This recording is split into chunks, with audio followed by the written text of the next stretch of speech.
I married the empress that all men dream of, but I am not happy at all. I even deliberately avoid her, just because for 10 years after marriage, she didn't let me touch even a finger. Even though I eventually became the strongest with unparalleled power, I still couldn't melt her icy demeanor. Now that I have been reborn 10 years ago, I secretly swear not to provoke this empress of the human race again. On this day, it happened to be the day of my marriage to Liu Ruyan. The wedding ceremony was coming to an end, and once Liu Ruyan and I completed the ritual of bowing to each other, we would officially become husband and wife. But just as I was about to speak to end this ridiculous wedding, my fiancé Liu Ruyan spoke up first, saying, "Wait a minute." Upon hearing this, the bustling guests at the scene all quieted down and turned their heads to look at Liu Ruyan, only to see Liu Ruyan lifting the red veil above her head. She spoke word by word in front of the many guests present. "I'm not marrying this marriage." Her voice was not loud, but it clearly reached everyone's ears. The scene was in an uproar. No one had expected that Miss Liu Ruyan,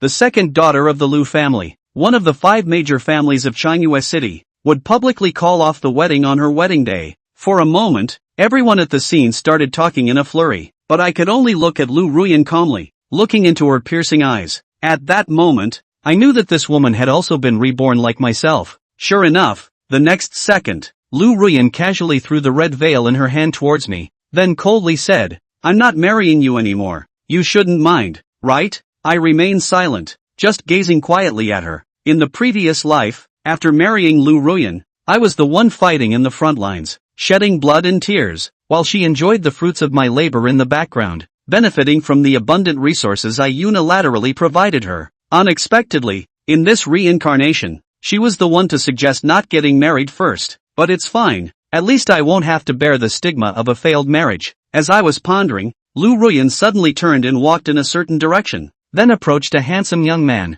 "Su Yixuan, would you take me away?" This Su Yixuan is Liu Ruyan's childhood friend and best male friend, as well as her first love. In the previous life, Liu Ruyan considered not being able to be with Su Yixuan as a lifelong regret. Even after marriage, she often argued with me because of Su Yixuan. Now, in this new life, she naturally wants to make up for this regret. And at this moment, Su Yixuan also stood up from his seat. He looked at the stunning beauty in front of him, stunned for a full 3 seconds before earnestly asking, "Now?" Su Yixuan obviously thought he had misheard. After all, today was still the wedding scene of Liu Ruyan, who was about to become another man's wife. Hearing these words now naturally made him feel a sense of illusion. Liu Ruyan, however, rarely revealed a charming smile and asked, "Don't you want to?" After confirming that Liu Ruyan was not joking, Su Yixuan hugged her delicate body and said excitedly, "Of course, as long as you don't leave me, anything is fine." Upon hearing this, Liu Ruyan seemed to be moved. After thousands of years, spanning 2 eras, she finally saw again the lover she had longed for day and night. Even in the past life when I helped her ascend to the throne of the first empress of the Divine Empire, she would not have felt as joyful as she did now. When love runs deep,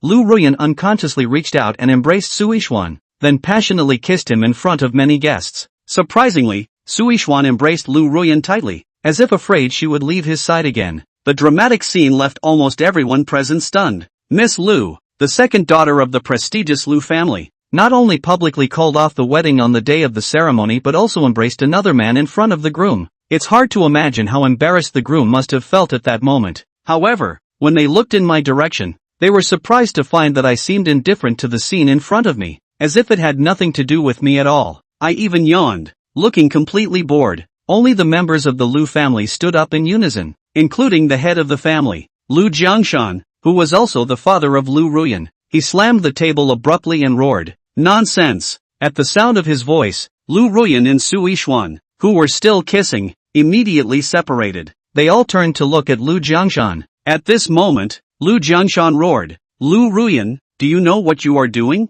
Facing her father's accusation, Liu Ruyan remained calm. "I am just choosing the life I want for myself." Liu Jiangshan's face darkened at her words. He took a few steps forward and came to my side. I respectfully bowed upon seeing Liu Jiangshan, adoptive father. When I was 9 years old, I was taken in by Liu Jiangshan and brought back to the Liu family. It's been almost 10 years now. Therefore, even if I didn't marry Liu Ruyan, Liu Jiangshan can still be considered half a father and a teacher to me. However, Liu Jiangshan gave me a deep look, then turned to Liu Ruyan and said coldly, "What kind of life you want? I shouldn't interfere as a father, but have you ever thought, if you leave the Liu family with Su Yixuan, how will you control the demon power inside you?" As soon as these words were spoken, Su Yixuan's expression changed slightly, and then he involuntarily looked towards Liu Ruyan. Not only Su Yixuan, but all the guests present were actually very clear why Liu Jiangshan wanted to marry his second daughter to me, a nobody without background or strength. It was because I could help Liu Ruyan control the primordial demon power within her. As the inheritor of the demon phoenix body, from the moment she was born, Liu Ruyan's body contained immense demon power. This also means that she hardly needs to cultivate much, and her realm can skyrocket crazily. However, the rapid advancement in strength also comes with a major drawback, which is that the demonic power within Liu Ruyan cannot be controlled. In the year when Liu Ruyan was just born, the ancestor of the Liu family asserted that when she reaches 16, she will ultimately perish due to the backlash of the demonic power within her body. At that time, many elders of the Liu family wanted to give up on Liu Ruyan because of this matter. Even Liu Ruyan's mother cried every day because of it. And this situation continued until the arrival of Chen Haoling. Before it changed, Chen Haoling, whom Li Jiangshan had taken in outside out of kindness, and the demonic power in Li Xinyue's body would actually resonate. This also meant that Li Xinyue's demonic power could use Chen Haoling's body as a carrier, thus reducing the impact brought about by the demonic power after the riot. It was precisely because she had discovered this phenomenon that Li Xinyue had managed to carry through the calamity of the year she was 16 years old and had survived until today.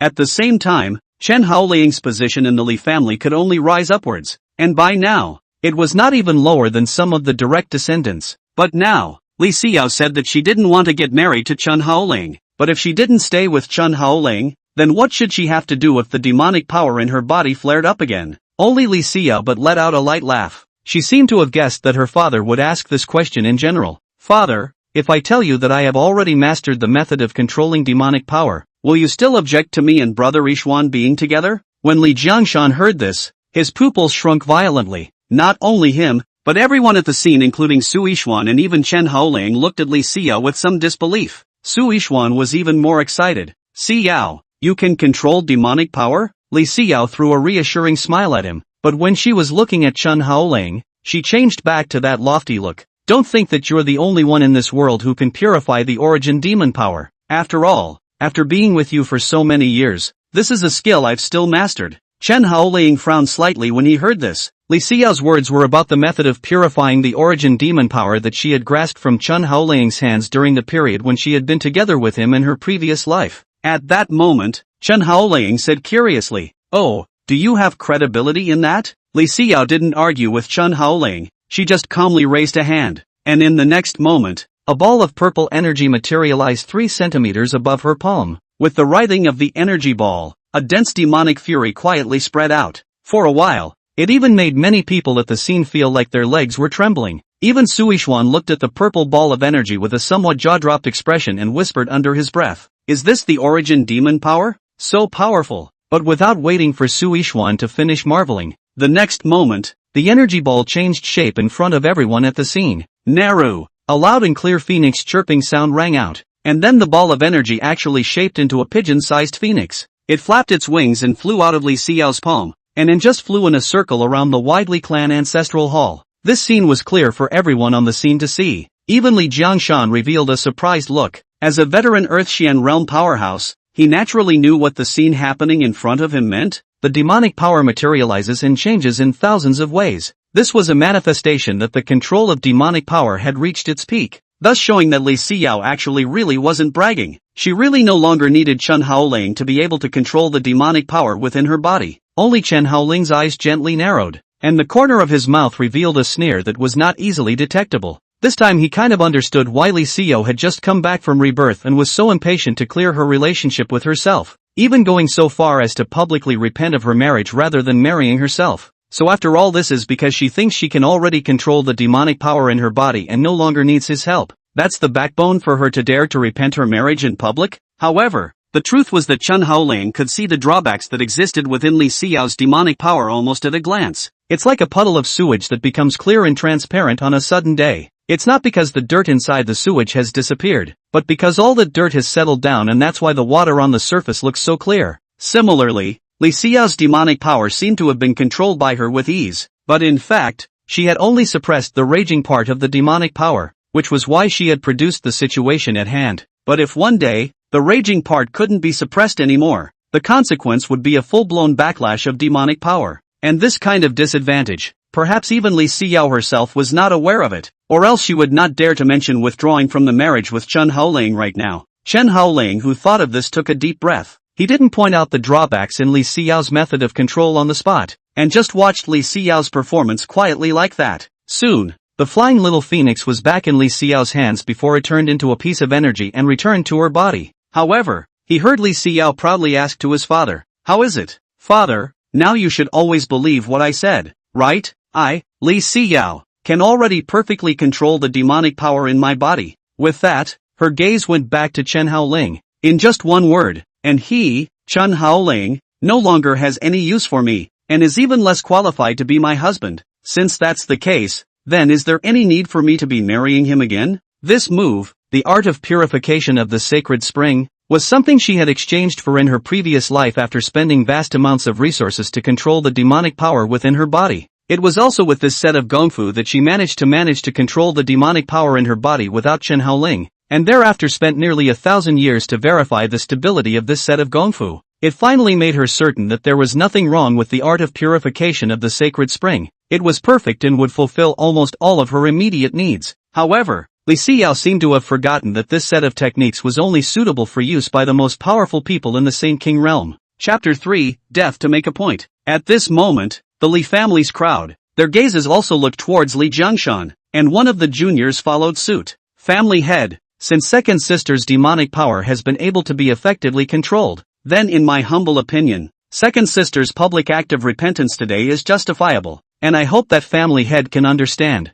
Another person followed suit and spoke. Yes, family head. Chen Haoling's marriage to our Xinyue was originally because he was able to help Xinyue control her demonic power. That's why he was allowed to enter our family's door. But right now, Xinyue no longer needs him, so naturally, there's no need for this wedding to continue any longer. An older clan elder also spoke up at this time. The way I see it, Suishuan and our family's Xinyue are still quite good, both being one of the first sons of the 5 great families, and the 2 of them are also talented and well-matched. Since Xinyue has no more worries and is in love with Mr. Suishuan, why can't we be adults? From here, it was easy to see that the vast majority of the Li family did not want Li Xinyue to marry Chen Haoling. The main reason was still because, in their heart of hearts, they thought that Chen Haoling was not worthy of their second young miss at all. If it wasn't for the fact that Chen Haoling was able to help the second young miss control her demonic power, he wouldn't even be worthy of entering the Li family's door as far as his status was concerned. Now that the second young lady has been able to control the demonic power,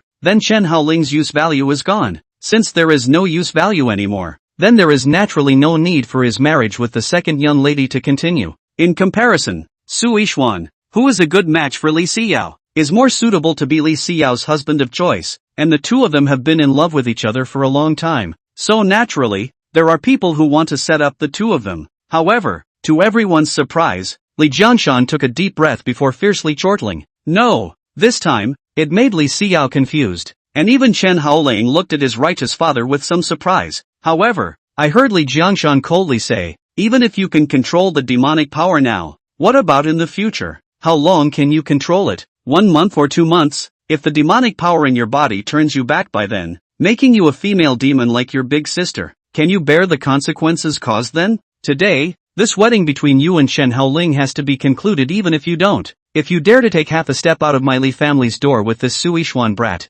then I, Li Jiangshan, will not have you as a daughter from now on. As the words fell, everyone fell silent and realized what Li Jiangshan was concerned about. It was because Li Xinyue's eldest sister, the current first daughter of the Li family, Li Xinyue, she, like Li Xinyue, was likewise a host that possessed the origin demon power. However, her physique was different from Li Xinyue's. Her physique was the ice phoenix body, and in terms of the total amount of demonic power alone, it was actually only 1/10 of Li Xinyue's. However, back then, Li Xinyue did not have Chen Haoling by her side, so naturally, there was no such thing as controlling demonic power for her. Therefore, in the year when Li Xinyue was 18 years old, the demonic power in her body turned her back. However, because the total amount of demonic power was relatively small, it didn't make her perish as a result, but it did make her completely lose control and turn her into a murderous female demon. Until today, Li Xinyue was still locked up in the 9-story demon-suppressing pagoda in the Li family's backyard.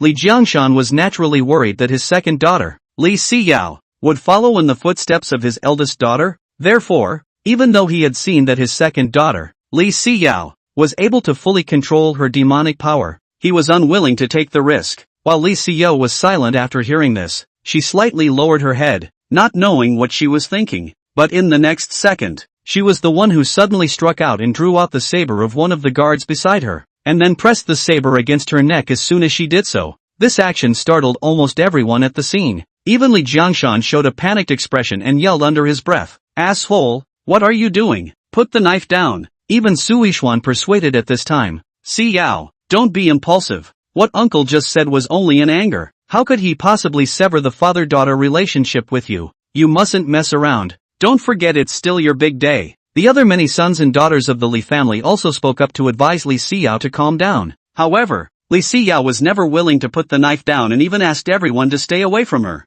Unable to do anything about it, the people at the scene could only stand a little farther away for fear of her messing up. Only after the crowd had kept a certain distance from Li Xinyue did she look at her father once again. After 10,000 years, she saw her father. Say not happy that is false. After all, for human children and how could not love their parents. But how many people can stand it when their father repeatedly forces them to marry someone they hate, even to the point of breaking off their relationship? However, he heard Li Xinyue speak aloud. "Father, what makes you think that I will become like my sister and become a female devil? Based on your unilateral belief that I can't control demonic power for a long time? If that's the case, then I can say that you're wrong. Big mistake. I'm not like my sister. Her demonic power will only reduce her to a murderous demoness, whereas my demonic power will only help me ascend to a higher peak, because I know very well that it would be impossible for my demonic power to go out of control, much less turn me back. Taking a step back, even if such a situation does arise,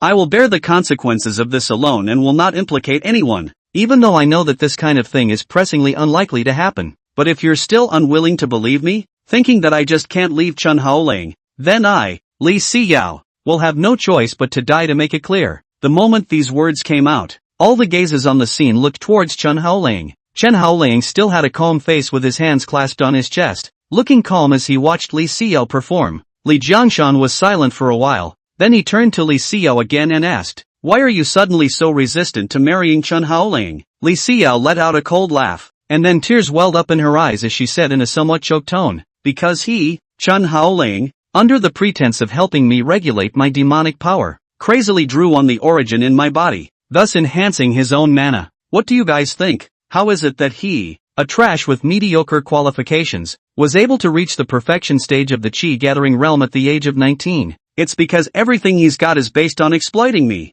I don't want to be exploited by him. I don't want to be squeezed by him. I want to have a life of my own." Li Xinyue said this very loudly, so that almost everyone in the scene could hear it. And this passage was not only what was in Li Xinyue's mind, it was a kind of cry for her own injustice. In her previous life, she was already fed up with the experience of being a blood-filled bag for Chen Haoling, and in her opinion, the reason why Chen Haoling was able to reach the peak of the martial arts path in her previous life was all because of what she had gained by absorbing her original demonic power. Without her, he, Chen Haoling, was not even an ass. Even, in Li Xinyue's opinion, everything that Chen Haoling possessed, including his status and wealth, was gained by drawing on her chi. Therefore, now that she was reliving in a new life, she must make her own decisions in her life, and it was absolutely impossible for her to be at the mercy of Chen Haoling's exploitation of her. If her father wanted to use this to threaten her and make her continue to repeat the mistakes of her last life, then she would have no choice but to die. Chapter 4, Chen Haoling's Choice. And after Li Jiangshan heard these words from his daughter, he turned his head to look at Chen Haoling and asked, "Is what Xinyue said true?" Chen Haoling thought for a moment before nodding his head graciously and saying, "It's true." With that, Chen Haoling then looked at Li Xinyue again and revealed a knowing smile. This woman felt that she had stolen her chance, her chi, and that was why she was displeased with herself and had joined forces with those female disciples of hers to besiege herself. But what about the truth? Only Chen Haoling himself knows. Every time when he was regulating the origin demonic power for Li Xinyue, he needed to consume a drop of his own essence blood, thus allowing Li Xinyue to grasp the demonic power faster. And in the process of the consumed drop of essence blood, a trace of Li Xinyue's origin would also flow uncontrollably into Chen Haoling's body, which could not be artificially controlled. Thus, to Li Xinyue, it seemed as if Chen Haoling was pretending to help her regulate her demonic power as a way to draw on the origin power within her body. But in reality, compared to the increase in strength, the surge in longevity, and many other benefits she gained after successfully controlling the demonic power. The loss of that little bit of origin power was almost negligible. Otherwise, she wouldn't have been able to stand in this place all alive and kicking right now and question everyone loudly. Moreover,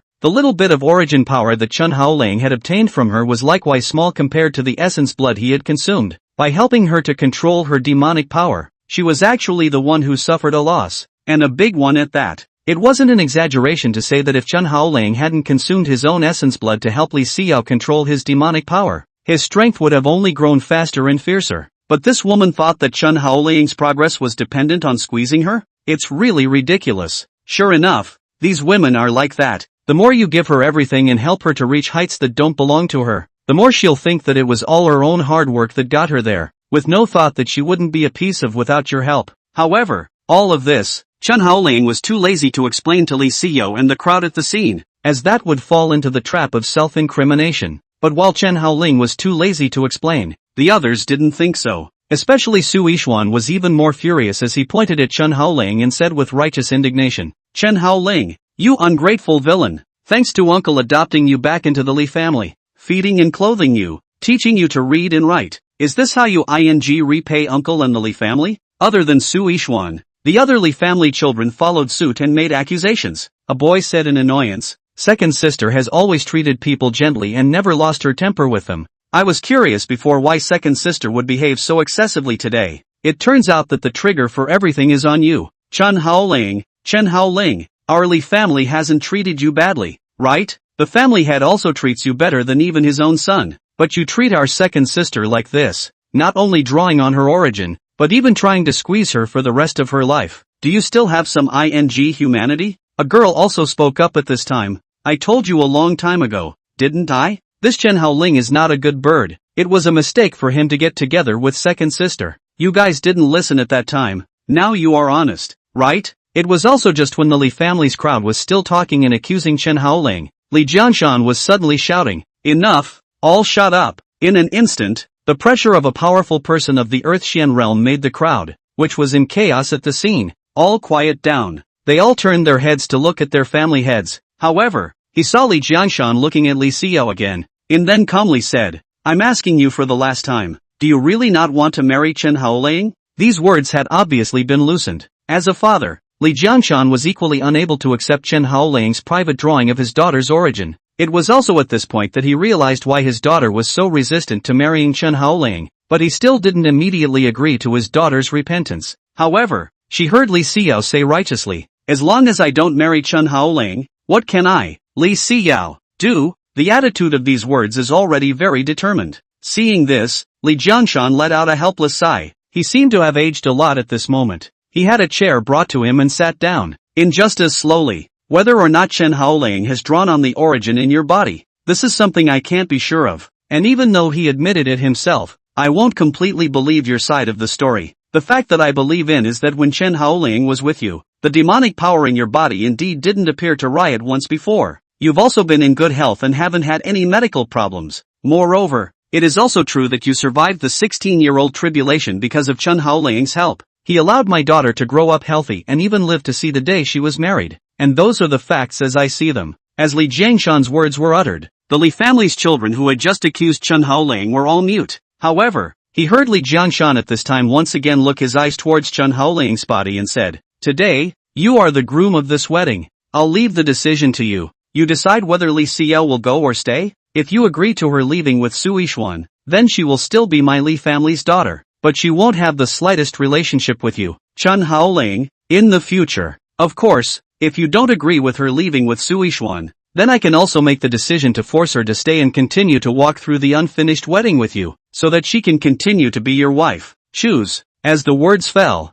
the gazes of the entire room steeply focused on Chen Haoling, and even Li Xinyue looked at Chen Haoling. At this moment Li Xinyue's eyes actually revealed a trace of prayer. Having lived a new life, she only hoped that Chen Haoling could let her go and stop pestering her. If she really can't, she can even kneel and kowtow to Chen Haoling, just begging that the two of them don't have any more affairs in this life. Even Su Yishuan looked at Chen Haoling with an expectant face as he came to Li Xinyue's side and subconsciously held Li Xinyue's hand together. The two of them interlocked their fingers and made a show of working together. there were also those Li family children who looked at Chen Haoling with eager anticipation, and one of them even suddenly bowed to Chen Haoling with a clasped fist and said, "Brother Chen, second sister and brother Yixuan truly love each other. Perhaps second sister's temporary remorse today has made you extremely embarrassed, but she was also completely forced to do so. Right now, the family head has already nodded his head, so I'm also begging you to be magnanimous and let second sister as well as brother Yixuan and the others go, right?" His tone was very sincere, and he seemed to be really looking out for his second sister.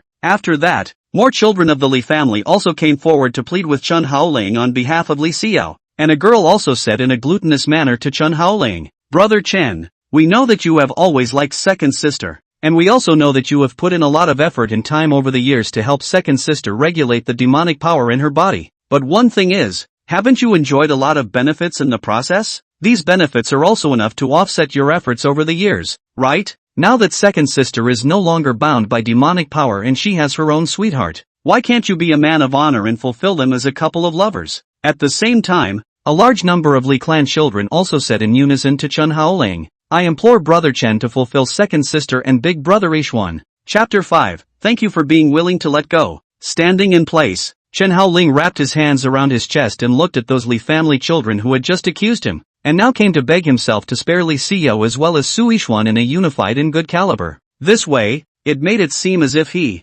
Chen Haoling, was really some kind of villain who beat up the lovebirds. It instantly made Chen Haoling let out a laugh without holding back his expression. The reason why he would waste his own essence blood to help Li Xinyue control the origin demon power within her body was, to put it bluntly, just to repay his adoptive father and mother for their nurturing. Otherwise, is he too much of a lifespan and wants to die faster? How dare he waste his own vital essence blood to fulfill others? Similarly, because of the importance of this grace of nurturing, so until after the adoptive parents are gone, Chen Haoling also Li Xinyue is more important than his own life. If there were any superior cultivation resources, they were all not used by themselves and given to Li Xinyue at the first opportunity. Even at the back, what she, Li Xinyue, wanted, Chen Haoling would try to do everything possible to help her get it. When she wanted the top-grade spirit herb treasure medicine that increased her lifespan by 10,000 years, Chen Haoling put his own life on the line to snatch that spirit herb from the mouth of the guardian beast. She wanted a space teleportation spell across 10,000 miles, so Chen Haoling sold all his wealth in exchange for that spell. She wanted to become the first female emperor of the Divine Empire,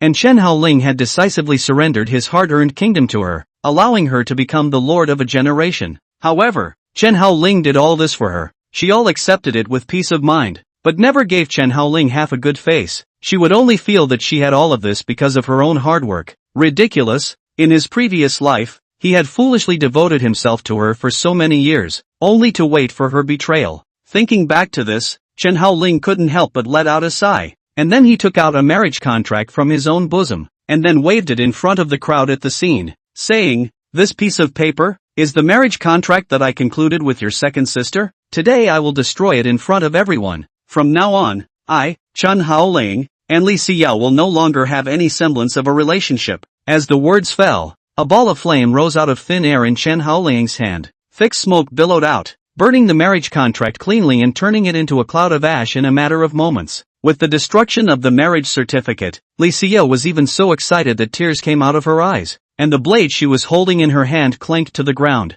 At this moment, Li Xinyue only felt that she had finally gained her freedom, that she could finally get rid of Chen Haoling, and that she finally didn't have to repeat the experiences of her last life. Ask her how she could not be thrilled. At the same time, all of the Li clan's children at the scene followed suit and cheered, in a manner that seemed to be celebrating the victory of a certain struggle. Even Su Yixuan was so excited that he couldn't help himself, turning his head and hugging Li Xinyue tightly. Li Xinyue also tightly hugged Su Yixuan's neck, afraid that Su Yixuan would leave in general. Then, the two of them looked over to Chen Haoling's side. For the first time, Li Xinyue unfolded a smile at Chen Haoling and said, "Thank you for being willing to let go." Su Yixuan, on the other hand, cupped his fists at Chen Haoling. "Many thanks to Brother Chen for making it possible. Today's day will definitely be remembered by Su." Chen Haoling, however, nodded at this, indicating that he knew, but on the surface, he didn't have any great emotions. Then, Li Xinyue and her husband and wife, they brushed their hands together again and performed a respectful salute in the direction of Li Jiangshan, and finally turned around and trotted out towards the outside hand in hand. The smile on Li Xinyue's face as she left with Su Yixuan was heartfelt and full of joy. During those 10,000 years with Chen Haoling had never seen her show such a happy face. Even if Chen Haoling gave her everything she wanted, he couldn't make her show half a smile. Maybe that's the difference between love and no love? Li Jiangshan, who was sitting on the chair, looked at his daughter's appearance that was full of happiness. The corners of his mouth actually couldn't help but hook upwards as well. Only that this action appeared to be very slight, and almost no one noticed it. Perhaps deep in Li Jiangshan's heart, he was equally unwilling to marry Li Xinyue to Chen Haoling. After all, what parent wouldn't want their child to marry the person they love? Soon, inside the Li family clan house, everyone followed Li Xinyue as well as Sui Xuan out. The clan house, which was still somewhat crowded, became empty and silent in an instant. Only Chen Haoling and also Li Jiangshan remained where they were without leaving. Chen Haoling scratched his hair, then came to sit beside Li Jiangshan. But he was sitting on the steps while Li Jiangshan was sitting on a stool. At this time, Li Jiangshan was the one who suddenly spoke. "I've wronged you for today." Chen Haoling took out a 50-centimeter long smoking gun from inside his storage ring, and then lit the tobacco for himself. And just took a deep breath and exhaled thick white smoke. Righteous father is joking. I don't have much desire to be with her. Since they are determined to go, why should I force them to stay? Li Jiangshan laughed, taking Chen Haoling's remarks as all about his anger. If there's anything you want, you can ask for it now. It's considered a bit of compensation from our Li family to you. Chen Haoling held the 50-centimeter long smoking gun in his mouth. Then after thinking seriously, he said, "What is there to want? There doesn't really seem to be any. Well, if it's possible, I would like the pass warrant to enter the demon suppressing tower. I wonder if you agree with me, righteous father?" When Li Jiangshan heard this, he inclined his head to look at Chen Haoling, who had a somewhat depressed expression, and said, "What are you doing in the demon suppression tower?" Chen Haoling spat out another mouthful of white mist, and then laughed. "Big sister Li Xinyue has been inside the demon suppressing tower for some years, right? I want to go over to see her." Li Jiangshan heard this but smiled. He did not say anything more as he casually took out a pass warrant before throwing it to Chen Haoling. When he was done, he got up and headed outside, not forgetting to instruct under his breath, "When you go to see her, don't get too close or you might get hurt by her demonic power." Chen Haoling casually took the token and looked at the large demon character engraved on it before he said in a voice that he could only hear himself, "If we calculate according to the time, Li Xinyue's demonic power shouldn't be big enough to break through the demon suppressing tower yet, so if I go to her now, maybe she can even do me a small favor?" Saying this, Chen Haoling stood up and walked towards a small door. Walking out of the Li family ancestral hall, he passed through the back courtyard and arrived in the middle of a wide courtyard. At this place was situated a building that was more than 10 meters high, shaped like a tower, with a total of 9 floors. This tower was the place built by the old ancestors of the Li family to imprison their ungrateful grandchildren in the early years, and was later converted into a dungeon. A very powerful formation boundary was placed around the perimeter of the tower. Any ungrateful descendant who is imprisoned here will be constrained by the boundary and will not be able to leave this place. Of course, wanting to enter this place was likewise not an easy task, and the only way to pass through the boundary here was to get the pass token of the current generation Li family head. Otherwise, even if a strong person of the true martial realm were to arrive here, they wouldn't be able to shake the boundary in the slightest. Holding the pass token in his hand, Chen Haoling idly walked through the guardian boundary and then headed towards the interior of the demon suppressing tower. Chapter 6, A Frenemy from a Past Life, Li Xinyue. Soon it was down the stairs to the 9th floor. Only, as soon as he came up, he felt an icy, bone-piercing coolness come over him. It felt like stepping from summer to winter all at once. Chen Haoling's gaze glanced around the 9th floor. The area of this place was not small, at least 200 square feet in visual estimation, surrounded by all kinds of household items, and the decorations were also on the feminine style. The first sensation of walking here is like walking into the middle of some girl's boudoir. Then, Chen Haoling's gaze locked onto a silhouette sitting at the balcony. She had long snow-white hair and wore a blue and white reunion immortal illusion cluster, sitting cross-legged in front of a long case, on which a guzheng was also placed. The woman's white jade-like fingers gently plucked the strings of the zither, and dots of melody skillfully echoed out. Chen Haoling couldn't help but snort when he listened to that nice melody, and he had to say that this song was very nice, but it had a kind of hypnotic effect. At that moment, Chen Haoling didn't rush up to disturb Li Xinyue, but instead came to a soft couch and lay down. This soft couch still had Li Xinyue's body scent left on it, so it didn't take much thought to realize that this should be the place where she usually slept. Chen Haoling then listened to Li Xinyue's melodious tune before he closed his eyes in a daze and ended up falling asleep. This sleep went straight through to Z hour, 12 o'clock at night. As the sound of the zither in Li Xinyue's hands fell, Chen Haoling opened his eyes at the right time. Then, Li Xinyue's melodious voice came over. A hallowed terminal Saint King, actually hiding inside a woman's boudoir to sleep. Spreading the word doesn't scare people to make fun of you. Chen Haoling sat up. Hearing this, he knew that Li Xinyue had been reborn back just like him. However, Li Xinyue and Li Xinyue were different. Li Xinyue and Chen Haoling belonged to a hostile relationship and could even be called mortal enemies. In her last life, this female devil had forced Chen Haoling into danger more than once, so although the two of them could not be called dead or alive, they were at least considered incompatible. However, it was also funny to say that it was the female devil in front of him, who had been fighting with him for almost 10,000 years, who was instead the only one who stepped in to help him at the end, when he was besieged by Li Xinyue and the others, only to see. Chen Haoling stood up and came to Li Xinyue's near front by himself. Then he sat down, and when he was close, he could still smell the touching young girl's body fragrance on her body. Chen Haoling casually picked up a cup of tea next to the long case. Teacups and fragrant lip prints. Obviously Li Xinyue drank, but he did not care, tilted his head and drank a large mouth. In on the smilingly said, "There's no terminal Saint King here,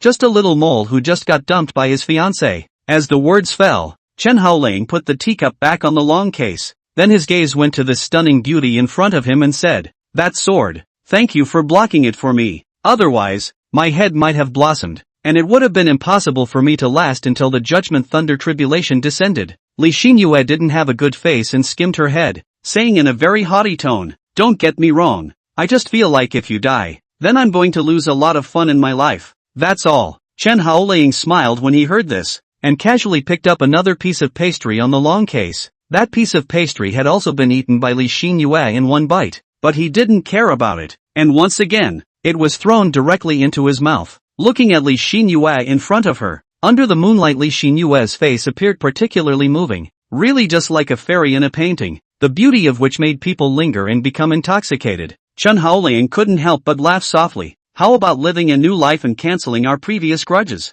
When Li Xinyue heard this, she was silent for a moment. In fact, she also wanted to write off her grudge with Chen Haoling. After all, she had fought for 10,000 years in her previous life, and she was really tired. However, she couldn't pull this face to talk to Chen Haoling, and right now, Chen Haoling actually mentioned it on his own accord, so wouldn't he be able to just use the slope to get off the donkey? Thinking of this, Li Xinyue smiled warmly. "I don't really care. It's just that can you bear not to take revenge on Li Xinyue and their several women?" Chen Haoling smiled and picked up the cup of tea that Li Xinyue had drunk again, then took a sip to himself and said, "I've already thought about it. Not going to retaliate against them is a great revenge in itself, and it might not be bad to let them see what the real immortal cultivation world is like." When Li Xinyue heard this, she couldn't help but look at Chen Haoling twice more. "Yo, the dead-licking dog has suddenly changed his nature? Sacrificed enough to let your ladies come out and risk their lives?" There was something eerie about the way that sounded. Chen Haoling also did not care.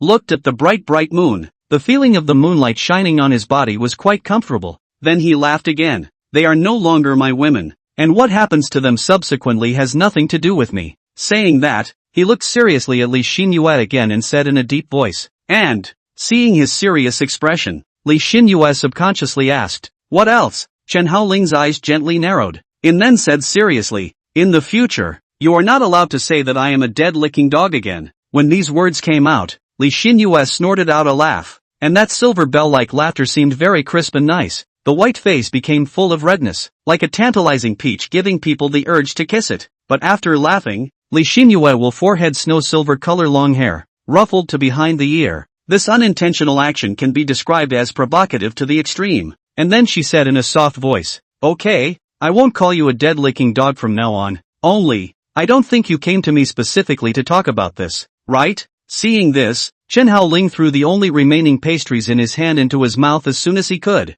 then clapped his hands together and laughed. "It's said that the enemy is the one who understands you the most. This saying is not wrong at all. Alright, I'll get right to the point. I'm in urgent need of a in-spirit bead right now." Li Xinyue's beautiful eyes widened slightly, her gaze sizing up Chen Haoling's body before she said, "Need in-spirit pearls? Are you injured on your body?" Chen Haoling's mouth pursed before he got up, lifted a corner of his clothes, and revealed his abdomen. There was a bright wound right in the center of his abdomen that looked shocking. Seeing this, Li Xinyue's small face turned a few points pale. She looked at Chen Haoling with disbelief and said, "This sword wound is?" Chen Haoling put his clothes back on and sat down again, sighing. "It was the sword that Li Xinyue stabbed at me. Originally I thought I'd be fine after being reborn. Hell, I didn't know that this sword wound actually followed me here. Even worse, this sword wound also pierced through my Yuan palace in one piece, which resulted in my mana not being able to pool in and my realm not being able to rise up. Even the mana in my body will flow outward along this wound, ultimately leading to the fall of the realm.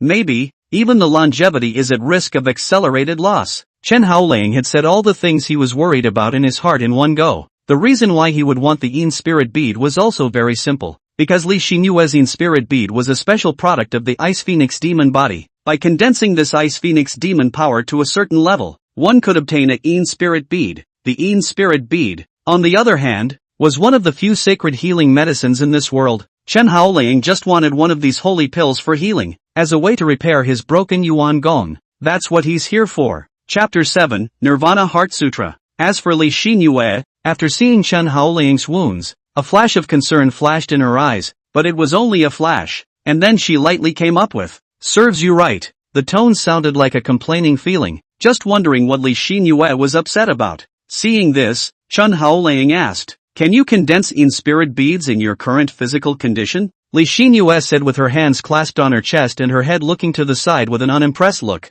"I have plenty of Yin Spirit Beads, but who am I to give them to you? Do you have anything worth exchanging with me?" Chen Haoling seemed to have guessed that Li Xinyue would say this. "How about I help you control the Ice Phoenix demonic power in your body?" As soon as these words came out, Li Xinyue's pupils shrunk slightly. Before looking at Chen Haoling curiously, "You can help me control the Ice Phoenix demonic power in my body?" Chen Haoling nodded, and then took out a scroll from inside his storage ring, before just laughing. "This thing is a technique I created in my previous life, called the Nirvana Heart Sutra, and it's a derivative version of my main technique, the Divine Martial Nirvana Sutra. By itself, although it doesn't possess any destructive power, it can effectively adjust the innate energies in the bodies of cultivators with special physiques, including your Ice Phoenix demonic power, and that woman Li Xiyao's native demonic power. Moreover, after cultivating this set of techniques, you don't need to consume any cultivation resources to control the demonic power in your body." A flash of movement flashed in Li Xinyue's eyes after she heard this. In her previous life, in order to control the Ice Phoenix demonic power in her body,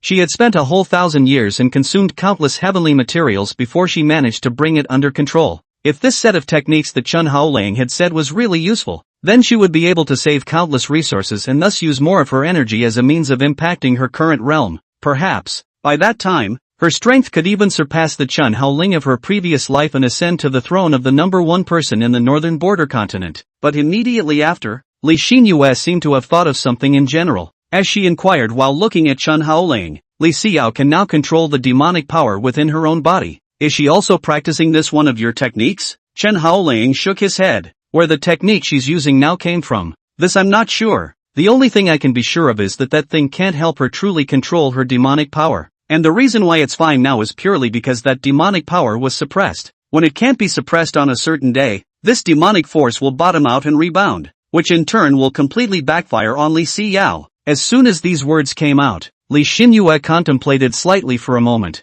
She had previously seen the scene inside the Li family's ancestral hall through her spirit pet, White Dove. Judging from the demonic power transformations displayed by Li Xinyue, she really didn't notice anything wrong. If even the gongfu that Li Xinyue had majored in couldn't guarantee that she had complete control over her demonic power, then how trustworthy was Chen Haoling's current gongfu? Li Xinyue, who thought of this, and then looked at Chen Haoling and sent out a soul question. "What makes me believe that this set of techniques in your hands can help me control the Ice Phoenix demonic power within me?" Chen Haoling casually threw the gongfu to her, and then laughed. "Don't you know if you cultivate yourself for a while, time will prove everything. Originally, this set of techniques was something I was going to give to Li Xinyue as a gift after my tribulation, but it turned out that I didn't expect that she would bring someone to attack and kill me while I was in the middle of my tribulation. In that case, there's no need to be giving her this thing." When Li Xinyue saw Chen Haoling actually handing over such a precious thing to her, for a moment, her heart actually had a small flutter in it, and then she asked, "You just handed me the thing. Aren't you afraid I'll put something on your Yin Spirit Bead?" Chen Haoling thought for a moment, then laughed. "We're both at the level of the Qi-gathering realm now. You really can't hide that little gimmick of yours from me, and I don't think you're going to make a move on me?" Li Xinyue asked curiously. Why? Chen Haoling glanced at the soft couch in the distance. Because I was really asleep just now. If you wanted to make a move on me, I would be dead by now. As the words fell, Li Xinyue's small face turned red as she subconsciously emphasized. I just didn't realize you were here. Who told you to walk without making a sound? If I'd known you were actually asleep, I would have tied you up and been disemboweling you all over again. Who could have imagined that the absolute demoness who had made all the top powerhouses and super sects in the entire northern border continent tremble with fear in her previous life would actually reveal the shy appearance at this moment? Chen Haoling smiled and did not say anything, and casually picked up a piece of pastry on the long case, in on eating it, and then changed the topic. Why don't you take a bite of all these pastries? It feels as if the pastries you haven't bitten into aren't good at all. Li Xinyue listened to the scoundrel's tone, then said coldly, you want me to take a bite of a pastry before you think it's good? Then do you want me to put these pastries directly into my mouth and feed them to you mouth to mouth? Chen Haoling's eyes lit up. Is that okay? I certainly have no problem with it if it's okay. Li Xinyue took a deep breath. Obviously all relived a life. Chen Haoling, this is still very mouthy as in the previous life. Even just hearing him speak gives you the urge to cut him. But Li Xinyue did not really do it after all. But when she thought that this actually dared to molest herself so much, she was a little angry in her heart, so she had to let him eat a little lost too. But what to do? After thinking about it, Li Xinyue's beautiful eyes just lit up. Then she took out a small jade bottle from inside her storage ring, and poured a small white bead the size of a thumb from it. She waved the small bead in front of Chen Haoling. This is the Yin spirit bead you wanted. Seeing this, Chen Haoling's eyes went straight, and then said excitedly, just waiting for you to take it out. Hurry up and give it to me. With that, Chen Haoling smiled and stretched out a hand, signaling Li Xinyue to give it to him.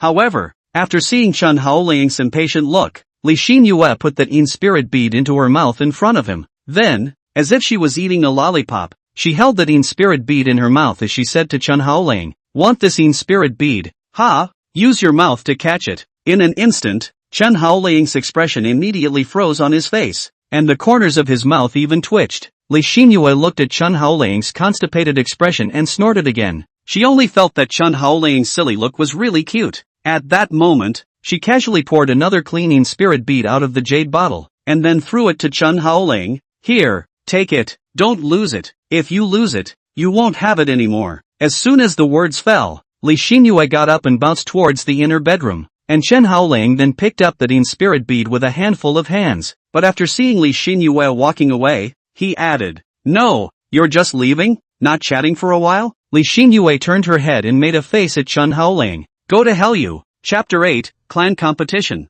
10 days later, Jiangshan City, Inner City, Central Martial Arts Arena. Chen Haoling followed Li Jiangshan and a few other Li clan children into it. Perhaps it was because of the late arrival. The audience seats of the martial arts arena were already filled with people at this moment. Luckily, the 5 great families all had special seats in this place, so even if they came late, they didn't have to worry about not having a place to sit. Only after Chen Haoling and the others were seated did Li Jiangshan open his mouth and said to Chen Haoling, I know you're still angry with Xiao, but after all, she's been your elder sister for 10 years, and today's clan competition assembly, she's in her first battle, so you should more or less show her some support. Chen Haoling gave an expressionless "oh," but didn't say anything. Looking at him, it was obvious that he couldn't muster much interest in this clan competition assembly today. If his righteous father hadn't dragged him over to support Li Xiao, he really wouldn't have come over. At this time, a Li family descendant behind Chen Haoling, Li Mingxiao, suddenly opened his mouth. In previous years, the Zhou family basically dominated, always bagging the top 3 places in the clan competition. The remaining 5 great clans can only barely share one advanced cultivator quota, and I don't know if this situation can be improved this year. A girl next to her, Li Ruyan, also spoke up at this time. The Zhou family is the city's main family. With their heritage they could have hijacked all 10 slots for advanced practitioners in the clan competition, but they still split 5 slots out for us. Just like that, you still expect to see any improvement? When Li Mingxiao heard this, he let out a strange laugh as he felt that what Li Ruyan said seemed to be quite reasonable. Only Chen Haoling listened to their conversation without saying a word. The Jiangshan City Clan Competition Assembly was more accurately described as an examination rather than a martial arts competition, because any young talent that comes here has one purpose. That was to squeeze into the top 10, become an advanced cultivator, and then represent Jiangshan City and travel to the imperial capital Sinra's sacred city to further their training. For the vast majority of people born in the borderlands,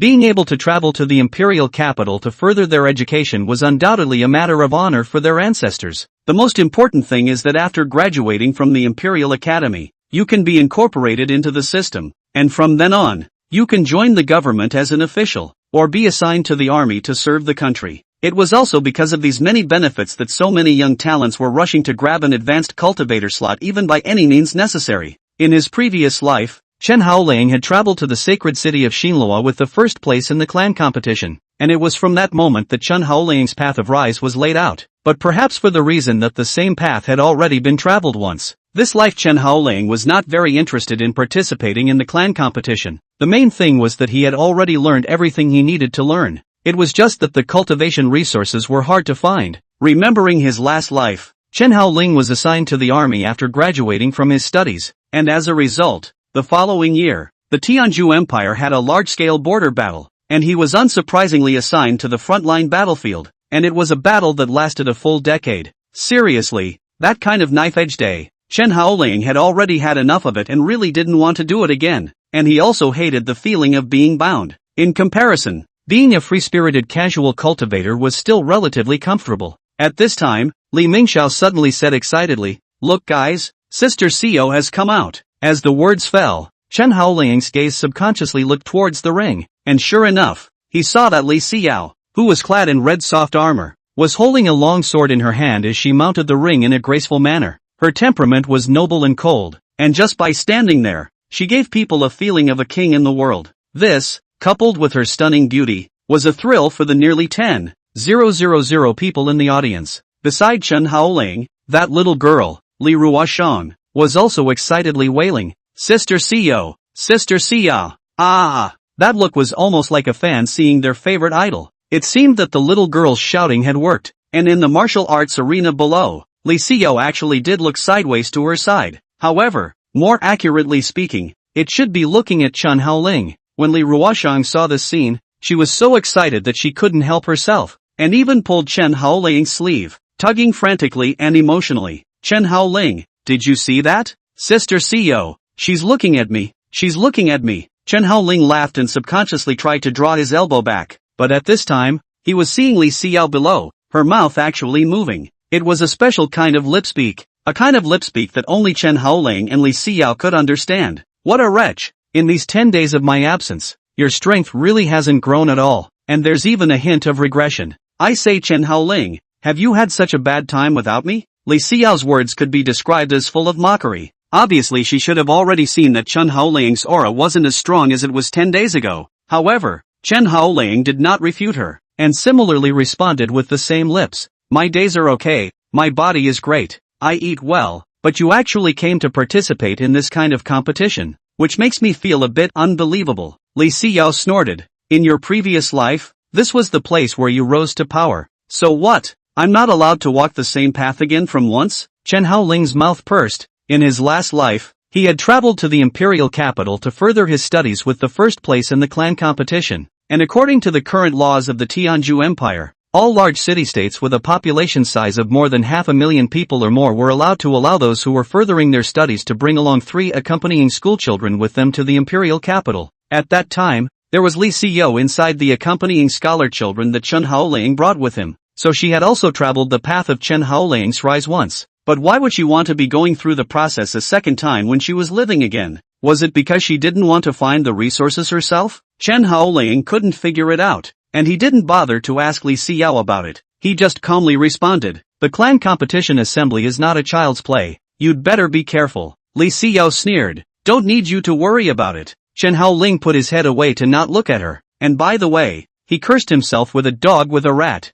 The next moment, Li Xinyue's competitors also took the stage. The crowd's eyes craned to look over. The visitor was a young man of about 23 or so, with dark skin and a strong body, and the weapon in his hand was a heavy giant axe. This person Chen Haoling also recognized, the third concubine's son of the Qian clan, Chen He. Don't look at him as just a commoner son of the Qian family, but his combat power is quite strong. A strong mana has already reached the level of limit Qi Gathering Realm, which is much stronger than the current Chen Haoling. Cultivation realms are categorized into Qi Gathering Realm, Earth Metaphysical Realm, True Martial Realm, and Yin Yang Realm. Each major realm is further subdivided into Minor, Major, perfect, and ultimate. With the addition of his rigid and domineering physical strength, he could even be ranked in the top 10 amongst the young generation of Yongan City. I didn't expect Li Xinyue to run into an expert of this level just as soon as she stepped into the ring. I just didn't know how she would deal with it. Chen Haoling revealed a playful smile at this moment. The clan competition assembly, which was still boring, suddenly became interesting at this moment. Chapter 9, Demon Power Riot.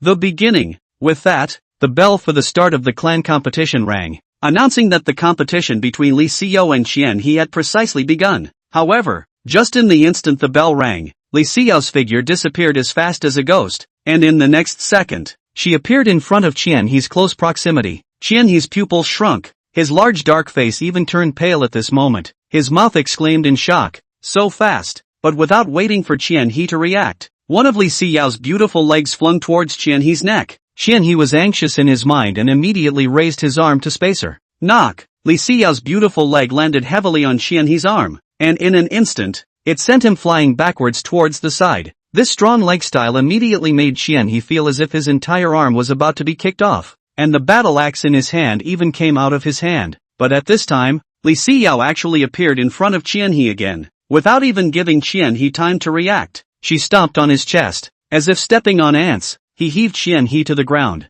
The strong force of the foot even made the thick martial arts stage sink, and a loud rumbling sound quickly echoed out. Pust! Chen He only felt a ball of blood spitting out of his mouth, and his chest ribs seemed to be breaking. Then, he saw that a cold long sword was pressed against his neck and said in a cold voice, "You lost." Chen He felt the touch coming from his skin, and although he was very unwilling in his heart, he still said, "I admit defeat." With that, money and surrender. The bell rings again for the end of the match. Still, the audience of nearly 10,000 people at the scene was silent at the moment. Not a sound at all. And everyone was looking at the scene with wide eyes. That's gone? Holy, this is too much. Right, how long has it been? 3 breaths of time? This is the end of the fight? No, this Chen He is also too much of a waste. Thanks to the fact that I even bet so much money on him to win. But it turns out that he didn't even last a single photo. And then he just lost? No. It should be that Li Xinyue who was too strong. The auditorium, which had been silent for a while, soon resounded with murmurs from the audience. It was also in the midst of their suspicions that on the martial arts stage, Li Xinyue suddenly erupted with a strong demonic force. In an instant, it was like a hurricane whistling, instantly sweeping towards everyone on the scene, and vaguely one could even hear the sound of phoenixes. Above a spectator seat, the lord of Yongan City, Zhou Hongshang, quietly watched the scene and whispered under his breath, "Is this the power of the demon phoenix body possessor? It is indeed ridiculously strong. I think her strength should have already reached the level of the minor achievement Earth-Shen realm, right?" The long butler at the side said respectfully, reporting back to the city lord. "This Li Xinyue is the girl who fled the wedding with the Su family brat 10 days ago. In the time she's been in the Su clan, she has advanced from her original limit Chi gathering realm to her current minor achievement Earth-Shen realm in only 7 days. And, relying on the origin demon power enhancement, there should already be no one within the same realm who was her opponent." When Zhou Hongshang heard this, he let out a soft "oh," and immediately revealed a playful expression and laughed. So it seems that this little girl made a very wise choice to run away at the wedding, and with one less vampire around, her strength immediately skyrocketed. I don't know if that old man, Li Jiangshan, will regret bringing that Chen Haoling back to the Li family in the first place. Butler Long, however, pondered for a moment. In the case of vampires, it shouldn't be called that yet. At least Chen Haoling also did help Li Xinyue get through her 16-year-old calamity. But when Chen Haoling had no value to utilize, she decisively discarded it, and with such a heart, the old slave thought that this girl would become a great power in the future. Zhou Hongshang glanced at Butler Long in surprise. "Uncle Long, you have such a high opinion of this girl?" Butler Long smiled. "None of the demon phoenix body possessors are generalized. As long as she can keep up this state in the follow-up, perhaps becoming a party of princes and lords is not out of the realm of possibility." Zhou Hongshang nodded in silence when he heard this. "In that case, it seems that I should be pulling more strings with her. If she can really accomplish something great in the future, that would be a major benefit to my Zhou family." With that, he looked to one of the attendants at the side and said, "Go, send that golden cloud phoenix Luan hairpin inside the treasury to this Li Xinyue, and say that this city lord thinks that this hairpin is a perfect match for her, and I hope that she won't disappoint this city lord in the competition afterward as well." That made Oda bow, then turned around and went to do it. Outside, in the audience, The Li family's crowd was similarly overwhelmed with excitement after seeing Li Xiao's outstanding performance, especially that little girl Li Ruyan, who was already incoherent with excitement. Sister Xiao is so powerful. She actually broke through to the earthly Xin realm, a 20-year-old earthly Xin realm, with such talent. Even if you put it in the imperial capital, it's not that bad, right? If only I could become as powerful as Sister Xiao. Li Mingxiao, however, spat from the side. Pull back you. Other Sister Xiao is the possessor of the demon phoenix body, relying on the enchantment of the origin demon power. She is almost invincible in the same realm. In looking at you, what do you have? Li Ruyan was ridiculed by him and immediately said with dissatisfaction, "Don't talk about me? You yourself are no better." When she said that, she gave a petulant grunt and then averted her head. Even the head of the family sitting at the front, Li Jiangshan, nodded his head gently and stroked his goatee with a smile, clearly satisfied with his daughter's performance today. Now it seemed that his previous decision to agree to his daughter's escape from marriage with Su Yixuan was really a correct one. However, Li Jiangshan suddenly remembered that Chen Haoling was still sitting beside him, so he hurriedly collected his smile and said to Chen Haoling with a dry cough, "It's still a credit to you that Xiao is where she is today." Chen Haoling gave a soft "oh" as he said expressionlessly, "With a share of credit from me?" Li Jiangshan nodded. "If it wasn't for you letting go and fulfilling them, perhaps Xiao wouldn't have been able to usher in her high moment today." Chen Haoling blinked his eyes, not knowing why he always felt that his righteous father's words sounded a bit eerie, but he still interjected, "She was good enough on her own to get where she is, and it has nothing to do with anyone." When Li Jiangshan heard this, he smiled again and nodded. He could hear that Chen Haoling was deliberately saying good things about Li Xiao in front of him, but he didn't refute it and chose to acquiesce. However, the next second, the crowd at the scene suddenly saw that Li Xiao, who was on top of the martial arts arena, suddenly raised her hand and pointed at Chen Haoling's side. This scene immediately caused everyone at the scene to freeze, and then they all turned their heads to look in the direction that Li Xiao's finger was pointing. Even Chen Haoling noticed this scene. Li Ruyan blinked her eyes and said to Chen Haoling, "Chen Haoling, is Sister Xiao she referring to you?" Chen Haoling didn't say anything and just stared straight at Li Xiao like that. Then, Chen Haoling and everyone else at the scene saw that Li Xiao's finger suddenly changed into a thumbs down motion, while a sneer appeared on her face. This action is provocative to the core. Even Chen Haoling looked at Li Xiao with some annoyance, and Li Xiao raised her lofty head and said with her lips, "If you had also come to the clan competition today, I would have stomped you down with even more perfection." Chen Haoling understood after seeing this. She was feeling a bit upset because she hadn't defeated herself personally. However, it was right that she would have such thoughts. After all, she had been suppressed by Chen Haoling for her entire life in her previous life, and it was not easy for her to succeed in catching up with Chen Haoling in this life, so she naturally wanted to get all her points back in front of him. And Chen Haoling just smiled at this and replied, "It's been almost 10 days. Can you still control the demonic power in your body?" The moment Li Xiao saw these words, suddenly she felt her heart pounding and let out a pff sound. Not a moment later, the sound of her heart beating rang very clearly in her ears, and at the same time, a strong chill spread steeply deep within her body. The feeling was like falling into an ice cellar. Li Xiao looked at her body in shock and whispered under her breath, "What's going on? Why has the demonic power started to riot again?" Chapter 10, A Look. Although she didn't know why this was happening, Li Xiao decided to go down first. At the same time, she struggled to maintain her current expression, thus preventing anyone from noticing her abnormality. After seeing her go down, Chen Haoling also lost interest in the next clan competition and got up to leave. But at this time, Li Mingxiao suddenly shouted at Chen Haoling, "Sister Xiao won't see you now. It's useless if you go over there. Maybe if you're unlucky, there's a chance that you'll be beaten up by the Su family." As soon as these words came out, Chen Haoling's footsteps paused for a moment, and he turned his head to look at the teenager who was a few years younger than himself, and he said slowly, "What makes you think I'm going after Li Xiao?" Li Mingxiao snorted. Everyone at the scene could have seen that when Sister Xiao pointed at you just now. Right now, Sister Xiao has already left the field, and you're also preparing to leave. Under these circumstances, what else could you be doing if not going to find Sister Xiao? With that, Li Mingxiao stood up, then came close to Chen Haoling and said in a cold voice, "So, you'd better not unknowingly run over to disturb her." Chen Haoling heard this, immediately a little annoyed. In the past when he was still the aunt of the Li family, this Li Mingxiao see him as if he had seen his grandfather, well behaved, and now, he lost power, but is the first to come forward to talk about the sarcasm. Chen Haoling,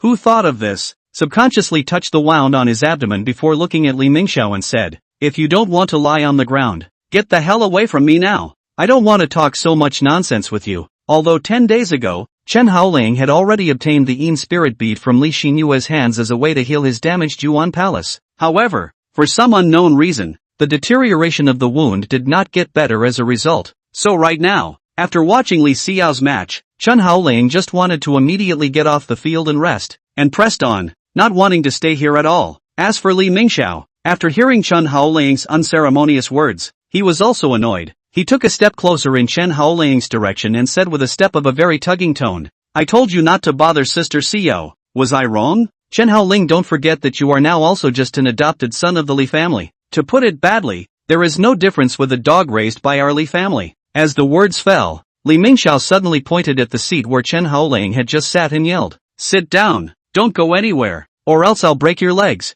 As he spoke, the aura of the perfection Qi gathering realm was quietly released on his body, which happened to be at the same realm level as Chen Haoling. However, this time, it attracted the attention of quite a few spectators around, who looked over to Chen Haoling's side, and then pointed their fingers at Chen Haoling. Chen Haoling took a deep breath and suddenly sighed from the bottom of his heart. It's really a dragon swimming in shallow water being teased by shrimps, and a tiger falling down in Pingyang being bullied by dogs. With that, he then looked at Li Mingxiao in front of him again, and then he violently threw a slap over. The speed of the slap was so amazing that it even made Li Xinyue unable to dodge before he was hit squarely. Pa! The force of the slap was so strong that it almost deformed the left side of Li Xinyue's face and twisted his entire head towards the side. At the same time, Chen Haoling in a spinning turn, violently threw a kick onto Li Mingxiao's abdomen. Knock! In an instant, Li Mingxiao's body was like a meteor as it flew backwards. Boom boom boom. This one even knocked over quite a few spectators, and so many people lost their voices and screamed because of it. Even Li Ruyan,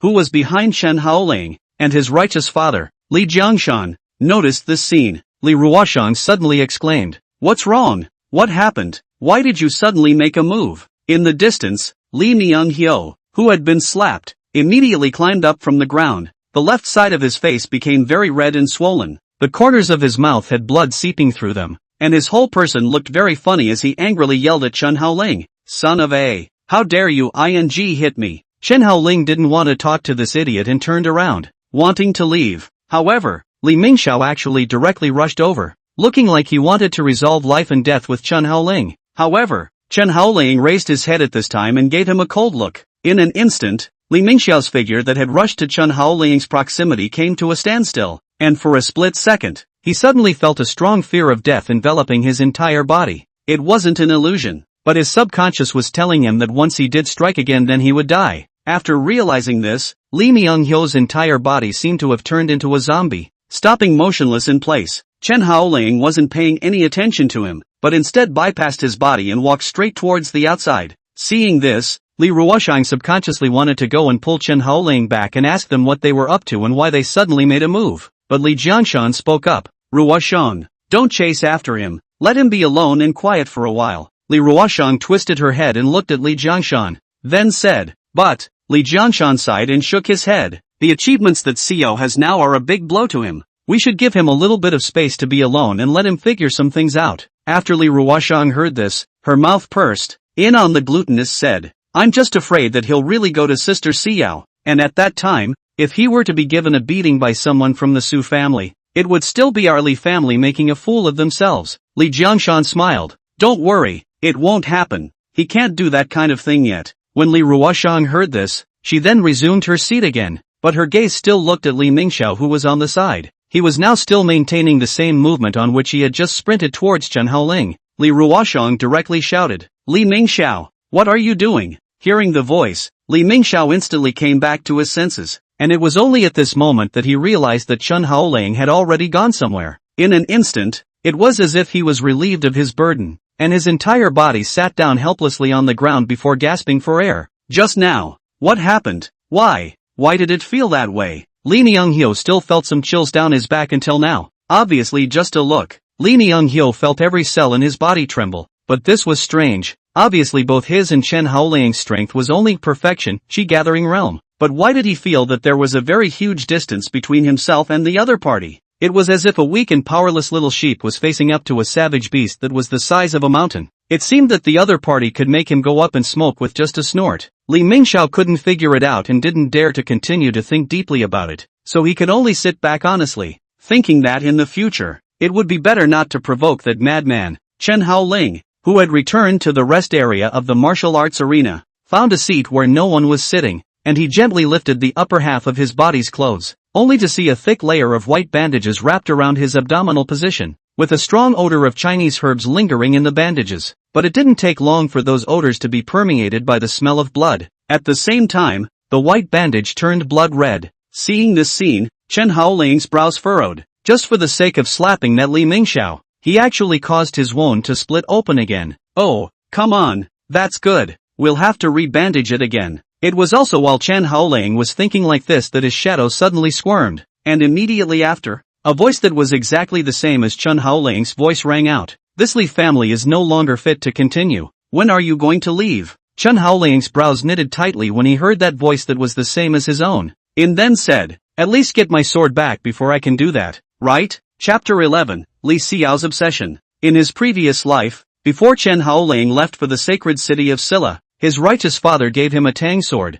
which was the sword that had been following Chen Haoling around before he entered the Li family. Its origin might be related to Chen Haoling's biological parents, and subsequently it was also this knife that followed Chen Haoling in his quest to fight in all directions, living a new life. Although Chen Haoling's feelings towards the Li family had also faded countless times, he still wanted to get his sword back. After all, at this stage of his current life, there was no magic weapon that would suit him better than that sword. Just as Chen Haoling was thinking, his shadow wriggled once again, and then it shapeshifted into a person exactly like Chen Haoling. When he came to Chen Haoling's side, he sat down with a big swagger and said with a look of a social big brother, after the boundless blade is found, how about taking a few Li family members to try out the blade? He said, and excitedly licked his lips with his tongue. But Chen Haoling said perfunctorily, let's talk about it. As soon as the words fell, he took out a new bandage as well as ointment from his storage ring and prepared to reapply medicine to himself. But Shadow was annoyed and said, those Li family members have bullied you into what kind of situation and you're still so indifferent?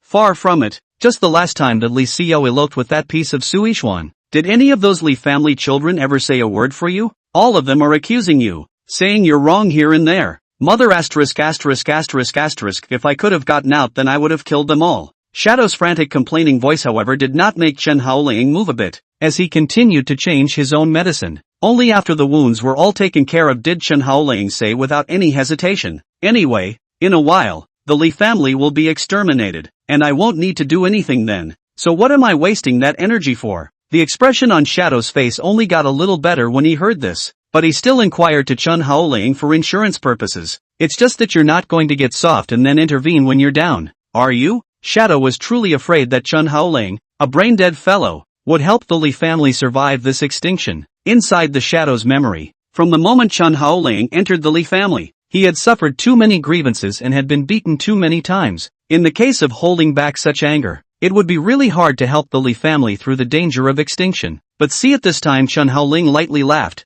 He and the wound will be dealt with after. Then casually took out the smoking gun in to light some tobacco. Said, if by that time, my righteous father and mother are both still around, I may not really be able to make a move. It's just a pity that my righteous mother died 4 years ago after a long illness, and my righteous father won't live for a few days if he does. Although this was said without thinking, Shadow was able to hear the helplessness in Chen Haoling's voice. Instead of yelling as he had done earlier, Shadow just asked cautiously, why does your righteous father refuse to receive treatment when he knows he has a divine brain tumor? If he would have gotten treatment, maybe he could have lived a few more years? Chen Haoling, however, smiled, because he himself doesn't want to live anymore. In those 10 days, I offered countless times to help him heal, and he refused, saying something about how death is also some kind of relief. That's when I knew that he would have missed my righteous mother and wanted to go down to her. With that, Chen Haoling's mouth spat out a mouthful of white mist, relying on the anesthesia from the tobacco, which allowed the pain on his abdomen to lessen a bit. The Shadow wasn't uttering a word anymore, and with a shake of his body, he merged into the blackness once again. Soon, only Chen Haoling was left alone inside the rest area again. His brows once again furrowed as he said slowly under his breath, if I really can't find my sword, I can only take the initiative to ask my righteous father for it. I just don't know if he will give it to me now. Thinking back to his last life, Chen Haoling was on the verge of leaving for the sacred city of Silla when his righteous father gave him the sword during his parting, but if we go by that point in time, he'll be waiting another 10 days or so, and his patience in the Li household was really about to wear thin. Inside Li Xiao's private room and the resting area of the Su family's contestants in the martial arts arena. Being in the middle of the room, Li Xiao sat cross-legged on the futon, frantically running the sacred spring purification technique, wanting to purify the riotous demonic power in her body, but for some reason, the total amount of purification power needed this time was very large, and the process was accompanied by very intense pain, and this pain even made Li Xiao lose her voice and shriek uncontrollably. If it wasn't for the soundproof boundary she had set up when she came in, it was estimated that the sound of just this one click would have been heard by the people outside. This agonizing process lasted for a full hour before it ended, and then, Li Xiao collapsed on the ground powerlessly, gasping for air from her mouth. A mere 10 days had passed since she had left the Li family, but during this process, the frequency of the demonic power riots within her body had begun to become more and more frequent. First, it was once every 3 days, then once every 2 days, then once a day, and now, there are 3 riots a day. Moreover, the scale of a single riot was getting bigger and bigger, and the amount of purification power that needed to be consumed became larger and larger. But this situation clearly doesn't match the last one. In her previous life, she had used the sacred spring purification technique to purify the riotous demonic power within her body, all with ease. Moreover, after each purification, the frequency of the demonic power riots in the body would become lower and lower, and the longest time, it even appeared that the demonic power riots had only occurred once in 10 years. But why was the situation completely reversed after the rebirth? Li Xiao was lying on the ground and couldn't figure out what had gone wrong, and in a trance she suddenly remembered Chen Haoling's figure. In her last life, when he was around, Li Xiao almost never had to worry about the problem of the riot of demonic power in her body, because every time, Chen Haoling would arrange to come ahead of time, thus allowing her to pass through those sufferings in a painless state. Without him in this life, all the pain had been turned into her own. Is it true that you can't do without him? Li Xiao thought like this, but suddenly her eyes became firm again. She got up from the ground and said angrily under her breath, "Not without him? What kind of joke is this? I, Li Xiao, can be soft in front of brother Yixuan, I can be soft in front of my father, but there's absolutely no way I can be soft in front of you." Chen Haoling. Li Xiao thought back to earlier when Chen Haoling lip-synced again and asked her rhetorically, "Can you still control the demonic power in your body?" Every time she thought back to this scene, it made her feel furious, and she kicked away the futon by her feet and said in a cold voice, "Don't you just want to see me unable to control my demonic power?" Then half dead from the pain, and finally running back to you in tears, begging you to save me? Ha. Ridiculous, just ridiculous. Do you really think I will do as you wish? I'm telling you, you're dreaming. Don't even think about it. To live a new life, even without you Chen Haoling, I, Li Xiao, can still become the #1 female emperor of the Divine State Empire? I can still be ranked as one of the 9 holy monarchs, and I can still accomplish great feats. When that time comes, let's see which one of us cries and begs for forgiveness. Chapter 12, This Old Man is Lying. In the 3 days since then,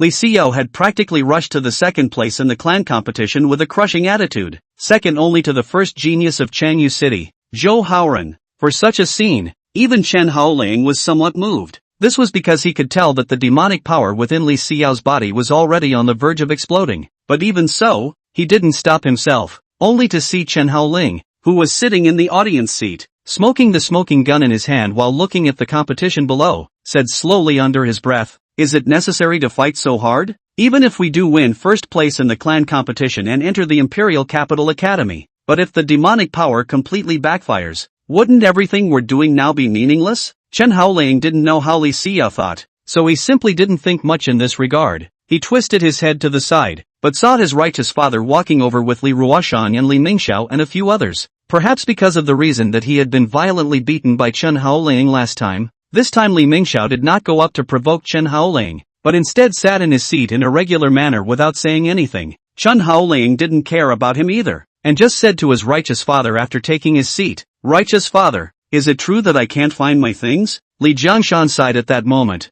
"I've already sent people to rummage through the treasury, only it might take a little more time to find it." Saying that, he took another curious glance at Chen Haoling inquiring, "What are you so anxious to have that knife for now?" Chen Haoling casually made up a reason and said, "It's nothing much, I just think that my strength might be about to break through in the near future, and I would like to have a handful of weapons to take advantage of at that time. It just so happens that the knife my real parents left me seems to be pretty good, so I want to get it back. Li Jiangshan was sort of more agreeable to this reason, and he subconsciously nodded his head. You've also reached this age, so it's fine. Turn around and take you inside the storehouse to choose a few handy weapons. As for your knife, after I send someone to find it, and immediately send it to you. Chen Haoling nodded, indicating that there was no problem, but his shadow squirmed, and a voice followed. This old man is lying. He didn't even send for your knife. He hid it on purpose. The voice was loud, but only Chen Haoling could hear it. Chen Haoling glanced at his shadow, then said in his heart, "How do you know?" Shadow immediately responded, "When he lies, his eyes flutter and he's obviously not telling the truth." Chen Haoling sniffed, and sneakily glanced at his righteous father again, before looking at the shadow again. "Why is righteous father doing this?" Shadow exclaimed groggily, "And how would I know?" After a pause, he went on to add, "According to me, we should just sneak off and get the knife back ourselves. If you tell him directly and explicitly what you want, it will in turn cause him to be wary, and when the time comes, the knife will be hidden by him, and we'll have an even harder time finding it." Chen Haoling took a deep breath of the smoking gun before exhaling a mouthful of white mist. "If we can find it ourselves, why would I take the initiative to ask him for it?" Shadow was dumbfounded at this point, and then he asked back, "Then what should we do now? If he doesn't bring out the knife, then won't we be locked up in the Li family for the rest of our lives?" Chen Haoling also fell silent at this time. He quietly thought for a while, and then responded, "Let's wait and see. If it's not possible, I'll have to wait until my strength is promoted to the Earth-Xian realm, and then I'll be able to find it with my divine sense." When Shadow sniffed, he let out a long ah sound, obviously not wanting to wait that long, but there didn't seem to be any other way at the moment. "Then how long will it take for your strength to reach the Earth-Xian realm?" Chen Haoling sniffed and glanced down at the wound on his abdomen again. "Before the Yuan Palace is repaired, it should be impossible to advance to the Earth-Xian realm, right?" Shadow, however, said with some chagrin, "Not that I'm saying, what the hell is the situation with this wound of yours? It's been almost half a ing month, and it's actually not good yet. Is that Li Xinyue using a divine weapon? It can make you hurt for such a long time." As soon as these words came out, Chen Haoling's mind flashed, as if he had thought of something, and one hand gently stroked on top of his abdomen. At this moment, he seemed to have guessed the reason why his injuries had not been healed. It was also in the middle of his thinking that a loud bang suddenly rang out, a moment that made everyone's eyes on the scene focus on the field at the same time, only to see that Li Xinyue had already exchanged blows with Yongan City's current #1 genius, Zhou Haoran, and the speed between both parties was incredibly fast. It could even be described as chasing clouds and chasing electricity and swiftly flowing electricity. Facing Zhou Haoran,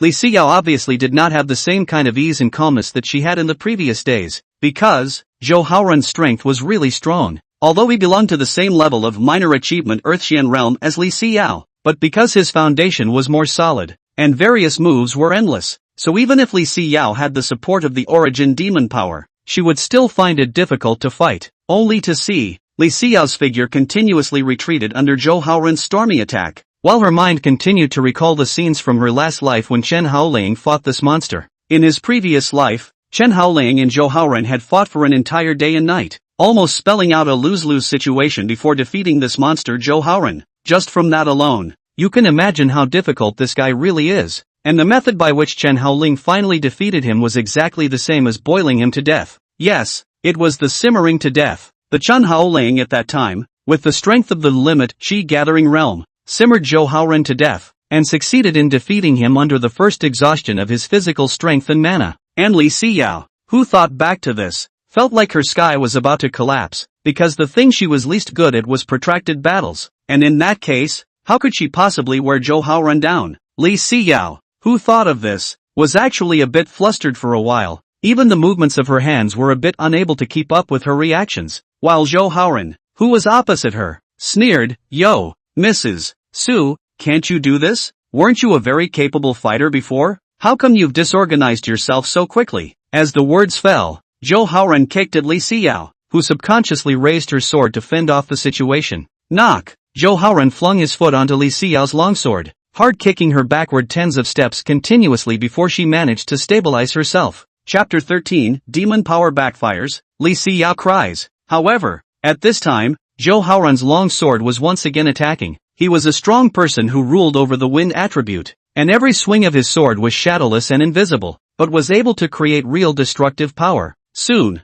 the clothes on Li Xiao's body were scratched by countless wind blades, and even the skin under her clothes was scratched with a shallow blood mark. Seeing this, Li Xiao instinctively felt a hint of annoyance, but in the next second, the demonic power in her body actually rioted once again. Immediately afterward, a strong intent of regicide lingered in Li Xiao's heart. Zhou Haoran's eyes widened slightly when he noticed this, and he exclaimed under his breath, "Is this the origin demon power? It's really powerful. Let me just come and get a good taste of it." As the words fell, the Qingfeng sword in his hand swung once again, and at this moment, a whirlwind air mass actually formed and swept straight towards Li Xiao's direction. And at this moment, Li Xiao's eyes began to become blood red, while the demonic energy up and down her body also gathered into a shadow at this moment. The moment the whirlwind air mass neared Li Xiao, a phoenix sound abruptly sounded. Then, behind Li Xiao, a Nirvana phoenix silhouette emerged. Wow! The approaching whirlwind air mass instantly dissipated, barely affecting her in the slightest.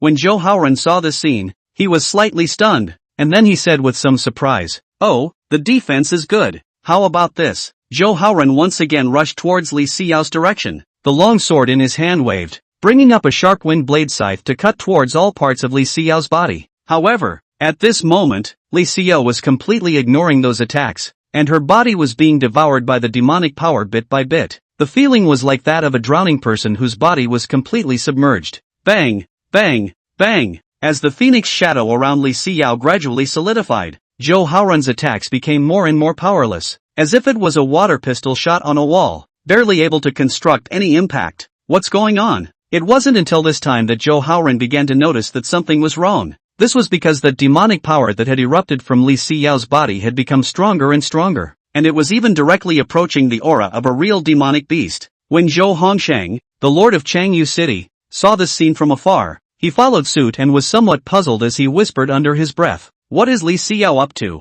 Why is she standing still? Why has that demonic power in her body become so bizarre as well?" After saying that, Zhou Hongsheng looked behind him at Butler Long and asked, "Uncle Long, do you notice anything unusual?" Butler Long was staring at Li Xiao carefully for a moment. Then, his pupils shrunk violently as he exclaimed under his breath, "Her demonic power, it's turning her back?" As soon as these words came out, even Zhou Hongsheng violently sucked in a breath of cool air, exclaiming under his breath, "What?" In the Li family's audience, Li Jiangshan, as well as Li Ruyan, Li Mingxiao, and a few other members of the Li family also noticed that something was wrong with Li Xiao. Especially Li Jiangshan even stood up from his position, looking at Li Xiao's direction and said somewhat nervously, "Xiao?" Li Ruoshang also exclaimed, "Sister Xiao." Only Chen Haoling looked at all of this with a calm face, obviously having guessed that there would be such a day. As for the field, Li Xiao's entire body had been completely enveloped in the red phoenix demonic power. That intense feeling of suffocation made Li Xiao want to escape,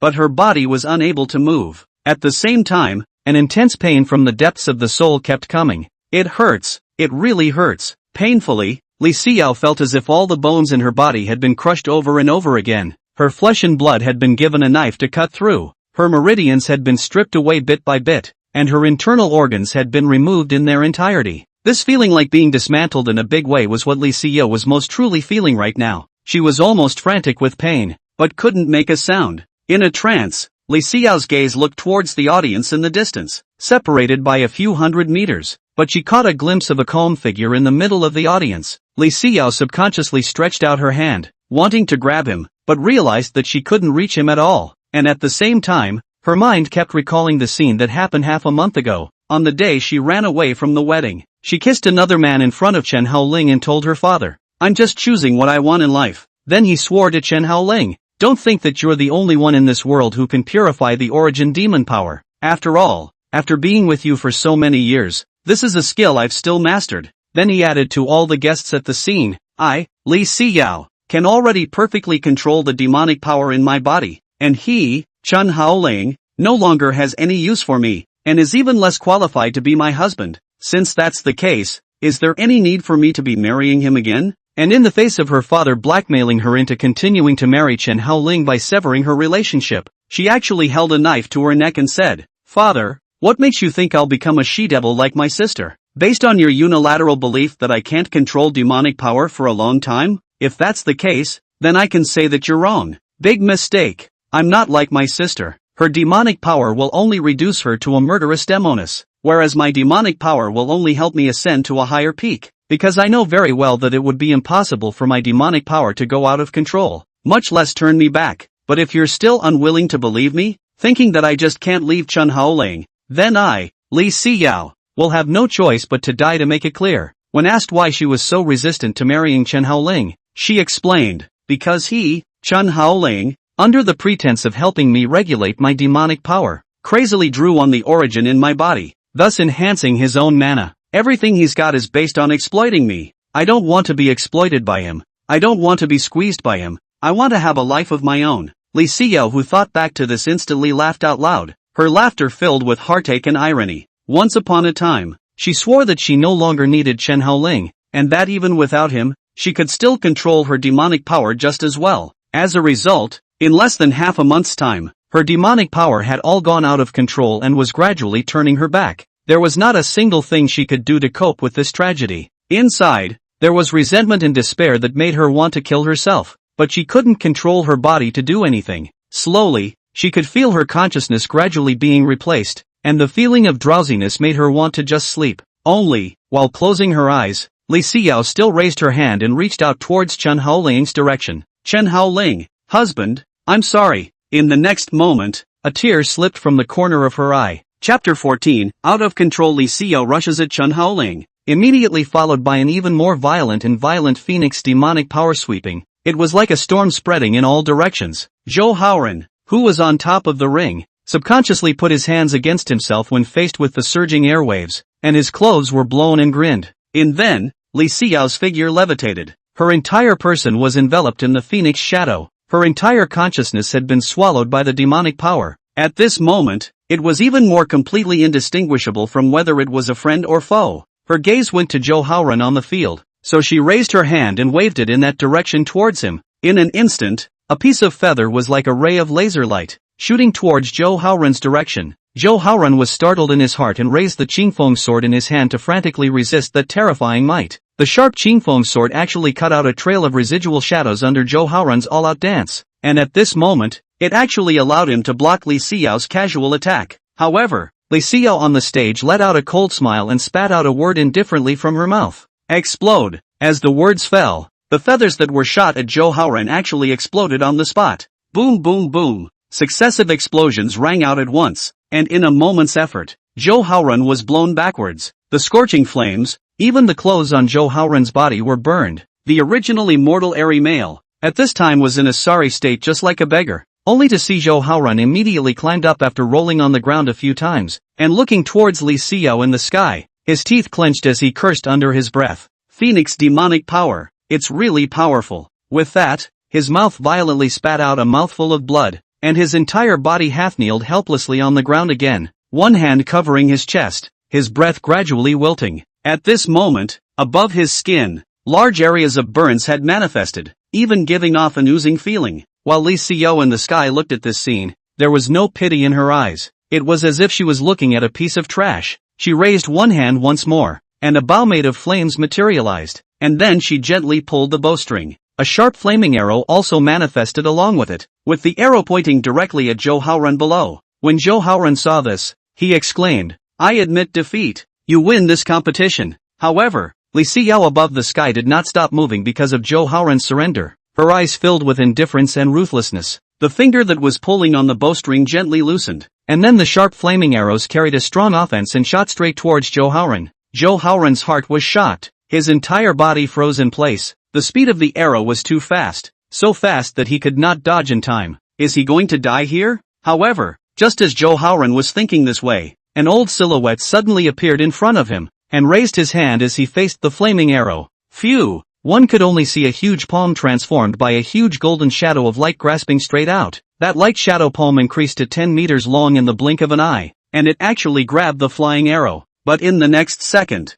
the arrow exploded on the palm of the light shadow's hand. Boom! The tumbling airwaves exploded above the sky, even causing the ground below to tremble violently. Zhou Haoran said excitedly after seeing that someone had come to his rescue. Master Dragon. The person who came was none other than the city lord's mansion's long butler, an expert of the extreme Earth Xian realm. just one step away from reaching the level of the true martial realm. This strength was one small realm stronger than Li Jiangshan, the head of the Li family. Cultivation realms, Qi gathering realm, Earth metaphysical realm, true martial realm, Yin-Yang realm. Each major realm is further subdivided into minor, major, perfect, and ultimate. And after Butler Long blocked the powerful arrow, he glanced at Li Xinyue in the sky before turning to Zhou Haoren behind him. Grand Duke, this Li Xinyue's consciousness has already been devoured by the Phoenix demon power, and now she has completely turned into a killing machine. So stay away from her. The old slave will come and clean her up personally. Zhou Haoren's entire body was shocked when he heard this, and he roared lowly under his breath. Devoured by demonic power? No, didn't she say before that she had mastered the method of controlling demonic power? How come it was suddenly devoured? Li Xinyue's previous escape from marriage was already well known amongst the entire Changyu city. Thus, including her reason for escaping from marriage was also known by everyone. That was why Zhou Haoren was overwhelmed after learning that the Li Xinyue at hand had already been devoured by demonic power. And Butler Long only responded indifferently in the face of Zhou Haoren's shock. What exactly is the reason for this old slave doesn't know. But right now, if she isn't suppressed as soon as possible, then she will threaten the safety of everyone in the entire changing Moon City. Naturally, Butler Long would never forget the massacre incident that was brought about when Li Xinyue's Ice Phoenix demonic power erupted. Thus, when facing Li Xinyue, whose total amount of demonic power exceeded Li Xinyue's by a factor of 10, his face was filled with deep scorn. But in the next second, Li Xinyue above the sky made a turn and flew in a direction. She also seemed to have sensed how strong the dragon Butler was, and thus, turned away without the slightest hint of a fight, and the speed was so fast that it gave people a feeling of being deterred. But Butler Long wouldn't let her leave that easily, and at that moment, Butler Long yelled, "Where to go?" As the words fell, he chased after Li Xinyue in her direction. At the same time, many of the city lord's houseguards on the martial arts arena began to arrange for the evacuation of the spectators at the scene in a well-organized manner. The same was true including on the side of the Li family. Only, Li Jiangshan had been refusing to go because he was worried about his daughter's condition, and so many people around him were trying to persuade him, but the old man just refused to do so, and he even wanted to personally go out and bring his daughter back. However, in the next second, Li Ruyan was suddenly pointing at the distant sky and said, "Look guys, Sister Xinyue is rushing over towards us." As soon as these words came out, everyone was shocked to see that Li Xinyue, who was wrapped in the phoenix shadow, was rushing towards the side of the Li clan's crowd at a very astonishing speed. However, only Chen Haoling looked at this scene with a pale face as he realized that Li Xinyue seemed to be rushing towards himself. Almost without thinking too much, Chen Haoling lunged in one direction. Just in the moment Chen Haoling dodged away, Li Xinyue had already approached, and she stomped on the spot where Chen Haoling had just stood, directly stomping a deep crater into the ground there. If she stepped on her this time, Chen Haoling would have to shed his skin even if he didn't die. When the crowd at the scene saw this scene, they couldn't help but let out a gasp of surprise. Li Jiangshan was even more excited. "Xinyue!" Li Ruyan also shouted, "Sister Xinyue!" However, Li Xinyue completely ignored their cries and instead turned her gaze towards Chen Haoling. At this time, after Chen Haoling dodged Li Xinyue's attack, his footsteps quietly fell backward to ensure that he and his opponent remained at a safe distance, and Chen Haoling's shadow shouted at that moment, "This woman is coming for you. Don't be tainted by her demonic power, or else you might be sucked into a dry corpse by her." Chen Haoling said to the shadow in annoyance, "I know what she's coming over for. I don't need you to remind me." Chen Haoling could strengthen his own mana by absorbing the phoenix's demonic power, and similarly, Li Xinyue's demonic power could devour Chen Haoling's mana to gain an increase in strength. Therefore, Li Xinyue came to Chen Haoling with only one purpose, which was to absorb the mana within Chen Haoling's body as a way to strengthen her own strength. In the next moment, Li Xinyue let out a sharp phoenix chirp,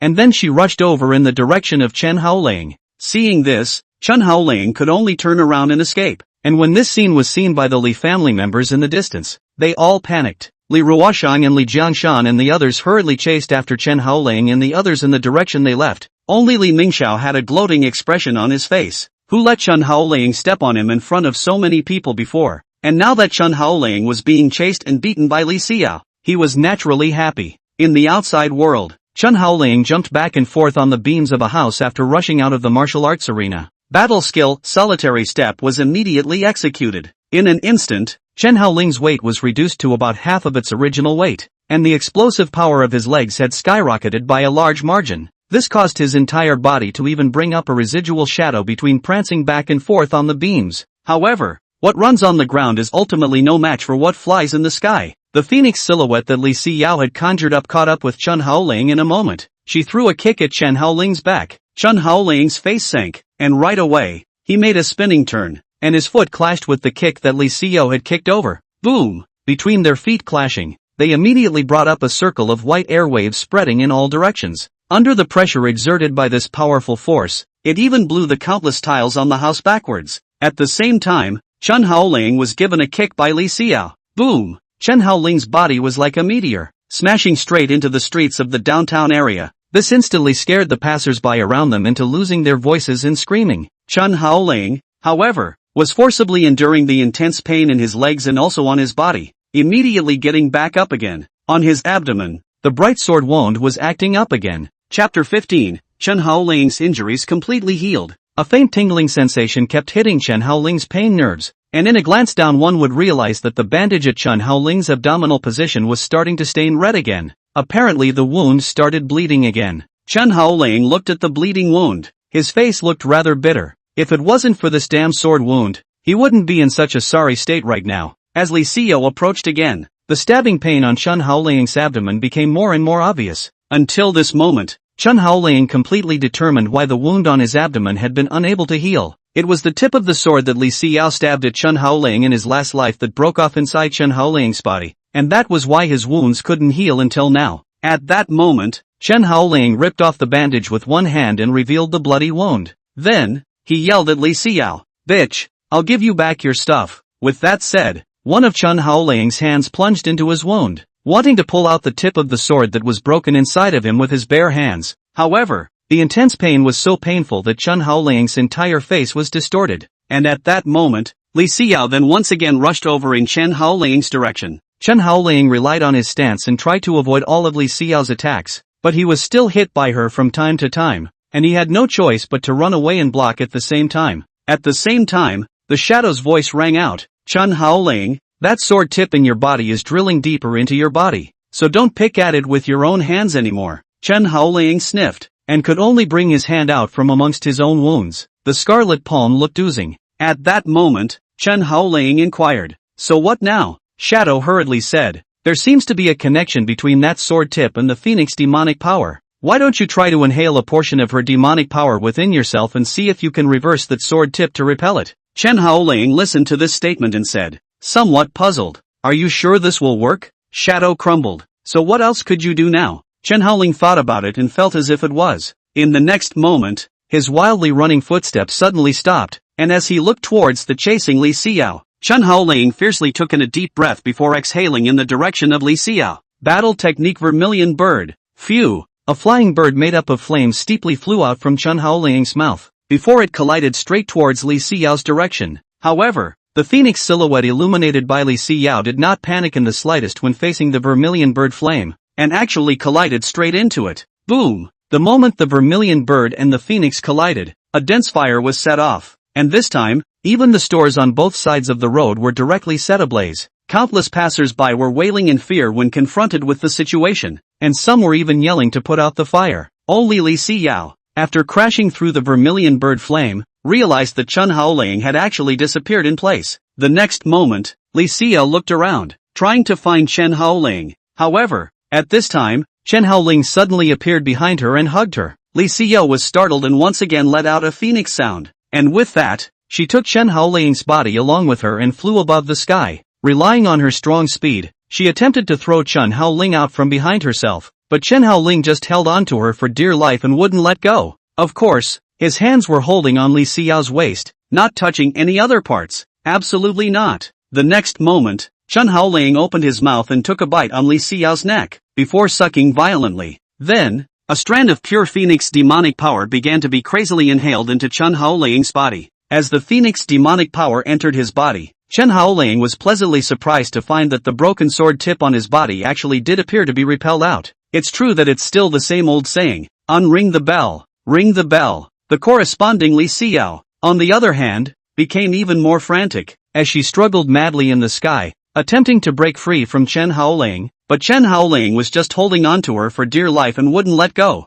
and at this time, the Li family's crowd, including Butler Long, and the others had also rushed over. When Li Jiangshan saw Chen Haoling in the sky holding Li Xinyue to death, he exclaimed, "Haoling, Xinyue." With that, he wanted to step in and save the two, but Butler Long said, "It's best not to act rashly, beware of your little life." As the words fell, Li Jiangshan's footsteps that had just stepped out shrunk back, and the man at the moment was looking straight at the scene in the sky, not daring to make any moves, and Butler Long was thinking about how he should be able to catch Li Xinyue down from such a high distance. Above the sky, as time continued to move backwards, the total amount of Phoenix demonic power inhaled by Chen Haoling became more and more. At the same time, the tip of the disconnected sword inside him had emerged from Chen Haoling's wound by this time. It was that thumb-length sword tip that hardened and tortured Chen Haoling for half a month. At that moment, he absorbed the Phoenix demonic power even more crazily, and at the same time, the shadow surfaced, and he turned into Chen Haoling's appearance, then wrapped around Chen Haoling's body like a snake, and lifted his hand, and grabbed the tip of that sword with one hand.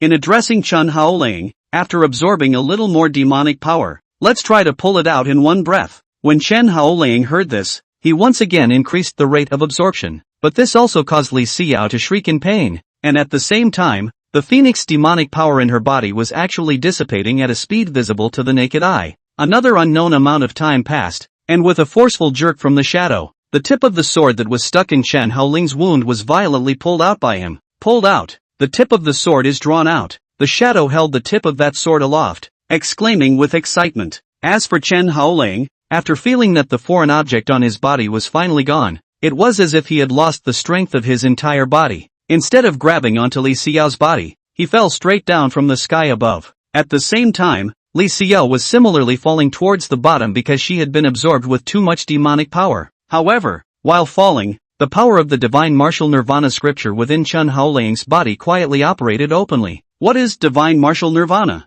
It was that after every battle, no matter how severe the injuries were, as long as there was still a breath left, one would be able to immediately be reborn in Nirvana and have their strength skyrocket by a large margin. And Chen Haoling's current state just happened to fulfill the characteristics of the divine martial Nirvana scripture. In an instant, a special strand of pure Yuan Qi gathered towards his body in the air around him. These pure Yuan Qi were special energies used to repair the injured body, and although they could not be compared to a real spiritual medicine, at this moment, they were crazily repairing Chen Haoling's broken body. At the same time, the spirit stones in his storage ring flew out uncontrollably. Spirit stones were essential materials needed for a cultivator's advancement, and this could not be filled by just absorbing aura, as that one single spirit stone turned into pure energy and was absorbed by Chen Haoling. In an instant, Chen Haoling's aura began to surge wildly. It was during this process of him falling down from above the sky that his wounds began to recover at an astonishing speed. At the same time, the strength that hadn't seen any growth for a long time was rapidly expanding at this moment. In just a few breaths of time, Chen Haoling's aura actually advanced from the perfection Qi gathering realm to the limit Qi gathering realm level. Then,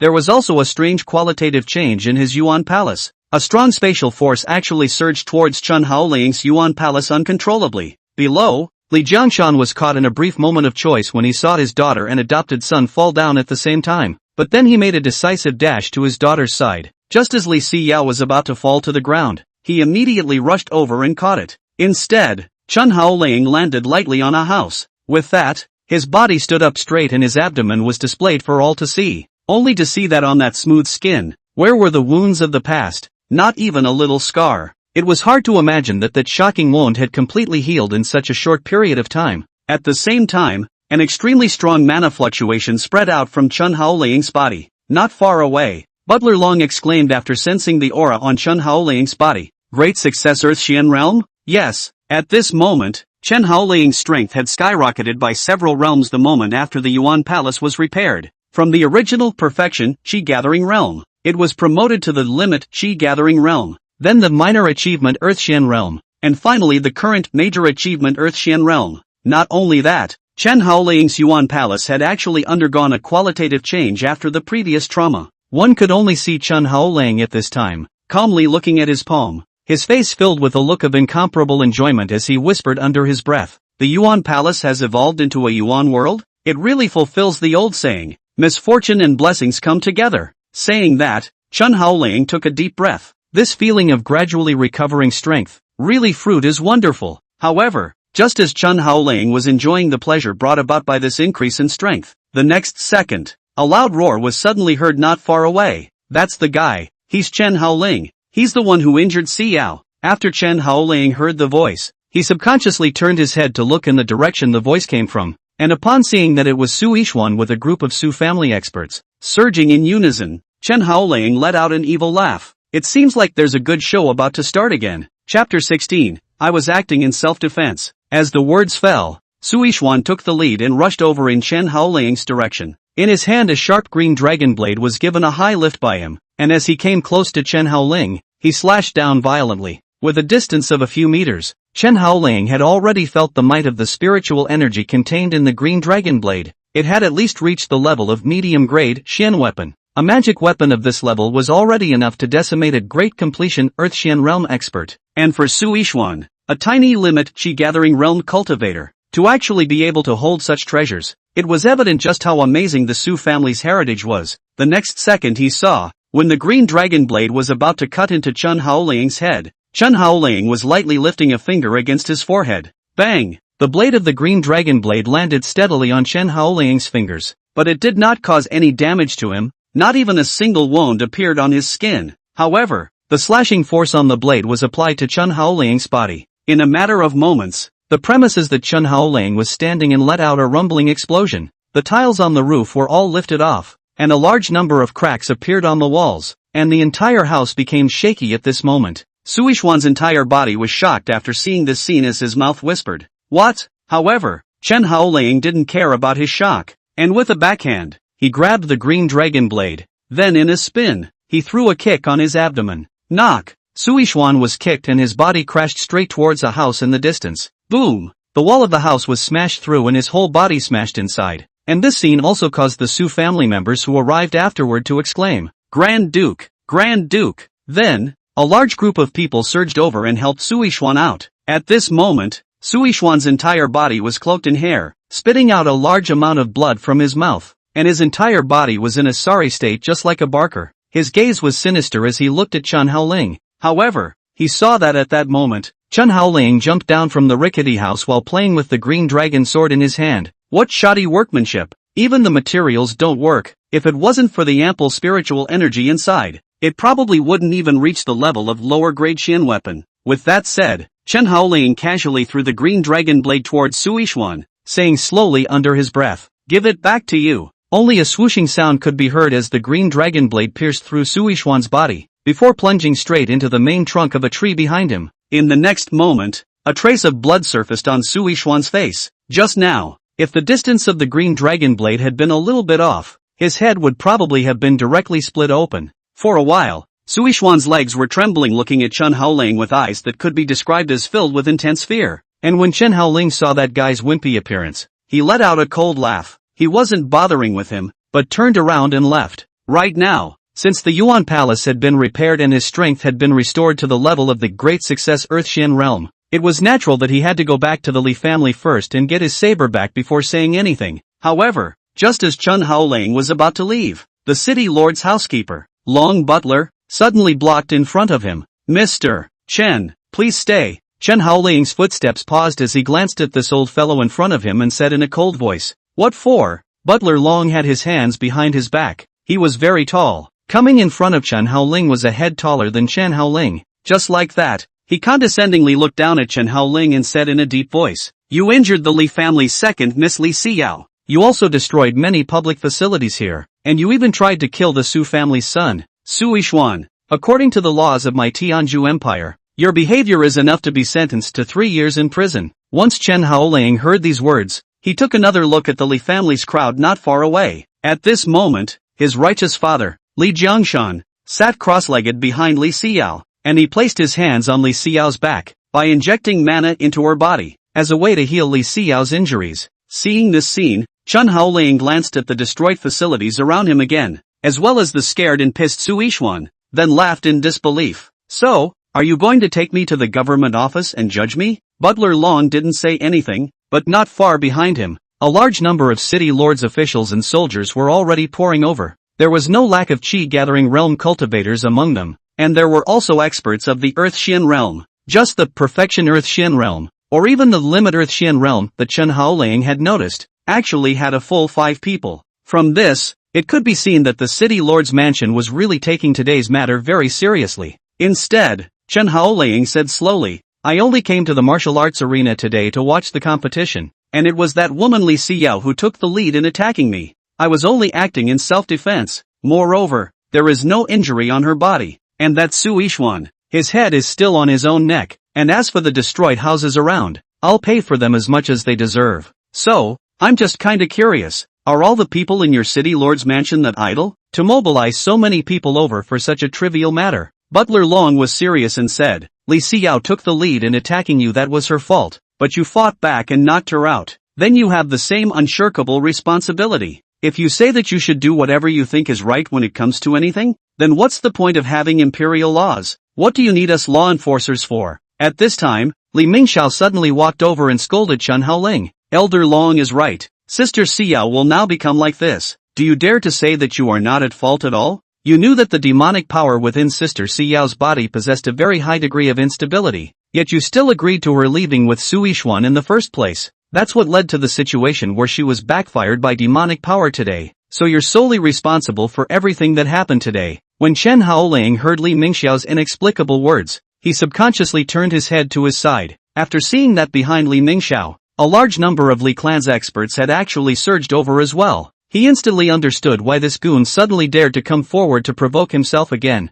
And still, Chen Haoling said to Li Mingxiao carelessly, who was it that begged me to let Li Xinyue go in the first place? And who was the one who said that I no longer have any use for Li Xinyue, nor am I worthy of Li Xinyue anymore? Did I say that? Or did the dog say it? The moment these words came out, those Li clan experts who had rushed here all showed a small amount of anger on their faces, as a significant portion of these people had admonished Chen Haoling to fulfill Li Xinyue and Su Yishuan together. Now that Chen Haoling was saying in front of them that the words they had said in the first place were spoken by a dog, it naturally made them feel extremely annoyed. One of the boys even took a step forward and said angrily, even if we were the ones who begged you to let it go in the first place, it was only because we were overwhelmed by the situation that we said that. As the person involved and the one who knows the most about Sister Xiao's demonic power, you should have had to forcefully refuse Sister Xiao's departure at that time. If you had held on a little bit at that time, how could Sister Xiao's demonic power have turned her back? And how could she have become like this? To put it bluntly, you're the one who started it all. The culprit. Many of these rushing Li family members had already learned the full picture of what happened in the martial arts arena through the communication jade ultimatum,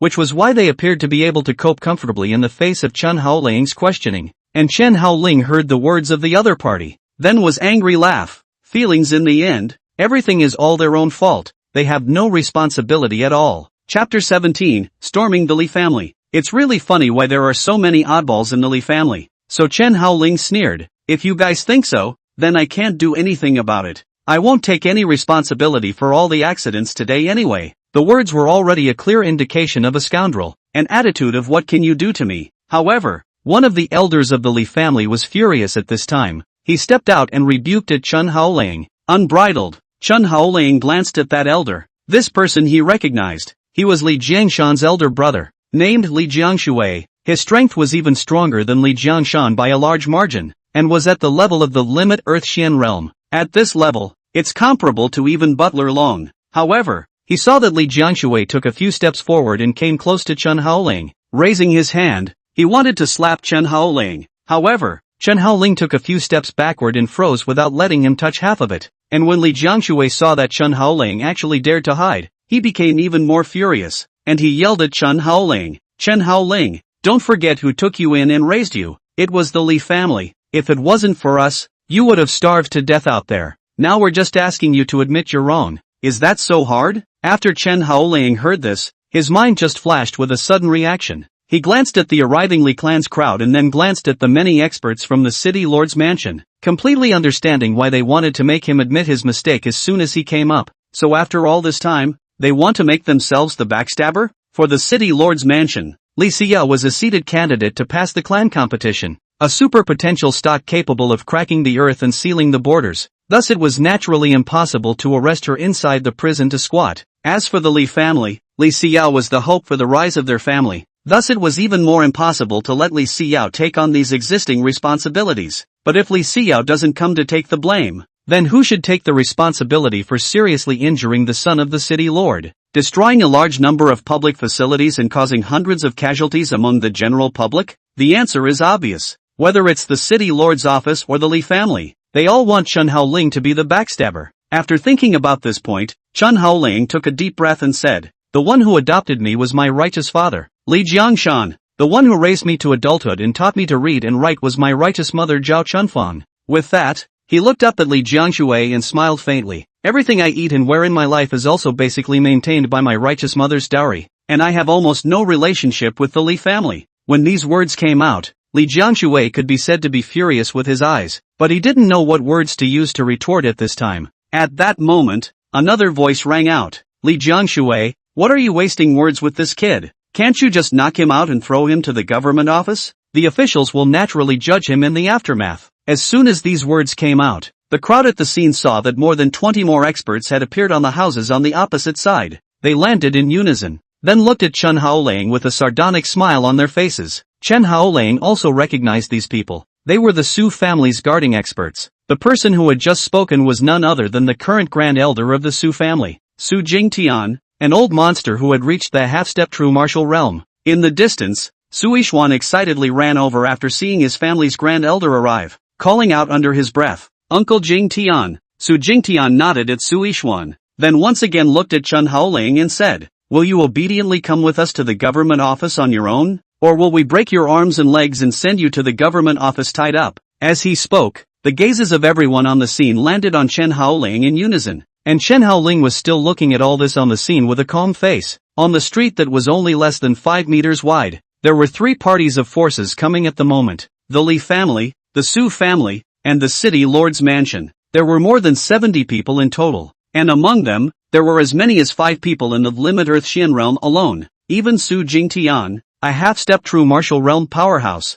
had come. You can see how scary the scale is. After seeing this, Chen Haoling smiled as he glanced at his righteous father who was still healing Li Xiyao's injuries in the distance. His attention was clearly on Li Xinyue at the moment, and it looked as if he was completely oblivious to the situation on their side. Then, Chen Haoling then looked at the Su family, the Li family, and the group of experts from the city lord's mansion, before just lightly saying, "Want me to be Li Xiyao's backstabber? Sorry, I'm not a very good backer. I can't carry it." With that, Chen Haoling violently punched the ground. Boom! A white flame rose steeply, centering on Chen Haoling's fist and spreading out rapidly. In just this instant, those tripartite forces that surrounded Chen Haoling were all shaken backward by an invisible chi force. Then, Chen Haoling's footsteps made another point on the ground, and his body jumped up in the air, his body slowly rotating several times in mid-air. Battle technique, Flame Dragon Rain, launched. In an instant, Chen Haoling's spinning speed steeply accelerated, and at first glance, it looked like a small humanoid whirlwind. Then, a ball of white flame flew out from that small whirlwind. Boom boom boom. Those balls of flame began to launch a frantic bombardment against the 3 major forces, and in an instant, many people who were weak were blown over. At that moment, Li Xinyue, the eldest uncle of the Li family, yelled, "Chen Haoling, you dare to take action against your own family." Chen Haoling stopped spinning above midair and then stomped his foot towards Li Xinyue's direction. Li Xinyue was startled and subconsciously raised his hands to cross them against his face. In an instant, a golden shield formed in front of him. Knock! Chen Haoling's foot palm collapsed hard on the Vajra cover, as if it had kicked on an ancient bell, and the loud and clear sound of the bell echoed out. What Chen Haoling didn't expect was that this small Vajra cover actually resisted his own kick. However, when the strong force was still applied on Li Xinyue's body, it still kicked him backwards. At the same time, a large amount of blood was spat out of his mouth, and his entire person appeared to be in a sorry state. But without waiting for him to react, Chen Haoling came in front of him once again and raised one palm to violently slap him across the face. Snap! This slap sound appeared to be very crisp, and it even deformed Li Xinyue's face, and he had several teeth in his mouth that he spat out. Dabu, eldest uncle. A large number of the Li family juniors who had followed them all exclaimed in shock, and then they looked at Chen Haoling in annoyance before they all yelled, "I'll kill you." However, when Chen Haoling faced these juniors, he just raised one palm and then violently rushed into the crowd. Snap, snap, snap, snap. In an instant, whether it was the juniors of the Li family or the elders, even if they were experts who had reached the Earth Xian realm, they were all slapped by Chen Haoling, and that slap was so hard that it almost deformed their faces. and even some of the better-faced girls had their mouths knocked askew. When it finally came to Li Mingxiao, Chen Haoling rushed towards him as if he was a madman. When Li Myung-hyo saw this, he was immediately shocked and wowed. Brother Chen, I'm your younger brother. Li Mingxiao, you can't hit me. If you hit me, the family head and sister Xiao, they won't forgive you. But Chen Haoling was still laughing coldly, directly stepping on him, and then swinging both palms, left and right, in a frenzy of smacking Li Mingxiao's face. Pop, pop, pop. The sound of successive slaps resounded once again, and in no time at all, Li Myung-hyo's entire face was beaten into a pig's head. But at this time, the experts of the city lord's mansion, as well as the Su family's experts, all reacted as well, and they hurriedly surged over in Chen Haoling's direction. Chapter 18, Li Xinyue awakens, joining hands with Su family to suppress Chen Haoling, and as soon as Chen Haoling twisted his head, he took a deep breath, while at the same time, his eyes followed and closed gently. Upanishad, the law of Koan-pang breathing, unleashed. Chen Haoling's breathing began to enter into a mysterious pattern. All of his senses were turned on to the limit at this moment, and his ears could clearly hear the heartbeats of each and every one of them. His nose could smell any odor lingering in the air. In the next moment, Chen Haoling closed his eyes and rushed straight towards those many experts who were surging towards him. But the scene was as if it were a tiger like a sheep, and it seemed that someone was falling every second. Although Chen Haoling's eyes were closed, he was able to accurately dodge each and every one of their attacks, while at the same time returning them violently. Relying on the Koan-pang breathing method, Chen Haoling's physical energy was conserved to a very astonishing extent. He gave off the impression as if he wouldn't get tired at all, and was still able to do so with ease in the face of so many people surrounding him. At the same time, his figure came and went as if he was in no man's land, and his moves were wide open, quickly causing 4/5 of the people to fall. In the end, there were only 8 masters left who were still barely standing. There were 4 Perfection Earth Xian Realm, 3 Limit Earth Xian Realm, and 1 half-step True Martial Realm among these 8 people. The 7 experts of the Earth Xian Realm among them had all suffered injuries of varying degrees, and only that half-step True Martial Realm powerhouse had not yet been able to make a move. He seemed to be waiting for something, or maybe he was observing Chen Haoling's moves. In short, he just kept watching the show from the side. In the next moment, Butler Long charged towards Chen Haoling's direction once again, and used 6 remaining high-level Earth Xian Realm members also struck out at the same time. The 7 of them seemed to have formed some sort of tacit cooperation, and during this period of fighting with Chen Haoling, they even forced Chen Haoling to fall backwards several times. For a while, Chen Haoling actually began to fall into the wind. As for the Su family's grand elder, Su Jingtian, the half-step True Martial Realm powerhouse, it seemed that he was ready to make a move as well when he saw this place. Chen Haoling was already struggling a bit when he was facing 7 high-level Earth Xian realms, so if he added this half-step True Martial Realm to the mix, it was estimated that there was a real possibility that he would have to plant himself here. In the distance, over at the Li family's side, Li Xinyue, who was sitting cross-legged on the ground, slowly opened her eyes. Since Chen Haoling had sucked away the vast majority of the riotous demonic power in her body earlier, at this time, she had already regained her consciousness again. At the same time, Li Xinyue also noticed her father behind her, and at that moment, she said weakly, "Father." After Li Jiangshan saw that his daughter had awakened, he hurriedly withdrew his energy, then said feebly, "How are you? Is it all right?" Li Xinyue turned around at that moment, her eyes looking around, after seeing a large portion of the Li family's crowd had fallen. Though not dead, most of them were very seriously injured. The lightest one even had his jawbone fall off. Seeing this, Li Xinyue immediately said to her father, "Father, what happened here? Who injured all of our Li family members?" When Li Jiangshan heard the words, he also subconsciously turned his head to look around. After seeing a group of Li family children and his elder brother Li Jiangxue all collapsed on the ground, his pupils just shrunk, and he exclaimed under his breath, "What's going on? What happened here?" At this time, Li Mingxiao, who had already been beaten into a pig's head, trembled and climbed over, and he said to Li Xinyue as well as Li Jiangshan, "Family head, that Chen Haoling is simply not a human being." He trembled and gave a full account of what had happened before, and then said, "Right now, Su Jingtian as well as Butler Long and the others are still besieging Chen Haoling, so it's estimated that Chen Haoling can be taken down in a short while." When Li Jiangshan heard this, he instantly became enraged, and his mouth roared, "You guys actually helped outsiders to deal with Haoling together?" Li Mingxiao cried, "Family master, it was Chen Haoling who started it. We didn't even hurt a single finger of his." Li Jiangshan angrily got up, wanting to immediately head to Chen Haoling's side of the battlefield to support him. Li Xinyue knew very well how brutal that bastard Su Jingtian really was, not to mention that he was only at half-step true martial realm, but if he exploded at full strength, his strength was even comparable to the minor true martial realm. If Chen Haoling fell into his hands, he was only afraid that half of his bones would be broken. However, just as Li Jiangshan stood up, he went limp all over again. Just now, healing Li Xiao's wounds had consumed too much of his mana, coupled with the fact that at this moment, the divine brain cancer had begun to flare up in his body again. This caused him to barely have any spare energy left in helping Chen Haoling. Seeing that he almost collapsed, Li Xiao rushed to support him, but Li Jiangshan said excitedly, "Quick, go save Haoling. He's now surrounded by a large group of experts,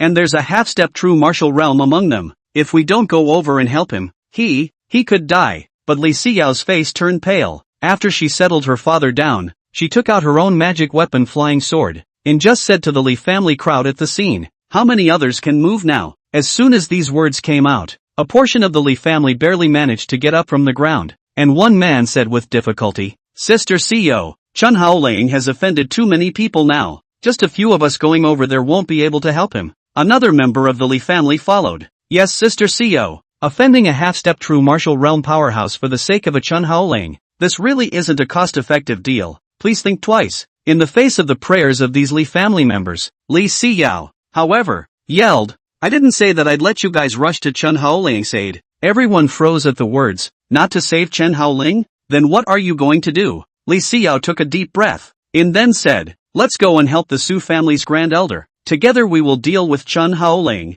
and find a way to suppress Chen Haoling and say." As soon as the words fell, Li Xiao took the lead and rushed towards the battlefield where Chen Haoling was, and when the Li family members heard this, they first looked at each other, and then they immediately followed. If they were to help Chen Haoling, then they were naturally unwilling to do so. After all, the fiery slaps on their faces could still hurt. However, if they were to deal with Chen Haoling together with the Su family, then they would not be trapped. It was only natural to reclaim the slap he had just received. The family head, Li Jiangshan, who was sitting on the side, became anxious when he heard his daughter's words, and he said angrily, "Asshole, I asked you to help Chen Haoling. Who asked you to help an outsider?" With that, Li Jiangshan wanted to stand up and chase after him, but Li Mingxiao said, "Family head, don't be moving around. Sister Xiao should have her considerations if she would do this. Let's not be meddling." How could Li Jiangshan not care? If Chen Haoling was really killed, then where would he have the face to go underground to see his dead wife?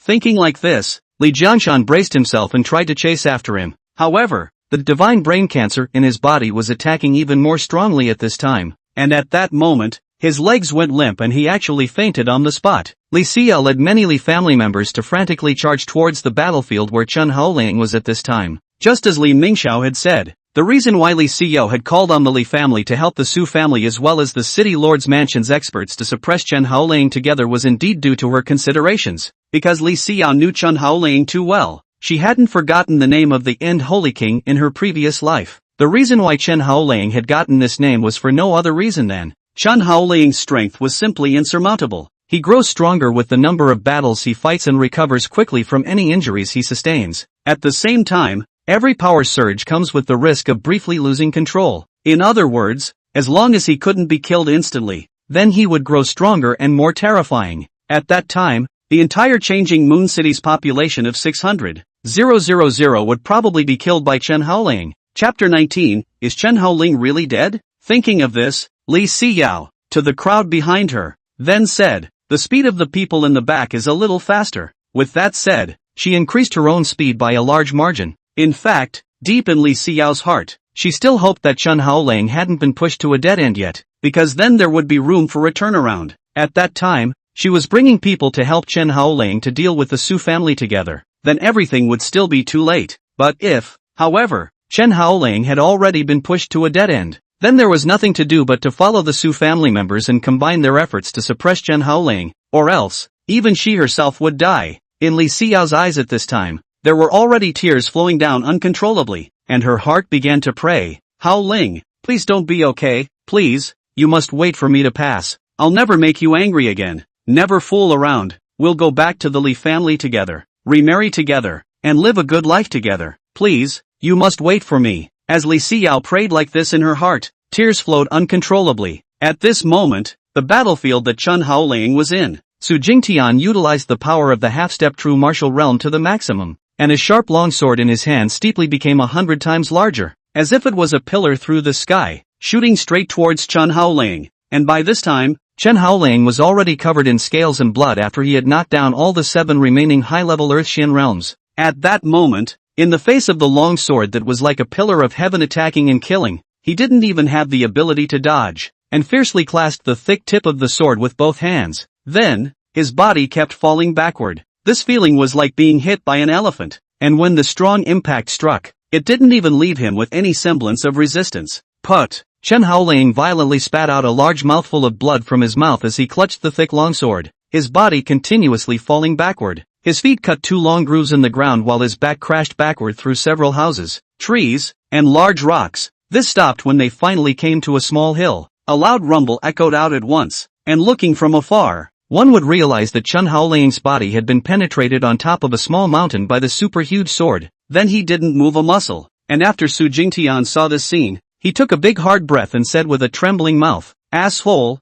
actually able to fight so well. If old me had struck a little later, I guess I really would have died by your hands." At this time, Long Butler, who was also beaten all over his body, limped out, and he looked at Chen Haoling, who was already immobile, and said, "We just captured him to take the fall. Now that we've just gotten him killed, what should the city lord's side say?" Su Jingtian sniffed but snorted coldly. The hell knows that this kid's fighting strength is so fierce, and he's also a stubborn bastard, refusing to even lower his head. With that, he then looked at the large number of people who had already fallen at the scene, before just saying, "Try to find someone else, and see who else you can use to take the fall." When Butler Long sniffed, a trace of helplessness appeared on his face, but it seemed that this was all that could be done at the moment. However, at this time, Li Xinyue was the one who rushed over with her people, and when she saw Chen Haoling, who was pinned on top of a small mountain peak, her face turned white, and a tear flowed down uncontrollably, and she exclaimed under her breath, "Husband!" In an instant, the 10,000 years of conjugal life in her previous life was quickly played over and over in her mind as if it were a movie. Inside those years, Chen Haoling was like a boy who couldn't grow up. He liked to stick to her every day and tell her a bunch of bad jokes that weren't funny. No matter what she wanted, Chen Haoling would do everything in his power to come and get it for her. Life in those days was very boring but very restful. Now I look back on it, but it feels full of happiness. But now, when she saw Chen Haoling die in front of her, she was feeling as if her sky had collapsed. It seems as if your life, your dreams, everything about you has become meaningless. Even in his previous life when Li Xinyue ganged up with Chen Haoling's group of female disciples to lay siege to him, Li Xinyue was not as desperate as she was now, because, in her previous life, Li Xinyue knew that it was impossible for Chen Haoling to die, and she didn't really intend to kill Chen Haoling, so she didn't feel anything. But now, it was different. She could no longer feel Chen Haoling's breath, and that meant that the man who had spoiled her for 10,000 years was really gone, really disappeared from the middle of her world. With that, she wanted to rush over and save Chen Haoling. However, the Li family members said, "Sister Xiao, don't go over there. He's already dead. Don't go over there." Li Xiao angrily pushed them away and yelled under her breath, "All of you get out. Stay away from my husband." But at this time, Su Jingtian was annoyed and said, "Xiao, have you forgotten your identity? You're the daughter-in-law of our Su family, the one who's going to marry my nephew Su Yishuan, and you're actually calling another man husband in public?" When Li Xinyue heard Su Jingtian's voice, she coldly twisted her head to look at him, and without saying anything, she directly copied her longsword and pointed it at Su Jingtian, saying in a cold voice, "You murdered my husband, didn't you?" Su Jingtian instantly became furious when he saw this scene, and he chided Li Xinyue, "You dare to point your sword at me?" Li Xinyue then laughed cruelly and coldly, "My husband is no longer here. Everything is meaningless. Ha ha ha ha ha ha. There's nothing I wouldn't dare to do now. Ah ha ha ha ha." Saying that, the phoenix demonic power that had originally been suppressed in Li Xinyue's body actually rioted once again. Only at this moment, she seemed to be able to control this power very well. Su Jingtian's entire face was so gloomy that it was almost dripping after seeing Li Xinyue's seizure-like appearance. At that moment, he said, "That's fine. Since you're determined to seek death, then I'll teach Xian a lesson on behalf of him, a new daughter-in-law who hasn't even gotten married yet." With that, Su Jingtian wanted to mobilize the mana within his body. However, in the next second, a weird laughter suddenly sounded. Ha ha ha ha ha ha ha ha ha ha ha. The laughter was very treacherous, as if it came from all directions, and as if it was just within earshot. It was a moment that even stunned everyone on the scene. When Su Jingtian heard that familiar laughter, he jerked his head in the direction of Chen Haoling, and Li Xinyue followed a piece of it and looked over after hearing the laughter. As expected, he saw that Chen Haoling single-handedly pulled the supergiant heavy sword, which was 100 meters long, off of his own body, and then lightly threw it towards the back. The huge sword that weighed tens of tons was thrown thousands of meters above the sky before falling straight down towards the bottom. Boom! As if it was a missile, the giant sword hardened and penetrated a distant mountain on the spot, even inducing a violent earthquake. Then, Chen Haoling's laughter came again, while his body levitated in the air uncontrollably. At the same time, a Koan Pang's shadow emerged behind him. Li Xinyue instinctively rejoiced at the sight and exclaimed under her breath, "Husband!" However, not waiting for her to be happy for long, her pupils contracted violently as she saw that the wounds on Chen Haoling's body were healing at an astonishing speed. At the same time, Chen Haoling's strength was insanely skyrocketing. In feeling this, Li Xinyue, her face turned white as she yelled at all the Li family members at the scene, "Run away! Everyone get out of here quickly!" Chapter 20, The 9 True Martial Realms. However, it was also the moment Li Xinyue's words fell that Chen Haoling's figure abruptly disappeared in place. The next moment, in front of Su Jingtian,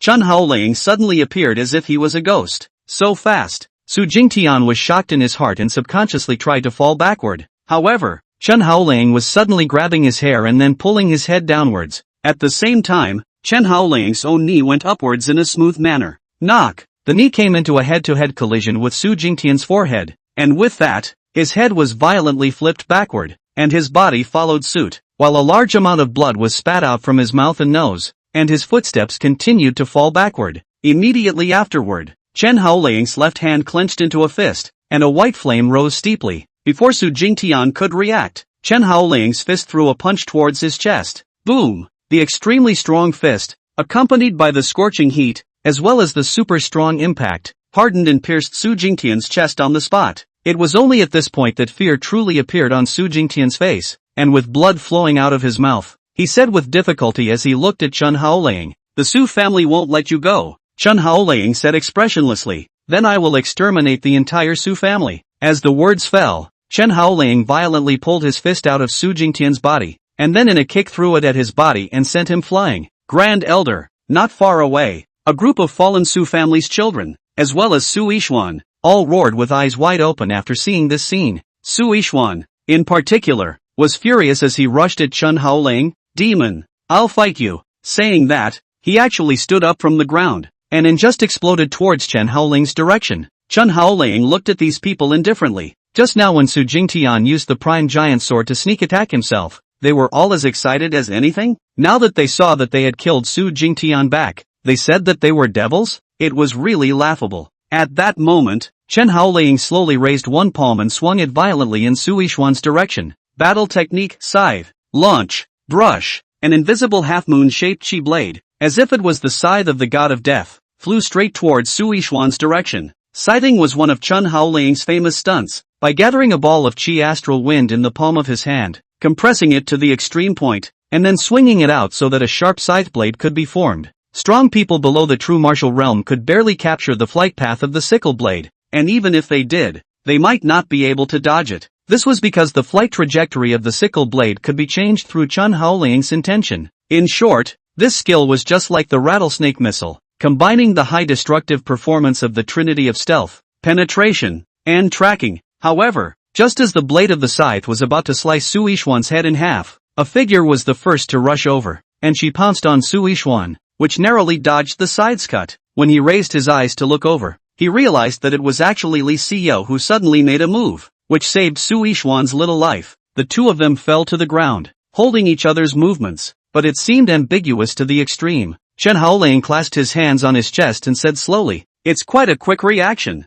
but you guys didn't really think you'd dodge it, did you?" In the next moment, the scythe blade that had originally flown out actually swooped down from above the sky with a twist of its head, slashing straight at Li Xinyue, while Li Xinyue was the one who immediately got up. Having been with Chen Haoling for 10,000 years, she was the most aware of the scythe's dreadfulness, but likewise knew where the weakness of this move was. At that moment, Li Xinyue swung the magic weapon flying sword in her hand and slashed straight against the scythe blade. Ding! the loud and clear sound of metal clashing echoed out at once, and the magic flying sword in Li Xinyue's hand even sputtered out a metallic electric spark. The strong impact caused Li Xinyue's figure to continuously fall back dozens of steps before she managed to stabilize herself. But fortunately, the scythe blade dissipated after being slashed by Li Xinyue. Hoo. Li Xinyue panted heavily, looking at Chen Haoling with a nervous expression, while Chen Haoling's eyes had already turned scarlet, bursting with an eerie light under the evening sky. Not bad, actually, knowing that the scythe's weakness is in the side blade area. It seems like you weren't a hard worker during the years you followed me. Although the move was cracked, Chen Haoling's face didn't show any expression of frustration, and even became more excited. The whole person was like a pervert as he laughed maliciously. In that case, how about this? Saying that, Chen Haoling compared a sword finger with one hand, before lifting it upwards. In the next moment, a huge tornado rose steeply behind him and went straight up into the clouds. And around this huge tornado, thousands of scythe blades were gathered. The volume of these scythe blades was compressed to only the size of a palm. And then, as if they were circular cutting blades, they rotated at high speed. Don't look at their small size, but the penetration and attack power has become stronger, and Li Xinyue, in wanting to cut in the side of the blade part, is more difficult. Seeing the scene here, Li Xinyue's little face went white. As for Su Yishuan, he also realized Chen Haoling's frighteningness at this time, and he turned to Li Xinyue and then said in horror, "Xinyue, what should we do now?" A drop of cold sweat slid down on Li Xinyue's forehead as she calmly thought for a second before saying, "Hurry up and get help. Call as many as you can. It's best to call all the strongest people above the true martial realm. Those below the true martial realm, don't come over. They're all dead if they come." When Su Yishuan heard this, he was dumbfounded. Just to deal with a Chen Haoling, he had to call over all the true martial realm powerhouses? Isn't that a bit of a killjoy? But the next second, Li Xinyue was yelling at him, "Don't go yet." After Su Yishuan was rebuked, he hurriedly got up then ran to get help. After that, Li Xinyue's gaze went back to Chen Haoling, and then she said, "Haoling, is it okay to call it quits today? Whether it's the city lord's office, the Li family, or the Su family, they didn't mean for you to take the blame for me. It was just a moment of confusion, not thinking through the consequences that led to that stupid decision. Now, the Su Jingtian who harmed you has been killed by you, and you've already fought the Su and Li families as well as those juniors from the city lord's mansion. Let's not fight anymore, shall we?" Chen Haoling indifferently looked at Li Xinyue and said slowly, "Speaking of which, I haven't even settled the score between you and me yet. It's just as well. Since you're here, I'll slaughter you piece by piece." As the words fell, Chen Haoling's face twisted, laughing as if he were a pervert as he raised his hand and waved it forward. In the next moment, a large number of scythe blades shot in unison towards Li Xinyue's direction. At the same time, there was that Su Yishuan who had just escaped. He couldn't escape either. And in the face of those high-speed rotating scythe blades, Li Xinyue took a deep breath. She didn't make any resisting stance, not to mention escaping. Instead, she lifted her hand and stuck her magic weapon flying sword on the ground, and then she knelt down with a plop in the direction of Chen Haoling. A pair of beautiful eyes stared at Chen Haoling dead on. Inon said to himself, "Husband, I know that your heart must hate me very much, hating me for betraying you in my last life, hating me for failing you, hating me for abandoning you at the wedding scene and turning around to choose Su Yishuan. Now that I've learned that I'm not capable of controlling the origin demon power in my body at all, and I also know that you haven't exploited anything in my body from the beginning to the end, I likewise know exactly how much you hate me right now. I'll kneel here today, at your disposal, as if I'm making up for the mistakes of my last life. As long as you can relieve your anger, even if you break me into pieces, I have no regrets. I only hope that if there is an afterlife, I can still be your wife and spend an entire life with you as I did in the last one." As soon as the words left her mouth, she spread her face and smiled, facing the hundreds of scythe blades that were already approaching, but her face did not show the slightest bit of fear. At the same time, her eyes gently closed, and a tear quietly slipped from her eye. In her previous life, the scene where she had united all of Chen Haoling's female disciples and attacked and killed Chen Haoling together still echoed in her mind even now. Every time she thought of that scene, a deep ache went through her, especially just now, when she saw that Chen Haoling had died in front of her. That extreme remorse, that extreme despair, exploded to a kind of peak. In her next life, she would definitely try her hardest to compensate Chen Haoling as a way to make up for those mistakes she had made. However,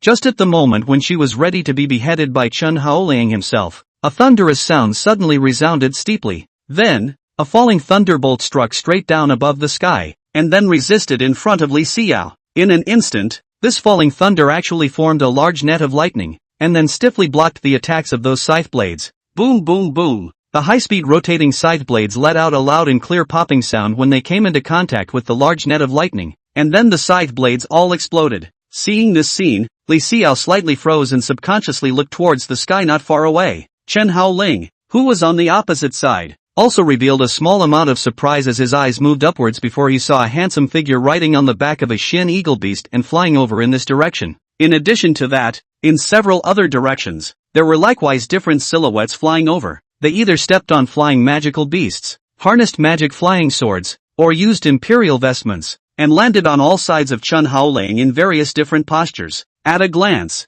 there were 9 silhouettes, and judging from their aura, one would realize that all of their strength had actually reached the level of the true martial realm. Moreover, judging from the costumes, almost all of them belonged to different forces, from the city lord's mansion, to the 5 great clans, and some other mercenary forces. Thinking that the true martial realm powerhouses that came here should have accounted for a third of the entire Chinese city? Chapter 21, Li Xinyue desperately protects Chen Haoling. The next thing he saw was that the handsome figure that had just triggered the falling thunder jumped straight down from the back of the Xin eagle beast, and then arrived beside Li Xinyue. He glanced at the kneeling Li Xinyue, so he gently helped her up. Inon said softly, "You are the daughter-in-law of my Su family. How can you kneel for another man?" Li Xinyue looked at this man, and then said, "Uncle Su." The person who came was none other than the current head of the Su family, Su Jingyang, a true minor achievement true martial realm powerhouse. At the same time, he was also Su Yishuan's biological father and Li Xinyue's prospective father-in-law.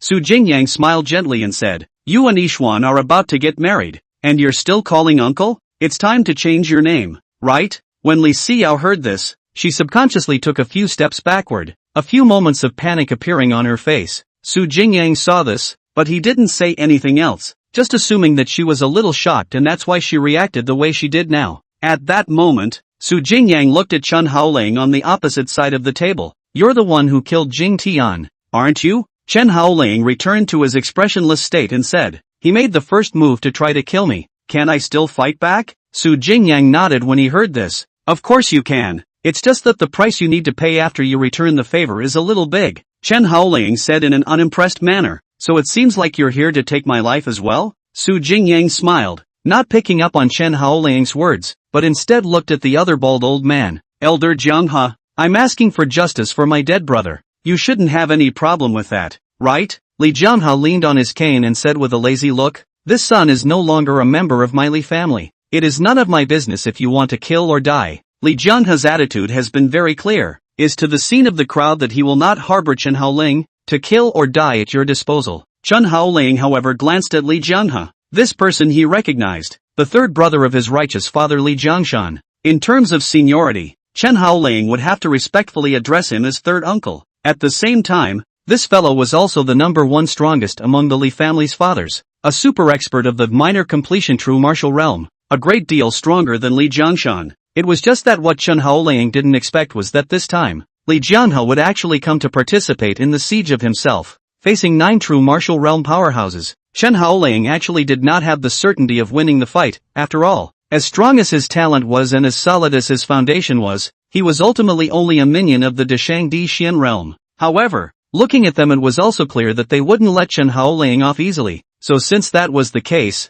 Chen Haoling could only drag them down with him. Right away, Chen Haoling took a deep breath and prepared to start the fight. However, Li Xinyue, who was not far away, trotted over at this time, and she stood straight in front of Chen Haoling in the midst of everyone's shocked gazes. Then he looked at Li Jianghe, and the crowd of true martial realm powerhouses on the scene and said, "If you want to kill him, step over my corpse first." The scene made everyone look on in awe. Su Yishuan also returned to this side of the battlefield at this time, and when he saw that his bride-to-be was actually protecting another man, he immediately exclaimed, "What are you doing, Li Xinyue? Don't hurry up and get back here. Do you know how dangerous that asshole is? You're so close to him. Be careful, he'll kill you too." Su Yishuan's words could be said to be filled with anger, but he still tried to restrain himself and didn't say anything too unpleasant. But Li Xinyue laughed. "This life of mine was originally owed to him. If he wants to take it back, I will end myself without him doing anything. But, before that, if any of you dare to harm him with a single finger, I, Li Xinyue, will die with you even if I have to spell out my life." This was said in a very decisive way. obviously not in jest. The children of the Li family, who were on the side, all came over at this time. They came to Li Jianghe's side. Then one of the girls said with a bold voice, "Sister Xiyo, when you called us over together earlier, didn't you say that you were going to join forces with the others to suppress Chen Haoling? Now why are you taking his side again?" These words undoubtedly asked the question in the minds of many people, and Li Xiao then carefully twisted her head to look at Chen Haoling behind her, and after clearly seeing that the rune at his brow did not surface, she said to these Li family juniors, "The situation has changed. There's no way for me to tell you in detail what exactly it is. I can only tell you that from now on, I won't allow anyone to harm Chen Haoling." Originally, Li Xiao's plan was that if Chen Haoling was pushed to a dead end, causing the fighting god bloodline in his body to be stimulated, which in turn would cause him to fall into that state of getting stronger and stronger the more he fought, then she would help the others to suppress Chen Haoling together. Because, once Chen Haoling entered fighting god mode when he would completely lose control, at that time, the entire 600,000 population of Yongan City, including these true martial realms, as well as her, Li Xinyue, would all die. But on the contrary, if Chen Haoling hadn't entered the fighting god mode, then the scene could be controlled, and as long as it could be controlled, then there was still room for maneuver for everything. In that case, then it was naturally impossible for her to let these people harm Chen Haoling. Then how could one tell if Chen Haoling had entered the fighting god mode? The answer was the rune at Chen Haoling's brow. Li Xiao knew that Chen Haoling hadn't actually lost control after seeing that the rune hadn't appeared, or rather, he hadn't been pushed to a dead end at all in the battle he had fought with Su Jingtian earlier. It was precisely because she was certain of this that she stood out to protect Chen Haoling at this time. But while Li Xiao wanted to protect Chen Haoling, the others were not doing so, especially Su Jingyang, the head of the Su family, who said in a cold voice, "Chen Haoling is the culprit who killed my Su family's grand elder. Li Xiao, as the Su family's daughter-in-law to be, you actually harbor a murderer in public. Do you really think that our Su family doesn't dare to do anything to you?" When Li Xiao was chided, her mouth pursed, and then said, "Uncle Su, if you feel that I, as your family's daughter-in-law to be, am harboring Chen Haoling and have disgraced you as a result, then from today onwards, the engagement agreement between Yi Xian and I is also off." When Su Jingyang heard this, the killing intent in his eyes uncontrollably crept up, and beside him, Su Yixuan was even more enraged as he yelled, "What the hell are you talking about? Just for the sake of a Chen Haoling, you actually want to withdraw from my marriage? Li Xiao, are you crazy?" Li Xiao said calmly, "I'm sober, very sober, and I know what I should do." Her gaze went back to Li Jianghe. "Third uncle, is it okay to call it a day? Continuing to fight will only result in more casualties. Look at the corpses on this ground and the injured. Isn't that enough?" Li Jianghe didn't say anything. He just stared at Chen Haoling dead on. He seemed to be calculating what to do next, but on the other side, a strong person from the city lord's mansion spoke up. "Stop here? Li Xiao really thanks you for saying that. We can leave him alone. But what about these dead people? Whose lives are they? If you can absolve him of all responsibility for his crimes simply by saying that you don't want more casualties, then what's the point of having my Tianju law? What's the use of having us law enforcers?" Chen Haoling spoke at this time. "Did I take the initiative to kill them?" The words were not spoken loudly, but they were clearly conveyed in every ear. Chen Haoling gazed at the city lord's office powerhouse and said coldly, "Thousand household Zhang, you'd better figure out the ins and outs of the scene before you come back to talk about Tianju laws. If it wasn't for you people from the city lord's mansion trying to get me to take the blame for this stupid woman, Li Xiao, and even trying to fight me, how could I possibly be moved to fight back?" Li Xiao's face involuntarily reddened when she heard Chen Haoling call her a stupid woman in public, because Chen Haoling wasn't wrong. If she hadn't thought she could control the demonic power, she wouldn't have been devoured by it during the clan competition, and it would be even more unlikely that this latter incident would have occurred. However, the man on the opposite side of the room, whom Chen Haoling called Zheng Qiandu, roared lowly, "No matter what your reasons are, in short, one thing, you got into a fight in the middle of the city and caused bloodshed. For that alone, you should have to be punished." To Zhang Qianhu and the crowd of experts at the scene, right now, if Li Xiao hadn't been protecting Chen Haoling, they would only have made a direct move. After all, a Chen Haoling was not in their eyes. Chen Haoling snorted at this moment. He stepped forward and said in a loud voice, "Want to condemn me? Fine, let's see if you guys have the ability to take me down." Saying that, an inexplicable aura was abruptly released from Chen Haoling's body. On his forehead, a fate rune also quietly emerged, and Li Xiao's pupils shrunk slightly when she saw this scene. Chen Haoling was actually actively stimulating the fighting god bloodline in his body? Chapter 22, I am saving you. Li Xinyue subconsciously wanted to open her mouth to stop Chen Haoling. However, without waiting for her mouth to open, a tree vine suddenly shot over, wrapping her waist in one hand, and then, carrying her body away from Chen Haoling. Li Xinyue let out a cry of fright, and her gaze then turned her head in the direction where the vines were shooting from. However, he saw that the third elder of the Li family, Li Xinyue, had a gloomy face and said to Li Xinyue, although I don't know what kind of mesmerizing soup this kid has fed you to make you suddenly turn back to him, as your third uncle it's still your duty to tell you what's right and what's wrong. When the words fell, Li Xinyue's palm swung, and in an instant, Li Xinyue was bound by vines on top of an ancient tree. Li Xinyue was a tree cultivator, and he could control any plant within 10 meters of himself as a way to achieve the effect of attacking the enemy. And right now, Li Xinyue was precisely confined to a tree with vines by Li Xinyue's wood kuei technique. With Li Xinyue being bound, the 9 true martial realm powerhouses on the scene no longer had any scruples, as they almost simultaneously erupted the massive true yuan mana within their bodies. Even Li Xinyue was no longer prepared to stay his hand,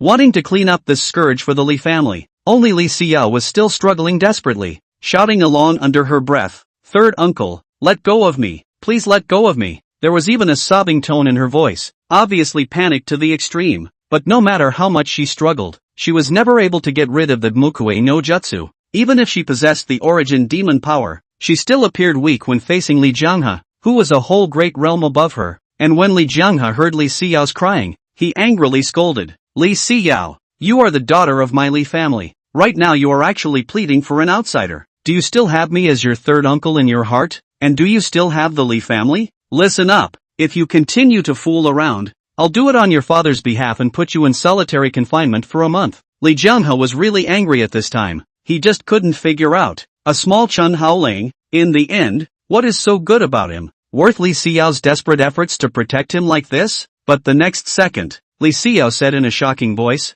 "I'm not fooling around, I'm saving you guys." When these words came out, Li Xinyue was confused, and even Su Jingyang curiously twisted his head to look at Li Xinyue at this time and asked, "Save us? What does that mean? Why don't I understand?" Li Xinyue said emotionally, "You guys are no match for Chen Haoling. If you continue to pressure him and push him to the brink of extinction, he will kill all of you." Perhaps everyone at the scene, including Li Xinyue, thought that Li Xinyue didn't care about the Li family at all, and that was why she would protect Chen Haoling over and over again. Unbeknownst to her, Li Xinyue was because she cared too much about the Li family, too much about the Su family, and too much about these people who were still alive at the scene, and that was why she was desperately trying to stop them from starting a conflict with Chen Haoling. In her previous life, she had already seen too many times what Chen Haoling looked like after entering the fighting god mode, the eyes that scorned all life. Until now, when he thought back on it, it would make Li Xinyue feel weak in the legs and even fearful. She was afraid that this scene would occur again.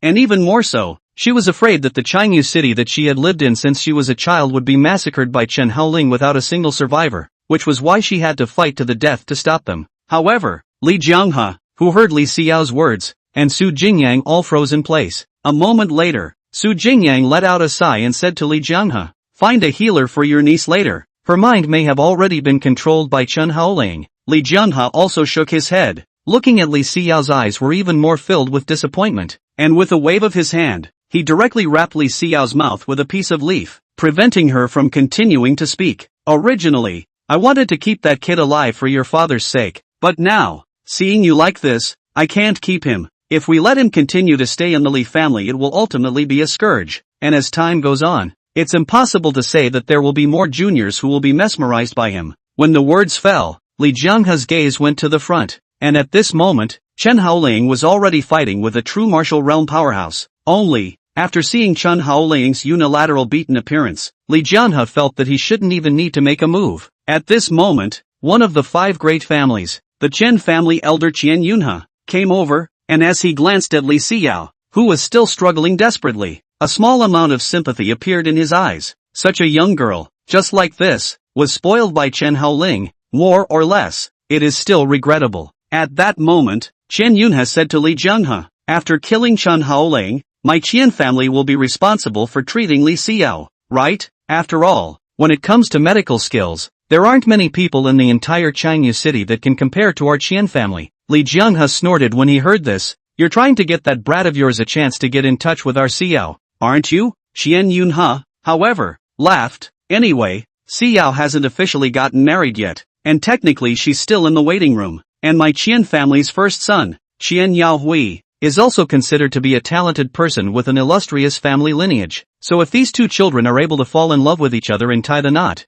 then how would that not be a joyous event for both your family and mine? Su Jingyang coughed dryly at this time, then said with a displeased face, Brother Qian, Xiao is already engaged to our family-ish one. Don't you think it's a bit too much if you're openly digging in like this? When Shen Yunhe saw that Su Jingyang was still beside him, he awkwardly laughed a few times. The three old guys actually laughed and talked to each other right in the middle of such a fierce battlefield, seemingly unaware of the approaching crisis. Only the clan elder of another clan not far away watched the exchange of blows between Chen Haoling and Zhang Qinhu with a gloomy face. Only a young inquired beside this clan elder. Clan elder, this Chen Haoling is a member of the Li family, and this today is also a conflict between Chen Haoling and the Su and Li families, so I can't figure out why our Sun family has to get involved as well? Sun Nianhua put his hands behind his back and said with a gloomy face, because this Chen Haoling is a genius, a top genius. Other than that, just based on the fact that he can single-handedly challenge a true martial realm powerhouse despite being 19 years old,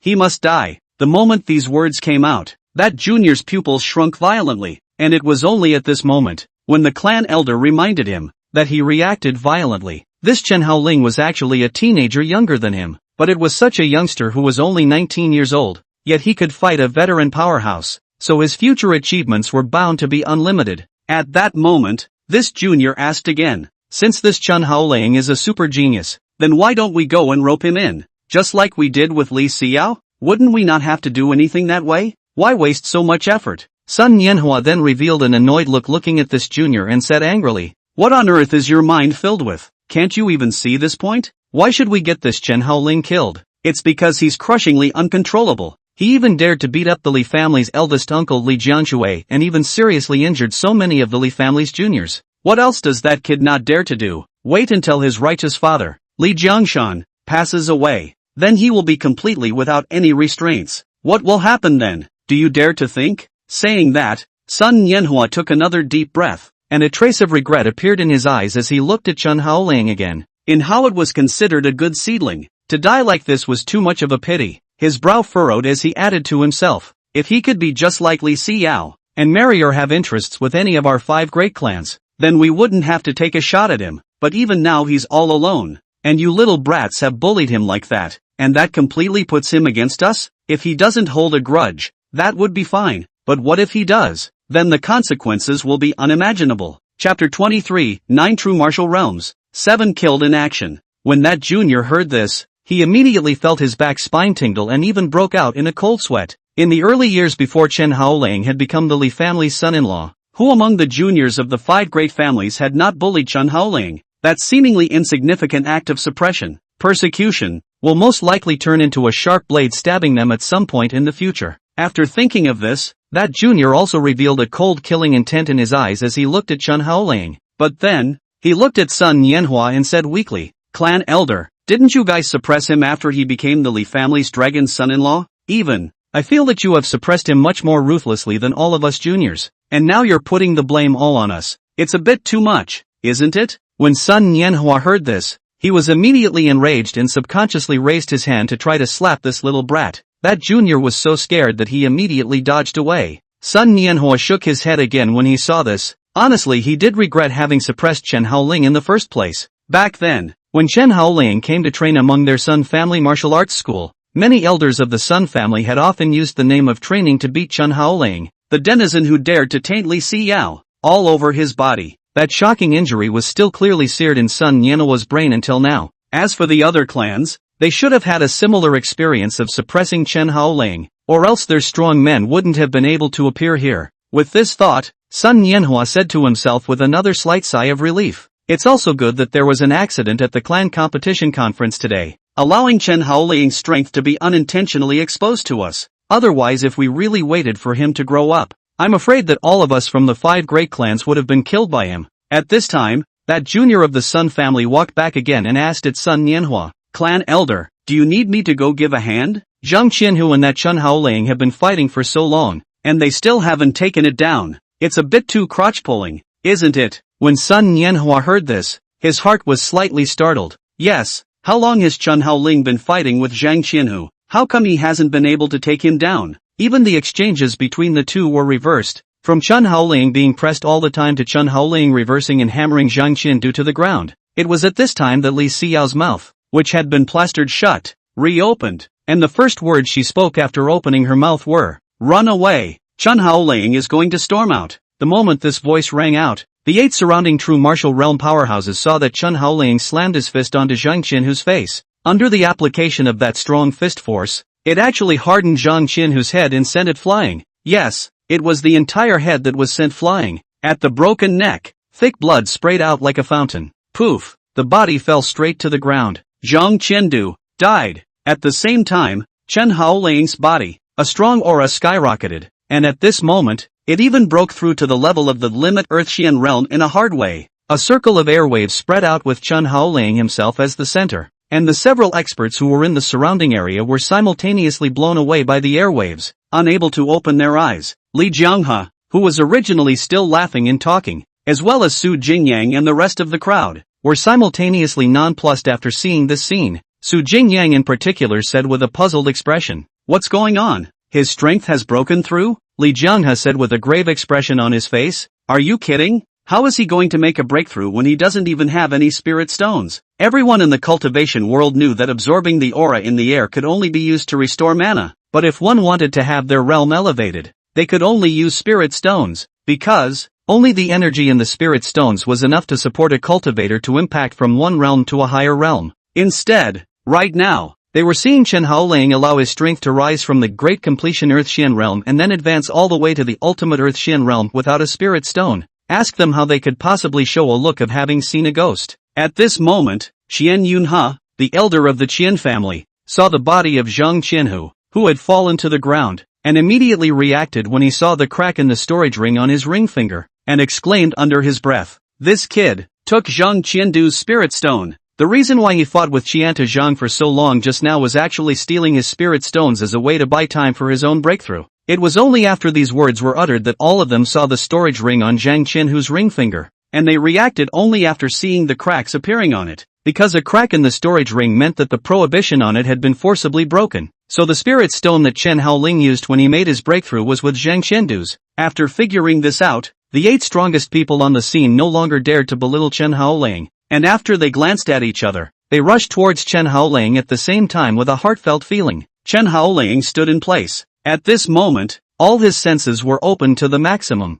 At the same time, a white demonic fire lingered around him. As he faced the 8 true martial realm powerhouses that burst forth, his hands suddenly joined together and he whispered under his breath, "Infernal hell, open!" Phew! In an instant, a special air current steeply reverberated out, and then, those 8 strong men who rushed towards Chen Haoling's near front actually spontaneously ignited white demonic flames out of thin air on their bodies. The rise of the flames was so amazing that in the blink of an eye, it wrapped all 8 of their bodies at the same time. The hot burning sensation even burned through the body protection Dharma deity on their bodies. The intense burns that suddenly appeared on their flesh caused them to let out simultaneous yells of panic, and they couldn't even mobilize their mana smoothly. Moreover, because of the influence of inertia, the momentum that caused them to rush towards Chen Haoling did not diminish. From an onlooker's perspective, it looked as if 8 firemen were charging straight towards Chen Haoling's direction, and Chen Haoling did not choose to dodge, much less resist, but simply propped his hands on the ground, then lifted his feet upwards before spreading them out to the sides. Then, his hands were spinning hard, and along with them, his feet were spinning rapidly as if they were the propellers of a helicopter. Those 8 strong men who rushed over were directly kicked away by Chen Haoling. Knock knock. Such a simple attack had actually sent the 8 true martial realm powerhouses flying out at the same time, a scene that if the other true martial realm powerhouses had seen, they would have only mocked the few of them as being trash. Then, Chen Haoling was standing straight, his eyes looking towards a true martial realm powerhouse, before violently bursting over. Battle technique Vermilion Bird. It was instantly launched. In an instant, Chen Haoling's body was wrapped in a ball of flames as if it was a Vermilion Bird divine bird, and along with it, his speed steeply skyrocketed by more than 5 times. When Chen Haoling arrived close to that true martial realm powerhouse, he fiercely punched out. Snap! As if it was an exploding watermelon. That true martial realm powerhouse didn't even have time to make a sound of begging for mercy before his head was blown off. Chen Haoling didn't stop moving,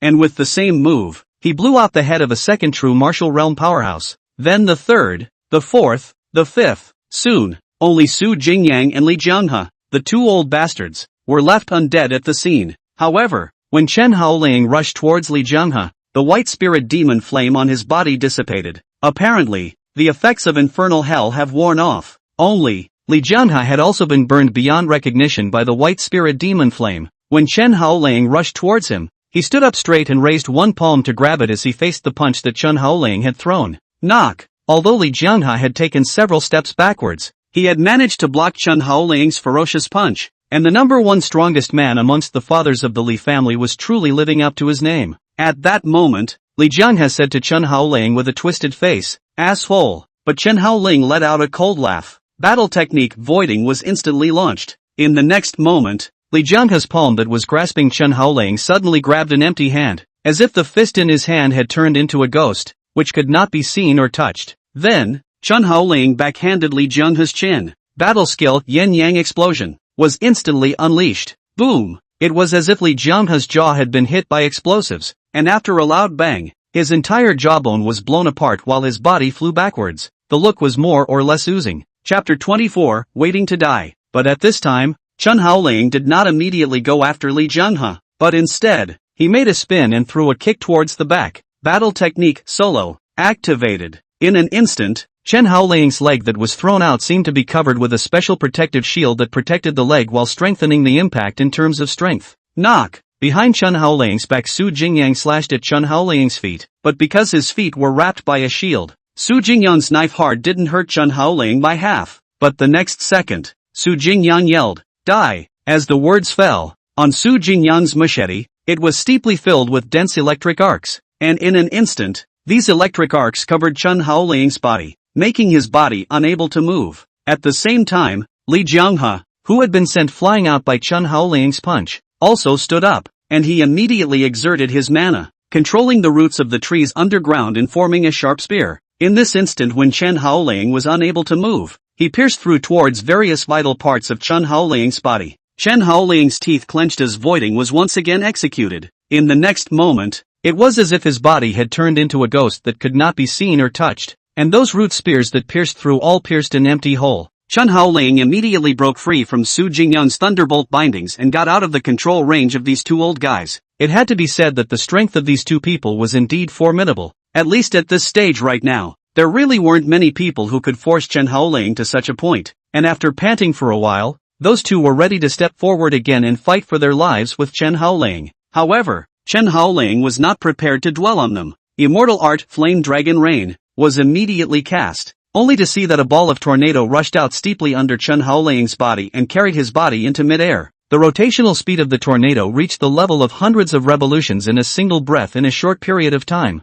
But that wasn't all. Chen Haoling, who was in the center of the tornado, spat out a ball of flame from his mouth and landed on top of the tornado. Then, it was as if an oil field had been tainted with fire, and in the blink of an eye, it was transformed into a blaze. And as far as the eyes of outsiders could see, this tornado summoned by Chen Haoling actually turned into a ball of flame tornado. The scorching heat was as if it was a small sun that had fallen into the mortal dust, burning the surrounding air to become extremely dry. But immediately afterward, on top of the tornado, a ball of flame, as if it didn't need money, shot out in all directions. Boom boom boom. Inside a short period of time of just one breath, there were thousands of flame balls that were thrown out, and then indiscriminately attacked everything in the surroundings. It was as if the entire city had been carpet bombed by bombers, and a large number of houses and buildings had been destroyed. If it wasn't for the fact that this place was an abandoned urban area that was no longer inhabited, it was estimated that this one hit would have resulted in a large number of civilian casualties. As for Su Jingyang and also Li Xinyue, there was almost a panic on their faces when they saw the dense balls of flame falling from the sky.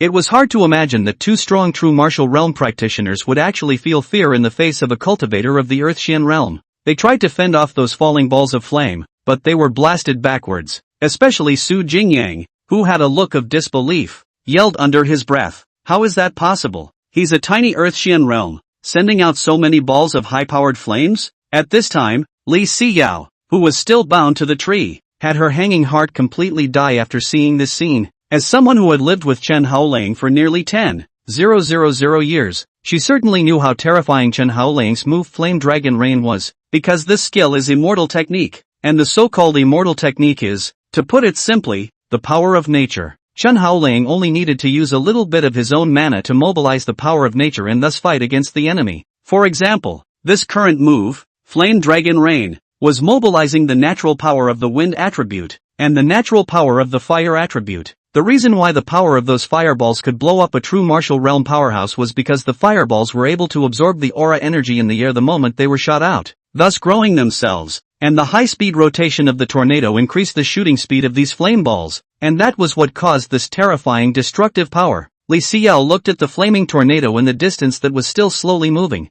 and then she said to Su Jingyang, who had been blown into a black man, as well as Li Jianghe in the distance, "I told you a long time ago, don't push him to the brink, otherwise he'll go berserk, and you and I, and everyone else in Yongan City, will die, but you guys just won't listen. Now it's okay." At this time, Su Jingyang, who had no strength left, and Li Jianghe then simultaneously turned their heads to look at Li Xinyue. Since Li Jianghe's jawbone had been blown out, there was no way to speak now. Only Su Jingyang asked in a somewhat disheveled manner, "So what now? At the rate this trend is going, we're all going to meet the King of Hell." Li Xinyue, however, yelled, "What to do? How do I know what to do? Just wait for death." Saying that, Li Xinyue then suddenly realized that the vines on her body had become loose. At that moment, she exerted her strength to hold up, and actually spoke the vines hard to break them. It was thought that it should be that after Li Jianghe was injured, his mana was weakened, so that caused the bindings on Li Xinyue to be reduced piece by piece. As for Su Jingyang, after hearing Li Xinyue's words, a strong emotion of regret began to arise within him. Hell knows that damn Chen Haoling was so powerful that he actually relied on Zhang Qinhu's few spirit stones to accomplish a breakthrough in strength. Well, now, Chen Haoling didn't kill them, but instead, the true martial realms sent by the great clans all fell here. Even his Su family had suffered heavy losses, with so many juniors and the mainstay of the family being taken out. If he had known that such a situation would arise, when he had surrounded Chen Haoling earlier, he should have had to let him go so that it wouldn't have caused him to storm out.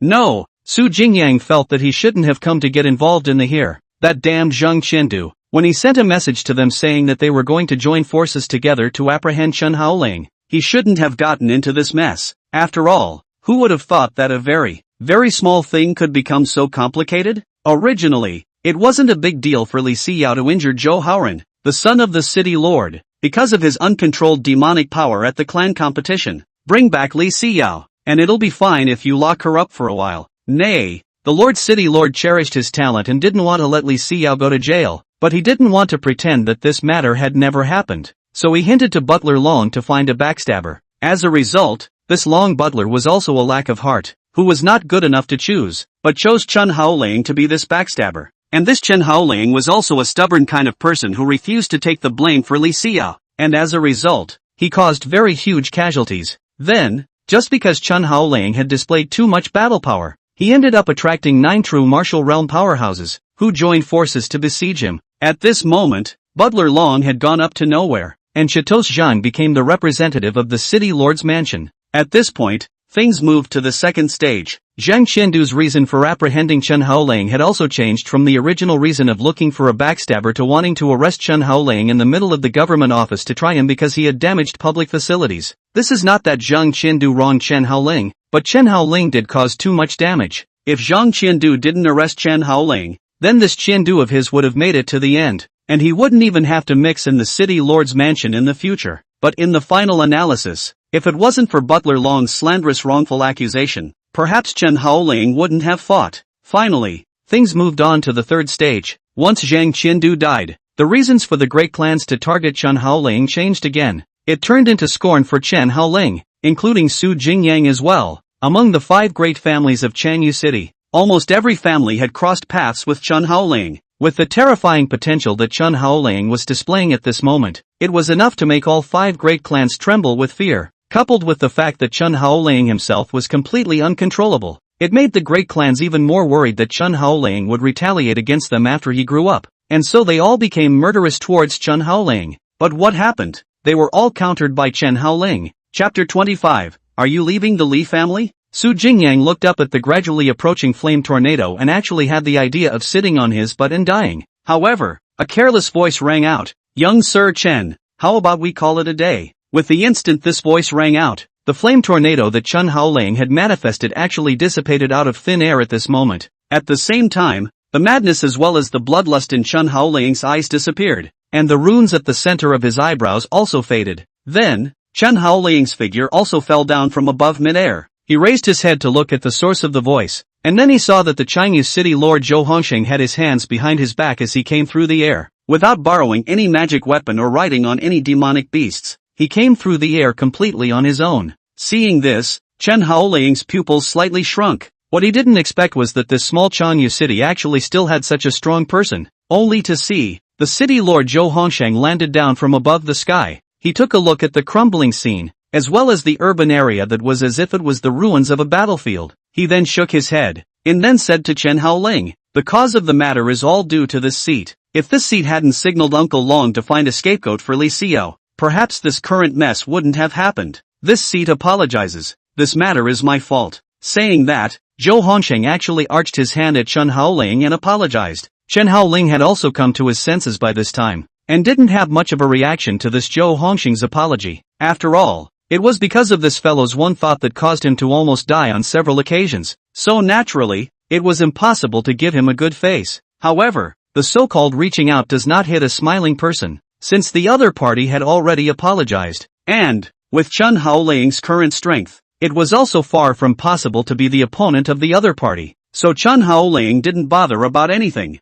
After calmly thinking for a few seconds, he said to City Lord Zhou Hongsheng, "When you just said that today's matter ends here, does that mean that you won't be pursuing me for the killing of these people? Nor will you pursue me for destroying the houses here?" When Zhou Hongsheng heard this, he smiled. "This seat has already said that the matter was caused by me. If it wasn't for me, naturally, there wouldn't be all these things right now. Thus, naturally, I won't be pursuing you for your responsibility. It's just that, for those clans that have lost true martial realm powerhouses, whether or not they'll come to retaliate against you, this seat can't guarantee it." Chen Haoling was surprisingly slightly relieved after hearing this. For him, as long as the city lord in front of him would not be targeting him. As for the other clans, they were simply not enough to worry about. At that moment, Chen Haoling calmly said, "Alright, then today's matter will end here, and neither of us are allowed to mention it again in the future." Zhou Hongsheng nodded in satisfaction, indicating that there was no problem. Then, the folding fan in his hand was gently waved, and in the next moment, a mist drifted away. The mist seemed to be some kind of herb, very fragrant and good smelling, and in a moment they spread over those wounded men who had fallen on the scene. Then, Chen Haoling was shocked to see that those who were already dying from serious injuries had their wounds rapidly healed the moment their bodies came into contact with the mist. Even Li Xinyue, who had his jawbone shattered by Chen Haoling, had returned to his original appearance at this time. When Chen Haoling saw this scene, he couldn't help but feel annoyed. Had he known that he should have tried to kill Li Xinyue first? At the same time, many of the juniors on the scene all stood up from the ground. Since these juniors were not the main targets of Chen Haoling's previous killings, most of the injuries on their bodies were not fatal. Under the treatment of the city lord's misty breath, he quickly recovered from his injuries and got back on his feet. Li Xinyue trotted over at that moment. She glanced at the city lord, then slightly owed a bow, and then looked at Chen Haoling and said nervously, "Haoling, are you alright? It didn't hurt you just now, did it?" Saying that, she even wanted to reach out to inspect Chen Haoling's body. However, Chen Haoling was a step backwards, taking the initiative to distance himself from her, before just coldly saying, "Mrs. Su, you should be caring about your brother Ishuan right now instead of coming to ask if I'm hurt." When Li Xinyue heard this, a trace of depression appeared on her face, but she didn't refute anything. At this moment, his righteous father, Li Jiangshan, trotted over with a bunch of juniors from the Li family, and he shouted at Chen Haoling and the others, "Haoling, Xiao, Jiang He." Several people simultaneously turned their heads in the direction of Li Jiangshan, and after seeing Li Jiangshan come closer, they all gave a greeting each, and Li Jiangshan then looked at Chen Haoling first and said nervously, "Haoling, how are you? Where are you hurt? Come and show your righteous father." Chen Haoling looked a little uncomfortable with his righteous father's concern, and was even a little upset in his heart. After all, when he was surrounded by people just now, his righteous father didn't make a move to help him a bit,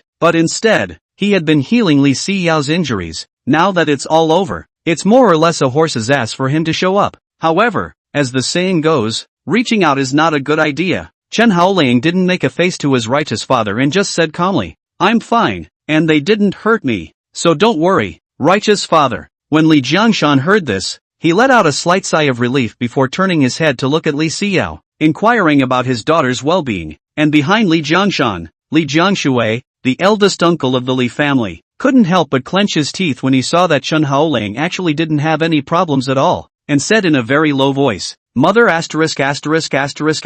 her, a bunch of losers. So many people couldn't defeat a tiny Chen Haoling. Obviously, Li Xinyue still remembered the slap that Chen Haoling had given him earlier, so he felt a bit upset at seeing Chen Haoling not receiving a single injury after being surrounded by people. On the other hand, Li Jianghe, the third uncle of the Li family, came close to him at that moment and said, Big brother, let's go back. After seeing his third brother's disheveled look, Li Xinyue said with some surprise, Third brother? What's wrong with you? Li Jianghe twisted his head and glanced at Chen Haoling. After seeing Chen Haoling's terrifying battle power with his own eyes, his confidence could be said to be greatly damaged. Perhaps from today onwards, he would no longer show his name as the number one strongest person of the Li family. Li Jianghe didn't answer his big brother's words. He just said in a tired tone, After fighting all night, it's almost dawn. Let's go back to bed. With that, Li Jianghe pulled his elder brother along to return to the Li family, and many of the Li family juniors at the scene, after seeing the scene of this urban area which was like a broken wall, were curious to ask Li Xinyue what had happened before,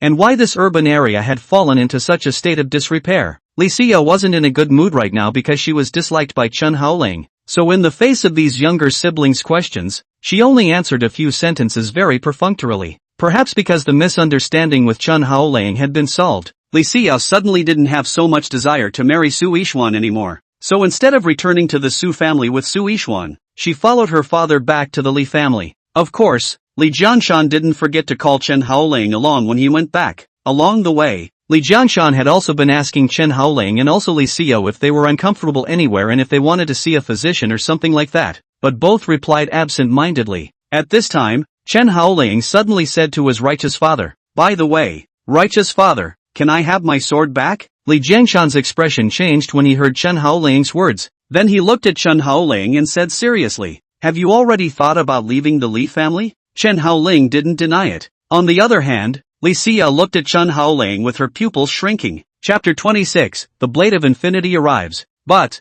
you didn't sign up for the clan competition, much less need to travel to the sacred city of Shinra to further your training. So why did you leave the Li clan for good reason? Li Xinyue came close to Chen Haoling, her eyes full of incomprehension and complaints. Chen Haoling, however, just asked indifferently in response, Does it have anything to do with you? Li Xinyue was enraged and argued, Even if I'm not your wife, I've been your sister for 10 years. Can't I even ask you where you're planning to go? Chen Haoling was silent for a while, and spat out 4 words from his mouth, beginningless sword sect. As soon as these words came out, Li Xinyue froze, and even her righteous father revealed a hint of surprise as he inquired. The beginningless sword sect is the number 1 force in the 12 cities of the heavenly capital province, and there are many top-tier powerhouses in the sect. Even though a batch of new disciples are recruited every year, their threshold is extremely high, even more difficult than ascending to first place in the standing Moon City clan competition assembly. As the words fell, the eyes of the righteous father that looked at Chen Haoling became somewhat complicated. It's not that my father is striking you down.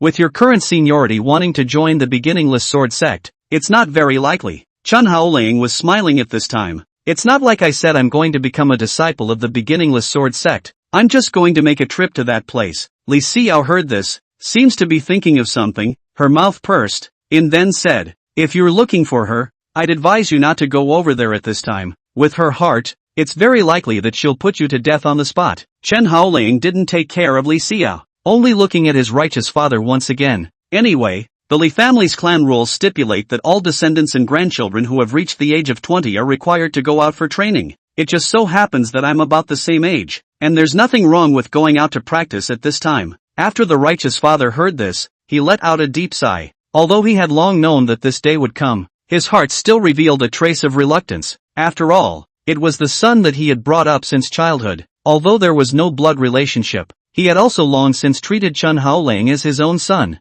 After thinking for a moment, the righteous father said in a tentative tone, Your knife can be returned to you, but can you stay at the Li family for a few more days before leaving? Chen Haoling blinked his eyes and asked with some doubt, Does it make a difference if it's a little early or a little late? Righteous father gave a somewhat despondent light laugh. 3 days later, it will be the time for our Li family to conclude an alliance with the Su family. I hope that you will be able to participate in it piece by piece, and if you want to leave afterward, my father will by no means stop you. What Righteous Father didn't say was that with his current physical condition, after making it to the 3rd day, he probably wouldn't be able to make it. He hoped that before he died, he could still see Chen Haoling and Li Xinyue all by his side. It was perhaps a little selfishness on his part. As for Chen Haoling, his expression changed slightly when he heard this, and even Li Xinyue's face revealed a hint of panic at this time, because both of them almost knew that the day of the Li family's destruction was coming. Chen Haoling frowned slightly before nodding his head and saying, "Alright,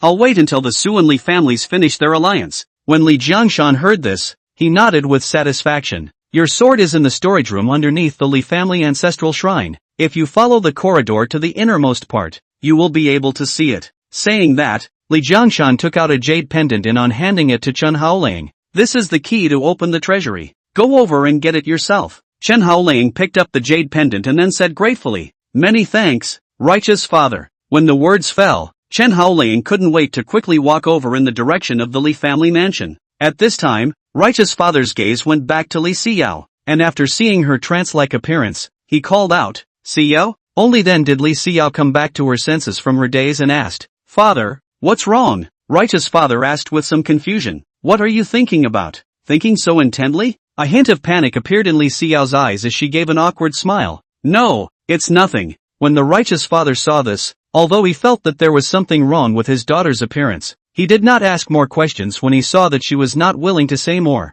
In the middle of the storehouse below the Li family ancestral hall. Originally, Chen Haoling thought that this place would hide a lot of treasures of the Li family. That's why it was built so secretly, causing him to search for so long without finding it. But it wasn't until he came in that he realized that the place was a very ordinary utility room, really just a place to pile up miscellaneous items. There were few treasures of value to be found here, and it was no wonder there wasn't even a guard. Chen Haoling followed the direction indicated by his Righteous Father, and soon found his boundless blade inside a wooden box. Only a gold-colored dragon scale pattern was carved on the pitch-black ink-like sheath. The lines wrapped around the sheath in circles, and although it hadn't been used again for many years, there wasn't a speck of rust on it. Chen Haoling raised his hand and gently removed the boundless blade from the groove. Unlike a traditional machete, this borderless blade of Chen Haoling should more accurately be described as a tang horizontal blade. The blade was very straight and slender, just 3 fingers wide in total, but it could be about 3 feet long, or close to a meter.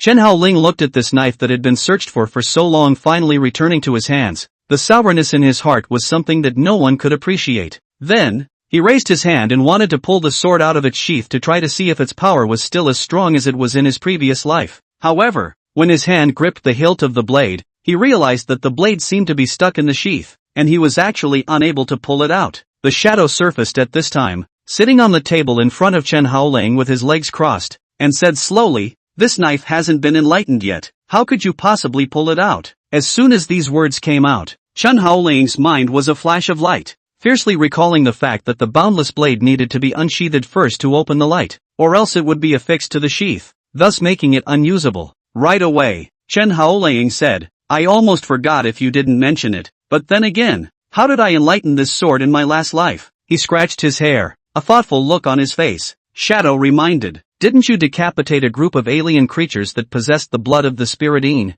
and that's why this blade was opened?" Chen Haoling sniffed and then oh twice. He almost didn't think of it. In his last life, after he furthered his education and graduated from the Imperial Capital Academy in the sacred city of Xinluo, he was assigned to the frontline battlefield. At the time, it was in response to the foreigners who raided the frontier. Chen Haoling had attacked and killed an unknown number of monsters in that process before the boundless blade was successfully sheathed. Chen Haoling, who thought back to this point, was slightly startled and exclaimed under his breath, "Now that the foreigners aren't coming to invade, where can I find someone who possesses the blood of Spiritine to sacrifice the sword?" However, the shadow reminded, "Aren't those clan elders of the Li family, as well as high-ranking Earthshan realm, and true martial realm powerhouses, all of them people who have awakened the Spiritine blood? 4 days later, the full moon arrives, and then you slaughter them. Won't that be just enough to complete the sword sacrifice ceremony?" When Chen Haoling heard that he was taking the Li family, a look of resistance subconsciously appeared in his eyes. But when he thought back to the face that the Li family had previously treated him with, all of this resistance was converged. After thinking for a few seconds, he said,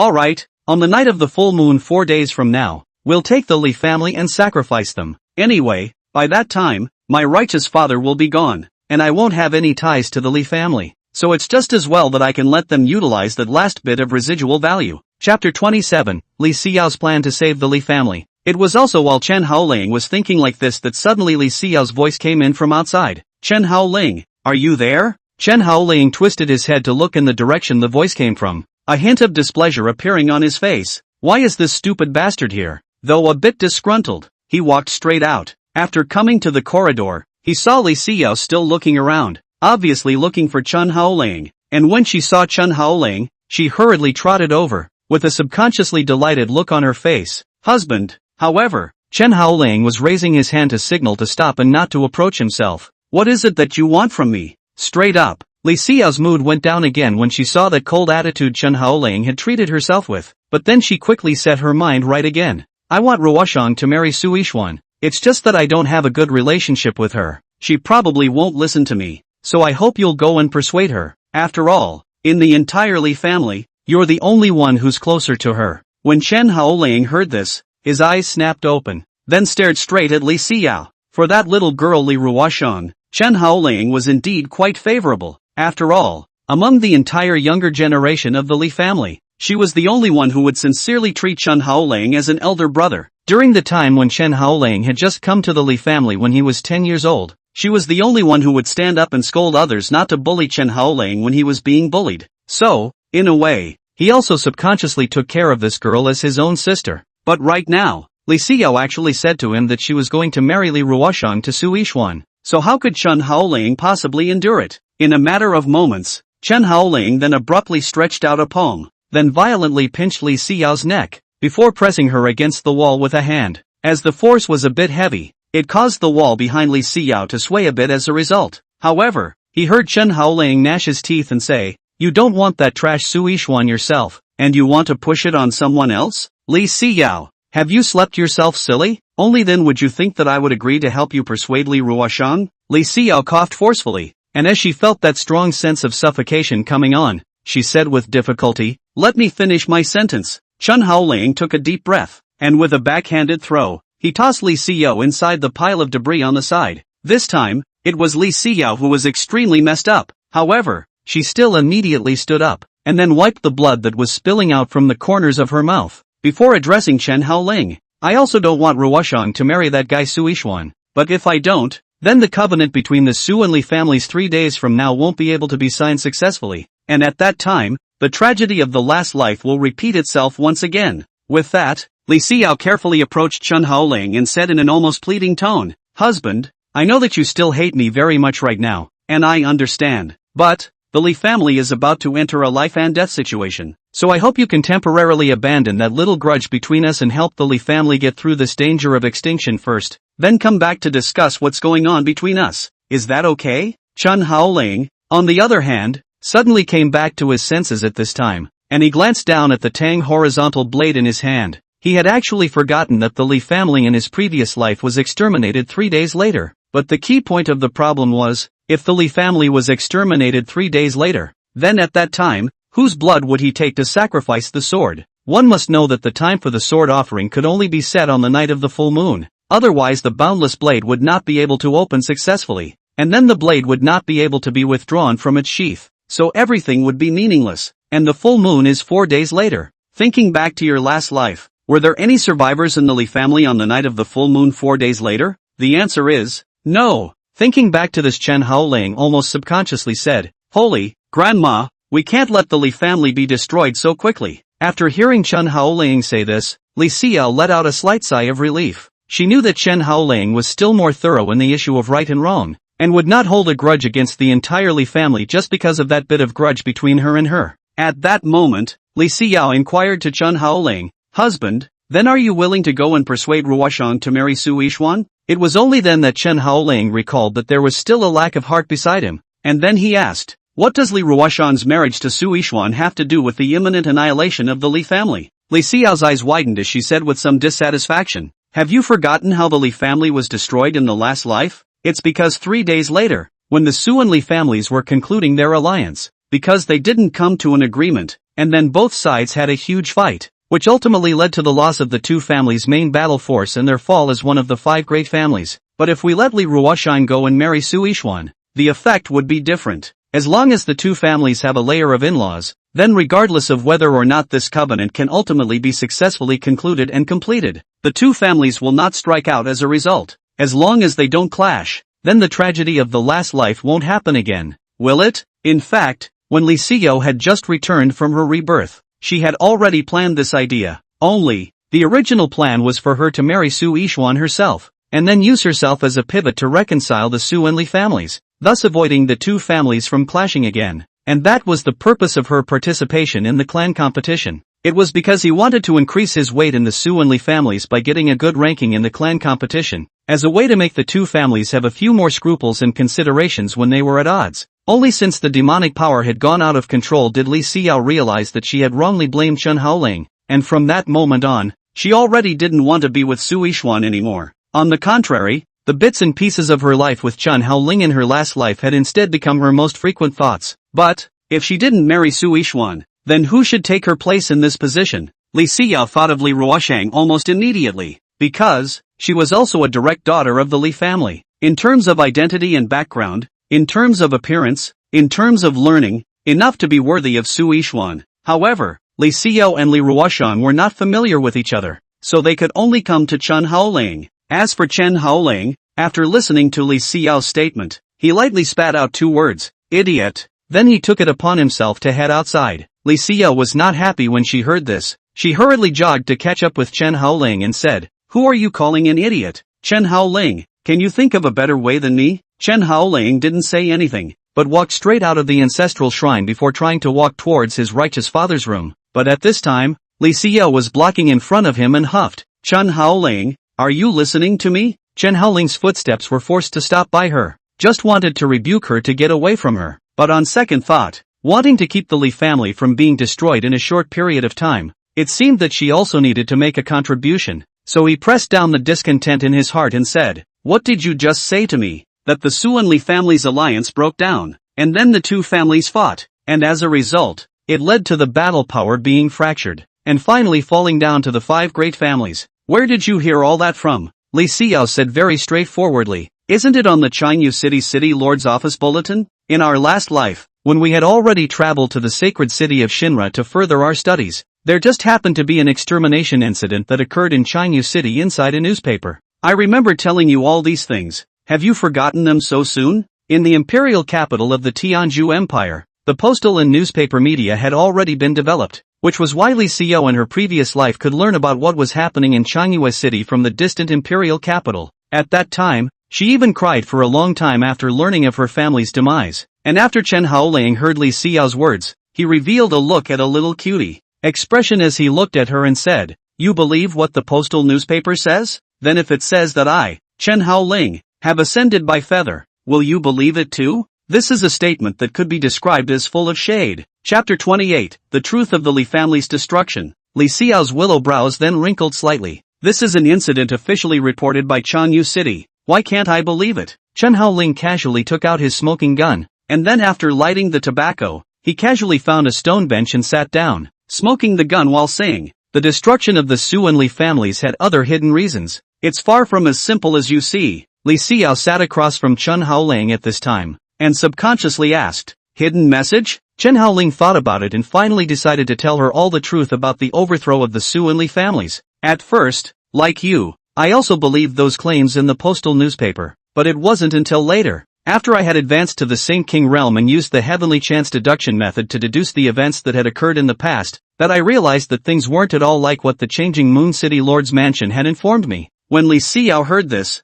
a trace of nervousness instinctively appeared on her face, and she carefully asked, "Could it be that the forces of other families intervened in this, which led to the demise of the Su and Li families?" Chen Haoling shook his head and said succinctly, "The Su family has kept a demonic fetus about 100 meters below the ground of their family's main hall. They want to hatch this demonic fetus so that they can gain powerful greatness. However, in order to hatch the demonic fetus, a key medicinal guide is needed. That's the blood of the spiritine. And this kind of blood, among the entire Yongan City, only the people of the Li family have this kind of blood flowing in their bodies. By concluding the so-called covenant, The Su family is trying to lure the Li family members to the Su family, and then use it to kill all of the Li family members before throwing their plasma into the demonic fetus. However, what the Su clan ancestor didn't expect was that after the demonic fetus successfully hatched, a person of the demon clan with a demon god bloodline actually came out. It was that monster that killed off the Su and Li families. Later, the killing behavior of the demonic creature caught the attention of the city lord's mansion,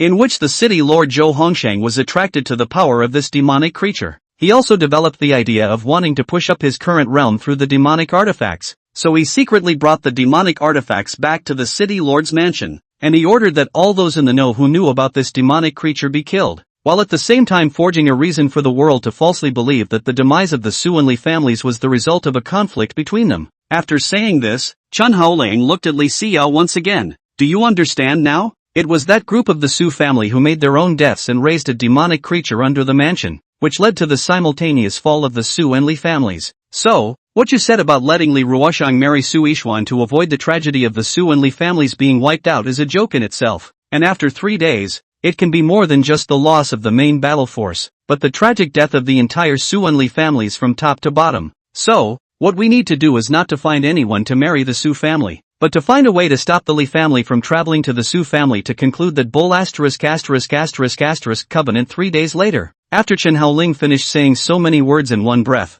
he let out a long breath, and when he was done, he took another puff of his smoking gun, thinking in his heart, if all the people of the Li family died out after 3 days, then there would be no one to sacrifice the sword to himself. But at this time, Li Xinyue was the one who stood up from her position. Her face looked a bit gloomy, and without saying anything, she wanted to walk out. Chen Haoling was calling out to her at this time. Where are you going? This woman could help herself persuade the people of the Li family, so she still had use for herself now. And Li Xinyue turned her head to look at Chen Haoling at that moment, her eyes filled with deep disappointment and anger. Chen Haoling, I originally thought that you were a person who could nonetheless be clear about the lesser of right and wrong in the face of the greater good, but I didn't expect that you would still be as selfish as before. Are you going to slander and insult the Su family like this just because I had a kiss with Su Yixuan at the scene of the wedding? Just because? I want Li Ruyan to be able to marry Su Yixuan, so you're going to force those false-headed conjectures on the Su family's head? Yes, it's true that I've wronged you, and I know I owe you so much that I probably won't be able to pay you back in this lifetime, but that's no reason for you to treat me like a monkey. What demonic fetus? What spirit-eaten blood? Why don't you go write a novel if you have such a rich imagination? Maybe even make a fortune by writing novels. Or maybe you simply can't see Li Ruyan find happiness of her own before you slander Su Yixuan and the Su family like this? Chen Haoling became enraged at this moment, and he slammed the stone table, the force of the palm of a limited Earthian realm powerhouse almost shattering the stone table as soon as he did so. He stood up and stared straight at Li Xinyue, saying viciously, I defamed the Su family? Li Xinyue, do you really think that I don't dare to kill you? Li Xinyue seemed to be no longer afraid of Chen Haoling at this time, especially after seeing the shattered table. She sneered, what, did I say that and then get annoyed? You really haven't changed at all. After being poked and prodded, all you know how to do is use force to appease your fragile and sensitive ego. Saying that, Li Xinyue thought carefully again and then said, I see, it's because those juniors of our Li family once bullied you, and those elders of the Su family taunted you, so you can't see the Su and Li families living well? Don't want their covenant to be concluded smoothly? You just want to see the Su and Li families' alliance break down and end up in a big fight, fighting both sides of the battle. Then you'll feel comfortable in your heart, right? That's what's really in your heart, right? Chen Haoling suddenly yelled. Fart. The Su and Li families aren't my mother clan, so what does it matter to me if they're doing well? I just don't want them to die so quickly. That's why I'm kindly reminding you, wanting you to go piece by piece to persuade the Li family's top management. Let them not believe in the Su family's bull ********. But you stupid bastard thinks that I'm measuring the heart of a gentleman with a small man's heart? Fine then, just wait. When the Su family's demonic fetus hatches and causes everyone to die, you'll know how to write the word cry? Li Xinyue also argued again. Devil fetus.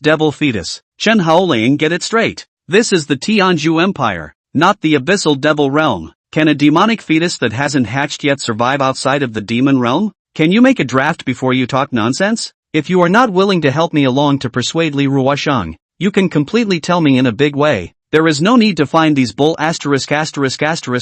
reasons. I am not a little cutie. The Li family is likewise not a little cutie. You're not the only smart one in the world either. If you're still going to treat everyone like a little cutie, then one day, You'll be a pathetic little cutie-sized cutie. 2. Chen Haoling was disliked by Li Xinyue. But then again, Li Xinyue's words really put him off. Indeed, as the product of a person in the demon realm, it was reasonably impossible for a demon fetus to break away from the abyssal demon realm before it had hatched. It is just like the tadpoles spawned by frogs, which cannot survive if they leave the pond. After a moment of silence, Chen Haoling suddenly calmed himself down. He felt that there was really no need for him to argue with this stupid woman. As you wish, I have said what I had to say, and I have reminded you of what I had to remind you of, and that's all I can do. The rest is up to God. As the words fell, Chen Haoling looked like he was swinging for the fences. Chapter 29, The Drawbacks of the Xinyue Nirvana Sutra. The Tribulation of Calamity. He also didn't bother in talking nonsense with Li Xinyue. He turned around and left. Li Xinyue stood in place. She wanted to catch up with Chen Haoling and then talk to him clearly, but once she thought of his remarks, she stood in place again and didn't move. Eventually, Li Xinyue also grunted in dissatisfaction and said, "It's really inexplicable. Anyway, I will definitely push for an alliance between the Su and Li families. I will definitely protect everyone in the Li family, and I will definitely not let the tragedy of the last life repeat itself again." With those words, she too turned to leave. It was evident that Li Xinyue really didn't believe a single word of Chen Haoling's words. Or maybe she still preferred to believe what she believed. Chen Haoling huffed and puffed as he walked down the road, cursing under his breath. "I'm so sick that I would actually talk to that stupid woman so much and be half pissed off by her, which unbeknownst to me might have thought I was the cutie. What about it?" The shadow turned into Chen Haoling's appearance and surfaced at this time. He followed behind Chen Haoling and said, "Do you want to go find your righteous father again and see if he can stop the alliance between the Su and Li families in 3 days? Chen Haoling said irritably, "Even Li Xinyue doesn't believe what I say. Would my righteous father believe it? He probably doesn't even know what a demonic fetus is. So how could he possibly help me along to stop the alliance from being concluded 3 days later?" Shadow followed Chen Haoling's footsteps. "There's no need to make him completely believe your words. Just find a way to make them postpone the day of concluding the alliance by 1 day. Just postpone it until the 4th day, when the full moon descends, and then there will be enough Li family members who can sacrifice their swords to you." When Chen Haoling heard this, his brows furrowed. Indeed, what the shadow said was not wrong, and he didn't need to convince his righteous father, or the Li family hierarchy of the demonic fetus. As long as he could find a way to delay the conclusion of the alliance for a day, then the matter of the sacrificial knife could be resolved. Once he thought of Li Xinyue's face, Chen Haoling still said with some annoyance, "Didn't that idiot Li Xinyue say that pushing for an alliance between the Su and Li families would save the Li family? I'm curious to see how she'll react if she really sees the Li family after it's been bloodied by the demons." Shadow was shocked when he heard this, and he hurriedly stopped in front of Chen Haoling before saying seriously, "Hey, Chen Haoling, you're not serious, are you? Just because you were irritated by that stupid woman Li Xinyue, you want to let the demons slaughter the Li family members?" Chen Haoling said in a couldn't-care-less tone. "Anyway, it's not like the Li family is the only one who possesses the blood of Spirit. Big deal. I'll just turn over the entire 12 cities of the Tendu province. Am I still afraid that I won't be able to find 30 people who possess the blood of Spirit? Shadow was also annoyed at this time, and he suddenly said loudly, "Then do you still want to head to the beginningless sword sect? Do you still want your blood wheel pupils to open your eyes? Do you still want to deal with the tribulation a month from now?" As soon as these words came out, Chen Haoling's expression froze slightly, while a drop of cold sweat still flowed down on his forehead.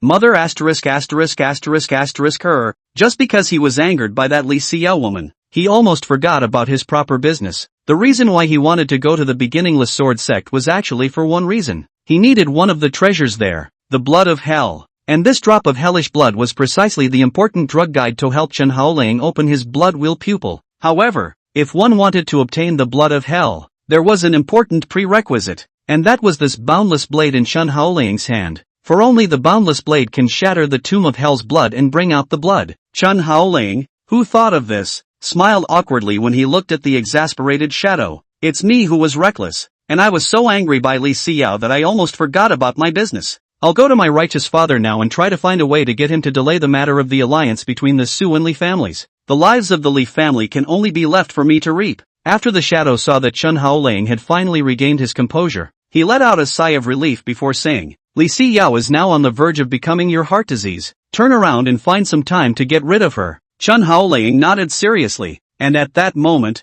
he walked towards the study where his righteous father was, while at the same time inquiring at the shadow again, "By the way, shadow, How do you know that the tribulation of calamity will break out within a month? Shadow said coldly. Guess. Guessed? Chen Haoling looked at him with some surprise, not expecting that the always strict Shadow would also use the word guess. No, you should always have a basis even if you are guessing, right? It's not your character to make wild guesses with a false head. The Shadow wrapped his hands around his chest and said in on a serious note, let me ask you, in your last life, how long in total did it take for you to obtain the divine martial Nirvana scripture and then the first tribulation of calamity to break out? When Chen Haoling heard this, he thought for a moment. The divine martial Nirvana Sutra was obtained by me in the middle of a tomb of the dead on the Dragon's Head Plains battlefield. From the time we first started cultivating, into the first tribulation of calamity descending, there was almost an interval of about 2 months, wasn't it? When he said this, Chen Haoling's pupils jerked as he jerked his head around to look at the Shadow and said, are you saying that counting from the day I was reborn and came back, at the end of the month that comes next month, is the time that corresponds to the outbreak of the tribulation of calamity in the last life? Shadow's mouth pursed. In on that, as I said just now, this is just my guess. When exactly the tribulation of calamity will break out, this cannot be determined yet. We can only start with a guaranteed time of 1 month. If the tribulation of calamity truly descends within this 1 month's time, and your boundless blade has not yet been enlightened, and your blood will pupil has likewise not been turned on, may I ask how you are to protect yourself? A cold sweat broke out on Chen Haoling's back when he heard it. He recalled the scene in his previous life when he had just obtained the divine martial Nirvana Sutra. At that time, the preface of this gongfu had actually reminded Chen Haoling that the so-called divine martial Nirvana scripture actually had another alias called the art of 9 deaths to become a god. In short, it was that by practicing this technique, one would experience 9 great catastrophes of life and death. And these great catastrophes were what the Shadow called tribulations of calamity. As long as one was able to carry through these 9 tribulations, then one could break through the limits of the existing cultivation system and ascend to a higher realm of martial arts. But if you can't carry it off, then the next step is death. Until today, Chen Haoling could not forget the scene when the first tribulation of calamity descended. That time, the havoc was centered on Chen Haoling himself, and the top 100 strongest people in terms of combat power within a 100-mile radius surrounded Chen Haoling at the same time. As for those powerhouses, Chen Haoling didn't recognize any of them at all, and the reason why they had come to surround and kill Chen Haoling was entirely under the control of the tribulation of calamity. It was also that one encounter that allowed Chen Haoling to clearly feel the dreadfulness of the tribulation for the first time, because that was also the closest he'd ever come to death in his life. The second plague of tribulation thereafter was a 100-fold quantum increase in size as well as difficulty, and the patterns that emerge have become bizarre. There were extraterrestrial meteorites falling and smashing into Chen Haoling, as well as dead spirit creatures going out of control and chasing after Chen Haoling, and tens of billions of bugs besieging Chen Haoling. But no matter which calamity was close for Chen Haoling, who thought back to here, took a deep breath in and just said to the Shadow, now I really kind of regret cultivating the divine martial Nirvana Sutra. Otherwise there wouldn't be so much going on right now. The Shadow said slowly, if there was no divine martial Nirvana scripture, then would you still be able to grow to the level of the Saint King realm? Chen Haoling smiled again when he heard this. What the Shadow said didn't seem wrong. Forget it, do not bother about those. As the saying goes, the meal should be eaten 1 bite at a time. The road should be taken 1 step at a time. First of all, the matter in front of you to do a good job and then go to think about other things, right? Chapter 30, Chen Haoling's spirit stones ran out. Saying that, Chen Haoling retraced his steps, but the Shadow said once again, the spirit stones inside your storage ring are already empty. Turn around and find a way to get some more spirit stones over here, otherwise you won't be able to break through to the true martial realm in this lifetime. In the cultivation world, any cultivator who wanted to increase their strength and break through the existing realm needed one important material, and that was spirit stones. Even Chen Haoling was no exception. Previously, Chen Haoling's promotion from the perfection Qi gathering realm to the great completion Earthshan realm was the result of consuming all of the spirit stones in his storage ring. Before he managed to promote up, there were only 3 realms in total, but it took 537 spirit stones, on average, to advance 1 realm. One would have to consume 179 spirit stones. It didn't look like much, but it almost ate up all of Chen Haoling's fortune. And what's worse, as the cultivation realm gets higher, the amount of spirit stones that need to be consumed will also rise exponentially. For example, later on, Chen Haoling had advanced from the grand completion Earthshan realm to the ultimate Earthshan realm, a total of just 2 realms, yet he had hard consumed 1. 380-foot spirit stones. Although these spirit stones were used from that Zheng Qindu's family fortune, it still made Chen Haoling feel a bit of a meaty pain in the ass. From here, it was also easy to see how staggering the amount of spirit stones needed to be used as one's strength increased. At that moment, Chen Haoling's face was grim as he said, "I'm already at the limit Earth-Xian realm now. In the event that I want to advance, it would be at the level of the true martial realm. The total amount of spirit stones required would then have to be at least 600 spirit stones to be able to do so. No, I just can't figure out why other cultivators advance to the true martial realm with just over 860 pills while I need over 2,600 pills. That's more than 3 times the difference. Hey, Shadow came in lightly. Whoever made your foundation so firm will definitely need to consume more spirit stones in total than others." Chen Haoling, however, said with an innocent face, "If you don't lay a firm foundation, how can you be invincible at the same rank, or even fight across ranks?" When Shadow sniffed, the corners of his mouth twitched. He felt that Chen Haoling really belonged to that both want and need type, wanting to build a strong foundation of the realm and not wanting to consume too many spirit stones. Was it possible? In the end, the Shadow wasn't talking to Chen Haoling that much anymore, as he turned around and reintegrated back inside Chen Haoling's black shadow. And at this time,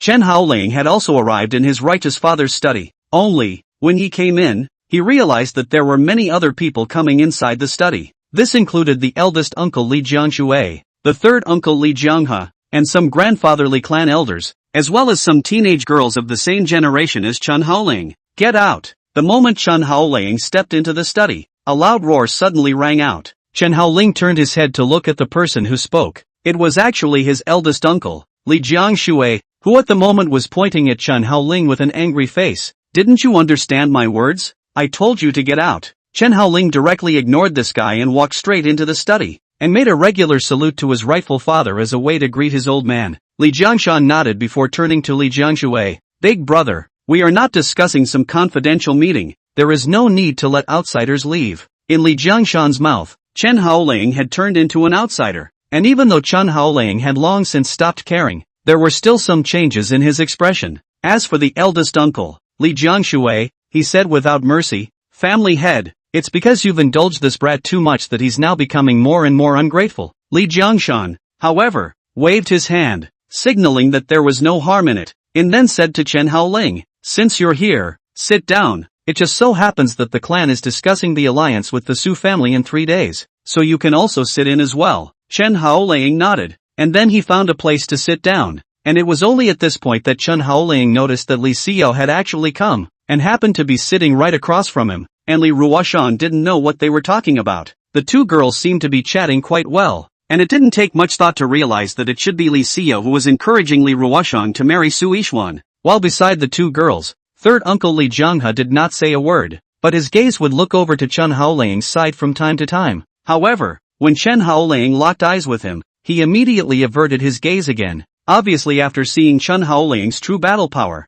Li Xianghe was already very jealous of Chen Haoling. Perhaps, at this moment, he didn't even dare to call himself the #1 expert among the fathers of the Li family anymore. At that moment, family head Li Jiangshan said to the crowd at the scene, "The Su family has offered to exchange the right to use the Third World Bronze Mirror for 1 month in exchange for the ownership of 1/3 of our Li family's spirit fields. Should that be fine with everyone?" A clan elder of the Li family's grandfather generation, Li Xiaokong, spoke indifferently. "Although the Three Worlds Bronze Mirror can help our Li family's descendants and grandchildren awaken their own natural aptitudes, the 1-month period of use is ultimately a bit too short. Moreover, using 1/3 of our Li family's spirit fields as an exchange isn't too cost-effective. Family Master, I think it's very necessary for us to negotiate with the Su family's people in order to at least extend the usage period of the Third World Bronze Mirror to more than half a year, or the total amount of spirit fields given to them is reduced to between 1/10 and 1/20 of the original amount, which is in the interest of our Li family."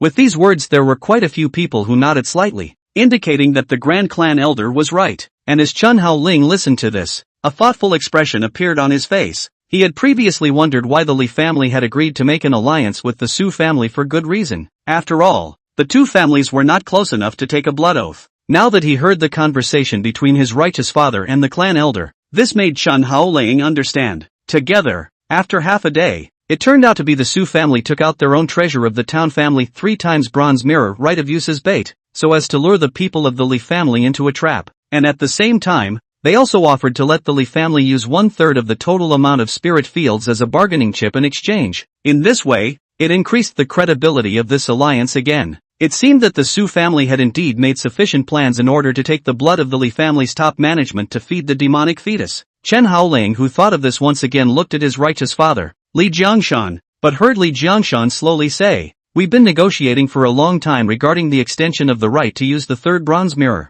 and a month's use is the bottom line that the Su family can give. If we don't accept it, they're saying this alliance is a no-go." Eldest uncle Li Xinyue spoke up at this time. "Even if we can't extend the right to use the third world bronze mirror, then we can't just give out 1/3 of our spiritual fields like this. Don't look at this 1/3 of the spirit field as if it's not much, but it took 3 generations of my Li family to accumulate it, and now in our generation it's all going to be given away. That's too much of a loss, isn't it, family master? As I see it, this Su family doesn't have the intention of wanting to ally with us, and we don't want the right to use the third world bronze mirror, so let's just call it a day." When these words came out, quite a few juniors chimed in, almost all of them stating that the Su family was too bullying, and that it wasn't cost-effective to ally with them at all. However, at this time, third uncle Li Jianghe spoke up. "The third world bronze mirror can stimulate the innate aptitude of future generations of children and grandchildren, and even awaken the power of the bloodline. Think about how long it has been since my Li family has been in the midst of a genius as of today." Once these words came out, those who were originally clamoring for non-alignment were all mute, but the eldest uncle, Li Xinyue, then said, "The Su family is nothing more than certain that we won't give up the right to use the third bronze mirror. That's why they're making such a lion's share of the money. If you ask me, we can't show too much eagerness. At least we have to air out those people, or else they really think that our Li family is something that can be taken by them at will." The crowd nodded again. Li Jiangshan looked at the reactions of the people at the scene. Then he looked at Chen Haoling, who was at the side, and asked, "Haoling, what do you think about this matter?" Chapter 31, Get it? Stupid? Chen Haoling smiled, then stood up and said aloud, "I agree with great uncle. The Su family dares to ask for as much as they want from us on the basis of the third bronze mirror. Do you really think that our Li family is a beggar?" However, as third uncle said, our Li family's demand for the third age bronze mirror is also really great, so an alliance is indeed imperative. Then how can we maintain the existing interests of our Li family while still obtaining the right to use the third bronze mirror? Chen Haoling walked to the center of the study and said to his righteous father and the many clan elders, "On the day of concluding the covenant 3 days later, our Li family will directly break the covenant. When the time comes, the first to get anxious will definitely be their Su family, not our Li family. The reason for this should be clear to all of you. That third world bronze mirror is not something that other families can use at all, except for our Li family. Because each of the great families have their own set of ways of awakening the power of their bloodline amongst themselves. So that thing will only be of some use to our Li family. Just imagine, if this third life bronze mirror can't be used to make a deal with our Li family, then what's the difference between this bronze mirror and a slap for the Su family? So that's the point. Whoever can sink their teeth into it the most between our two families will get the most out of it. As long as we can wait until the Su family, can't sit still and take the initiative to come to us for negotiations, then at this time, it will be our Li family's turn to make conditions." Chen Haoling's current thought process was simple. If he couldn't stop the alliance between the Su and Li families, then he would find a way to make the Li family postpone the date of the alliance, even if it was just for a day, because the 4th day would be the night of the full moon, and by then the Li family would have more than enough live victims to use to sacrifice their swords to him. But if this Li Jianghe and these clan elders were just determined to go to the alliance after 3 days, then there would be no need to wait until the 4th day, and the Li family would be killed by all the demons. As for the Li family members on the scene, after hearing Chen Haoling's remarks, their eyes were all slightly bright, and it was obvious that they all felt that Chen Haoling's approach was indeed good. However, the third uncle Li Jianghe stood up at this time and said in just a cold voice, "It's really ridiculous. The date of the alliance between the Su and Li families was set 3 months ago. Should the date be postponed just because of your remarks alone? If at that time, if the Su family no longer accepts an alliance with us because of our refusal this time, how should we respond? Don't forget, even if that third world bronze mirror has no more use within Yongan City, could it be that no one in the entire 12 cities of the heavenly capital province would need it as well? As long as that thing can produce value, they won't even think twice about allying with our Li family. But our Li family needs the children and grandchildren who activate the power of the bloodline. But we have a real need for their third life bronze mirror. Moreover, these children and grandchildren can't wait long, once they miss the age, resulting in the bloodline not being activated. Who should bear this responsibility at that time? Is that you, Chen Haoling? Li Xinyue obviously did not agree with Chen Haoling's proposed tactic of refraining from the appointment. He still insisted on honoring the agreement after 3 days. Chen Haoling, however, looked at Li Xinyue and said, "Third uncle, our Li family has its own magic weapon that can be used to activate the bloodline of our descendants. It's just that it's broken and can't be used for the time being, so when the thing is repaired, again, do we still need to be looking at their Su family's face? Plus, can't those kids even wait that long?" Li Xinyue questioned in a cold voice. "Do you dare to be sure that something can be fixed well, even if it can be fixed? And can you guarantee that you can use it before the day those children's bloodline activates?" As Li Xinyue's words left his mouth, many of the clan elders at the scene sighed. It was because they didn't know if the magic weapon used by the Li family to activate their bloodline could still be repaired that they considered borrowing the Su family's third world bronze mirror to use. Although the cost would be a bit high, it was not really unbearable for them to bite the bullet when it was a matter of future generations. Chen Haoling, however, laughed coldly. According to third uncle's meaning, he is determined to hand over 1/3 of my Li family's spiritual fields to the Su family in exchange for 1 month's use of the third world bronze mirror? 1/3 of the spiritual field? Nah. Third uncle, you wouldn't be unaware of how large this amount is, would you? Furthermore, on what basis do you conclude that if we miss our appointment so much as once, the Su family will definitely not be in an alliance with us? But at this time, Li Xinyue suddenly stood up and chided Chen Haoling. "Enough, Chen Haoling, are you finished or not? Could it be that you can't see that the Li family is doing well?" Chen Haoling's gaze went back to her. "I'm giving you guys advice. How come I can't see the Li family doing well?" Li Xinyue also walked out at this time, and she said to the family head, "Father, when we were outside just now, Chen Haoling discussed with me about the alliance between the Su and Li families. His meaning is clear. It's to stop the matter of the alliance between our two families. At that time, I even severely reprimanded him, but I didn't expect that he would actually come here to cause trouble again now." When Li Jiangshan heard this, he was slightly startled as he inclined his head towards Chen Haoling and asked, "Why are you stopping the alliance between the two families?" Chen Haoling stared viciously at Li Xinyue. On arguing. "At that time, I just felt that the alliance between the Su and Li families might be the result of the Su family's malicious intent to harm the people of my Li family, which is why I opposed this alliance. But then I thought about it and realized that the alliance is really a two-family affair. So that's why I came here to follow everyone else in negotiating this." Li Xinyue, however, turned her head and cursed angrily at Chen Haoling. "You fart! Chen Haoling, thanks to my father taking you back to the Li family and raising you so well, is this how you repay the Li family now?" With that, she looked at Li Jiangshan again and said, "Father, Chen Haoling has always remembered the suppression and bullying that our Li family's juniors did to him when he was small, as well as the Su family's previous offenses against him, so that's why he deliberately stirred up trouble. If he really wanted to facilitate an alliance between the Su and Li families, why would he make such a strange remark as breaking the appointment? To put it bluntly, he's still trying to muddy the waters, trying to destroy the alliance between our two families." Chen Haoling frowned tightly as he twisted his head to look at Li Xinyue,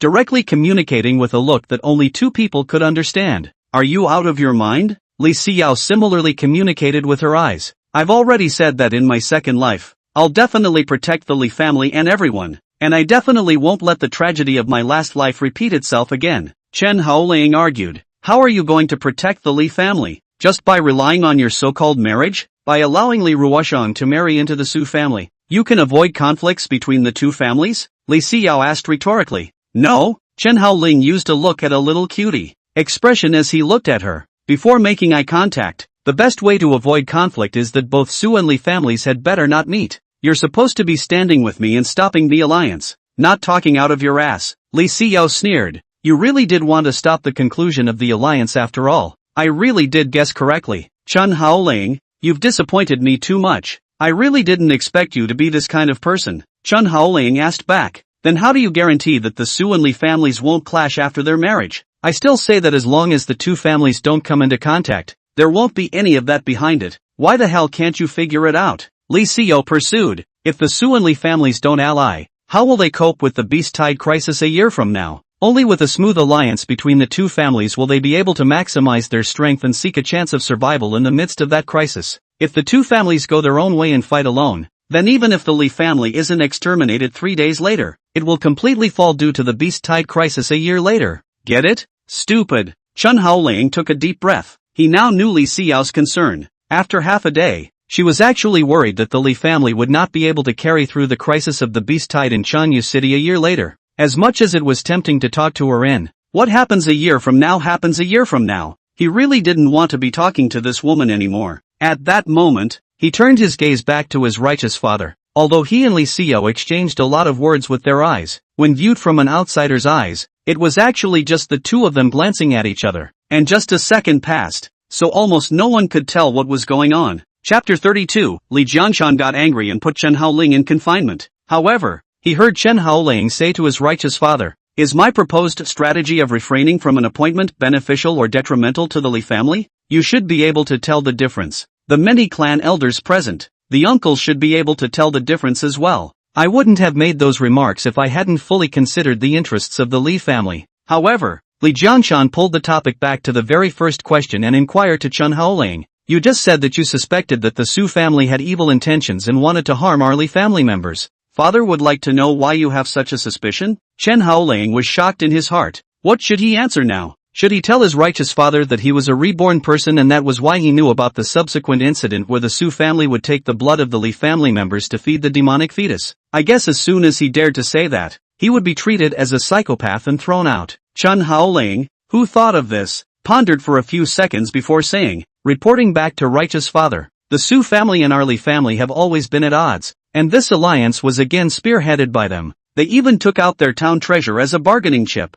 So I suspected that there might be some hidden agenda." As soon as these words were uttered, the crowd at the scene burst into laughter, and then each and every one of them used an expression like looking at a little cutie, like expression as they looked at Chen Haoling. Even Li Jiangshan shook his head. Our Li family and the Su family have been friends for many generations for many years, and have been related by marriage since the generation of Xiao's grandfather? And now you're saying that our two families don't get along. Isn't this being funny? Chen Haoling's expression stiffened. And even his eldest uncle Li Xinyue said, "The entire Yongan City knows how good the relationship between the Su and Li families is. But you, as a member of the Li family, don't know anything about it. I really don't know how you've been mixing in the Li family all these years. Just based on your remarks alone, we can basically conclude that Xiao is right. You are indeed trying to destroy the alliance between us and the Su family." Just now, Li Xinyue was still talking about how disgusting the Su family was, but now when it comes to Chen Haoling, his attitude towards the Su family has changed 180 degrees? It somehow gives the impression of being targeted. Chen Haoling said aloud,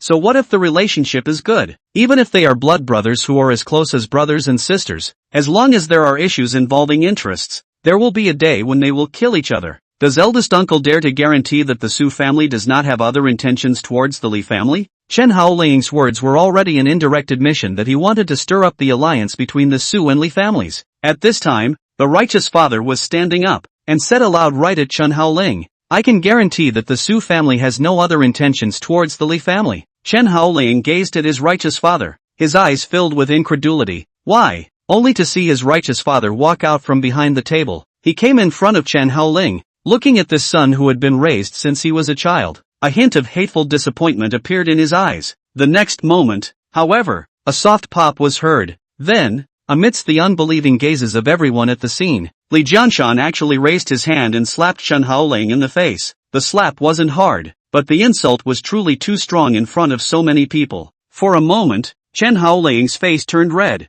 and he just looked straight at the man who had adopted him like that. "Righteous father, you hit me?" Li Jiangshan said angrily. "Su Jingyang, the head of the Su family, and I are life and death friends. When we joined the army back then, we saved each other's lives more than once. Even Xiao and their family Yixian were betrothed in the very beginning. If it wasn't for the fact that you can regulate the demonic power in Xiao's body, do you think I would let you take Yixian's place to marry Xiao? The Su and Li families weren't related by marriage only in your generation. It's the ancestor generation, the high ancestor generation, and the great ancestor generation when they already had this relationship. And you, Chen Haoling, you're just a foster son that I adopted back from outside. What qualifications do you have to slander the Su family so much in front of me? And even said that they would victimize our Li family members. If it wasn't for the Su family's kindness and willingness to lend the third world bronze mirror to our Li family, how would these children of our Li family have their bloodline power activated? The Su family's deep sense of righteousness. But in your mouth, it becomes so sordid and unpleasant,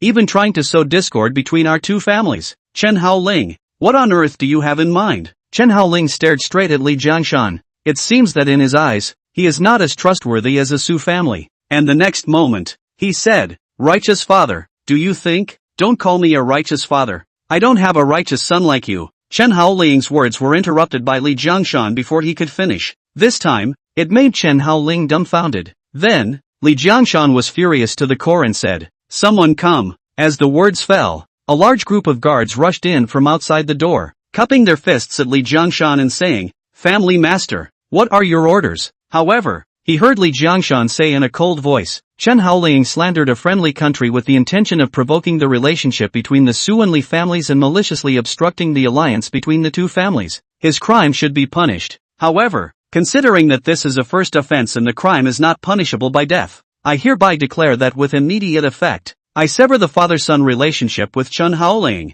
and I will imprison him in the demon-suppressing tower, along with Li Xinyue, for life." When the crowd heard this, they were all shocked, even the eldest uncle, the third uncle, and the other uncles. The clan elders all revealed unbelievable eyes. Even Li Xinyue was dumbfounded. She didn't expect her father to throw such a big tantrum. Was this too much? Even Chen Haoling laughed at this time. He licked the corner of his mouth. Just because he said a few bad words about the Su family, Li Jiangshan was going to sever his father-son relationship with himself? Ridiculous, just ridiculous. It's really hard for the Li family not to be exterminated nah. Right away, Chen Haoling cupped his fists at Li Jiangshan and said, "I respectfully follow the orders of family master Li." From this moment onwards, Chen Haoling's address to Li Jiangshan changed from the original righteous father to the Li family lord, and Li Jiangshan's old face that had already been reddened with anger, at this time, actually flashed a trace of intolerance, but in no time, it was collected by him again. He raised his hand and waved,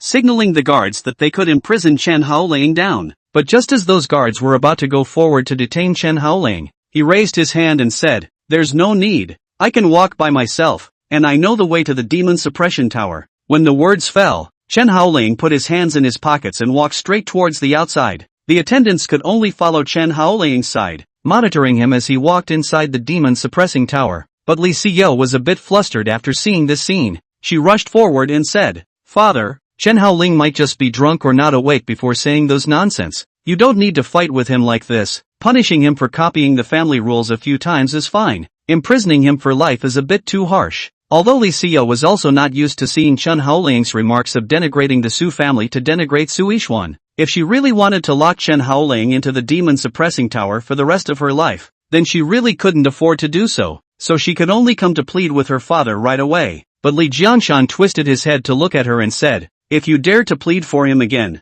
you'll be guilty of the same crime as him." Li Xinyue was shocked and immediately shut up, not daring to say anything anymore. She recognized the look in her father's eyes. It was a look that would only be displayed after being furious to the extreme. So it was evident that Chen Haoling should have really pissed him off today. At that moment, an ant then pulled Li Xinyue outside the study and then made a shushing gesture to her, signaling her not to say anything else. When Li Xinyue glanced at the scene inside the study, she said with some aggravation, "It's not like I've said anything wrong, so why should he be mad at me too?" The ant let out a helpless sigh as she patted the back of Li Xinyue's hand in relief. "There are too many relationships between your father and the Su family, and he has received too many favors from the Su family, and in his heart, he has long regarded the Su family as his second family. His trust in the Su family has even reached the point where he can trust his own life out. Or else why do you think that when the Su family offered to let the Li family hand over 1/3 of their spiritual fields to them, why would the family head hesitate instead of flatly refusing? That's why he won't allow anyone to discredit the Su family, and that includes Chen Haoling, and you too." Li Xinyue sniffed, but said in a somewhat odd manner, "He has received a lot of favors from the Su family? How come I didn't know that?" Auntie smiled. "You were still very young at that time, and you didn't understand many things, so just be careful in the future." Li Xinyue's mouth pursed, and it suddenly occurred to her that if her father knew that Chen Haoling had even executed Su Jingtian, the Su family's grand elder, last night, she didn't know how he would feel. Would he carry his sword to find Chen Haoling as a way to avenge Su Jingtian? If the circumstances of this scene really occurred, it was estimated that Chen Haoling would go berserk again. Moreover, without the appearance of Lord City Lord, the entire Li family might be doomed. And at that moment, within the study, Li Jiangshan's voice came. The Su and Li family's conclusion of an alliance is settled, with 1/3 of the Li family's spiritual fields being handed over to the Su family in exchange for 1 month's access to their third life bronze mirror. Any objections? As this voice opened its mouth, but no one in the study said anything, It was obvious that Li Jiangshan's means of disposing of Chen Haoling just now had silenced everyone, and they didn't dare to offend the family head's brow again at this time, so they all had no more objections. Chapter 33, Li Family Spy, Li Jianghe. On the way to the Demon Suppression Tower, Chen Haoling spat somewhat annoyedly towards the ground next to him. His face was still a little hot and sore from the fire. At this time, if anyone dared to come forward to provoke Chen Haoling, they would definitely be given a palm strike by him without any mercy. However, at this time of the year, everyone who saw him was like the plague, avoiding him one by one, and would not even come forward to frown at him. At that moment, the shadow resurfaced again, and he shook his head in disbelief when he glanced at the slap marks on Chen Haoling's face. I didn't expect that old man Li Jiangshan to be so pedantic that he would actually trust the Su family to such an extent. Chen Haoling took his smoking gun out of his storage ring and then lit it up, cursing under his breath as he followed. It's really heavenly for the Li family not to be exterminated. Just a bunch of old guys like this. They deserve to be eaten by demons. It could be seen that the current Chen Haoling was still very much on fire. Shadow pursed his lips somewhat sheepishly at this. After all, he was the one who had previously encouraged Chen Haoling to go to Li Jiangshan to discuss the matter of delaying the alliance. As a result, now, Chen Haoling was not only slapped by Li Jiangshan, but was also cut off from his father-son relationship, and was also ordered to be imprisoned in the Demon Suppression Tower. Who would be comfortable with this? Thinking of this, the Shadow, at this time, proposed again. Since it is impossible to stop the alliance between the Su and Li families, can you find an opportunity to capture 30 people from the Li family? Then hide them and wait until the full moon when you kill them? Chen Haoling laughed. Do you still think that I still retain my cultivation from my last life? 30 high-level Earthshan Realm Li clan members are required to fulfill the conditions for the opening of the Boundless Blade. With so many powerful people, with my current strength, even if I wanted to kill them all, it wouldn't be an easy task, let alone capturing them alive and imprisoning them until the night of the full moon? What do you think I am, a fairy? Shadow, however, said with some chagrin, this is not good, that is not good. Then how should your boundless blade be enlightened by then? Chen Haoling cursed and said, how should I know?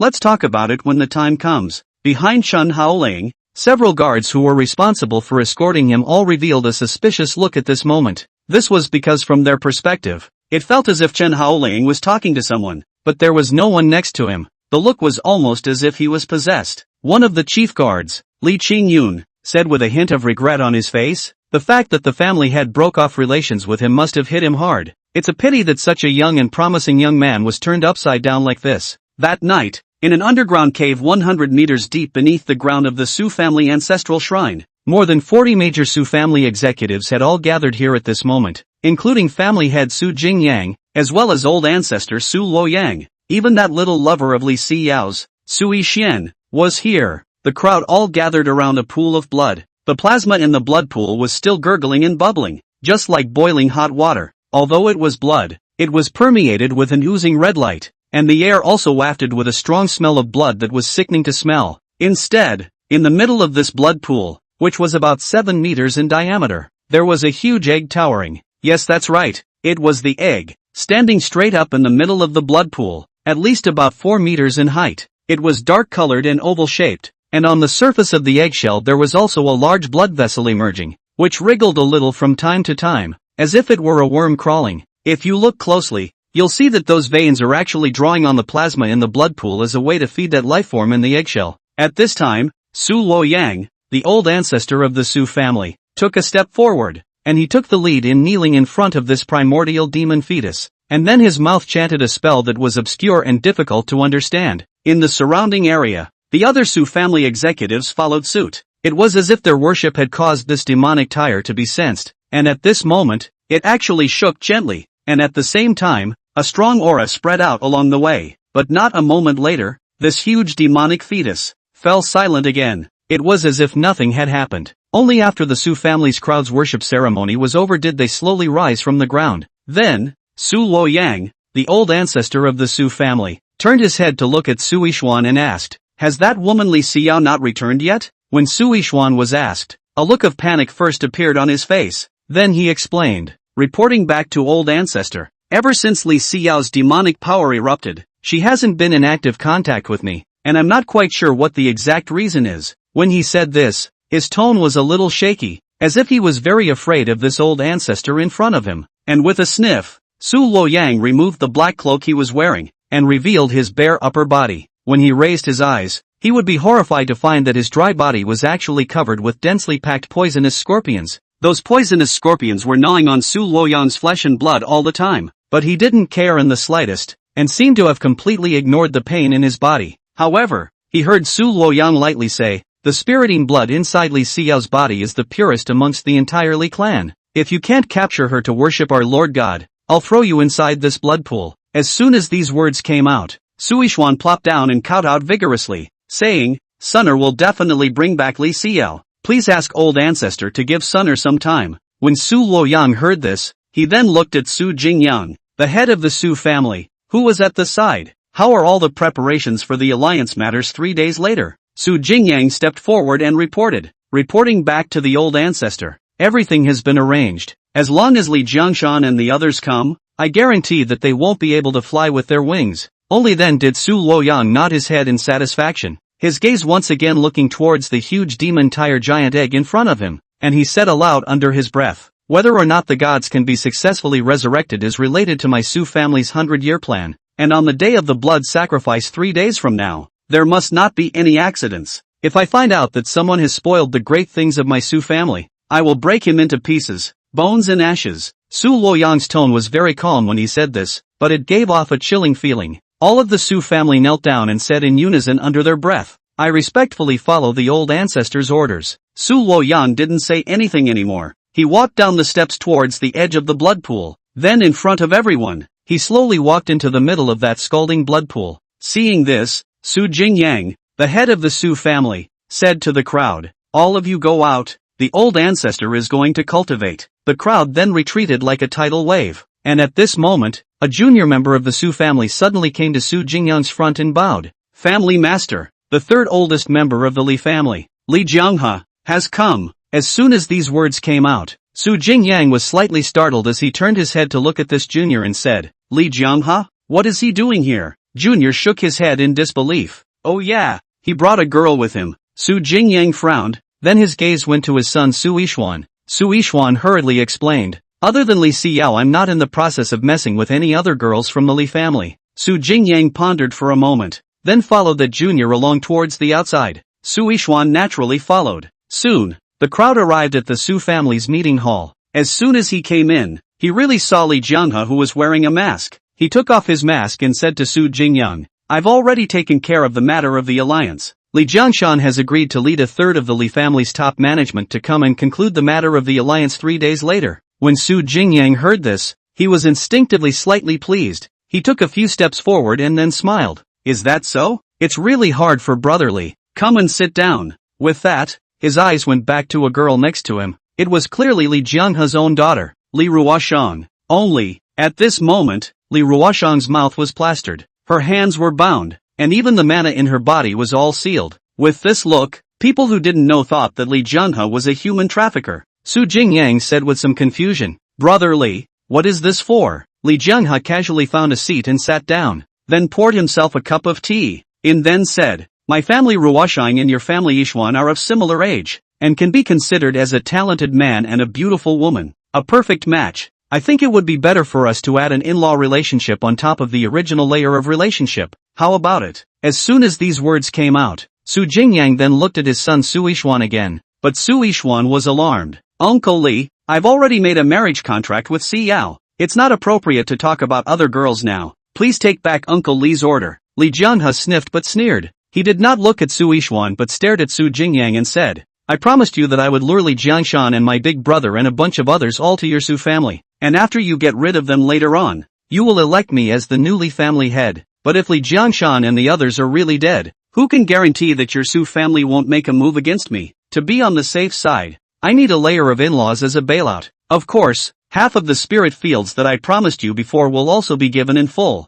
You don't have to worry about that." Su Jingyang smiled when he heard this. He had understood the other party's meaning, and then laughed. "Brother Li is indeed a thoughtful person. If I were to continue to excuse myself, it would seem a bit unkind, and so be it. It just so happens that our family's marriage between Yishuan and Li Xinyue hasn't been completely finalized. It's still not too late to change it. Why don't we just pick 3 days from now, the day of our Su and Li family alliance? and then we'll officially organize the wedding? Li Jianhe clapped his hands together and laughed out loud. I just like to talk to such a refreshing person like Su family master. When Su Yixuan, who was beside him, heard this, he subconsciously wanted to say something, but Su Jingyang waved his hand, indicating that there was no need to say anything, and that he would take care of it himself. Only then did Su Yixuan shut his mouth again. On the other side, Li Ruoxiang, at this time, began to struggle hard. She looked at her father incredulously, and her mouth followed with a whimper. Obviously, Li Ruoxiang could never have imagined that her father would actually cooperate with the Su family to get rid of Li Jiangshan and a bunch of other Li family executives in order to become the Li family head, to even marry himself off to that lewd man Su Yixuan in order to ensure that the Su family wouldn't seek to liquidate him afterward,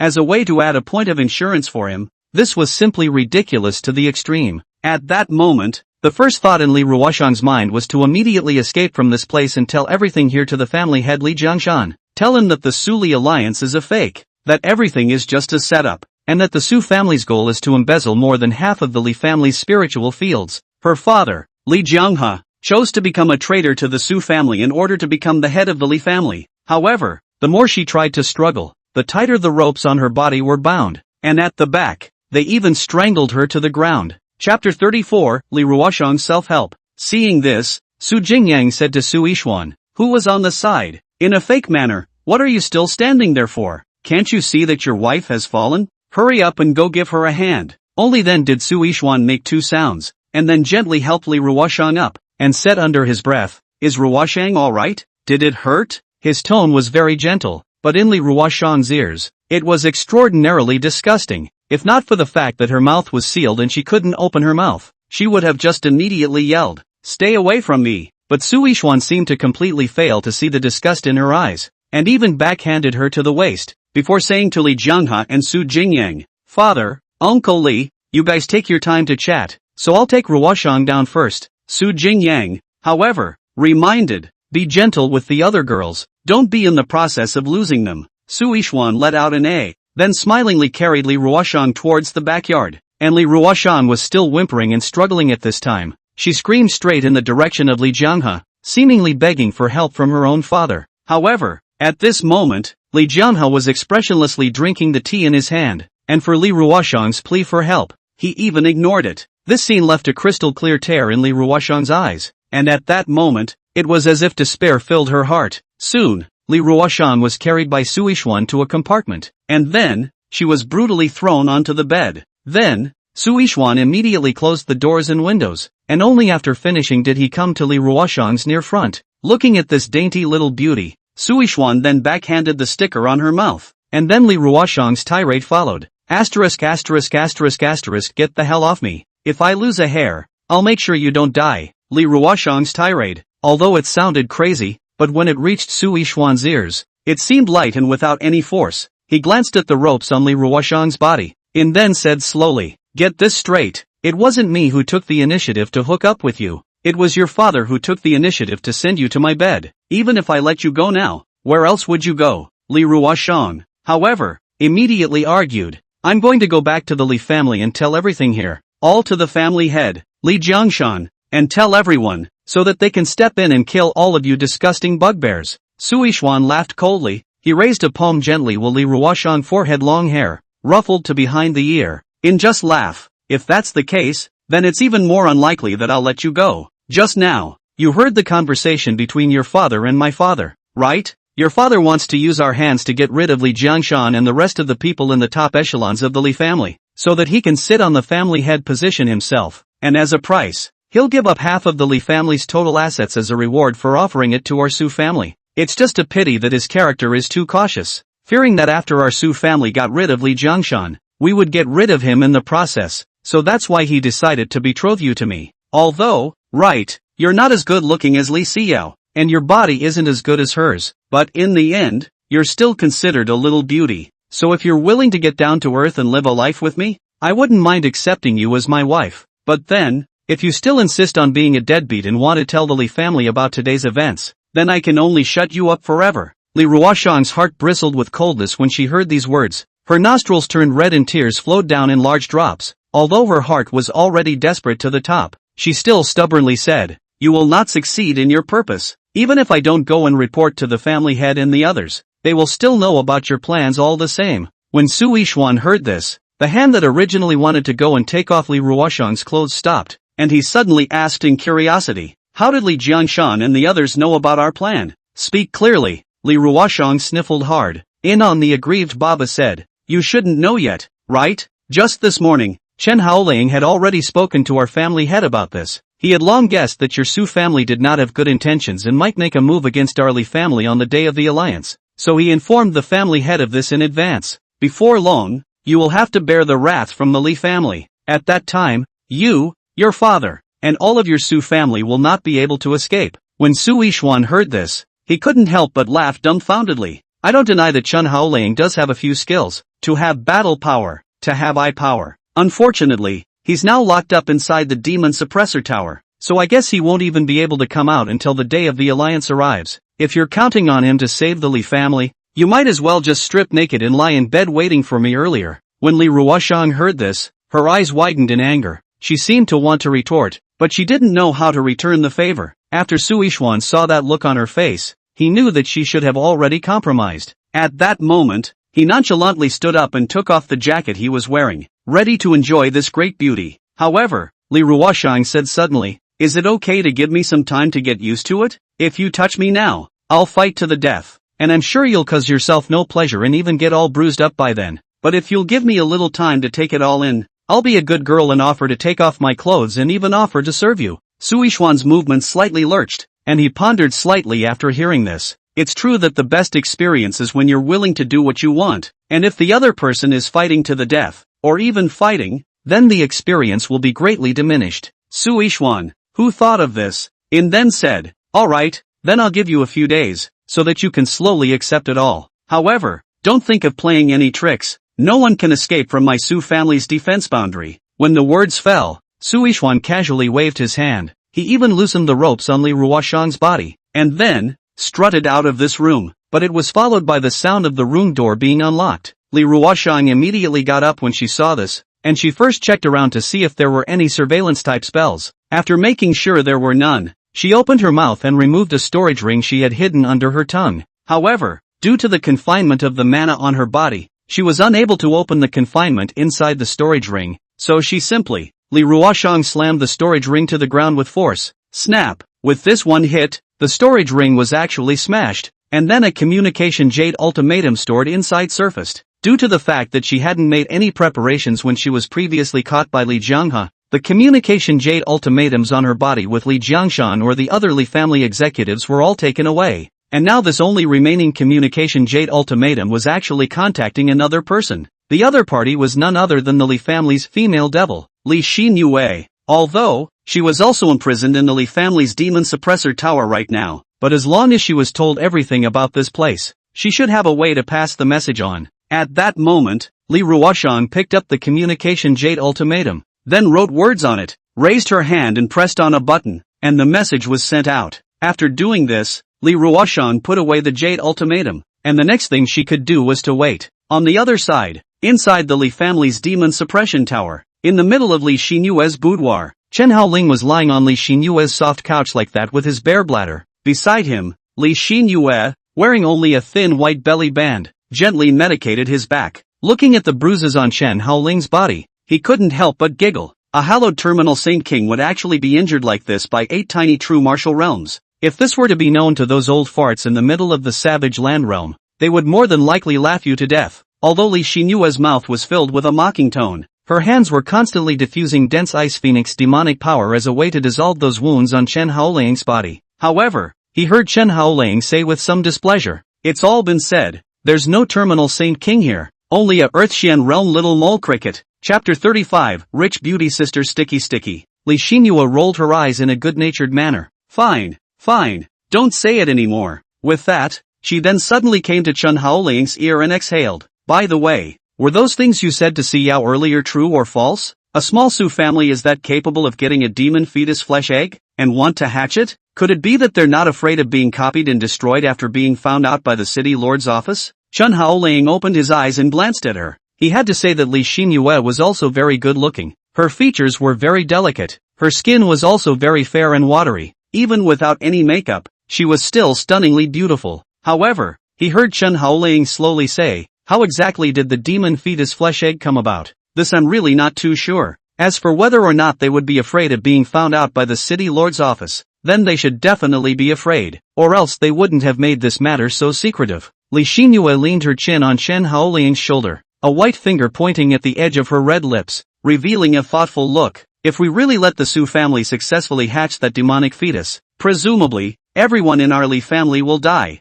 With that, she looked at Chen Haoling and said with a smile, "Should we participate in it together when the time comes?" Chen Haoling froze and said carelessly, "Involved in what?" Li Xinyue said rightfully, "Of course we're going to slaughter the Li family together. Are you just going to watch and do nothing?" As soon as these words came out, Chen Haoling was slightly startled, and after turning his head to look at Li Xinyue's small face that was too good to be true, he suddenly remembered that this woman was the evil phoenix demon concubine who was known for her bloodthirsty brutality in her previous life. It didn't seem like a very strange thing to come out of her mouth to slaughter some family. At that moment, Chen Haoling inquired, "Did the Li family mess with you as well?" Li Xinyue opened her eyes wide and said in a disgruntled tone, "From the year I was 16 when the demonic power in my body erupted, then I was locked up inside this demon-suppressing tower by those old guys of the Li family. Until now, almost 10 years have passed. How do you think they offended me? Even if it was my father, I'd hate to give him 2 slaps, let alone anyone else." Chen Haoling was dazed upon hearing this, and he leisurely sighed. "If the demonic creature is really hatched out, we are probably no match for it, so when the time comes, it's better to stay in this place." When Li Xinyue heard this, she glanced at Chen Haoling in disgust and said slowly under her breath, "Goons, isn't it just a demonic creature? Sister, I've killed as many demon emperors and even demon emperors in my last life. Why should I be afraid of them?" Chen Haoling said with a speechless face, "Sister, do you still have the cultivation from your last life now? You just take it out and show it off?" Li Xinyue sat up, then raised her hand and formed a magic seal. The next moment, a strong wave of mana spread out. Chen Haoling's eyes widened as soon as he felt that mana, and he exclaimed under his breath, "Limit true martial realm? No, you were only at the Qi gathering realm half a month ago. How long has it been? You're in the true martial realm?" Li Xinyue hummed daintily and raised her hand to tease the long hair in front of her forehead behind her ear, then said with a haughty face, "Do you think anyone is as wasted as you?" With that, she gave a little look of disgust. This scene happened to be seen by Chen Haoling, and for a moment, Chen Haoling's face actually reddened a bit. In his last life, Chen Haoling had actually had an affair with Li Xinyue, but it was not publicized because the relationship between the two was so special. I remembered that during one act, Chen Haoling made Li Xinyue angry because of his poor condition. After that time, Li Xinyue would call Chen Haoling a waste whenever she looked at him in a bad light. Even later, when Chen Haoling's majestic winds rose again, she did not change this habit. As soon as he thought of this, a trace of embarrassment appeared on Chen Haoling's face as he came to Li Xinyue's side and accompanied him with a smile. "Tell me about it. How did you do it? Even if you don't lack spirit stones, you shouldn't have broken through so quickly, right?" Li Xinyue's face only looked a little better at this time. "Then," she said arrogantly, "kiss me and I'll tell you." Chen Haoling's eyes blinked as if he was hesitating. Li Xinyue's small face crossed, then said unhappily, "What? You're not willing?" Without saying a word,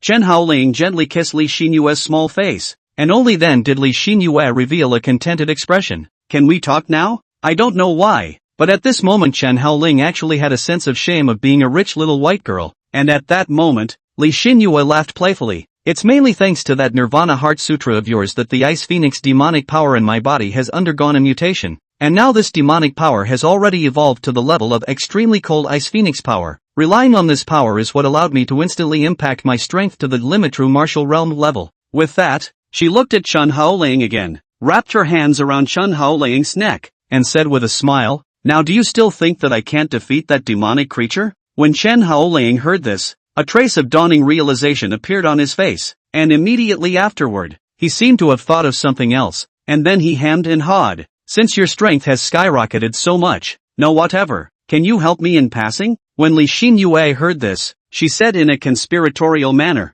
"Yo, a hallmark terminal Saint King, wanting to raise his strength actually asked me, a little woman?" Chen Haoling was a bit uncomfortable by her conspiratorial accent, but still said with a thick skin, "I need 2,600 spirit stones to advance to the true martial realm. Only that when I fought with those 8 true martial realm powerhouses last night, I consumed all the spirit stones on my body. So, I was thinking, if you have more spirit stones, could you lend me some first? I'll return it to you immediately when I have the money. When Li Xinyue heard this, she was first slightly stunned, and then she giggled without being able to hold it back, and her laughter could be described as flamboyant. It even gave Chen Haoling the urge to find a crack in the ground and drill into it. Subsequently, Li Xinyue then pulled out a brocade pouch specializing in storing spirit stones from inside her own storage ring, and then she waved it in front of Chen Haoling, before she laughed daintily. Spirit stones? I have plenty. There are 4,000 fine spirit stones in here, enough for your promotion. Only,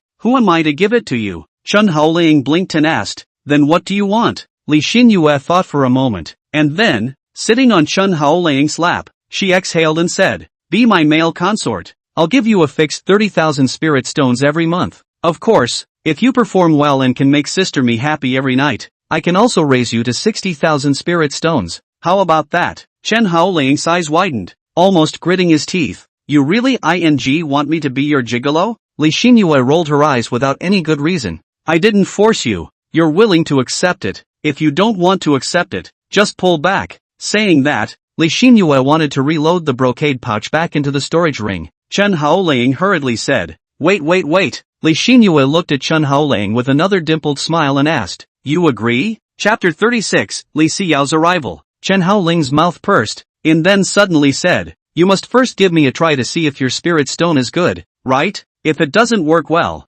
then won't I lose a lot of money? Saying that, he took another look at Li Xinyue's pretty face and hot body, and thought to himself that it wasn't really a loss. When Li Xinyue heard Chen Haoling's shameless words, she chided,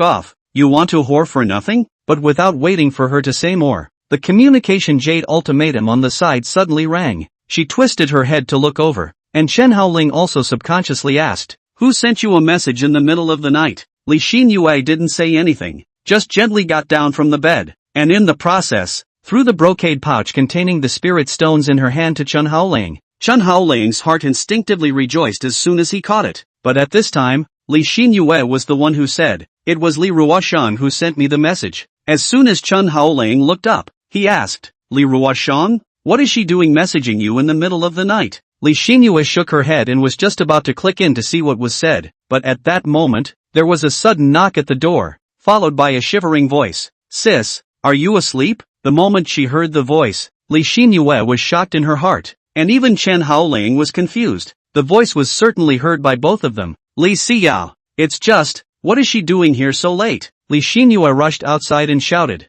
wait, I'll put on a piece of clothing and come out. Saying that, Li Xinyue came to Chen Haoling's front and said viciously, listen, you stay here honestly now and don't go anywhere. Do you understand? Chen Haoling said with a speechless face, she and I have long since ceased to be husband and wife. What are you afraid of? Li Xinyue said savagely, what do you care what I'm afraid of? Chen Haoling listened carefully, if you dare to let my sister know about our relationship, you'll never want to get a single spirit stone from me again. Got it? The corners of Chen Haoling's mouth twitched, and although there was still some dissatisfaction in his heart, he still nodded his head to indicate that he knew. Only then was Li Xinyue satisfied and picked up a nearby dress jacket, then draped it over her body before walking towards the outside. Chen Haoling showed his teeth at her back. If he didn't have to rely on her spirit stones to improve his strength now, he would have turned his face away. Outside, Li Xinyue had just walked out when she saw Li Xiao collapsed on the ground, her body curled up, and that look seemed to be very hard to bear. When Li Xinyue saw this, she exclaimed,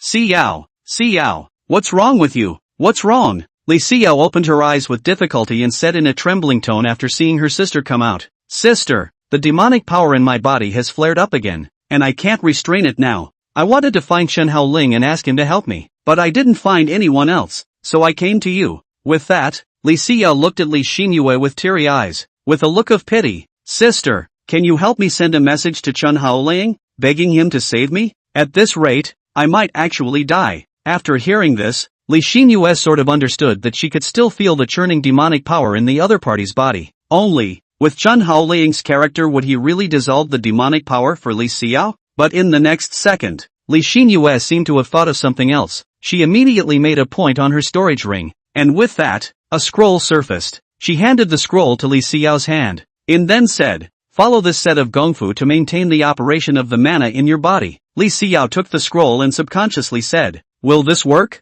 Li Xinyue said with some annoyance. What am I giving you if it can't work? Li Xiao sniffed, then sat down on the ground with her knees crossed, then looked at the running path on it, as well as the heart mnemonic. With just one glance, she was immersed in the world of this gongfu. Without thinking too much, Li Xiao began to follow the path above to run the mana in her body. In no time, the demonic power in Li Xiao's body eased down and stopped rioting. At the same time, her left and right hands were slowly raised to the sides. From an onlooker's perspective, one would see that Li Xiao's left palm was drawing in dense yuan qi and then pouring it into her body. And in the palm of her right hand there was a black fury being released. The set of gongfu that Li Xinyue had given to Li Xiao was the same set of Nirvana Heart Sutra that Chen Haoling had previously given to Li Xinyue. The principle of the method it used to regulate demonic power was simple. It was to use the left hand to absorb yuan power to neutralize the violent qi in the demonic power, and these violent qi would be transformed into fury qi by running through a special path. Eventually, this baneful qi was expelled from the body through Li Xiao's right palm. It's like pouring a large amount of water purification tablets inside a pool full of filth. After all the dirt in these pools has settled, the sludge is pumped out from the bottom to purify the pools. Under the support of the Nirvana Heart Sutra, the demonic power in Li Xiao's body quickly stabilized, and her face looked much better. Li Xinyue let out a slight sigh of relief when she saw this scene, but in the next second, she was suddenly seeing that Li Xiao violently spat out a large mouthful of blood from her mouth, and her face became flushed once again. When Li Xinyue saw this, she exclaimed, Xiao! Li Xiao's face was hard to bear, and her mouth was gasping for air, but she couldn't say anything. Li Xinyue immediately got up and jogged towards the inside of the room. At this time, Chen Haoling was already lying on Li Xinyue's bed, huffing and puffing, but in the next second, Li Xinyue was pulling Chen Haoling up, following with her mouth. Chen Haoling, wake up! Chen Haoling was woken up somewhat annoyed and said, what's wrong again? Li Xinyue said anxiously, something happened to Xiao, hurry over and help me look. Chen Haoling froze, then said, something happened to Li Xiao? What's it got to do with me? Li Xinyue became annoyed at this point and spoke, she used the Nirvana Heart Sutra that you gave me earlier to temper the demonic power in her body, and now the qi and blood in her body are flopping around, and you're still saying it's none of your business? At that moment, Li Xinyue couldn't care less if Chen Haoling was willing to make a move or not. She directly pulled Chen Haoling's arm, and led him to trot towards the outside. Chen Haoling exclaimed under his breath, hey, you should at least let me put on some clothes before saying anything. The next moment, Li Xinyue pulled Chen Haoling to the door, but at this time, Li Xiao's qi and blood actually eased up again, while the demonic power in her body was completely controlled. Seeing this scene, Li Xinyue's expression then stiffened slightly and said, is it done? But wasn't the riot still very strong just now? Chen Haoling, however, said lightly, the Nirvana Heart Sutra is just like medicine. It needs a little bit of time to exert itself. Can't you be patient? Li Xinyue's small face reddened for a moment, then said with some embarrassment, wasn't I in too much of a hurry? Chen Haoling laughed, and at that moment, Li Xiao also opened her eyes, her gaze locking onto Chen Haoling's body almost instantly, because at this time, Chen Haoling was only wearing a pair of shorts on his body, and his hand was still being pulled by Li Xinyue. The two men's movements were rather ambiguous at this point, and that's when Li Xinyue violently let go of Chen Haoling's hand, and then said to Li Xiao, Xiao, we're not what you think we are. Listen to your sister's explanation. Li Xiao's gaze went back to her sister. On her sister's neck, a bright red strawberry hickey stood out at this moment. After looking at Chen Haoling, who walked out from inside his sister's boudoir, in an instant Li Xiao understood. No wonder he couldn't find Chen Haoling just now. It turned out that he hadn't escaped from the demon-suppressing pagoda at all, but was inside his sister's boudoir. After realizing this, Li Xiao, her gaze once again looked towards Chen Haoling, tears brushing down her face before she said with an aggrieved face, why? Chapter 37, Li Jiangshan's great limit is approaching. Chen Haoling did not directly answer this question, but casually found a stool to sit down. Inon said slowly, go back once your demonic power is under control. This is not the place for you. Saying that, Chen Haoling also glanced at the volume of Nirvana Heart Sutra placed next to Li Xiao, and it didn't take a brain to realize who had given it to her. However, Li Xiao was the one who wiped away the tears on her own face, and then grabbed the Nirvana Heart Sutra on her body, before coming to Chen Haoling's face and questioning, okay, I won't ask about you and my sister. So are you going to answer me what's going on with this volume of the Nirvana Heart Sutra? Chen Haoling took out his own bong before taking a puff as he asked with a somewhat odd expression. What's going on? Li Xiao said sadly, you've long had a way to help me control the demonic power in my body. so why didn't you give this to me earlier? If you had given it to me earlier, would I have betrayed you in my last life? Good guy. These words were tantamount to putting all the main responsibility for Chen Haoling being attacked and killed by them in the last life onto Chen Haoling's own head. Chen Haoling, faced with the other party's question, instantly had the feeling of his intelligence being insulted, but still responded for Li Xinyue's sake. The Nirvana Heart Sutra was perfected by me only a day before the tribulation, and I was originally going to give it to you after the completion of the tribulation. It's just that on the day of my tribulation, you suddenly brought someone to attack and kill me. And if it wasn't for your sister stepping in midway to help me block one of your fatal sword attacks, I probably wouldn't have been able to carry on with the descent of the heavenly tribulation. You should have known about it even after what happened later. After being reborn, you said that you could already control the demonic power on your own and no longer needed me. So naturally I wouldn't rush up to put a hot face on a cold ass. Solely, give this volume of the Nirvana Heart Sutra to your sister. It's just that what I didn't expect was for her to turn around and give it to you again. With that, Chen Haoling's gaze went back to Li Xinyue. Li Xinyue's little face also reddened a bit at this time, and her appearance looked a little embarrassed, but Li Xinyue was frozen in place. The hands of the Nirvana Heart Sutra also followed the fall on the ground. She was a little incredulous to look at Chen Haoling. In on the hard to say, perfected just a day before the crossing? No, it can't be. You wouldn't necessarily give it to me even if you had perfected it, or else why haven't you even mentioned this to me before? It must be that you're lying to me, right? Li Xinyue obviously couldn't accept all of this that Chen Haoling had said, because, once she admitted it, then her motive of attacking and killing Chen Haoling would become a joke. But Chen Haoling was spitting out a mouthful of white smoke. Inon said to himself, I originally wanted to give you a surprise, that's why I didn't tell you. Instead, you were the one who gave me a big surprise first. After Li Xinyue heard these words, her entire body couldn't tense up. The intense aggression in her heart, as well as her grief were all of a sudden intertwined together. And when she looked at Chen Haoling at this moment, it seemed that she had a lot of words that she wanted to say, but she didn't know from where to open her mouth. In the end, she didn't utter a single word, but instead, she plopped down and knelt in front of Chen Haoling, saying with tearful eyes, Husband, I was wrong, can you give me one more chance? Please, don't leave me behind. I won't dare to do it again, and you can consider my previous behavior as a small caprice. I'll do whatever you want me to do as long as you can forgive me, okay? Please. Chen Haoling looked at Li Xinyue in front of him but he couldn't help but sneer. After living with her for so many years in his last life, he really knew this woman's character too well. Does she really know it's wrong? Was she really hoping that Chen Haoling could forgive her? Not necessarily. If the demonic power in Li Xinyue's body hadn't flared up again today, would she still be saying these words? In the morning, Li Xinyue's wild dislike of Chen Haoling in front of everyone in the entire Li family could still be reverberating in Chen Haoling's mind until now. Of course, Chen Haoling also understood that she might really just want to rescue her family, which was why she didn't hesitate to argue with Chen Haoling in the middle of the study. But that was no reason for her to stomp Chen Haoling's face into the ground. Even if she didn't agree with Chen Haoling's viewpoint, she could have sat in place and not said a word. Did she have to come out and help all of them to surround Chen Haoling together? Chen Haoling ultimately ignored Li Xinyue,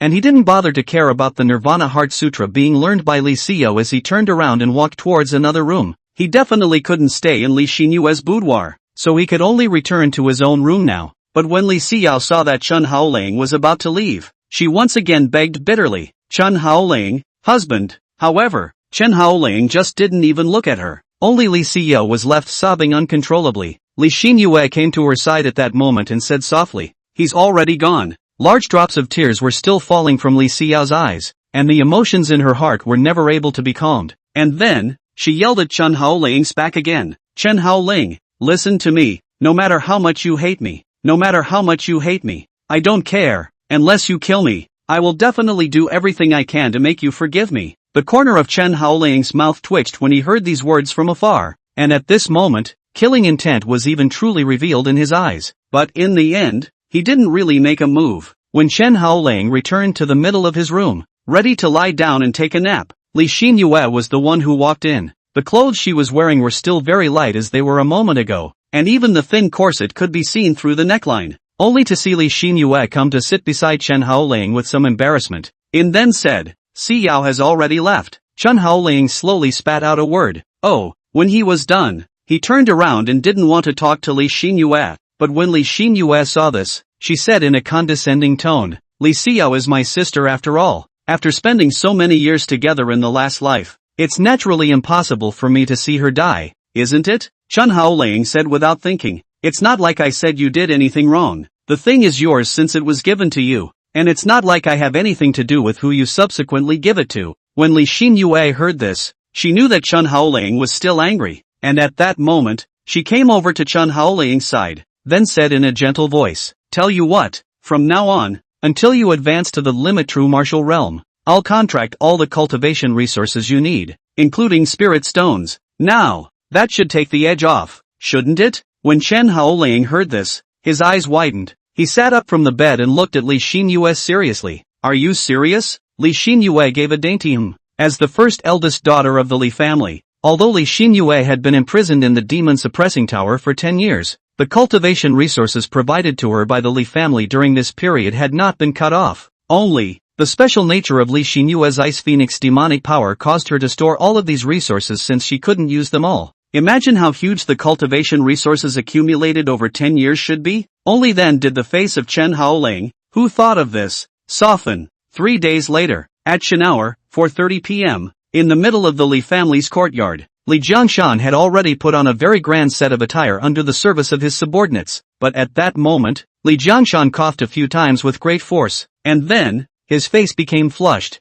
This scene startled quite a few of the underlings, and some were even ready to call for a physician, but Li Jiangshan said, "Don't be nervous, it's fine." Those subordinates saw this, but they still said with some concern, "Family master, today is the day that the Suan Li families will conclude their covenant. Can you really do it in such a physical state?" Li Jiangshan, however, waved his hand, indicating that there was no harm. Then, he said in a slow voice, "After today, the Li family should be completely stabilized, and by then, my existence will not matter." Obviously, Li Jiangshan also already knew that his end was approaching, and thus, physical treatment was no longer expected at all, but perhaps because of the thought that the covenant would soon be signed, Li Jiangshan's mood was also much better, and his face followed suit. Then, he suddenly said to the people under his hand, "Where's Haoling? Tell him to hurry up and change his clothes, he'll be leaving in half an hour." As soon as these words came out, several underlings at the scene looked at each other in disbelief, and one of them stood out and spoke.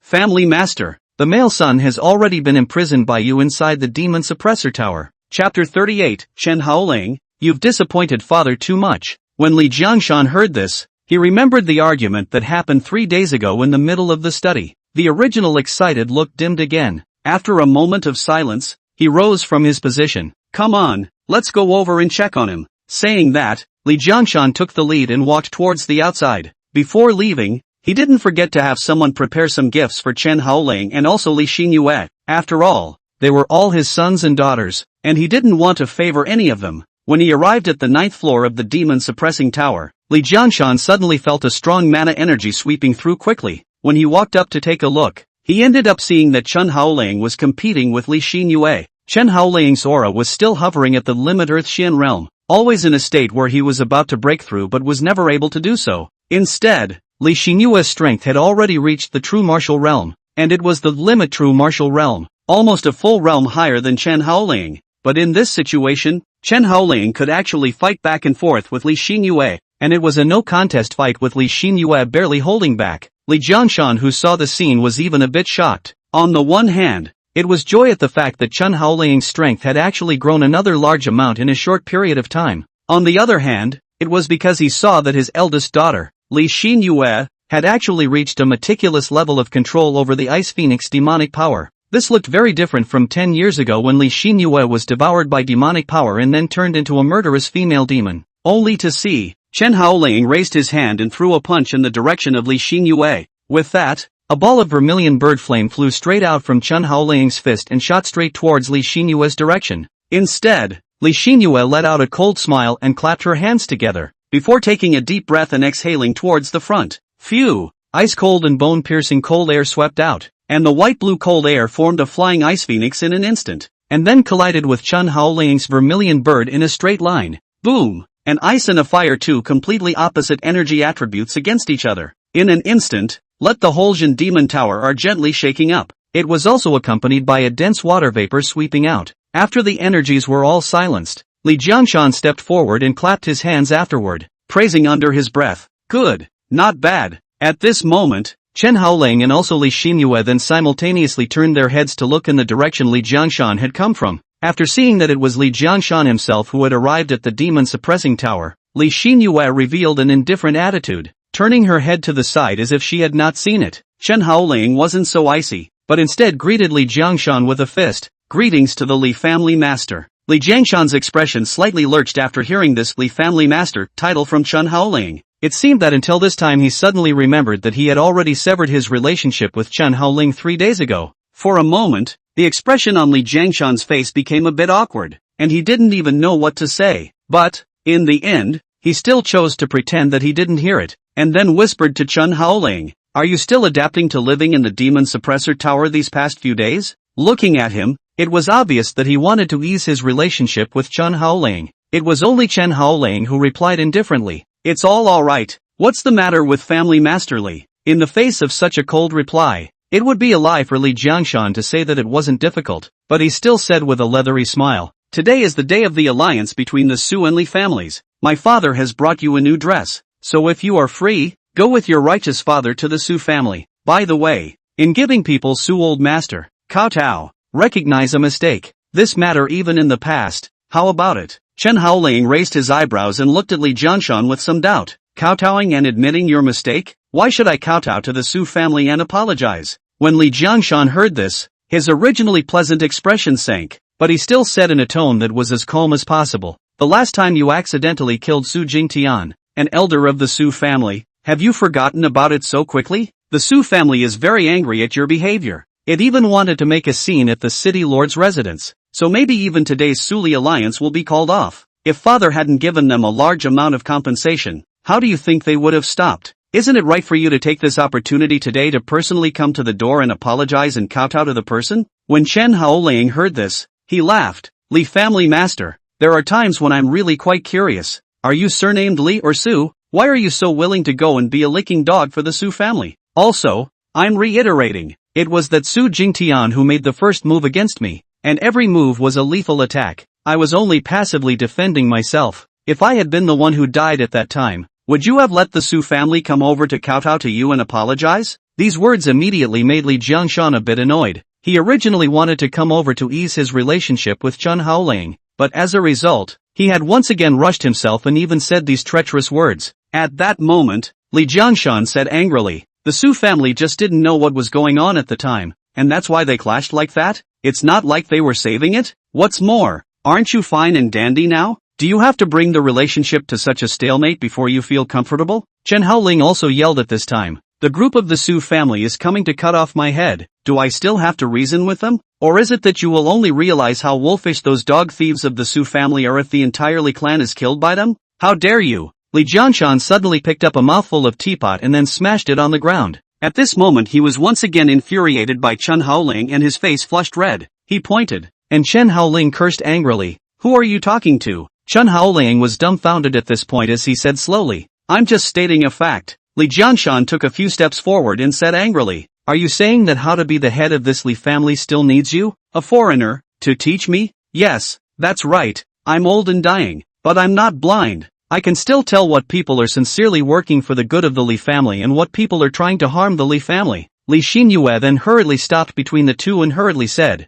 "Father, don't be talking about it. If Chen Haoling doesn't want to go to the Su family, forget it. It doesn't matter if he stays here with me." After Li Jiangshan heard his eldest daughter's discouragement, his original violent anger was only somewhat soothed, but his eyes were filled with disappointment as he looked at Chen Haoling. "Xiao said earlier that you didn't want Su and Li to enter into an alliance because you were bullied by the juniors of our Su and Li families in your early years. At that time, I didn't believe it because I didn't think my son would be that graceless to hold a grudge for that long over something that small, especially on such issues of right and wrong. One should also be able to distinguish between right and wrong. Now it looks like it's me who's punching myself in the face. How many resources did the Su family give to help our Li family, only to have them turn into wolves in your mouth? Chen Haoling, you have disappointed father too much." As the words fell, Li Jiangshan, hands behind his back, turned around and walked in the direction of the stairway. At this time, an underling was still carrying a variety of exquisite pastries for Chen Haoling in his hands. He glanced at Chen Haoling and then looked at Li Jiangshan and said,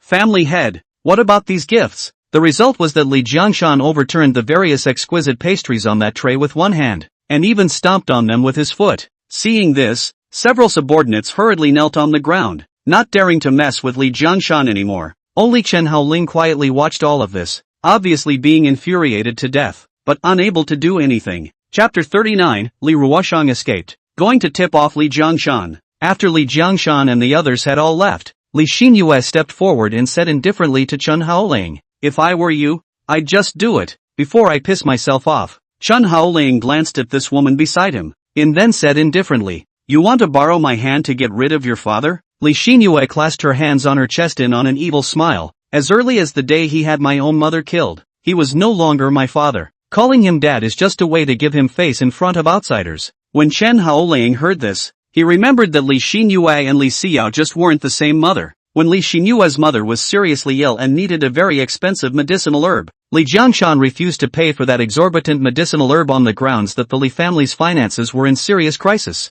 As a result, Xinyue Li's mother missed the best time to save her life and passed away. Li Xinyue also hated Li Jiangshan for the rest of her life because of that incident. Chen Haoling, who thought of this, suddenly glanced out the window. After seeing that the sun was about to set, he said to Li Xinyue, "It's about to get dark, so it's almost time for us to leave this place." Li Xinyue sniffed but came arrogantly, "If you want to go, you go, I'm not going." With that, she made her way to a table and sat down. Chen Haoling, however, said suspiciously, "What's wrong? Living in the demon-suppressing tower for a long time still makes you live out your feelings?" Li Xinyue poured herself a cup of tea. Inon said with a smiling face, "I'll be able to see the scene of the demons slaughtering the Li family members later. If I miss it, it'll be too much for this lifetime." Chen Haoling sniffed, but smiled lewdly. "It seems right. Anyway, there is no lack of this moment, so it's not too late to wait for this big show to fall before leaving." However, as the words fell, Chen Haoling's breath suddenly began to rise and fall violently, and at the same time,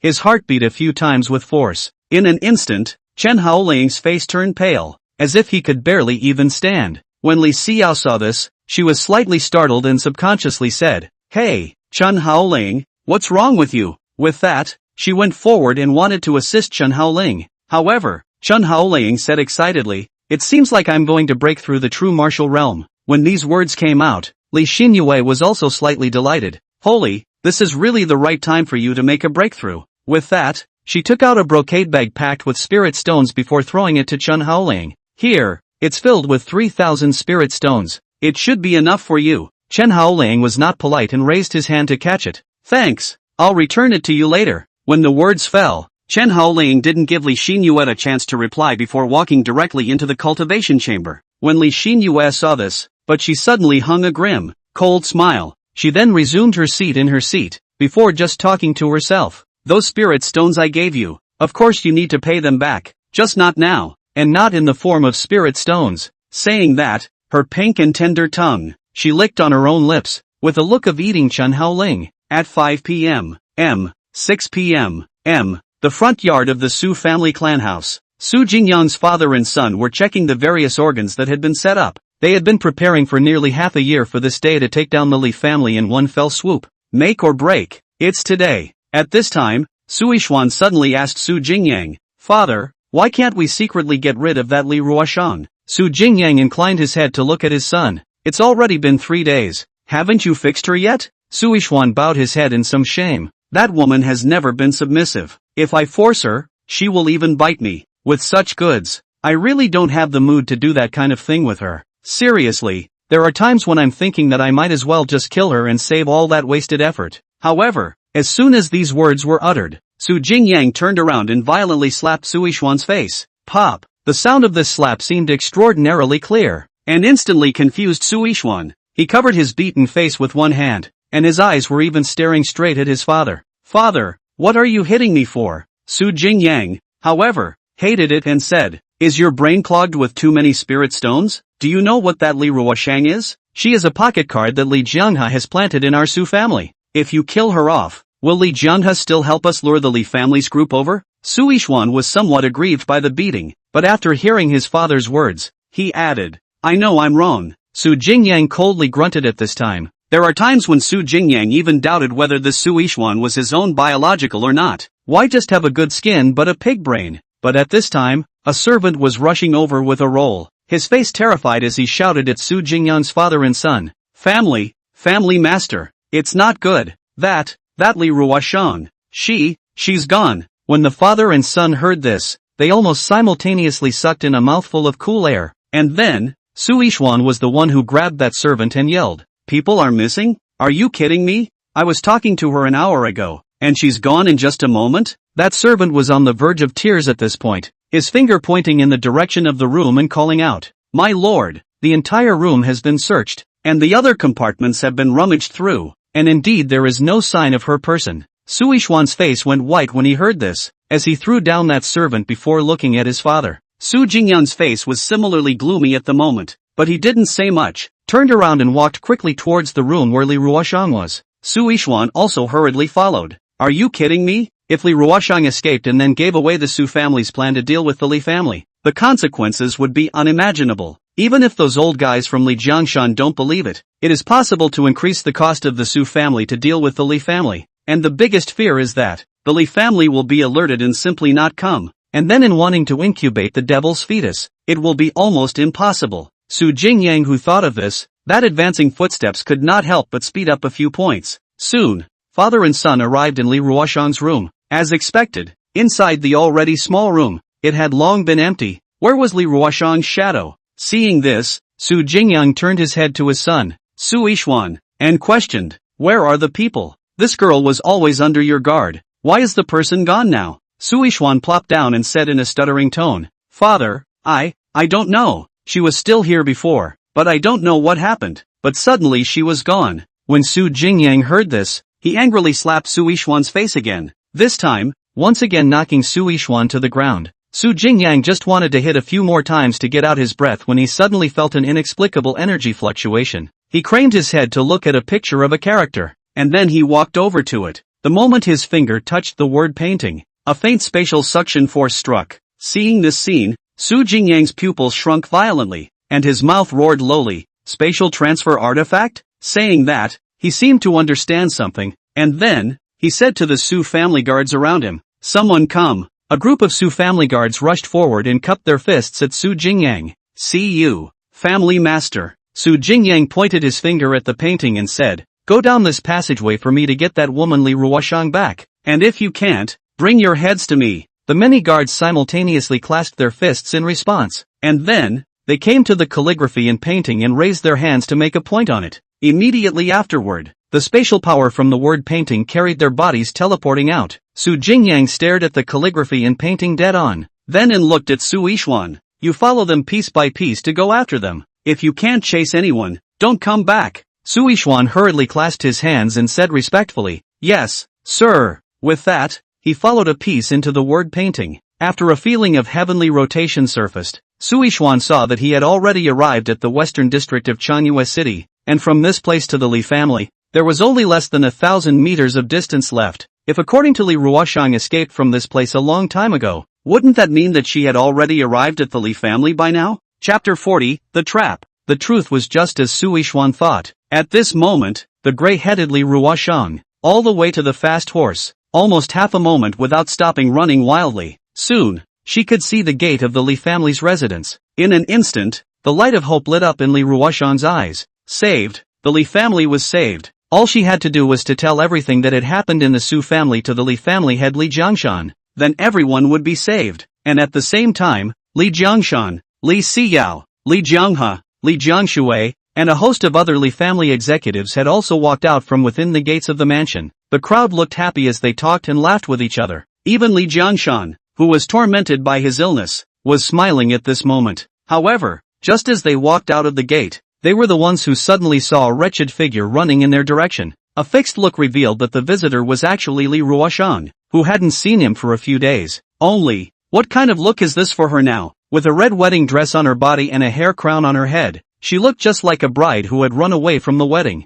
But I saw that Li Ruyan at this time shouted at Li Jiangshan, "Second uncle. Fake. Everything is fake. Su Li alliance is a game." Before Li Ruyan could finish her sentence, Li Jianghe suddenly rushed towards her, and the moment he was close to her, he threw a ball of spirit scattering between her mouth and nose. This massive soul scatter instantly caused Li Ruyan to lose consciousness, and the only 2 words left in her mouth, conspiracy, were not even uttered by her before she collapsed straight down. Li Xinyue smoothly wrapped his arms around her body and exclaimed under his breath, Ruyan, Ruyan, what's wrong with you? Wake up, somebody, somebody. This sudden scene instantly caused all of the Li family's senior management to walk up. However, he heard. Li Jiangshan inquired suspiciously, what happened? As soon as Li Xinyue picked up Li Ruyan's body horizontally, he said to Li Jiangshan with a mixture of grief, second brother, Ruyan, she fainted. Her body is very weak right now. Please hurry and help me find a physician to come and take a look at her.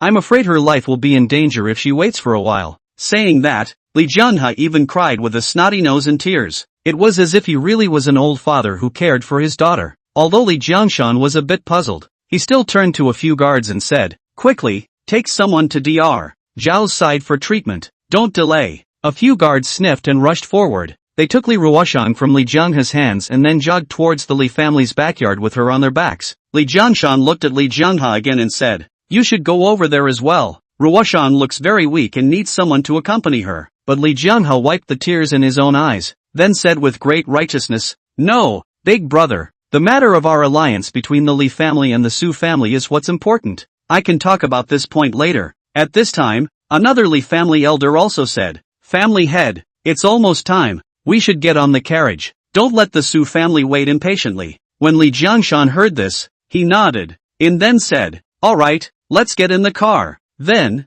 a group of more than 40 Li family executives boarded the carriages one after another before heading to the Su family residence. In the distance, Suishwan stood on the beams of a house, quietly watching this scene. He said to the few guards behind him then, let's go back. One of the guards suddenly asked, my lord, if we go back like this without catching that Li Ruyan, will we be chastised by the family head? Suishwan, however, chided, are you stupid? My father is afraid that that stupid woman will stop the Li family executives from traveling to the Su family. Now that she's been knocked out by Li Xinyue, Li Jiangshan and the others are heading to our Su family as planned in the same place. In that case, that woman has no use for her. So what are we doing arresting her just like that? With that, Suishwan stood up and said to the few people, if you guys want to wait, go ahead and wait. I'm going back anyway. A few people sniffed, but they were still reluctant to leave. After all, the family head could have said that if he didn't take the person back, he would have to take his own head back. They can't afford to do that. On the carriage of the Li family heading to the Su family,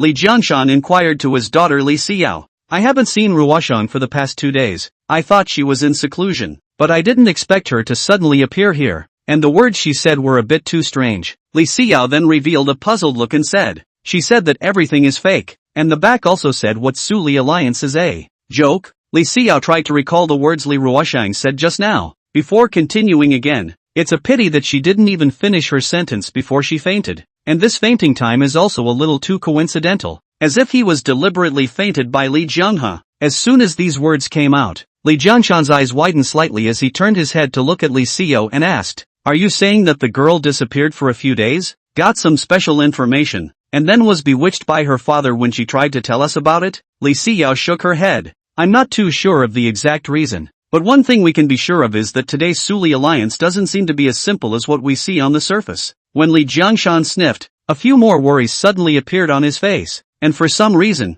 he suddenly remembered the words that Chen Haoling had said to him before. So what if the relationship between the Su and Li families is no longer good? Even if they are blood brothers who are as close as brothers and sisters, as long as they are involved in matters of interest, there will be a day when they will fight each other. Who dares to guarantee that the Su family doesn't have other thoughts about the Li family? After recalling this, Li Jiangshan raised his hand and took out a talisman from his storage ring, then handed it to Li Xinyue. Li Xinyue subconsciously picked it up and asked, what's this? Li Jiangshan said for no reason, this is a spatial teleportation talisman. You fold it up and put it in your mouth. Once you find something wrong, bite it and it will quickly teleport you out. When Li Xinyue heard this, she then looked at her father again before asking, Father, are you worried that the Su family really has bad intentions towards us? Li Jiangshan, however, shook his head and said firmly, my father has never doubted the character of the Su family, and he absolutely believes in their promises, but I'm worried that a third-party force other than the Su family will intervene in our two families' alliance. When Li Xinyue heard this, she immediately revealed a dawning realization.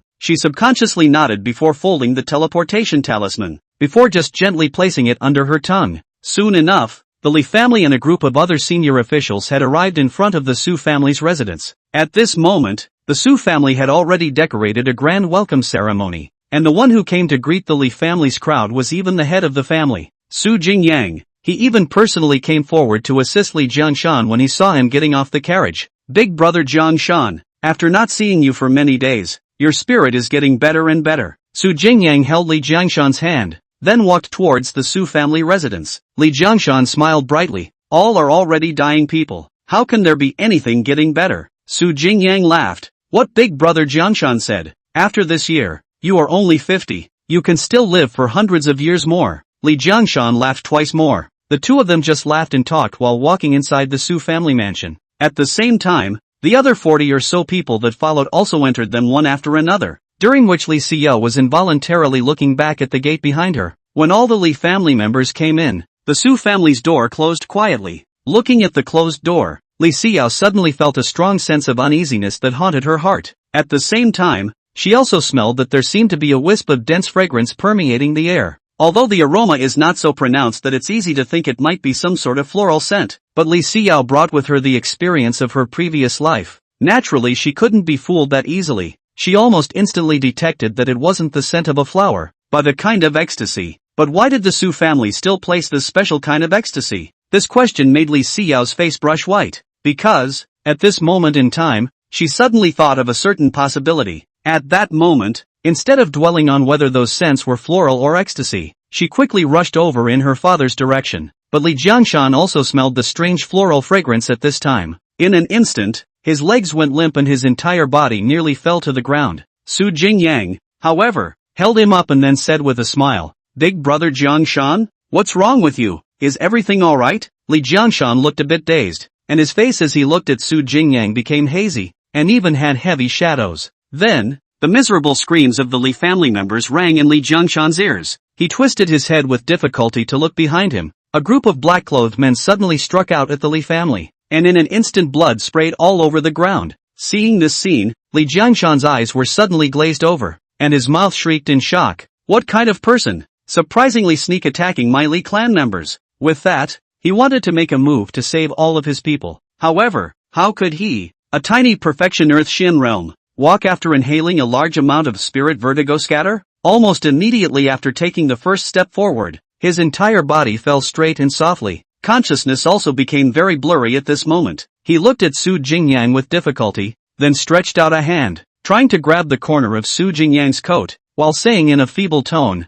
Jingyang virtuous brother, quickly make a move to save my clan, quickly. After Li Jiangshan spat out the last word, his raised hand went soft to the ground, until the last moment before he fell unconscious. He had never suspected that it was the Su family that had moved against them, so it was evident that Li Jiangshan exactly how much he believed in this group of outsiders from the Su family. At the same time, the other top echelons of the Li family also collapsed one after another at this moment. Chapter 41, Li Jiangshan cried. Li Xinyue went crazy. Even Li Xinyue felt that strong feeling of powerlessness coming from within her body. If it wasn't for the fact that she had detected the toxin of the spirit ecstasy in advance and held her breath, it was estimated that this time would be the end of the line as well. At that moment, she wanted to bite the shuttle talisman inside her teeth, preparing to escape from this place and then going to move help to save the Li family. But at that moment, a silhouette appeared behind her almost silently, and then violently struck the back of her head with a stick. Knock! With this one blow, it directly knocked Li Xinyue out of consciousness. But as she struggled to see the person who had sneaked up on her before she finally collapsed, Suishuan. After she spat out these 3 words with great difficulty, her eyes just closed, and then she completely fainted. Yes, the person who suddenly appeared behind Li Xinyue at this moment was none other than Li Xinyue's young lover, Suishuan. He was also the one who wanted to be together at the time when Li Xinyue didn't mind skipping out on the wedding. But at this time, he was the one who suddenly made a sneak attack on Li Xinyue. And at this time, Suishuan then condescendingly looked down at Li Xinyue and coldly laughed. What a fool! Having already escaped from the Su family, now you're actually taking the initiative to come back. Just as well. Since it's like this, let you become one of the nourishments for our Su clan's gods. When Li Jiangshan and Li Xinyue woke up, they were already tied up and locked inside an iron cage. Then, Li Xinyue saw that outside the iron cage, a large group of Su family members were kowtowing and worshipping around a huge demonic fetal flesh egg. By the looks of it, it seemed to be some kind of ancient ritual. Li Xinyue recognized what that thing was the moment she saw the demonic flesh egg. Unexpectedly, everything that Chen Haoling had said to her back then was actually true. The Su family had really raised a demonic fetus, and it was still an extra-large demonic fetus flesh egg that had reached over 4 meters. It looks as if it will be breaking out of its shell soon. Then, the Su family's worship ceremony ended, and under Su Jingyang's orders, they began to drag one by one the Li family members from inside the iron cage. Then, they wiped that Li family member's neck with a knife in front of Li Xinyue and also Li Jiangshan. That blood-soaked scene was gut-wrenching to watch. The next moment, that Li family member was thrown straight into the pool of blood, and then hysterical screams rang out. In no time, the Li family member who was thrown in turned into a white bone, completely turning into the nutrients of the demonic fetus flesh egg. At the same time, more Li family members were carried out one after another, and they were methodically cut their necks before being thrown inside the blood pool. During that time, there were also quite a few people who rushed in the direction of Li Xinyue as well as Li Jiangshan and begged for help. Family master, second miss, save me, I don't want to die, save me, save me. However, no matter how much that person wailed, he still couldn't escape being thrown into the pool of blood. When Li Xinyue saw this scene, her eyes instantly snapped up, and she directly cursed at Su Yishuan and the others. Su Yishuan, you bastard, thanks to our Li family trusting you so much, you actually harmed us.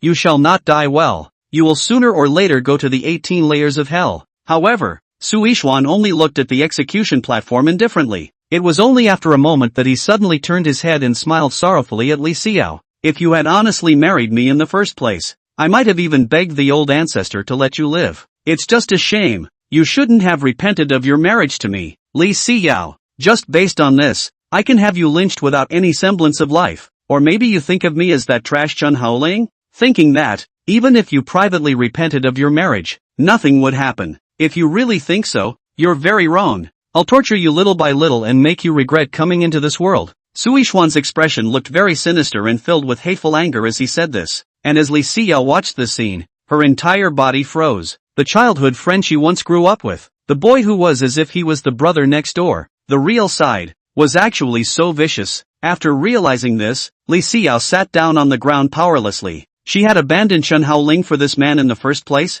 abandoning the man who had dutifully taken care of her for over 10,000 years? Ha ha ha ha ha ha ha ha. At that moment, Li Xinyue suddenly began to laugh maniacally. While laughing at the same time, she also madly smacked her own mouth. Chen Haoling was so good to herself, but she was all blind to it. That bastard Su Yishuan didn't do anything, yet he made himself pull out his heart for him. Why would she be so stupid, so brainless, to give up a mountain of gold for a stone? Snap, snap, snap, snap. The sound of frantically smacking her own mouth echoed even more, and at the same time, her mouth wailed, "Husband, I'm sorry, I'm wrong, I'm really wrong, ah ha ha ha ha." Looking at Li Xinyue's maniacal appearance, everyone tacitly remained calm and almost silent. In comparison, Li Jiangshan, who was behind Li Xinyue, was much calmer. He just sat dumbfounded in his seat, looking straight at his most trusted Su family members, cutting off the heads of his people, one after another, and then throwing them into the pool of scalding blood.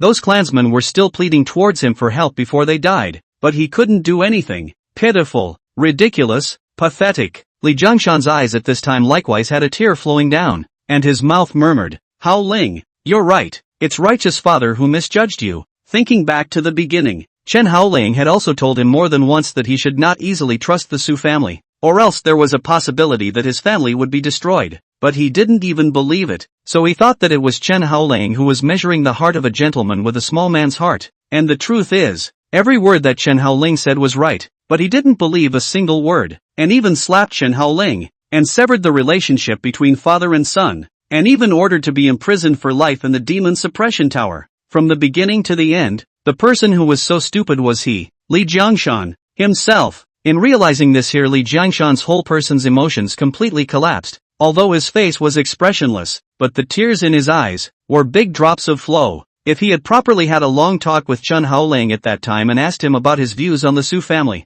wouldn't all this have happened now? Retribution? Is it really retribution? Li Jiangshan closed his eyes in despair, not daring to look at those beheaded Li family members, because in Li Jiangshan's heart, it was he who had personally pushed his own clan to the guillotine. Chapter 42, Li Jiangshan wants to die with the Su family. It was also at the moment of Li Jiangshan's despair that he saw that his younger brother, Li Jianghe, was dragged out from the iron cage by Su family members. Then Li Jianghe cursed at the Su family like a mad dog. Su Jingyang, Su Luoyang, you bunch of wordsless, you shall not die a good death. I won't let you go even as a ghost. Instead, Su Jingyang was somewhat annoyed and yanked up his hair, saying viciously, we go back on our word? Li Jianghe, don't forget who sent Li Ruyan to our Su family? What did you say yourself back then? Pledge her to us as a hostage, and wait until we get rid of Li Jiangshan and then help you to ascend to the position of Li family head before letting her marry our Xian. But what happened? She actually fled. She even tried to tell this group of fools from the Li family about our plan, causing our grand plan to almost be destroyed. Based on this alone,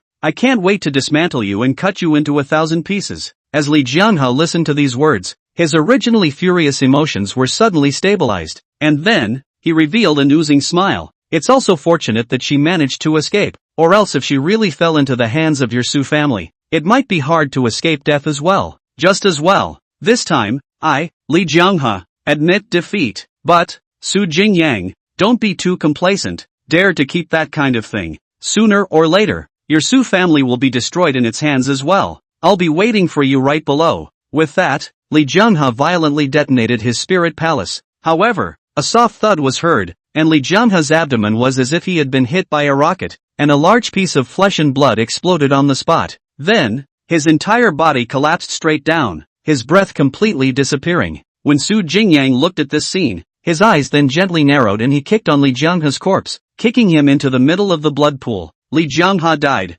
barely making any waves. The remaining Li family members were still being slaughtered, and the screams still continued. But that bloody scene was clearly visible to Li Jiangshan as well as Li Xiyao's father and daughter. In an instant, Li Jiangshan understood why Li Jianghe had previously been so keen to push for an alliance between the Su and Li families. It turned out that he wanted to use the Su family's hand to get rid of all the current Li family's main executives, and then sit on the head of the family himself. Nay, the Su family turned against him in the middle of the day and killed him in one piece. After realizing this, Li Jiangshan, suddenly he laughed out loud. To think that my Li clan has stood in Yongan City for over 200 years. I didn't expect to end up dying in the hands of my own people. Ha ha ha ha ha ha. This laughter is filled with heartache, desolation. But then, his laughter came to a screeching halt, and then, his gaze coldly looked at these Su family members on the scene, and at the same time, he looked at Li Xinyue on the side. At this moment, Li Xinyue was like a subverted woman, sitting paralyzed on the ground, her eyes lifeless, and her mouth heatedly giggling. Obviously, today's scene had dealt a very big blow to Li Xinyue. Li Jiangshan came to her side, grabbed her shoulders with both hands and shook her a few times with force, before just whispering, Li Xinyue. Li Xinyue twisted her head very woodenly to look at Li Jiangshan, but she couldn't say a single word. Li Jiangshan took a deep breath, then said solemnly, after escaping later, immediately go to the people of the City Lord's mansion and ask them to invite Lord City Lord over. Right now, other than Lord City Lord, perhaps no one can deal with that thing. Hearing this, Li Xiyao's originally lax eyes suddenly regained a trace of clarity as she suddenly grabbed her father's arm. Father, what are you doing? Li Jiangshan twisted his head and glanced at the Li family members who were still being massacred, before just calmly saying, I'm going to correct my mistake. Saying that, Li Jiangshan pulled away Li Xiyao's palm. Then he slowly stood up and formed an obscure seal absolute with both hands. At the same time, a special spirit source energy in his brain began to riot. Then, his aura began to surge crazily, all of a sudden advancing from the perfection Earth-Xian realm, to the limit Earth-Xian realm, and even immediately on the verge of arriving at the true martial realm level. When Li Xinyue saw this scene, her pupils shrunk slightly. Her father is actually stimulating the god brain cancer tumor in his brain at the moment, because the divine brain cancer tumor was a disease that only immortal cultivators would be infected with. This tumor would pool all the mana in the cultivator's body in the brain. Therefore, when a cultivator stimulates this tumor in the brain, it will cause the mana contained therein to flow backward rapidly, thus doing the effect of skyrocketing cultivation, even more than in full strength. But there is a serious consequence to doing so. That is, the brain will be very seriously damaged, and all the organs in the body will rapidly atrophy, and within 3 hours at the earliest, it will die a violent death. After realizing this, Li Xinyue immediately opened her mouth to stop it. Father, quickly stop, you'll die. However, the seal absolute in Li Jiangshan's hand did not stop changing, and his aura was still increasing. However, He couldn't help but twist his head to look at Li Xinyue behind him and laughed. After you go out, remember to say sorry to Haoling for me. It's father who misjudged him. If he is still willing to call me his righteous father, burn me a little more paper money on this day next year. By the way, in telling him that my father is very proud to have a righteous son like him in his life. As the words fell, the breath in Li Jiangshan's body swelled once again, and surprisingly, at this moment, it rushed to the level of the minor achievement true martial realm. This scene also quickly attracted the attention of many of the Su family's guards, and even Su Jingyang turned his head incredulously to Li Jiangshan's side. What's going on? Hasn't the toxin of the 10 incense mystic spirit dispersion sealed all of their cultivation? Why does he still have such strong power? The old ancestor of the Su family also looked over at this time. His eyes gently narrowed. Then he said in a cold voice, "It's the divine brain cancer tumor." He activated the divine brain cancer tumor, causing the mana to appear to be pouring out. As soon as these words came out, Su Jingyang's pupils shrunk slightly before a chagrined look appeared on his face. He actually forgot that this bastard Li Jiangshan had this hand of cards. If he had known, he should have gotten rid of Li Jiangshan earlier. Everyone together, slaughter Li Jiangshan for me. Definitely don't let his aura continue to increase any further. Su Jingyang roared, taking the lead himself and rushing towards the direction of the mouth of the iron cage where Li Jiangshan was. But at that moment, the iron cage was violently letting out an explosion, and then a silhouette rushed straight out. He punched a Su clan guard and actually hardened the body of this high-level Earth Shen realm. With a soft thud, a cloud of blood mist bloomed as if it were a flower. Su Jingyang and the others were slightly stunned, and their forward rushing steps followed and stopped. And immediately after, Li Jiangshan's image at the moment was displayed in front of them. The originally skinny and bony Li Jiangshan had actually turned into a 2-meter-tall super strong man with gnarled muscles at this moment. The fluctuation of his aura was even at the level of the great perfection, true martial realm.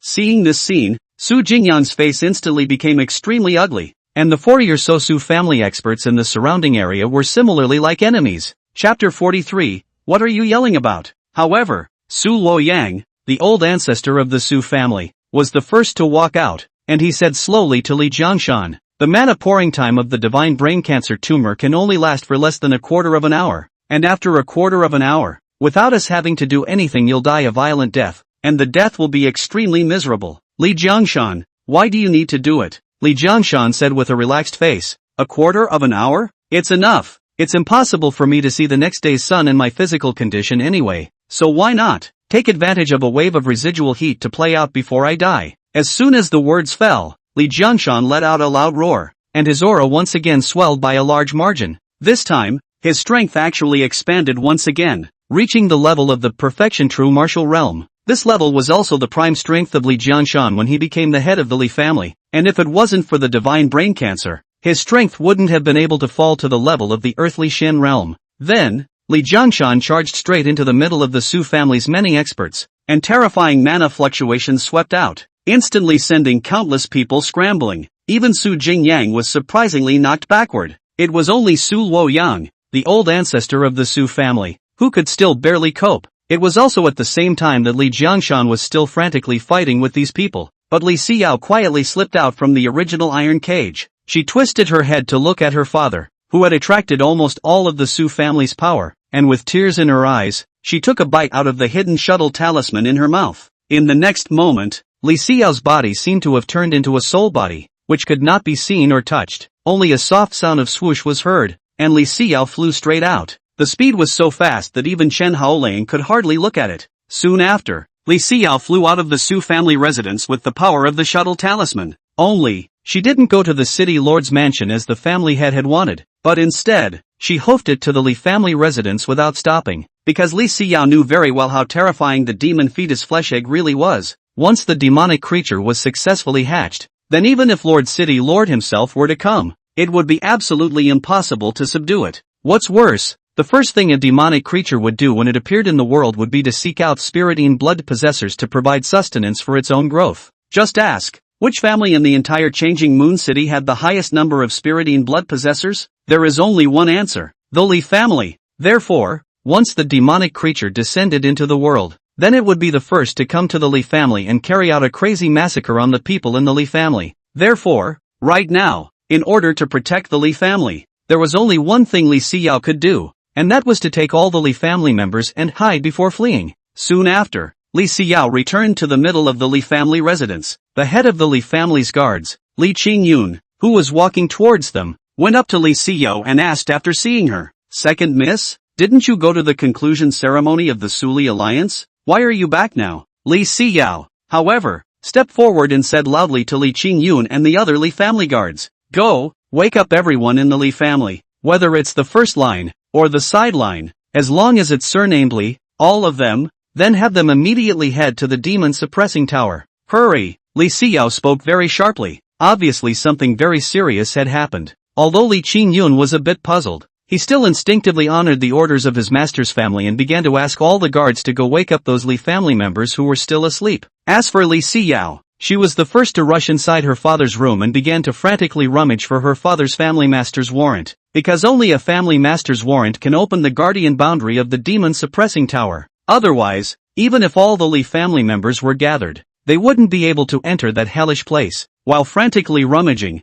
Li Xinyue was still calculating the time in her mind. According to the knowledge of the abyssal demons in his previous life, that demon fetus flesh egg had already reached the critical point of hatching out. In 10 minutes at most, the demonic fetus will hatch. From the time she escaped from the Su family, until now, almost 5 minutes had passed, which made it only 5 minutes until the demonic fetus hatched, even counting the fact that the demonic creature would prioritize slaughtering the Su family after it hatched, but that would only delay it for about 20 minutes at most. Once the Su family was killed off, then her Li family would be next. So, all in all, the time left for her was only about 25 minutes, not even half an hour. However, in this short 25 minutes, she needed to find the family head's warrant, and then let the entire Li clan's 765 people, all hiding inside the demon-suppressing pagoda. Relying on the super-strong defense boundary of the demon-suppressing pagoda, it was possible to resist the attack of the demons, as long as they can hold out until dawn.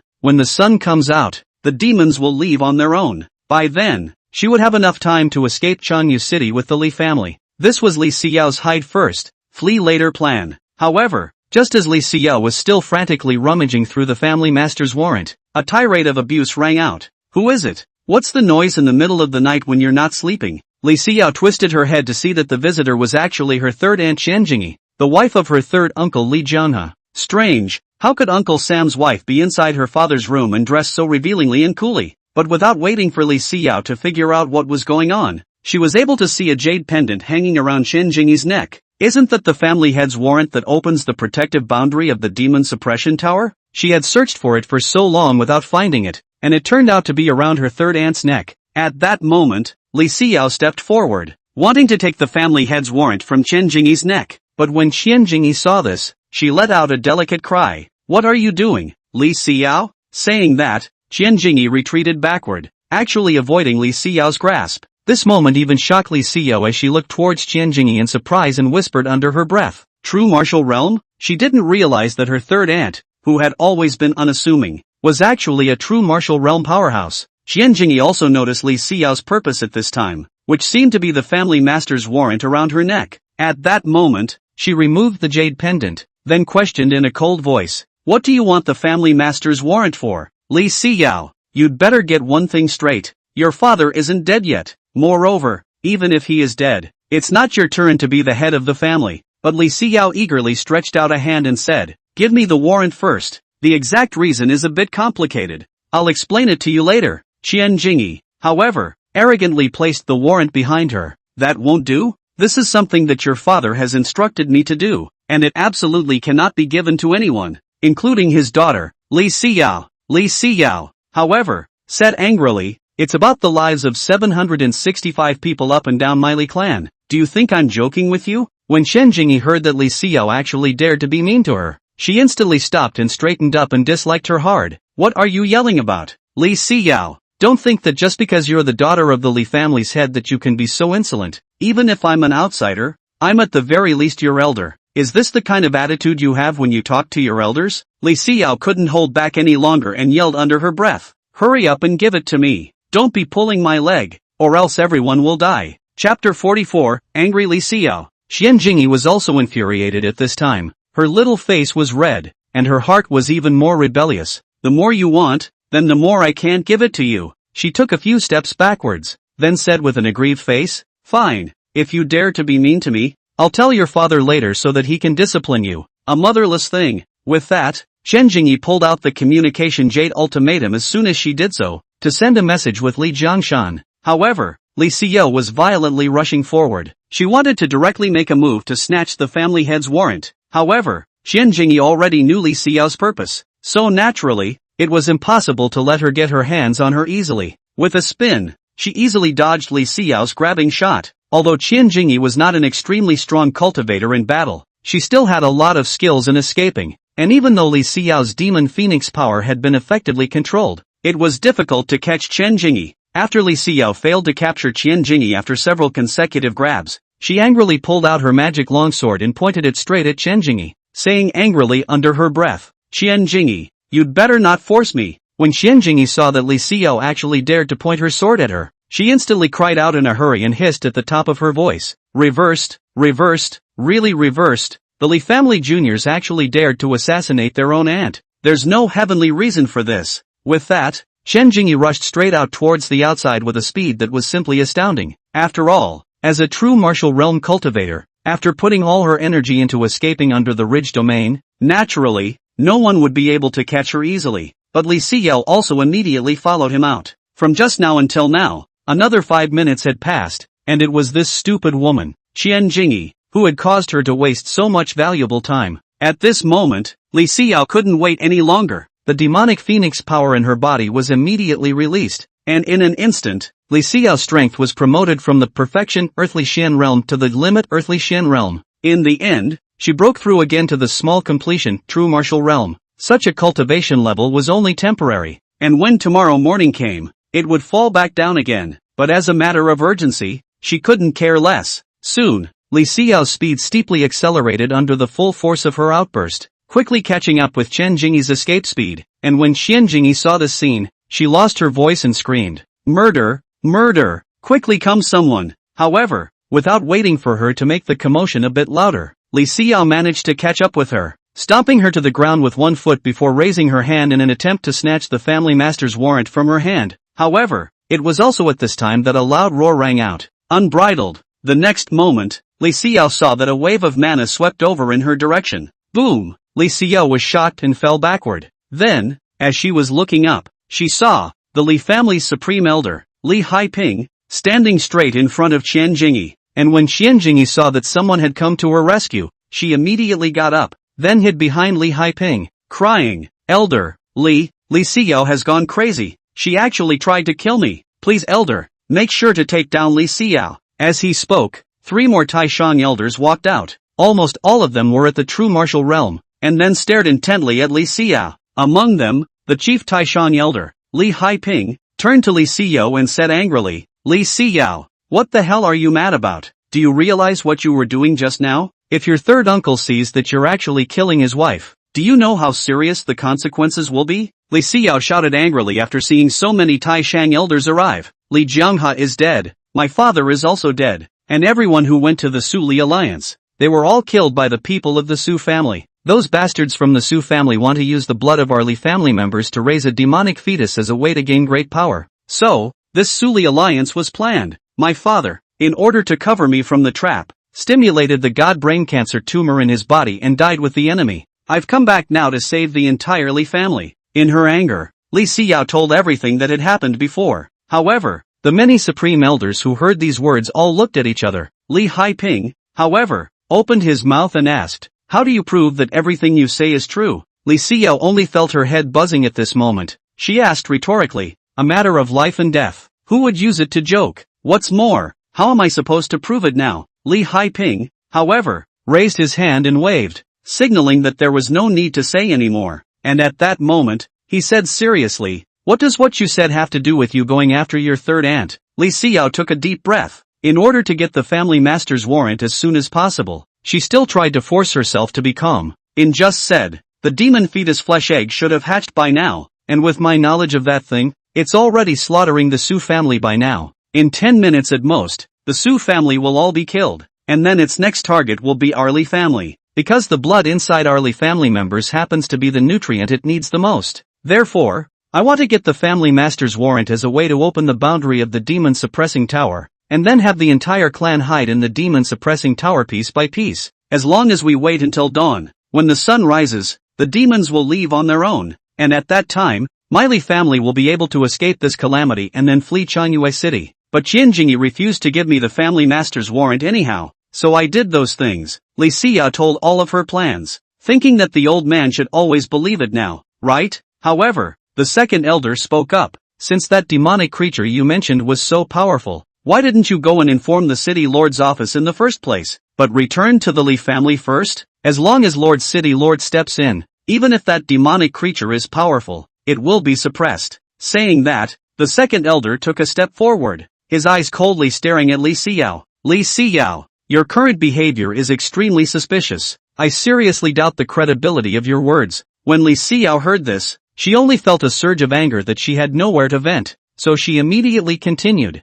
City Lord can't suppress that thing. Even if he personally takes action, he will still be killed. If you guys still don't believe what I said, then I'll swear on my life that I, Li Xinyue, am absolutely not half false in this statement. If there is half a lie, and will be shattered to pieces and suffer the pain of 10,000 ants devouring his heart. This was already considered a poisonous oath, so it was evident how anxious Li Xinyue really was right now. But the chief supreme elder, Li Haiping, roared, "No!" As this loud roar rang out, Li Xinyue once again froze in place. Then, Li Haiping said with a serious face, "I'll send someone to seek proof that what you said is true or false. If it's true, then I will naturally arrange for the clan to evacuate. But if it's false, then I will also punish you severely in your father's place." With that, Li Haiping turned his head to look at Qianjinyi behind him and said in a cold voice, "Until then, this family head's warrant stays here with me. No one is allowed to take it." Chapter 45, Li Xinyue locked up in the demon suppressor tower. Li Xinyue people have been stupid. She stared straight at Li Haiping and said, "Another 7 or 8 minutes, the demon is going to kill over. You still beg for proof of a ghost?" Li Haiping, however, completely ignored Li Xinyue, and just like that, in front of Li Xinyue, he put the family head's warrant into his own storage ring. At this time, the head guard, Li Xinyue, trotted over and said to Li Xinyue as well as Li Haiping, "Miss, Elder, it's bad. Someone from the clan is clashing with our guards." Li Xinyue turned her head to look at Li Xinyue and asked, "A conflict? What kind of conflict?" Li Xinyue said succinctly, "We just went to wake up those Li family members who were still asleep as per your orders, Miss, and as a result, they cursed at us after they were woken up by us. Even though our guards have told him very clearly that this is Mrs. Order, he continues to be tongue-tied and swears very badly. One of our guards, unable to listen, got into a verbal altercation with him, which resulted in the two sides rising to a physical altercation. Then the other clansmen had joined in by this time, and our guards didn't dare to fight back and ended up getting their heads bashed in." After Li Xinyue heard this, her entire body almost fainted on the ground.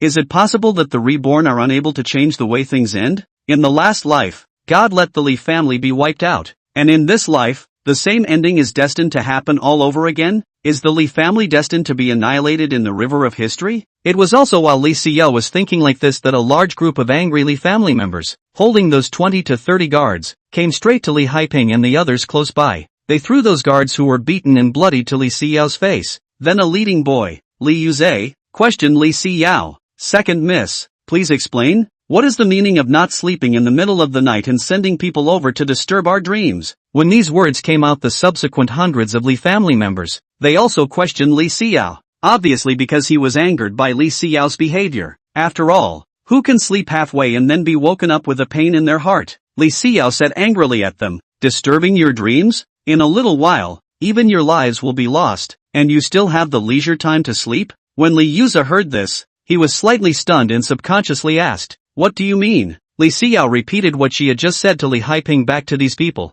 and after she was done, was looking at these people in annoyance. "I wanted to save you. I wanted all of you to live. But what about you? This one wants to obstruct me. That one wants to oppose me? Do I have to get down on my knees and beg you to hurry up and run for your lives before you'll move a foot?" When Li Yuze heard this, he was the one who smashed a wine jug in his hand on the ground, pointing at Li Xinyue and then yelled, "Put your mother's bull *********.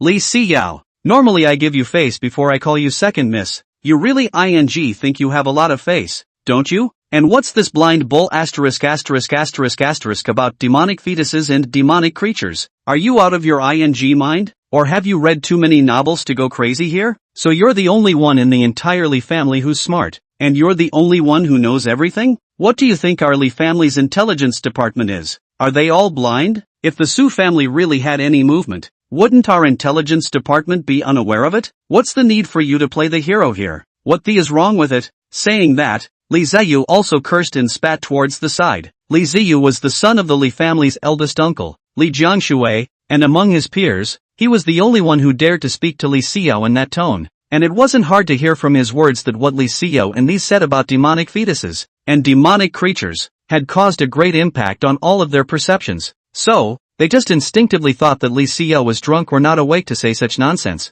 Not only these juniors, but even those few supreme elders felt that Li Xinyue's claim was too much of a ripoff, and hardly had any credibility. Even Qian Jingyi stood out. This woman was already like a psychopath, and when she came to the family master's room just now, she didn't say anything and opened her mouth to want the family master's warrant. I won't give it to her. She even tried to kill me. Xinyue, elder, you guys must punish her properly. Even if she's the daughter of the family head, she can't be so reckless, right? The chief Taishan elder, Li Haiping, at this time was raising his hand to indicate that everyone should stop talking. The noisy crowd quieted down then. However, he heard Li Haiping say indifferently, I've already sent our Li family's scouts to the Su family to spy on the news. Soon they will be able to send the news back, and at that time, we'll judge whether Li Xinyue's words are true or not. If she's really just making things up, then old me will definitely not let her go. Of course, if what she says is true, then it's time to evacuate and make preparations. Although there were still some people who felt dissatisfied with this statement of the Supreme Elder,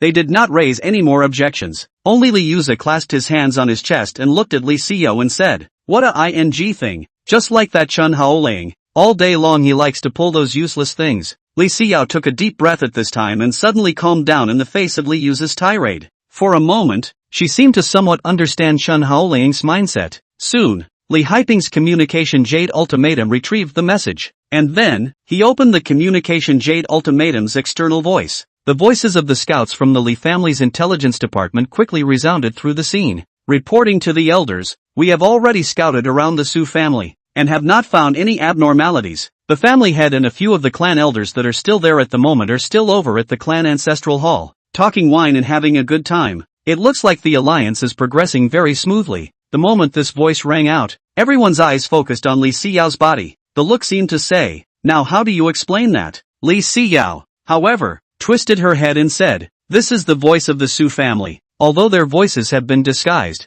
it's certain that it's definitely not the Li family scouts. Li Yuza's patience had obviously run out at this point, and he shouted at Li Xinyue, enough! Li Xinyue, what the hell are you doing? Is it fun to have to be so forceful? You said that the Su family has raised some kind of demonic child to victimize our Li family members. Well, now the elders have given you a chance to send someone to the Su family to investigate. Now, the message comes back and you say the voice was faked. What's the matter? Do you want all of us to head to the Su family together? And will you only die when you see all of us drinking celebratory wine in peace and harmony? At this time, Qian Jingyi was the one who interjected. I'm only afraid that when the time comes, this woman will again say that those Su family members are all that what's his name demons in disguise. Humph, this woman just has so many inexplicable reasons. At this moment even the very good-tempered Grand Elder Li Haiping was somewhat unable to endure. He said to his personal guards, come on. The many guards stepped forward and said in unison as they clasped their fists right at Li Haiping, my subordinates are here.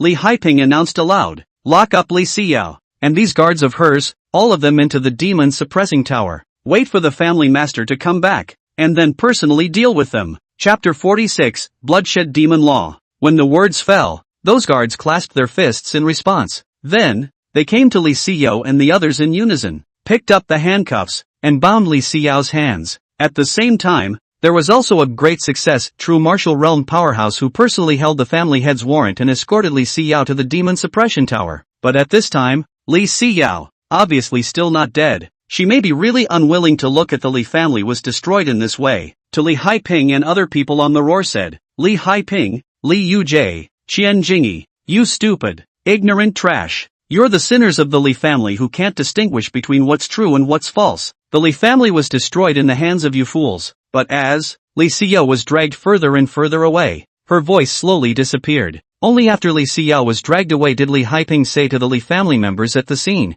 All dispersed, all dispersed. Those who should go back to sleep should go back to sleep. Those who should go on patrol should go on patrol. Don't gather here. Like what? When the crowd heard this, they all retreated like a tidal wave. Li Xinyue, however, looked at his communication jade ultimatum with a gloomy face. It was strange to say that his father, Li Xinyue, could hardly drink. According to reason, after the conclusion of the Su-Li alliance, he would also come back at the first time, and usually would not stay outside for so long. Also, even when he messaged his father, he didn't reply for a long time, which was a bit outrageous. However, after thinking about it, Li Xinyue still didn't take it too much to heart. After all, his father was so old, it was impossible for him to wander off by himself, right? With that thought, he went back to sleep on his own. Su family, in the middle of the clan house compound. The bodies of Su family members were already lying all over the place at this moment. Their deaths were almost gruesome. Some of them even had their heads missing,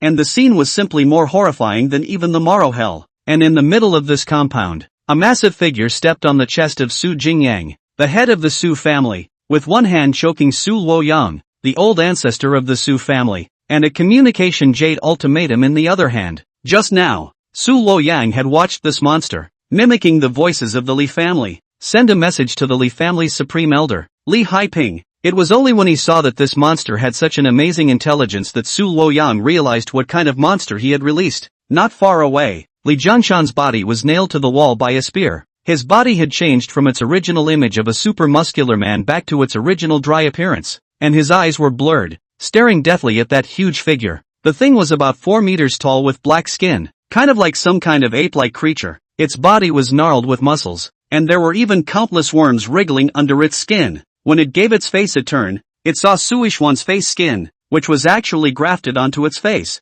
This monster was the demonic creature that hatched out from amongst the fleshy eggs of the demonic fetus. Bloodshed Moloch, one of the 8 demonic tribes from the Abyssal Demon Cave, possessing superb defense, as well as aggressiveness. At the time of its birth, its strength was equivalent to the sum of 20 Limitru martial realm powerhouses. Even with a little bit of growth, it was possible to deal with the attacks of a yin-yang realm powerhouse, only to see that, with a forceful stomp of the Bloodshed Demon Law's foot, Su Jingyang, the Su family head, was stomped and exploded into a pile of flesh and mud under a terrified yell. A generation of lords fell. On the other hand of Bloodshed Demon Luo, Su Luoyang, the old ancestor of the Su family, was still only left with his last breath, and he said weakly to Bloodshed Demon Luo, "Lord God, I am your devout follower and your most loyal slave. We are not your enemies, please spare us." Until this moment, Su Luoyang was still praying for the Bloodshed Demon Luo to let them live. However, the blood fiend Demon Luo was hemming and hawing,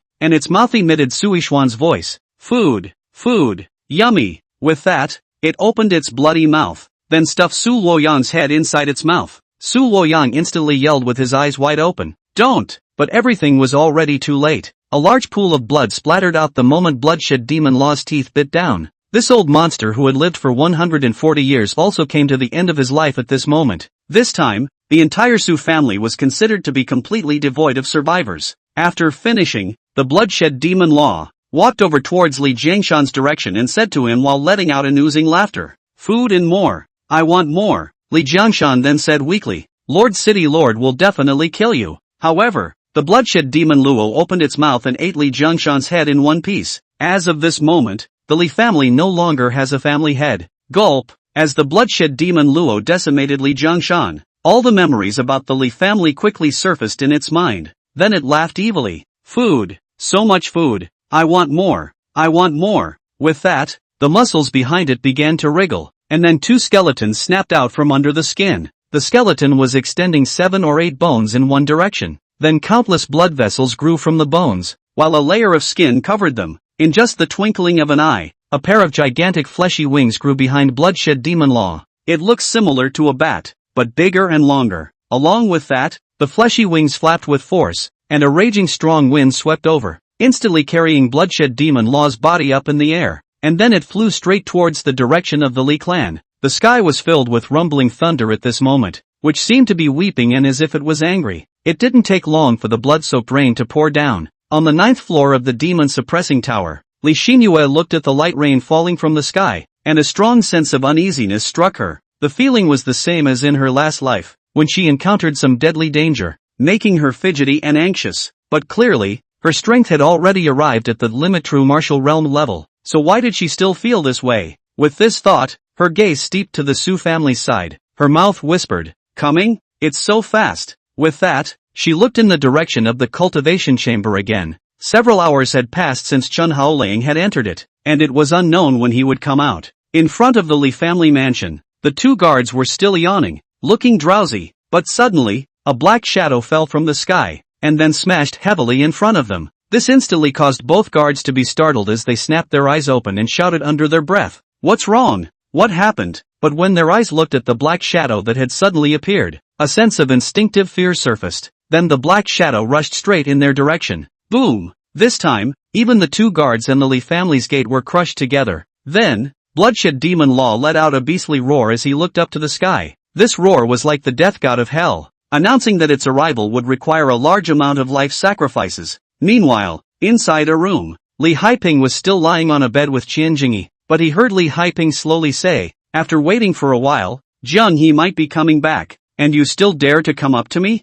Qian Jingyi pursed her lips and smiled. As if she was a gentle little rabbit, she snuggled into Li Haiping's arms and said, "That deadbeat. He comes back smelling of booze and then falls asleep, not paying any attention to whether I'm inside the room or not." Chapter 47, Changes. Li Haiping laughed. "That's right, if he cared enough about you, you wouldn't need to run out and steal food." Qian Jingyi's small mouth pouted, said with some dissatisfaction, "What's stealing food? Say so ugly. I'm called making friends now?" Li Haiping let out another laugh. Okay, making friends is making friends." Just as the two of them were talking and laughing, the door of the room was knocked hard, and immediately afterward, a sharp voice came in. Elder, it's bad, it's a big deal," Li Haiping said with a frown when he heard the voice. "What's going on? Is Li Xinyue making trouble again? Didn't I already tell you guys? After locking her up in the demon suppressing tower, just leave her alone, and after a long period of time where no one cares about her, she'll naturally stop making a fuss." The words were filled with dissatisfaction,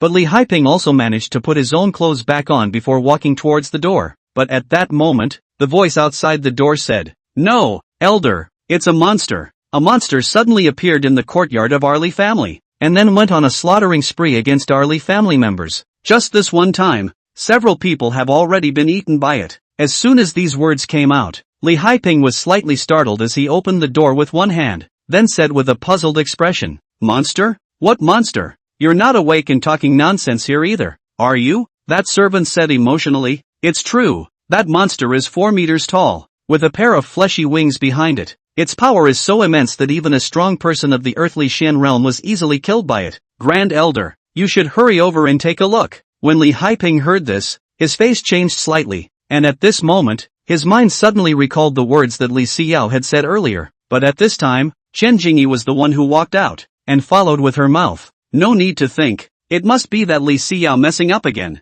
Li Haiping, however, said to Qian Jingyi with a furrowed brow, "Whether or not it's her that's messing with me, I should have to go over and take a look." With that, he took out the family master's warrant from within his storage ring before handing it over to Qian Jingyi. "Just to be on the safe side, just go hide in the demon suppressing pagoda for a little while, and come out after it's alright." Qian Jingyi saw this, but she said in a petulant manner, "You're asking me to go to that kind of haunted place? I won't go. I won't go even if I'm eaten by that monster." It was also when Qian Jingyi was spilling her guts like this that the ceiling of this one room of theirs was suddenly smashed down by something heavy. The whole room shook for it. This scene startled Qian Jingyi as well as Li Haiping, and they all turned their heads to look in the direction where the heavy object had smashed down. Then, their pupils shrunk slightly, only to see that the Bloodshed Demon Law was holding the corpses of several Li family members in his mouth as he chewed on them, his gaze still looking at Li Haiping and Qian Jingyi. The moment Qian Jingyi saw the Bloodshed Demon Luo, her small face was instantly whitened with fear, and letting out a shriek from her mouth, she directly picked up Li Haiping's family master's warrant before running wildly in the direction of the demon-suppressing pagoda. Li Haiping, on the other hand, was staring at Bloodshed Demon Luo with a horrified expression on his face. At the same time, a strong sense of fear spread out. The feeling was like a mouse meeting a cat, a fear that originated from the depths of the soul. And Bloodshed Demon Lover directly let out a ghostly whine as he rushed over in Li Haiping's direction. Li Haiping immediately cast his own mana. The limit true martial realm aura was on display at this moment. His left hand was clenched into a fist, and he struck in the direction of Bloodshed Demon Law, but the next second, a loud bang could be heard, and Li Haiping leveled the individual as if he had been hit by a rhinoceros. His entire body was knocked straight out. Pust. This instantly caused Li Haiping's mouth to spit out a large puddle of blood, and his entire body then fell to the ground and rolled several times. At the same time, Bloodshed Demon Law then excitedly stomped down towards Li Haiping's head. Li Haiping was startled in his heart and hurriedly stood up with a spin, narrowly avoiding Bloodshed Demon Law's stomp. At that moment, he drew out his own magic weapon flying sword and roared lowly under his breath, "Sword Chi East." As the words fell, his entire body levitated in the air, and around him, hundreds of sword shadows were immediately gathered. As his mouth let out a loud roar, these sword shadows were like a long dragon that snaked and coiled around his body, and then violently flew toward the sky, before falling straight down again. The densely packed sword shadows were all aimed at the Bloodshed Demon Law below. In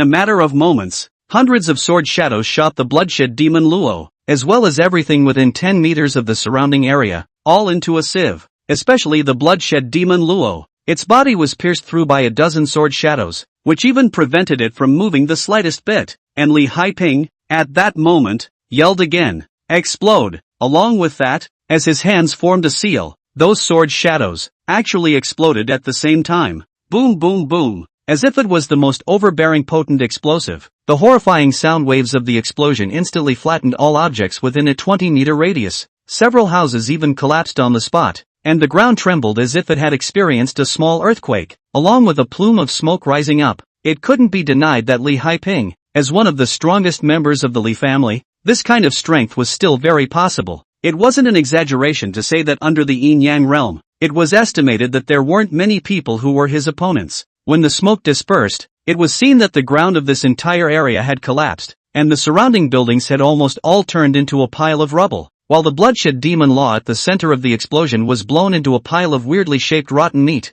It also made a grunt like an old man's moan from its mouth. There were also many chunks of Bloodshed Demon Lover's flesh scattered around. At that moment, many of the Li family members who had rushed here cheered after seeing this scene. Long live the Great Elder. The Great Elder is mighty. Even Li Haiping let out a slight sigh of relief. Good thing, this monster was still within the range that could be fought against. But in the next second, behind Li Haiping, a piece of minced meat suddenly turned into a meat knife, then shot straight at Li Haiping. Li Haiping's heart was violently startled, and he subconsciously dodged towards the side. Only a loud poof was heard. Li Haiping's left shoulder was actually sliced off at this moment by a meat blade made up of Bloodshed Demon Lover's shredded flesh. That entire arm, again, was caught by the meat cleaver, and then sent to the Bloodshed Demon Luo's main body, before being eaten by it in one bite. And that was when Li Haiping screamed in agony. His entire arm was cut off, and thick blood splattered out, and at that moment, Bloodshed Demon Lover's form changed again, and his original rotten flesh form suddenly turned into a reptilian one. The wounds on its body also healed instantly at this moment, and at the same time, it grew a third, fourth arm, 4 hands, 2 feet, and a pair of fleshy wings behind him. Truly a disgusting flesh monster. At the same time, an indescribable stench was pounding on the face, and the smell was like rancid rotten meat that had been thrown into a pool of fecal water for 77 or 49 days. It almost made a lot of people vomit on the spot. Not only that, the Bloodshed Demon Lover's body length continued to increase, from the original 4 meters to the current 6 meters long. Then, the Bloodshed Demon Lover crawled straight towards Li Haiping's direction. The surrounding people of the Li clan, seeing this scene, all scattered in fear. As for Li Haiping, he then looked at Bloodshed Demon Luo in horror, crying frantically under his breath, "Don't kill me! Don't kill me! I'm the Li clan's supreme elder. As long as you spare me, I can give you anything. Wealth, women, even the entire Li clan. Please don't kill me." At this moment, Li Haiping had obviously been overwhelmed by the Bloodshed Demon Luo, and was even babbling a bit. However, when the Bloodshed Demon Lover came close to him, he opened his large, fishy mouth. Chapter 48, the guardian boundary of the demon-suppressing pagoda couldn't be opened. The Li family was completely desperate. At that moment, Li Haiping's mind instantly reverberated with the words that Li Xiao had previously said to him. Li Jiangha is dead, my father is also dead, and everyone who went to the Su Li alliance. They were all killed by the people of the Su family. Those bastards from the Su family want to use the blood of our Li family members to raise a demonic fetus as a way to gain great power. I've come back now to save the entire Li family. I want to get the family master's warrant as a way to open the boundary of the demon-suppressing tower, and then have the entire clan hide in the demon-suppressing tower piece by piece. As long as we wait until dawn, when the sun rises, the demons will leave on their own, and at that time, my Li family will be able to escape this calamity and then flee Xinyue City. 10 minutes ago, Li Xiao's words were still fresh in his mind at this moment, but Li Haiping couldn't tense up any longer, because how could he possibly think that the demonic creature that Li Xiao had spoken of was actually real? At that moment, he was almost gutted. If he had followed Li Xiao's request earlier, and had brought the Li family clansmen together to hide in the demon-suppressing pagoda earlier, then by relying on the protection of the demon-suppressing pagoda, wouldn't such a thing have happened today? After realizing this, Li Haiping, in despair, let out a miserable scream to the sky, as if he wanted to proclaim the unwillingness in his heart through such a method. However, at this time, a figure rushed straight over, and under Li Haiping's astonished gaze, he kicked Bloodshed Demon Law in the face. Knock! The strength of this kick was so strong that it even sent a piece of flesh on the face of the Bloodshed Demon Luo flying out, and its head was thrown towards the side with force. When he looked up, he realized that the person who had struck was not the same as Li Yuza just now. It was thought that he should have been woken up from his dream again. Only, this time, it wasn't the Li family who woke him up, but this Bloodshed Demon Luo. Only to see, Li Yuje yelled right at Li Haiping, "Grand Elder, run away!" This loud roar instantly made Li Haiping, who was in a daze, come back to his senses, and he immediately stood up from his position, and at that moment, he yelled at the Li family members on the scene, "Everyone listen to the order, immediately go to the demon-suppressing tower to take refuge. There shall be no mistakes, those who disobey the order shall be executed." Many of the Li family's juniors hurriedly answered yes, and then they surged towards the direction of the demon-suppressing tower in unison. One by one, their running speed almost reached their lifelong limit, and they just hated that their parents didn't give themselves an extra pair of legs. Perhaps this was the pathetic thing about the Li family. When they were warned of the impending danger and the need to escape immediately, they refused to go to the safe zone on the grounds that they had been awakened from their lucid dreams, and when the danger really came, they realized that they were in a hurry, each one scrambling to be the first, fearing that if they were one step late, they would be eaten by the demonic creature in general. And on the scene, the other great elders of the Li family also rushed to the scene, including some of the fathers, and the mainstays among the younger generation, all of whom were also present. At a glance, there were actually 10 true martial realms and 20 Earthshan realms. From this, it could be seen that the Li family was still very deep, and after Li Jiangshan and also Li Jianghe and the others were killed, they were still able to retain so many strong people. Only, even with so many powerful people, when they faced Bloodshed Demon Luo, they were still beaten back and forth, helplessly. These older generation of powerhouses could only burst their full power by stimulating their life essence blood, thus buying time for the Li family's juniors to escape. Li Haiping, as the chief Taishan elder, his battle intent was also rekindled at this moment as he let out a roar up to the sky. 9 dragons trapping heaven formation. With that said, the 10 great true martial realms and also the 20 high-level Earthshan realms stood in 30 different directions before forming seals of absolute.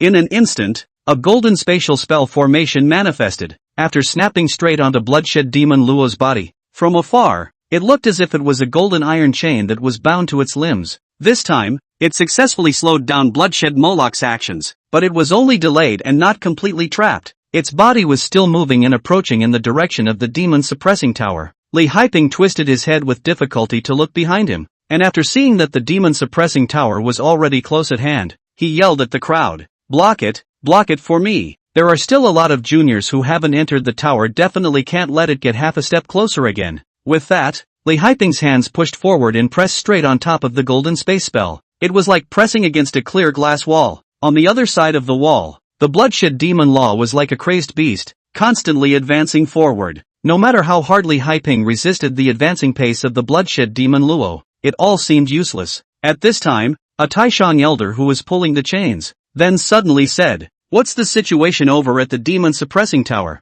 How come there are still so many people who haven't gone in? How long has this been going on?" At this time, Li Yuje also looked up over there as he used his pupil technique to look in the direction of the demon suppression tower. After taking a good look at the situation there, he yelled, "Grand Elder, the guardian boundary can't be opened. All the juniors of our Li family can't get in." The moment these words came out, These Li family elders who were still fighting to the death were all dumbfounded. Li Haiping, in particular, shouted angrily, "What kind of joke is this? How could the guardian boundary not open? Could it be that the family master's warrant is broken?" Li Yuza looked towards that side again, then said, "I'm not sure. Anyway, that woman Xianjingi is still messing around. I don't know what the hell she's up to. In any case, the guardian boundary just can't be opened. The people outside can't even get in." When Li Haiping heard this, he was so angry that he yelled up to the sky, "Qianjingi, you stupid bastard. If I can survive today, I will definitely chop your head off with my own hands."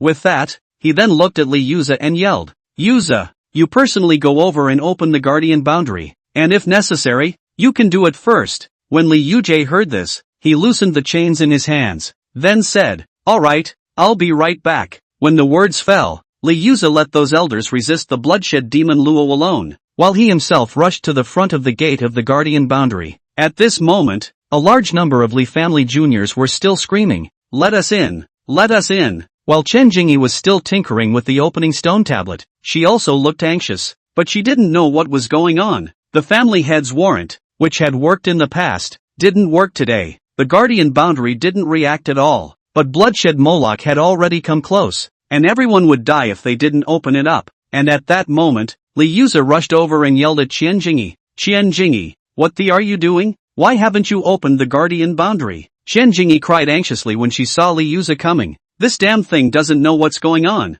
It can't be used. The boundary doesn't react at all." Annoyed, Li Yuje arrived in front of the stone tablet and personally set the family head's warrant on the groove before injecting mana into it. But the result was just as Chen Jingyi said. The guardian boundary did not respond at all, as if it was broken. Seeing this scene, Li Yuje's eyes were bloodshot as he grabbed Chen Jingyi's neck and yelled, "Idiot, what did you do to the family master's warrant? Why can't you use it now?" Chen Jingyi was also confused at this time, and she said in an aggravated voice, "What can I do to that thing? I'm counting on it to live too." Li Yuza, however, yelled, "Then what is this now? You've always been the one keeping the family head's warrant, and now that it's broken, do you still want to shirk your responsibility?" Chen Jingyi sniffed and tears brushed down her face as she said in grief, "Why are you talking so loud? It's not like that thing was broken in the first place and now it won't open. It's not my fault." Li Yuza's lungs were almost exploding with anger at this moment. If before, when Li Xiao came to look for the family head's warrant, this stupid woman didn't stop it,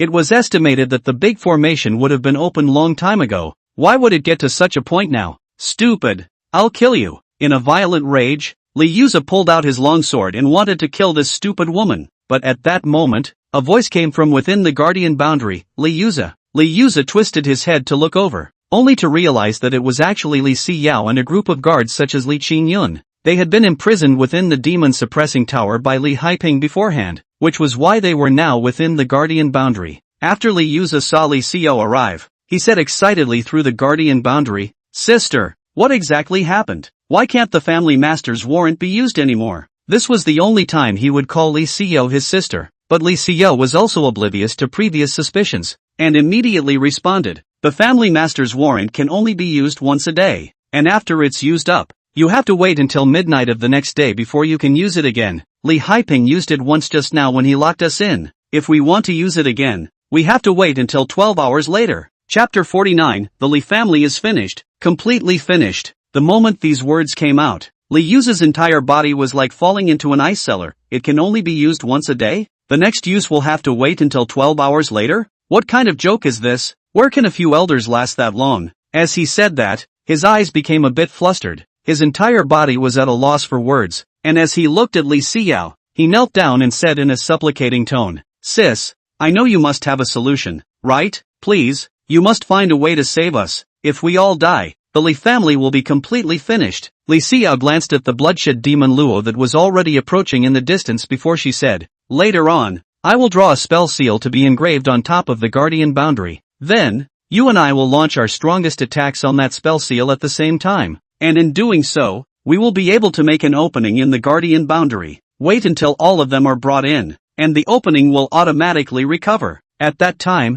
we will be saved." When Li Yuza heard this, he said excitedly, "Really? Then sis, hurry up and do it. I will definitely cooperate with you." The other juniors followed suit. "Second miss, are there any other orders? We'll immediately follow them." At this time, they were obeying Li Xiao's orders. When Li Xiao heard this, she wanted to open her mouth and arrange for them to help out together, but at this time, Li Xinyue suddenly opened his mouth. Miss, we can't do this now. Li Xiao, as well as the people outside the boundary, then simultaneously turned their gazes towards Li Xinyue. However, he heard Li Xinyue say in a cold voice to Li Xiao, that monster is only less than 200 meters away from our side. If you open the boundary now, at that time, the monster might be able to pass through this opening and thus destroy the entire boundary. When it really comes to that, it might not only be them, but all of us will die. Li Xiao stiffened at his words. Indeed, right now, if an opening was made in the boundary, even if the opening could be healed automatically, it would mean that the weakness was exposed to the eyes of the Bloodshed demon law. At that time, once the Bloodshed demon lover seized this opportunity and frantically attacked this opening, then the entire guardian boundary would be destroyed. Li Xiao, who thought of this, actually hesitated when she looked at the crowd outside the guardian boundary. However, the crowd outside was roaring in anger, especially Li Yuje, who hammered his fist on the boundary and yelled at Li Xinyue. Li Xinyue, you son of a, don't forget who adopted you in the first place. If it wasn't for our Li family, you would have starved to death out there. Now that the Li family is in trouble, you're the first to turn against the water. An unfaithful, unfilial, unkind, and unrighteous dog thief like you will surely be punished by heaven. Li Xinyue also said to Li Yuza at this time, Prince Yuza, Miss has already reminded you before, telling you to hurry and enter the guardian boundary. But what about you guys? What did you guys say? You said we disturbed your sleep and even beat us up. Now, well, seeing the danger coming, it's a different set of words, that we're turning against the water. Mr. Yuzawa, didn't you ask for this? Li Yuje once again frantically hammered the protective boundary and yelled right at Li Xinyue. Li Xinyue, if I survive today, I will personally chop off the head of you dog thief and chop it into pieces before feeding it to the dogs. Li Xiao listened to the tirades of the people on both sides, and after a moment of silence, she suddenly yelled, stop it all. This time, all eyes focused on Li Xiao's body again. At that moment, Li Xiao said to Li Xinyue, I will open the boundary, and I alone will bear all the consequences that I will need to face at that time. When Li Xinyue heard this, he was suddenly enraged and yelled, Miss, are you crazy? Have you forgotten how they treated you just now? The abuse they hurled at you, the accusations they leveled at you, can't you remember it so quickly? Instead, Li Xiao looked at Li Xinyue and chortled, I am the first eldest daughter of the Li family, and my father is the head of the Li family. Now that father is gone, I have to protect the Li family no matter what. With that, Li Xiao began to carve spell seals on the Li clan's boundary under the attention of all the people. When Li Yuza saw this scene, he was so excited that he almost didn't cry. He excitedly said to Li Xiao, Sister, from today onwards, you are my regenerative parent. In the future, if you say south I will never say west. If you go east I will never go north. This life of mine, Li Yuza, is all yours. Even Shen Jingyi knelt down for Li Xiao at this time, then cried and said, Xiao, I'm sorry, just now it's the third aunt who did wrong. It's the third aunt who wronged you. Don't worry, when today's events are over, third aunt will definitely try to make it up to you. However, Li Xiao completely ignored their words of gratitude, still carving out spell seals on his own. However, when he saw that the spell seal was about to be engraved, Li Xinyue and the group of guards behind him actually struck out at Li Xiao. This scene happened too fast and too suddenly, leaving almost everyone unprepared. Even Li Xiao looked at the scene in shock. At this time, she was pressed to the ground by Li Xinyue and the others and couldn't move. So at that moment, she angrily rebuked, Li Xinyue, what are you doing? Want to revolt? Li Xinyue said with the same anger. Miss, a mole cricket is still greedy for life, let alone our living human beings? That monster is already here. If you open the boundary now, we will definitely die. Even if you're not afraid to die yourself, I am, and so are my brethren, and we don't want to all die in that monster's mouth. As Li Xinyue yelled, the next moment, a soft thud was heard. Then, everyone saw that a head suddenly flew straight over, before smashing heavily on top of the guardian boundary. This scene startled everyone. Even Li Yuza was so scared that he almost sat on the ground, because they saw that the head was actually Li Haiping's head. From the expression of fear he showed before he died, it was not difficult to see just how cruel an act the Bloodshed demon law had done to him. Then, as soon as they turned their heads, they saw that the Bloodshed demon law had already rushed into the Li family crowd. A tentacle grew on its body, and the port part of the tentacle actually had a mouth. and as the tentacle extended out hundreds of meters, the range that the Bloodshed demon Luo could attack to also extended to hundreds of meters, only to see that the 30 tentacles shot out, instantly unleashing a crazy massacre on the entire Li family. In an instant, heart-rending screams resounded, as everyone tried to escape, only to be given a blow through the heart by the tentacles. For a time, the entire Li family echoed with a strong smell of blood, and various corpses and limbs, quickly piled up into mountains. After seeing this scene, Li Xinyue completely despaired. He powerlessly fell to his knees. The Li family is finished, completely finished, but immediately afterward, a monstrous hatred swept around Li Xinyue, and he yelled at Bloodshed demon Luo, "Even if I die, I will cut off a layer of your skin." Saying that, Li Xinyue took out a machete weighing hundreds of kilograms from inside his storage ring. At the same time, he stuffed a large handful of pills in his mouth. By overdrawing his body, and all of his lifespan, it allowed Li Xinyue's strength to climb rapidly at this moment. In an instant, he advanced from the limit Earthshan realm, to the great success, true martial realm, and then, he rushed straight towards Bloodshed demon Luo with his machete in hand. At this time, Bloodshed demon Luo's form had entered the third stage, becoming like a lizard man, lying on the ground, using his arms and legs to crawl. The previous Suishuan human face skin had been propped up in the battle. It was now transformed into a skeletal human face, but the arms and legs remained humanoid. The difference was that it had 4 arms, 2 legs, and a pair of fleshy wings behind it, and in the middle of the fleshy wings, which was its back, a nasty tentacle grew. Each tentacle had a mouth growing out of the end, and the surface of the tentacle was also covered with poisonous thorns, so once you touched it, you would almost certainly die. But Li Xinyue didn't care about that. He was seeing Bloodshed demon Luo slaughtering his Li family members, slaughtering his younger siblings. Then he must fight Bloodshed demon Luo to the death. With the machete in hand, he rushed over in the direction of the Bloodshed demon Luo, perhaps with the belief of certain death. At this moment, Li Xinyue's speed was actually twice as fast as it was at its peak, and he even cut down several tentacles at one point. Chapter 50, Chen Haoling's Exit. Limit True Martial Realm. In the distance, the great clans of Yongan City, as well as the true martial realm powerhouses of the city lord's mansion, totaling nearly 50 people, swarmed over in unison in the direction of Bloodshed demon Luo. In fact, as early as the moment the Bloodshed demon Law appeared in the Li family, these powerhouses had already sensed this rich demonic aura, especially after they saw that this monster had already slaughtered all the hundreds of people up and down the Li family. They were even more furious and wanted to immediately strike out and kill it. However, City Lord Zhou Hongsheng signaled the others not to rush first, or at least to observe Bloodshed demon Luo for a while. Thus, they watched as one after another of the Li family's true martial realm fell into the mouth of the Bloodshed demon Luo. Zhou Hongsheng's face became exceptionally ugly as he watched Li Xinyue and Bloodshed demon Luo spar, his mouth whispering, "Where in the world did the Su family's group get this kind of monster from? 20 true martial realms have already died in its mouth now. At this rate,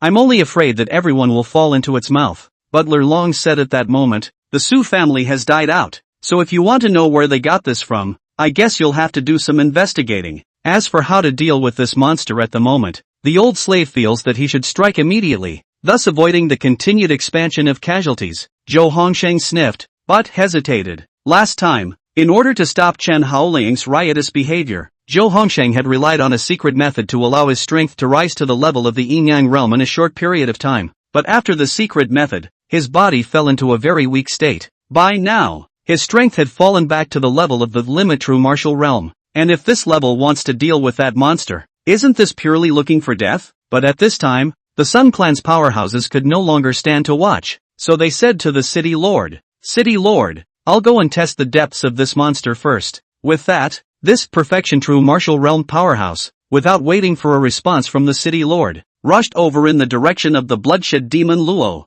This person was obviously unable to accept a group of unarmed Li clan juniors being slaughtered in such a brutal manner, so he wanted to personally deal with the Bloodshed demon Luo. But immediately after that, the Qian family, and the Zhao family, and some other family forces also had many strong people who had come down to rescue them. In total, there were more than 50 top-tier powerhouses, and 40 of them came out at once. Even the powerhouses of the City Lord's family went down quite a bit. Obviously, these people were well aware that once the monster was allowed to continue eating people, it would push up its strength even further. When it grows to a new level, perhaps no one will be able to stop him. The reasoning of lips dying and teeth chilling would not be lost on these powerhouses, and if they wanted to survive and protect their own family's juniors, they would have to step in now. Zhou Hongsheng could only choose to acquiesce to this. Below, Li Xinyue was kneeling on one knee, his left arm was gone, and there were hundreds of wounds on his body. However, he still didn't flinch in any way, his gaze staring straight at the Bloodshed demon law who was crawling towards him step by step. Li Xinyue gasped for air. He turned his head to look behind him and there were still 7 or 8 young children of the Li family. And then he yelled at the Bloodshed demon Luo.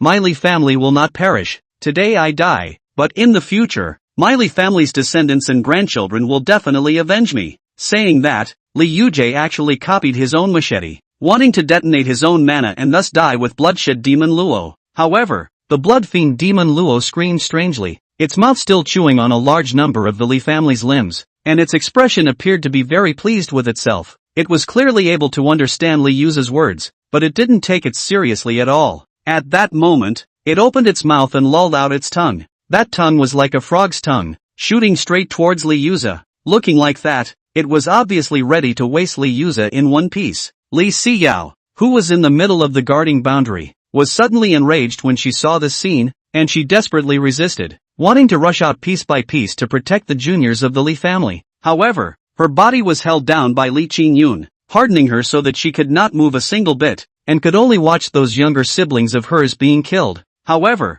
a blade light slashed down, directly severing the tongue of the Bloodshed demon law the moment it was about to approach Li Yuza. This scene made many people at the scene stare. Immediately afterward, countless strong people fell down from above the sky, then surrounded Bloodshed demon law in the center. At this time, the strongest member of the Qian clan, Qian Yongshang, inclined his head to look at Li Xinyue behind him, and praised, "Kid, you've performed very well, you're a man, leave it to us next." When Li Yuza saw the visitor, he said excitedly, "Uncle Qian?" Even Qian Jingyi, who was hiding in the distance, said excitedly, "Brother." Qian Jingyi trotted out, her complexion looking excited. "Brother, you guys are finally here. I thought I was going to die here today." Qian Yongsheng glanced at this stupid sister of his, and then said helplessly, "Stand farther away, don't lean over." When Qian Jingyi heard this, she obediently let out an "oh," then assisted Li Yuza to retreat to the side. At that moment, the more than 40 top-tier powerhouses on the scene swung their weapons in unison,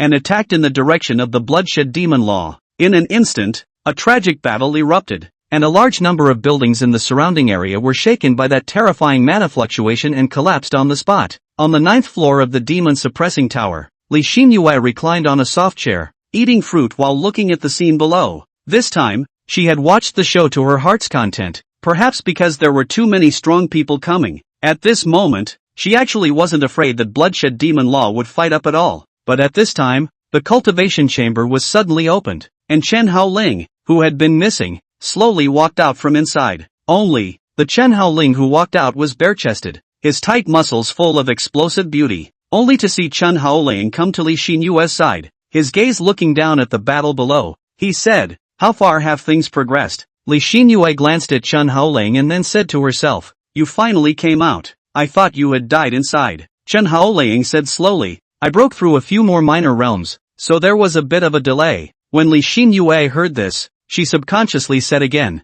"Broke through a few more minor realms? Don't tell me that you've already reached the perfection true martial realm level?" Chen Haoling sat down, casually picked up a cup of tea, just drank a big mouthful, and just said, "It's already at the limit true martial realm, only I've used up all those spirit stones you gave me again." When Li Xinyue heard this, her pupils shrunk slightly. On the one hand, he was surprised that Chen Haoling had actually broken through from the limit Earth Xian realm to the limit true martial realm in one go. On the other hand was that Li Xinyue had given Chen Haoling a total of almost 27,000 spirit stones before and after. In just this amount of time, Chen Haoling consumed all of it? It was important to know that for other cultivators to advance from the limit Earth Xian realm to the limit true martial realm, that would only require 9,000 or so spirit stones to be enough. But Chen Haoling's dosage was 3 times higher than that of an ordinary cultivator. In that case, what kind of level should Chen Haoling's strength expand to? Li Xinyue, who thought of this, then said to Chen Haoling again, "The Li family has more than 700 people, and now around 600 have died, with some old and weak women and children left. It's basically kind of all over. Right now, The city lord and the strongest men from the other clans in the city have already rushed to support them, and just those true martial realm people down there alone, there are around 30 of them, although they still have the upper hand right now, but with a little more time, it's probably not going to work. Saying that, she glanced at the sky again. Right now there was about half an hour or so left before dawn. She looked at Chen Haoling again. With your current strength, can you deal with Bloodshed Demon Luo? Chen Haoling, however, was silent, and it took a full 10 breaths before he slowly said, I'm no match for that thing, and if I touch it, I'll probably die. Li Xinyue looked at Chen Haoling with some consternation upon hearing this, obviously not expecting that Chen Haoling would actually admit so bluntly that he couldn't defeat Bloodshed Demon Luo. However, just as Chen Haoling and Li Xinyue were talking, the Bloodshed Demon Law below them, however, suddenly turned his head to look in their direction. Immediately after that, it let out a strange cry of excitement, and there was even a large amount of saliva flowing down from its mouth, as if it had discovered some extremely delicious food. Chapter 51, The East Side of the Scourge. This scene happened to be seen by Li Xinyue, who was not far away, and she followed Bloodshed Demon Luo's line of sight and happened to see Chen Haoling, who was on top of the 9th floor of the demon suppressing tower. In an instant, Li Xinyue's mind had a flash of light, and she was surprised to realize that she had actually forgotten about Chen Haoling as a variable. With his strength, even if he couldn't kill the Bloodshed Demon Luo, he could at least stall it, and in this way, he could buy time for the remaining ones who were old and weak of the Li family to escape. Only, was it possible that Chen Haoling would help her to deal with Bloodshed Demon Luo together? It shouldn't be possible, should it? Thinking like this, Li Xinyue's heart began to turn 100 times, and all kinds of thoughts kept flashing through her mind. Soon, she came up with a good idea, and the solution is simple. Just 4 words in total, woe to you. Backwards, Chen Haoling made a move to deal with the Bloodshed Demon Luo. Only, in this way, she and Chen Haoling might never have the possibility of getting back together again, and moreover, Chen Haoling would definitely hold a grudge against her for the rest of her life. But, in order to preserve those old and weak women and children left in the Li family, she had to do so. Between the family and Chen Haoling, she still chose the family. At this moment, outside of the protective boundary, the Bloodshed Demon Luo seemed to have fallen into some kind of berserk state, as it began to shout excitedly, and its attacks became more and more ferocious. The 30-odd true martial realm powerhouses that were clustered around it were soon knocked backwards in succession. Even Chen Yongxing was nearly paralyzed by the beating. On his chest, a hideous bloodstain surfaced, a mark left after being lashed by the tentacles of the Bloodshed Demon Luo. Doesn't this get tired? After fighting for so long, it still has so much energy. Chen Yongxing panted heavily. The fiery pain in his chest made his face turn red. But in the next second, he was to see that the Bloodshed Demon Luo let out a loud roar. And then, those tentacles on its body changed once again. Some of the tentacles have port areas that change from mouths to sharp blades, while others grow heavy exoskeletons that resemble hammers. More than that, some of the tentacles actually grew heads. Yes, it was the head. And all of those powerful people who were eaten by the Bloodshed Demon Luo became part of the Bloodshed Demon Luo. Immediately after that, the tentacles that turned into blades swung wildly in all directions. Shoo shoo shoo. The speed at which the blade cut was so fast that it even brought up a trail of residual shadows the moment it cut through the air. Ding! A Sun Clan powerhouse blocked the blade's cut with a single slash. But the next second, another tentacle was right behind it. The port part of that tentacle was a mouth, and it opened its mouth wide right at that Sun Clan powerhouse, followed by a black mass of demonic fire that shot out steeply. Hoo hoo hoo! Wow! In an instant, the scorching demonic fire set that Sun family powerhouse ablaze, and his body was like a fireman, burned into a pile of charcoal in a very short period of time. The powerful members of the great clans who saw the scene were all silenced, and when they looked at Bloodshed Demon Luo, their eyes were filled with deep fear. Obviously, the strength of this monster had far exceeded their cognizance. Perhaps only a true yin-yang realm powerhouse could make a move to subdue it. Otherwise, coming more people would just be a death sentence. Only Chen Yangshan yelled, all of you, calm down. If you don't want to die, don't be hiding. I know you all have cards that you haven't exerted. Now immediately, use your full power for me. Otherwise, after the Li family is destroyed, our family will be next. These words were like a bomb, instantly sobering up the many clan powerhouses on the scene. At that moment, as they were twisting their heads to look over at Chen Yangshan had already made his move. He took a step forward and his body leapt up. Battle skill wind scroll. It was instantly unleashed. Hoo hoo! A violent tornado steeply gathered around Chen Yangshan's body, and then it swept over in the direction of Bloodshed Demon Luo. Boom! The hurricane that was so strong that it actually swept the Bloodshed Demon Luo, which weighed tens of tons, into midair at this moment. Xian Yongsheng immediately yelled at the crowd, "It's now! Quickly destroy him!" As soon as these words came out, the strongest members of each family struck out at the same time. The Sun Clan powerhouse made seals with both hands, and a thick beast fire rose steeply around him. And then, he raised his hand and waved his hand, and the battle skill dragon fire burning the sky was instantly executed. A dragon-shaped flame flew straight out of that Sun Clan powerhouse's hand, then hardened and pierced through Bloodshed Demon Law's body in the eyes of everyone on the scene. It was hard to imagine that the penetration of that dragon-shaped flame would actually be so strong. But things weren't over yet, as the Zhao clan's strongest members also formed their own family heirloom, the Purple Lightning Thunderbolt,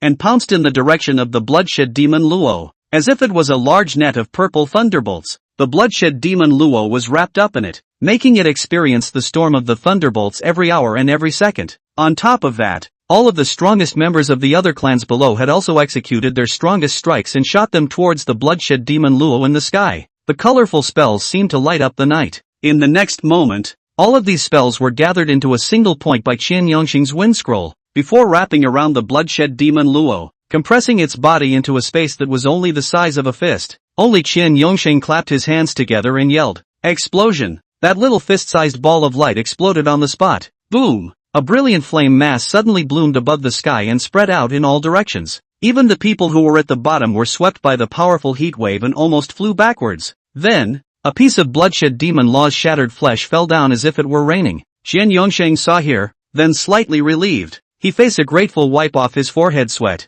In just said, "Finally, it was killed." The surviving Li family juniors all cheered after seeing this scene. The other powerhouses also looked at each other and smiled, looking like they had survived a robbery. Only Chen Haoling, who was above the demon-suppressing pagoda, quietly watched the scene as he slowly whispered under his breath, "Would the Blood Fiend clan, one of the 8 tribes of the Abyssal Demon Cave, die so easily?" It was also the instant that these words fell. The broken flesh of those Bloodshed Demon Laws that fell to the ground suddenly turned into a sharp silver needle. Even Chen Yongsheng was pierced through his left shoulder by a sudden sharp blade. For a time, the whole place was in an uproar. More than half of the strongest fell on the spot, and for the remaining strongest, they were all seriously injured and dying. Then, everyone saw in despair that Bloodshed Demon Law's body was actually pooling. In a short while, those broken pieces of flesh formed the Bloodshed Demon Law's main body, and it was in a completely unharmed state. At this moment, I'm afraid that the only words that could come to mind to describe Bloodshed Demon Luo were the words monster.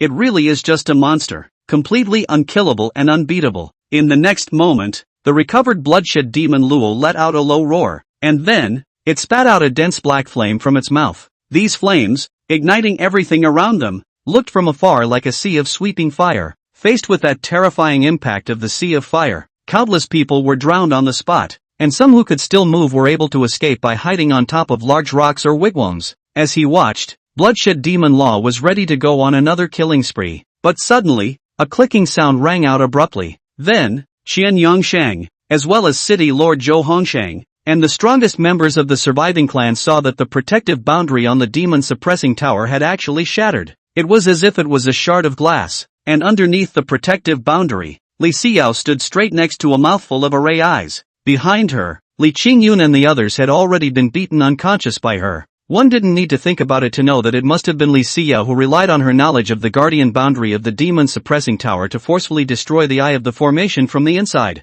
And that's how she managed to destroy the guardian boundary. Chapter 52, Chen Haoling was backstabbed by Li Xinyue again. This scene also attracted the attention of the Bloodshed Demon Luo, which twisted its head to Li Xinyue's side. Instead, Li Xinyue shouted at Bloodshed Demon Luo, "Bloodshed Demon Luo, I know what you want. It's nothing but powerful spirit blood. Now I'll tell you. On the 9th floor of this demon suppressor tower behind me, there is a man named Chen Haoling there. There is a blood that flows in his body that is tens of thousands of times more powerful than our Li family's spiritine blood. The name is Fighting God Bloodline. Just eating him will be enough for you to complete your revolution and even advance to the level of Bloodshed Shura." As soon as these words came out, fire once again surfaced in the eyes of the Bloodshed Demon Luo. As a highly intelligent creature, it was naturally able to understand Li Xinyue's words. With that, its gaze lifted upwards to the direction where Chen Haoling was. Although just now, it had already sensed that Chen Haoling's aura was very unusual. But in the end, it was unsure of where exactly it was unusual, which was why it didn't make a move on Chen Haoling rashly.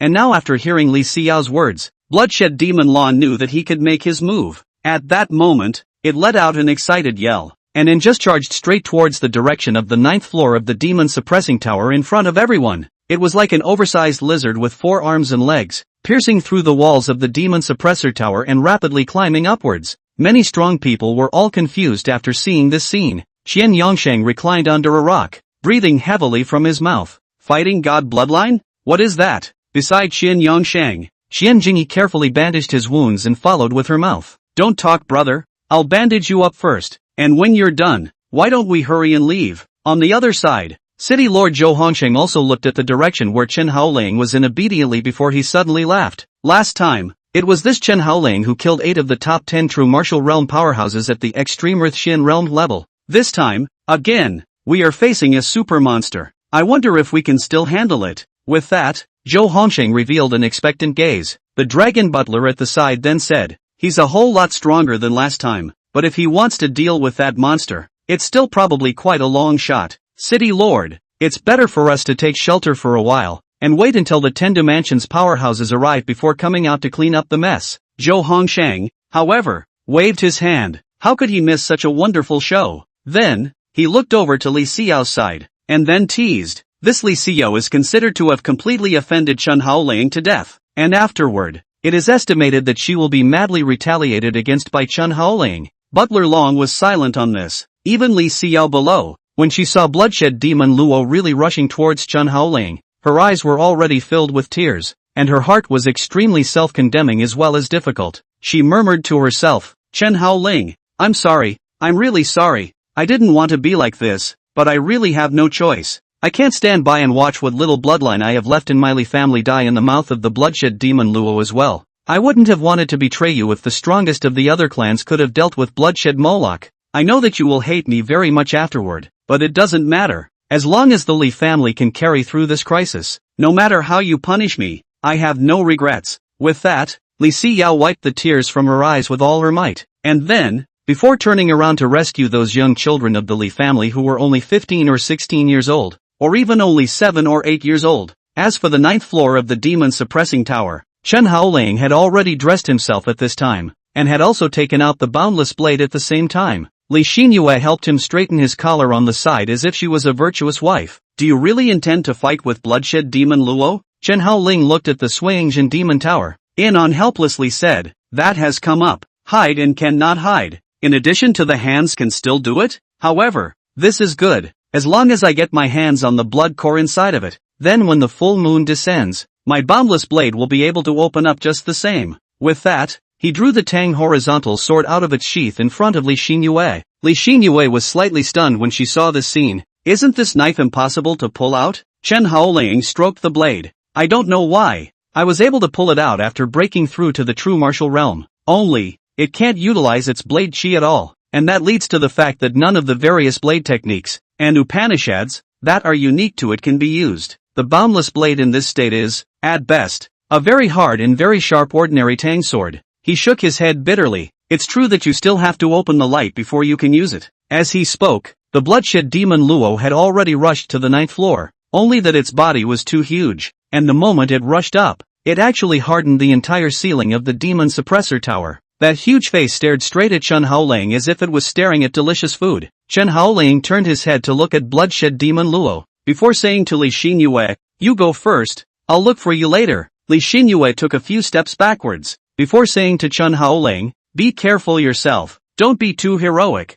As the words left her mouth, she made a turn and flew away against the floating spell, and at that moment, the Bloodshed Demon Luo bit straight towards Chen Haoling's direction. Underneath the demon suppressing tower, Li Yuje relied on his machete to support his broken body, wanting to go up and rush to Chen Haoling's aid, but at that moment, Li Mingxiao, who appeared out of nowhere, was pulling him back and said, Fifth brother, you're crazy, you're hurt like this now, what are you still doing up there? Li Wuze looked at Li Myunghyo, the son of A, who had been hiding from the start of the battle until now, and became furious, but still said, although Chen Haoling is not my Li family's son or grandson, he is still fighting for my Li family. No matter what, I can't just stand by and watch him get eaten. Li Mingxiao, however, Cursed, forget it, if you go up there, you'll end up being eaten just the same. Let's go, hurry up and hide with me, if even you die, then the eldest uncle's family will be extinct. Li Xinyue subconsciously tried to retort something, but all of a sudden, Bloodshed Demon Law's body crashed down from above the demon suppressing tower.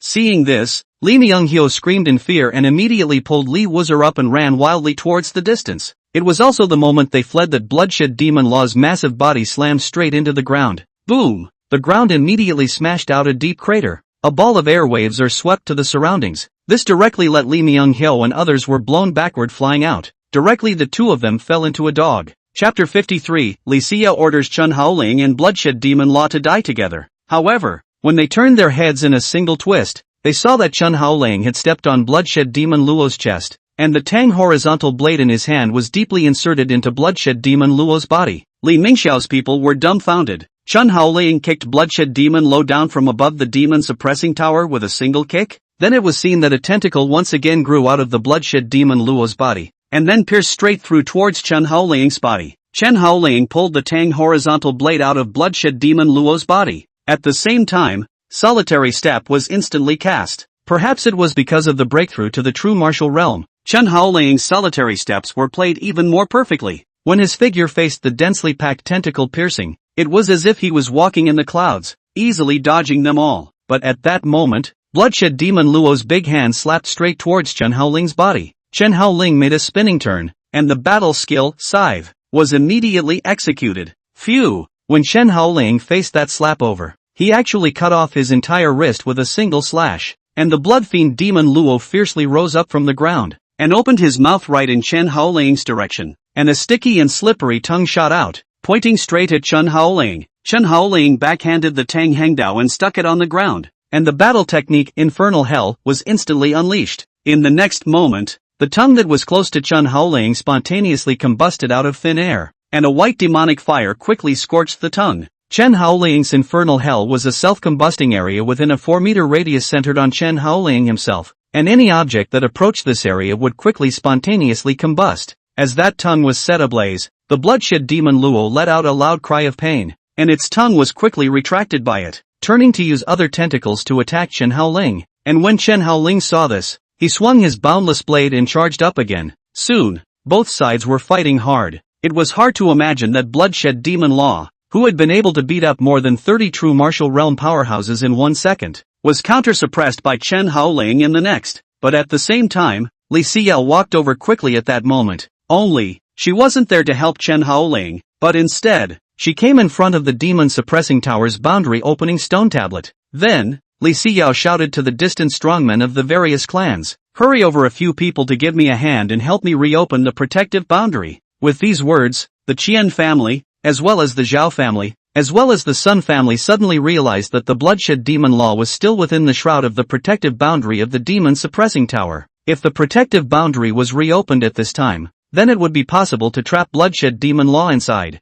At that moment, countless strong men rushed over, and Chen Yongsheng also came close to Li Xinyue and inquired, "What do we need to do?" Li Xinyue glanced at these strong people who were still able to move, and immediately spoke out the locations of the various formations protecting the boundary. She then handed over the spirit formation diagrams for inscribing the boundary to these people before finally telling them how they should have to inject mana into the eye of the formation, which would allow the boundary to reopen. Her words were simple, and soon the people at the scene understood them, and then followed her instructions to the various array eye positions of the demon suppressing tower. But at this time, Li Yuza was the one who stood out and said to Li Xinyue, "Sis, wait a minute, Chen Haoling is still inside. If you turn the guardian boundary on right now, you'll trap him in it along with the Bloodshed Demon Luo." Li Xinyue, however, reddened her eyes and yelled, "I'm not blind. I don't need you to remind me." Her mouth was saying so, but her movements on opening the stone tablet didn't stop in the slightest. Soon the decree to restart the protective boundary was injected. Then it was just a matter of waiting until all the major powerhouses were in place before the boundary could be restarted. However, Li Yuza immediately came up and said to Li Xinyue, "I'll go and remind Chen Haoling so that he can find a chance to escape." With that, Li Yuza wanted to approach the battlefield on Chen Haoling's side of them, but Li Xinyue said loudly, "Stop." Li Yuza turned his head to look at Li Xinyue, who said with a righteous expression on her face, "He is now completely entangled with the Bloodshed Demon Luo. Once he comes out, he will definitely get out of the trap along with the bloodshed demon Luo. These words were tantamount to telling Li Xinyue not to remind Chen Haoling, but how could Li Xinyue stand it? He directly cursed. Chen Haoling was originally staying fine on the 9th floor of the demon suppressor tower, and it was you who led bloodshed demon Law in his direction. Now, it's so hard to find a way to trap the bloodshed demon Luo, and you want Chen Haoling to use his life to stall that monster. Sis, can you have some conscience as a human being? Li Xinyue similarly cursed. You shut your mouth to my mother. You think you're the only one who has a hard time? Do you think I don't want him to come out piece by piece? Do you think I want Chen Haoling to die inside? What can you do if you don't? Or maybe you have a way to keep the two of them apart now. Li Xinyue was dumbfounded. Li Xinyue's eyes once again had tears flowing down. She sobbed and said, I know, I'm the one who's sorry for him, but I really don't have any other way. Moreover, at most, after having a tea, 15 minutes, the sun will come out, and at that time, the bloodshed demon Law will die under the scorching heat of the sun, and Chen Haoling will likewise be saved. With Chen Haoling's strength, he can definitely last for a tea time. When Li Xinyue heard this, he looked again at Chen Haoling, who was still battling with the bloodshed demon Luo. Eventually, not in more words, but to himself, and if he doesn't last, Li Xinyue said plainly and directly, then I will die with him. When the words fell, her palm slapped on top of the opening stone tablet, and at this moment, the mana of the major powerhouses had already poured into the Guardian Boundaries formation I. Along with, Li Xinyue turned on the operation decree. A semicircular Guardian Boundary manifested from top to bottom, and trapped the entire demon-suppressing pagoda, along with Chen Haoling, and Blood Fiend Demon Luo in it. As for Chen Haoling, who was in the boundary, he had already killed his eyes, and completely failed to notice that the protective boundary had reappeared, trapping him along with the bloodshed demon Law in a piece of it, only to see that Chen Haoling stepped on the back of the bloodshed demon Luo, and the boundless blade in his hand was like a pile driver, frantically pumping its skin. This time, it directly brought up a large area of blood. However, the moment these bloods came into contact with the boundless blade, they were actually all absorbed, and bloodshed demon Law was already screaming madly in pain after being thrust several hundred times. In the next second, chunks of rotten pus grew on top of its skin, and then these pussies turned into a miniature head of Blood Fiend Moloch. Though they are said to be miniature, the form is actually about the size of a normal human, just very small compared to the mother. Chen Haoling then used the boundless blade to absorb the blood within the bloodshed demon Laws while frantically slashing against those miniature bloodshed demon Laws.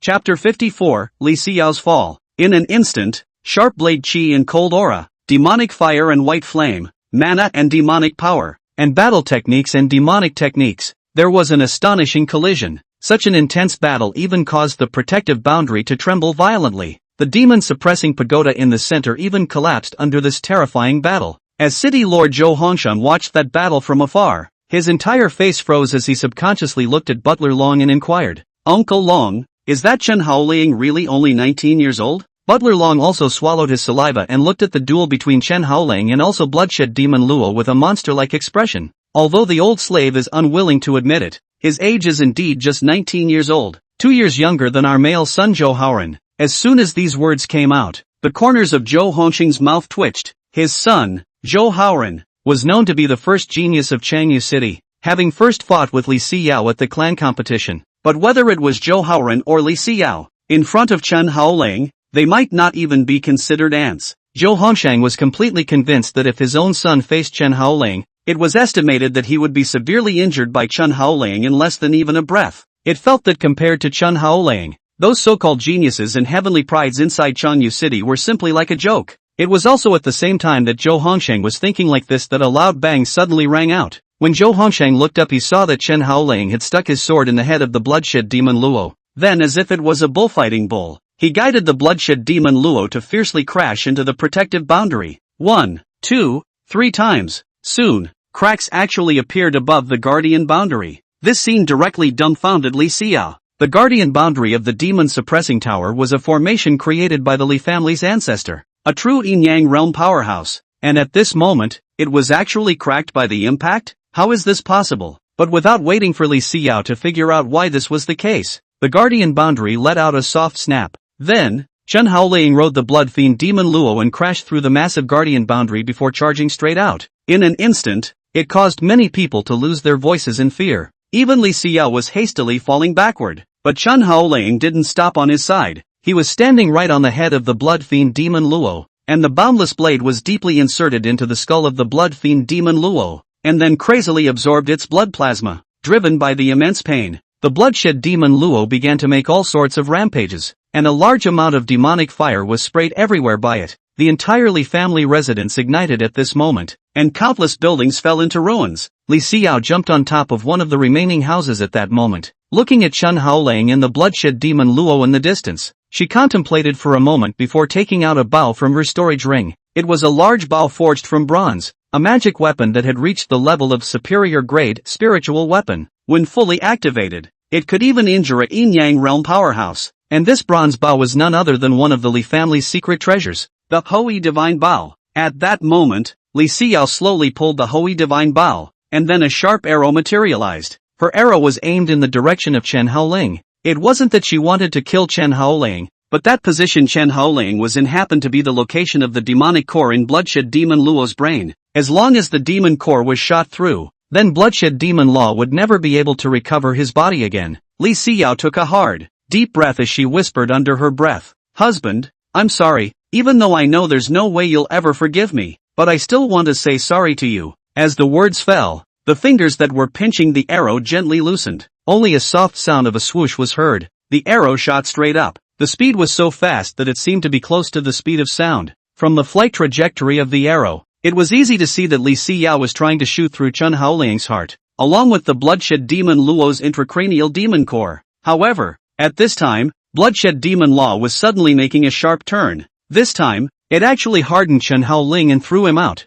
and it was the moment the two of them were separated that an arrow slashed straight through the middle of them. This scene was also instantly captured by Chen Haoling, whose gaze looked viciously at Li Xinyue. However, Li Xinyue was completely unconcerned with Chen Haoling's eyes because, to her horror, she saw that the bloodshed demon Luo was actually charging towards her side. Due to experiencing the bloody battle with Chen Haoling just now, bloodshed demon Luo's eyes could no longer see, which was why he was charging across the room like this. And right now, the direction it was sprinting over was exactly on Li Xinyue's side. Li Xinyue tried to draw her bow and arrow again under the panic, but because the speed of the bloodshed demon Luo rushing in was just too fast, it was so fast that Li Xinyue couldn't even pull the bow in time. In the end, her footsteps made a point toward the front, and then her figure jumped over in the direction of the bloodshed demon Luo. Only, she jumped at a much higher height. Thus, from an onlooker's perspective, it looked as if Li Xinyue had chosen to jump straight over its head when facing the onslaught of the bloodshed demon Luo.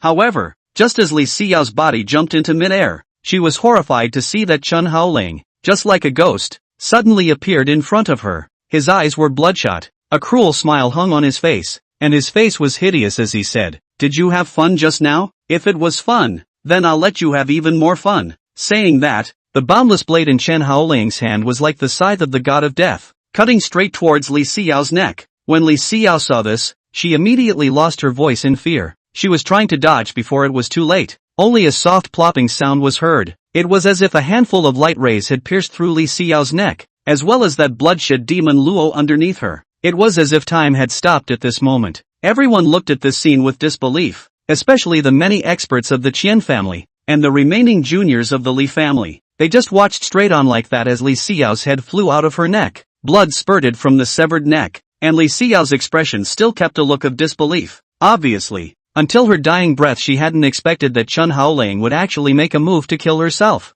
Perhaps in her perception was that no matter what mistake she made, Chen Haoling would not blame herself. Even when she joined forces with his female disciples to attack and kill him when he was on the right path to becoming a god, he didn't do anything to her. But now, such a perception was completely shattered. Li Xinyue, whose head was still in mid-air, hadn't completely lost her consciousness, but in her dying moments she still took a deep look at the man who had personally handslain her. There was no hatred in her eyes. There was relief, gratitude, but more than anything else, guilt, and she murmured under her breath until the moment death came. "Husband, I'm sorry, if it's possible, in my next life, I still want to be your wife again." As the words left her mouth, her eyes closed completely. Chapter 55, A former friend from a past life. Shen Yanran, the holy daughter of the beginningless sword sect. Knock. A beautiful head dripped and rolled to the ground, staining the ground it crossed along the way. For a moment, the remaining Li family juniors at the scene were all petrified in place,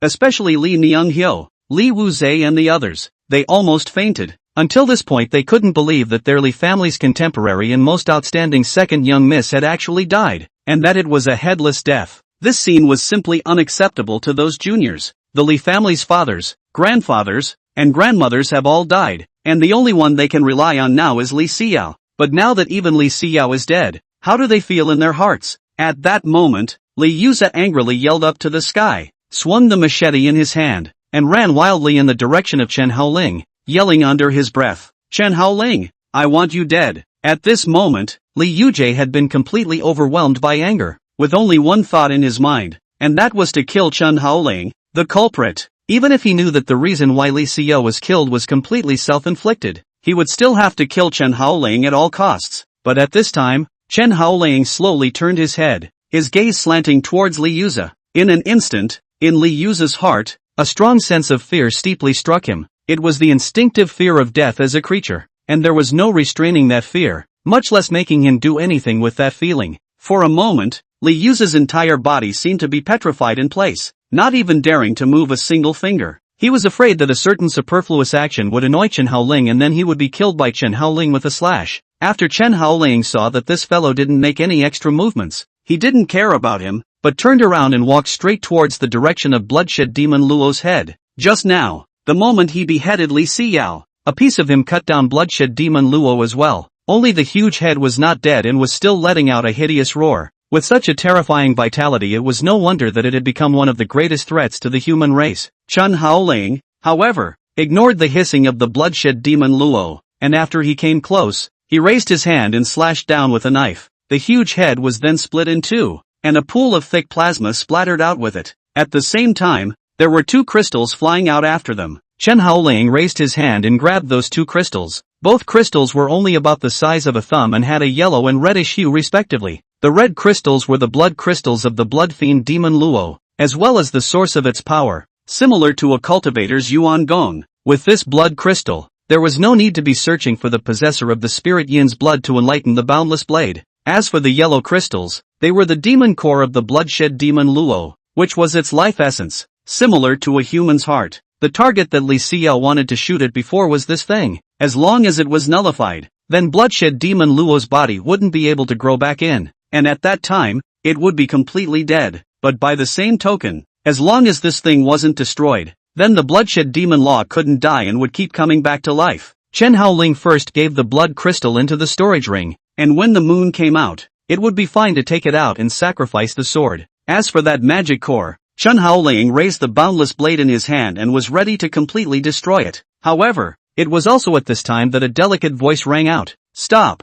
With the instant that these words fell, Chen Haoling felt a super strong force slamming straight in his direction. Chen Haoling was startled in his heart and violently raised the boundless blade against himself. Bang! A loud sound rang out, and Chen Haoling only felt as if he had been hit by an elephant, and his body flew straight backwards. Knock knock! Just like a meteor, it continuously crashed through dozens of large trees, a few rocks, and a few building ruins, and kept crashing into a small mountain peak before coming to a stop. Pust! Chen Haoling's entire body was set on the mountain. His mouth violently spat out a mouthful of blood, and as he looked up, he was shocked to find that he had actually been sent flying more than 200 meters away. And this scene likewise caused the various strong families of Changing Moon City to look dumbfounded. What was the situation? Someone could actually send Chen Haoling flying that far away, and even got injured? At that moment, everyone's gazes unanimously looked towards the person who had just spoken. One could only see an immortal figure, standing on top of a magic flying sword, slowly landing.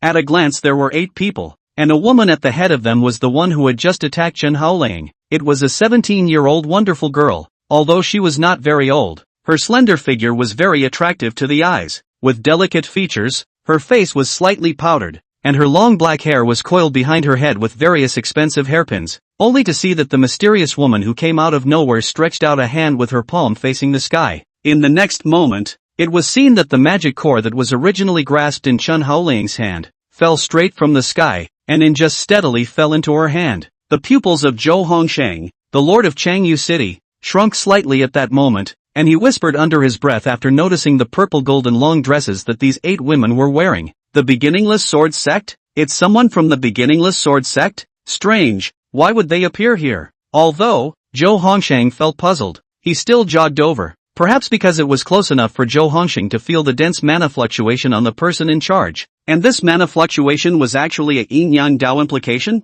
Wouldn't that mean that this woman was a yin-yang realm powerhouse? But not for a moment. This thought was rejected by Zhou Hongxiang, his mouth whispering, "If you reach the yin-yang realm you won't need a magic flying sword." Thinking like this, Zhou Hongxiang had already arrived in front of the woman and kneeled down on one knee. "Little man Yongan City Lord Zhou Hongxiang, welcome the supreme immortal of the beginningless sword sect in person." As the words fell, everyone at the scene all took a deep breath as they looked at this unrivaled beauty in horror. The visitor was actually someone from the beginningless sword sect? For a while, all those who were still alive and could still move surged up, including Qian Yongsheng, Qian Jingyi, Li Mingxiao, Li Yujie and others, all kneeling on the ground in unison, saying in unison under their breath, "Welcome the supreme immortal of the beginningless sword sect in person." However, the woman for these people's salute is not even look at a glance, just carefully measured the hand of the magic core for a moment. In on the control of the magic weapon flying sword towards the direction of Chen Haoling flew over. Behind her were 7 young girls, similarly riding their magic flying swords close behind.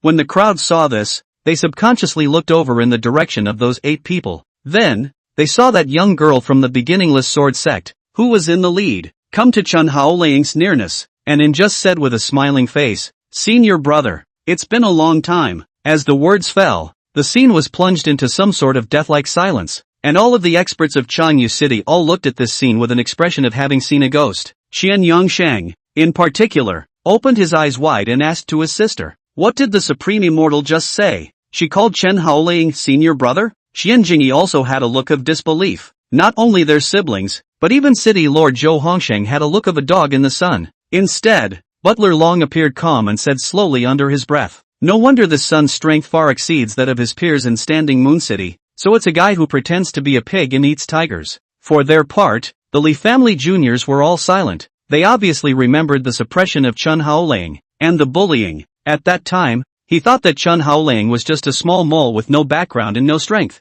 Hell, he actually knew that he was from the beginningless sword sect. This was great. I wonder if Chen Haoling would liquidate them just for what happened before. But in fact, not only these outsiders, even those 7 attendants behind the woman also looked at their own holy maiden with some consternation. Obviously, these few attendants were also confused as to why their own holy maiden was calling someone she didn't know senior brother. At this time, Shen Yanran was saying to the 7 of them, "There's nothing more for you to do here." The 7 maidens then bowed respectfully, and then retreated to different directions on all sides, and then expelled all those who approached. In this way, it left Shen Yanyan a space to spend time alone with Chen Haoling in conversation. And at that moment, Chen Haoling slowly climbed out of the alcove of the small mountain peak, and then he patted the dust on his body, and by the way, wiped away the blood that was spilling out of the corners of his mouth, before finally looking at the woman in front of him and said, "What are you doing here?" Shen Yanran revealed a gentle smile. "If I don't come, are you still prepared to kill everyone here?" As she said that, a hint of hidden killing intent even appeared in her eyes. Chapter 56, Shen Yanran's Mind. Chen Haoling looked at those good-looking Danfeng eyes and recalled the scene of being attacked and killed in his previous life when he was crossing the threshold. Shen Yanran in front of her was one of the several main attackers. Even if the Chen Haoling of her previous life had saved her life more than once, even if her entire cultivation level was piled up by Chen Haoling with various cultivation resources, even though Chen Haoling had dutifully taken care of her for nearly 10,000 years after the destruction of the beginningless sword sect, but in the end, he couldn't escape being stabbed in the back by her. Thinking back to this, Chen Haoling said lightly, "You haven't answered my question yet. What are you doing here? It's not like you came here specifically to kill me again, is it? After all, I haven't joined the beginningless sword sect yet, much less become your senior brother." Shen Yanran raised her head slightly. She seemed to have guessed that Chen Haoling would say this, and immediately said calmly, "Don't get me wrong. I just happened to be passing by and thought that you and Sister Xiya should have been reborn as well. So I wanted to come and take a look at you guys, but I didn't expect to see you beheading Sister Xiao." When she said this, Shen Yanran's tone of voice was cold, and in her gaze towards Chen Haoling, the killing intent that seemed to be there also became a lot more severe as a result. Chen Haoling, however, laughed and asked rhetorically, "I killed Li Xinyue, but so what? Didn't you guys use the same method to try to put me to death in the first place? How come you're not happy now that it's your turn to be killed instead?" Shen Yanran's face changed when she heard this, and then she said in a very reasonable manner, "Why did we team up to attack and kill you in our last life? Don't you have any numbers in your heart? It's not because you've committed too many killings that you forced us to step in and eliminate you. Do you know how hard that process was for us? Chen Haoling smiled again at the words, last life. When they struck out at themselves, there was almost no mercy. All of them went all out, and they simply couldn't see that they had half a hard time. Immediately afterward, he said, just because I committed too many killings, you agreed to Li Xinyue's solicitation and attacked and killed me when I was experiencing the 5 failures of the Celestials? That's more or less a flimsy reason, isn't it? Shen Yanran's mouth pursed, and then her expression became somewhat complicated. Senior brother, to speak from the bottom of my heart, I'm grateful for your cultivation of me. I'm also grateful that you took care of me and my senior sister for such a long time after the destruction of the clan, and I'm even more grateful for the various protections you gave us later on in our path of cultivation. But none of this justifies you killing Xiaofan. If you hadn't killed Xiaofan, I might have helped you piece by piece to persuade Sister Xiao and the others to give up their siege against you. But just because you got little Fan killed, I'm forced to stand against you. Therefore, you forced me to do all this. Gotta. The topic is finally back on point. Chen Haoling smilingly turned his head to the side. Although he had long known the reason why Shen Yanran and their several women attacked and killed themselves, but after hearing it with his own ears, he still couldn't help but feel a twinge at the bottom of his heart. For a moment there, I was really curious as to just how much ecstasy you and Qinlan and Liu Ruyan and the rest of them had to drink to be so dead set against that Lu Linfan?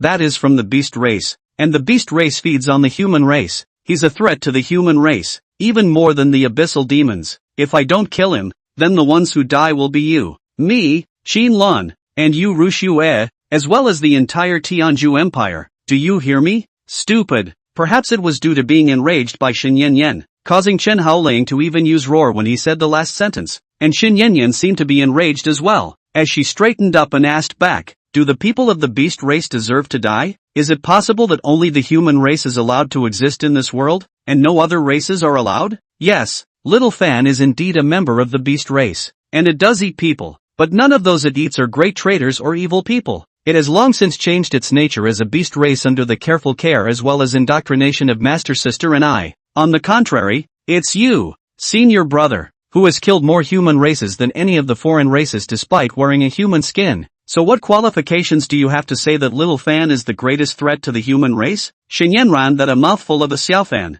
called really have enough intimacy, do not know may also think that this Xiaofan to them how good, to make them to Lu Linfan love so addicted. But the truth was, that Lu Linfan could do almost nothing but speak sweetly. It's just that women seem to eat it up, otherwise there wouldn't be so many honest men in the world being cuckolded. Chen Haoling took a deep breath. He no longer wanted to be arguing with this stupid woman about so many crap, since they felt that the beast race could be indoctrinated and Lu Linfan's cannibalistic nature could be changed. Let them be. It had nothing to do with them. At that moment, he raised a hand and said, return the magic core to me, and from now on, we'll stay out of each other's way. You guys don't come looking for trouble from me, and I won't take the initiative to mess with you, much less that Lu Linfan. At that time, even if he does get into any trouble, it will be your business. The devil core did not have a gaining effect on Chen Haoling himself, but it was a hidden danger because just now, during Chen Haoling's entanglement with the Bloodshed demon Luo, a portion of his blood had been absorbed by the Bloodshed demon Luo in reverse. This led to the fact that it had also gained the power of the fighting god bloodline. By letting this demonic core go unattended, then in time, the Bloodshed demon law would be able to completely resurrect, and perhaps even break through the existing realm to reach the level of a bloodshed cultivator by relying on the support of the fighting god's bloodline. And according to the Blood Fiend clan's vindictive character, after resurrection, the Blood Fiend demon Luo would definitely come to seek revenge on Chen Haoling at the first opportunity. Therefore, Chen Haoling had to completely destroy the magic core at this time, thus eliminating any hidden dangers that might exist. And Shen Yanyan automatically ignored the latter half after hearing Chen Haoling's words, because she didn't believe that Chen Haoling could really manage to stop pestering them, only that she didn't argue with Chen Haoling about this topic, but instead focused her attention on this magic core in her hand. Since Shen Yanran also had 10,000 years of experience from her previous life, she quickly guessed that this magic core was a potential hidden danger for Chen Haoling. Then, if that was the case, it would be even more impossible to return the magic core to Chen Haoling,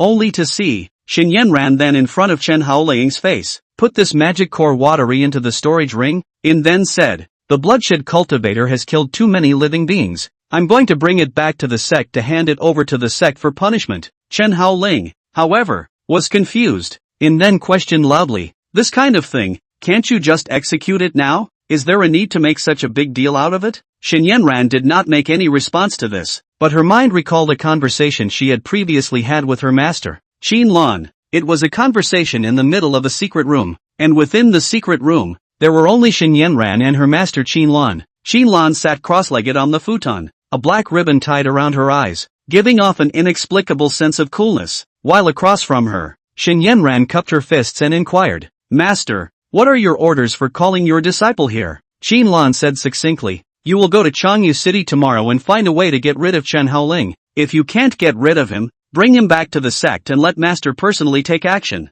Xinyanran heard this, but she revealed a hint of disdain. "Master, Chen Haoling doesn't pose any threat to us now. Do we need to make such a big deal out of it? Moreover, Little Fan has also been hidden by us. Even if he is trying to do something against Little Fan, he won't be able to find anyone, will he?" Qin Lan sat cross-legged on top of the futon and said calmly, "He is indeed no longer a threat to us now, but what about after? Yan, don't forget that in his last life, he did so many unscrupulous things to get our master and disciple that he even went so far as to get Little Fan killed. Even if we were to relive our lives now, with his character, he definitely won't let us go easily. He has determined that if we are his women, we can only be his women. Therefore, it is absolutely impossible for him to allow a heretic like Little Fan to exist. In the future, when his strength recovers, then what awaits us will be to be put under house arrest by him once again, and then to be abused by him night after night. That kind of day, do you want to experience that again? So, in order to prevent him from pestering us again in the future, it is necessary to nip him in the bud. Moreover, in a new life, Master will definitely not allow Chen Haoling to harm a single hair on Little Fan's head." Xinyanran understood when she heard this. In her master's view, as long as Chen Haoling was still alive, he would definitely come to pester them in the future. At the same time, his presence was a potential threat to Fanny. That was why the master teacher chose to nip Chen Haoling in the bud before he could grow up again. As long as Chen Haoling died, then no one could hurt Lu Linfan anymore, and they wouldn't have to worry about being pestered by Chen Haoling anymore. After thinking about this point Xinyanran, she then added, "Then disciple will head to Yongan City tomorrow and get rid of him?" Chapter 57, Li Xinyue's body is missing. But Qin Lan opened her mouth to veto. "No, you can't do it yourself." Xinyanran asked doubtfully, "You can't do it yourself? Why? Could it be that you, Master, are still afraid that I won't be able to defeat him?" Qin Lan said very bluntly. "That's right." Xinyanran immediately became displeased and argued, "Disciple has already arrived at the 7 turns and half-in stage, and with 3 more turns, she will be able to formally break through to the yin-yang realm level, and he, Chen Haoling, is currently hovering in the true martial realm category at most. Such a huge gap, yet you think that the disciple might not be able to defeat him?" Qin Lan, however, said coldly, "In your last life, haven't you seen his methods clearly? Our group of 17 people, plus your sister Xiao, a total of 18 top-tier powerhouses, simultaneously formed the Taiku First Killing Formation, and surrounded Chen Haoling, and it was only after he experienced the 5 failures of the celestial beings, where his strength could not even be utilized at 1% of his full strength, that he was barely defeated. But what happened? Still let him escape. Yan, how sure do you think you'll be able to win against him if you go up against him?" Xinyanran was dumbfounded at this point. Indeed, just as Master said, Chen Haoling's strength was too strong, and there were too many undercards, and all sorts of tactics were coming out. Even in the case of being a large realm above him, he could not say that he would win steadily, not to mention that Xinyanran had not yet arrived at the true yin-yang realm. Thinking back to this, Xinyanran then asked again, "Then how should we have to deal with him? Is it possible to ask the law enforcement hall elder to personally go over there?" Qin Lan, however, pondered for a while, and then said, "The Su family of Xinyue City has raised a demonic tire flesh egg, and it should hatch completely tomorrow. At that time, the Su clan and also the Li clan will meet their doom, and if we can use the Bloodshed demon Luo's hands to get rid of Chen Haoling, then the threat of Xiao Fan will be completely eliminated." When Xinyanran heard this, she revealed a thoughtful look, and soon her mind came to a realization, and then she respectfully cupped her fists at Qin Lan and said, "Disciple understands what to do." Qin Lan nodded, but still didn't forget to remind, "One more thing, even if Bloodshed Demon Law didn't get rid of Chen Haoling, you should try your best not to get into a head-on conflict with him. After all, if he dies a rotten death, no one cares, but you can't be compared to him. Understand?" Xinyanran gave a hard indicating that she understood.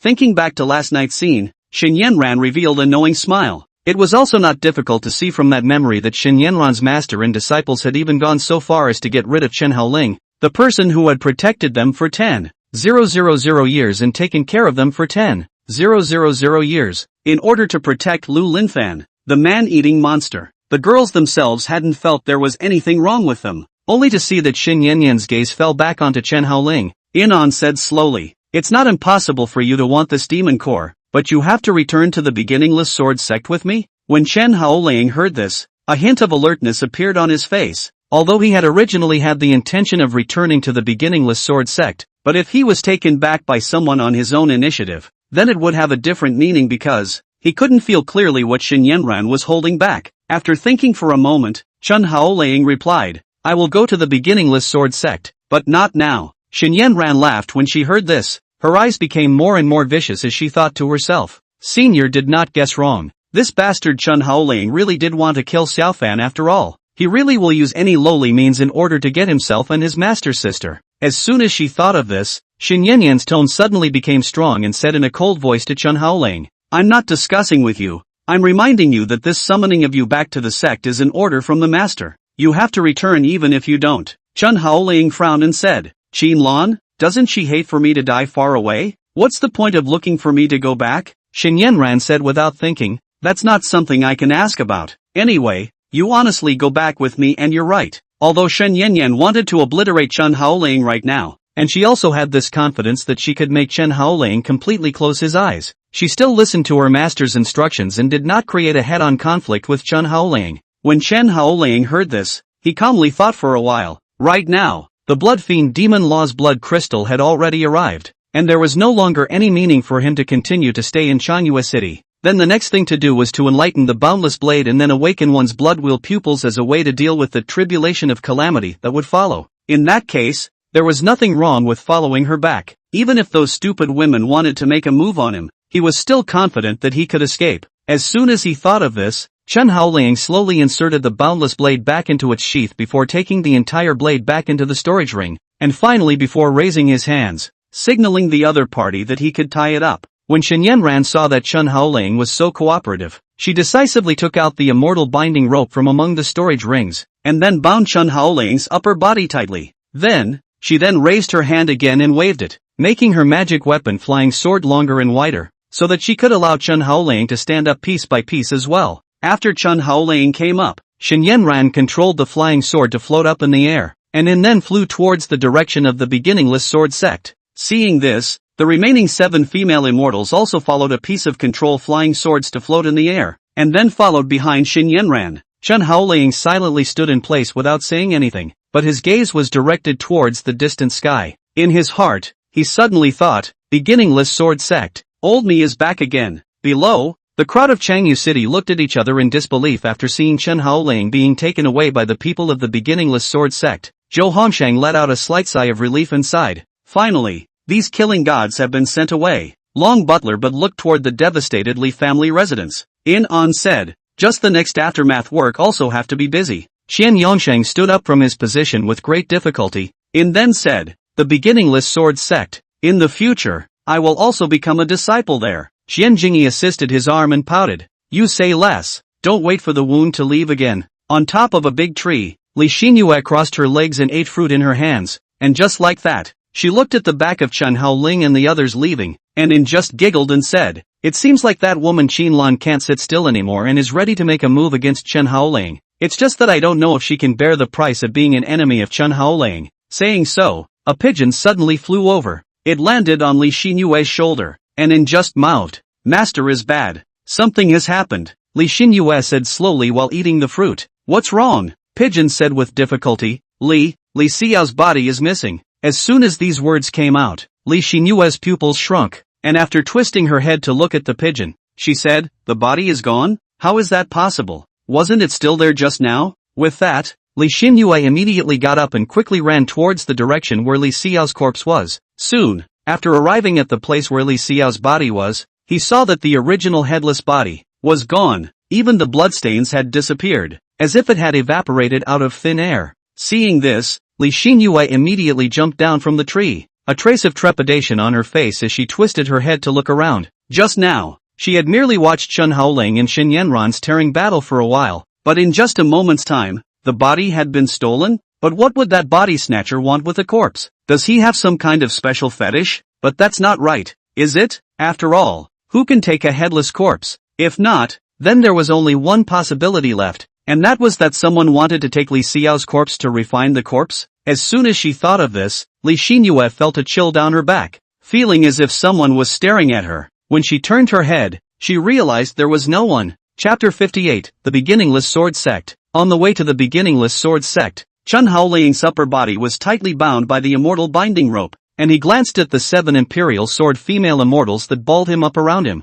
The feeling was like that of a prisoner, being escorted to the place of execution. Then, his gaze went back to Xinyanran in front of him, and then he added, "Are you going to take that magic core to Lu Linfan for devouring and absorption? Or are you planning to use it against me?" As soon as these words came out, Xinyanran, who was standing in front, her delicate body trembled slightly, and at this moment, she unexpectedly had the feeling that her mind had been penetrated. But despite this, her surface remained unmoving as she said, "I'll return the things to you. You don't have to worry about that. However, it will also depend on how the master will deal with you, and how the elders of the law enforcement hall will judge you." Chen Haoling frowned slightly. "I'm not a disciple of the Beginningless Sword Sect yet. What's a law enforcement hall elder judging me for?" Xinyanran, however, hummed daintily, "All cultivators within the territory of the Tendu province are under the jurisdiction of my Beginningless Sword Sect. As a cultivator of the true martial realm, yet you openly killed your married wife. How come we,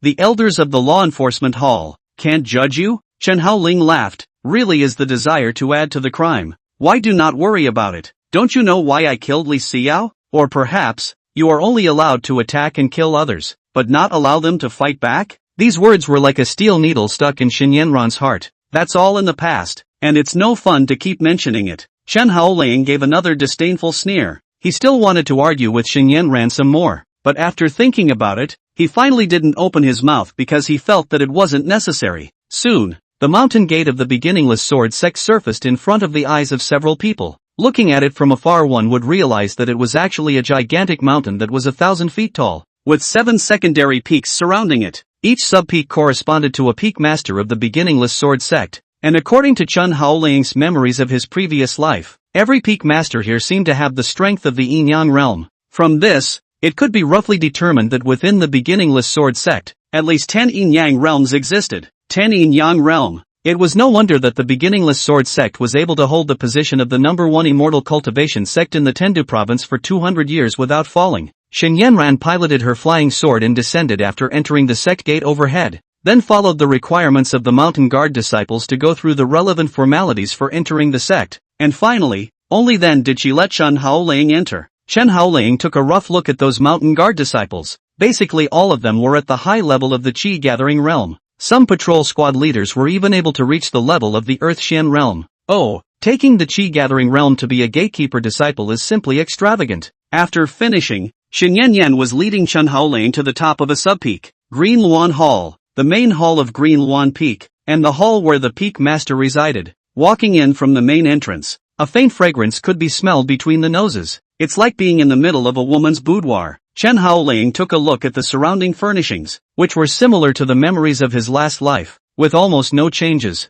Then Chen Haoling's gaze looked toward a figure sitting directly in front of him on top of a high seat in the Great Hall. It was a delicate figure dressed in black and gold gauze, with a thin ribbon tied around her eyes, covering those gorgeous eyes. But even so, it was still hard to hide her amazing beauty. This person was none other than the peak master of Qingluan Peak, Xin Lan, and the first master that Chen Haoling had worshipped after joining the Beginningless Sword Sect in his previous life. Only when Chen Haoling looked at Xin Lan, his eyes widened slightly and he whispered under his breath, "Out-of-body incarnation?" That's right, the Xin Lan sitting on the high seat at the moment was not her original body, but rather an avatar of her consciousness. However, even if it was an avatar, the aura exuding from it had unexpectedly reached the level of the 10 turns half-yin stage. When the true martial realm breaks through to the yin-yang realm, there will be a transitional stage called the half-yin stage. It actually existed to allow true martial realm cultivators to transform the mana in their bodies into a higher-order energy body, the yin-yang Dao Yun. After 10% of one's mana had been transformed into yin and yang Dao energy, it could be called the first turning half-yin stage. Similarly, when 20% of the mana had been transformed into yin and yang Dao energy, it could be called the second turning, half-yin stage. And only when all 10% of the mana of the entire body had been converted into yin and yang Dao energy could one have the ability to impact the level of the yin and yang realm. It was evident how difficult it was to reach the yin-yang realm. At the same time, it would not be difficult to speculate that an incarnation had already reached the 10 revolutions semi-yin stage. So to what level should Qinlan's main body be strong? With that, Xinyue led Chen Haoling into the Great Hall, and then, she bowed to Qinlan at the first opportunity. Disciple see master. With that, she knelt down on one knee, and the few female immortals behind her similarly half-kneeled. Only Chen Haoling stood straight in place without any indication, partly because his upper body was tied up solidly and it was indeed inconvenient to salute. On the other hand was the fact that Chen Haoling wasn't a disciple of Qinlan now either, so why would he salute a stranger? Qinlan, who was at the top of the list, however, didn't bother with Chen Haoling about anything, and only raised his hand, signaling those female disciples to be exempt from salute. A couple of the women straightened up then. In the next moment, Qinlan's voice rang out from above the high platform, and inquired to Chen Haoling, "Chen Haoling, do you know what this seat has summoned you here for?" The voice was not loud, but it clearly reached the ears of everyone on the scene. Chen Haoling, however, felt his ears being shaken by this not-so-big sound, causing his eardrums to ache, and he even had a feeling of dizziness. Then, he shook his head to clear his consciousness a bit, after which he glanced at the few female immortals who had already retreated before finally smiling faintly at Qinlan. "Master, it's been a long time now. You're still as beautiful as ever, and it would be even better if your original body could come out to see me." Xinyue, who was on the side, immediately shouted, the long sword in her hand pointing straight at Chen Haoling's neck. "How dare you, Chen Haoling? Who allowed you to speak to your master with such a frivolous tone?" Chen Haoling glanced at her, then looked at Qinlan again and asked, "Aren't those the ones you summoned me here for? Either that or avenge Lu Linfan like in the last life? Either that or they simply see me as a bad influence and want to get rid of me?" Seeing this, Xinyue's beautiful eyes widened slightly, and she just wanted to rebuke again, but Qinlan raised her hand to indicate that there was no need to get angry. Then, Qinlan opened the window of heaven and spoke her mind very directly and plainly. "Since that's the case, then this seat doesn't want to play dumb riddles anymore. So let's get straight to the point. This seat doesn't want you to continue living. That's why I asked Yen to bring you back to the beginningless sword sect." Oh, Chen Haoling spat out this one word in a salty manner. It was as if he had heard some trivial matter. Then he asked again, "So what's your reason for wanting to kill me? It can't really just be that you don't like me, can it?" Qinlan lifted a cup of tea on the table case in front of him, then gently took a sip before saying, "Reason? You should know it very well. First, your existence is a very great threat to Fanner, even if he hasn't had any conflicts with you in this life. This seat doesn't dare to guarantee whether you'll do the same thing again in the follow-up. Moreover, you should also know how important Fanner is to this seat. He is this seat's scales, a forbidden domain. No matter who it is, this seat will not allow anyone to harm half a finger of Fanner. That's why, in order to ensure that you won't subsequently pose a threat to Fanner, this seat has decided to get rid of you." Chapter 59, Are You Guys Nuts? Chen Haoling laughed. In his last life, he had a brain fart and saw that Lu Linfan wanted to sacrifice Qinlan and Xinyue, a few stupid women, as a way to summon his own beast race army, thus annexing the entire Tianzhu Empire, so he killed Lu Linfan in advance. As a result, it was unimaginable that these few stupid women held a grudge against themselves because of this matter, believing that they had taken away the love of their lives, and then decided to launch an attack on them on the day of their own tribulation. Now that he has relived a life, how can Chen Haoling be doing that kind of thing that has no boundaries? Chen Haoling, who thought of this once again, said, "If I tell you that I won't be doing anything to Lu Linfan in this life, will you let me go?" When Qinlan sniffed, her delicate red lips then curved up slightly as she asked rhetorically, "Do you think I would believe you, Chen Haoling? In the last life this seat has been with you for so many years. For your person this seat really knows too much. You won't make any changes for anyone or anything. Even if in this life, Fanner won't be at odds with you, there's absolutely no way you'll let him go." The corners of Chen Haoling's mouth twitched as he immediately pursued. "Why?" Qinlan said succinctly. "In your last life, you went out of your way to kill Fanner in order to forcefully take over the seat and your senior sister. In this life, once you grow up, do you dare to say that you won't be having crooked thoughts about this seat and your senior sister?" Saying that, Qinlan's delicate body even trembled slightly, obviously being infuriated. Although many years had passed since her last life, Whenever she thought back to the scene where Chen Haoling had gone out of his way to kill Lu Linfan in order to get her and her 2 other female disciples, she was furious all over. In her last life, countless nights, she lived in the torment of nightmares, living a new life, no matter what. She wouldn't allow Chen Haoling to take her for himself in the same way he did in his last life. Therefore, there were only 2 reasons why she was desperately cultivating now. One was to protect Fan Air from being harmed by Chen Haoling. Another one was to desperately cultivate so as to gain more strength. In this way, one could make sure that, in the event that he was unable to successfully kill Chen Haoling, he would not have to worry about being harassed by Chen Haoling in the meantime. But Qin Lan's words came into Chen Haoling's ears, but he was dumbfounded. He had repeatedly explained to them countless times in his last life that the Lu Linfan was the one who really wanted to persecute them, but they were completely deaf, because as far as they were concerned, even if Lu Linfan wanted to hurt them, they were willing to do so, and they were even willing to let the 3 of them share a husband. In this way, the Chen Haoling of the previous life had to kill Lu Linfan if he wanted to protect them. But how could Chen Haoling not have thought that his behavior of getting rid of Lu Linfan in order to protect them was,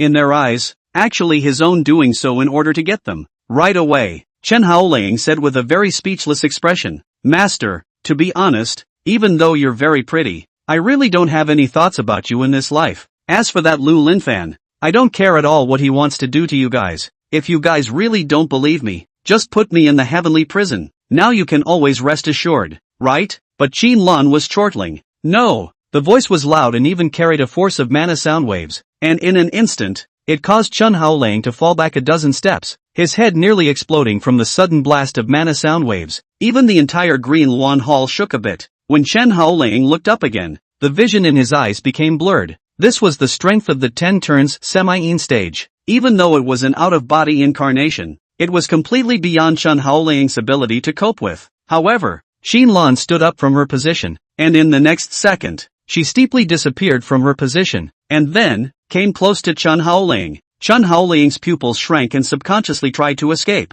but one of Qin Lan's hands suddenly grabbed his neck and lifted him high. Then, he saw the ribbons on Qin Lan's eyes slowly fall off and revealed a pair of beautiful eyes that were like sapphires. However, red blood had surfaced in those bright, beautiful eyes. However, he heard Qin Lan say in a cold voice, "I don't want to be your tool for lust, much less be imprisoned by you like a pet. I will protect Fanner, Yan Yan, Ru Xinyue, and everyone. So, in order to do all that, I have to make you go to hell right now. Chen Haoling, a selfish, lust-addicted, killing villain like you should have to go to hell and suffer the pain of not being allowed to reincarnate for eternity." Saying that, Qin Lan's hand on Chen Haoling's neck started to become harder and harder, even making Chen Haoling feel like he was going to suffocate. For Qin Lan, she could accept Shen Yanran and also Yu Ruxue together to serve Lu Linfan alone, or even be Lu Linfan's dog, but she couldn't accept that Chen Haoling had the slightest thought about her, not even a tiny bit, because even if Chen Haoling touched her fingertips, it would make her so nauseous that she would retch and dry heave. Therefore,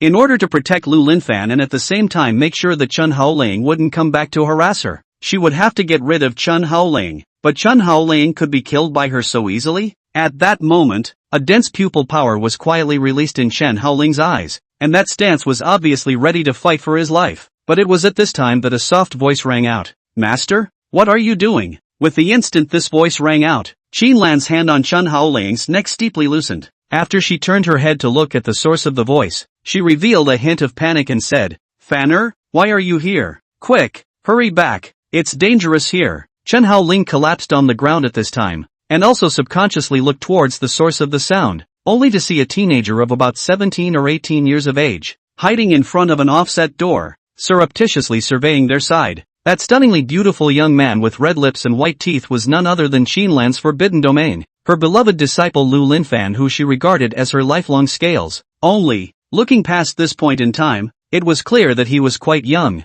In his last life, Chen Haoling's first meeting with him was 10 years later, and at that time, Lu Linfan, who was already 28 years old, was at the peak of his face value. However, just as Chen Haoling was thinking in this way, he was surprised to see that Qin Lan rushed to Lu Linfan's side at the first time, and protected him with a hand. At the same time, the many experts, guards, and armorers within the Green Luan Hall also surged out in unison under Qin Lan's secret call. They wrapped Lu Linfan in 3 layers almost immediately, as if they were afraid that Lu Linfan would suffer a single bit of harm. At the same time, The lances as well as machetes in the hands of these armored soldiers were almost all aimed at Chen Haoling. Chen Haoling, who was one of Qin Lan's disciples, was even standing at the front, her eyes equally vigilant as she stared at Chen Haoling. For a while, everyone looked as if they were on the verge of an attack. Even Qin Lan said with a tense expression, "Chen Haoling, I'm telling you, even if you have more means today, you won't be able to harm Fanner with half a finger."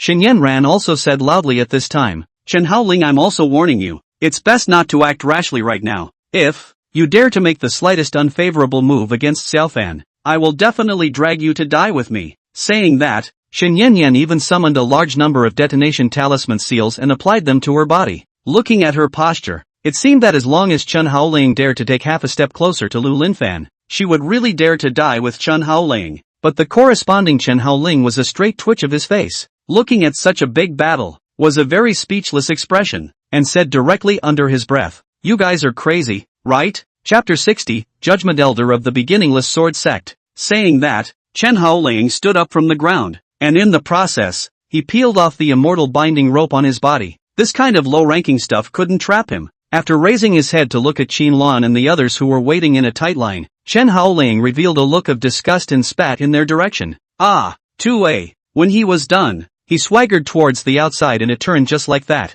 The Qin Lan and Xinyue who saw the scene, as well as the other armorers and guards, were all confused. Obviously, neither Qin Lan nor Xinyue had expected that Chen Haoling actually did not even have the slightest killing intent the moment he saw Lu Linfan. Wouldn't he be jealous because he and the others had fought to the death to protect Lu Linfan? To know the last life, Chen Haoling as long as see Qin Lan to protect Lu Linfan that can be jealous. I hate to rush up to Lu Linfan to the death of 1,000 cuts look. But now, what's with the psycho look? Qin Lan and also Xinyue looked at each other face to face, and even the teenage version of Lu Linfan was somewhat overwhelmed as he looked at Qin Lan and softly said, "Master, what happened? Who is that person? Why are you all so nervous?" Hearing Lu Linfan's voice, Qin Lan only reacted from her daze. At that moment, she tenderly touched on Lu Linfan's head. Inon said softly, "Fanner, good boy, you wait over here first, Master will come over later." With that, she even kissed Lu Linfan on the face, and then, she turned around and rushed towards the direction where Chen Haoling had left. Fortunately, at this moment, Chen Haoling hadn't gone very far, and hadn't even left the door of the Green Luan Hall yet. Thus, Qin Lan raised her hand and struck towards Chen Haoling's back. For Qin Lan, although the current Chen Haoling wouldn't have murderous intentions towards Lu Linfan because of jealousy, there was no guarantee that she wouldn't in the future. Therefore, in order to put an end to the hidden danger in this regard, she still decided that she would first kill Chen Haoling. But at this time, Chen Haoling was stopping his steps, and just shouted in a direction, "My lord, I'm about to be beaten to death by this stupid woman. Aren't you going to make a move?" As soon as these words came out, Qin Lan's palm that was striking at Chen Haoling abruptly stopped. For a moment, the space in front of Qin Lan seemed to have been transformed into a mass of water ripples, rippling in a circle. Immediately afterward, a laughing voice came out, "Peak Master Qin, what's the reason for such anger?" With that, the instant the voice sounded, Qin Lan's figure, which had stopped in midair, was affected by a repulsive force, and in an instant, it turned into a stream of light and flew backwards. Phew! Boom! The stream of light steadily crashed into the opposite wall, and in an instant, it pierced through the wall there, followed by a terrifying large explosion that swept away. The Great Hall of the Green Luan, which was made of Xian crystal essence iron, even appeared to be shaking under the influence of this great explosion. The crystal chandelier at the dome shook even more wildly, and the huge floor-to-ceiling windows around it exploded on the spot. Even the beams and pillars that supported the Great Hall had a crack in them. After seeing this scene, Xinyue instantly exclaimed, "Master!" With that, she immediately rushed over with her men. Only Lu Linfan, who was standing in place, glanced at Qin Lan, who had been sent flying, and then a hint of disdain appeared in his eyes as he whispered under his breath, "What a useless waste! You actually couldn't even last a single glance before being sent flying. How dare you have the nerve to be the peak master of the beginningless sword sect?" Of course this was something he definitely would not say, but instead he put on an expression of incomparable nervousness and jogged with Xinyue to the front of the pile of rubble, crying out under his breath as he followed,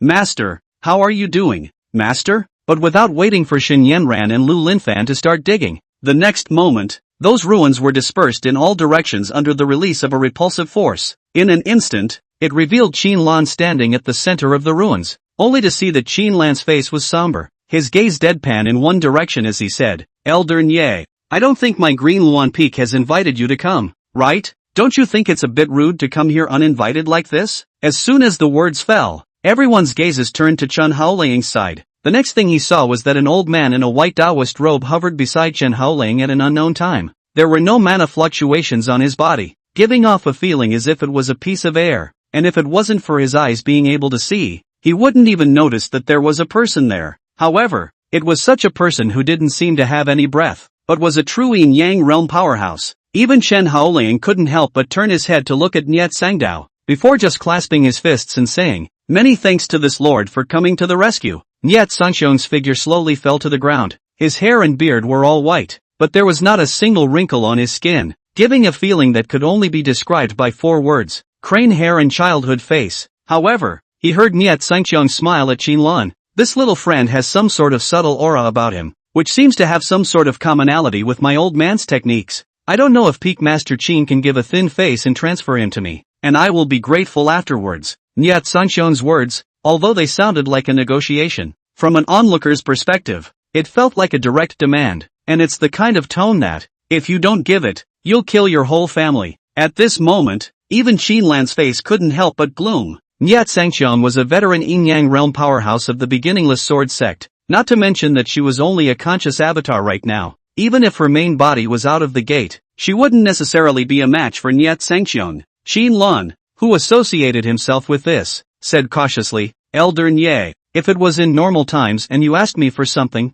I would absolutely give it to you with both hands without saying a word, but only this person cannot be given to you. When Niet Sangdao heard this, he stroked his goatee, and asked with a smile on, why, could it be that Peak Master Qin is eyeing this little friend's beauty and wants to pull him in as his dual cultivator couple? You, Shen Yanran, who was on the side, was so angry that she almost exploded on the spot after hearing this bad old man speak to her master with such a frivolous tone, but the words came out of her mouth and she swallowed them. Shen Yanran knew very well that the old man in front of her who smiled all day long was a terrifying person. He was the Supreme Inquisitor in charge of all the criminal laws of the beginningless sword sect, and when looking at the entire sect, he could dispose of almost anyone except for the Patriarch and also the Supreme Elder. On top of that, he was also in charge of a number of halls such as pill refining, weapon refining, and formation. It wasn't an exaggeration to say that Niet Sangdao's position in the beginningless sword sect could be completely described as one person under 10,000 people. Just such an old man, how could Shen Yanran dare to offend?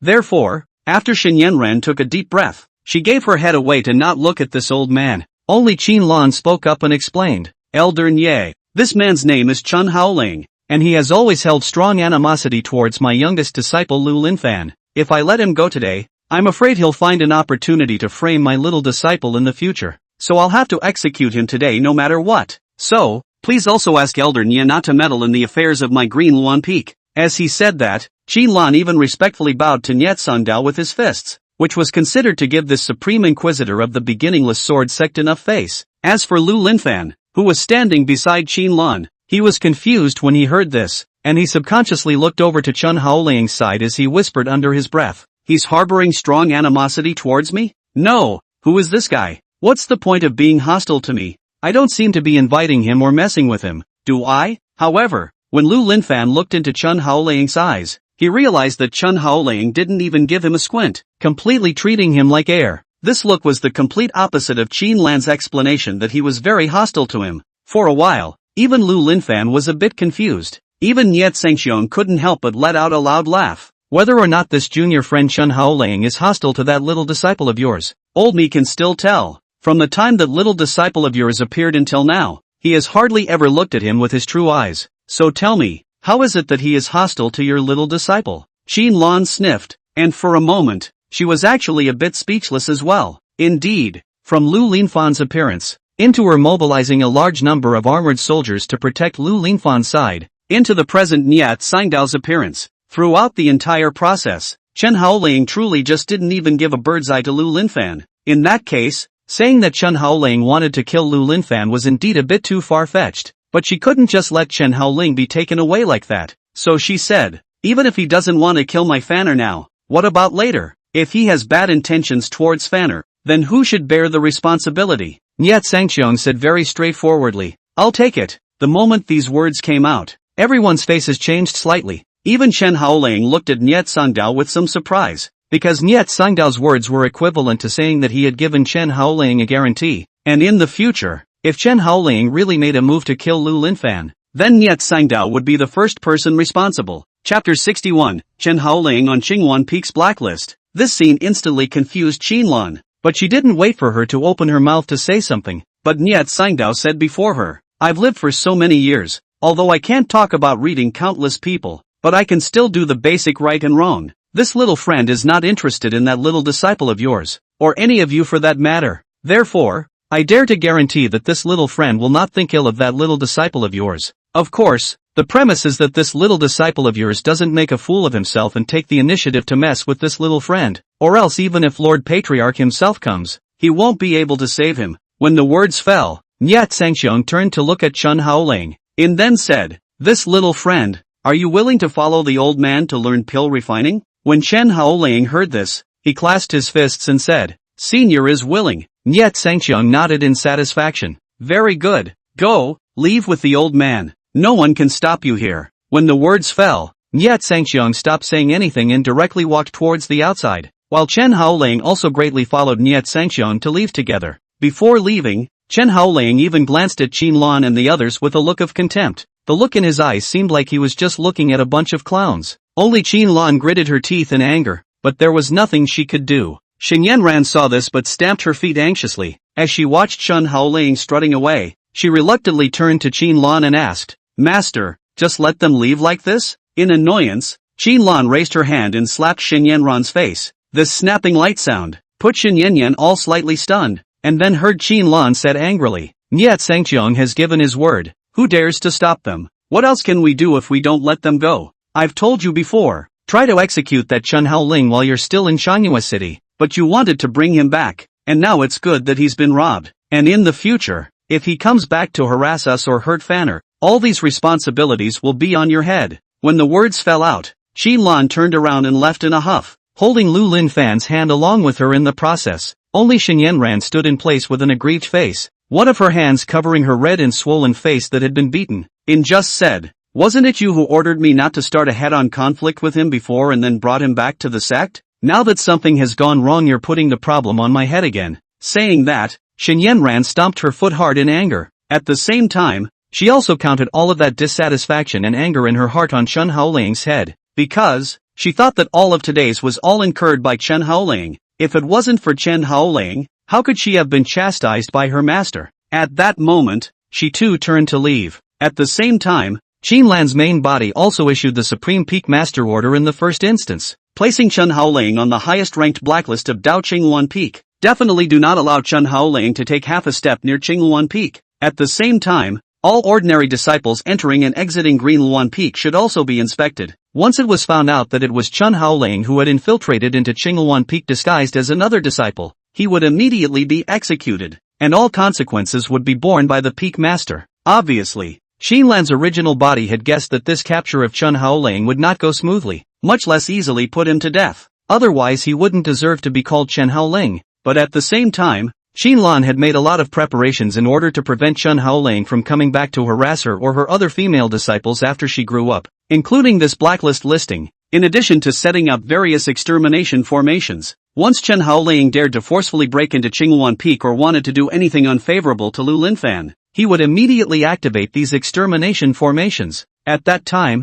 even if the beginningless sword sect patriarch came, Chen Haoling would be killed on the spot. On the other side, Niet Sangxiong and Chen Haoling walked idly along a winding mountain road. The old man didn't seem to like flying in the air. Instead he liked this feeling of walking on the ground. In his hand, he was also holding a wine gourd, and while walking, he inquired to Chen Haoling, Your name is Chen Haoling, right? Chen Haoling nodded and hummed. Niet Sangxiong poured himself a mouthful of fine wine, and then said, Old man remembered. It seems that I hadn't seen you before, right? Chen Haoling hummed again. Senior hasn't met Senior either. Niet Sangxiong looked at Chen Haoling with some curiosity and asked after him, Then why were you able to detect my presence just now? Obviously Niet Sangxiong was still very curious to this day. When he infiltrated into the Green Luan Hall, he had obviously disguised himself exceptionally well, but why would he still let Chen Haoling discover it? And only Chen Haoling found out. One must know that he, Niet Sangxiong, was a true yin-yang realm powerhouse. To be able to detect his aura, unless it was someone who was far stronger than him, or someone who was very familiar with him, no one could do it at all. However, it was obvious that Chen Haoling could not be the former. So the old man wondered if Chen Haoling had seen himself. But Chen Haoling smiled lightly at this and said, "My junior's nose is more sensitive. And when you appeared, senior, that strong scent of wine on your body had already pounced on you. So, I judged that a certain senior might have appeared. So I opened my mouth and shouted with the intention of trying to see if I could save my life. I didn't expect senior to actually make a move. This is a bit of a surprise to my junior." Chen Haoling wouldn't be surprised because he was the one who intentionally released his own aura, thus attracting Niet Sangxiang to come over and save him. In his last life, Chen Haoling and Niet Sangxiang were considered to be friends who had forgotten years. So Chen Haoling dared to conclude that as long as Niet Sangxiang would definitely come to his rescue after sensing the unique mana aura on his body. In short, all of this situation was within Chen Haoling's expectations, while Niet Sangdao obviously didn't think that much in this regard. He was sort of more agreeable to this explanation from Chen Haoling, because, when he sneaked into Green Luan Peak, he really didn't cover himself with the fragrance of wine. In this way, it was also true that it was possible to do so without recognizing him and thus detecting his presence. Thinking of this, Niet Sangdao continued to walk forward and followed with another question under his breath. "How did you offend that crazy Qinlan? I actually managed to get her to pull you onto the highest blacklist. Today if old me didn't step in, I'm afraid you wouldn't be able to walk out of Qingluan Peak alive at all." Chen Haoling, however, shrugged his shoulders at this. "I wouldn't know that woman. It was that female disciple of hers who ran into me while she was out cruising, and then captured me. Then she said a bunch of inexplicable things to me and tried to dispose of me when she was done." When Niet Sangdao sniffed, he smashed his mouth again, and he let out a leisurely sigh. "Qinlan, this crazy, her persecution paranoia is really getting worse. Make it sound like everyone wants her for themselves, especially that little disciple of hers, Lu Linfan, who wraps his arms around him all day long, acting like everyone in the world is out to harm that little disciple of hers." With that, Niet Sangdao gave a contemptuous smile, before coming in just as lightly. "Nervous woman, only she herself will take that little disciple as a treasure. Out of Qingluan Peak, who cares if that Lu Linfan is dead or alive?" Although the old man was a handful of years old, the tone of his voice was one that felt like a young man, and even gave off the impression that he was very easy to get along with. And when Chen Haoling heard it, he didn't hold back a smile and thought to himself, "It seems that after being reborn, Qinlan's popularity in the beginningless sword sect has also become worse and worse. Even Niet Sangxiang would call her a crazy woman. So it was obvious just how scared she was right now that someone would hurt her fanner." Then, Niet Sangxiang looked at Chen Haoling again and asked oddly, "Why did she count on you to harm that little disciple of hers? Moreover, what was said before that if you dare to harass her and her other female disciples, you will be cut into 1,000 pieces? Hey, could it be that your kid is really interested in those women? Otherwise, why would they be so worried about you harassing them?" Chen Haoling laughed and said, "Maybe they themselves think that I can't live without them? Who knows?" When Niet Sangxiang saw Chen Haoling's indifferent attitude, he poured another mouthful of wine and said, "Since this is the case, then other words old man does not want to say in more words. As for you, from now on, you will be counted as old man's disciple. Since you are old man's disciple now, then in the absence of anything, do not go to Qingluan Peak anymore. Save those few fools from thinking that the old man's disciples would covet them. Furthermore, they have now set up all sorts of traps on Qingluan Peak, so if you really go in there, I'm afraid you'll only die 10 deaths. Chen Haoling rolled his eyes. He was surprised why everyone thought that he would definitely go to Qinlan and the others. Even Niet Sangdao said so. "Do you look that hungry yourself?" However, just as Chen Haoling was thinking like this, his shadow was suddenly opening its mouth to remind him, "Hey, Chen Haoling, did you forget that there are still things left in Qingluan Peak?" As soon as these words came out, Chen Haoling's footsteps lurched,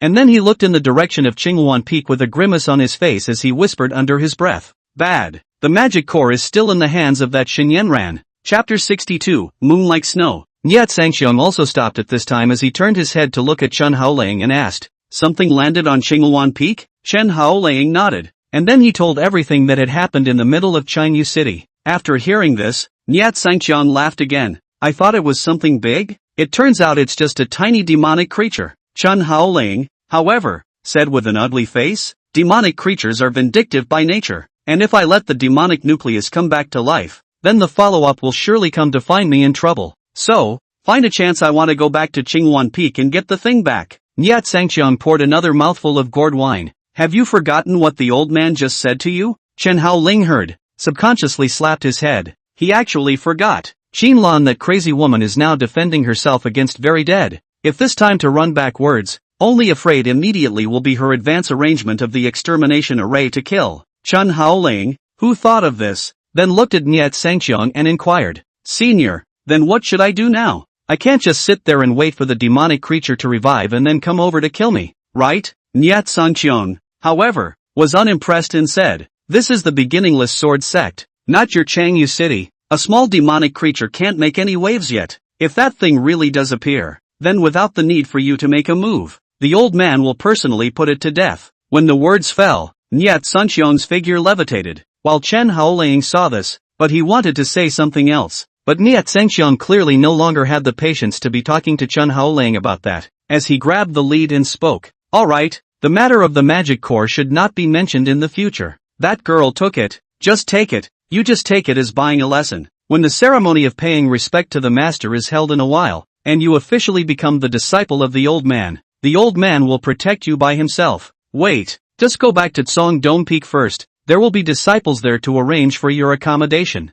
I have to make a trip to the main peak to meet the patriarch now, and I won't be back until later. After the words were spoken, Nyat Sangqiang flew straight towards the main peak in the distance, leaving Chen Haoling alone in the wind. That's when the shadow surfaced, and as it looked at the direction Nyat Sangdo had left, it said, this old man doesn't look very reliable either. He himself is in the yin-yang realm, so he's fearless, but you can't. Furthermore, the bloodshed demon Luo absorbed your Doshin bloodline. So when it is in the process of resurrecting itself, it might be able to evolve to the level of the bloodshed Shura. At that time, I'm afraid that not even a strong person of the yin-yang realm will be able to save you. Chen Haoling sighed and shook his head helplessly. It's true that you have to do everything on your own. If you count on others, you won't even know how to die. The shadow, however, added, what? You're not going back to Green Luan Peak right now, are you? Chen Haoling let out a light laugh. How could I be that stupid? Go back now? With that, he took out his boundless blade,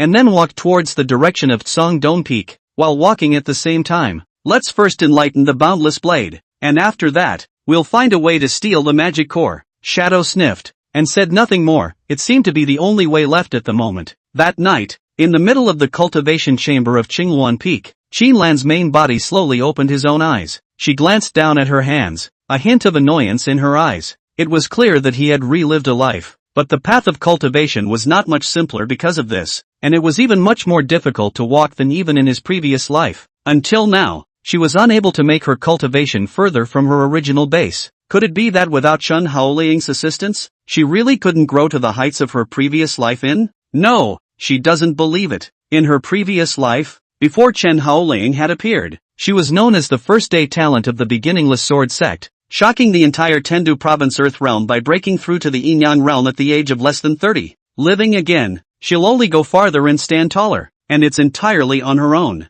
Qinlan, who thought of this, was ready to continue cultivating, but at that moment, the door of the cultivation chamber was knocked on. Then, her eldest disciple Yu Rushue's voice came from outside. Master, is it convenient to come in? After hearing that it was Yu Rushue's voice, Qinlan spoke, come in. In the next moment, the door of the cultivation chamber opened automatically, and then he saw a woman with white hair and snowy hair, walking in a graceful manner. Her breath was very strong, and her body exuded a dense, cold aura, so that anyone who approached would feel an inexplicable chill. Although she had only just turned 20, her aura had already reached the level of the 10 turns halving stage. This also meant that all of the mana in her body had all been converted into yin and yang Dao energy. Subsequently, as long as she gathered all of this yin and yang Dao embedded power into the Yuan Palace, before fusing it into a Dao seed, she would then be able to truly ascend to the category of the yin and yang realm. Only to see, Yu Ruashue came to Qinlan's near front, in on the style of sitting down. At the moment there is no one around. She asked to Qinlan, Sister, the extermination formation has all been deployed, and Little Fan has already found someone to watch over it. So it's basically safe to assume that there's no need to worry about Chen Haoling causing any disadvantage to him. Saying that, Yu Ruashue's expression became a bit odd. She pursed her lips then said with courage, is it really necessary for us to make such a big deal out of it? When Qinlan was faced with Yu Rushue's questioning, she immediately slammed her face down and asked rhetorically, Why isn't it necessary? Little Snow, have you forgotten how Chen Haoling killed Fanner in his last life in order to get the three of us? Master and disciple? Do you want to go through it a second time when you live again? Yu Ruoxue thought back to the memories of her previous life, and at this time, she revealed a trace of complexity, and then she explained again. I don't mean that. I just think that Chen Haoling seems to have become somewhat different. He doesn't seem to care about us as much as he did in his previous life. With that, she looked up at Qinlan.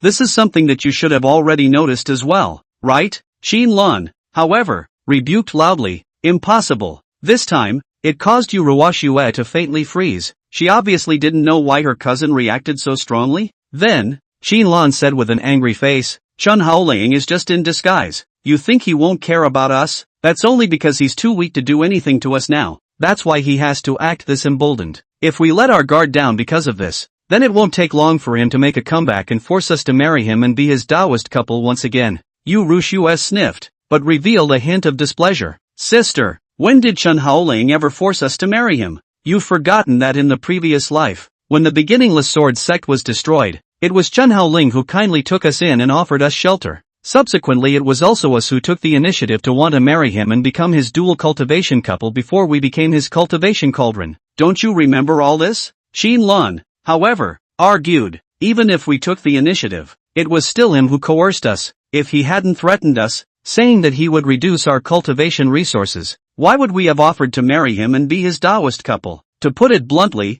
it's all just a plot on his part. Yu Ruoxue followed suit and argued, but if we don't become his Taoist couple, why would he go through the trouble of providing us with enough cultivation resources? Sister, we have to be more or less reasonable. It's like the way the sect treats us. If we can't provide value to the sect, wouldn't the sect similarly cut off our cultivation resources? Chapter 63, Gambling. Yu Ruoxue actually looked at her past life in a more rational manner. It was a pity that just because Chen Haoling had killed Lu Linfan, this had led to Yu Ruoxue from her previous life to darken and then join in the plan to attack and kill Chen Haoling. Living a new life, Lu Linfan was alive and well, so she would naturally not have the hatred towards Chen Haoling that she had in her previous life, and therefore, would be able to look at these issues from a more rational perspective. But Qinlan sneered at this time. It seems that you've already gotten used to wagging your tail at Chen Haoling's crotch. When Yu Ruoxue heard this, she angrily stood up from her position and said in a dissatisfied tone, Who's used to wagging their tail at Chen Haoling's crotch? Sister, can you calm down a bit? Don't envision everything in those disgusting directions. Qinlan also stood up, facing Yu Ruoxue's questioning, a mocking look still on her face. Since you're so concerned for him, how about we make a bet? Yu Ruoxue asked suspiciously. A bet? What kind of bet? Qinlan turned around and walked to a mural, looking at the labeled diagrams of the many extermination formations on Qingluan Peak drawn on the mural, and just said in a cold voice, Let's just bet on whether he'll sneak into our Green Luan Peak within 10 days. If he will, then that means that in his heart he's still planning to get rid of Fanner and then force us to be his Taoist couple. When that time really comes, you're not allowed to be pleading for him, much less putting in a good word for him, and you have to stand firmly on my side. But if he didn't come, then I'll admit that you have a point, and that the Chen Haoling of this life has indeed changed, and won't come back to harass us, much less turn against Fanner. At that time, I will personally announce the removal of Chen Haoling from our Green Luan Peaks blacklist. When the words fell, she then looked at Yu Ruoxue again before saying, How about it? Do you dare to make this bet? When Yu Ruoxue heard this, a hesitant look appeared on her face, although she was much calmer than Qinlan, and likewise much more rational. When she really associated it with Chen Haoling, she was a little uncertain again, because, it was also true that her heart was not sure if Chen Haoling really had no thoughts for them. One must know that in the last life, the extent to which Chen Haoling had pampered them could almost be described as the point where they could have all the wind and all the rain. Living a new life, could Chen Haoling really manage to completely forget about them? Frankly speaking, Yu Ruoxue felt it was unlikely. For a moment, she froze in the face of her cousin's question, not knowing how to speak, and when Qinlan saw her look, she smiled smugly, and she didn't care if Yu Ruoxue accepted the bet or not, so she just said, If you don't say anything, then I'll take that as an acceptance. Then from now on, let's wait quietly for 10 days. After 10 days, our bet will naturally see the light of day. Saying that, Qinlan also stretched out a fingertip and gently hooked up Yu Ruoxue's chin, before just exhaling her breath like an orchid. When the time comes, you're going to listen to me completely, okay? Yu Ruoxue's mouth pursed, then she nodded with difficulty. Although Yu Ruoxue and Qin Lan were cousins, Qin Lan had always had a strong desire to control Yu Ruoxue. He could not wait to lock Yu Ruoxue to his side all the time. This time, with the help of this bet, it just gave Qin Lan a good opportunity, thus causing Yu Ruoxue to completely fall to her. The sisters parted after saying some other things. Then, Qin Lan took out his communication jade ultimatum before sending a message to Xinyanran. Yan, you find a few random people to enter Cangdong Peak in the past 2 days, and reveal a message to Chen Haoling, saying that the extermination formations of our Qinghuan Peak are all turned off, and all disciples can come and go as they please, and in 3 days, a martial arts competition will be held for Fanner, inviting disciples from all peaks to come along and observe. Not a moment after this message was sent, Xinyanran's side replied, and she inquired with some confusion. Tell Chen Haoling that the extinction formation has been shut down, and he still wants to organize a tournament for Little Fan? Isn't this leading the wolf into the house? Senior, aren't you afraid that Chen Haoling will do something unfavorable to Little Fan? Qi Lan didn't hold back a smile when she saw this message, and then replied, you don't have to care about that, just do as I say. Remember, this time, don't ever screw up, or else I'll lock you up for half a year. Xinyanran's side immediately assured, alright, disciple will go and do it now. After saying this, the communication jade ultimatum went dark. Qin Lan put away the communication jade ultimatum when she saw this, and then she revealed an expectant expression. She was thinking about what kind of method she should use to tease Chen Haoling after she had captured him alive. Perhaps it was because of the thought of Chen Haoling's incomparably wretched appearance. At this moment Qin Lan actually did not hold back her laughter. Above the Tsong Dome peak, in the middle of a small detached courtyard that Nyatsang Dome had prepared for Chen Haoling, Chen Haoling sat cross-legged on the ground, a sharp tang horizontal sword resting horizontally on top of his knees. As the light of the full moon above the sky lightly sprinkled on Chen Haoling's body, the boundless blade quietly levitated at this moment, its sharp blade seeping under the moonlight. It was like a propeller, slowly rotating above Chen Haoling's head. Then, Chen Haoling took out the blood fiend demon Luo's blood crystal. The blood crystals similarly levitated, before just slowly falling onto the boundless blade. As Chen Haoling changed the seal absolute in his hands, the hard and incomparable blood crystal, just like a melted candle, evenly merged into the body of the boundless blade. In an instant, the silver-white blade was as if it had been coated with a layer of red paint, which instantly caused the blade to tremble slightly along with it. Chen Haoling's eyes were tightly closed, and cold sweat was even breaking out on his forehead as the seal absolute in his hand continuously changed and injected more mana towards the boundless blade. Time began to pass rapidly at this moment. By the time the power of the blood crystals was thoroughly integrated into the boundless blade, the moon above the sky had already gone down. Along with that, a flash of fish belly white surfaced in the distant sky, and the boundless blade instantly erupted with a sharp blade aura. Brush! The boundless blade, which was hovering 2 meters above Chen Haoling's head, suddenly swung out in a distant direction. In an instant, a sharp blade cold aura shot out, rigidly slicing through the wall of this compound, and then slicing in half a heavily ancient tree at the back of the wall. At that moment, Chen Haoling then opened his eyes, and after seeing that the boundless blade had caused such a huge destructive force with a single swing, he couldn't help but let out a laugh. It's done. When the words fell, he raised his hand and made a move, and the boundless blade, which was suspended in mid-air, directly fell down, before falling steadily into his palm. Chen Haoling raised his hand and stroked, once again turning into a white-silver-colored blade. He then said to himself, it seems that using the blood crystals of the blood fiend demon law to enlighten the boundless blade is indeed more effective than the spiriting blood of the Li family. That's when the shadow surfaced, and he suddenly inquired, when are you going to head to Greenluan Peak and steal back the magic core? Chen Haoling inserted his sword back into its sheath, looked up at the rising sun, and then stood up. Now, after all, something like a magic core, the later it is delayed, the more unfavorable it will be for me instead. Chapter 64, Grumpy Qinlan. When the words fell, Chen Haoling was ready to get up and head to Qingluan Peak, although he knew that the place had already been draped by Qinlan, but as long as he was careful, there shouldn't be much of a problem. Even if you can't break in, stealing should be possible. What's more, now that the boundless blade had been quickened to light, the various mysteries within it, as well as the massive blade chi could be used, so in that case, it would be even more impossible for that woman Qinlan to capture Chen Haoling, only to see Chen Haoling putting the boundless blade into his storage ring, then preparing to move. However, it was also at this time that Chen Haoling's heart suddenly beat violently, and immediately followed by a strong sense of powerlessness. This hit even caused Chen Haoling's entire body to almost fall to the ground.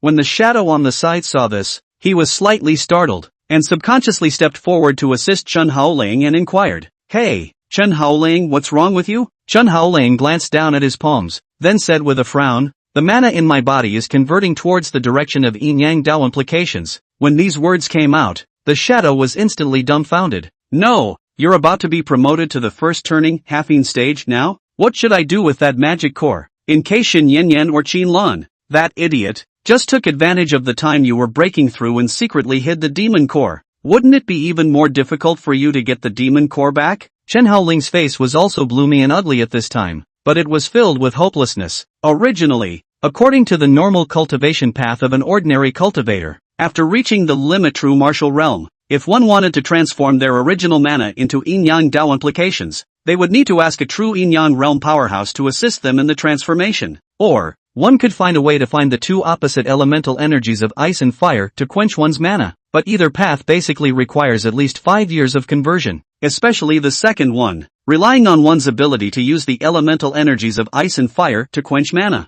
More so, it would take at least 20 years to quench a trace of the yin-yang Dao implications. Chen Haoling, on the other hand, was completely different. He was the possessor of the fighting god bloodline, so there wouldn't be any bottlenecks or realm barriers on his cultivation path. As long as there were enough spirit stones, his strength would be able to grow all the time without any limitations. However, this also caused a drawback, and that was that every time Chen Haoling made a breakthrough, the amount of spirit stones he needed was almost 3 to more than 5 times that of a regular cultivator. Moreover, the further back one went, this multiplier would continue to increase, which led to Chen Haoling almost always being short of spirit stones. On top of that, there was an even more damaging drawback, and that was Chen Haoling's inability to effectively control his body's breakthrough time. There may be times when a sudden reaction to a breakthrough occurs in the middle of a fight, in which case it can be literally fatal. Only to see, Chen Haoling climbed up from the ground with great difficulty, and then walked towards the inside of the room.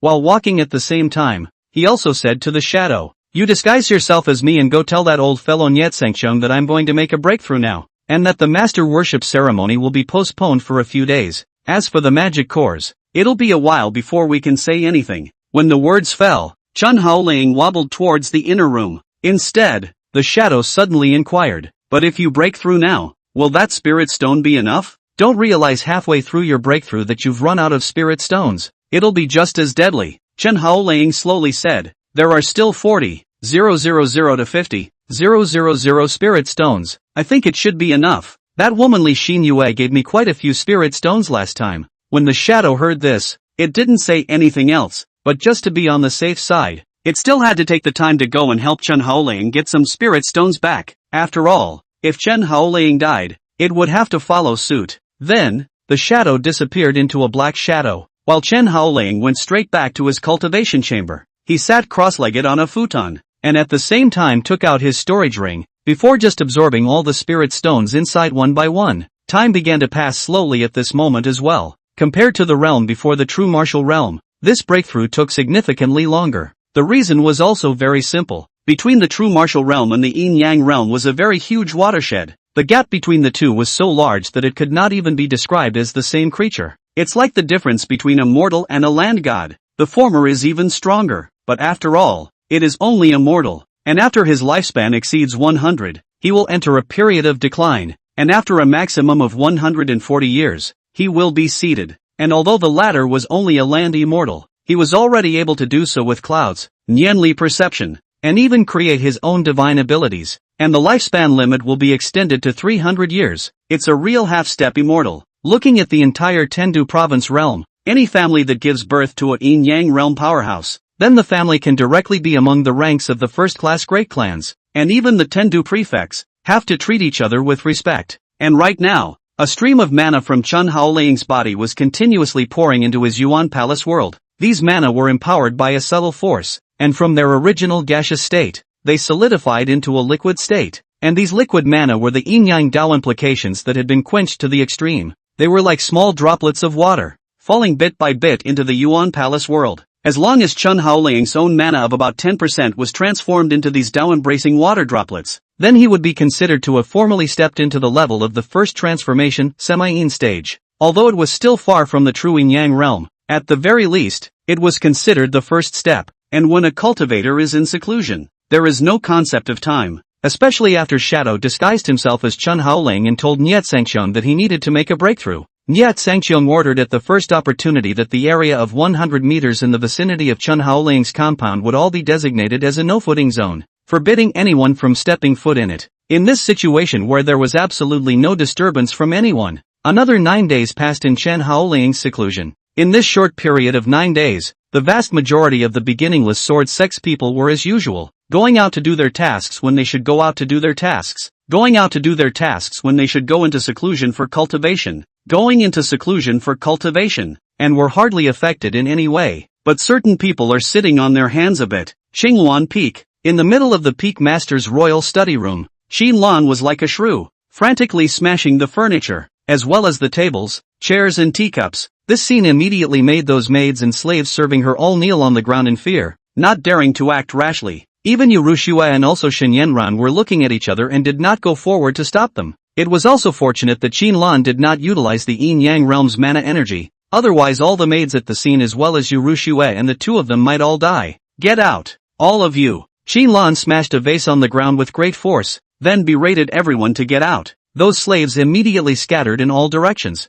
not daring to hang around in front of the Peak Master Lord, fearing that they would accidentally annoy her and then be slapped to death. Only Liu Ruyan and also Shen Yanran didn't leave. Chapter 65, Chen Haoling's breakthrough to the first turning halfing stage. Shen Yanran kept her head lowered and did not say anything, but Liu Ruyan was the first to step forward and said, "Sister, isn't it a good thing that Chen Haoling didn't come? Are you as angry as this?" But Xinluan looked viciously at Liu Ruyan and said in a cold voice, "Good thing? You think this is a good thing?" Liu Ruyan pursed her lips, and then relieved, "Chen Haoling didn't come, which means he did put us down. In that case, there's no need for us to watch out for him every day. And besides, little Fan doesn't have to be locked up in his room by us all day. Isn't that a good thing? Of course, if you're angry because you lost that bet, then I'd say that's even less necessary, because that's the kind of thing that was supposed to be verbalized by us, and win or lose it doesn't have much of an impact. But if you get so angry about it, then it's really not worth it,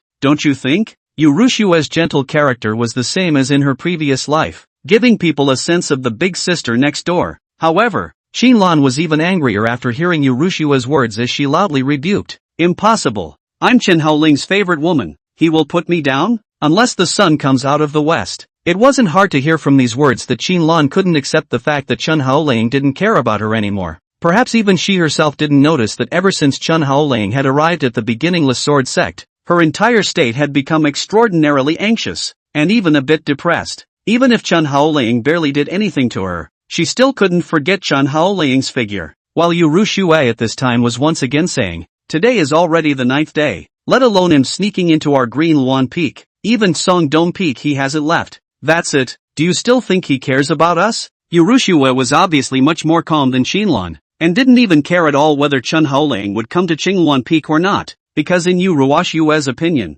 as long as Chen Haoling didn't go and hurt Lu Linfan, then she didn't care what Chen Haoling did elsewhere. But Xinluan did not think so. In her last life, Chen Haoling's pampering of her, she could remember it clearly. Naturally, it was impossible to forget it easily. At that moment, she loudly refuted, "Chen Haoling is just using the excuse of being in seclusion to cover up his weakness. He must be hatching a bigger plot." Saying that, Xinluan's gaze went back to Shen Yanyan, questioning, "Yan, tell me honestly, did the news I asked you to put out reach Chen Haoling's ears? Does he know that our Green Luan Peak has relaxed its guard and also organized a tournament for Fanner at the same time?" When Shen Yanran saw her master asking about herself, she immediately said, "Senior, I've already spread the matter all over the place as you requested, and almost everyone in the entire sect knows about it. However, Chen Haoling has been in a state of seclusion, so I'm not sure if he knows these things or not." Xinluan sniffed and seemed to want to scold Shen Yanran again, but in the end, these words were swallowed back by her.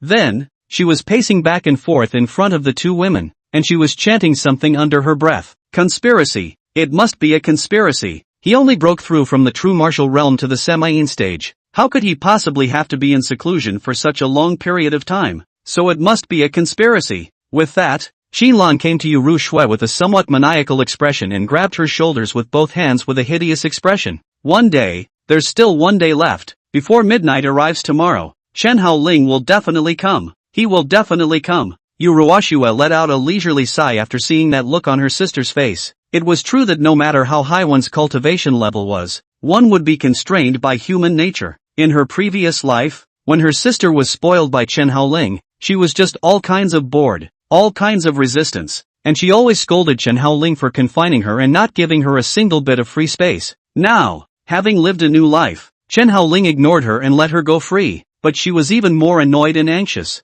Good guy, so Chen Haoling is not doing anything right? In the end, Yu Ruoxue didn't argue with her sister about anything. She turned her head towards Xinyanran and just said, Yan Yan, you take Master Teacher down for a good night's sleep first. Master Teacher has been too tired these past few days. Xinyanyan gave a sticky O, then came to Qinlan's side. Inan said softly, Master, I'll help you go down to rest first. Qinlan's emotions, which were still somewhat agitated after hearing Yu Ruoxue's words, calmed down at this time. She loosened her grip on Yu Ruoxue's shoulders, and then she allowed Xinyanran to help her down. However, at this moment, Qinlan's expression was incomparably despondent. In her mind, the words that Yu Ruoxue had just said kept echoing. The fact that Chen Haoling didn't come means that he has indeed put us down. The fact that Chen Haoling didn't come means that he did put us down. The fact that Chen Haoling didn't come means that he did put us down. Just that one sentence, as if it were a repeater constantly echoing in her head, even made her say along with herself, he really doesn't care about me anymore?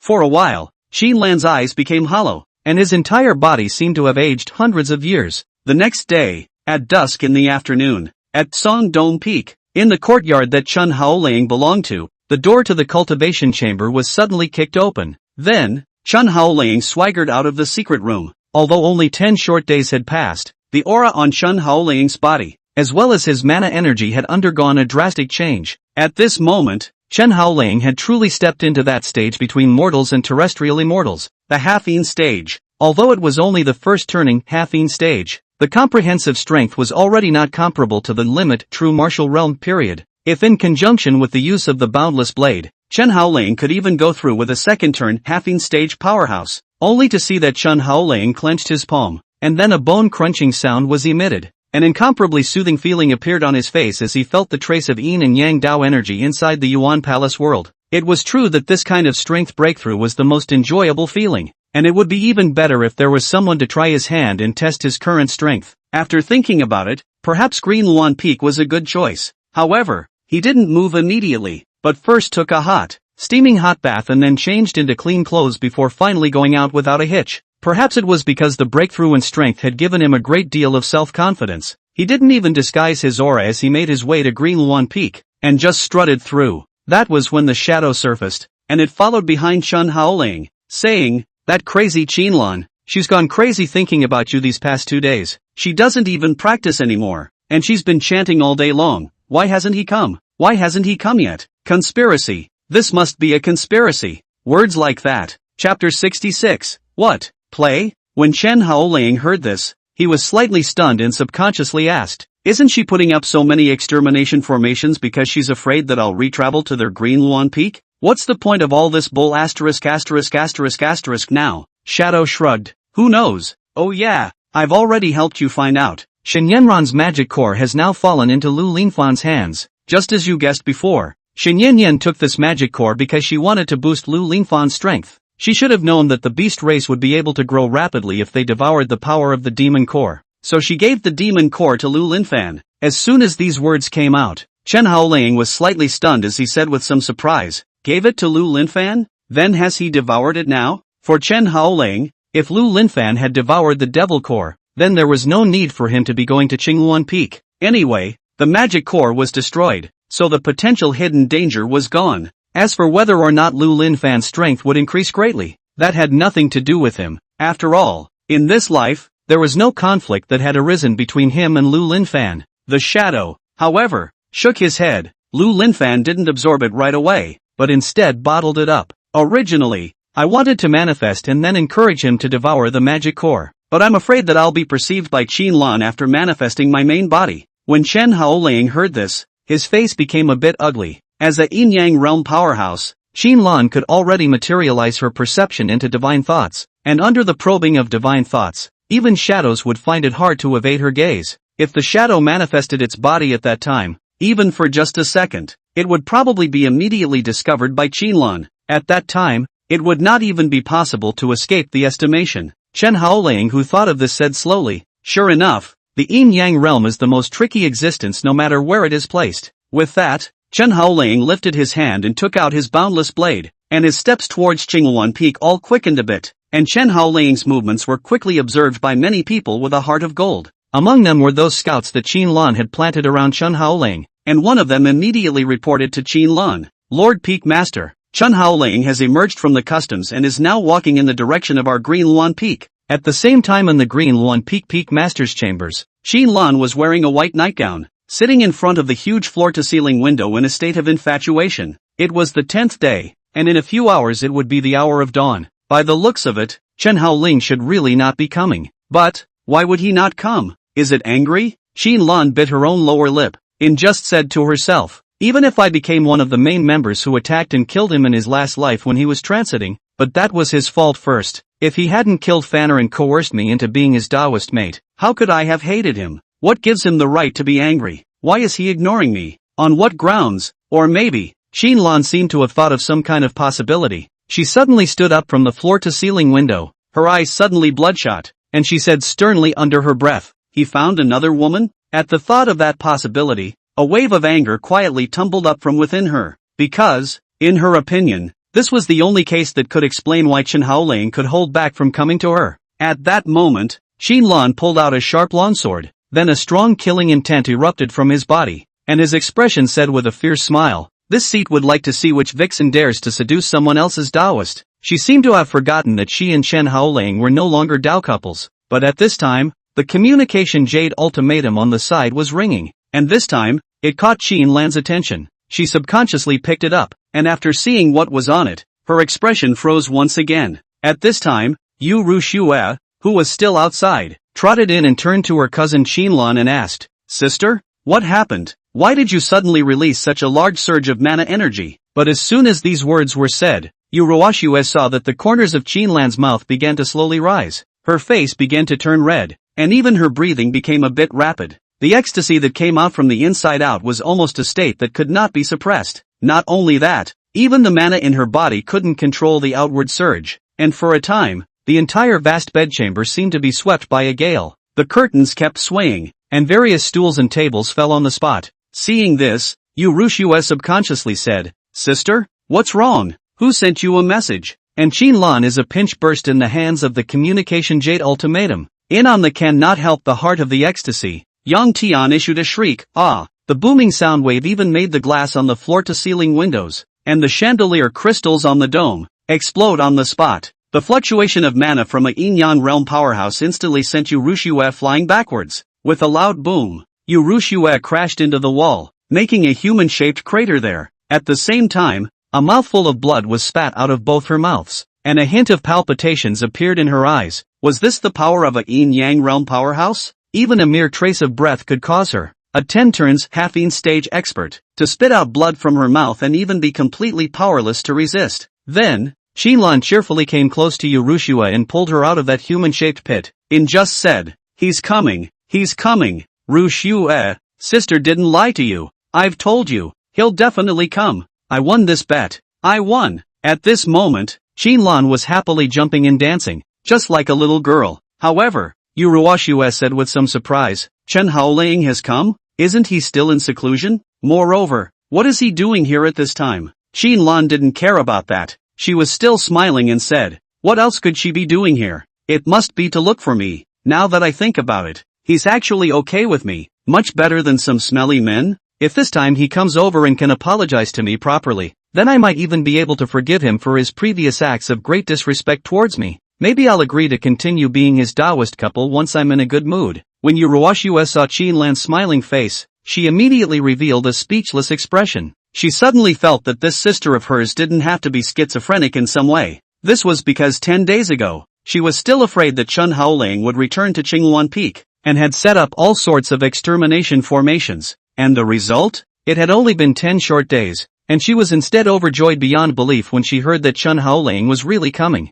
What? Playing? But suddenly Qianlan looked at the pajamas on her body again, in on some uneasiness. "Oh yeah, I need to change this dress I'm wearing too. I can't just go over there and meet him like this, can I? Quickly, Yuki, help me find a new dress out. The kind that shows off your figure and has an air of class. And one that can't be worn. Oh yeah, and I'm not wearing any makeup yet either. This is just ugly. Oops, what to do? He's almost there now, and I'm running out of time. This fellow Chen Haoling, couldn't he give a notice in advance? It made me unprepared at all. Liu Ruyan looked at Qinlan's appearance, feeling just like a little girl seeing her lover for the first time. At that moment she pressed her hands on Qinlan's shoulders, and just said, "Sis, have you forgotten the things Chen Haoling did to little Fan? He came over this time, and his purpose is most likely to be unfavorable to Xiaofan. But what's the matter with you being so happy right now?" Liu Ruyan was still very principled. Once Chen Haoling really dared to hurt Lu Linfan,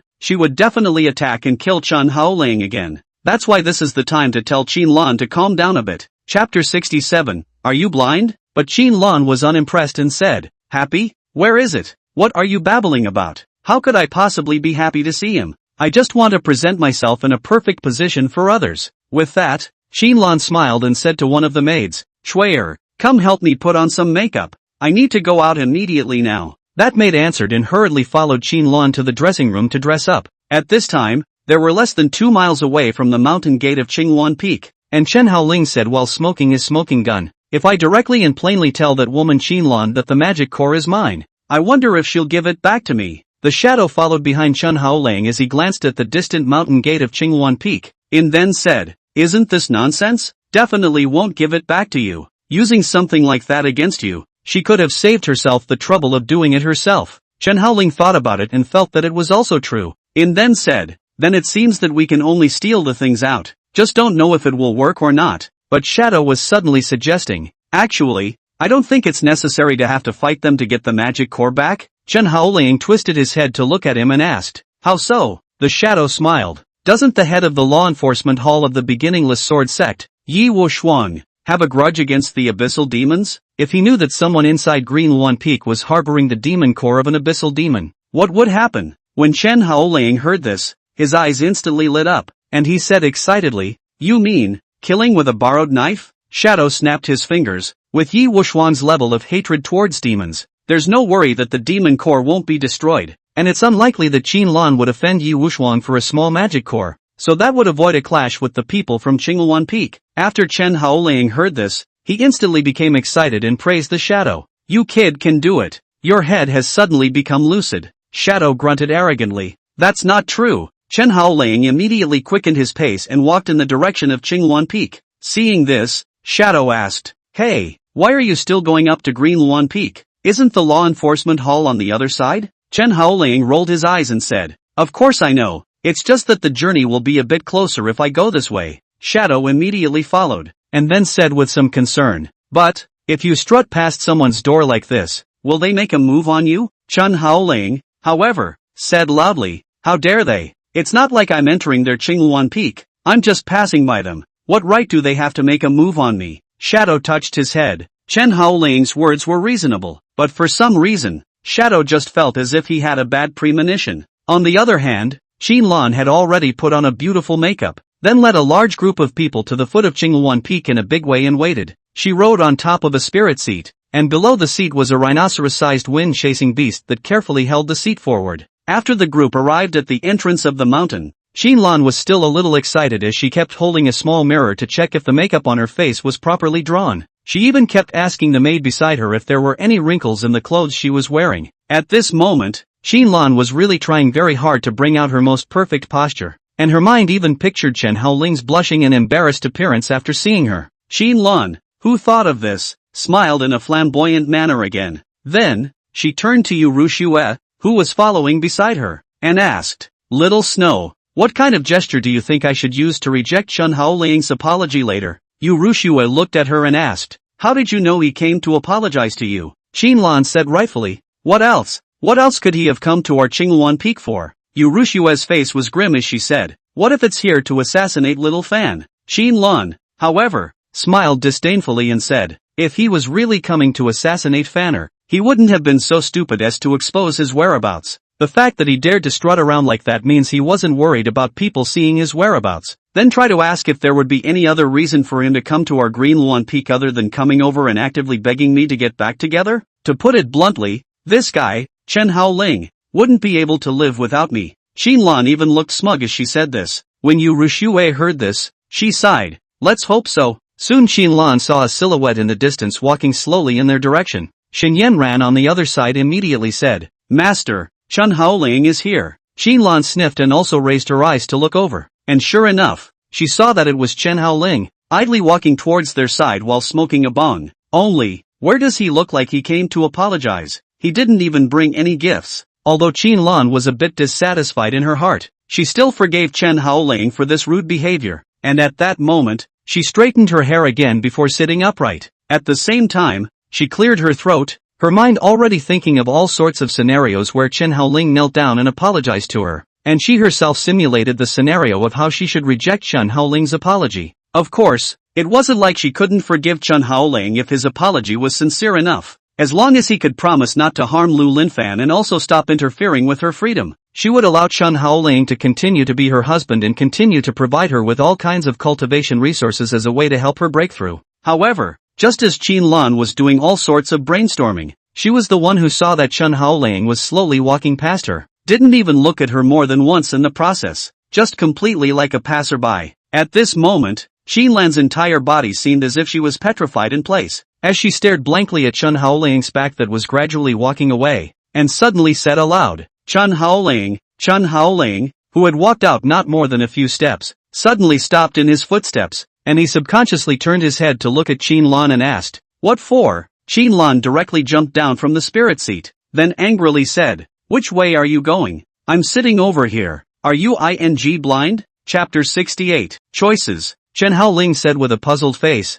What's it to me where you sit? Why are you barking at me in the middle of the night? If you want to go crazy, go back to your chambers and don't scare people here. With that, Chen Haoling turned his head, ignored her, and continued to walk forward. Only Xinlan's entire body went numb, and her eyes were filled with a look of disbelief. Chen Haoling actually dared to call her crazy in front of so many people, and said that she was barking at a dog. Was this still the same Taoist she knew who was incredibly gentle with her? At that moment, a dangerous glint erupted from her gaze and she said in a cold voice under her breath, Stop him, don't let him escape. As these words fell, Chen Haoling, who hadn't had the time to take 2 steps ahead, suddenly saw that a large group of people were blocking straight in front of him. Their bodies were all wearing the standard armor of Qingluan Peak, and the various weapons they held in their hands were also the exclusive magic weapons of the beginningless sword sect. These equipments, when stacked with their own not-so-weak cultivation, could completely and easily push a small sect sideways. But now,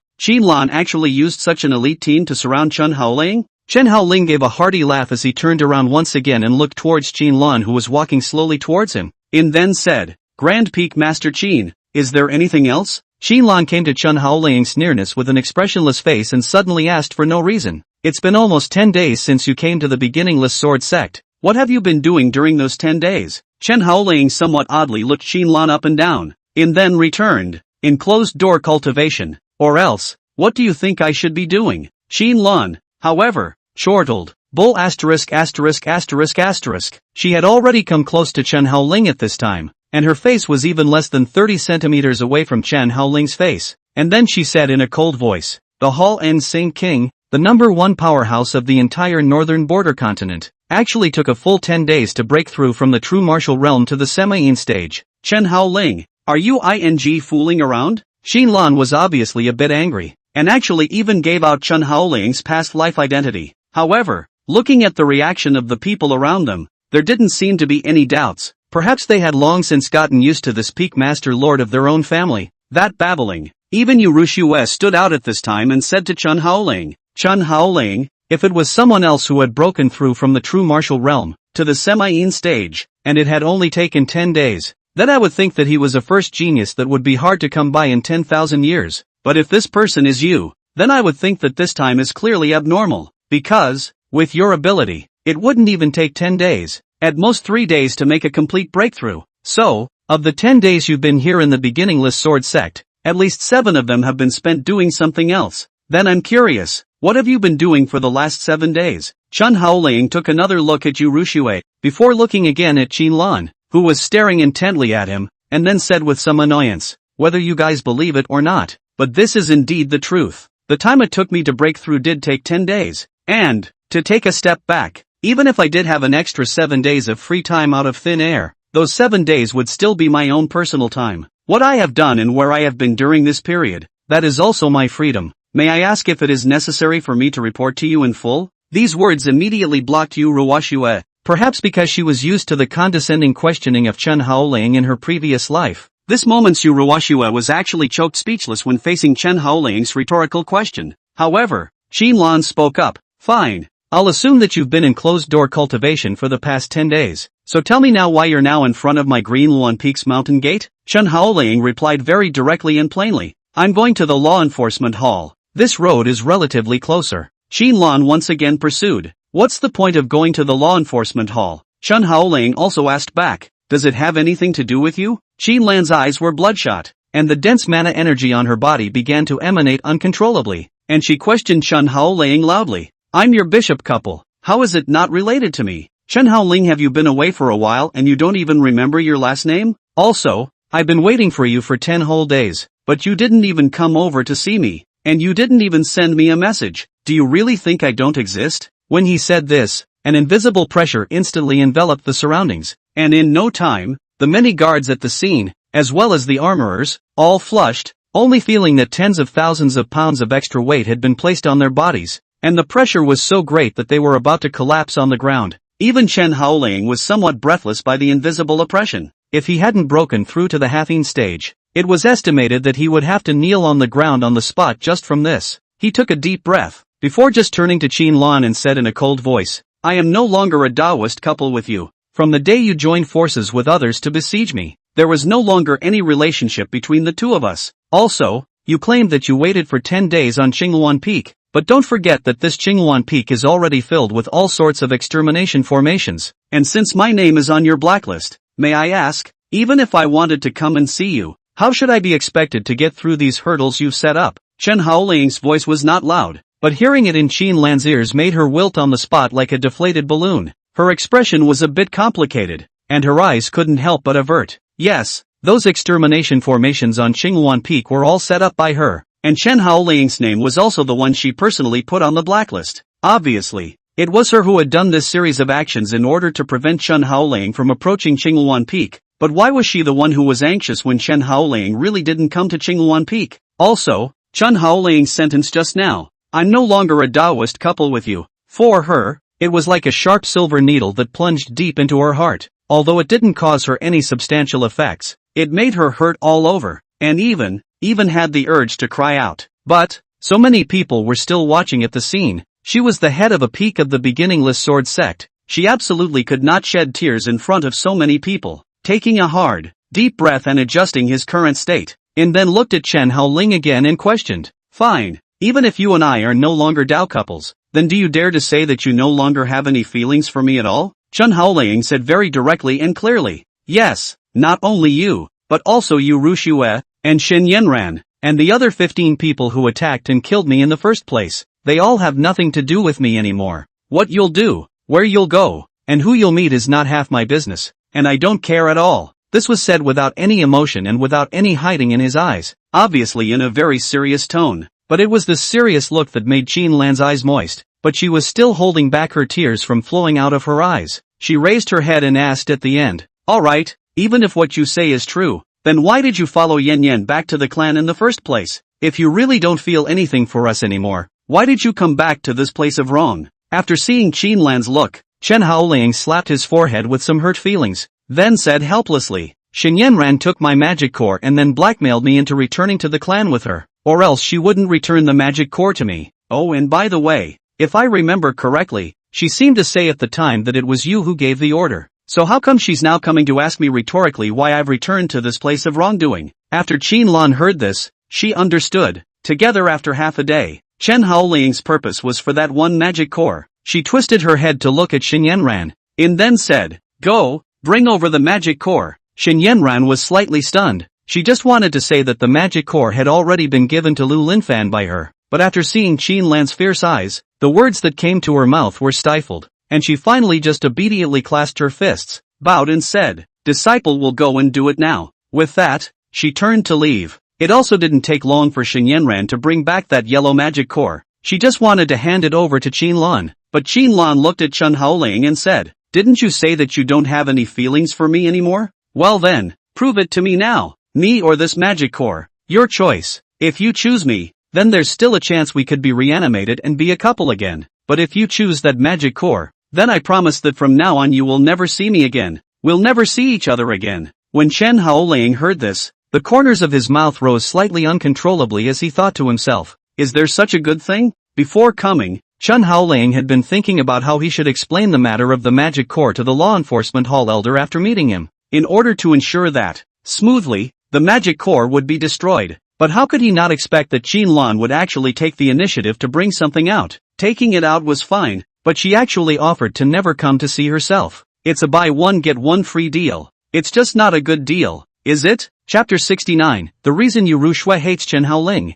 At that moment, Chen Haoling took that magic core with a smiling hand, and just laughed. "I'll take this magic core, Qin Peak Master. I wonder if your words count." When Qinlan saw that Chen Haoling actually did choose the magic core instead of her, she immediately broke her defenses completely. Tears slipped directly from her eyes, but her expression was in a sardonic smile as she said, "Good. What a good choice. I hope you won't regret your actions today." As the words fell, Qinlan made a turn and her body rose up in the air before she flew back above the green one peak with a brush sound, so fast that she was almost impossible to capture with the naked eye. And when those armorers around them saw that their master had suddenly left, they looked at each other in confusion. The master's gone, so what do they do now? Keep looking at Chen Haoling, or do we leave together? This awkward situation didn't last long before Yu Ruxue took the lead. "All of you go back. Just leave this place to me. I'll go and explain to her on master's side." Only then did the crowd of armored soldiers put away their weapons, and then they retreated like a tidal wave. Then, Yu Ruxue looked at Xin Yanyan again, and then said, "Yanyan, you also go back first. Go and accompany your master." Xin Yanyan gave a sticky O, only on her way out. Her eyes also gave Chen Haoling a somewhat odd look. Xin Yanran was not like Qinlan, who would break her defenses on the spot in the face of Chen Haoling's ruthlessness, but she likewise could not do what Yu Ruxue did, ignoring everything, especially when she heard Chen Haoling say that he had completely disregarded all the women in his previous life. Her heart would still feel a twinge of pain as well. It's just that the manifestation isn't obvious. She wanted to open her mouth to question Chen Haoling, but the words came to her lips and she didn't know what to say, so she ended up holding them back. With a long sigh, Xinyanran turned to leave. Could it be that elder brother was really angry with them because of what happened in his last life? Can't we? Although they did go a bit too far in that incident. But isn't senior brother okay? Why is he so angry now? Xinyanran kicked away a stone with a somewhat angry foot, then cursed, "Stinky senior brother, I'll ignore you from now on as well." With that, she walked away quickly. For a while, only Chen Haoling and Yu Ruxue were left at the scene. Chen Haoling didn't want to pull so much nonsense with Yu Ruxue, and at this moment, he also wanted to turn around and leave. But Yu Ruxue said suddenly, "Do you know why Master and I and Yanran were so good to little Fan? Even going so far as to betray you in order to avenge him?" Chen Haoling scratched his hair and said, "Who knows? That's your business." Yu Ruxue took a step closer and said in just as disgruntled, "Just because you never took care of our thoughts and emotions. Perhaps in your opinion, as long as we are given enough cultivation resources as well as a safe environment to live in, it is considered to be doing your duty as a Dao couple. But what about the facts? The truth is that what we need is emotional value. It's respect, it's care. For example, in the scene just now, you clearly had sensed that my sister was in a very sad state. In such a situation, instead of going to comfort her, you even embarrassed her and brought her down in front of so many people. Is this what a man is supposed to do?" With that, Yu Ruxue took a deep breath as she pushed her head aside, her eyes filled with disappointment. "You can't compare to little Fan. You really can't compare at all. You can't even reach 1/100th of what he is. He would comfort us when we were sad and upset and would tell jokes to cheer us up when we were down. And you? From the beginning to the end, you just follow that logic of yours to dictate our lives, keeping us like a chattel, a potted plant. So now you know why all the women around you choose to betray you?" When Chen Haoling heard this, he laughed. In this cloudy and treacherous cultivation world, countless man-eating scenes are staged every day. Living in a place like this, there are a grand total of 2 choices: eat or be eaten. How many cultivators have fought over a single spirit herb, a single spirit stone? And how many people, for the sake of not being made into a potion, go out of their way to make themselves stronger? Chen Haoling looked towards Liu Ruyan, before just laughing and asking, "Senior sister, I suddenly realized that you are like a flower in a greenhouse, completely unaware of how cruel the real cultivation world really is. You likewise don't know how many cultivators would want an environment with ample cultivation resources and no existential crisis. But you, and the women, think all this is bondage. Okay, if you guys think I'm doing all this to hurt you, then I apologize now. Furthermore, I, Chen Haoling, also swear here that from now on, if I ever interfere in your lives, I will not be allowed to die, and I will be struck by heavenly thunder." That's the worst kind of poisonous oath to swear. However, these words were very satisfying to Liu Ruyan, who seemed to be waiting for Chen Haoling to assure her that he wouldn't be coming to interfere in her life. But she still couldn't help but add, "Right, on top of that, when that beast tide arrives in a month's time, you can't be in a position to forcibly take me away. Can you guarantee this?" When Chen Haoling heard this, his mind recalled the scenes of his previous life. In that timeline of his previous life, the Li family had just been killed off by the bloodshed demon Luo, so Chen Haoling rushed back from the imperial capital, sacred city of Silla, with Li Xinyue in tow. Originally, he wanted to collect the corpses of the Li family members, but ended up accidentally discovering on his way back that a small-scale beast tide was about to sweep through another city in the Tendu prefecture, Yongan City. Chen Haoling originally didn't want to care, but he couldn't help but let Li Xinyue's Madonna's heart overflow and wanted to save people. So Chen Haoling pulled a few random people out of the city in his haste to escape, and one of them was the current Liu Ruyan. But just a moment after Chen Haoling escaped Yongan City with Liu Ruyan, the beast tide descended, and then Yongan City was completely destroyed, with more than 80,000 commoners in the city, all of whom perished, none surviving. It was also at that time that Liu Ruyan, who had been saved by Chen Haoling, became murderous towards Chen Haoling. Until now Chen Haoling hadn't fully understood why Liu Ruyan would be murderous towards herself at that time, and now, after hearing Liu Ruyan's words, he seemed to have guessed something and opened his mouth to ask, "Without taking you away from Yongan City? Do you mean to say that with your strength, you can survive that beast tide?" Liu Ruyan lifted her chin slightly and said proudly, "Why not?" With that, she took out a formation scroll from within her storage ring before throwing it to Chen Haoling. Chen Haoling smoothly caught it and then looked up at it. Liu Ruyan continued, "This set of Great Luotong Tian formation is a super powerful formation that I made with my heart and soul. As long as this formation is opened when the beast tide comes, it will be completely resistant to the onslaught of the beast tide." Saying that, Liu Ruyan similarly traced back the memories of her previous life, and in her gaze towards Chen Haoling, she brought on another trace of hatred. She said in a cold voice, "In my last life, as long as I opened this formation, then Yongan City would be safe and sound. But it's because you, a bastard, dogged me and meddled in my own business,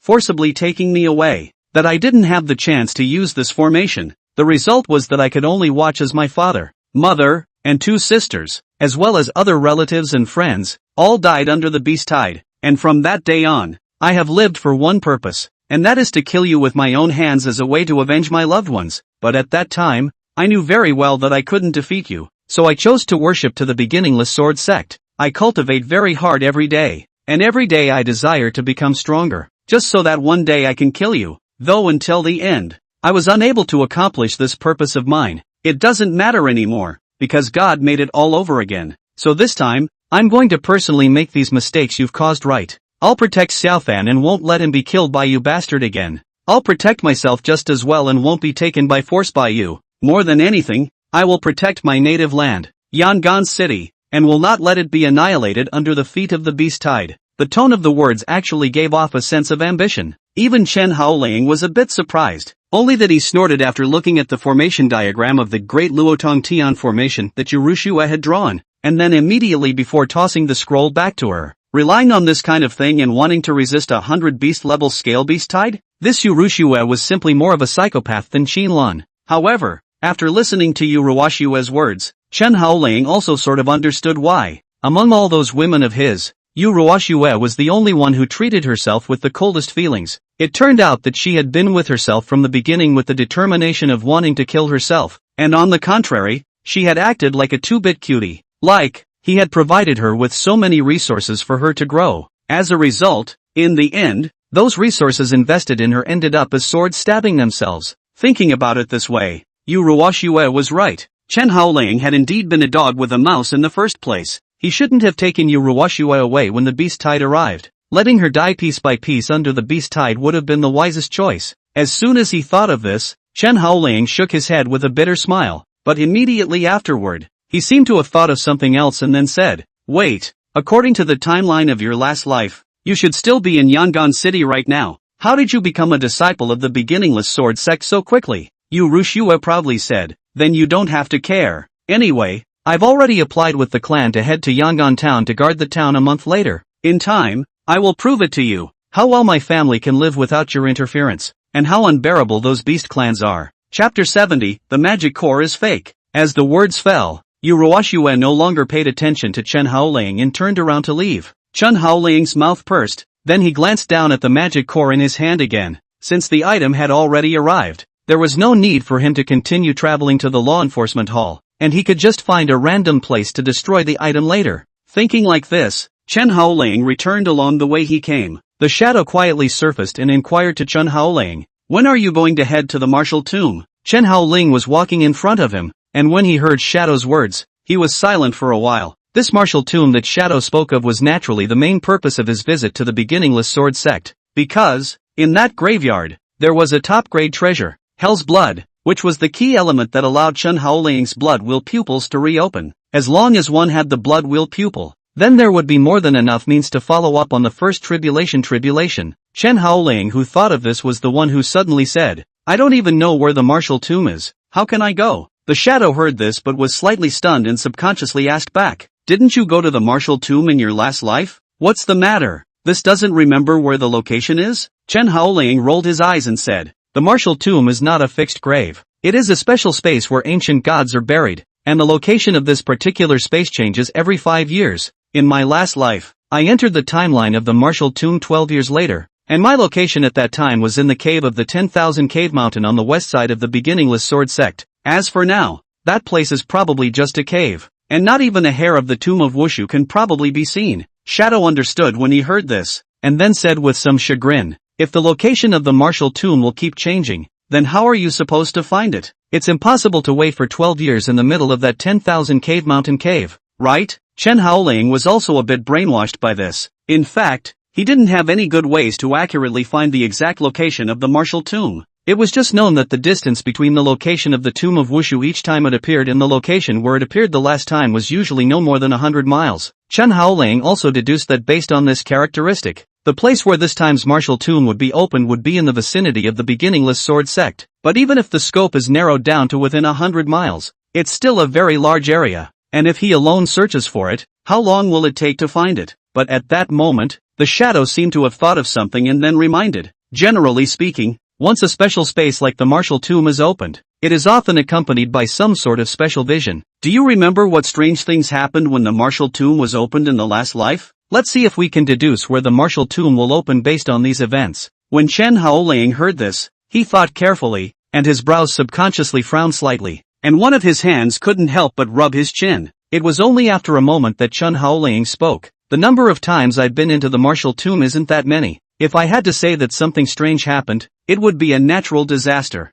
The shadow let out a soft, "Oh," so softly, subconsciously asking, "A natural disaster?" Chen Haoling nodded. "Inside my impression, before every opening of the martial tomb, it would be accompanied by a natural disaster. The first time was the 100 Years Realm Natural Disaster Night Rain, and the second time was the 300 Years Realm Natural Disaster Mountain Avalanche." When he said this, Chen Haoling's mind flashed, and his steps stopped, while the shadow seemed to have thought of something as well. It directly locked eyes with Chen Haoling, and both of them said in unison, "Beast Tide, Yongan City." Yes, if there's any place that's going to have a natural disaster in recent times, it's only Yongan City. Although the Beast Tide was different from those natural disasters, the destructive power was equally amazing. Therefore, the only place where the martial tomb might appear might be the Yongan City one. Chen Haoling, who thought of this, slapped his hand on his forehead with some annoyance, and wiped it down before wiping it down with force, cursing under his breath. "Am I stepping in ing? Wherever those stupid women go, I somehow follow them? What's the matter? I'm not destined to get rid of them in this life?" The shadow chuckled as it wrapped its arms around its chest in earnest. "The martial tomb is only opened after the natural disaster. So if you do the math like this, You could have waited until that stupid woman Liu Ruyan died at the foot of the beast tide and then went in search of the martial tomb, so wouldn't you not have to worry about running into them? Chen Haoling continued to walk forward with some inexplicable annoyance on his face. It's not wrong to say that. It's just that the thought of traveling to the same place as Liu Ruyan makes my heart irritated for no reason. Shadow let out another laugh and said in relief, it's good to get used to it. After those women Liu Ruyan died, there can be 14 more behind them. I have a feeling that even if you don't want to mess with them, they will definitely come to mess with you. When Chen Haoling heard this, his expression became a bit complicated, but he didn't say anything else. Soon, he arrived in a small forest, and then, he took out the magic core and prepared to destroy it in this place. But at this time,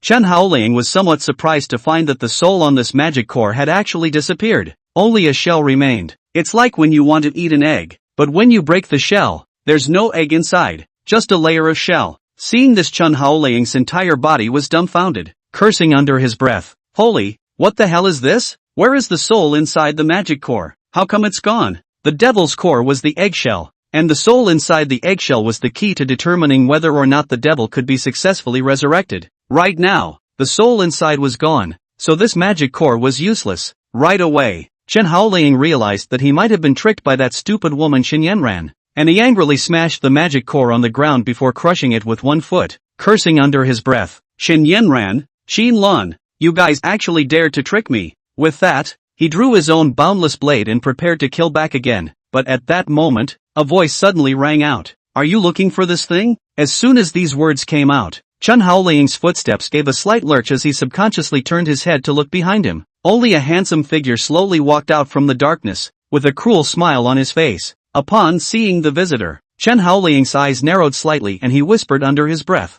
Liu Linfan? That's right. The person who appeared in this place at this moment was none other than Xinlan as well as Xinyue as well as Liu Ruyan, who were treated as if they were treasures of their hearts. Liu Linfan, and in its hand, it was holding a crystal ball, and inside the crystal ball, the soul body of the bloodshed demon Luo was like a small fish, swimming back and forth. Chen Haoling, who saw this, instantly understood. The soul inside the magic core was extracted by Liu Linfan, and the purpose of it doing so seemed to be to come here specifically to wait for itself. Chen Haoling, who thought of this, said in a cold voice, if you don't want to die, you'd better give me that thing now. Saying that, Chen Haoling then gripped the blade of boundlessness tightly, and then just took a step towards Liu Linfan's direction. Although, living a new life, Chen Haoling no longer has any interest in killing Liu Linfan, but if this dares to take the initiative to provoke himself, then he doesn't mind giving it a knife. What's more, the current Liu Linfan's strength was equivalent to the limit true martial realm, and at this level, Chen Haoling didn't even need a sword. A palm could kill the other party. However, Liu Linfan showed no panic at all, and it directly put the fist-sized crystal ball into its mouth when it saw Chen Haoling approaching him. Right in front of Chen Haoling's face, he let his mouth open more than the limit of what human cheeks could carry. Then, it swallowed the fist-sized crystal ball in one hard swallow. In the process of swallowing, it even made a big bulge in its neck, and then the bulge moved down and was swallowed into its stomach. After swallowing, it spat a long snake letter out of its mouth and licked it on its lips. When Chen Haoling saw this scene, his advancing feet stopped. He almost forgot that the Liu Linfan in front of him was not a human, but a beast race disguised as a human. Chapter 71, Killing with a Borrowed Knife. Only to see, Liu Linfan suddenly said with a sardonic smile, Chen Haoling, although I don't know what kind of relationship you and Master Teacher have, it's because of you that Master Teacher started to cold shoulder me, and didn't even want to be sleeping with me. Even Senior Sister Yan has become indifferent to me, and Senior Sister Ruyan doesn't care about me as much as she used to, and this has never happened before. So, can you tell me why they were so much colder towards me from the moment you came to the beginningless sword sect? Why does Shifu become so agitated when he sees you? Why does Elder Sister Yan become distracted whenever she mentions you? Why is it that as soon as Senior Sister Ruyan saw you, she completely ignored me? Why? What the hell is this? Liu Linfan shouted angrily at Chen Haoling. Thinking about it, it should be that during the 10 days that Chen Haoling was in seclusion, those 3 women inadvertently cold-blooded this fellow a few times, and that was why it made it specifically look for Chen Haoling. Right away, Chen Haoling said expressionlessly, why are they cold-shouldering you? Then you should have to ask them. What's the point of you asking me? It's not like I know what they think in their hearts. Besides, that's no reason for you to privately gobble up someone else's stuff. Now I'll give you 3 breaths of time to spit out Bloodshed Demon Law's soul to me. or else I'll stab you along with that soul. Lu Linfan heard this, but said provocatively, really? Come on then. Saying that, it also arrogantly spread its hands out, signaling Chen Haoling to come over and hit it. But at the same time, the communication jade ultimatum and its storage ring had already sent the situation here back to Green Luan Peak. Lu Linfan actually knew very well that it was impossible for it to defeat Chen Haoling, so there was only one way to deal with Chen Haoling, and that was to kill with a borrowed knife. As long as it lets senior sister see it being bullied by Chen Haoling, then senior sister would definitely stand up for it. According to how much the master teacher favored himself, this Chen Haoling wouldn't want to live to see tomorrow's sun. Thinking of this, Lu Linfan's entire body became excited. Instead, Chen Haoling raised the boundless blade in his own hand and charged straight towards it. Phew! The speed at which the blade slashed past was fast, as if it was a bolt of lightning that shot over. This scene, directly Lu Linfan was dumbfounded. It only hoped that Chen Haoling would give it a brutal beating, but it did not think that it was really going to give Chen Haoling a kill.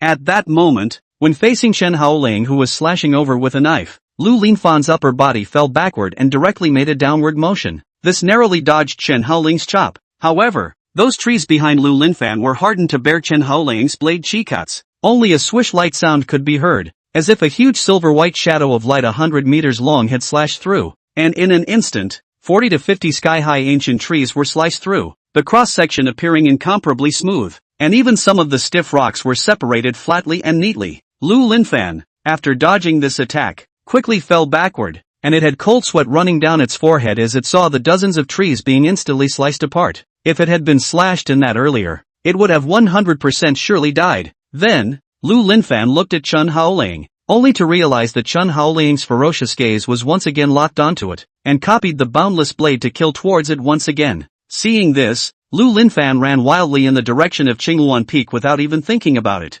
followed by yelling under his breath, "Help! Murder! Murder! Master! Senior sister! Save me! Save me!" It roared hysterically, afraid that others might not hear it, but who could hear its call in the middle of the night? And when Chen Haoling saw it escaping, he also rushed up without saying a word. Although Lu Linfan's strength was only at the limit true martial realm, he relied on the beast race's innate physical strength to add to it, as well as its own innate magical abilities, and as such, his strength was completely comparable to the first turning half-fiend stage amongst the human cultivators. Even after Lu Linfan had devoured that demon core soul, he had gained a portion of the soul's soul power to add to it. In this way, Lu Linfan's current strength was actually at the level of the second turning half-fiend stage. It was also because of these buffs stacking up that Lu Linfan was able to dodge that slash from Chen Haoling when he faced it. But if you can dodge the first cut, can you dodge the second? Chen Haoling's speed steeply accelerated, and his battle technique Vermilion Bird was immediately executed.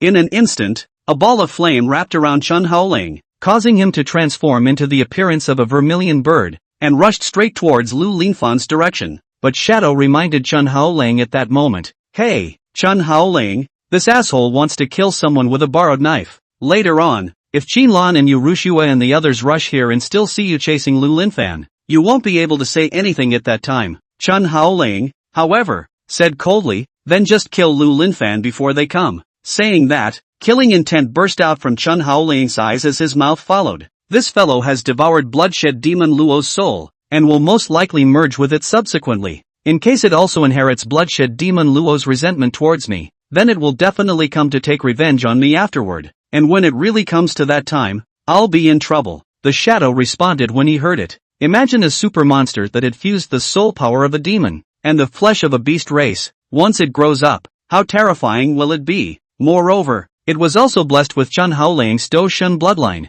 so that its growth speed could even surpass that of Chen Haoling himself, because Chen Haoling still needs to find his own way to find a spirit stone to absorb, but Lu Linfan can completely obtain it from among the Qingluan Peak. And as far as Qinlan, that woman's character is concerned, she will definitely satisfy all of Lu Linfan's cultivation needs, and yet Sangdao wouldn't take out his entire reserve to provide for Chen Haoling. In this way, Lu Linfan would gain a very terrifying power in a very short period of time, and the threat it posed to Chen Haoling would even exceed that of the Bloodshed Shura. It was the superposition of these reasons that made it imperative for Chen Haoling to get rid of Lu Linfan immediately, even if it meant tearing his face off with Qingluan Peak. At that moment, Chen Haoling relied on the terrifying movement speed of the battle skill Vermilion Bird and stomped on Lu Linfan's back. Lu Linfan was shocked in his heart and lunged to the side. actually allowing it to dodge Chen Haoling's stomp again. And Chen Haoling's paw then steadily stepped on the ground where Lu Linfan was originally located. Boom! The moment the vermilion bird flame touched the ground,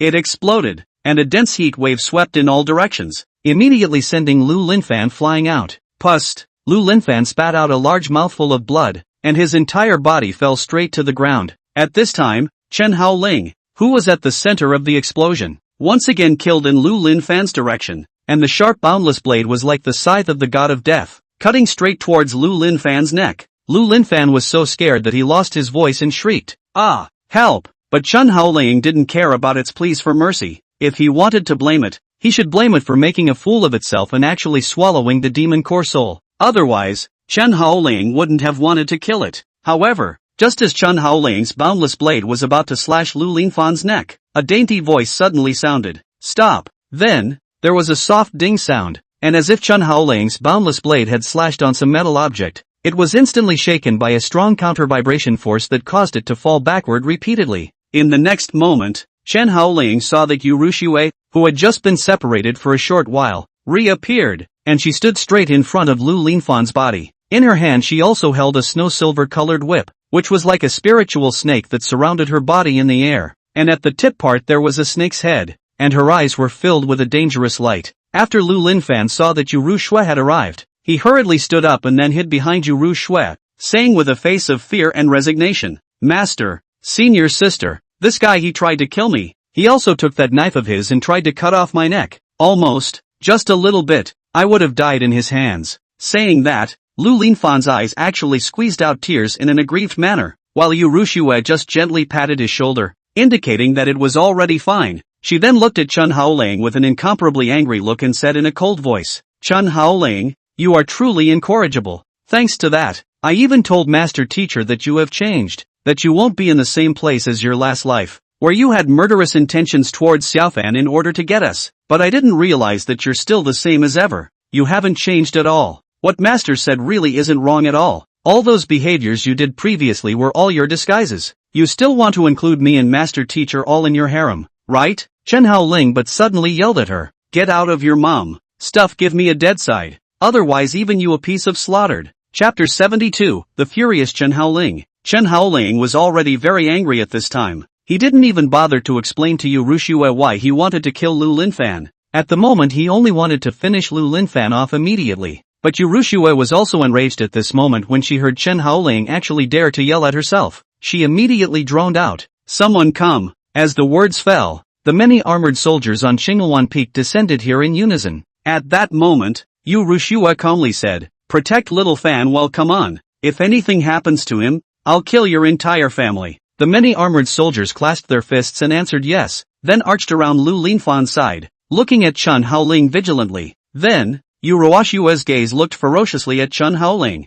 Inan said in a cold voice, "Chen Haoling, I don't want to kill you. I really don't. But why do you have to force me?" Her last words came out in a growl, obviously angry to the core. It was because Chen Haoling's act of attacking and killing Lu Linfan had touched her reverse scale, reincarnated in a new life. The purpose of her living was to not let the tragedy of her last life repeat itself. But now, Chen Haoling was letting things go in the original direction little by little. And wouldn't that force her to have to kill Chen Haoling herself? As a person who made a clear distinction between grudges, Liu Ruyan would remember what Chen Haoling had done. But likewise, she also remembered how Chen Haoling had taken care of her in her previous life. Therefore, she really didn't want to make a move with Chen Haoling until it was absolutely necessary. But now, it was no longer possible not to kill Chen Haoling. As Qin Lan had said, if Chen Haoling did not die, then Lu Linfan would be in danger. And there was no chance that he would still intervene in the Yongan City beast tide incident a month later.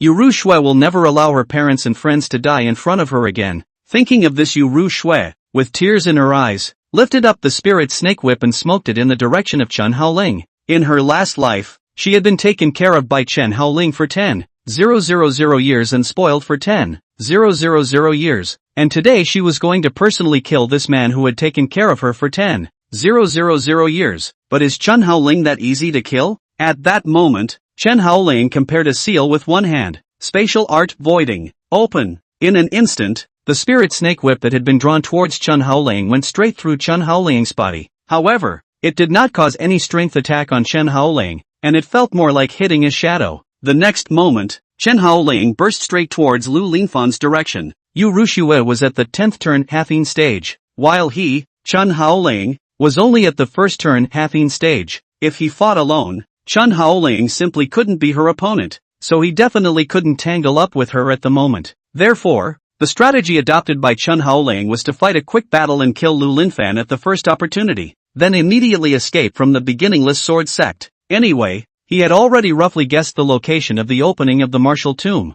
so naturally, there was no need to stay any longer. However, just at the moment when Chen Haoling circled around Liu Ruyan was the one who suddenly let out a cry of alarm. Jin! This was a terrifying sonic skill, as if it was a phoenix singing, instantly causing Chen Haoling to spit out a mouthful of blood from his mouth, and his original forward footsteps were even directly tripped over, and his vaporized body quickly turned into a solid body. Knock! Chen Haoling's entire body fell to the ground, and Liu Ruyan took advantage of this time to pick up the whip in her hand and whip it in Chen Haoling's direction. Chen Haoling did a backward flip and directly dodged that whip fling. With a soft snap, the ground that Chen Haoling had just been on actually directly split apart the moment it came into contact with the spirit snake whip. It was as if it was an earthquake, and the huge cracks stretched out 40 to 50 meters away. It was obvious that this one had really come down hard, and when Liu Ruyan saw that the strike didn't hit Chen Haoling, she once again drew back her whip and then stabbed in Chen Haoling's direction. It was the same as stabbing a sword, stabbing the whip forward, and in an instant, the spirit snake whip split into countless white pythons that tore towards Chen Haoling's direction. Because the speed was too fast, Chen Haoling simply couldn't dodge, so he swung the boundless blade in his hand and swung it wildly. As the speed of the dance was really too fast, it even brought up a trail of residual shadows, while those white pythons that were close to Chen Haoling were directly sliced into pieces of minced meat. However, at this time, on the land beneath Chen Haoling, a white python suddenly drilled out and took a bite on Chen Haoling's abdomen. Then it even pushed Chen Haoling's body above midair. Pust! Chen Haoling was struck by a huge object in his abdomen, and a large mouthful of blood was violently spat out from his mouth. With a backhanded swing, he sliced open the white python that had bitten him. Then, his gaze was looking towards Liu Ruyan below, and with his mouth open, he took in a hard, deep breath, and the battle skill Vermilion Bird was instantly unleashed. Phew! In Chen Haoling's mouth fiercely spat out a ball of flame, which directly transformed into the form of a vermilion bird and slammed straight into Liu Ruyan. But Liu Ruyan similarly took a deep breath and spat it out right in the direction of Chen Haoling. Secret skill, Cold Mantle, was then released. A white mist of ice rushed directly towards Vermilion Bird's direction. Looking from afar, one could see a red vermilion bird flame, and a white ice mist clashing together in midair. Between the clash of the two attributes of one ice and one fire, a large amount of water vapor was directly formed. However, the energy of the ice attribute was obviously much stronger. In an instant, the ice mist engulfed the vermilion bird flame, then covered over in the direction of Chen Haoling. Chen Haoling held the boundless blade against himself and formed an invisible protective boundary. In the next moment, the ice mist was as if it had formed a substance, and when that seemingly light mist landed on Chen Haoling's shield, it was as if a mountain had crashed through. Boom! The shield was shattered on the spot, and Chen Haoling's entire body was sent flying. One had to admit that after entering the semi-yin stage, the gap between each small realm would be enormous. It was even much greater than the large realm gap before the true martial realm. Chen Haoling had single-handedly challenged the 10th halving stage Liu Ruyan with the strength of a first halving stage. Yet he had not been killed in an instant, but had instead resisted so many moves, which was indeed very impressive. Because the difference between the two is the equivalent of a sheep comparing its strength to an elephant, which is simply not comparable. However, it was the tremendous impact of this ice mist from Liu Ruyan that straightened out Chen Haoling at this time, and the direction he flew out in was actually Lu Linfan's escape route. After Liu Ruyan saw this scene, her pupils shrunk violently and she exclaimed under her breath, "Not good." But at this moment, Chen Haoling's body had already drawn a splendid arc above midair, and then slashed straight towards the direction where Lu Linfan was below. And Lu Linfan below lost his voice after seeing this scene. "Ah!" Chen Haoling roared. "Die for me!" However, not waiting for Chen Haoling's boundless blade to slash Lu Linfan's neck, a strong to the extreme yin-yang Dao implications attacked. Boom! Chen Haoling was directly sent flying on the spot when he was only less than 2 meters away from Lu Linfan. Phew! As if it was a ray of light, it hardened a huge mountain and crashed through it, and even flew backward hundreds of meters away before it smashed heavily on the ground.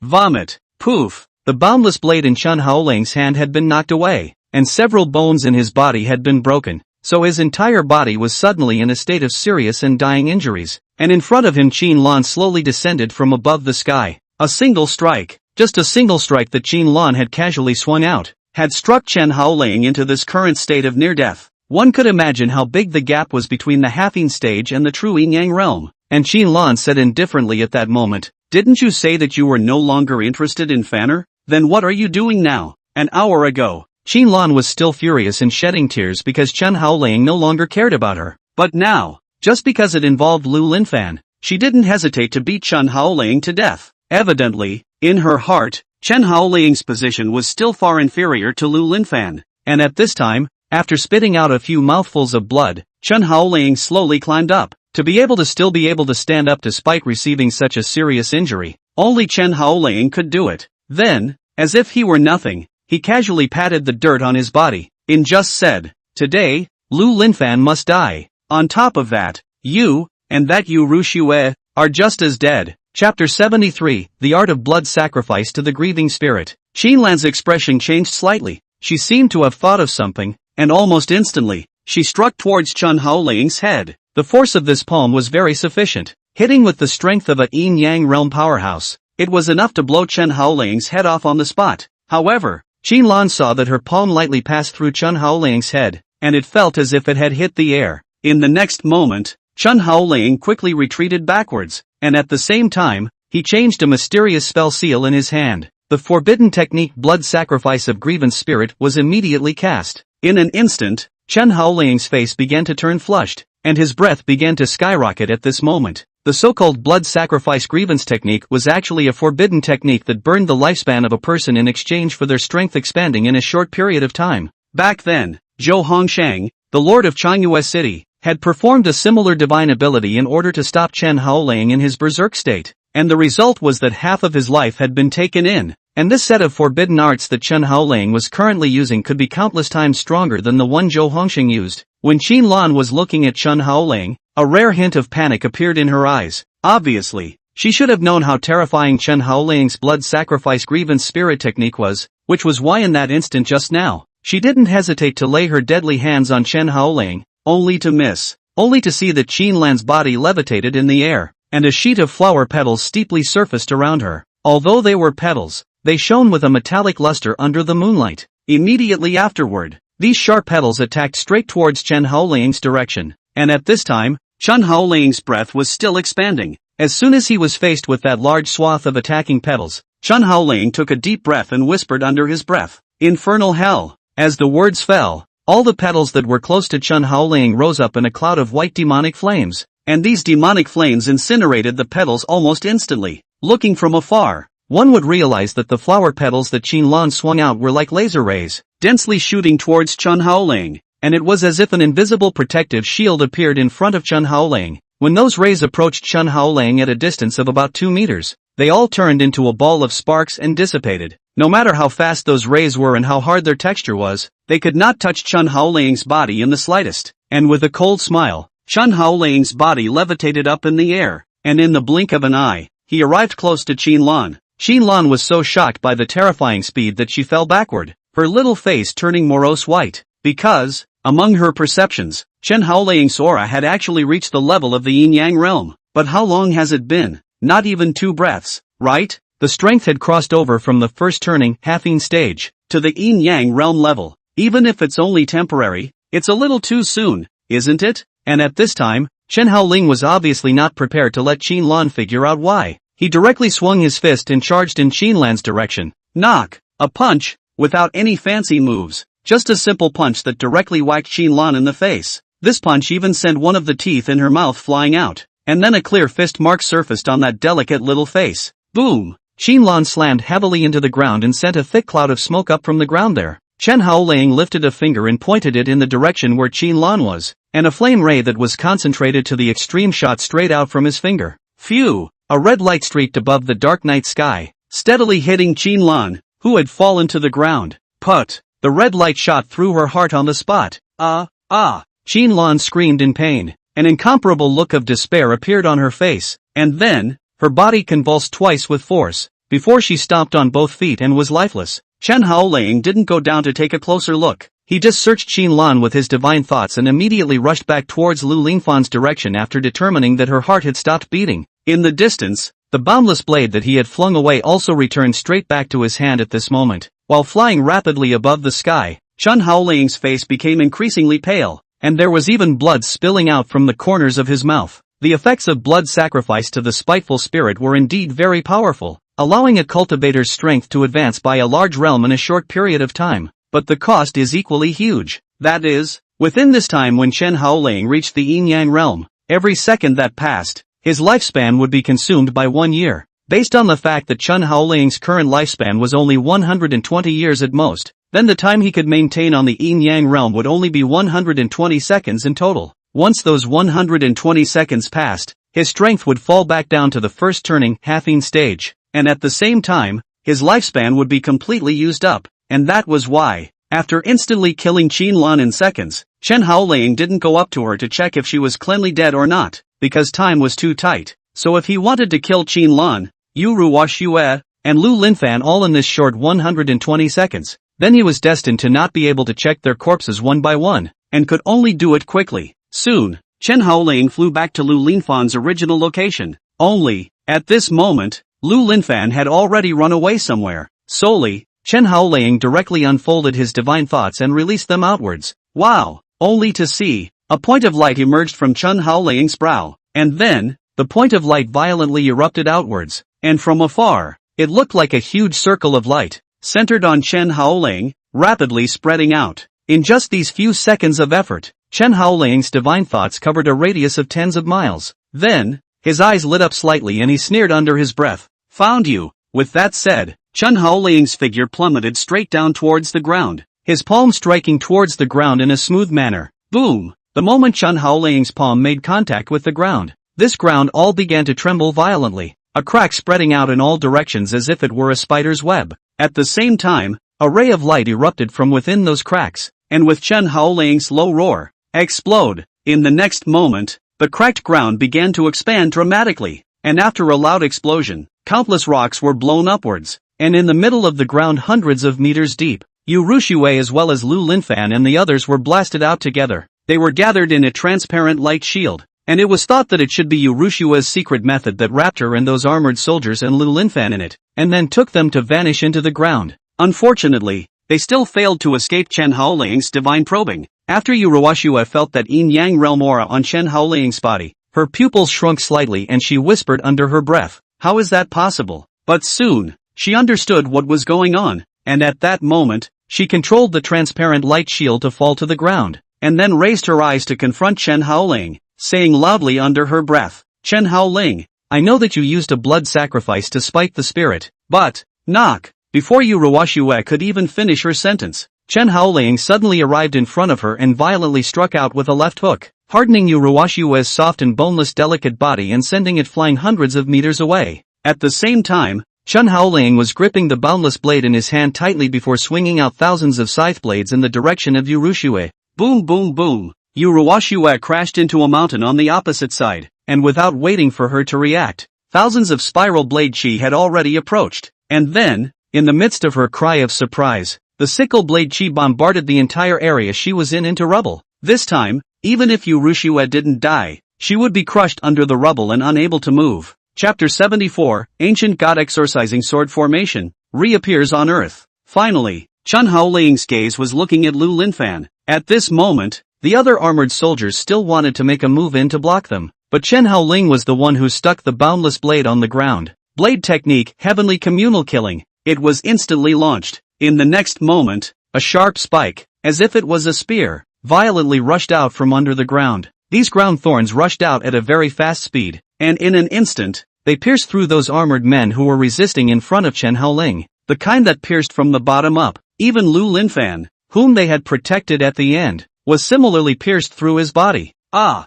Lu Linfan cried out as its chest was pierced by a ground spike, which then carried its body upwards. Seeing this opportunity, Chen Haoling drew the boundless blade before slashing in Lu Linfan's direction. Lu Linfan was a member of the beast race, and its body structure was different from that of a human, so if he wanted to kill it, he had to destroy its beast spirit. However, Just as Chen Haoling was about to slash Lu Linfan's head, a sharp sword light rushed over and shot straight at Chen Haoling's vital parts. Chen Haoling's eyes were red at this time. Why was it like this every time? What he wanted to do would be thwarted in every way. Could it be that the heavens were deliberately messing with him? Under his anger, Chen Haoling could only turn around the boundless blade and slash at the long sword instead. Ding! The moment a sword and a knife clashed in midair, Chen Haoling was immediately shaken by that force and flew backwards. Stomp! After continuously falling backward a dozen steps, Chen Haoling was able to stabilize himself. When he was looking at the person attacking towards him, his pupils shrunk slightly. One could only see a silver-white ancient dragon silhouette, hovering above mid-air, with countless sharp longswords weaving back and forth within the ancient dragon silhouette,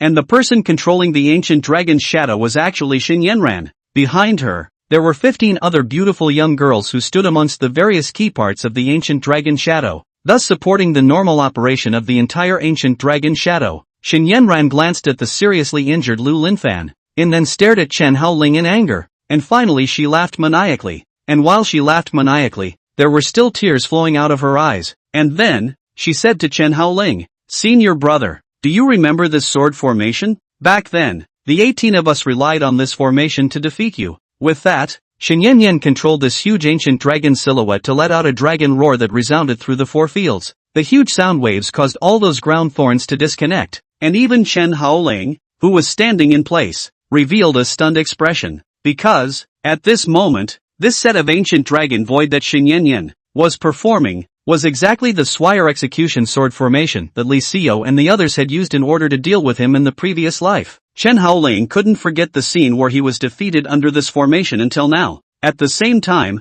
a figure in the distance flew straight over, then quickly merged into the ancient dragon's shadow. The person who came was actually Qin Lan, who had just been pierced through the heart by Chen Haoling, and she actually did not die. At this moment, she even replaced Xinyan and took the position of the dragon head. Then, her gaze was cold and said, "Chen Haoling, I couldn't kill you in the last life. In this life, you won't be able to leave no matter what." Chen Haoling was still standing still without saying a word. On the other side, Liu Ruyan walked out from the ruins, and although she had a large portion of her clothes rotted, she still retained her main battle strength. After she saw that the Taiku exterminating god sword formation had been gathered, she rushed over as well without saying a word, quickly finding her position, before just quickly returning to her position. With Liu Ruyan's addition, the 18 array eyes were completely complete, and the volume of that ancient dragon silhouette, at this moment, expanded dramatically. The original length was only about 10 meters, but the moment the eye of the formation was perfected, the ancient dragon's figure expanded to nearly 50 meters long. At the same time, Liu Ruyan's incomparably angry voice came out, yelling at Chen Haoling, "Chen Haoling, you'll have to pay for your actions of hurting little Fan." As Liu Ruyan's words fell, a thunderclap suddenly resounded above the sky, and an electric snake shuttled back and forth amongst the clouds. Along with the sound of thunder and lightning, the howling gale followed. Chen Haoling, who was underneath the Swire execution sword formation, slowly raised his head and looked at the ancient dragon sword formation silhouette, and then looked at the surroundings. This scene was as if he had returned to his previous life, when he had just crossed the threshold. Qin Lan, Liu Ruyan, and Xinyan were all old faces, and if Li Xinyue and the girls were also there, then the scene when they had teamed up to kill Chen Haoling would be able to reappear. Chen Haoling finally raised his head again to look at the head of the dragon. Qin Lan as well as Liu Ruyan and the girls were still looking down at Chen Haoling from a condescending angle, just as they did in their previous life. The disciples, junior sisters, senior sisters, masters, wives and maids that he had spent his entire life protecting and loving, were all united at this moment for the sole purpose of killing him and getting rid of him as a demon. But unlike their last life, in this life, their purpose of executing Chen Haoling was to protect another man, a man who wanted to put them to death. Chen Haoling, who thought of this, could no longer hold back her snort of laughter. Then the laughter got louder and louder, even to the point of tears. With that look, it seemed as if he had heard some of the funniest jokes, and then, he violently plunged the borderless blade into the ground and yelled at Qin Lan and the others, "The same moves you guys think will still work on me?" Saying that, Chen Haoling folded his hands together and began to breathe heavily in his mouth. The Upanishad Kuan-Pang breathing technique was directly exerted to the maximum. Then, it was seen that a Kuan-Pang silhouette actually manifested around Chen Haoling's body. When Qin Lan saw this, she snorted coldly, "Sculpture," saying that, the seal absolute in her hand changed once again, and then, the ancient dragon sword formation shadow, it snaked and coiled around above the sky, before it slammed straight towards Chen Haoling's direction. In an instant, the densely packed sharp long swords on the shadow all materialized, and then, the ancient dragon sword formation shadow circled around Chen Haoling. From the outside perspective, it was Chen Haoling surrounded and encircled by countless sharp longswords around his body. Then, the encircling area rapidly increased, and in an instant, it actually formed a huge tornado. A tornado composed of millions of sharp long swords. The terrifying power of suction and pulling sucked all the surrounding scenery into the tornado, and then was cut into powder by the sharp long swords on the tornado. The tornado at this moment was truly like a meat grinder, bound to cut the Chen Haoling at the center of the formation into pieces. At this time, Chen Haoling, who had manifested a Kuan-Peng silhouette, could naturally feel that his Kuan-Peng silhouette had to withstand millions of slashes every second. Although this time around, the ancient god execution sword formation was more than a few 100 million times weaker than the previous life. It could be that Chen Haoling's current strength wasn't necessarily able to carry it off. Thus, the furious Chen Haoling used the Kuan-Peng breathing method to slow down the depletion of his longevity, thus allowing himself to stay at the level of the yin-yang realm for a little while longer. Right now, his mana had pretty much gathered, and it was time to return the favor. Chen Haoling's hand seal absolute changed. Demon fire burning sky. Open. In an instant, the Kuan-Peng silhouette around Chen Haoling rapidly shrunk before forming a protective shield, which then began to glow and heat up, and it's getting hotter and hotter and hotter. In an instant, under this dark night sky, a blinding light shone from the center of the tornado-killing formation composed of countless long swords. The light was like the sun, reflecting people's eyes. The scorching heat even made those long swords melt into steam, and this terrifying aura caught the attention of the strongest members of the beginningless sword sect. Chapter 75. Are you guys really undefeatable? Inside the main peak patriarch hall, the sect leader of the beginningless sword sect, Qin Xiaohe, walked out of the hall in a graceful manner, and as his gaze looked in the direction of Chen Haoling and their battle, a hint of a playful expression appeared on his face, and beside Qin Xiaohe, the law enforcement hall master, Yi Wushuang, and the Tsong Dome peak master, Nyat Son Dome, followed them out, and the faces of the two old guys were a little less than pleasant. At this time, Yi Wushuang grabbed the first opportunity to speak. It's really too chaotic, actually making such a big commotion within the sect. Is this wanting to tear down the entire sect? With that, he cupped his fists at Qin Xiaohe and said, Patriarch, I'll go and take them all down. Qin Xiaohe but laughed, there is no hurry. This seed is curious. If we let them continue to fight like this, who will lose and who will win? With that, Qin Xiaohe sat down on a throne and watched with good humor. Only Nyat Sungdo had a shadowy face. Chen Haoling was his reserved disciple. If he really broke into any trouble, then he would also be to blame. For a moment, he even regretted a little bit for saving Chen Haoling in the first place. It was also while he was thinking like this, over at the side of the battlefield where Chen Haoling and the few of them were, a terrifying large explosion was released and detonated right at the center of the Swire execution sword formation. It was as if a nuclear bomb had exploded, and the intense high temperature instantly pushed the surrounding air up to tens of thousands of degrees. The ground began to tremble violently at this moment, and the roaring heat wave vaporized everything around it, and this terrifyingly extreme destructive force directly caused the beginningless sword sect's protector formation to sound an alarm. At the same time, a large number of experts from the law enforcement hall emerged and then rushed towards the center of the explosion. When these law enforcement hall experts arrived, they froze and saw that 18 figures that had been burnt to black charcoal fell straight to the ground as if they were burnt salted fish, with a thick charred odor permeating their bodies. And Chen Haoling fell from the sky above at this time. The power of the demon fire burning sky was indeed great enough, but if he were to execute it with his current strength, Chen Haoling felt that his body might even be ruined. But the good thing was, he wasn't dead now, and used the boundless blade to support himself with great difficulty, then limped towards the direction of the fainted Lu Linfan. That guy had been dazed until now after being hit by Chen Haoling's heavenly communal killing just now. But to think, no one should be able to stop themselves from killing him this time, right? However, just as Chen Haoling was thinking like this, a hand suddenly grabbed his ankle. Chen Haoling was slightly stunned as he subconsciously looked down underneath him, only to see Yu Ruxiue, who had already been burned to black charcoal, say in a pleading tone, please, don't kill him. If you want to kill, just kill me. I know that the only person you hate is me, and the only person you really want to kill is me. As long as you can spare his life, no matter what the conditions are, I'll promise you. Even Xin Yanran, who was in the back, sobbed at this time, "Senior brother, I beg you to, don't hurt Xiaofan. He's innocent. If you're not relieved by now, why don't you just kill me in one piece? But I just beg you, after you kill me, don't hurt Fan anymore, can you, please?" Xin Lun, who was the most severely injured, seemed to want to open her mouth to say something at this time, but since she had endured the vast majority of the demon flame burning skies attack, at this time, she couldn't even speak, and her entire body had been weakened to the extreme. But even so, she still looked at Chen Haoling with tearful eyes, obviously also wanting to pray that Chen Haoling would not hurt Lu Linfan. After Chen Haoling saw this scene, his entire body was on the verge of crying as he exclaimed in despair, "Ah, are you guys really undefeatable? I've clearly pierced through your hearts and even hit your vital parts, but why? Why are you still alive? Why can't you guys just die? Why?" Chen Haoling was truly desperate to the peak at this moment. Clearly he had already put in his best efforts. He had no mercy left. He had even used the demon fire burning sky, a taboo method that kills 1,000 enemies and damages 800 at its own expense. But they actually still hadn't died. Chen Haoling felt that he had gone crazy, completely crazy, the kind where the spirit is not even normal.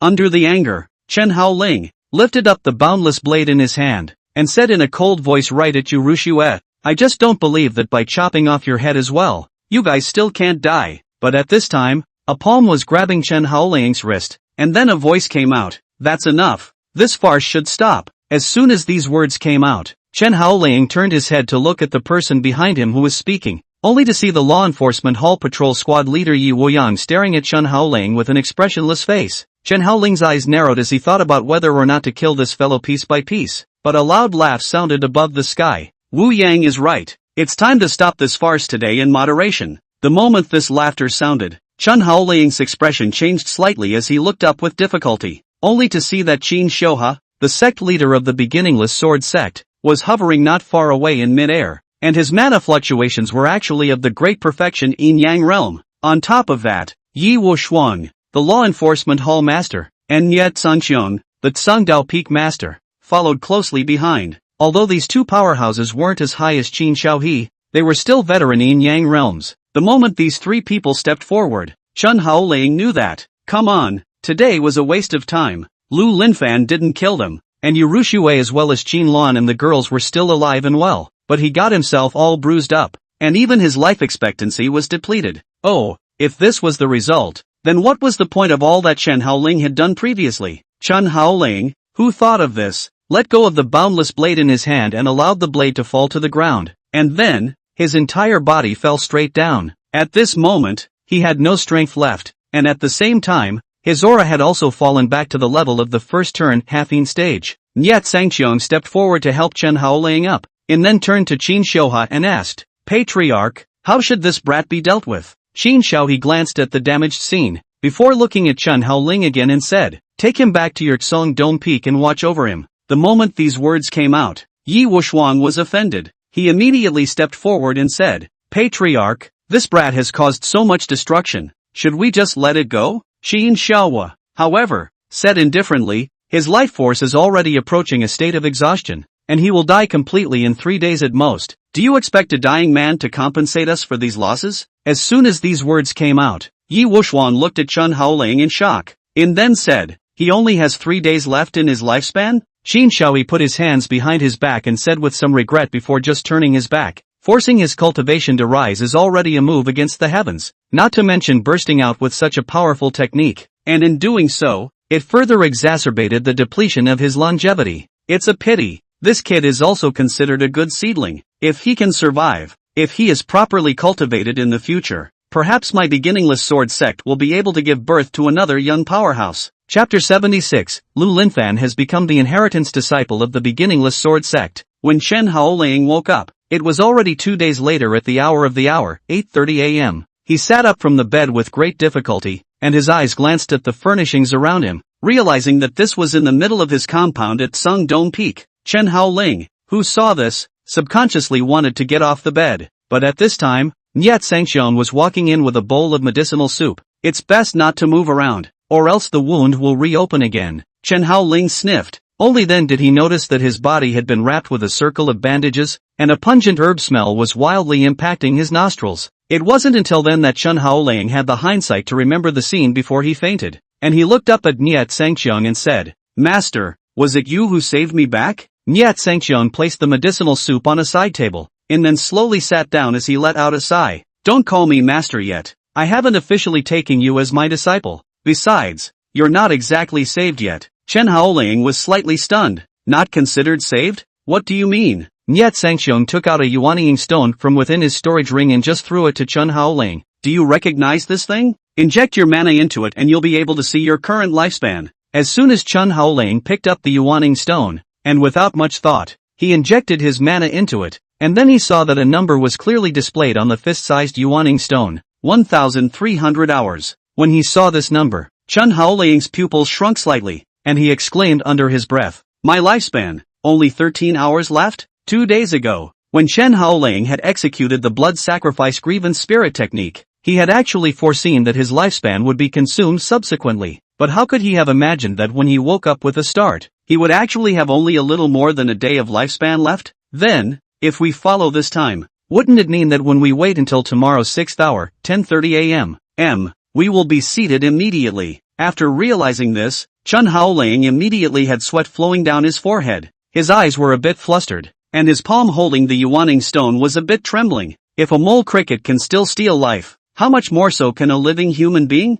And when Niet Sangxiang saw Chen Haoling's appearance, he then shook his head again, and from his storage ring, he took out another scroll before just handing it to Chen Haoling. "I don't know what the patriarch was thinking, that he would actually be willing to hand this over to you." Saying that, Niet Sangdao even glanced at the scroll with some regret. After Chen Haoling picked it up, he asked, "What is this?" Niet Sangxiang said succinctly, "The soul containment technique, a technique that nurtures the soul body, is one of the unspoken secret techniques of my beginningless sword sect. Relying on this soul containment technique will allow your soul body to be nourished to a certain extent, thus prolonging your lifespan by a certain degree. Only exactly how much it can be extended depends on your ability to comprehend." As soon as these words came out, Chen Haoling was slightly startled. A technique that could nurture the soul body? In his previous life, Chen Haoling, as the #1 powerhouse of the northern border continent, had learned various top-level spells, but he had never really learned a spell like this one that nurtured the soul body. The reason was also very simple. It was because Chen Haoling's realm broke through too quickly,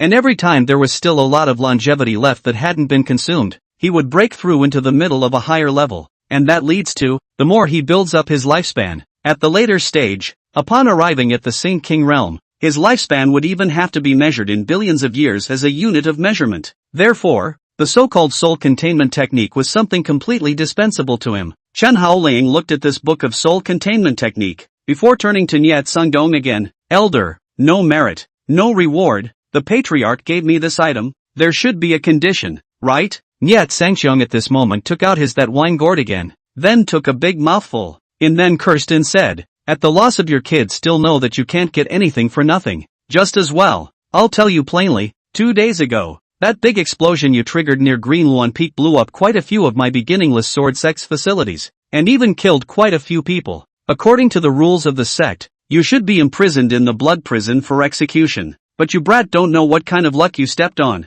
You actually gained the patriarch's appreciation, making him decide to reduce your punishment. This time, the clan's losses totaled 124,000 foot spirit stones, so you will bear 70% of it, and the remaining 30% will be borne by Qinlan and the others." Hearing this, Chen Haoling instantly understood as he responded, "Is the patriarch afraid that no one will bear these losses after I die? And that's why he gave me this soul containment technique, aiming to keep me alive as a way to pay back those fines?" Niet Sangxiang took another sip of wine. The old man's face became flushed at this moment, and his mouth followed with curses. "Or else, the soul containment technique is a secret technique that many people have begged for, and it's just going to be cheaper for your brat." Chen Haoling was laughing at this. 124,000 spirit stone compensation. Even if he took 70% of it, then he still had to pay 86,000 spirit stones? But he had almost used up all his spirit stones now, so where could he get them together? However, he heard Niet Sangxiang slowly say again,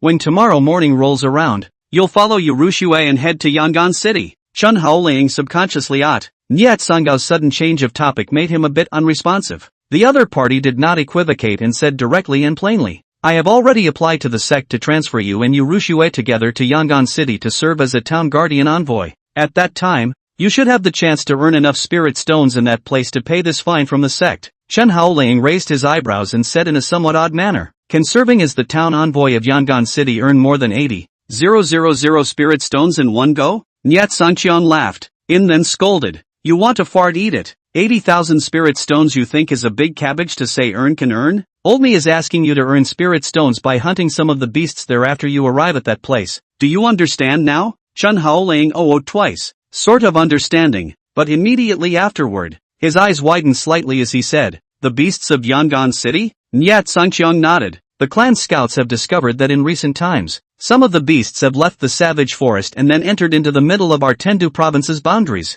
Among them, there are quite a few beasts entrenched near Yongan City. Once you get there, find a way to hunt a few savage beasts and use their beast spirits to exchange for spirit stones. I think you should be able to earn 80,000 spirit stones. Chen Haoling's brows were furrowed after hearing this. The beginningless sword sect turned out to have long observed that the beasts of the savage forest were converging in the direction of Yongan City. But if that was the case, then why did they still watch Yongan City being overthrown in their last life? Although there were some doubts in his heart, Chen Haoling didn't inquire too much, and just graciously stated, alright, after I arrive at Yongan City, I'll put to death as many savage beasts as possible. After Nyat Sangqiang saw that Chen Haoling had understood, he nodded, but at the same time, he didn't forget to remind. There's also one more thing that it's necessary for me to remind you of. Chen Haoling subconsciously asked. What? Nyat Sangqiang moved closer to Chen Haoling a little distance away, and then said slowly, don't think about killing that Lu Linfan again in the future. Just in the 2 days you were unconscious,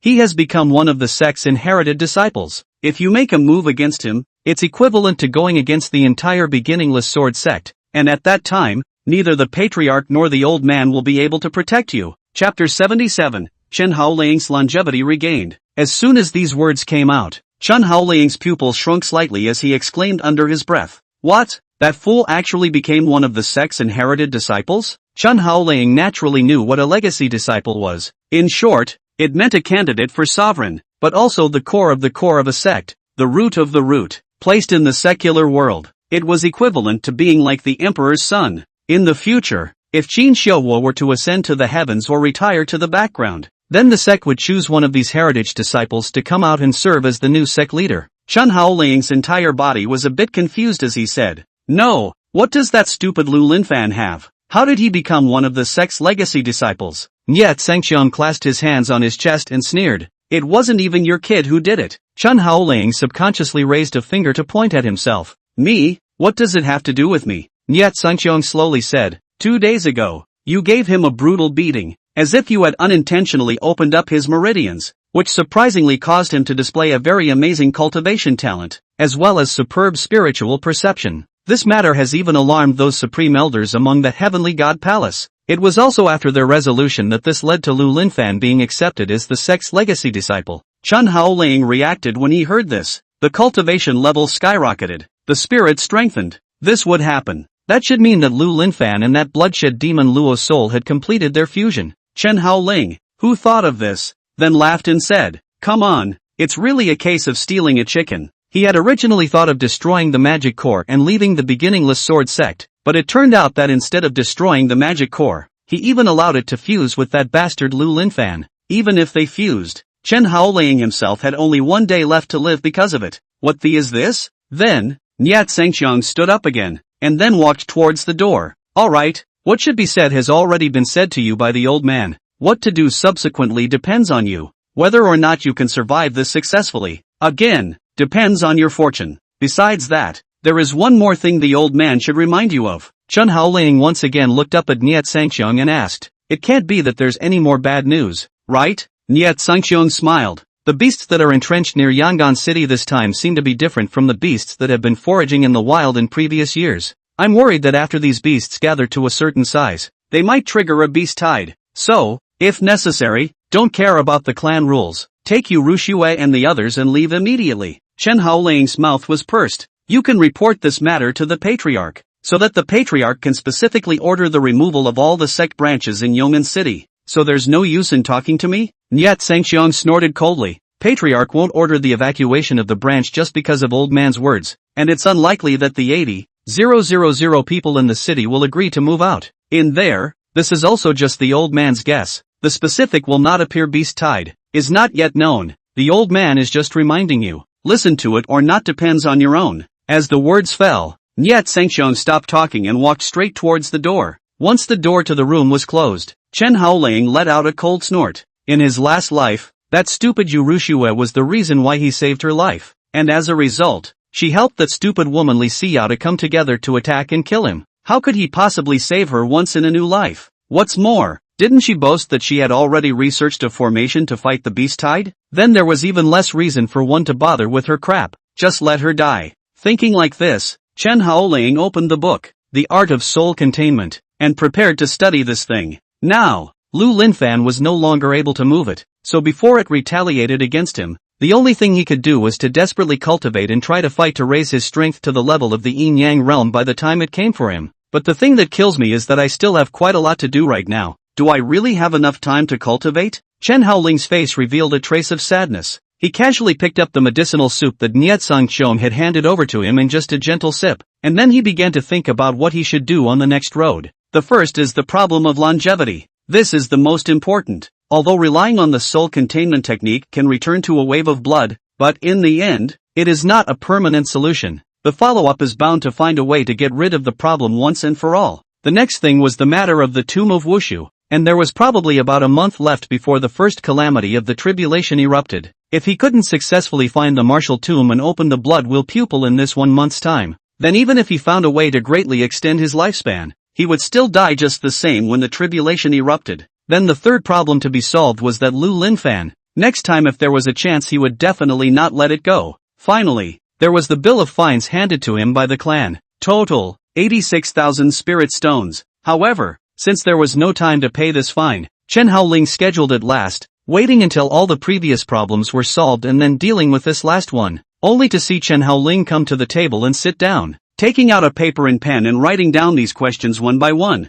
Longevity, martial tomb, Liu Linfan, clan fine. There were a total of 4 things, ordered according to priority, and after finishing, Chen Haoling took a deep breath and muttered to himself, the follow-up is expected to be busy for quite some time. At this time, the shadow suddenly surfaced and said to Chen Haoling, can you master all of that soul containment technique in a short period of time? Chen Haoling cut a disdainful sound. Does it take a long time to learn just such an unimpressive secret manual? The shadow asked with some concern. Then why don't you hurry up and cultivate? You only have 12 hours left in your lifespan now. When Chen Haoling heard this, he was slightly startled. The time he had just spent talking to Jiangshan was just another hour of time that had passed. At that moment, he resumed his seat on the bed and prepared to follow the method of the soul containment technique to impregnate his soul body. At the same time, he also took out a spirit stone and after holding this spirit stone between his palms, he then followed the running track of the soul containment technique to nurture his soul body.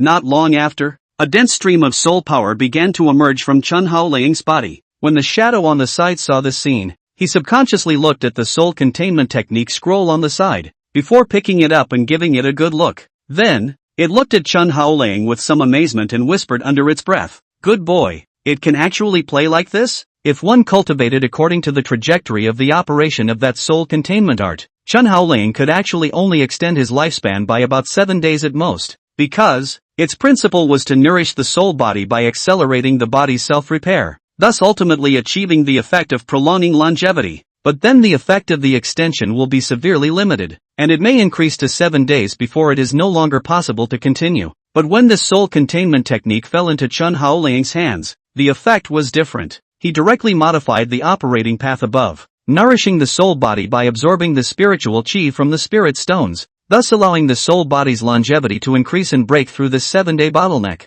Only, in this way, Chen Haoling's already pitifully small reserve of spirit stones became even more scarce. Soon, 7 hours passed quietly. By the time the moon shrouded the land, the spirit stone in Chen Haoling's hand was also consumed. Then, he was taking out the Yuaning stone that Jiangshan had given him to test his longevity before a number was clearly displayed on it. 3 days and 5 hours. It meant that Chen Haoling's lifespan had increased from the original 12 hours, or 1 day and 1 night, to the current 3 days and 5 hours. Chapter 78, Liu Ruyan finds her door. Chen Haoling, who saw this result, was confused as a whole. Not only him, but Shadow was confused as well. Both of them said almost in unison, How come it only increased by 3 days? The shadow looked at Chen Haoling and said, Big brother, don't scare me. You only have a total of 12 spirit stones left right now. And if you calculate based on one increasing your lifespan by 3 days, these are at most enough for you to live for 36 more days. If you deduct the 7 hours of time needed to digest these spirit stones, the time you can use is not even 36 days.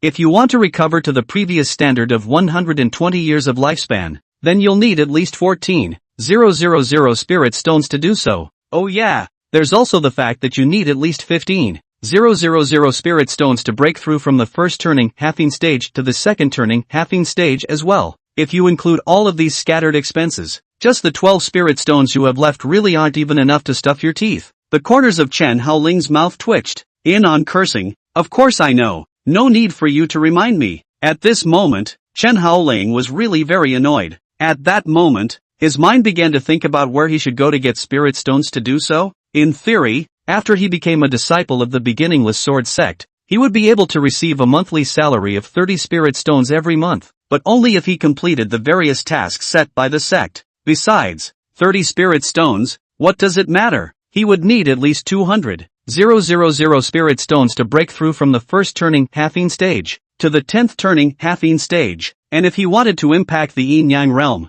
the amount of spirit stones he would need to consume would only be more. But where can these spirit stones come from? A person like Liu Linfan who had become a core disciple of the sect would not need to worry about cultivation resources. Not to mention, Qin Lan would give him maximum support. He, Chen Haoling, on the other hand, couldn't. He was basically a solo fighter. And Niet Zhengqiong obviously couldn't treat him the way Qin Lan treated Liu Linfan. Then he'd have to figure it out on his own. However, in the end, Chen Haoling didn't think of any effective methods, and at that moment, he took out all of the only 12 remaining spirit stones. Seeing this, Shadow asked, Hey, Chen Haoling, what are you doing? Chen Haoling said with a frown on his face, I'm going to use the Divine Martial Nirvana Sutra to refine all of these spirit stones in one breath before filling them inside my lifespan. Instead, the Shadow asked rhetorically, refining them all in one breath? Then, what about after that? Chen Haoling pursed his lips, and then said, after that,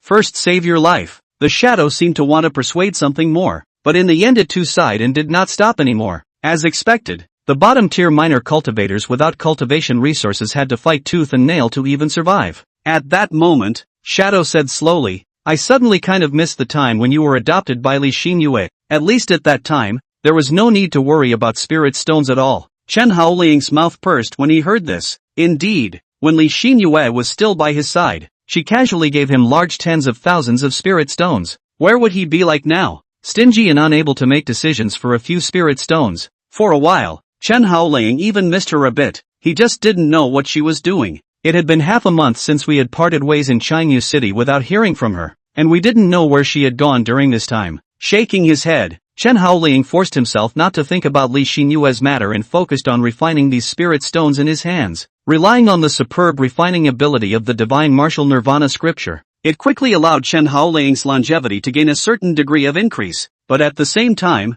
the rate of consumption of spirit stones had also reached a very alarming level. Originally, if he slowly refined it by himself, he would only be able to refine a spirit stone in an average of 7 hours. But now, by relying on the ability of the Divine Martial Nirvana scripture, it allowed him to shorten his refining time to an average of half an hour before he could refine a spirit stone. Before long, the 6 hours had slipped away. At this time the sun also came out, and the sunlight reflected into the room through the window, and at that moment, Chen Haoling's eyes opened slightly, and the original 12 spirit stones in his hand had already been digested by him cleanly. Not a single one left. At this moment, Chen Haoling was truly a super poor man, with his pants pockets cleaner than his face. However, he saw that Chen Haoling took out the Yuaning stone and then injected a trace of mana into it, and soon, the existing lifespan of Chen Haoling was displayed on it. 35 days and 10 hours. After seeing that his lifespan had increased to 35 days, Chen Haoling's mood only got a little better. After all, what dying person would not be happy to learn that he or she would live for another month or so?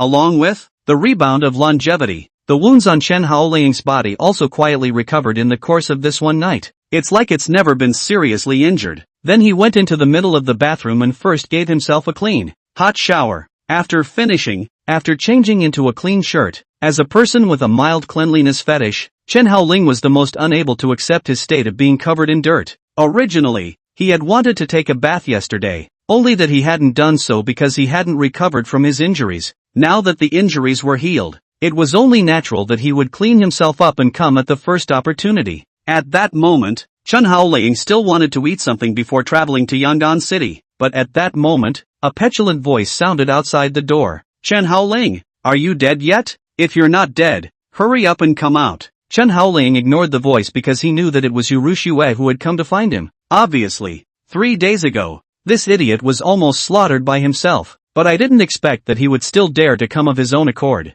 Chen Haoling got himself a bowl of white porridge, some noodle cakes, and some eggs, and just ate it all by himself like that. Though no longer mortal, he still retained a portion of his appetite, and at this time, Liu Ruyan, who was standing outside the door, was directly pushing the door in. She glanced around and soon saw Chen Haoling sitting in the middle of the courtyard, eating breakfast. Liu Ruyan walked up with some annoyance and said to Chen Haoling, "Are you deaf? You didn't hear me after I shouted so many times?" Liu Ruyan was obviously still angry over the fact that 3 days ago, Chen Haoling had attacked and killed Lu Linfan. Otherwise, with her gentle-as-water character, it was absolutely impossible for her to say such heavy words. Chen Haoling gave the white kanji a mouthful to drink, and then said slowly, "Do you have something to do?" Liu Ruyan said in a cold voice, "Are you stupid? The tasks assigned to you by the sect, have you forgotten all of them?" Chen Haoling peeled an egg for himself, and then said, "What's the hurry? Isn't there still a month before Yongan City is destroyed by the beast tide? Could it be that this 1 month is not enough time for you to set up that formation of yours?" With that, Chen Haoling looked up at Liu Ruyan and teased, "Yo, recovering well? 3 days ago, you were burned like a black charcoal, but after 3 days, you've changed back to your original state." Liu Ruyan wanted to get angry when she heard that flirtatious tone. However, after associating herself with the fact that she still had something serious to say to Chen Haoling, she eventually held back her anger, and she sat straight across from Chen Haoling and said seriously, "Chen Haoling, listen to me carefully. I don't want to bother with you anymore for anything before this, but only for this trip to Yongan City. You absolutely, positively cannot be tripping me up. As long as Yongan City can resist the beast tide this time, then all subsequent grudges between you and I will be written off. How about I don't bother with you about you hurting Xiaofan, and you don't mention to me that I'm besieging you with my master and the others?" Chapter 79, 6,000 Spirit Stones in Hand. Chen Haoling glanced at the sun hanging in the sky, and then looked at Liu Ruyan and said, "You ran to me early in the morning just to talk about this?" Liu Ruyan's eyes glared, and her face was a little red with anger. In fact, she didn't want to come to Chen Haoling's place at all. After all, the scene from 3 days ago was still fresh in her mind even now. But it's not like she can't come. The sect had approved her to become the town guardian of Yongan City, but incidentally, they had actually allowed Chen Haoling to serve as her deputy general, and that meant that she would be hamstrung by Chen Haoling in her defense of Yongan City. If Chen Haoling deliberately interfered or even intentionally obstructed when she enacted various decrees, it would definitely be a very tricky issue for her. Therefore, in order to ensure that 1 month later, Yongan City would be able to safely survive the beast tide crisis, thus, Liu Ruyan came to find Chen Haoling specifically for the sole purpose of letting him swing for the fences, only to see. Liu Ruyan took a deep breath, and then said seriously to Chen Haoling, "Though I don't know what kind of mesmerizing soup you filled that old man Niet Sangxiong with, that you could actually get him to recommend you to serve as my vice general at the sect's high-level meeting, but this trip to Yongan City is, in the end,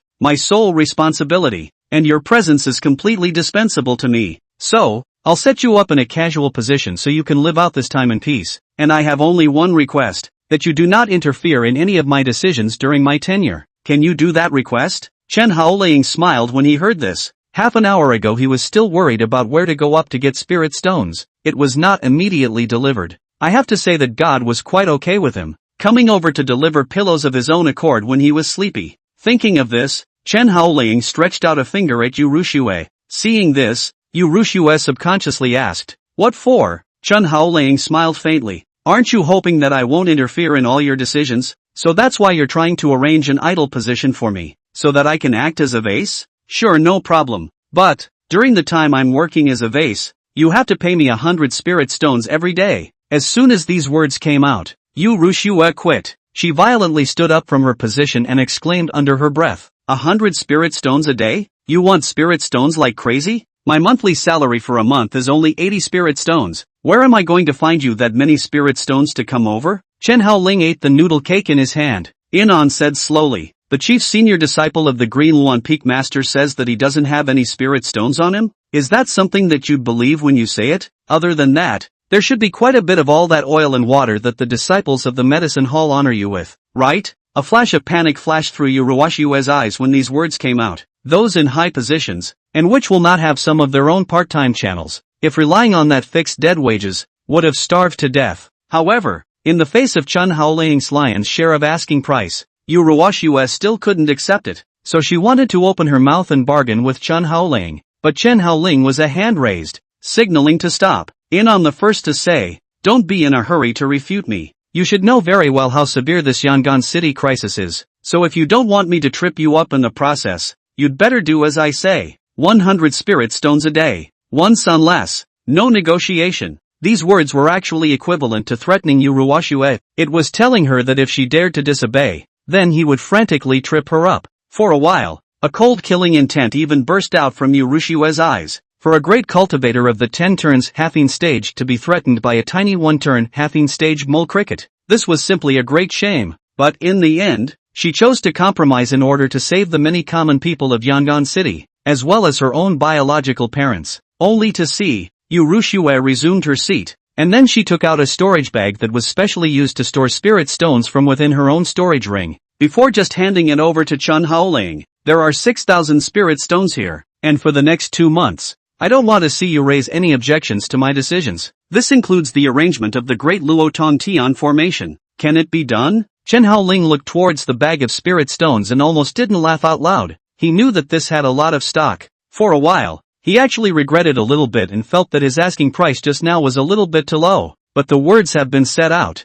That Chen Haoling also has no reason to go back on his word. Simply will be generous to the bag of spirit stones to pick up, in the hand on the weighing. At the same time, he also infiltrated his mana into it, and after determining that it was indeed filled with 6,000 high-quality spirit stones, he nodded in satisfaction. Okay, in the next 2 months, I won't raise any objections to your decisions, much less obstruct you. I'll be completely like an airman to make sure I don't get in your way. Yu Rushue's face only looked a little better at this point. She didn't offer to sign any soul contracts, nor did she ask Chen Haoling to take a poisonous oath to the heavens, because she knew Chen Haoling's character. As long as he promises something, he will do it. Thus, Yu Ruashue got up contentedly and prepared to leave. But Chen Haoling said, Yu Rushue. Yu Rushue's footsteps stopped as she inclined her head towards Chen Haoling and asked, is there anything else you want? Chen Haoling threw the last bun inside his mouth, and then said, although, I shouldn't be saying these words now, I still want to remind you,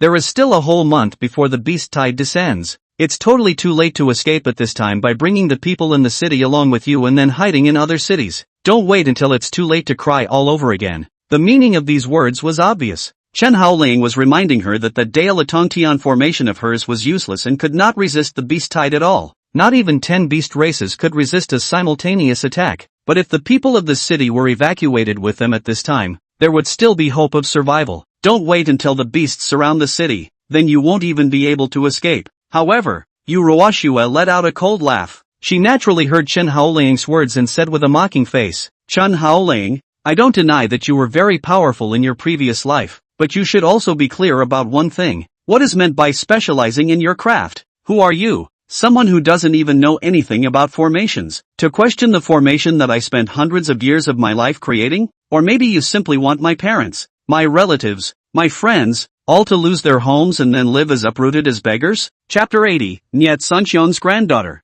Nya Yunshi. Saying that, Yu Ruashue came back to Chen Haoling's front again, and said in a cold voice under her breath as she stared straight into Chen Haoling's eyes right there and then, to tell you the truth, I've guaranteed everything in Yongan City, even if it's a blade of grass, a flower, or even an ant, I won't let them be trampled to death by the beasts. Do you hear me? As the words fell, Yu Ruashue didn't wait for Chen Haoling to reply and left straight away. Once she was gone, the shadow surfaced quietly, and it came in lightly. Why did she think you knew nothing about formations? Chen Haoling also stood up at this time, and then stretched a lazy waist with force, and then said, it's probably because I died under their formations in my previous life. That's why they think that I don't know anything about formations, right? With that, Chen Haoling snorted. Forget it, since she thinks so, then I won't bother to refute her. Just let her think what she wants, casually picking up the spirit stone. At that moment, he also walked towards the outside in one piece, with Shadow following closely behind. 6,000 spirit stones. This woman is really generous. It's just that I suddenly realized that all the spirit stones you've earned so far seem to be from women. As soon as these words came out, Chen Haoling scratched the back of his head. Not to mention, it seemed like it was really the case. The person who gave him a large handful of spirit stones last time was Li Xinyue, while this time it was changed to Liu Ruyan. And next time, will it be another woman? Chen Haoling, who thought of this, hemmed and hawed and smiled. It seemed that the heavens felt that he had a bad stomach and was only suitable for eating soft food. Arriving at the outpost square of the beginningless sword sect, this place had already arranged for a group of caravans. But the horses used to pull the caravans weren't ordinary horses, but a hybrid breed named Dragon Colt. The head resembles a dragon's head, but the body is that of a horse, and it is also a circle larger than a normal horse. Chen Haoling arrived at an exclusive horse carriage under the leadership of the caravan's management personnel, and just sat down straight away. I have to say, this dragon colt pulling a car, the interior space is just big. In addition to the bed and couch, there are actually tables and chairs and closets. It's almost like it's no different than a mobile home. Of course, the furniture was riveted to death and couldn't be moved if you wanted to. At that moment, Chen Haoling wasn't idle and directly took out the book of soul containment technique. He was going to improve this set of techniques to make the digestion of the spirit stones a little faster. Although, the current Chen Haoling could manage to refine a spirit stone for half an hour by relying on the divine martial Nirvana scripture. But right now, he had a full 6,000 extra spirit stones in his hand, and if he wanted to refine all of them into his own lifespan, it would take 8 or 9 months at a conservative estimate, and it's still refining all the time without sleep. But how could he possibly have the time to really go into seclusion for 8 or 9 months in one breath? Other than that, should he go when the martial tomb opens? And should he hide when the beast tide comes? Therefore, what Chen Haoling had to do now was to find a way to make the devouring and absorbing ability of the soul containment technique strengthened up a notch. With this in mind, Chen Haoling took out another scroll, preparing to simulate the operating path of the soul containment technique so as to find a way to decipher it. But at this time,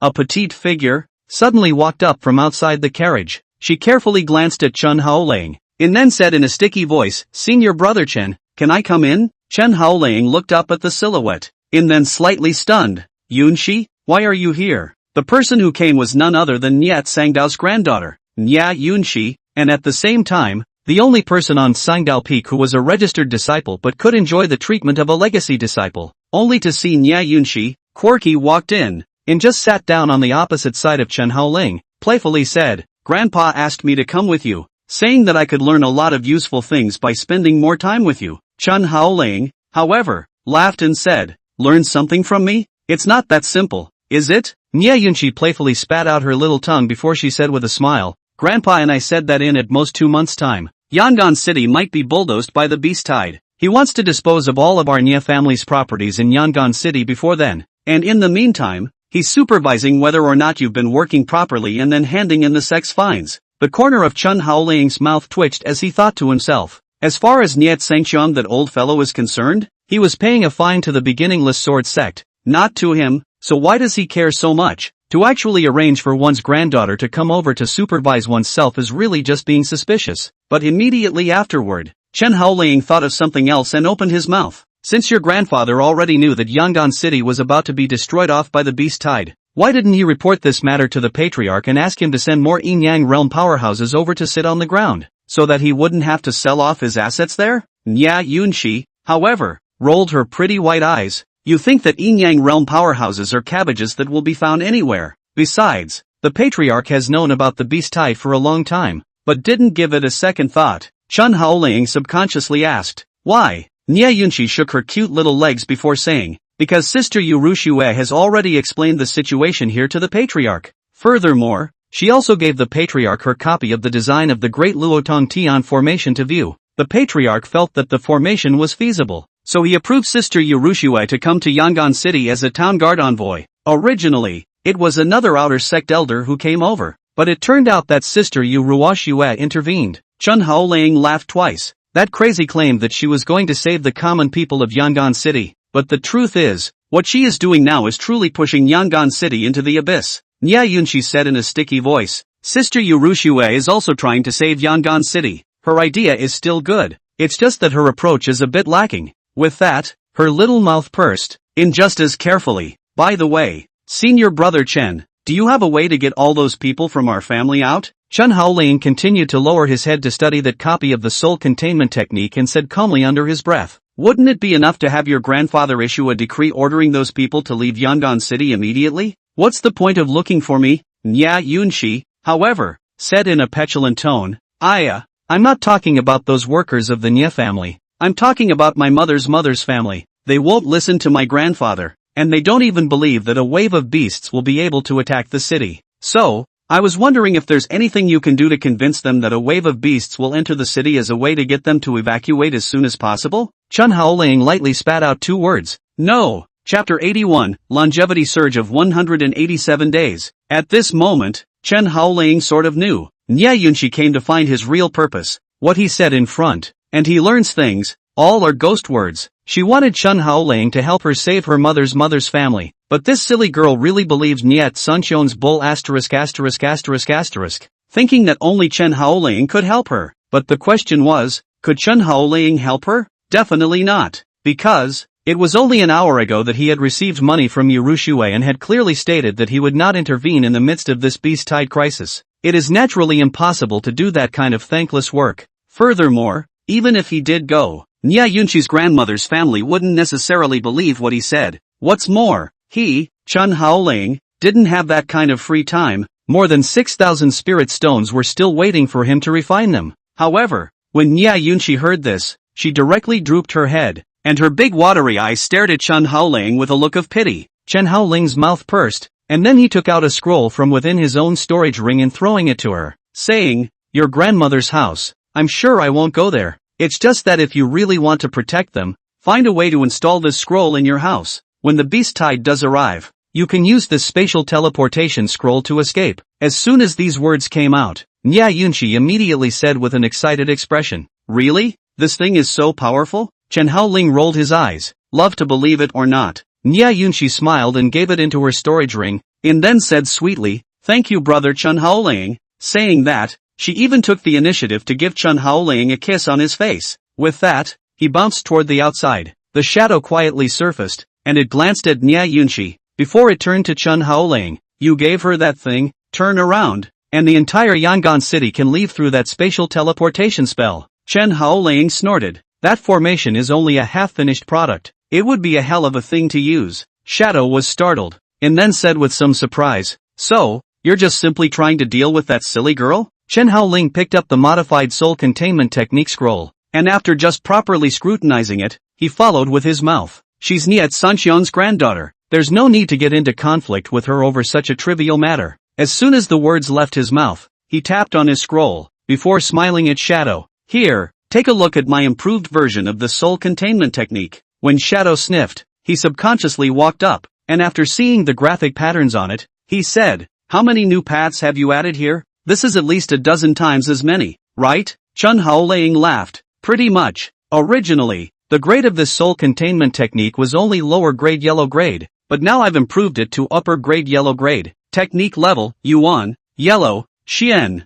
earth, heaven. Saying that, Chen Haoling took out a spirit stone put it in his hand and scrutinized it properly for a while, and then laughed. The upgraded soul containment technique, in addition to my divine martial Nirvana scripture, when the two are stacked together, it will allow the time to digest the spirit stones to be drastically reduced from the original half an hour to half a quarter of an hour, 7 minutes. In this way, it will only take at most about a month for all of these 6,000 spirit stones to be digested. Shadow was dumbfounded when he heard this, and said in astonishment under his breath, half a quarter of an hour to refine a spirit stone? No, how did this brain of yours grow? From the time you got on the bus until now, it was less than half an hour, right? During that time, you were still pulling each other's strings with that Nya Yunshi. Just like that, you can still research successfully? No, why do I get the feeling that you upgrading a martial art is like a joke? Chen Haoling held the spirit stone tightly in and laughed. What is this? Not to mention a yellow order spell.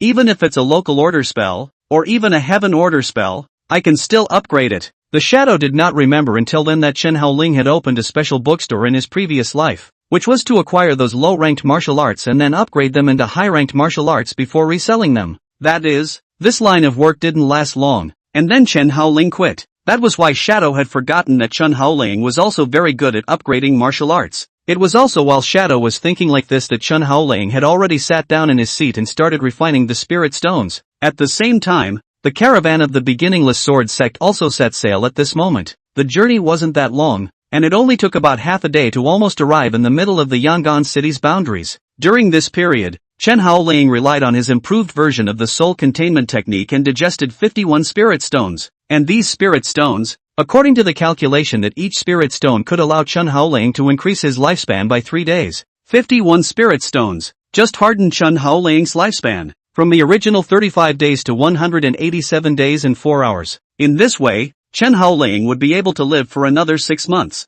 It's almost like 6 months or so. Don't look at the half year as if it wasn't long, but it was good enough for someone who was going to die. At the same time, Chen Haoling's body also underwent a skillful change at this moment. After the energy of the spirit stone was charged into the longevity, there was still a portion of its essence that was further absorbed by Chen Haoling's body. It even caused a slight loosening of his inherent realm. Perhaps in the near future, he will be able to break through to the level of the second turning halving stage. This speed was not really slow. After all, if it was an ordinary cultivator, wanting to break through from the first turning halving stage to the second turning halving stage would usually take 4 or 5 years, or even more than 10 years. In comparison, Chen Haoling's breakthrough speed was already not considered slow, but he himself was still not quite satisfied. After all, Lu Lin found that threat would always exist, if his own growth rate could not exceed it. Then subsequently, there was still a possibility that he would die in its hands. At this time, a beast roar suddenly entered Chen Haoling's ears, which caused him to be slightly startled. He casually opened the window of the car and then saw the scene outside. Upon seeing the scene nearby, his pupils shrunk slightly, only to see that on this official road leading to Yongan City, there were actually 40 to 50 seat mountain beasts coiled up, a creature that resembled a giant tortoise, except that the tortoise shell it carried on its back was like a rock, and these savage beasts that were the size of a house ate the water plants around them, and from time to time, they would also look over to the side of the caravan. Even though everyone knew that the Seat Mountain beast was not a carnivorous beast, they couldn't help but shiver when faced with that kind of ferocious look. On top of that, there were also two-headed snakes, divine monkey beasts, saber-toothed tiger beasts, giant lizard beasts, and various other beasts of different sizes. As Chen Haoling watched the scene, his brows were also slightly furrowed. Not knowing whether it was an illusion or not, he felt that the scale of the beast tide that had erupted in Yongan City this time was perhaps much larger than that of his last life. Perhaps, it was not just only on the scale of the 100 beasts level, it should be bigger, even reaching the scale of the 1000 beasts level. If it really was a 1000 beast level beast tide, then let alone Yongan City, a city with a population of only 80,000,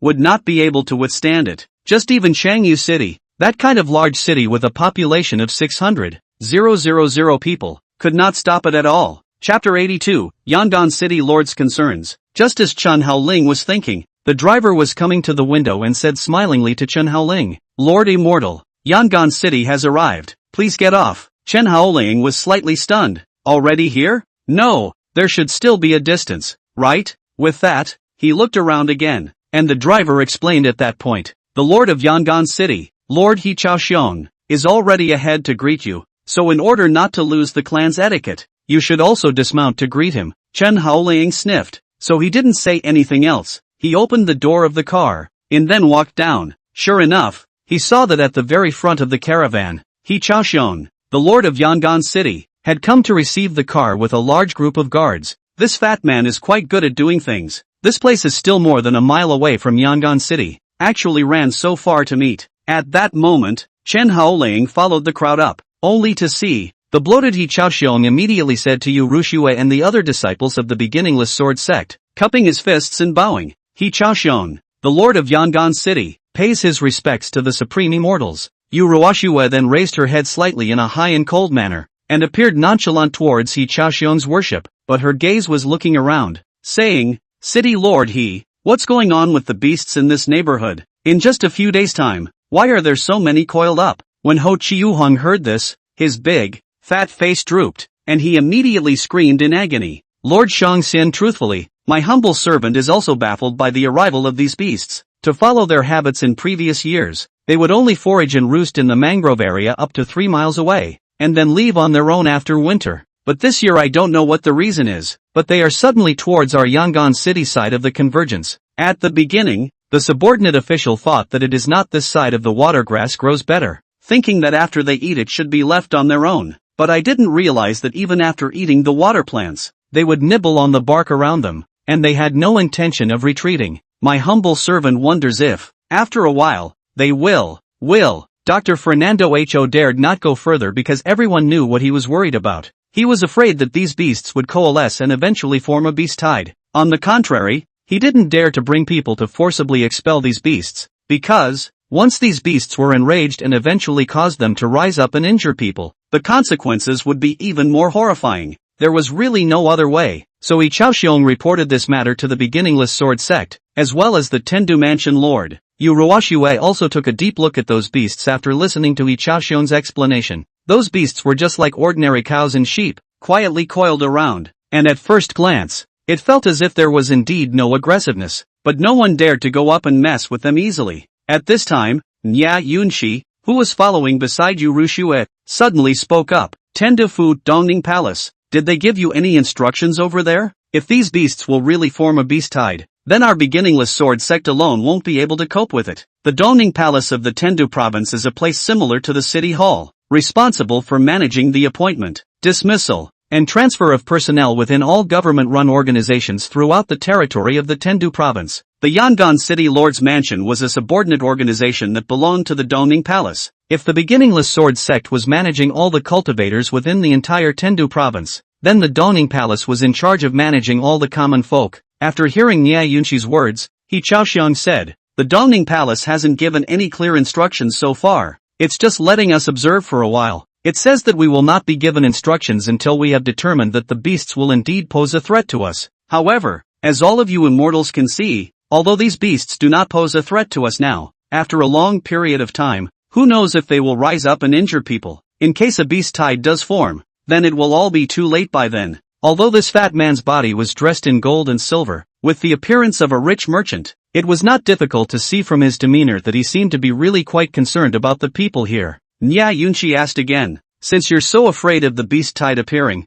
why don't you immediately organize manpower now, and then arrange for the transfer of the common people in the city? While the beasts haven't gathered much yet, there is entirely enough time to escape." That was a question that asked what was in many people's minds. Li Xinyue, however, was crying with a sad face, saying, "The subordinate has done it a long time ago. It's useless. The people in the city simply don't believe that these beasts will hurt anyone. In their eyes, there's no difference between these beasts and the cows, sheep, and horses in the city, or even the chickens, ducks, and geese. How can they believe you when you tell them that these animals will form a natural disaster and then attack the city and kill everyone? Besides, even if they really believe in the threat of these beasts, not many of them are really willing to leave. They will only blame the city lord's mansion for failing to protect them and wasting the food and taxes they pay every year." When Chen Haoling heard this, he gently nodded his head. His gaze went to the distance, where a few human children were still playing with a few beast cubs. Even the parents of those human children were right there and didn't stop them.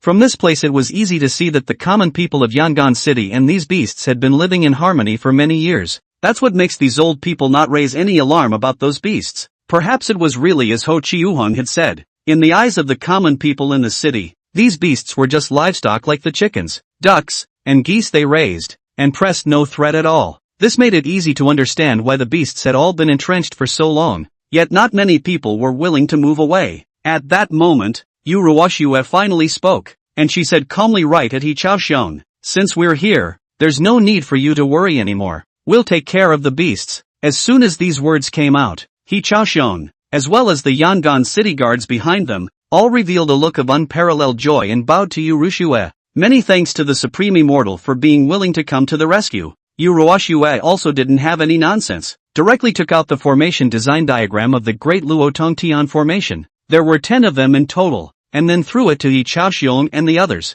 And then said, "Wait, after entering the city, you will immediately arrange for someone to go down and start building the eyes of this grand formation. As long as the great formation is completed, then even if a beast tide does come, the people in the city can rest easy." Ho Qiuheng and the others immediately looked carefully at the drawings. It didn't matter if they didn't look at it. At a glance, all of their faces one by one showed an incomparable look of amazement, and they were even red-faced, with a look of excitement to the point of being unable to do so. At that moment, He Chaoxiong said to Yu Ruishue, "Your Highness has bestowed such a supreme treasure. My humble servant really doesn't know how to return the favor. If your Highness has a need for my humble servant promises to do his utmost, and die before he dies." The group of officials behind him followed suit. Bow down and die. Chapter 83, Yu Rushue's Strange Brain Circuit. Chen Haoling's eyes twitched when he heard this from the side. These 8 words were usually used to say when pledging allegiance to the king. They actually dared to show their loyalty to Yu Rushue now. Were they really not afraid of being reported and then having their heads chopped off by the Tendu province's Dongning Palace?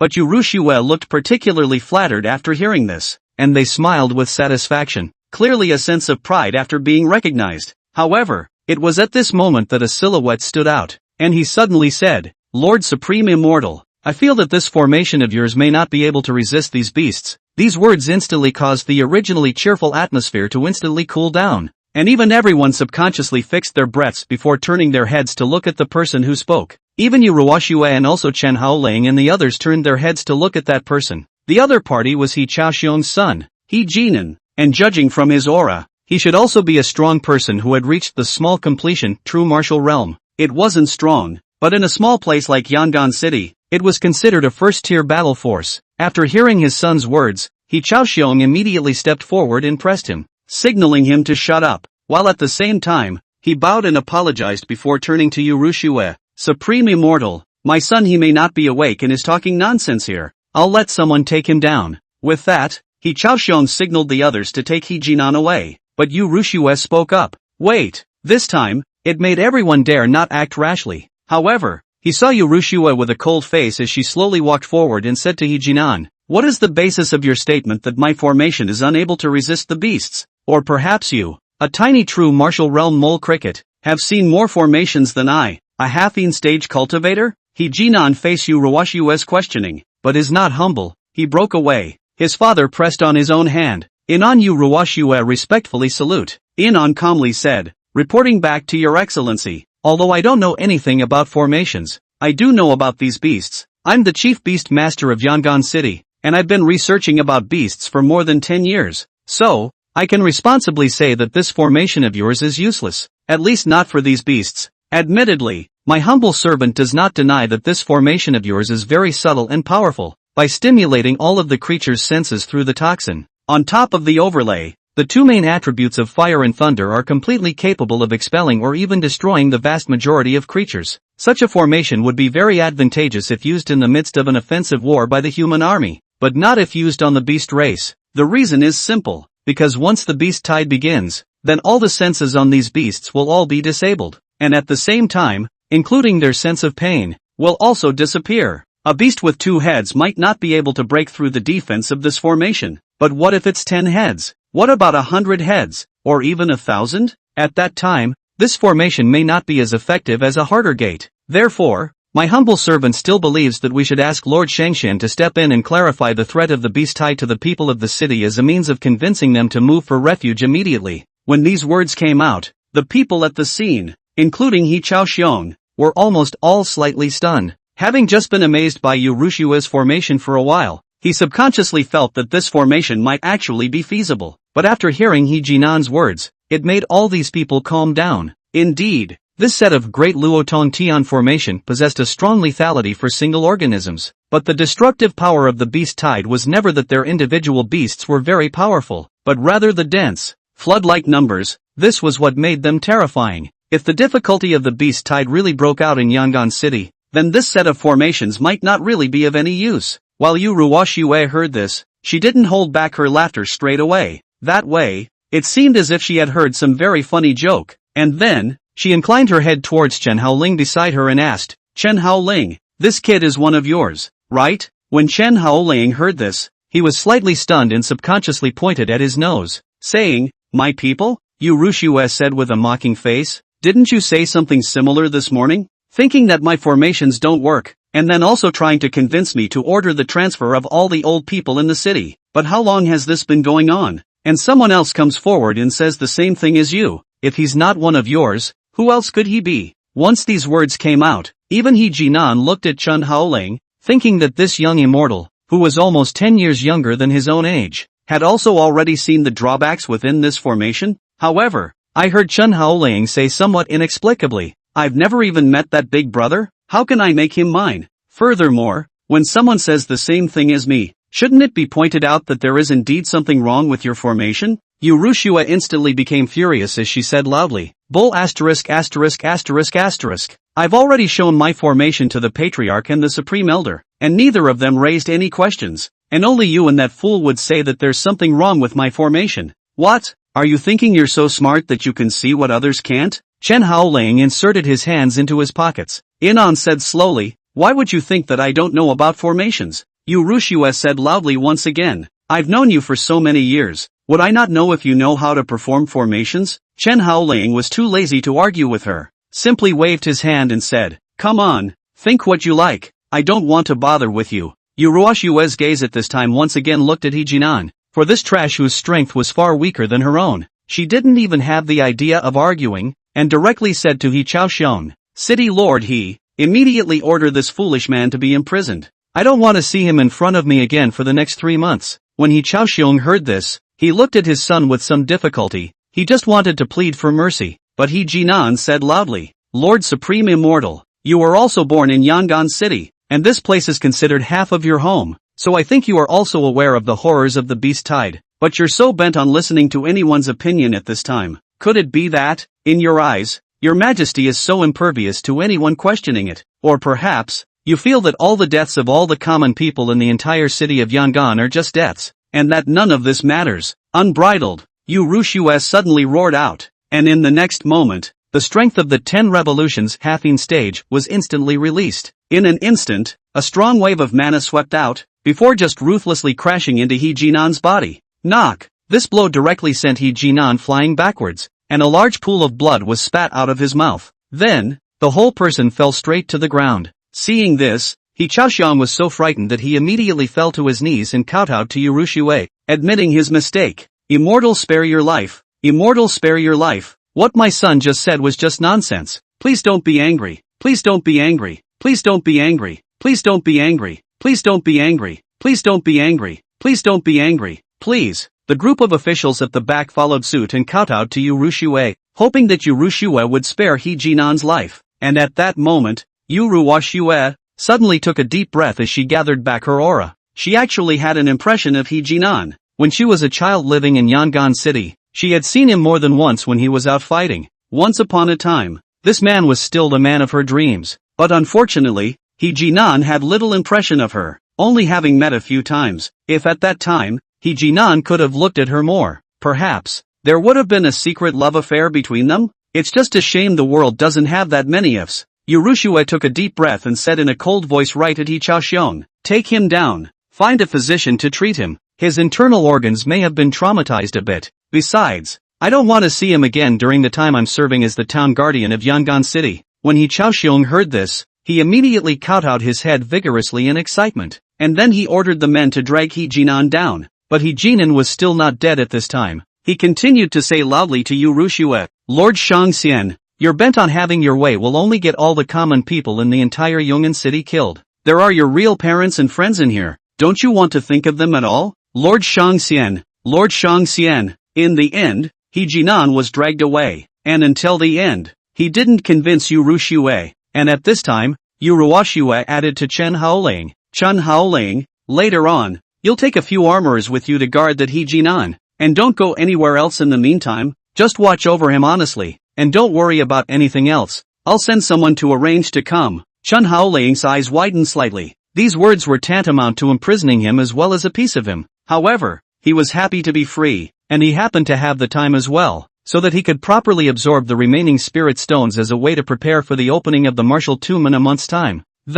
Immediately afterward, he laughed. "All right, you're the town guardian. I'll listen to you." Chapter 84, The Beast Tide Crisis in Yongan City seems related to Lu Linfan. It was at this time that He Chaoxiong said to the crowd, "Immortals, it's getting late. Let's go into the city together and rest." With that, He Chaoxiong led the way ahead, leading the crowd to the city together. Moving forward, Liu Ruyan and Chen Haoling walked side by side as she said in a voice that only two people could hear. I don't know what you've done to Jiangshan, but listen up. If he ever dares to stand up against my will, then I'll punish you along with him. Chen Haoling rolled his eyes. Suddenly I realized that talking to you is really tiring. In the end I need to say it a few times before you can understand it. I don't know that Jiangshan at all. Liu Ruyan, however, argued. Don't know him, then why does he know so much? Before this, I've never heard of him being a beast master of any kind. If you hadn't taught him that, how could he have said those things? Chen Haoling, however, snorted. What am I teaching him to say these words for? What's in it for me? Saying that, Chen Haoling also took out a can of wine gourd and then drank. Ever since he had followed Niet Songdao, he also liked to carry a can of wine gourd with him to drink. And Liu Ruyan then said in a shocking voice, You're trying to win my favor, right? As soon as these words came out, the wine in Chen Haoling's mouth was violently spat out by him, and then he coughed hard. Then, he looked at Liu Ruyan with some disbelief. Inon said in horror, What the hell? Gaining your favor? Liu Ruyan said with a sneer on her face. Just that little mind of yours really think I won't be able to see it? Aren't you just trying to arrange a heroic rescue plot so that I'll take you back in? Whether it's denying my great Luotong Tian formation or whether it's targeting Xiaofan's behavior, all of this is just your show. You don't really think that I'm blind and can't see it, do you? Chen Haoling was shocked at this time, as he froze and looked at Liu Ruyan, saying, What the hell? What performance? You can't be still awake, right? Liu Ruyan let out another cold snort. Alright, I originally wanted to give you some face, but since you're so ungrateful, then I can only reveal all of your mind. First of all, the behavior against Xiaofan. You claimed in the beginning that you weren't interested in Xiaofan anymore, and that you wouldn't be in a position to take action against Xiaofan in order to get our master and disciple trio. But what was the result? When the opportunity was in front of you, you still didn't hesitate to move against Little Fan. And that's enough to show that in your heart you're still very eager to get us three masters and disciples again. Don't say anything about you not having the idea. If you really haven't thought about this, then why didn't you kill all three of us, the master and the disciple, 3 days ago, instead of leaving us alive? To put it bluntly, it's still because you don't want us to die at all, or you want to let us continue to be your women, that you're showing us mercy. Otherwise, that day, when you slashed down, I would have been dead long ago. When Chen Haoling heard this, his entire body was on the verge of crying. How did he know why these three smelly ES couldn't be killed? At that time, Chen Haoling was so enraged that he even pierced through their hearts, but as a result, they still came back to life. The hearts are pierced, but they couldn't die, and now they're still alive and kicking in front of them. So where is this going to be justified? It was also right when Chen Haoling still wanted to retort that Liu Ruyan said once again, Let's talk about the matter of the Great Luotong Tian formation. I know that you still want to act out a heroic rescue like you did in your last life. The short answer is, by belittling my great Luotong Tian formation as being unable to do anything against the beasts, thus making me give up on laying the formation. When the beasts do arrive and I'm powerless to fight them, you're reenacting the scene from the last life all over again. As long as you forcefully take me away from Yongan City and let me live, then you can regain my favor, thus allowing me to make the groundwork for marrying you again. Well, am I right? Saying that, Liu Ruyan even looked at Chen Haoling smugly, as if she had already seen through all of Chen Haoling's tricks. However, Chen Haoling was dumbfounded the entire time, and he even wondered if the big battle 3 days ago had broken her brain, causing her to come up with this kind of pie-in-the-sky plot. What did he mean by saying that he wanted to get her to give up on the deployment of the formation by disparaging the Great Luotong Tian formation, so that when the beast tide arrived, he could once again perform the last heroic rescue of the beauty as a way to win her favor? No! What is this all about? At that moment, Chen Haoling laughed and said, After becoming the peak master's disciple of the beginningless sword sect, you really think you are a fairy, as if anyone's would covet your beauty? Liu Ruyan, you don't take a piss and look at yourself. See what kind of virtue you have. Do I still need to win your favor? Liu Ruyan ignored all of Chen Haoling's cynicism. She smiled coldly, taking it all as Chen Haoling's exasperation after being exposed to her. At that moment, she then added, Also, it is necessary for me to remind you once more that you have also received my spirit stones, so for the next 2 months, you are not allowed to obstruct the implementation of my decree in any way, or by anyone. Otherwise, Liu Ruyan didn't say anything further after saying this, because she didn't seem to have any ways to check Chen Haoling, and in terms of strength, she didn't dare to guarantee that she could beat Chen Haoling. In terms of identity, Chen Haoling had Niet Songdao as a backer, and she couldn't do anything about Chen Haoling.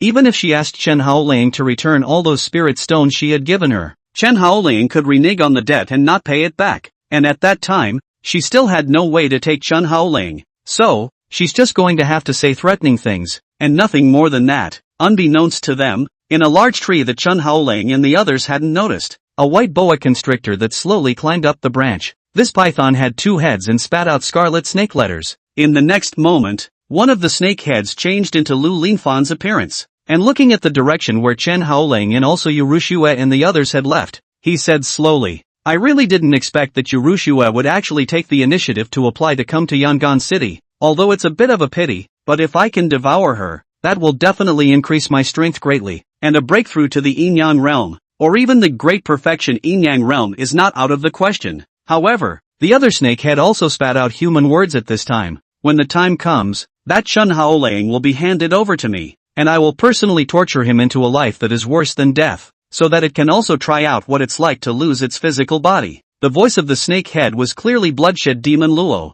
Just as Chen Haoling had guessed at first, Bloodshed Demon Luo had already fused with Liu Linfan, and the superposition of abilities between the two of them had successfully realized the effect of 1 + 1 being greater than 2. And, from Liu Linfan's mouth, he had learned that the outbreak of the beast tide this time might not have anything to do with it. However, he heard the serpent head of the Bloodshed Demon Luo say, that Liu Ruyan seems to care about you quite a bit. Wouldn't it be a bit of a shame to kill her piece by piece just like that? Liu Linfan, however, hemmed and hawed and laughed strangely. What's the pity? Hasn't she already told me everything? Willing to die for me. How come she's not willing to do so now when I'm preparing to raise my strength? Bloodshed Demon Luo spat out his snake's letter. I just think that it might be a good choice if I use her as a venting tool to get some air out of her. When Liu Linfan heard this, he laughed. Then when the time comes, how about we toy with her together for a bit before killing her? Bloodshed Demon Law followed suit and laughed strangely. 3 people together? Ha ha, it's still you beast race that's having fun.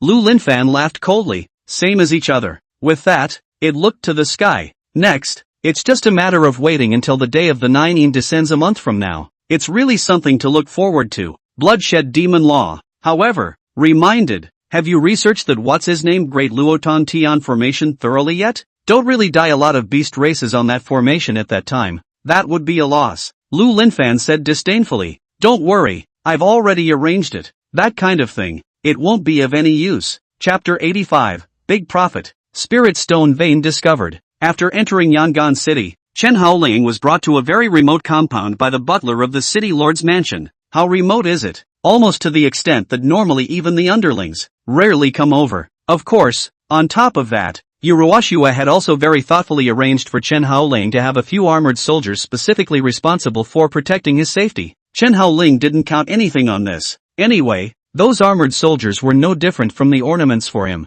If he wanted to escape, or wanted to make a move, these armored soldiers couldn't do anything to him. As a result, their presence would actually be more akin to the effect of surveillance. The butler pushed the door of a compartment open, and the dust that hit his face caused Chen Haoling and also the butler to dryly cough a few times. Chen Haoling fanned with his hand on the tip of his mouth and nose. In on the housekeeper. How long has this room of yours been unoccupied? After coughing a few times, the butler said, it should have been 3 or 4 years, right? If you're not satisfied, I'll go and ask the Moon Immortal for instructions, so that she can give you a different place? Chen Haoling, however, waved his hand. Forget it, just this room. I don't have any requirements for a place to live anyway, as long as it's quiet and no one disturbs it. The butler immediately nodded and said, that's no problem. This place won't have anyone coming over for almost 1.5 years, so the Supreme Immortal doesn't have to worry about anyone disturbing you at all. Chen Haoling took a deep breath. He ultimately didn't bother with the housekeeper in any way, and then he lifted his feet and walked in. The butler flattered a few more times, after which he closed the door and left. Chen Haoling looked around in the middle of this outdated room. Apart from some basic furniture, like what closet, bed and couch, and desk, there was almost nothing else. Granted, he had no requirements for a place to live, but wasn't this place a bit too shabby? However, just as Chen Haoling had just walked to the center of the room, a strong energy fluctuation came from his paws. Chen Haoling was slightly stunned as he subconsciously looked down at the ground and whispered under his breath, what's going on? At this moment, the shadow surfaced, its brows furrowed as it said, there seems to be a vein of spirit stones 2,000 meters below the ground of this room, but because it was buried so deep, and because the vein itself wasn't that big, that's why it went unnoticed. With that, it looked at Chen Haoling with some envy. Inon said with some sourness, "Not that I'm saying, how could your brat's luck be so good? Being placed inside a random room, you would find a vein of spirit stones?" When Chen Haoling heard this, his eyes widened slightly and he whispered under his breath, "Spirit stone veins?" With that, he crouched down and fit his palms to the ground. In the next moment, a strong perception was concentrated in the palm of his hand, and then,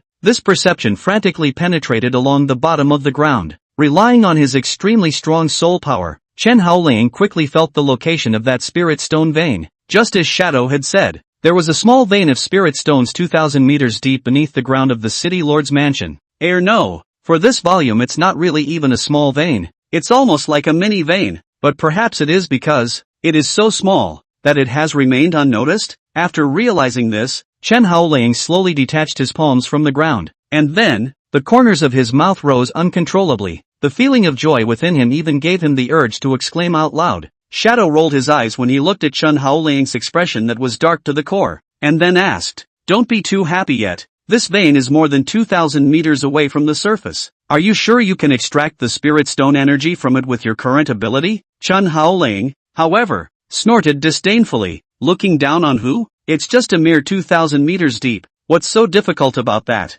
In my last life, I hauled all the spirit stones within a radius of 500,000 kilometers without even taking a breath." Shadow, however, laughed and said, "But do you have the cultivation of your last life now?" Chen Haoling wasn't talking anymore. He directly sat down with his legs crossed, and in just started to form the seal absolute. His mouth followed. "Don't you just know if you try it? How difficult is this?" As the words fell, Chen Haoling's breathing began to rise and fall according to a mysterious pattern. At the same time, behind him, a seemingly unseen Kuan-Pang silhouette quietly emerged. Immediately afterward, Chen Haoling's body was like a super strong magnet, bursting out with a suction force that was strong to the extreme. This strong suction force even caused the spirit stone veins below to tremble. Then, the energy contained within it slowly flowed upwards under the effect of the suction and pulling force. Only, just as the Shadow had said, the 2,000 meters of the ground was still a bit too deep in the end. And even though Chen Haoling had used the Kuan-Pang breathing method to forcefully pull up the spirit stone energy, he would still feel very overwhelmed. In no time,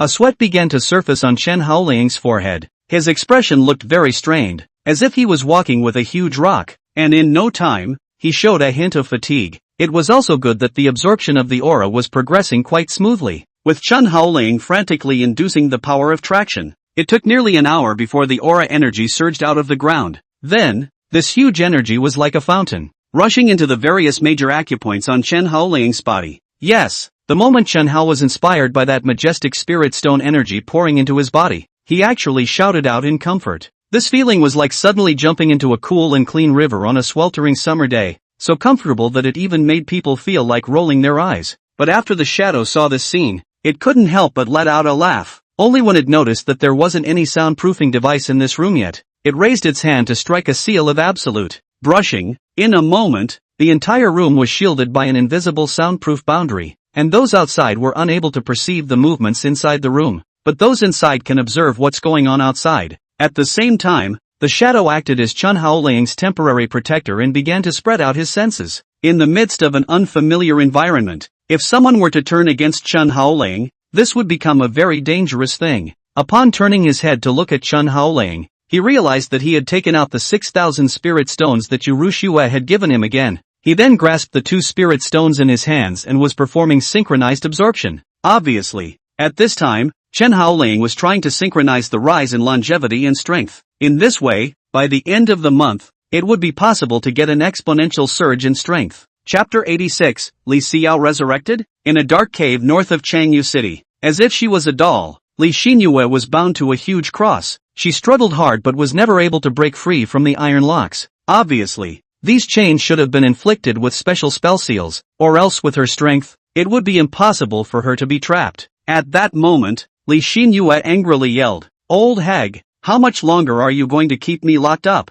If you want to kill me, you should give a word." Li Xinyue's voice was so loud that it even sent out gusts of echoes in the claustrophobic valley. However, no one paid any attention to Li Xinyue, and it felt as if she was to be completely imprisoned to death. But Li Xinyue still wouldn't die. If no one paid attention to her, she would keep yelling until someone showed up. This shouting went straight on for half an hour. Only when Li Xinyue was tired of shouting did she stop, and for a moment, a strong sense of despair surged through her heart. At this time, she even regretted a little bit that she had secretly followed over in order to look for Li Xiao's body. No one could have imagined that she had spent half a month sneaking into this place, only to be suddenly caught last night. If this gets out, it will more than likely be laughed at, especially Chen Haoling. If he had known that he had been made to look like this mess, he would only have laughed his ass off, or even fainted directly. As soon as she thought of this, Li Xinyue felt a bit aggrieved and cursed under her breath. Chen Haoling, my old lady hasn't gone to look for you for half a month. You actually aren't worried at all. You don't even send me a message. Next time we meet, see if I don't beat you to death. As she said that, her nose turned red, and it looked as if she was about to cry out. But at that moment, an old voice came over. Finally it's quiet. Wifey, I'm getting deaf from you. After Li Xinyue heard the voice, she subconsciously followed the source of the voice. As a result, her pupils shrunk slightly, only to see an old hag with a withered face, holding Li Xiao's corpse, walked in with style, and Li Xiao's body was originally split between head and body, but at this moment, the head was actually picked back up. However, the hideous scar on the neck still looked particularly shocking. Seeing this scene, Li Xinyue immediately shouted, "Old hag, what are you doing? Put down my sister's body or I'm not done with you." Nyonya Mengshan grunted twice, then came to a huge stone statue of Guanyin, then had Li Xiao's corpse sit cross-legged underneath the stone statue of Guanyin. Under his breath, he followed, "Your man destroyed my old self's demonic fetus flesh egg, causing me to be unable to use my Yellow Springs reincarnation technique. As compensation, taking his ex-wife's corpse and giving it to me to use as a substitute. This should be nothing wrong, right?" Hearing this, Li Xinyue's beautiful eyes slightly widened as she said with some disbelief, "The demon fetus flesh egg is yours? In that case, it was you who directed this drama of the destruction of the Su and Li families?" With that, she looked at Li Xiao's corpse again, and then said in horror, "The purpose of you doing this is to borrow a corpse to return to your soul?" Nymphet Mengshan laughed once more, only the missing teeth in her mouth made it seem ominous. She twisted her head and smiled at Li Xinyue, "You girl is quite intelligent, so let's be honest with you. The Su family's demonic fetus flesh eggs were given to them by me. Originally, it was planned that after this Bloodshed demon Luo had devoured the entire Standing Moon City, the Bloodshed demon Luo would be captured, and then its flesh would be used to act as a vessel for me to use for resurrection. Only, your man was the one who killed it with a single slash, and even dug out the demon core. Unbeknownst to him, this time, he has hardened the old body's 10-year plan and disrupted it all. But the good thing is, he also left behind the corpse of a demon phoenix body possessor. Using this corpse to provide me with a vessel for borrowing a corpse to return to my soul, the effect will definitely be tens of thousands of times stronger than that of the Bloodshed demon router." With that, Nyonya Mengshan laughed out loud, and that look seemed to be extremely pleased with herself, and when she spoke of her happiness, she even reached out and stroked the crack on Li Xiao's neck, and then said slowly, "Only, due to the wound being too deep, in order to fix this wound on the neck, it can take a lot of effort from the old body, but well, it's finally connected back." When Li Xinyue heard this, her willow eyebrows tightly frowned, and she followed with a loud voice, "Borrowing a corpse and returning it to the soul is to act against the heavens. Old woman, aren't you afraid of heaven's wrath?" Nyonya Mengshan, however, laughed as she suddenly turned around and then looked at Li Xinyue. In the next second, her figure disappeared into thin air, and then she arrived in front of Li Xinyue. This moment even made Li Xinyue slightly startled, as she looked at Nyonya Mengshan's ugly-to-the-bone old face, and subconsciously said, What are you going to do?" Nyonya Mengshan immediately laughed out loud, "Condemned by the heavens? I've turned into the ghost I am now, and I'm still afraid of being condemned by heaven? Ha ha ha ha ha ha. The people who really deserve heaven's wrath should be that adulterous couple, that pair of dog thieves. They're the ones who should have their corpses split by the heavenly Tao. Their souls should fall into the abyss of eternal damnation." Nyonya Mengshan spoke with increasing agitation, and at the same time, a terrifying aura around her body radiated outward in all directions. This wave even made this huge valley tremble. Even Li Xinyue was pressurized and could hardly breathe. Instead, Nyonya Mengshan was a chokehold on Li Xinyue's neck, and just said loudly, "I'm the holy maiden of the divine fire sect. The one who is honored by millions of people should also be me. Not that pair of dogs. The ones who really deserve to die, the ones who should be exiled, should also be them. I don't care no matter how many years it takes, even if it takes another 50 years, I will definitely return to Dragon Abyss City." return to the divine flame sect, and take back everything that rightfully belongs to me. Li Xinyue was sprayed all over her face by Nionya Mengshan's spittle, and on the contrary, her hands and feet were bound, so she froze and couldn't even wipe it off. And after Nyang Mengshan saw Li Xinyue's disgusted expression, she didn't say anything more as she turned around in a single motion and retraced her steps back to Li Xiyao's corpse, saying, "Forget it, you won't understand if I tell you more." With that, her hands spread out to the sides, and her mouth began to break into some odd mnemonics. At the same time, a hole in the head picked up the moonlight outside. The light fell onto the stone statue of the Goddess of Mercy, and at this moment, it even caused the eyes of the Goddess of Mercy to gently open. When Nyang Mengshan saw this, she began to dance with her hands and feet, the kind of strange dance that would actually give onlookers a feeling of being dazzled by the sight of it. When Li Xinyue saw this scene, she knew that Nionya Mengshan's Yellow Springs reincarnation technique ceremony was about to begin. She wanted to implant her soul into Li Xiyao's corpse. Chapter 87, Breakthrough. Yin Yang Realm, only to see, still dancing Mengshan Yang suddenly pulled out a sharp dagger, just ruthlessly inserted in the mouth of his heart, and then a forceful scratch pull. Ah. The hysterical screams of Nionya Mengshan followed, and then, her knees fell to the ground with a plop. A puddle of thick blood, moreover, flowed from her body. Miraculously, the blood actually formed a circle of mysterious and treacherous formation shapes on the ground. Then, as if under some sort of control, the puddle of blood moved in the direction of Li Xiyao's corpse. The moment the blood came into contact with Li Xiyao's body, the corpse's eyes actually opened. A golden light all burst out after it, and at the same time that Li Xinyue opened her eyes, her line of sight happened to meet the eyes of Empress Mengshan straight on. In this moment, the two seemed to have established some kind of metaphysical relationship. Then, Nyang Mengshan followed Li Xinyue and sat down cross-legged, their bodies levitating uncontrollably. After rising above mid-air, they began to spin around each other. It's like two planets revolving around a star. During this process of rotation, on Nionya Mengshan's body, strands of pure soul power seeped out from her body, and then flowed in along Li Xiyao's 7 orifices. This went on for about a full day. The two men, still spinning, both crashed to the ground as the next day's night fell over them again. For a moment, the aura from both men disappeared. Even Li Xinyue, who was still watching from afar, was slightly stunned as she looked at the two bodies on the ground, and then whispered under her breath, "What's going on? Are they both dead?" However, it was just as she was wondering. The body of Li Xinyue, who had originally fallen on the ground, was moving at this time, and then, she stood up from the ground amidst Li Xinyue's unbelieving gaze. Her eyes first fell into a brief moment of dismay. Then, after looking down at her hands, finally, she then looked at Li Xinyue and smiled. "Sister, long time no see na." Li Xinyue's entire body froze as she listened to the familiar voice. She looked at Li Xinyue in front of her with disbelief, then subconsciously asked, "Who are you?"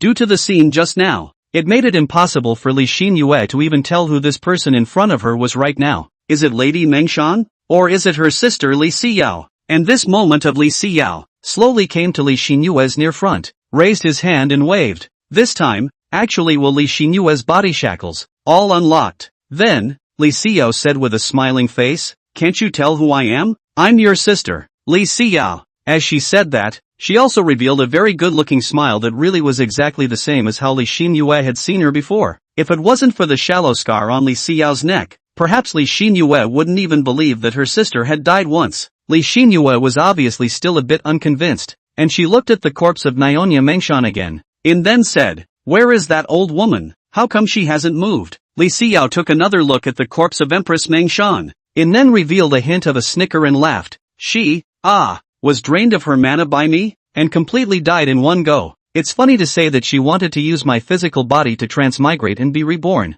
but she didn't realize that my hallowed demon phoenix body possessor would not be so easily parasitized by her, coupled with the fact that in my previous life, I learned a technique from Chen Haoling's body that was similar to that old hag's Yellow Springs reincarnation technique, so I reversed the process and used her power to help me complete my own resurrection. With that, she then looked at Li Xinyue again before saying in a very cordial tone, "By the way, sister, do you know where Chen Haoling is right now?" When Li Xinyue heard this, her expression stiffened slightly. This Li Xinyue in front of her knew about her past life? As a matter of fact, even if one has been seized and parasitized, it is impossible to obtain the memories of the previous life of the person who has been parasitized, and at most, one can only retain the memories of this life. And since this Li Xinyue in front of her knew about her last life, there was a high probability that she proved that she was really Li Xinyue. Li Xinyue, who thought back to hear, and then asked Li Xinyue, "What are you doing mentioning Chen Haoling?" Li Xinyue revealed a taboo smile and said, "I did so many excessive things to him before.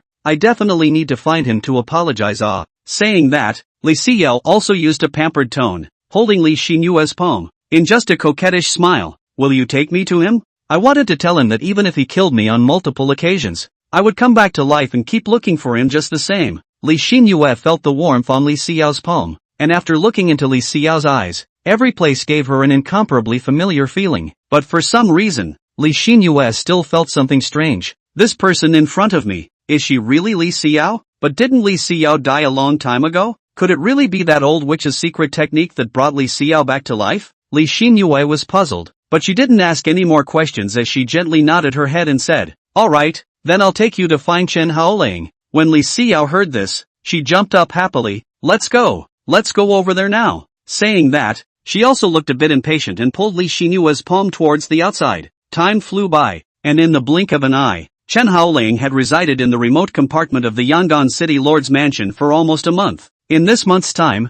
Chen Haoling managed to digest all 6,000 spirit stones given to him by Liu Ruyan. At the same time, his cultivation level was also expanding under the infusion of that majestic spirit stone energy. It starts climbing rapidly from the first turn half-een stage, second turning semi-een period, third turning semi-een period. It had been until now, after reaching the 10 turns half-een stage, but there was still no tendency to stop, and the shadow on the side couldn't help but breathe heavily after seeing this scene. Its complexion looked a bit tense, as it had already observed that the energy of the miniature spirit stone vein below had already been drained by Chen Haoling. Now there was only the last bit of energy left still supporting Chen Haoling to complete the final impact. It was just unknown if this residual energy could still support Chen Haoling's breakthrough to the level of the yin-yang realm. Beyond that, the shadow's eyes looked out the window with some concern. Right now, the sky above Yongan City was already covered with dark clouds, looking as if it was about to rain. But it is also this dark and dreary weather that gives an inexplicably depressing feeling. Counting the time,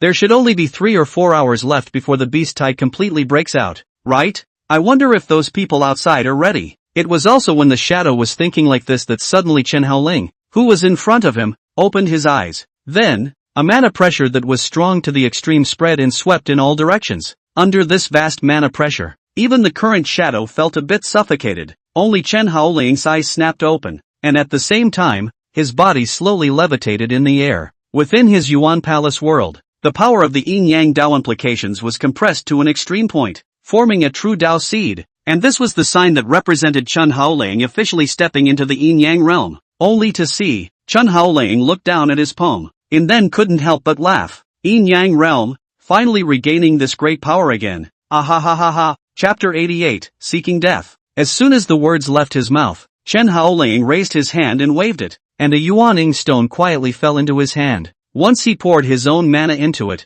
the numbers on the Yuaning stone began to jump wildly, and after a full 10 breaths of time, it came to a stop. 375-17/26/11. The moment he saw his lifespan directly soar to 370 years, Chen Haoling couldn't help but laugh out loud again. Originally, he was thinking of absorbing the 6,000 spirit stones given to him by Liu Ruyan during this period of seclusion, thus increasing his lifespan by 50 years. As it turned out, a miniature spirit stone vein was accidentally discovered in this place. After that, after relying on this spirit stone vein to successfully push his strength up to the level of the minor achievement yin-yang realm, not only that, Chen Haoling's longevity also followed suit due to the substantial climb in realm. In addition to the 50-year increase in longevity brought about by the 6,000 spirit stones given to him by Liu Ruyan, he had also gained an additional 320 years of longevity. When the two were superimposed, it hardened Chen Haoling's longevity to the scale of 370 years. It was nearly twice as much as before he used the blood sacrifice grievance spirit.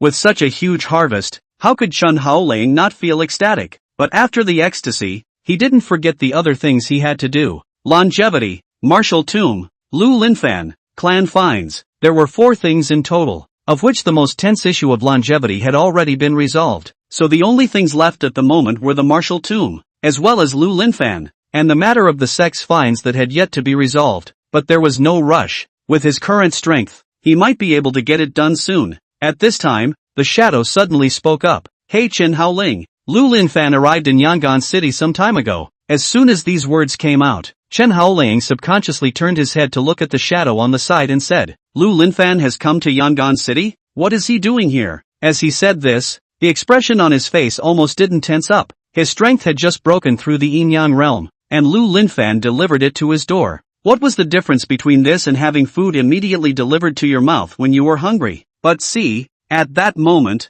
the shadow sat on a chair, his hands clasped to his chest and his mouth followed. I'm not sure, but listening to it, it seems to be saying that it's here to help Yongan City solve this beast tide crisis. When Chen Haoling sniffed, he didn't hold back a snort. A person of the beast race, saying that he wants to help the human race fend off the beast tide? Isn't this just a weasel paying homage to a chicken, with no good intentions? The shadow shrugged its shoulders to indicate that it wasn't too sure, and then its eyes looked outside as it followed with its mouth. However, Liu Ruyan seems to trust that guy quite a bit. It actually gave the original protective boundary of Yongan City to it to manage. Chen Haoling laughed when he heard this, and he walked directly towards the outside, smiling evilly as he did so. Let's go. Go over and say hello to Liu Linfan. It's been a month since I've seen it. I don't know if it misses me. With those words, he pushed the door of the room open, before just strutting in the direction of the compound's gate. However, the two guards arching in front of the compound's gate saw this, but they directly stepped forward to block Chen Haoling's face, and one of the guards,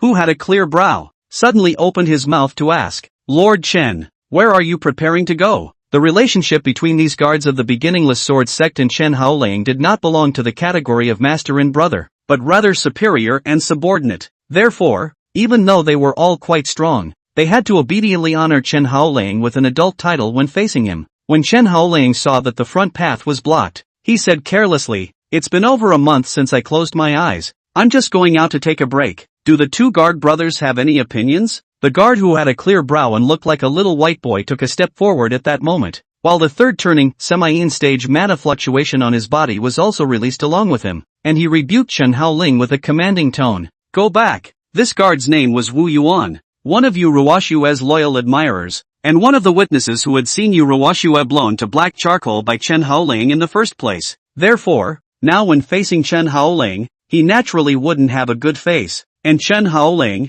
upon hearing that a tiny guard actually dared to speak to himself in such a tone, then laughed again. What are you? How dare you also heckle me? Wu Yuan once again took a step closer to Chen Haoling and said in a cold voice under his breath, No one is allowed to enter or exit without Lord Yu Rushue's warrant, including you. With that, Wu Yuan also said to another guard behind him, Close the door. That guard nodded his head, then waved his hand at some of the surrounding guards with much smaller official positions, and in the next moment, those small guards closed the door of the compound. The meaning of this scene was already obvious. These guards only recognized Yu Rushue's warrant. Other than that, no one could enter or exit at will. And as Chen Haoling looked at this scene, he immediately revealed a playful expression and laughed. Yo, it seems that the dogs Yu Ruashue raised are quite loyal, actually so dedicated. Why didn't I realize that before? After Wu Yuan heard these words, his expression became even more gloomy as he once again took a step closer towards Chen Haoling, while also taking a deep breath, clearly trying to restrain himself from being impulsive. However,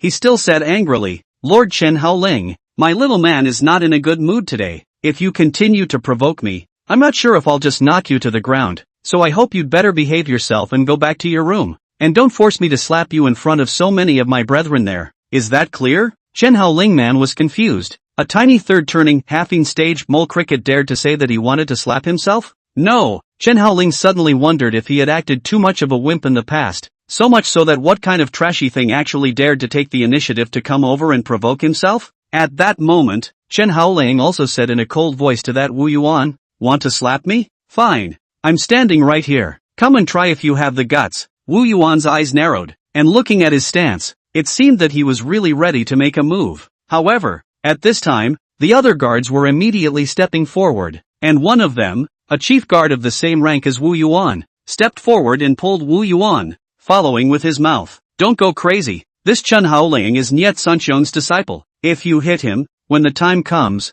the first person Niet Sanxiong will kill will be you. After Wu Yuan heard these words, his originally furious emotions suddenly calmed down a little. On Chen Haoling's side, there were likewise a few small guards persuading Chen Haoling, and one of them said to Chen Haoling, Lord Chen Haoling, our head guard has encountered a bit of unhappiness today. so his words have offended you. I hope you'll be kind enough not to care too much. Another small guard followed suit and reminded. Yes, Lord Chen Haoling, our head guard's strength is third turning halfine stage, 2 whole minor realms higher than you. If you piss him off, you'll be the one who suffers in time. So, you'd better go back. Don't make it difficult for us gatekeepers, okay? When Chen Haoling heard this, he snorted. A third rotation halfine stage dares to be so arrogant. Then when he's a little stronger, won't he topple the entire beginningless sword sect? Hearing this, Wu Yuan, that originally calmed down emotion, once again was ignited. His eyes blood red staring at Chen Haoling in said loudly,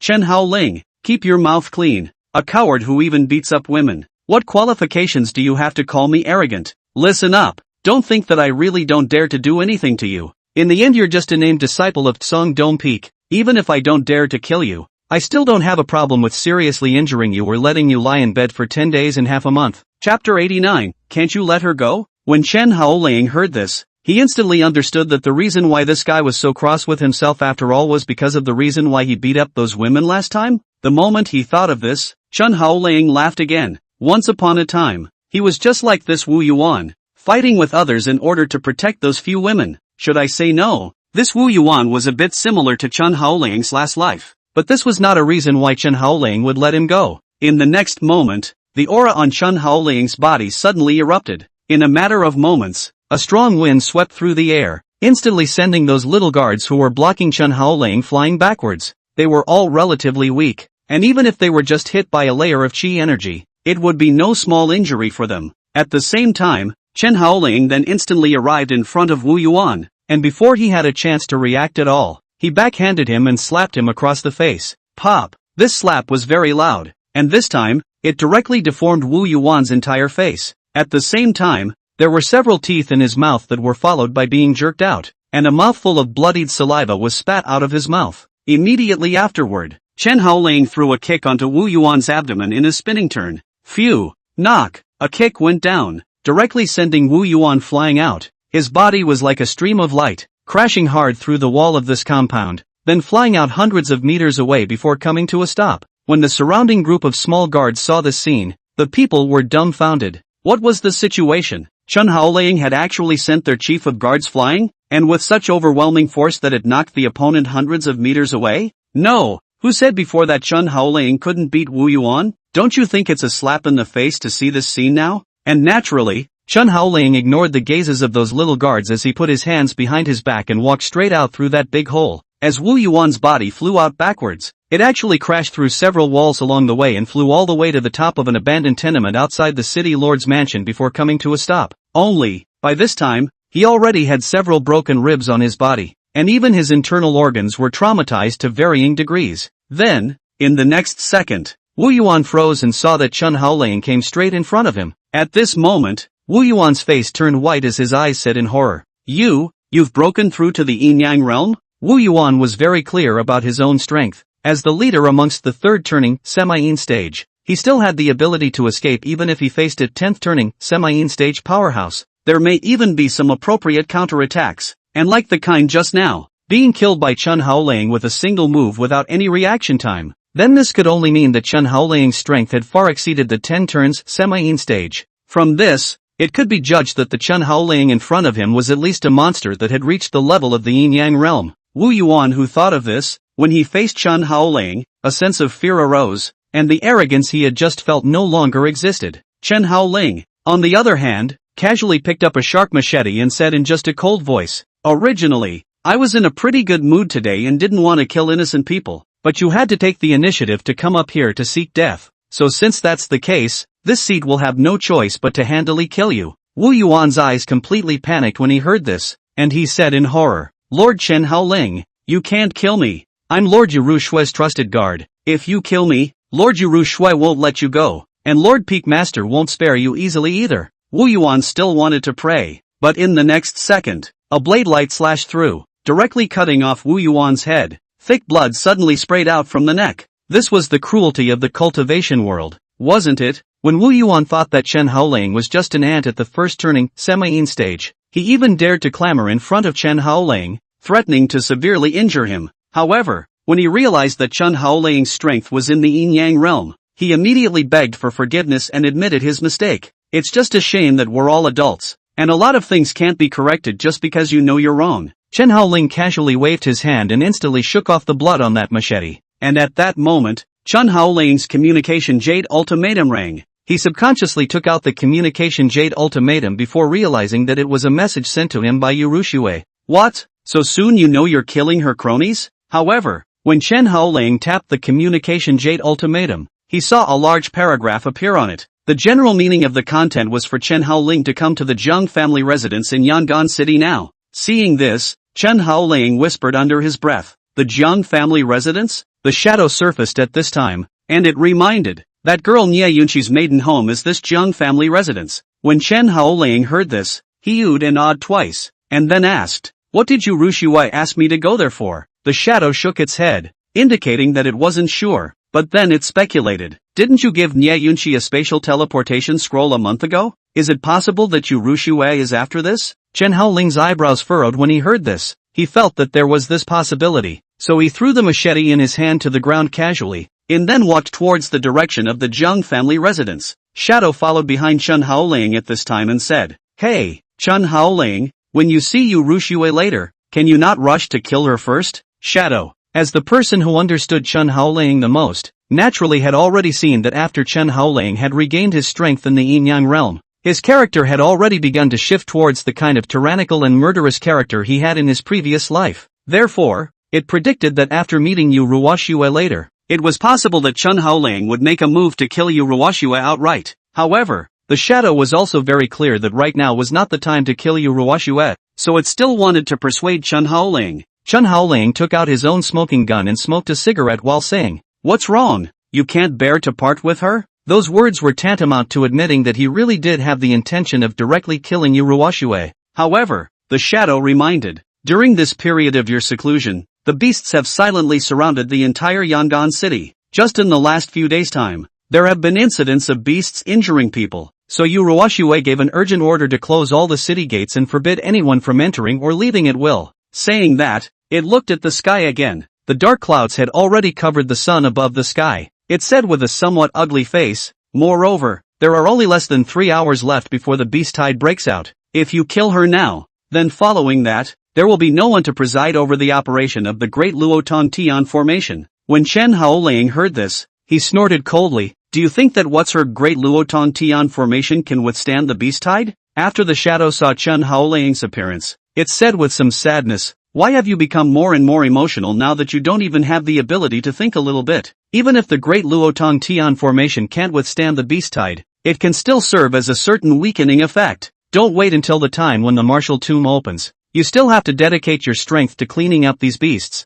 Then will you be tired by then?" Chen Haoling fell silent after hearing this, and only after a moment did he exhale a mouthful of white smoke. "Alright, then let her live for a few more hours." Chapter 90, Beast Wave, Coming. As he said this, Chen Haoling had already arrived at the Jiang family residence. At this time the gate of the mansion has been surrounded by the guards of the beginningless sword sect and the armored soldiers, and almost no one dares to approach. However, Chen Haoling was unimpressed and walked towards the front door. Surprisingly, though, not a single person actually stopped him this time. Although he didn't know why these guards had suddenly become obedient, Chen Haoling was also happy to be free, not having to kill people with his hands. When Chen Haoling walked into the Jiang mansion, the first thing he saw was a large group of people gathered together in the hall of the front yard, while there was also the sound of arguing constantly coming from it. Chen Haoling directly walked over, but he ended up unexpectedly seeing that Lu Linfan was actually here, as well as Li Xinyue, who was also present. At this time,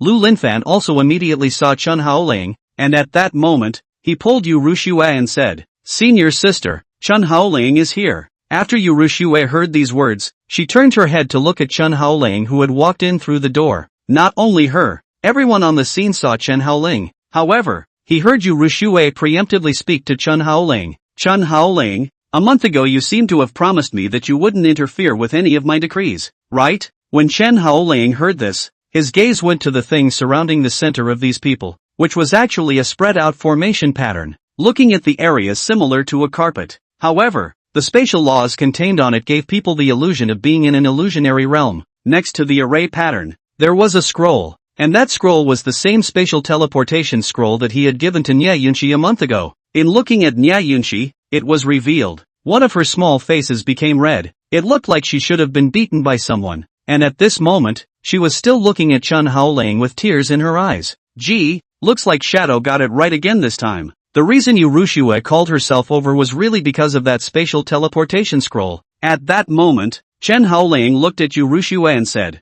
I've been in seclusion for the past month, and it seems like I haven't interfered with any of your decrees, right? Liu Ruyan, however, picked up that spatial scroll as soon as she could, and then handed it to Chen Haoling's face, before saying in a cold voice, then explain to me, what's going on with this spatial scroll? This can have your Chen Haoling's legal seal on it. Do you dare to say it's not yours? She said this very loudly, obviously pissed off. Lu Linfan, who was on the side, was watching this scene with an expression of watching a good show, as if seeing Chen Haoling being yelled at by Liu Ruyan, his heart actually felt a dark pleasure. However, Chen Haoling was unimpressed and said, the item is mine, and it's also what I gave to Yunxi. It's just that, does it conflict with your decree? Liu Ruyan immediately asked back. No, Chen Haoling, just because of this scroll of yours. Yongan City has fled 40 to 50 people in this period of time. Do you realize how valuable a fighting force these people are? But they all became deserters because you created escape routes for them. Now that all the common people in the entire city of Yongan are thinking of escaping, how do you expect me to implement my united resistance policy?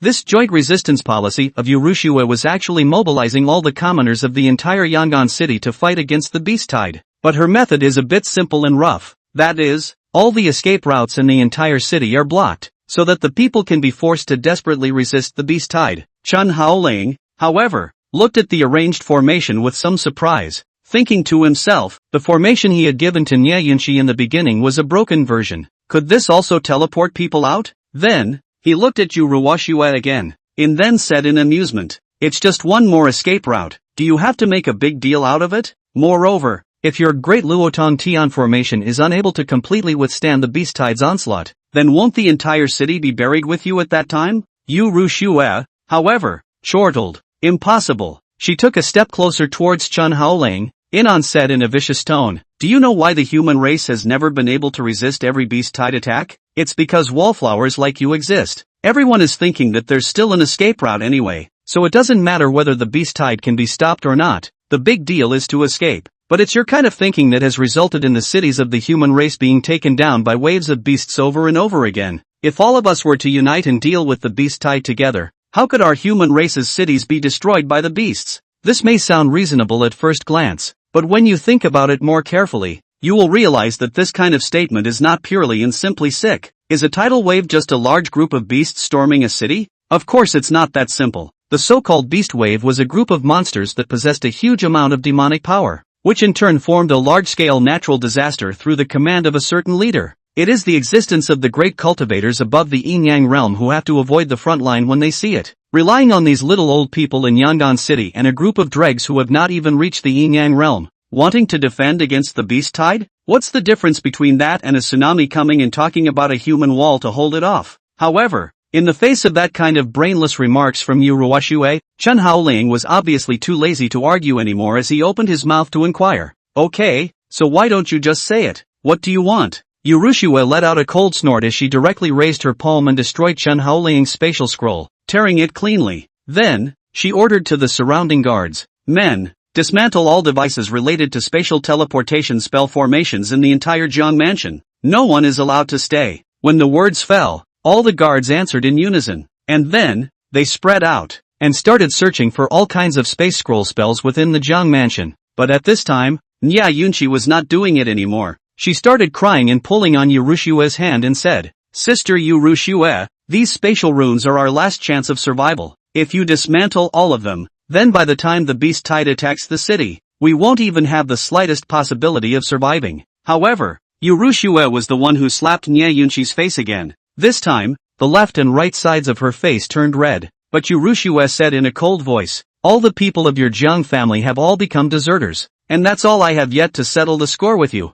You still dare to bargain with me, or maybe you want to keep all this stuff and then when the time is right, take more people with you as deserters, don't you? Liu Ruyan was clearly furious to the extreme. In her previous life, she hated deserters the most, She obviously had the ability to protect her home, but because of the cowardice and timidity of those deserters, it led to her home being overrun by the enemy. So, having lived a new life, she would never allow any deserters to exist within her jurisdiction. At that moment, Liu Ruyan said once more, "Someone come, imprison Li Xinyue for me. No one is allowed to release her without my order." The next moment, 2 armorers stepped forward, ready to lock up Li Xinyue as well, but Li Xinyue was struggling desperately as she shouted at Liu Ruyan, "Moon Ruyan, don't you dare to be foolish. There's no way we can resist the beasts outside. Even if everyone puts their lives on the line, they will only fall into the mouths of the beasts. You'll get everyone in the city killed, including yourself, and your parents and relatives."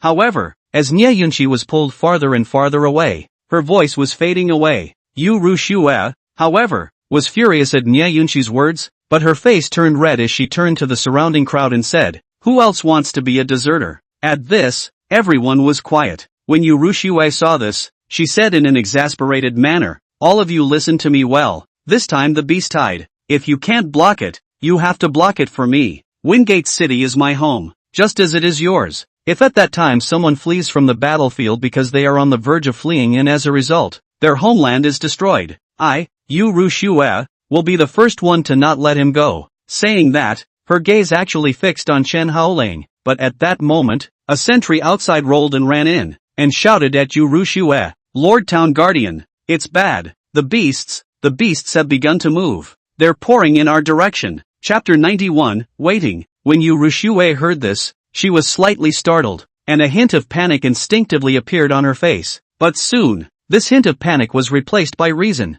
and she immediately turned her head, and began to command the crowd at the scene. "Jiangshan, you take the Heavenly Sun Battalion of the City Lord's Mansion and head to the direction of the West City Gate to man it, and receive my orders at all times." When City Lord Jiangshan heard this, he clasped his fists and bowed. "Yes, sir." His words were said with a somewhat breathless feeling, and it was obvious that this dead fat man didn't seem to want to do resistance, and he also developed the idea of wanting to run away. However, Liu Ruyan ignored those micro-expressions on his face and instead turned to Liu Linfan on the other side.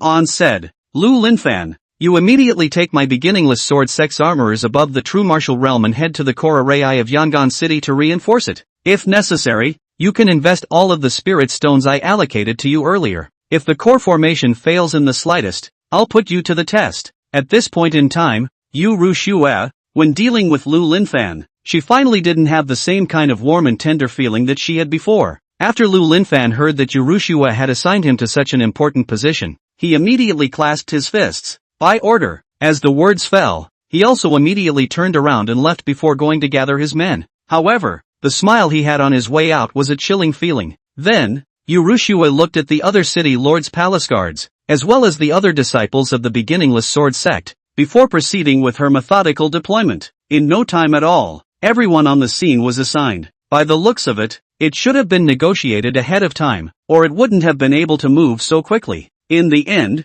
Liu Ruyan's gaze then fell back onto Chen Haoling. "Chen Haoling, you'll stay by my side. You're not allowed to go anywhere." Chen Haoling snorted. "Me following you around? Aren't you afraid that I'll suddenly backstab you?" Liu Ruyan expressionlessly walked past Chen Haoling's body and said in a cold voice right before, "I can't spare any more strength to guard you at the moment, so you'd better not do something inexplicable, or else I'll definitely make you regret coming to this world." The words left her mouth and she walked straight out. Chen Haoling understood after hearing this. Liu Ruyan was worried that Chen Haoling would trip her up in this beast-tide disaster, so she decided to guard him personally. Only, if Liu Ruyan knew about his current strength, she didn't know how she would feel. At this time, several guards had already arrived beside Chen Haoling, signaling Chen Haoling to follow Liu Ruyan's footsteps. Chen Haoling didn't say anything, and then followed suit. Right now, there was really only one thing Chen Haoling had to do, and that was wait. When the beast tide in Yongan City's army had pretty much consumed each other, then he would be able to pick up the pieces from it. After Chen Haoling's strength reached the yin-yang realm,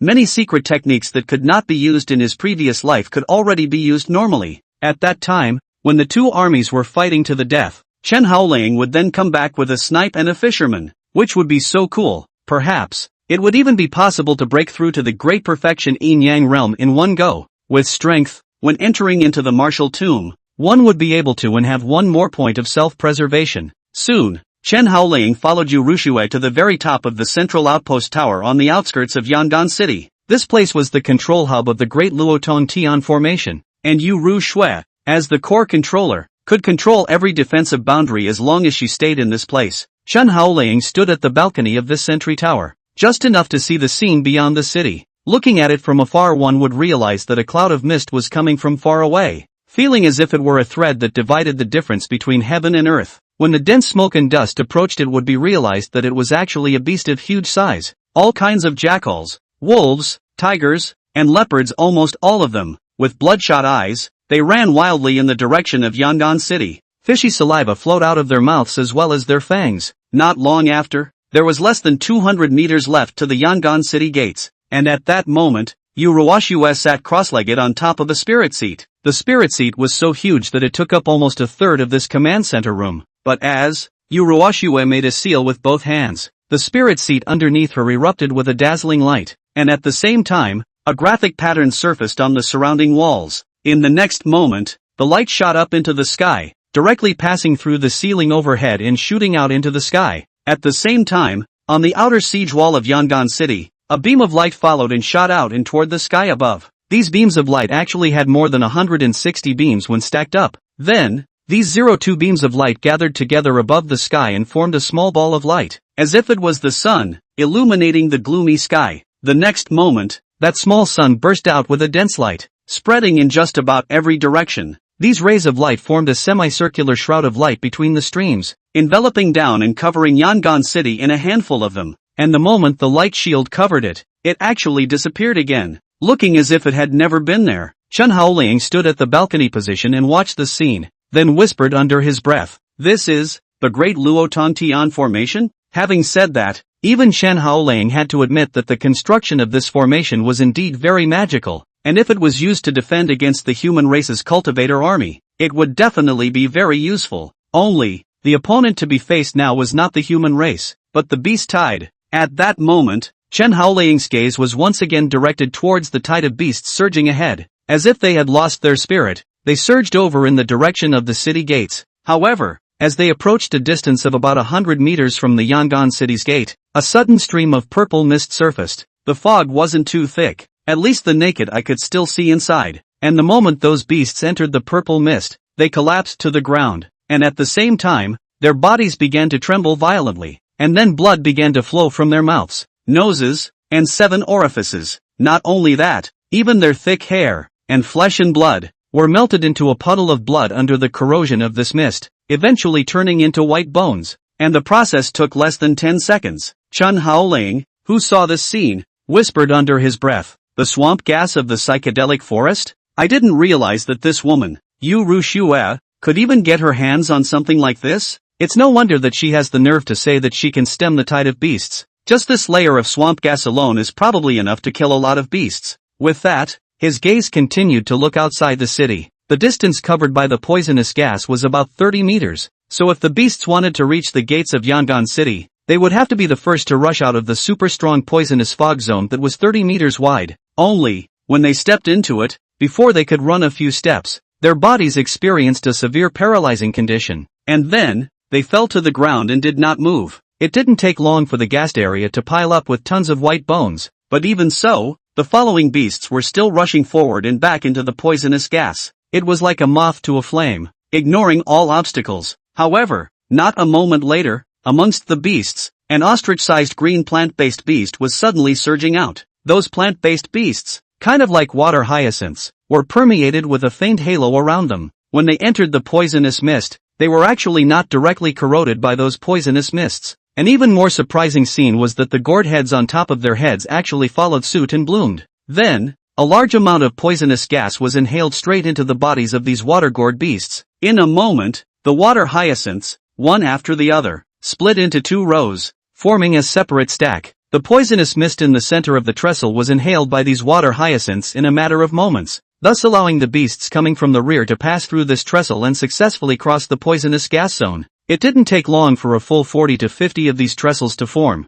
and as if instructed in some way, a large number of beasts swarmed along the trestles in the direction of Yongan City. Chapter 92, Hellfire Moat. Seeing this scene, Chen Haoling's eyes widened slightly as he whispered under his breath, Water-gourd beast? Doesn't this thing live above the volcanic heavenly spring? How did it come here? Liu Ruyan also observed the appearance of the water-gourd beast by relying on her array vision. A hint of panic appeared on her face as she whispered under her breath. How is that possible? These poisonous mists of mine are all the swamp gas of the psychedelic forest. Even the water-gourd beasts can't resist their erosion, right? How would they dare to inhale all of this poisonous mist into their bodies? Chen Haoling said at this moment. These water-gourd beasts should all be dead soldiers. They are expected to die after a short while after devouring these poisonous mists, but they managed to open the way for the beasts in the rear to advance. Liu Ruyan, however, was a bit out of breath and exclaimed, why would the water-gourd beast appear in this place? Moreover, historically, there has been no water-gourd beast involved in the beast tide event.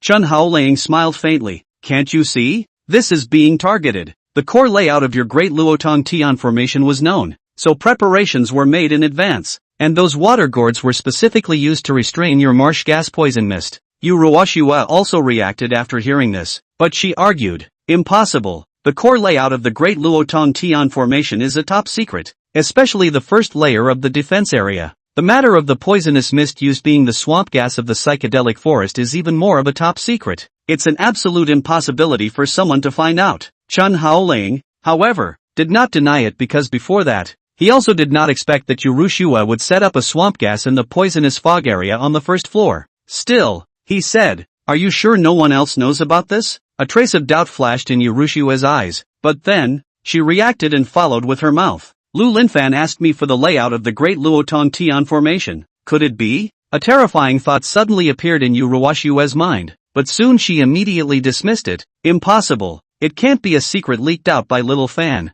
Something else must have gone wrong. With that, Liu Ruyan immediately opened the second layer of the formation, preparing to continue resisting the beasts. But Chen Haoling on the side snorted. Until this time, this woman is still desperately trying to find a way to help Lu Linfan to find a remedy. It is true that love brain this kind of thing will really make people lose their intelligence. Meanwhile below, the dense group of beasts had arrived at the second level of the Great Luotong Tian formation, the flame zone. The moment the beasts approached, thick flames rose up, while a river of red magma appeared on the ground. It was like a moat that surrounded the entire Yongan City. All the beasts that wanted to get close had to step over this river of molten lava, but when they pounced into it, they were immediately melted away. And the beasts would naturally feel intimidated by the element of flame. So this time, it did stop the advance of many beasts. At the same time, City Lord He Chaoxiong, who was on top of the city wall, also immediately organized a large-scale divine archery unit, and then began to fire rounds at the beasts below. Those arrows were all mana-modified artifacts, and when they were shot down in unison by a team of these chi-gathering realm cultivators,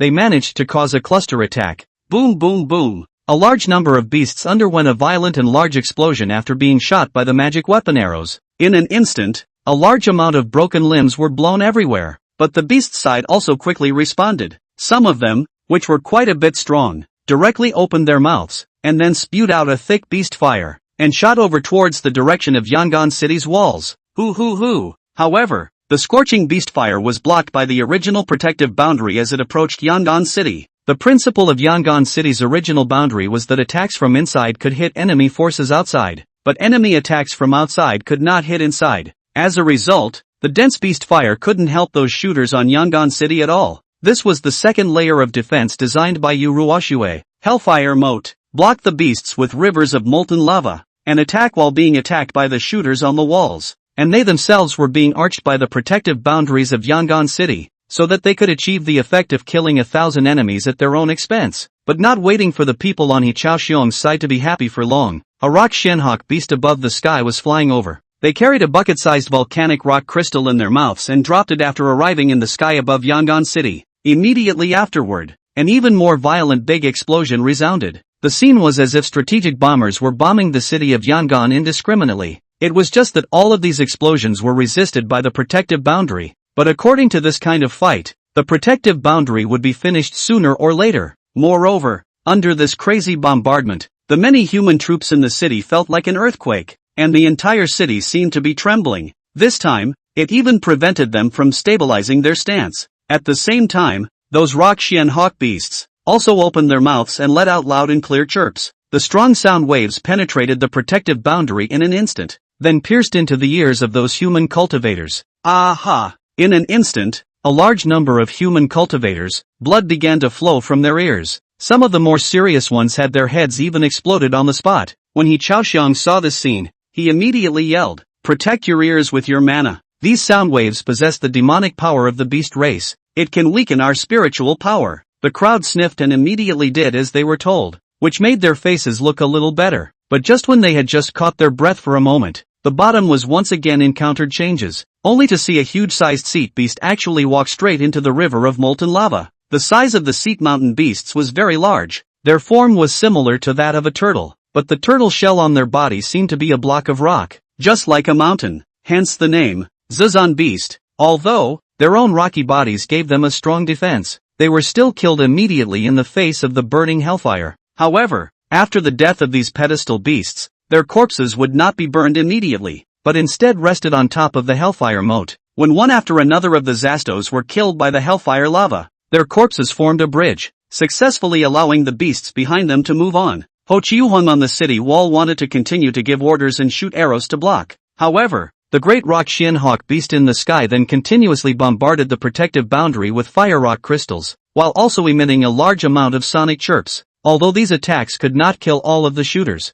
they could disturb them to the greatest extent possible, causing them to be unable to form an effective resistance. One could only watch those beasts pass through the bridge built by the corpses of the Seat Mountain beasts, thus passing through the second layer of defense of the Great Luotong Tian Formation. And next, there was only one last line of defense. Minefield. Liu Ruyan in the center command room, looking at the scene below, the original calm and relaxed appearance has been swept away, replaced by anxiety, deep anxiety. How could she not expect that the second layer of defense that she had carefully laid out was actually overrun by the beasts so quickly? These beasts, as if they were well-trained soldiers, would not charge across the street at all, but rather launched an organized, planned, and targeted attack on Yongan City. Seeing this, Liu Ruyan's entire face turned pale. However, Chen Haoling suddenly said, "There's still the last line of defense left? Are you panicking?" Liu Ruyan woke up immediately after hearing Chen Haoling's voice. The original disheveled look on his face immediately disappeared.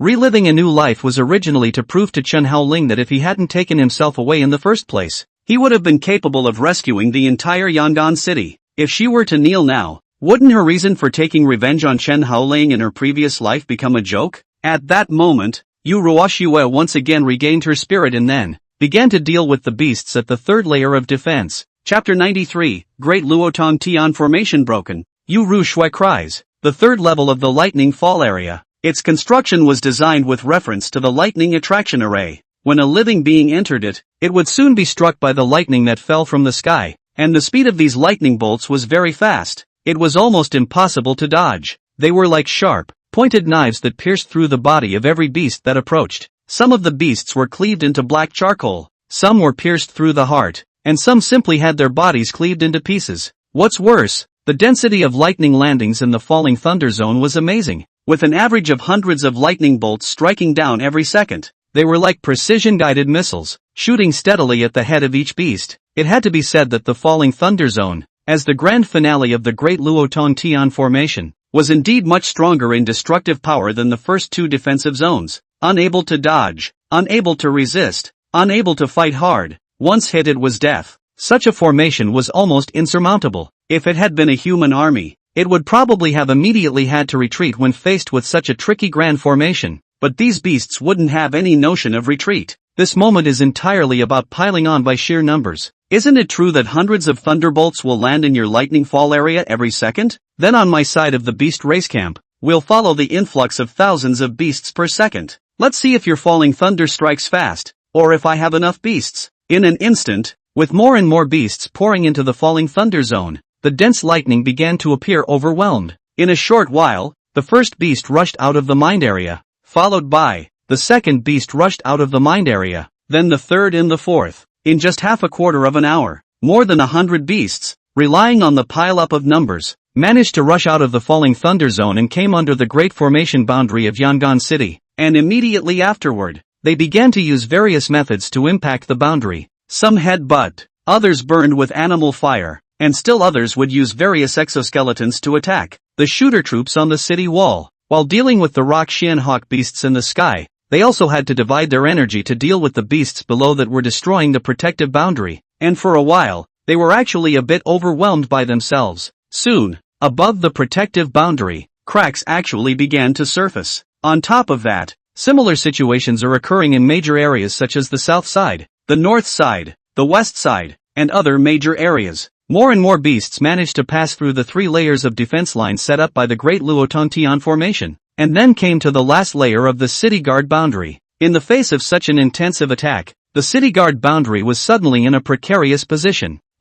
Inside the central command center, Liu Ruyan collapsed and shouted up to the sky after seeing this scene. Why is this happening? This can't be. Liu Ruyan's emotions at this moment were as if she was out of control, screaming loudly in alarm, and while screaming, she also used her magic weapon to destroy the spirit seat. Obviously, Liu Ruyan simply couldn't accept that her painstakingly researched Great Luotontian formation had been disintegrated in less than even an hour when resisting the beasts. It was something that was simply unacceptable to her. Moreover, once the Great Luotontian formation was broken, then this also meant that Yongan City's defense boundary wouldn't last much longer. At most half an hour, the defense boundary would be broken, and at that time, the scene of Yongan City being massacred by the beast tide in the previous generation would be repeated once again. A look of fear filled Liu Ruyan's face at the thought of this. Why is this happening? Why? Liu Ruyan sat paralyzed on the ground in despair, and her eyes all seemed to become hollow. Chen Haoling sat on the side eating melon seeds, his gaze still looking at the scene below.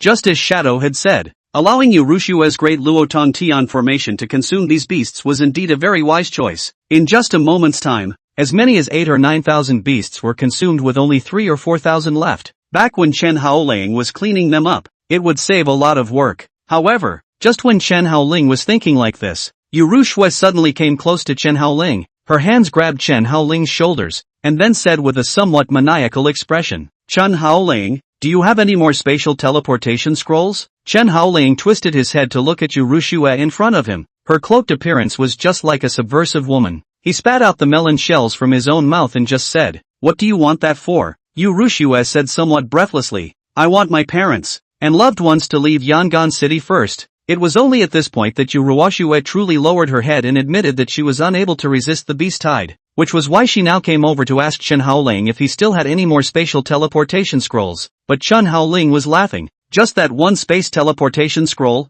but it was destroyed by you. Why, how long has it been? 1 hour or so, right? You've forgotten? And, wasn't it you yourself who said that before? Saying something like, Yongan City is my home, and likewise your home. If at that time someone flees from the battlefield because they are on the verge of fleeing and as a result, their homeland is destroyed, I, Liu Ruyan, will be the first one to not let him go. That's the right thing to say, isn't it? What's the matter? You want to be a deserter now?" After Liu Ruyan heard these words, she completely couldn't tense up. She suddenly sobbed, and in the next moment, she actually plopped down and knelt down for Chen Haoling. When Chen Haoling looked at this scene, he subconsciously dodged away, not accepting this worship from her at all, and followed with his mouth. "What are you doing?" Liu Ruyan had tears in her eyes. Then with an aggrieved expression on her face, she said, "I'm sorry, Chen Haoling, it's my fault. It is I who am arrogant. It is I who have no one in my sight. It is I who am stupid and ignorant. In my last life, if you hadn't rescued me, I might have died in the mouth of the beast tide." With that, Liu Ruyan heatedly laughed strangely, her expression somewhat insane as she said, "I didn't realize until now that my Great Luotontian formation was so unbearable. In my last life, even if you hadn't saved me and let me stay, I would have been equally unable to stop the beast tide. And yet I think you killed my family because of this, and I even hated you for it for all those years? Ha ha ha ha ha. Senior brother, do you think I'm so stupid and bad? Like a big dummy? Ha ha ha ha ha ha ha. I was even involved in the roundup of you afterward. Ha ha ha ha ha ha ha. Why in the world would there be someone as stupid as me?" Saying that, Liu Ruyan's laughter began to become louder and louder, and large drops of tears came out of her eyes as she turned to Chen Haoling and then continued, "Obviously having been relived, I acted like an idiot, thinking that I could hold everything in Yongan City, only to give up the best time to escape. Even, by the time the beast tide surrounded the city, I had destroyed the last escape route, destroyed by my own hand. Ah ha ha ha ha,"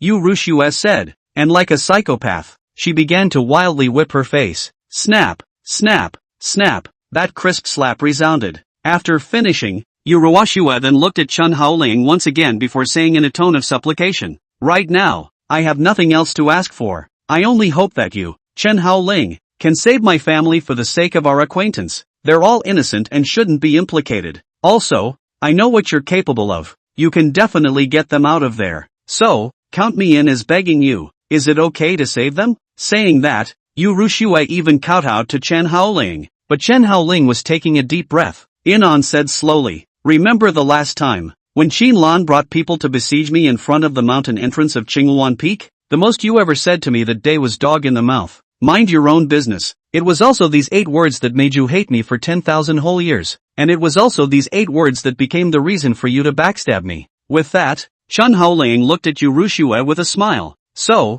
I still have to thank you, senior sister. You're the one who taught me to let go of the helping plot and not be meddling. Otherwise, the end will be ennobled by the likes of you." After Yu Ruoxue heard these words, it was as if she had been struck by lightning. She seemed to have lost all her strength, then her entire body sat on the ground. Yeah, didn't she cause all this herself? And who could she blame? Chapter 94, The Road to Escape. Just when Yu Ruoxue was lost in thought, He Chaoxiong, the lord of Yongan City, ran in a hurry, and he said in shock at Yu Ruoxue, "Lord Town Guardian, it's bad, outside." Outside came 3 beasts that have reached the 4th rank. Looking at their forms they seem to be rock sniper beasts. As soon as these words came out, Yu Ruoxue and Chen Haoling brushed their gazes towards He Chaoxiong, especially Yu Ruoxue, whose small face, which was already miserably white, even more so at this moment, revealed a deep despair and collapse. She stood up from the ground, then grabbed both of He Chaoxiong's shoulders and just as loudly, "What did you say? 4th-ranked beast rock sniper beast?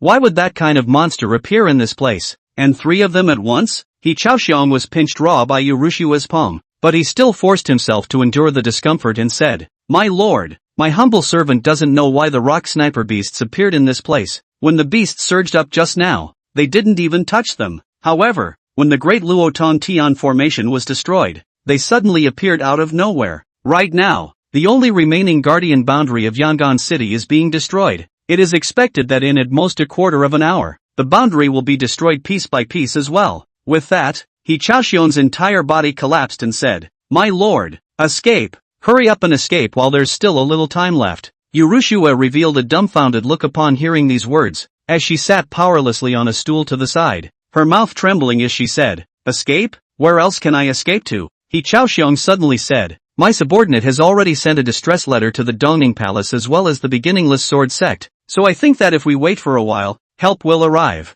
and at that time, we'll be able to escape with our lives." Yu Ruoxue, however, looked outside with dull eyes and said with a trembling tone, "Losing troops due to unfavorable command. I, as the town guardian of Yongan City, must be blamed for this. Even if we are able to escape the beast tide crisis this time, we will definitely be sent to blood prison after returning to the sect." Saying that, Yu Ruoxue then smiled wickedly like a subversive woman again. "Ruined, all ruined." Then she started scratching her hair frantically, and her whole state of being had an uncharacteristic feel to it. And at this moment, Chen Haoling, who was standing at the balcony, looked straight at the 3 rock sniper beasts outside the protective boundary. The so-called rock sniper beasts were actually a huge humanoid creature that generally possessed a height of more than 10 meters, with a lizard-like head and a body the color of red fire. There was also a pair of fleshy wings behind them, which could bring up a strong hurricane with a gentle wave. On top of that, their bodies were covered in tough outer scale armor that held every inch of their skin together. Just such a high attack, high defense, and high blood monster could almost be called the absolute king amongst the fire attribute beasts. A 3rd-ranked rock sniper beast could even stand hard against the attacks of regular 4th-ranked beasts. Right now, on the outside of Yongan City, there were a full 3 rock sniper beasts that had reached the 4th rank. With such battle power, even if Yongan City's side sent out 3 yin-yang realm powerhouses at the same time, they would not be able to fight against them. Only, such a bad situation made Chen Haoling excited, and his mouth whispered, 3 rock sniper beasts? If I drained them, wouldn't that allow my strength to climb to the level of the great perfection yin-yang realm? While Chen Haoling was thinking like this, Yu Ruoxue's voice suddenly came over. "Chen Haoling, you take the people with you and flee now. I'll take over this place." As soon as these words came out, Chen Haoling subconsciously looked behind him, only to see, at this time, Yu Ruoxue walked towards him expressionlessly. The original despair and collapse actually disappeared at this moment, and in its place, was a sense of fatalism that was as good as dead. Chen Haoling subconsciously asked, haven't all of Yongan City's retreats been blocked by you? Where do you want me to escape to? Liu Ruyan took a deep breath. Her brows lowered as she said somewhat feebly, He Jinan, the one I put in the dungeon before, has secretly dug out an escape route to the outside world with his men within the past month's time. Right now, the people of the city have all begun to evacuate, so you should follow along and leave. When Chen Haoling heard this, he remembered the man he had seen on the first day he had just arrived in Yongan City, who had dared to bluntly say that Liu Ruyan's de la Tontian formation was unable to withstand the beast tide. At that time, Liu Ruyan let He Xinyue imprison this person in a fit of rage. Unexpectedly, he had actually led people to secretly dig out an escape route during the month he had been imprisoned. Chen Haoling, who thought of this, but laughed, I won't go. Leave the chance of escape to those common people. Right now, the martial tomb was about to open. How could he just leave? But Liu Ruyan was enraged. She stepped forward and chided in a low voice. Chen Haoling, can you not be so childish? What time is it?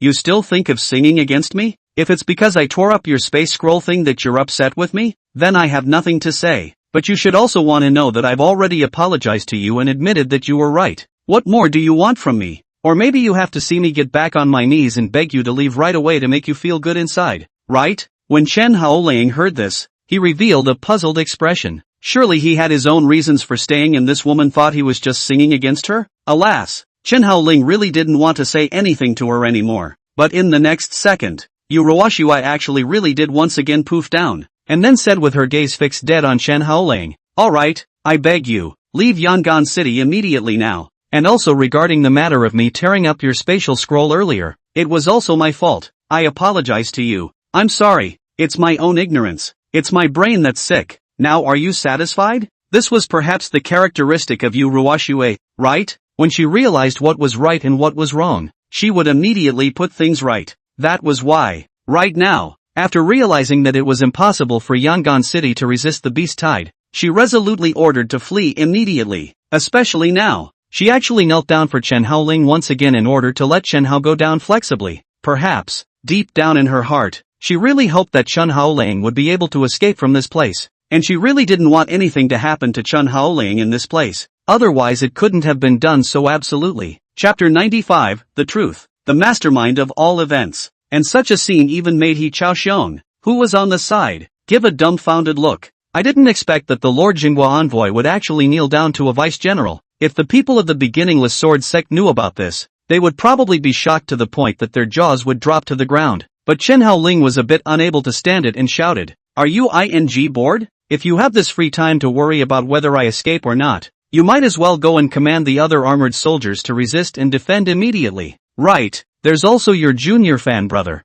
Hasn't he not escaped yet as well? What do you mean by staring at me instead of looking for him? Liu Ruyan then stood up from the ground again, before just saying bluntly, Little Fan will become my greatest aid in protecting the entire Yongan City. I will arrange it until the end, before having him evacuated. But not you. With that, her mouth pursed, as if she was combing through the organization of her words before she finally said, Admittedly, all your previous judgments were correct, but I still can't trust you, and if I allow you to stay on, I'm worried that it will cause me a lot of unnecessary trouble. So, whether you like it or not, you're going to leave right now. Right now. Liu Ruyan's attitude seemed very strong when she said this, but when Chen Haoling heard this, his entire body was shocked. She was actually worried that she would hold her back? No, can we still communicate properly? It was also while Chen Haoling and Liu Ruyan were pulling their hair out here that a loud rumble suddenly resounded outside. Then, the entire central control room experienced a huge tremor, and Liu Ruyan and the others nearly fell to the ground. Chen Haoling, however, was the first to look beyond the balcony. And upon seeing that the protective boundary had actually been broken through by the 3 rock sniper beasts, he instantly revealed a small amount of consternation as he whispered under his breath, The protective boundary was broken? But as soon as these words came out of his mouth, Chen Haoling immediately vetoed them, and he turned his head to look at He Xinyue and said, Someone has weakened the energy pouring in to protect the boundary, causing it to be broken. City Lord He, who is in charge of protecting the energy import of the boundary at the moment. When Liu Ruyan heard this, she gave a slight startled mouth and subconsciously exclaimed, Little Fan is in danger? With that said, she made a mad dash towards the outside in a hurry. Lu Linfan was the one she had personally placed at the core formation eye of the protective boundary, and then specialized in providing energy to the boundary. If the energy in that place had stopped pouring in, wouldn't that mean that an accident had occurred in that place, causing Lu Linfan to be unable to properly pour energy into the array? Thinking like this, Yu Ruoxue's speed of running wildly increased steeply. Chen Haoling also walked out at this time. He glanced at the departing Yu Ruoxue, and then he locked his eyes on the 3 rock sniper beasts, and at that moment, he took out a straight and pitch-black tang horizontal blade from his storage ring. Then he slowly drew his sword from its sheath. It was almost time for the hunt, but it was at this time that a loud laugh suddenly rang out. This moment caused Chen Haoling as well as He Chaoxiong and the others to subconsciously look over, only to see a figure suddenly soared up. It hovered above mid-air, and said loudly in beast language to those beast races that had attacked the city, "Fellow countrymen, enjoy this wonderful feast, the day when we will complete all of our evolution. We will become the new masters in the middle of the savage forest, and we will stand at a new peak." Chen Haoling looked at the silhouette and then whispered under his breath, "Lu Linfan, it has broken through to the Yin-Yang realm?" And at that moment, Yu Ruoxue, who hadn't run out a few steps yet, naturally saw Lu Linfan's figure. She raised her head high and looked at Lu Linfan in the sky with some disbelief, and then exclaimed, "Xiao Fan." Lu Linfan lowered his head when he heard Yu Ruoxue's voice, and almost at once, he saw Yu Ruoxue as well as Chen Haoling and a few others. At that moment, it let out an evil laugh, and then slowly flew down. Only, it stopped when it was still 5 or 6 meters away from Yu Ruoxue and the others. Then, Lu Linfan smiled faintly at Yu Ruoxue. "Senior sister, thank you for previously telling me the core layout of the Great Luotontian Formation, and thank you for dispatching me to guard the protective boundary formation in Yongan City. Otherwise, it would be impossible for my people to attack the city so easily." These words were tantamount to admitting that it was the mastermind of everything, and that it was also the one that had weakened the energy of the formation that protected the boundary to an apex, which led to this last defense being breached. And although Yu Ruoxue heard Lu Linfan admitting all this with her own ears, she still didn't want to believe it, and with tears in her eyes, she questioned Lu Linfan right out loud. "Why? Why did you do it? What the hell is this for?" Lu Linfan, however, laughed out loud, "Because I am a member of the beast race. Isn't this reason enough? As a beast, I can only become stronger and grow by eating people. Is there a need to ask? Oh yeah, I forgot to tell you, senior sister, the underground passageway dug by that He Jinan has been terminated by me, and now all the exits of this Yongan city are considered to be completely blocked, so you better not be thinking about running away, got it?" After Yu Ruoxue heard this, she was first stunned for a moment, and then, she let out a light laugh, and then this laugh was getting louder and louder. It gives the impression of a gradual madness. At this moment, Yu Ruoxue, even if she was stupid, she had reacted. Why was Yongan City destroyed by the beast tide in the last life? Wasn't it the handiwork of this Lu Linfan in front of her? It was the mastermind of everything, the instigator of everything, so it didn't take much thought to realize that Yu Ruoxue's parents, relatives, and friends weren't killed by it, but she, Yu Ruoxue, was like a little cutie, like treating her father and mother's murderer and enemy, but pampered for so many years. Even later, after Chen Haoling had killed it, he actually thought of avenging it himself? Yu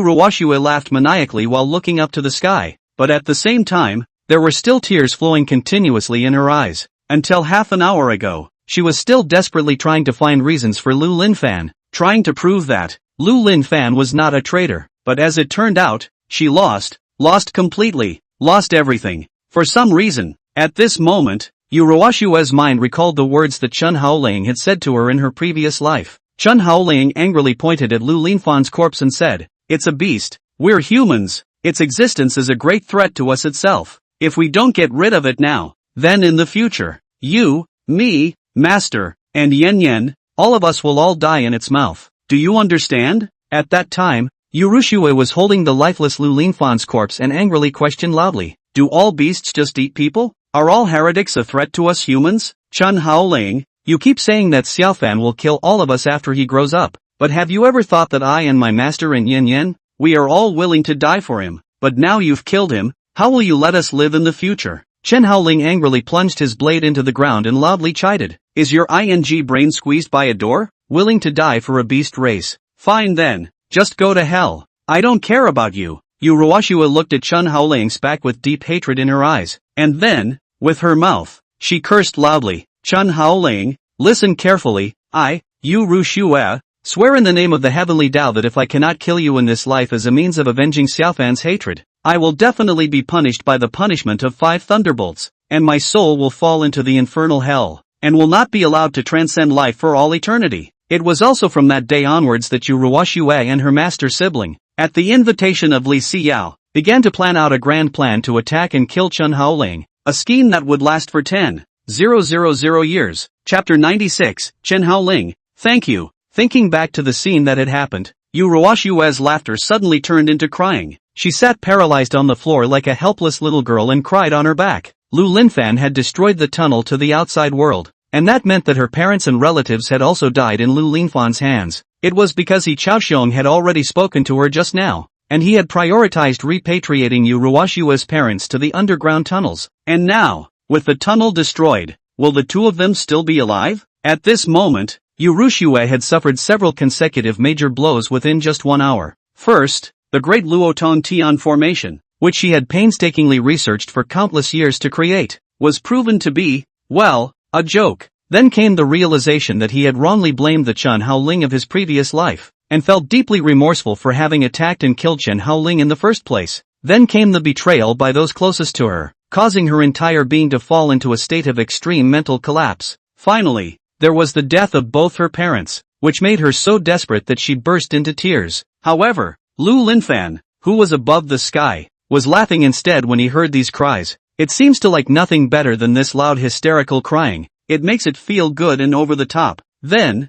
Lu Linfan said to Yu Ruxiue, senior sister, didn't you say? You are willing to give your life even if you have to for me, so now it is your turn to give your life for me. When the words fell, one of its palms, it gradually stretched out and then became larger, and in no time, it expanded to 5 or 6 meters long, and then it grabbed and captured in the direction of Yu Ruxiue, while at this time, Yu Ruxiue's crying was gradually decreasing. For a moment, Yu Ruxiue even thought of dying. She was really tired now, and wished that she didn't have to think about anything, but she can't just die like that. In the next moment, Yu Ruxiue's figure made a leap backward, actually directly dodging Lu Linfan's palm grab. This one was a bit of a surprise to Lu Linfan. It obviously did not expect that Yu Ruxiue would actually really dodge it. In looking at the Yu Ruxiue at this point, one realized that she had actually come to Chen Haoling's side, perhaps having experienced too many major blows in a short period of time. At this moment, Yu Ruxiue seemed to have become much more mature,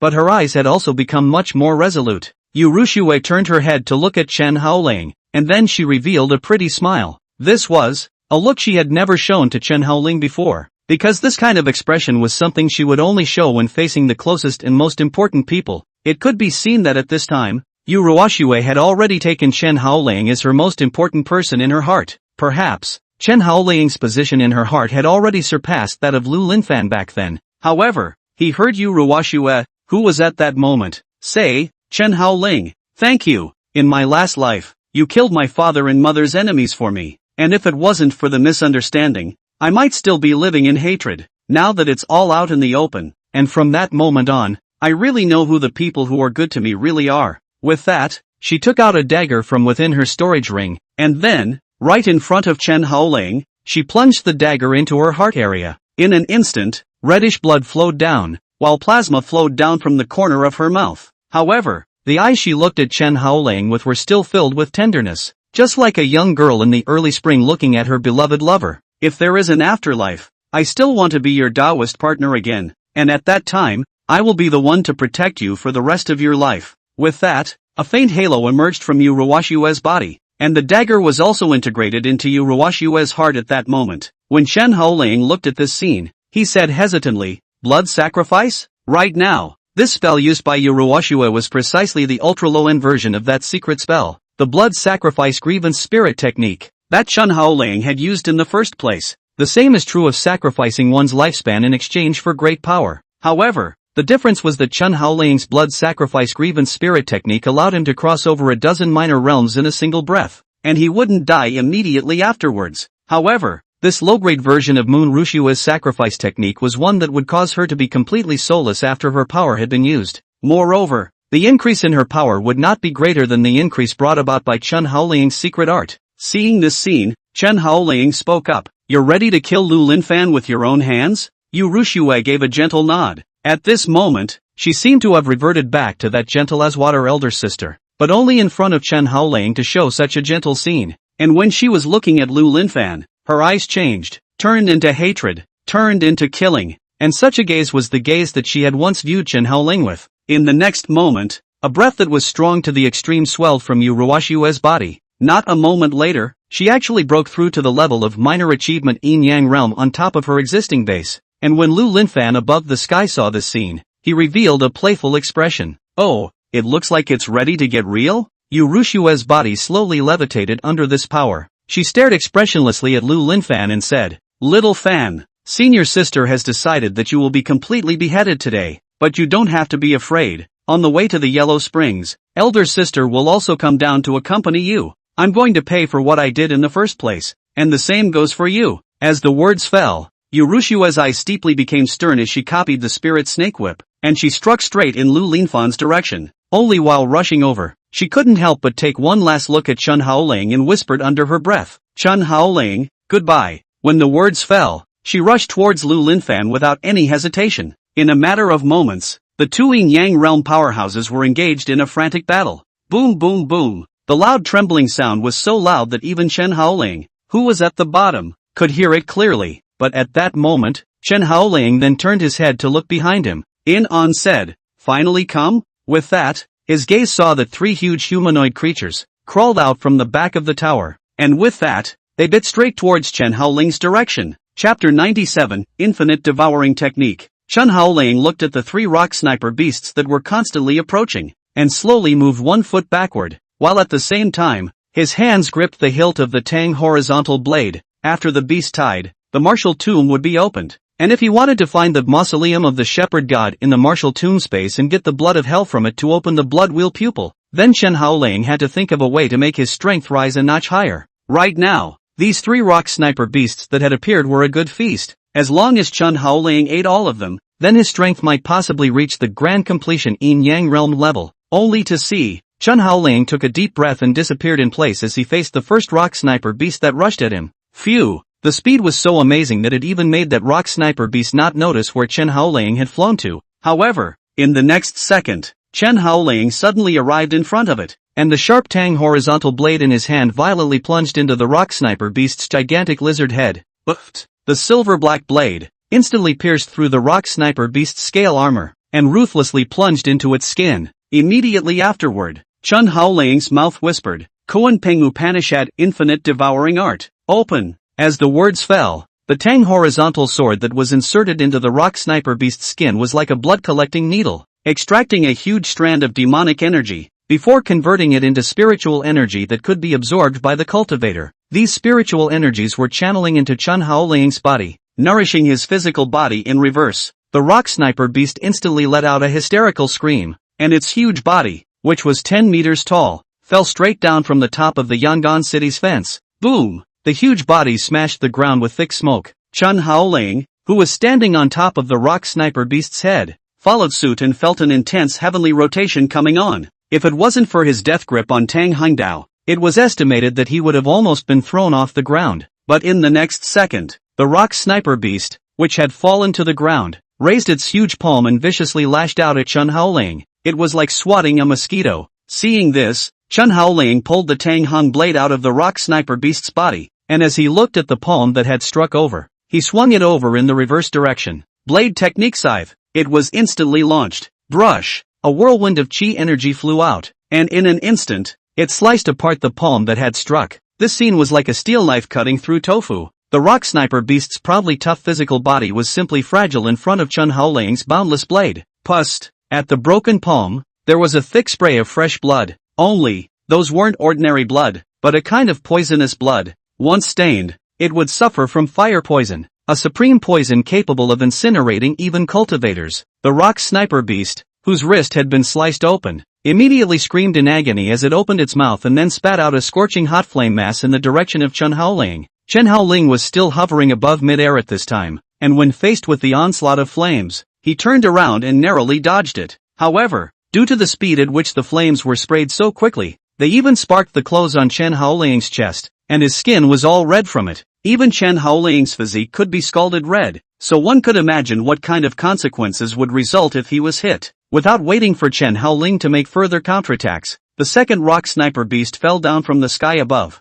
Its hands merged into fists and smashed down on Chen Haoling's head. Chen Haoling was startled in his heart, and subconsciously put the boundless blade against his head, and although it mitigated some of the impact, he was still slammed into the ground by the rock sniper beast's fist. Boom! The impact was so strong that it smashed a deep crater in the ground. However, this second rock sniper beast obviously wouldn't give Chen Haoling a chance to catch his breath. Once again swinging his huge fist, he frantically whacked over towards the pit where Chen Haoling was. Boom boom boom. That speed of hundreds of punches per second almost cracked the ground continuously, and the range of the craters continued to expand. However, when the rock sniper beast raised its fist at that moment and looking over to Chen Haoling's side, its pupils shrank, only to see that the place where Chen Haoling was originally located actually didn't even have a ghostly shadow anymore, leaving only a small pit. I don't need to think about it to know that Chen Haoling actually dug a hole and escaped. It was also in the middle of this rock sniper beast's trance that underneath it, the land suddenly burst open,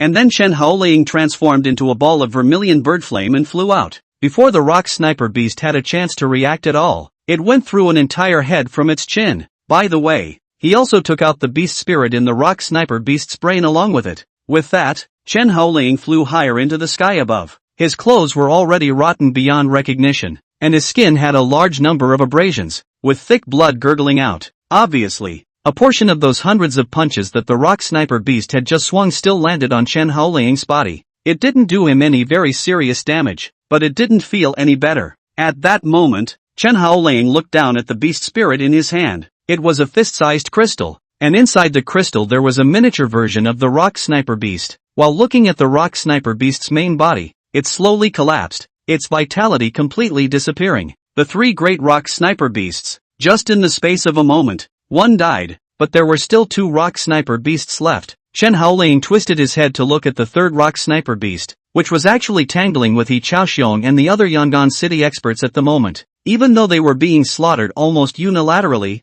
they brazenly rushed towards the rock sniper beast, and in this way, it helped Chen Haoling relieve some of the pressure. His gaze once again went to the rock sniper beast with a broken palm, which had already climbed up from the ground, a beastly roar continuously emanating from its mouth. Obviously, it was angry that Chen Haoling had slaughtered its brothers. Chen Haoling sneered, and then he absorbed the beast spirit in his hand right in front of it. It was through the special secret method at the palm of his hand that he drew all the energy from the beast spirit into his body. In just a few breaths of time, the fist-sized beast spirit, the energy contained within it was devoured by Chen Haoling, and that was when the only remaining rock sniper beast resolutely rushed over towards Chen Haoling's direction. That huge body that flew up, but it gave a very strong visual impact. As for Chen Haoling, after absorbing the beast spirit, a strong golden aura erupted from his eyes, and then, his also climbed once again. At this moment, Chen Haoling's strength was already equivalent to the sum of two minor achievement yin-yang realm powerhouses stacked on top of each other. As he faced the charging rock sniper beast, Chen Haoling raised one palm and whispered under his breath, "Inferno blast kill." As the words fell,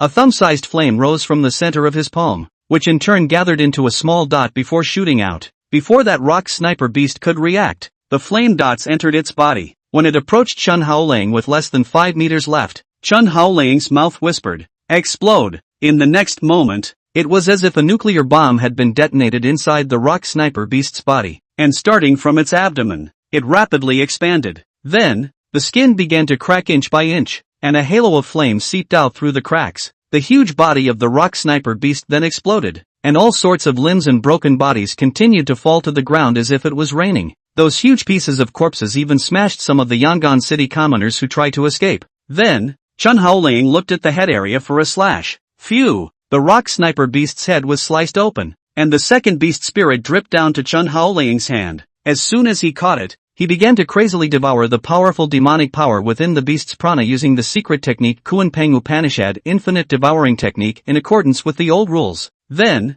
after using the divine martial Nirvana scripture to forcefully transform this demonic power into spiritual energy that could be used by him, in an instant, Chen Haoling's aura swelled once again. Chapter 98, The Immortal is Mighty. These spiritual energies were much more effective than directly absorbing spirit stones, and in a short while, Chen Haoling's strength climbed again, and at this moment, His strength was equivalent to the sum of 3 minor achievement Yin-Yang realm powerhouses. Such combat power could almost be called a top-notch existence among Yin-Yang realm powerhouses of the same rank. But if they ran into a great success Yin-Yang realm, they would still die. It wasn't that the current Chen Haoling had become a wimp, but after reaching the Yin-Yang realm, the gap between each of the minor realms would grow wider and wider. In the past, the situation of wanting to fight across the ranks, or even fight across a dozen or so minor realms, was almost unlikely to happen after the Yin-Yang realm. After Chen Haoling had devoured the second beast spirit, his gaze looked above the city walls. At this moment, the third rock sniper beast was still madly slaughtering the experts of Yongan City. The strongest of those masters was only at the 7 turns halving stage. Facing a rock sniper beast comparable to the Yin-Yang realm would surely be a one-sided massacre. Even high numbers can hardly make up for the disadvantage in this area. Soon, City Lord He Xinyue was grabbed by the rock sniper beast's big hand. And then this fat man was so scared that he was wailing, and as he saw that he was about to be sent into the mouth of the rock sniper beast, he immediately yelled at the others, "Save me! Save me!" But by this time, the other strong men of Yongan City had already been held back by the other beasts, and had no time to care about He Xinyue, and could almost only watch as He Xinyue was grabbed by the rock sniper beast in front of his mouth. As he watched, He Xinyue was about to fall into the mouth of the rock sniper beast. A sharp blade chi suddenly shot over. Only a soft sound of swoosh could be heard, and the rock sniper beast's wrist that was grasping He Xinyue's body was cut apart. Roar! The immense pain coming from his wrist instantly caused the rock sniper beast to roar in pain, and Ho Chiuhung fell down towards the ground in the same direction. Ah! If you fall from this height, you'll lose a layer of skin even if you don't die. But without waiting for He Xinyue's head to touch the ground, his ankle was grabbed by someone. When he twisted his head to look over, he saw Chen Haoling grabbing his body expressionlessly. When He Xinyue saw this, he immediately said excitedly, "Supreme Immortal, you're still alive?" Just now, when He Xinyue saw the 2 rock sniper beasts pouncing in Chen Haoling's direction, he instinctively thought that Chen Haoling was more than likely doomed. However, he did not expect that he was to see that Chen Haoling was standing in front of him in a good manner, and even saved him in the process. And without any nonsense, Chen Haoling lifted his hand and threw him to the ground aside. And after looking around at the beasts that were still fighting with the Yongan City powerhouses, he said, "Take your men and hide farther away. And by the way, evacuate the city's common people piece by piece." With that, Chen Haoling plunged a knife into the ground in front of He Xinyue. Battle technique Infernal Hell was instantly launched. In the next moment, with Chen Haoling as the center, all the beasts within a radius of 1,000 meters steeply rose with a dense white flame.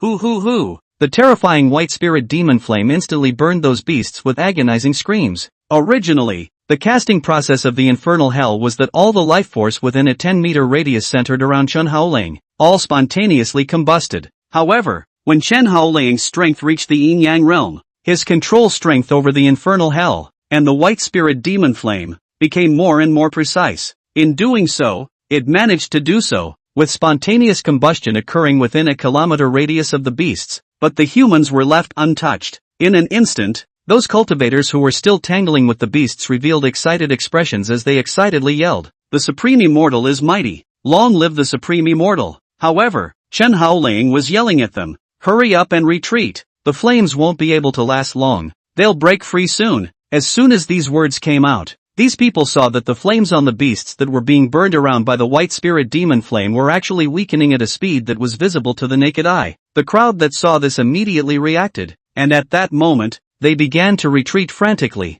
At the same time, He Xinyue immediately followed suit, and he had to go and organize the people of the city to evacuate piece by piece. Chen Haoling's gaze, on the other hand, once again looked at the rock sniper beast. At this moment, this last rock sniper beast was similarly wrapped in white spirit demon flame, the dense flames that covered it completely. Due to the fact that the rock sniper beast had taken up more than 90% of the power of the white spirit demon flame, this was what caused Chen Haoling to be unable to burn the rest of the beasts to death. And right now, it began to struggle madly, thinking that it wouldn't take long to break free from the scorching heat of the white spirit demon flame. The next moment, Chen Haoling's mouth whispered, "Yin-Yang explosion," saying that, the Tang horizontal sword that was stuck in the ground was like a turnkey, spinning around with force. In an instant, that rock sniper beast's body exploded with a trail of blood. It's like being shot at with a machine gun. Not only the rock sniper beasts, more than 70% of the beasts in the city had their bodies explode at this moment. That alone gave the common folk time to escape.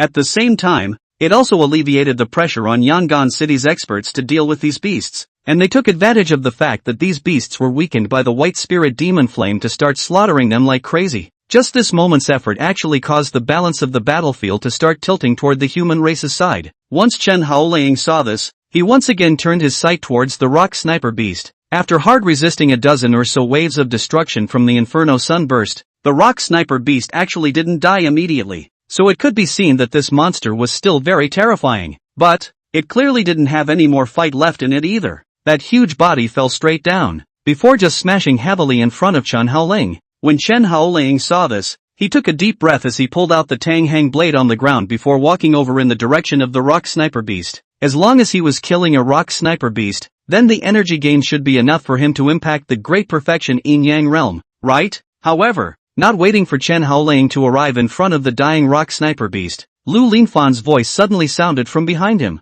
Chen Haoling, I'm warning you that you'd better stand still. Chen Haoling's footsteps lurched as he subconsciously turned his head to look behind him, only to see Lu Linfan stopping not far away. It maintained a relatively safe distance from Chen Haoling, but at the same time, it actually grabbed hold of Yu Ruoxue, and by the way, it also put a sharp machete against Yu Ruoxue's neck. In right at Chen Haoling ferociously. If you dare to kill that rock sniper beast, then I will slaughter this woman. Let you see with your own eyes how her head was kicked like a ball by me. In looking at Yu Ruoxue at this time, but found that her eyes were red and seemed to be on the verge of crying out. Her eyes staring at Chen Haoling with a deadpan expression. Seeing this scene, Chen Haoling almost didn't need to think about it to know that Yu Ruoxue should have gone soft again while fighting Lu Linfan, and that was why she was caught by Lu Linfan taking advantage of the situation. Otherwise, with the battle power that Yu Ruoxue had just erupted, there was no way that she would have lost to Lu Linfan. And Lu Linfan then once again yelled at Chen Haoling,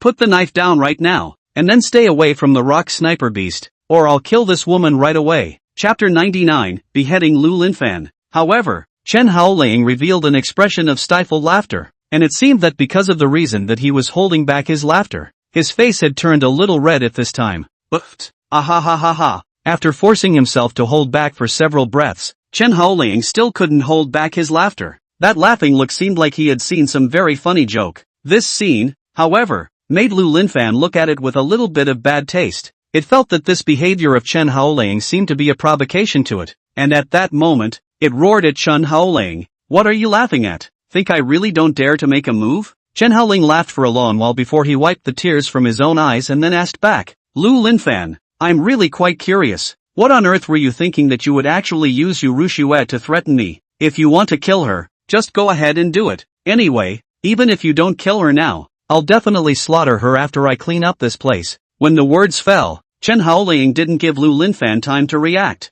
and directly, he was pulling the Tang horizontal blade in his hand forward with a slash. In the next moment, the head of this only remaining rock sniper beast fell straight off its neck, and this scene hardened Lu Linfan's eyes as its mouth roared, "Chen Haoling, I'll fight you." Saying that, Lu Linfan's machete that was against Yu Ruoxue's neck followed with a scratch. Pust. Thick blood instantly sprayed out from Yu Ruoxue's neck, and then, Lu Linfan kicked Yu Ruoxue away, and then just straightened up and rushed towards Chen Haoling's direction. At this time, Yu Ruoxue, after seeing this scene, her eyes once again became dull and blank. Perhaps it was because the major blows she had experienced earlier were simply too many, so much so that, at this moment, there was actually not a single emotional fluctuation within her. Until her deathbed, Yu Ruoxue never believed that Lu Linfan had actually wiped her neck, nor did he believe at all that Chen Haoling actually would not really come to her rescue when he saw her in distress. At that moment, Yu Ruoxue's gaze went to the battlefield between Lu Linfan and also Chen Haoling.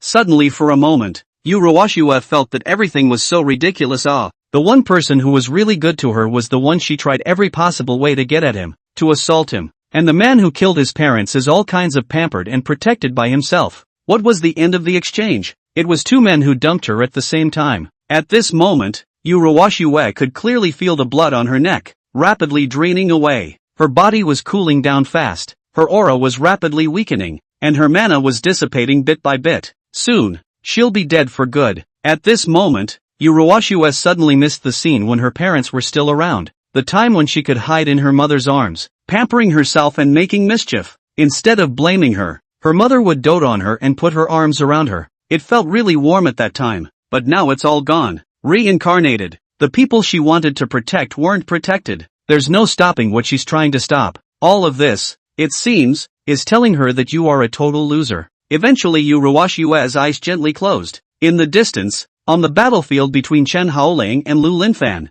both of them soared up to 100 meters above the sky before engaging in a fierce exchange, only to see that at this moment, Lu Linfan seemed to be going crazy, frantically using his sharp claws and teeth to attack Chen Haoling. It waved its claws and teeth as it exclaimed, "Stupid! Look what you've done! 3 rock sniper beasts, all of them were actually killed by you. Do you know what the consequences of this are? The king of one of the 8 tribes of the beast race will kill me and you, as well as all the living beings here today. All of them. You goddamned fool. You got me killed." Saying that, Lu Linfan even manifested the body of its white python before biting in the direction of Chen Haoling. Chen Haoling, at this time, was still continuously falling backwards. It wasn't that Chen Haoling couldn't defeat this fellow, he just simply wanted to know why he was so excited to see that he had killed those 3 rock sniper beasts. And now, after getting all the information he wanted, Chen Haoling didn't intend to hold back. With a spin, he plunged his blade into the mouth of the white python as it came face to face with the biting white python, before cutting his way down its torso. Phew! Between one slash, a crack surfaced in the white python's jaw area, and then cut its entire body in half. Wow! Thick blood splashed out directly from the white python's body, and then that huge body also fell straight down from the sky above. One move, just one move, Lu Linfan was killed in seconds. With the same strength of Yin Yang realm, Lu Linfan in front of Chen Haoling was really not enough to look at all. The feeling was like an adult beating a child. Simply crushing. Only a loud rumble could be heard, and the moment the white python's body landed on the ground, it even smashed a crater into the ground, while setting off a thick cloud of smoke. But even though his body had been split apart, this guy actually hadn't died yet, so it was evident how terrifying the life force of the beast race really was. And Chen Haoling landed down from above the sky at that moment, looking at the dying Lu Linfan, and just said in a cold voice, "Originally, I didn't want to kill you, nor did I think of killing you, but you had to act like a too little cutie, like coming up and provoking me, and even swallowing my magic core into your stomach, so then I have no choice but to kill you."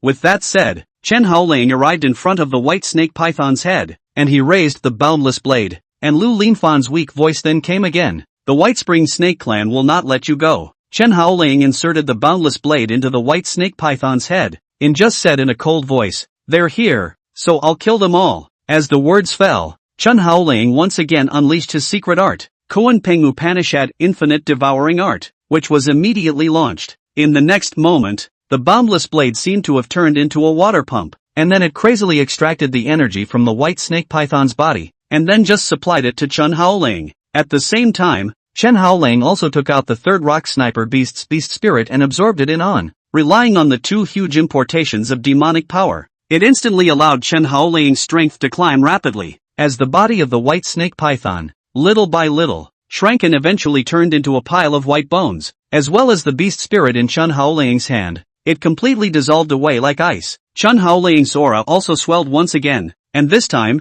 his strength was equivalent to the sum of 5 minor achievement Yin Yang realm powerhouses. Unfortunately, these energies were still not enough to bring his strength to the level of the Dicheng Yin Yang realm. This shows how huge the gulf between the two really is. In the end, Chen Haoling then shook his head helplessly. Although it was a bit of a pity, he could only think of ways to find more sources of energy in addition. Then, his body levitated in the air, and then he flew towards the top of the city wall. He was going to check to see if Liu Ruyan was dead through or not, and if not, he would have to perform a mending wave on her, although he knew that it was unlikely that she would still be alive. After all, even with her neck wiped out, even if she was a Yin-Yang realm powerhouse, it would be very difficult for her to live again, especially since Liu Ruyan had also used the blood sacrifice technique to overdraw her life force, which further reduced her chances of surviving. But Chen Haoling just felt uneasy, and the reason was simple. A month ago, he hadn't even been able to kill Liu Ruyan and the others when he used the demon fire burning sky.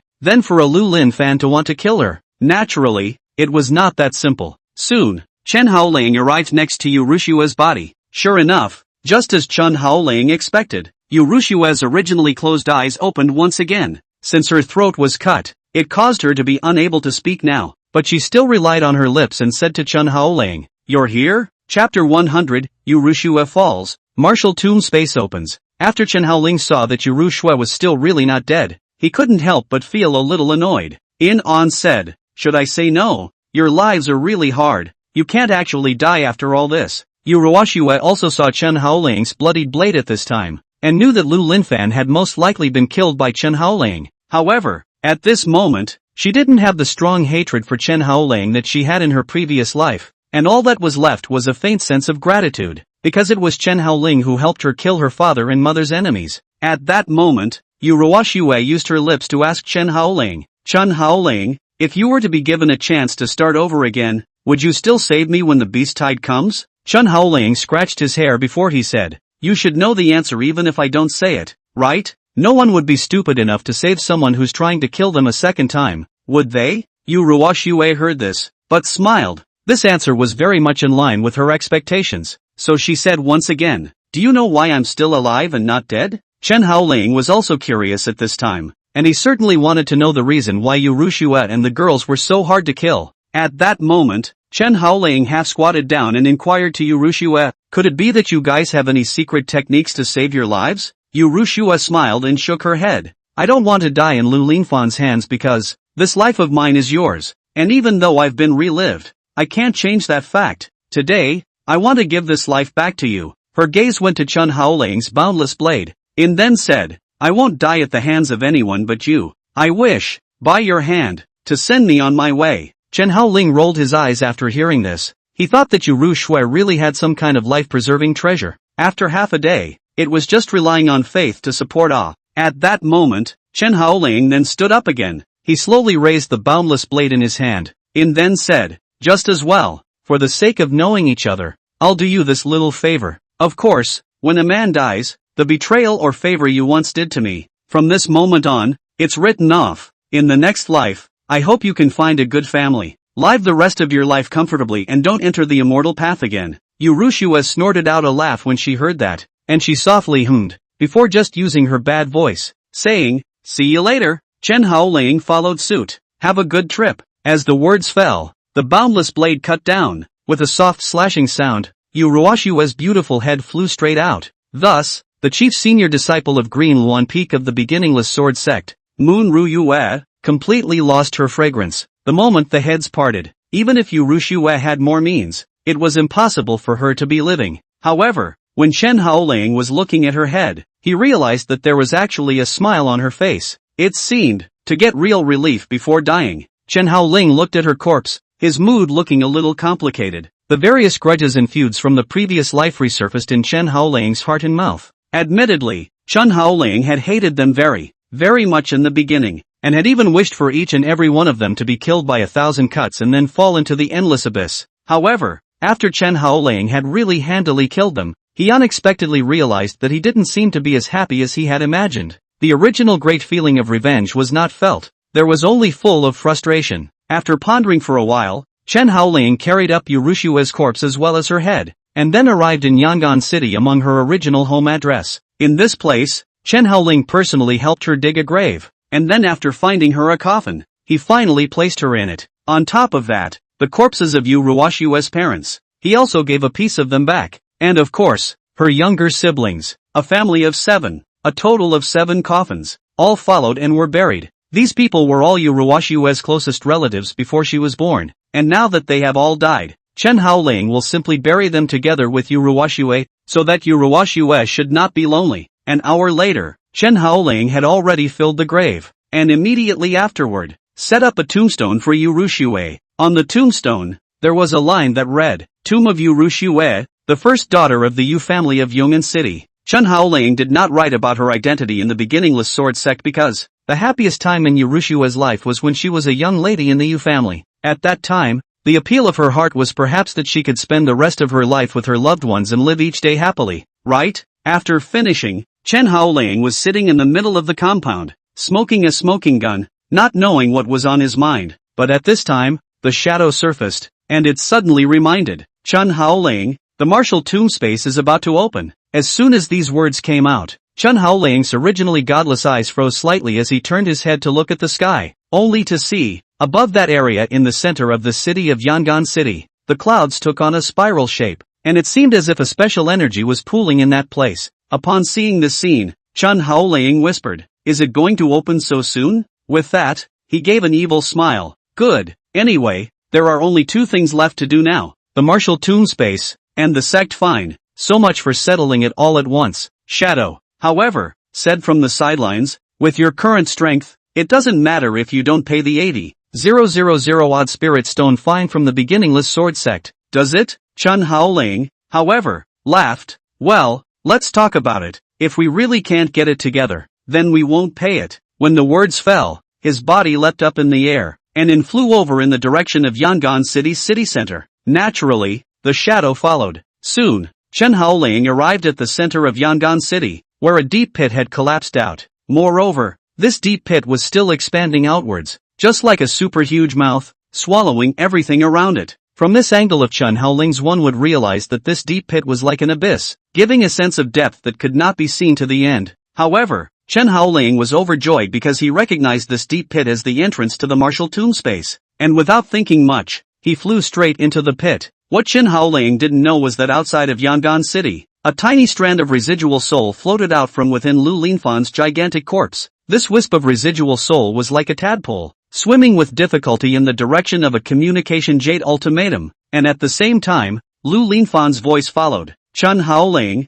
you destroyed my fleshly body, then I will destroy everything about you as well. With that, the remnant soul trudged its few soul powers, then wrote a line of information on top of the communication jade ultimatum. Within Yongan City, there is a cultivator by the name of Chen Haoling. This person's body contains some kind of powerful blood that allows the person who drinks this blood to break through the original cultivation barriers and has the ability to upgrade indefinitely. Once the line of information was written, the remnant soul activated the group sending function within the communication jade ultimatum. Then, the remnant soul poured all of its soul power into it. In an instant, all communication jade ultimatums within a radius of tens of thousands, or even hundreds of thousands of miles, centered on this communication jade ultimatum would receive this message edited by Lu Linfan. Imagine what those top great clans, as well as the hidden sects, would think when they learned of Chen Haoling's special physique. Would he be kept as a blood slave and then made to squeeze out a large amount of blood every day for those great clan powerhouses to cultivate? Or torn into a pile of mincemeat in the midst of a major power struggle?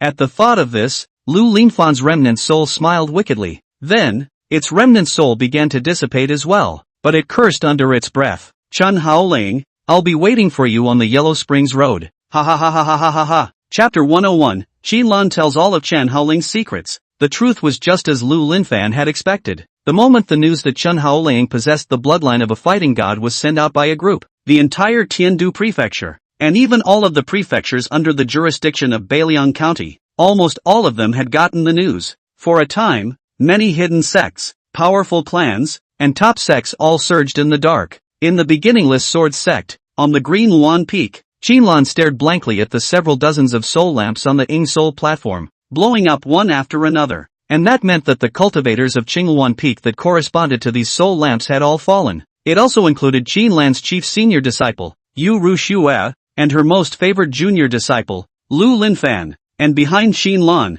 a shadow guard of the beginningless sword sect was reporting all the happenings in Yongan City to Xinlan. This included Lu Linfan summoning a wave of beasts as a way to destroy Yongan City. Of course, there was also the matter of Chen Haoling hacking to death Liu Ruyan. Xinlan, who had been informed of these news, did not have any expression on her face, and her eyes had even lost all their luster. At this moment, her entire body froze in place. I don't know how long it took before Xinlan slowly came back to her senses, and then she walked towards the outside. When the shadow guards saw this, they subconsciously said, "Peak Master, where are you going?" Xinlan said in a tone devoid of ripples, "Go and meet the patriarch." As the words fell, her figure flew up, and then she flew in the direction of the main peak. In a short while, she arrived in front of the main peak hall, and without letting the guards inform her, she walked in on her own, and in the middle of the main hall, Patriarch Qin Xiaohe, as well as Law Enforcement Hall Master Yi Wushuang, and Sungdao Peak Master Niet Sungdao, were all present. Even the Supreme Elder Qin Shenglan was actually there. After Patriarch Qin Xiaohe saw Xinlan arrive, he said, "You already know about what happened in Yongan City?" Xinlan came to the center of the Great Hall with an expressionless face. Then he knelt down and said to Qin Xiaohe, "Patriarch, my subordinate is guilty. Privately adopting Lu Linfan led to the fall of Yongan City, and 80,000 people lost their lives because of it. Please punish me, Patriarch." When Qin Xiaohe heard this, He fell silent, and after thinking for a moment he said, "How do you want this seat to punish you?" Qianlan said bluntly, "Dismissed from all positions, sent to death row, and beheaded at a later date. That's like coming straight to the death penalty." This was because Qianlan knew very well that Lu Linfan's behavior had completely angered the main senior members of the sect, as evidenced by the fact that the Supreme Elder had even stepped out of the gate, and as the master teacher who cultivated Lu Linfan, as well as the person who was first responsible for adopting him back to the sect, she was bound to take the blame. Therefore, even if she didn't come forward to ask for forgiveness now, the subsequent punishment could definitely not be avoided. Qin Shaohe but stood up from the patriarch's throne, in just hands behind his back, said in a cold voice to the kneeling Qianlan below, "You say one sentence of being sent to death row and beheaded on a certain day, and you want to throw all this current mess to the clan and leave it at that?" With that, he arrived in front of Qianlan, raised his hand and slapped her face. A soft snap seemed extraordinarily clear. Qianlan was directly knocked to the ground, and then a tear flowed down her face, and Qin Shaohe then yelled, "When you brought that Lu Linfan back to the clan, your senior sister then and your senior brother, so many people have advised you that this son is a beast race, and that staying in the clan will definitely be a scourge. But you, instead of listening to it, you had to keep it by your side. Not only did you provide it with large amounts of cultivation resources, you even pushed for it to become an inherited disciple of the sect. Now, it has caused so much trouble, and it has even killed tens of thousands of lives in Yongan City. Do you think that one of your lives is worth these transgressions?" Qianlan sobbed softly, and then, her face turned red as she looked up at Qin Shaohe and said, "This matter is indeed due to me. I definitely won't have any complaints if the sect wants to kill or scrape, but before that, I implore Sovereign to allow me to go and capture Chen Haoling back." At this time, Nyat Sangqiong, who was sitting on the side, couldn't listen anymore. He stood up and said in a cold voice, "Chen Haoling is the one who was credited with saving the remnants of the common people in Yongan City, as well as being the one who wiped out the vast majority of the beasts. What are you going to do to capture him?" Qianlan also stood up from the ground at this time. Her gaze sharply looked at Nyat Sangqiong, and then said, "Is the crime of slaughtering a fellow disciple enough? My eldest disciple, Liu Ruyan, had no grievances with him, yet she was murdered by him. Is this matter just going to be forgotten? There's also Lu Linfan, even if it made a huge mistake. In the end, its identity is still that of a sect's legacy disciple. It should be brought back to the sect, and the sect's law enforcement hall should judge it and make a ruling. What qualifications does he, Chen Haoling, have to lynch it?" Qianlan appeared to be gritting her teeth as she said this, and her eyes were even bloodshot. Obviously, her hatred for Chen Haoling had reached a kind of apex. As for Nyat Sangqiong, his face clouded over when he heard Qianlan's words, and he subconsciously wanted to argue, but at that moment, the Supreme Elder Qin Shanglong slowly walked over. He spoke calmly, "Do you know something hidden about Chen Haoling being burdened with a special bloodline?" In fact, the reason why Qin Shanglong would come out of the gate wasn't just because of the destruction of Yongan City, but more so because he had also seen that group message sent by Lu Linfan. Especially at this moment, upon seeing that Qianlan was so obsessed with Chen Haoling, Qin Shanglong felt that this girl could be aware of the secret of Chen Haoling's physique, and thus opened her mouth to ask about it. And Qianlan's gaze then turned to the Supreme Elder, and after a moment of slight reflection, she cupped her fists and bowed, reporting back to Grandpa. "The bloodline within Chen Haoling's body is called the Fighting God Bloodline, and as that group message said, as long as one drinks this kind of essence blood,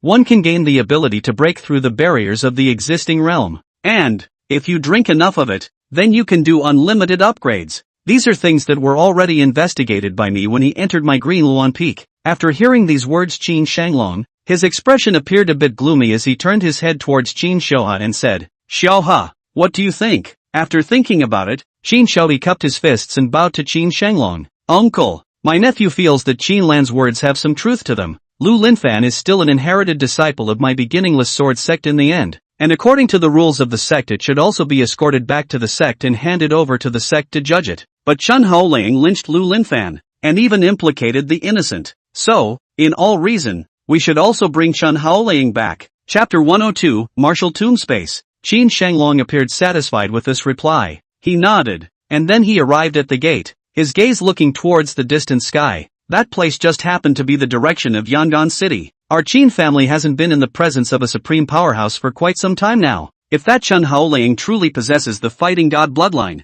then no matter what, we absolutely cannot let him escape. As soon as these words came out, the crowd at the scene knew what this old ancestor was going to do. At that moment, Law Enforcement Hall Master Yi Wuxuan was the first to state his position. My subordinate is willing to go to Yongan City to personally capture Chen Haoling. Yet Sangxiang still seemed to be a bit reluctant, but seeing that the Supreme Elder had said so, he could only follow suit and echoed, "My subordinate is willing to go to Yongan City to capture Chen Haoling." Qin Shanglong laughed twice, and after looking at Qin Lan and Qin Xiaohe, he said, "All of you, go over with the old man." That group message is now publicized, so it is estimated that after waiting for a while, the forces from the other prefecture regions will arrive at Yongan City. Qin Lan immediately clasped his fists and said, "Yes, sir." Qin Xiaohe only nodded gently in response. "I'll follow uncle's arrangements." One of Qin Shanglong's paws then flicked on the ground, and with that, his figure swept out, while the other Niet Songdao, as well as Yi Wuxuang,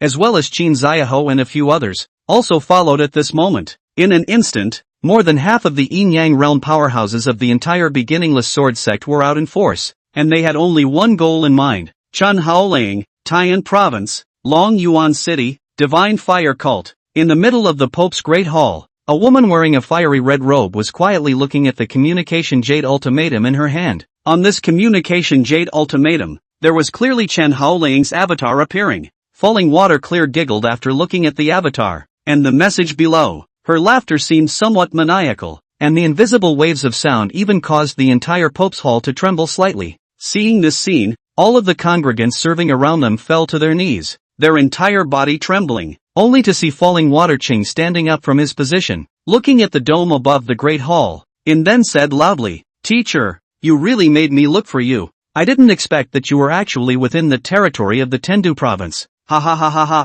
you don't even know how hard the disciples searched for you." Saying that, the Communication Jade Ultimatum in Lok Shui Qing's hand was, at this moment, crushed to pieces by her, and then, she said to the kneeling congregants below, "Pass down the order for the 5 cardinals to immediately put down all the affairs in their hands and follow me to Yongan City." When those congregants heard that, they said respectfully, "Yes, sir." When the words fell, they left as if they were fleeing. Not long after, above the Divine Flame sect's ancient fortress, a full 7 figures ascended into the air, and then they flew in the direction of the Tendu Prefecture Yongan City. Shogunate Tendin Sword Pavilion, Central Council Chamber. The pavilion master Lin Lord slowly walked in, and the other elders, guest ministers, deacons, and hall masters in the council hall stood up and clasped their fists right at the pavilion master. "See you, pavilion master." Immediately sitting on the main seat, Lord Lin said straight to the point, "How is the investigation into the identity of that Chen Haoling going? Is the information true? Does the bloodline in his body really possess the ability to allow one to break through the barriers of existing realms?"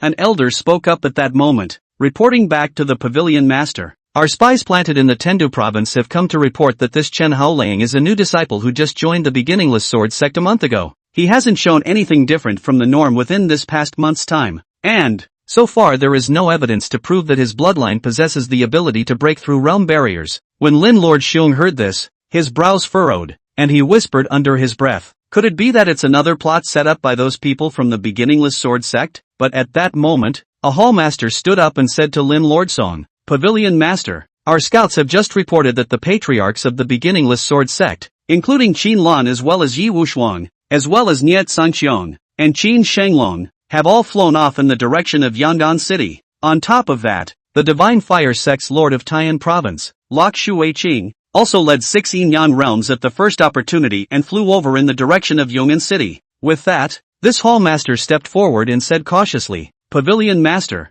my subordinate feels that there is a high probability that this news is true." After hearing this, Lord Lin began to stir inwardly as well. As the strongest Yin-Yang realm powerhouse within the entire northern Liang County, Lin Lords had been stagnant at his current realm for over 300 years. Thus, he was not willing to easily let go of any method that could break through the realm. So even though Chen Haoling's news did not have too much credibility, he still wanted to give it a try. Thinking of this, Lin Lordson looked at the people on the scene. "Pass the order down. Among the 6 departments and 5 halls, all cultivators who have reached the 10 revolutions semi-in stage or above will all head to Yongan City with this seat. There shall be no mistakes." As soon as the words fell, the people in the middle of the council chamber clasped their fists in unison in response. The same situation was frantically staged among the 8 prefectures under the northern Liang County. Countless powerhouses, after learning that the powerhouses of the beginningless sword sect, Divine Flame sect, and Heavenly Cauldron Sword Pavilion had already traveled to Yongan City to capture Chen Haoling.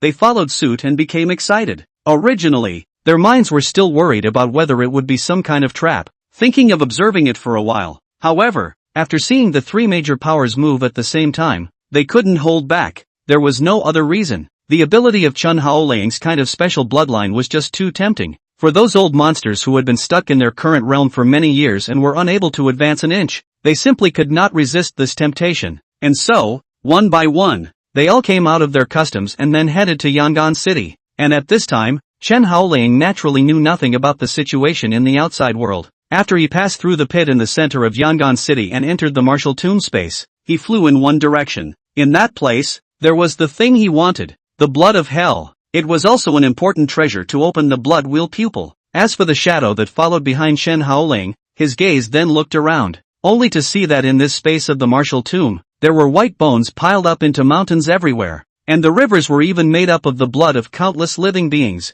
Between the mountains of white bones, a single dryad wandered aimlessly, not knowing where they were headed. In the air, there were even all kinds of undead, wandering back and forth. The cold winds they blow up all give a biting chill. In looking up into the sky, one would be horrified to see that the sky here was blood red, and between the blood-colored skies there were countless eyes, large and small, gazing down. These oozing eyes are dotted like stars. Just one glance with these eyes and then one will fall into the illusion until death. Although it wasn't the first time that both Shadow and Chen Haoling had come to the martial tomb space, they were still shocked by the scenes in this place. In this place, the countless gods killed in battle after the outbreak of the First Holy War were buried, as well as the top cultivators on Earth. Their corpses were enough to be preserved for tens of thousands of years under the preservation of this special space, but at the same time, the powerful forces within these corpses had inversely infiltrated this space. This has led to the formation of a scene of Ashura hell in this place. The hellish abyss that mortals speak of perhaps refers to the scene in this place? Chapter 103, Li Xinyue, coming. However,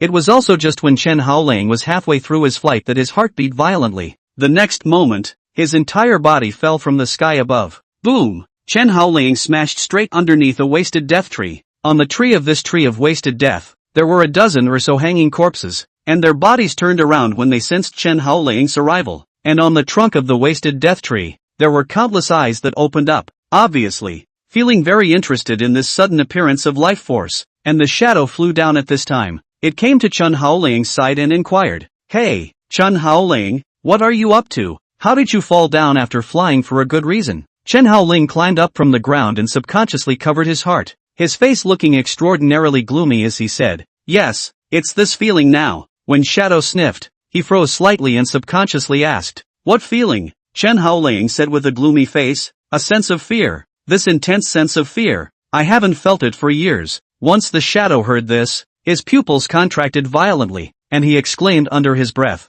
"You mean to say that you have sensed the precursor to the outbreak of the tribulation? In the last life, when the tribulation came, it almost always had a precursor, and this precursor was the feeling of fear that originated from the depths of Chen Haoling's heart. And as long as this feeling of fear appeared and flared up in a very obvious way, then it meant that within the next 12 hours, the tribulation of calamity would come. As to where it will descend from and in what form, it is completely unknown," Chen Haoling said with a frown on his face. "So it seems that I still have 12 hours at most." With that, his eyes looked around and his mouth followed. "Damn it, how come the road here seems to have become a bit different? I remember that the shepherd god's tomb should be right around here. How come I can't find it?" However, just as Chen Haoling was thinking, a familiar aura suddenly broke into Chen Haoling's perception. After breaking through to the yin-yang realm, Chen Haoling already possessed the ability to diffuse his divine sense, and thus, naturally, he was able to detect the arrival of other cultivators as well.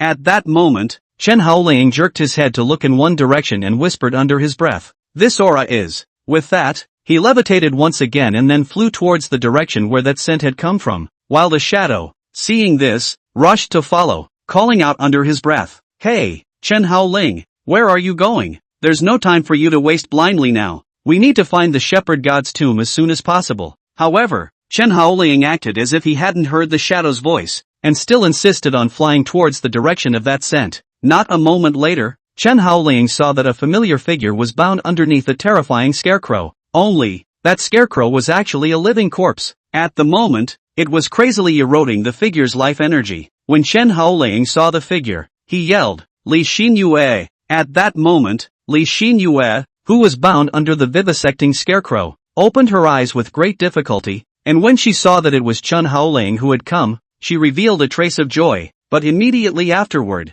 she exclaimed, "Don't come over, this is a trap." Chen Haoling didn't care about that much. He directly drew out the blade of boundlessness, looked at the zombie scarecrow behind Li Xinyue, and slashed over. Blade technique born spell, only to see the sharp blade chi, transformed into a beautiful angel, flying towards Li Xinyue's direction. After touching Li Xinyue's body, the angelic halo directly destroyed the living scarecrow behind her cleanly, but Li Xinyue was not harmed in any way. This was the ability of the blade technique born spell, which could pinpoint whether it was a foe or a friend, and as long as it was sent out, it would definitely not cause any accidental injury situations, and such a skill can be used to excellent effect in large-scale group combat. Moreover, compared to Chen Haoling's infernal hell, the born spell consumed less mana and covered a larger area, with the only drawback being the long cooldown time. After using it once, one would need to wait for half an hour for the boundless blade to build up the energy to fire the born spell the next time. As Li Xinyue escaped from the hands of the zombie scarecrow,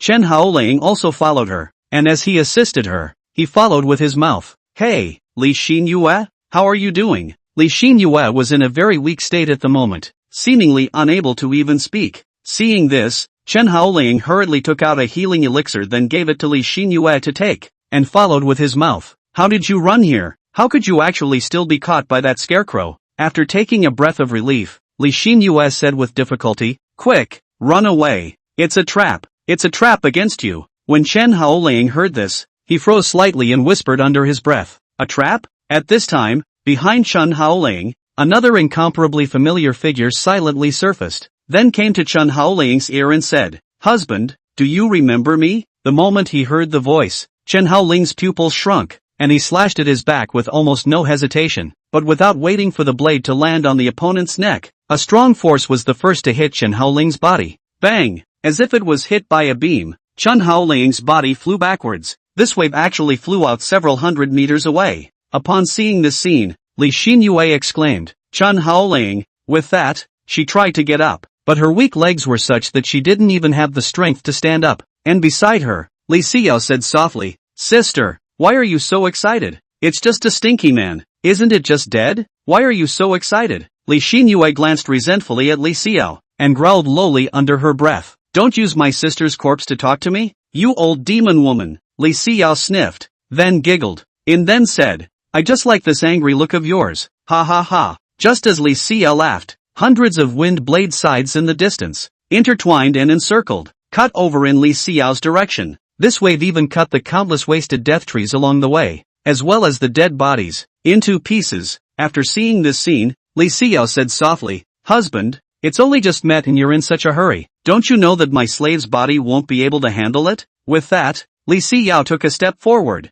and those high-speed rotating wind blade scythes actually dissipated automatically when they approached a certain range around Li Xiao. However, in the next moment, Chen Haoling's figure arrived in front of Li Xiao. Raising the blade of boundlessness high, he slashed down in the direction of Li Xiao's head. Ding! However, when Chen Haoling's blade came into contact with Li Xiao's head, he realized that her head was actually like raw iron, and even sparked with electricity between the clash with the blade. Upon seeing this scene, Chen Haoling's pupils shrunk slightly as he whispered under his breath, "Great perfection in Yang Realm?" Chapter 104, Crushing from the Great Perfection in Yang Realm. In the next moment, Li Xiao flexed her fingers and unexpectedly flicked Chen Haoling's boundless blade away with a hard flick. Stump! After continuously falling backward a dozen steps, Chen Haoling was only able to barely stabilize his body, but when he was looking at Li Xiao, he was shocked to find that she had actually come close to him. The speed was so fast that even Chen Haoling was completely unable to react, only to see Li Xiao backhanded Chen Haoling's neck before lifting him high in the air. The moment Chen Haoling's neck was pinched, his face turned red, and he couldn't even breathe normally. Li Xiao's eyes erupted with a red glow at this time, and an incomparably greedy expression appeared on her face. "Husband, you're fighting God bloodline. My slave has been coveting it for a long time, so just make a slight sacrifice and reward my slave with a few drops. Is that possible?" Saying that, Li Xiao's hand that was strangling Chen Haoling's neck began to slowly tighten. The sharp nails even pierced Chen Haoling's skin, and drops of reddish blood followed and seeped out. However, Chen Haoling was clenching his teeth, and avatar voiding was instantly unleashed. The next moment, Li Xiao's nails went straight through Chen Haoling's body, and that way, it was as if Chen Haoling had turned into a shadow that could not be seen or touched. Immediately afterward, Chen Haoling's figure quickly fell backward before pulling away from Li Xiao by a certain distance. He covered his bleeding neck with one hand, his eyes staring at Li Xiao in a morose manner as he whispered under his breath. This woman is not Li Xiao, but she has utilized the power of the demon phoenix to the level of the peak. Even her cultivation level has impacted to the grand completion yin and yang realm. Saying that, Chen Haoling's face was turning extraordinarily ugly. He suddenly kind of regretted rushing over here to rescue Li Xinyue. Had he known that this would be the case, he should have gone over to the shepherd god's tomb first and gotten his hands on the blood of hell. Now that it was better, being pestered by a great perfection yin and yang realm powerhouse, it would be very reluctant to escape even if one wanted to. Chen Haoling, who thought of this, once again slowly fell backward with his footsteps, preparing to escape from here first. The corresponding Li Xiao, however, revealed an incomparably excited expression. With an evil smile on her face, she said, "What a powerful divine ability. Husband, how did you manage to produce that kind of vaporization reaction just now without your body disappearing? Is it okay to teach me?" With that, Li Xiao made an instantaneous appearance and came in front of Chen Haoling once again. The battle technique Yin-Yang explosion was instantly launched. Knock! As Chen Haoling's fist struck Li Xiao's body, in an instant, a dark energy was poured into her body. As Chen Haoling yelled out of his mouth, "Explosion!" That strong dark energy then directly exploded inside Li Xiao's body. However, a scene that made Chen Haoling panic appeared, only to see that Li Xiao's stomach had swelled up in a short period of time, looking as if she had carried a child for 10 months, and even bursting the clothes in the stomach area. But not for a while, Li Xiao's big belly that had topped up, actually subsided again. At the same time, she also gently hiccuped, before looking at Chen Haoling with some infatuation and softly said, "This one skill is also very interesting. Husband, you know so many things." While Chen Haoling had been dumbfounded, the inflammation blast kill that could kill a 4th-ranked beast in seconds actually failed to do a single bit of damage in the face of Li Xiao, and even allowed the other party to absorb all of the energy. Was the woman in front of her really a monster? At that moment, Chen Haoling didn't dare to stay any longer, and with a turn, he flew towards the distance. As for Li Xinyue, he couldn't care less. Even if his relationship with Li Xinyue was no longer good, he still had to prioritize securing his own life in the face of a matter of life and death. At this moment, Chen Haoling's speed had reached his limit in this life the moment he rushed out. Battle technique Vermilion Bird, which allowed him to manifest a vermilion bird shadow around his body, thus, to the greatest extent possible, increasing his sprinting speed and maximizing his explosive power. Battle skill Solitary Step made his weight incomparably lighter, while his speed insanely skyrocketed 5 times on top of the original. On top of that, Chen Haoling had also energized all of his own mana. The total amount of mana equivalent to 5 minor achievement yin-yang realms was all piled onto the escape speed. In this way, it was not difficult to imagine what kind of escape speed Chen Haoling could achieve. While behind Chen Haoling, Li Xiao, who was smiling, said as she looked at Chen Haoling's back with a mesmerized face, "Husband, why is it that you even look so charming when you run away? I really can't wait more and more to dismantle you now." With that, she took a step forward, and then, her body levitated in the air, before she violently flew in the direction of Chen Haoling. Phew! In an instant, a phoenix silhouette surfaced on Li Xiao's body. With that, the distance between Li Xiao and Chen Haoling was quickly drawn closer between the gentle flapping of those wings. 1,000 meters, 800 meters, 500 meters, 300 meters. Chen Haoling's eyes widened in anger as he looked at Li Xiao, who was constantly approaching behind him. At this moment he was already burning his essence blood to escape, but he still couldn't shake Li Xiao off. What now? Just as Chen Haoling was thinking about how he should respond, Li Xiao's figure had already arrived above Chen Haoling's head, and a foot stomped down towards Chen Haoling's back. Thud! Boom! When Chen Haoling's back was stepped on, his body fell straight into a mountain range of white bones. This hit even collapsed that white bone mountain range on the spot. At the same time, Li Xiao was lifting up a finger, and with that, a small flame gathered above her finger. The surrounding heaven and earth aura, however, as if summoned by some sort of call, began to madly surge towards the fire. In no time, the fire formed a large fireball 3 meters in diameter. With a sardonic smile on her face, Li Xiao threw this large fireball in the same direction that Chen Haoling had fallen. Boom! The scorching heat caused all the bones on the entire White Bone Mountain range to melt, while at the same time, a splendid mushroom cloud quietly blossomed. The tumbling heat wave quickly spread out in all directions, and in an instant, it swept out to a range of thousands of meters in a circle. Countless wandering walkers exploded on the spot when they came into contact with this heat wave. The large amount of blood on the river of blood was quickly vaporized and formed a bizarre mist of blood after coming into contact with the heat wave. Li Xinyue hovered above mid-air, overlooking the Chen Haoling below, and said in just a soft voice, "Husband, don't pretend to be dead. I know you're still alive. Hurry up and come out. Otherwise, slave will really have to kill you." Just as Li Xinyue was speaking, a dragon-shaped flame shot straight out from the thick explosion smoke below.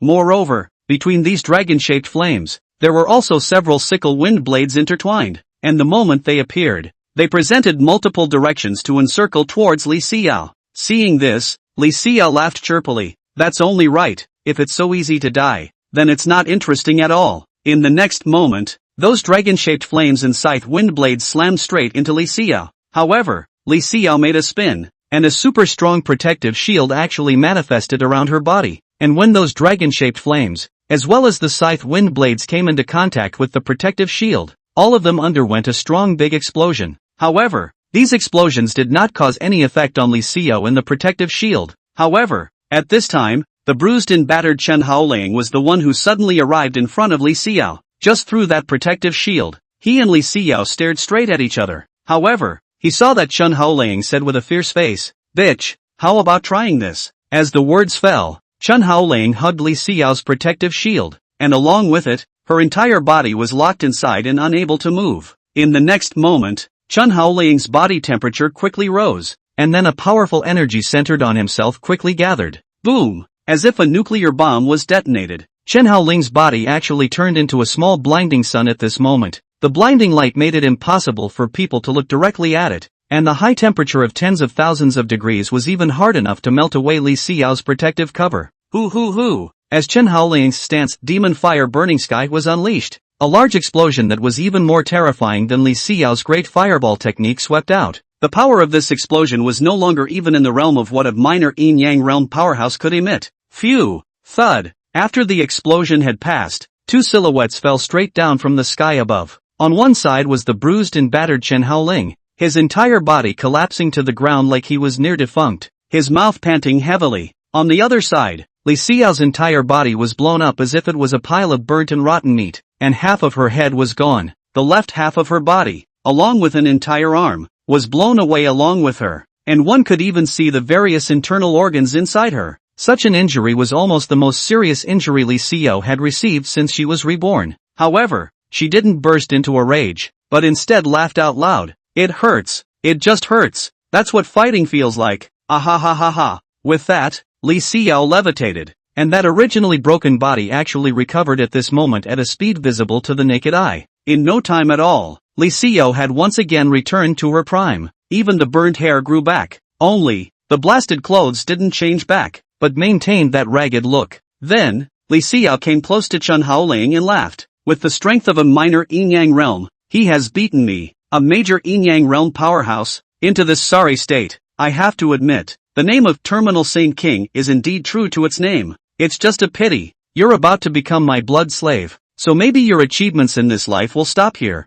Saying that, a sharp spear appeared in Li Xinyue's hand. Looking at her, it seemed like she was preparing to directly injure Chen Haoling and then capture him back. But Chen Haoling said feebly at that moment, "That's just it. The gap between the minor achievement yin-yang realm and the major achievement yin-yang realm was ultimately too great. Even greater than the gap between the first turning half-yin stage to the 10th turning half-yin stage was much greater. Looking at the entire northern border continent, it was estimated that only Chen Haoling could fight a great achievement yin-yang realm powerhouse for such a long time with the strength of a minor achievement yin-yang realm. If it was anyone else, they might have been killed in an instant. However, for Chen Haoling, he did not think that this was anything to be proud of, because a loss was a loss. Only to see that, at this time, Chen Haoling, his eyes followed and closed up, with a look of resignation. However, when Li Xinyue's spear was about to touch Chen Haoling's body, the spear suddenly stopped. This scene made Chen Haoling subconsciously open his eyes and look towards Li Xinyue again,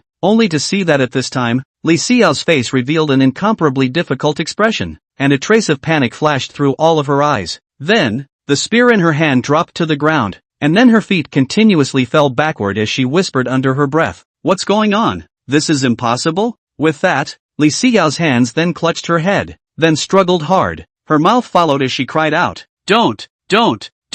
Ah!"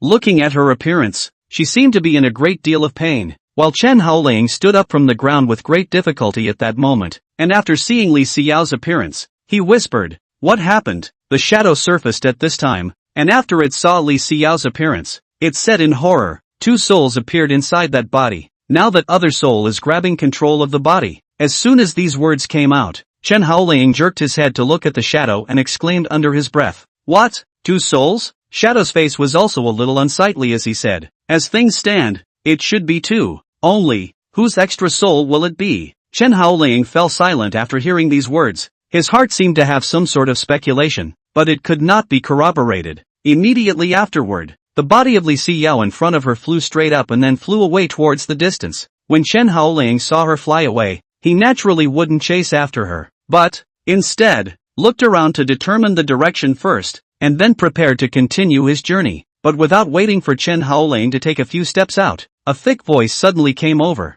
"You should be Chen Haoling, right? The culprit who killed our sect's legacy disciple, as well as the disciple of the Green Luan Peak Master." Chen Haoling subconsciously looked behind him when he heard that majestic voice. The next moment, his expression froze in place, only to see that the supreme elder of the beginningless sword sect, Qin Shanglong, with the other 4 yin-yang realm powerhouses within the sect, arrived behind him silently. Chen Haoling didn't show much concern on his face when he saw Qin Xiaohe and Qin Lan and the others, because, if he faced a great perfection yin-yang realm and wasn't a monster like Li Xinyue who possessed the demon phoenix body, he felt that he could still escape. However, if he was facing the Qin Shanglong, then he wouldn't even need to think about escaping, because, this Qin Shanglong in front of him was an actual perfection yin-yang realm powerhouse. How strong is it? It was almost to the extent that a single finger could have crushed the Li Xinyue from just now to death 100 times. Could Chen Haoling still have a chance to live when he came into contact with such a monster? Chapter 105, Nyonya Mengshan or Li Xinyue? Chen Haoling let out a light laugh right then and there, and with that, he retrieved the boundless blade into his storage ring, before just directly sitting down in a paralyzed manner, with a pendulum-like appearance. "Let me guess. You guys came here because of the fact that I killed Lu Linfan and also Yu Ruxue, right?" Qin Shanglong was still hovering in midair. His breath was very dense, but his eyes were filled with calmness, looking as if he was a kindly old grandfather. He said slowly right at Chen Haoling, "Although Lu Linfan is the culprit of the beast-tide disaster in Yongan City this time, he is still a legacy disciple of the sect after all. You should be aware of this." These words were tantamount to acknowledging what Chen Haoling had just said, and when Chen Haoling heard this, he nodded seriously. Then he took out a wine gourd, then he drank it to himself in front of the 5 people on the scene, relying on the anesthesia of alcohol. This relieved a little bit of the pain in his body, and then he said with a smile, "Okay, straight up, what do you guys want to do with me?" Qin Shanglong's body fell to the ground, and he was like an ordinary old man, arriving close to Chen Haoling, before just faintly smiling. "Come back to the clan with me, and let's pretend that what happened today never happened." Chen Haoling looked up at Qin Shanglong with some surprise, not knowing why. He felt that the other party's eyes had an inexplicable coolness to them. It seemed as though, as long as one returned to the beginningless sword sect with him, something bad was going to happen. Chen Haoling's gaze sidelong to Qin Lan again, as well as Qin Xiaohe and the others. Qin Lan's eyes were filled with indifference, but a sneer hung at the corners of her mouth, in a manner that seemed like a great revenge. And beside Qin Lan, that cheap master of Chen Haoling's, Nyat Songdao, suddenly made a look, a scene that made Chen Haoling notice, only to see Nyat Songdao's lips move slightly. He made an expressionless runaway gesture. Seeing this, Chen Haoling looked at Qin Shanglong again. This old guy was still surveying himself with a calm face. Just a moment ago, Chen Haoling still held a hint of fantasy, thinking, could these people be here to save themselves? After all, one was still nominally considered a disciple of the beginningless sword sect. But now, after seeing the shape of that cheap master's mouth and the growing sense of unease in Chen Haoling's heart, he realized that he should be in danger. At that moment, Chen Haoling stood up from the ground with great difficulty and continued to act as if nothing had happened, patting the dust on himself before looking at Qin Shanglong,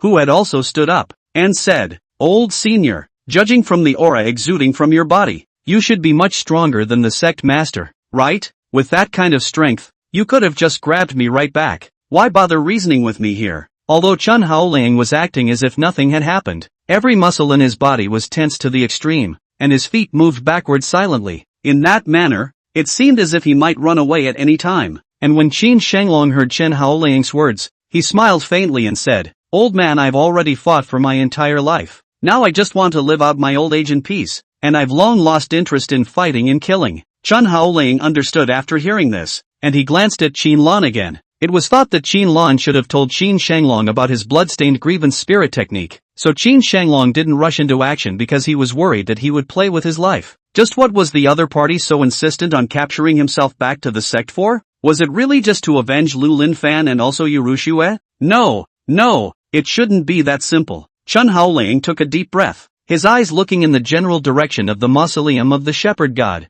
and in his heart, he began to calculate whether he could evade Qin Shenglong's capture and successfully arrive at the mausoleum of the shepherd god with his own strength in the case of having executed the art of bloodstained grievance spirit. However, just as Chen Haoling was thinking, Qin Shenglong moved. He took a step forward, and in the next moment, puddles of stagnant water seeped out above the ground. This stagnant water quickly formed a small lake, and in the blink of an eye, it flooded up to Chen Haoling's knee area. Chen Haoling's heart was just slightly startled when he saw this, and as he looked up at Qin Shenglong, the other party said with a smile, "Go back with the old man and stop wandering around. It won't do you any good." Chen Haoling's pupils shrunk. The old man actually saw his desire to escape? In the next moment, Chen Haoling no longer pretended, and with a turn, he flew towards the sky above. Only, the spread of lake water underneath him, at this time, actually turned into a powerful blue. The moment Chen Haoling flew out, the thick puddle of powerful blue was pulled out in a long thread, until Chen Haoling flew hundreds of meters away. This pulling wire was actually not pulled off. On the contrary, it was still crazily pulling Chen Haoling backwards. It seemed that as long as Chen Haoling took every step forward, this pull would double in strength. Chen Haoling was startled in his heart, and with his backhand, he took out the boundless blade, and just chopped on the lasso on his feet. As a result, the toughness of these rasps was very strong, and with the sharpness of the boundless blade, it was as if it had chopped on the mud, soft and not making any force at all. Chen Haoling was startled in his heart, and in the distance, Qin Shenglong walked step by step along the rasps, laughing along with his mouth as he did so. "The old man is giving you one last chance. Stop struggling and come back with me." Chen Haoling took a deep breath. Although he was unwilling to make use of the bloodstained grievance spirit technique from the bottom of his heart, there was nothing he could do at the moment. If he was caught back by this old man, it would more than likely end up worse than death. In the next moment, Chen Haoling raised his hand to compare a sword finger and recited a complicated mantra under his breath. Then a Koanpang shadow quietly emerged on his body. In an instant, the aura on Chen Haoling's body began to insanely skyrocket. When Qin Shenglong saw this, his eyes gently narrowed as he whispered under his breath, "What a rich blood chi power." It seems that the rumors on that group message were indeed true. With that, Qin Shenglong steeply stretched out a large hand, the palm expanding to the size of hundreds of meters in a split second, as if it was a mountain pressing towards Chen Haoling. Chen Haoling took a deep breath, and at the same time, his aura at this moment climbed crazily, quickly reaching the level of the grand completion Yin Yang realm. It was only a pity that after arriving at the great perfection Yin Yang realm, it was impossible to go any further, because the energy required to impact to the perfection Yin Yang realm was too huge. With Chen Haoling's current ability, even if he burned up all of his lifespan, he still wouldn't be able to reach the threshold of this realm. However, it should be enough if one is able to arrive at the great perfection Yin Yang realm. Facing the palm that grasped and ingested over, Chen Haoling first compared a Fa seal, and then the divine ability voiding was instantly executed. In a matter of moments, his body broke free of those slimes, and in the face of that pouncing palm, it also passed straight through his body and did not cause any impact on him. But immediately afterward, the slime lake below exploded with a sharp chain. It then surrounded Chen Haoling's surroundings and formed an octagonal cage with a diameter of 10 meters. At the same time, a strong spatial force covered the area. This instant, it even made Chen Haoling's vaporous state impossible to maintain. And then this octagonal cage contracted inward, and Chen Haoling, who was in the middle of it, felt an extremely strong pressure exerted on his body. The feeling was like carrying a huge mountain on your back. The powerful sense of oppression even caused blood to seep out of the tip of Chen Haoling's mouth and nose, but immediately after that, his hands spread out to the sides, and then the Kuan-Peng shadow on his body was released. At this moment, the octagonal horned dragon formation was even propped up in reverse. When Qin Lan and the others in the distance saw this scene, they even revealed a look of disbelief. Chen Haoling was actually able to greet the octagonal dragon formation? Even the Qin Shenglong below revealed a look of interest when he saw this scene, and his said with a smirk, "Indeed, he has some skills. No wonder he could backstab the Yin-Yang realm's Qin Lan at the first turning halfing stage. But what's the harm in adding another ban?" In the next moment, Chen Haoling was horrified to see that outside of this existing layer of his octagonal dragon formation, an iron chain constructed from water attribute energy had actually reappeared. These chains hardened into a hexagonal phalanx. From a distance, it looked as if it was a big ball over a small ball. However, this caused the pressure felt by Chen Haoling, who was at the center of the formation, to multiply. The Kuan-Peng's shadow that had managed to hold open with great difficulty actually showed signs of being broken open at this moment. And at that moment, the Qin Shenglong below took out 8 hyper-dragon nails from his own storage ring, and then, he controlled these palm-sized nails to levitate, and followed with his mouth. "Since you're so unwilling to return to the clan with the old man, then the old man will have no choice but to bring you back by force." With that, those 8 hyper-dragon nails in his hand flew straight towards Chen Haoling's direction. The hyper-dragon nail easily passed through the barriers of the horned dragon grand formation, and was about to plunge into Chen Haoling. Suddenly, a sharp phoenix sound rang out. Jin! Such a loud and clear sonic attack actually caused the advancement of the hyper-dragon spike to be curbed in an instant, while the horned dragon formation that bound Chen Haoling also loosened at this moment. Seeing the opportunity, Chen Haoling violently expanded the Kuan-Peng void to its maximum. Bang! In an instant, the horned dragon formation was broken by the infinitely giganticized Kuan-Peng shadow, and with that, Chen Haoling fled towards the distance without even thinking about it. Seeing this scene, Qin Shenglong's brows then frowned slightly as he twisted his head to look in the direction where the phoenix sound had come from. Then he saw the tired Li Xinyue, with a cold smile in her eyes, say loudly to Qin Shenglong, "Qin Shenglong, you old man is still alive? I didn't expect to actually run into you here. It's really rare." When Qin Shenglong heard this, his brows furrowed slightly as he instantly came close to Li Xinyue and said in a deep voice, "Who are you? How could you recognize me?" Li Xinyue twisted her head to look at Chen Haoling's direction, and after seeing that Chen Haoling seemed to have fled far away, she looked at Qin Shenglong with a smile and said, "Back then in the desperate love valley, when you confessed your love to me, you didn't even ask who I was? What? It's only been a few years since you've seen me, and you don't recognize me?" When Qin Shenglong heard this, his pupils contracted violently and he whispered under his breath, "You're Meng Shanyan?" Seeing this, Li Xinyue cackled, "Yo, not bad. It seems that you're not old and confused, but compared to the old name of Meng Shanyan, I still prefer others to call me Nyang Yang Meng Shan." Saying that, Li Xinyue then ruffled the tips of her hair with her fingers, before just revealing a playful expression as she looked at Qin Shenglong. As for Qin Shenglong, when he was sure that this Li Xinyue in front of him was indeed his former goddess, his eyes could be said to be filled with all sorts of emotions. There was joy, shock, and doubt, but in the end, it turned into one sentence. "You're also here to arrest that Chen Haoling?" Li Xinyue laughed unconcernedly. "Sort of, after all, the Doshen bloodline in his body is also very important to me." Qin Shenglong, however, said once again, "Since that's the case, then go with me to capture that Chen Haoling back." Li Xinyue, however, snorted out a laugh. "Are you stupid? I'm going to catch Chen Haoling with you, then why did I let him escape just now?" Once Qin Shenglong heard this, he once again revealed a puzzled expression, his mouth following the inquiry. "What do you want?" Li Xinyue, however, glanced down at this body she was currently in. "My control over this body has not yet reached 100% complete control. Therefore, she will prevent me from harming Chen Haoling at all costs. And even when this body of mine sees someone else harming Chen Haoling, it will break away from my control and forcefully go to save him." Qin Shenglong understood after hearing this. He looked up and down, this body of Li Xinyue's right now, and then said, "In that case, I'll go by myself, so you shouldn't follow me." As the words fell, Qin Shenglong didn't want to talk nonsense with Li Xinyue anymore, and with a turn, he chased after Chen Haoling in the direction of Chen Haoling. When Qin Shenglong left, inside Li Xinyue's body, 2 voices conversed. One of the pale voices said, "I have saved your little man, and as a condition you can no longer interfere with my actions." However, another younger voice argued, "No, my husband is still not completely out of danger, so I can't give this body to you." The pale voice, however, said in annoyance, "Qin Shenglong is a perfection Yin-Yang realm cultivator, If he were to be completely enraged, and then strike at us with a palm, we would all die. The young voice, once again, growled. I don't care. Anyway, my husband is still in danger. I can't let you take full control of this body. Song Long's voice was obviously a bit impatient. She even said in a tone of hatred, Li Xinyue, you'd better not forget that that man was the culprit who personally chopped your head off in the first place. Yet you still want to help him like this now. Don't you think that your behavior like this looks stupid?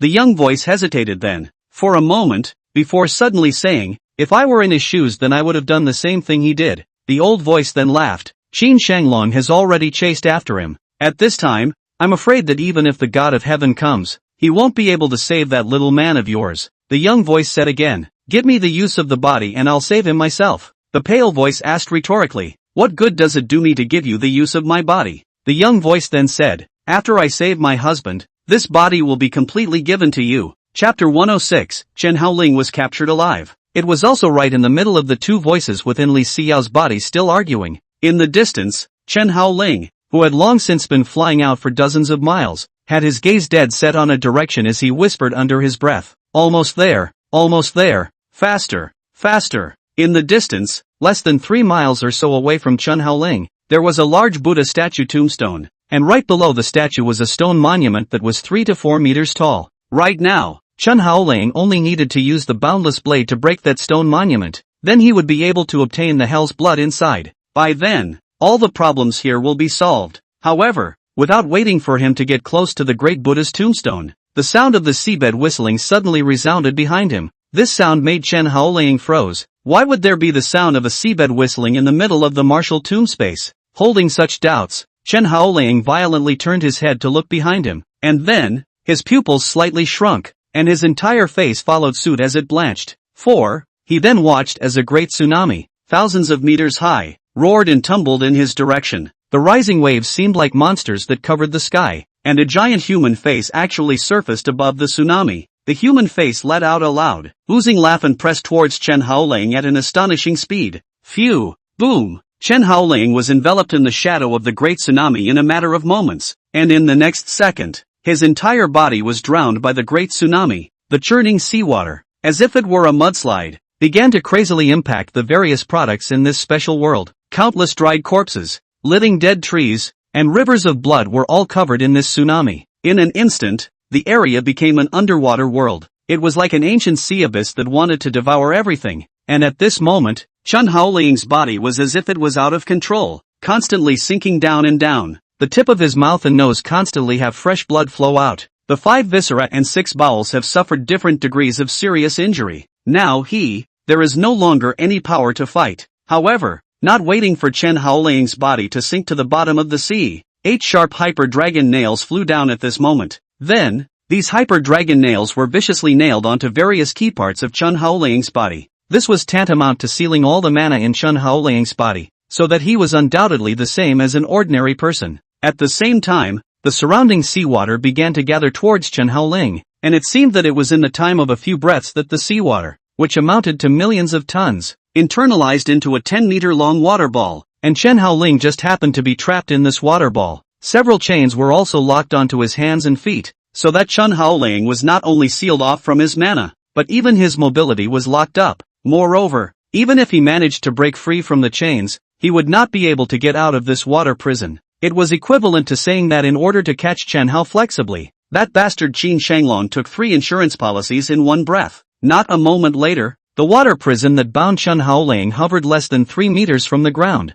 and he opened his eyes with difficulty and looked outside. Then he saw Qin Shanglong put his hands behind his back and said slowly right across the water prison, I really can't understand you young people. You can obviously leave this hellhole comfortably, but you still want to make trouble for yourselves. Chen Haoling's eyes widened as he seemed to want to rush over and fight Qin Shanglong for his life, but he was firmly imprisoned by the chains on his body. Qin Shanglong smiled when he saw this, and then, he was ready to take this water dungeon and leave with it. However, it was at this time that a voice suddenly rang out above the sky. Fellow Daoist Qin, it's often said that those who see it have a share in it. Are you not afraid of being propped up to death if you just take the possessor of the fighting god bloodline away? The moment Qin Shanglong heard the voice, his face sank slightly as he turned his head to look at the source of the voice, only to see that a full 7 silhouettes landed from above the sky. There were a total of 4 men and 3 women, and each one of them was wearing a blood-red flame Dao robe, and Qin Shanglong recognized them just by seeing the Dao robes they were wearing.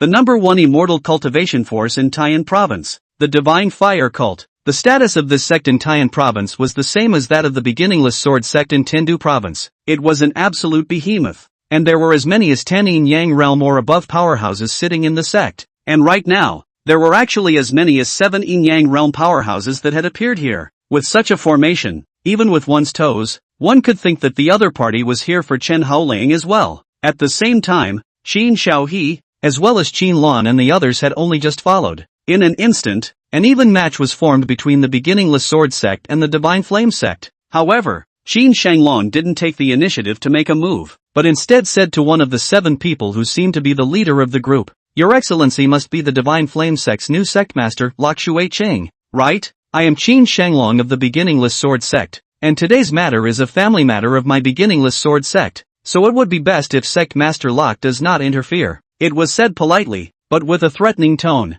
Instead, Li Xinyue smiled, and in her body, the same aura of the perfection yin-yang realm was emanating. Although according to actual combat experience, Li Xinyue might not be able to defeat Qin Shanglong either, but this time, Li Xinyue could have brought a full 6 yin-yang realms over. If, however, she held Qin Shanglong at bay and then allowed the remaining 6 to slaughter the people on Qin Shanglong's side, then it would be a considerable loss for Qin Shanglong. The trickiest thing was that after those 6 people also freed up their hands, after they joined forces together to deal with Qin Shanglong, then even Qin Shanglong was estimated to be at risk of falling, and that was the reason why Qin Shanglong didn't dare to make a move with Falling Water Qing so easily. At that moment, Falling Water Qing laughed daintily. "Your beginningless sword sect's family matters? So what? The purpose of this sect master's visit has just been made clear. That Chen Haoling, this sect master wants it. If you dare to stop it, then this sect master doesn't mind killing all of you together." It was said carelessly, even with a bit of a lazy tone,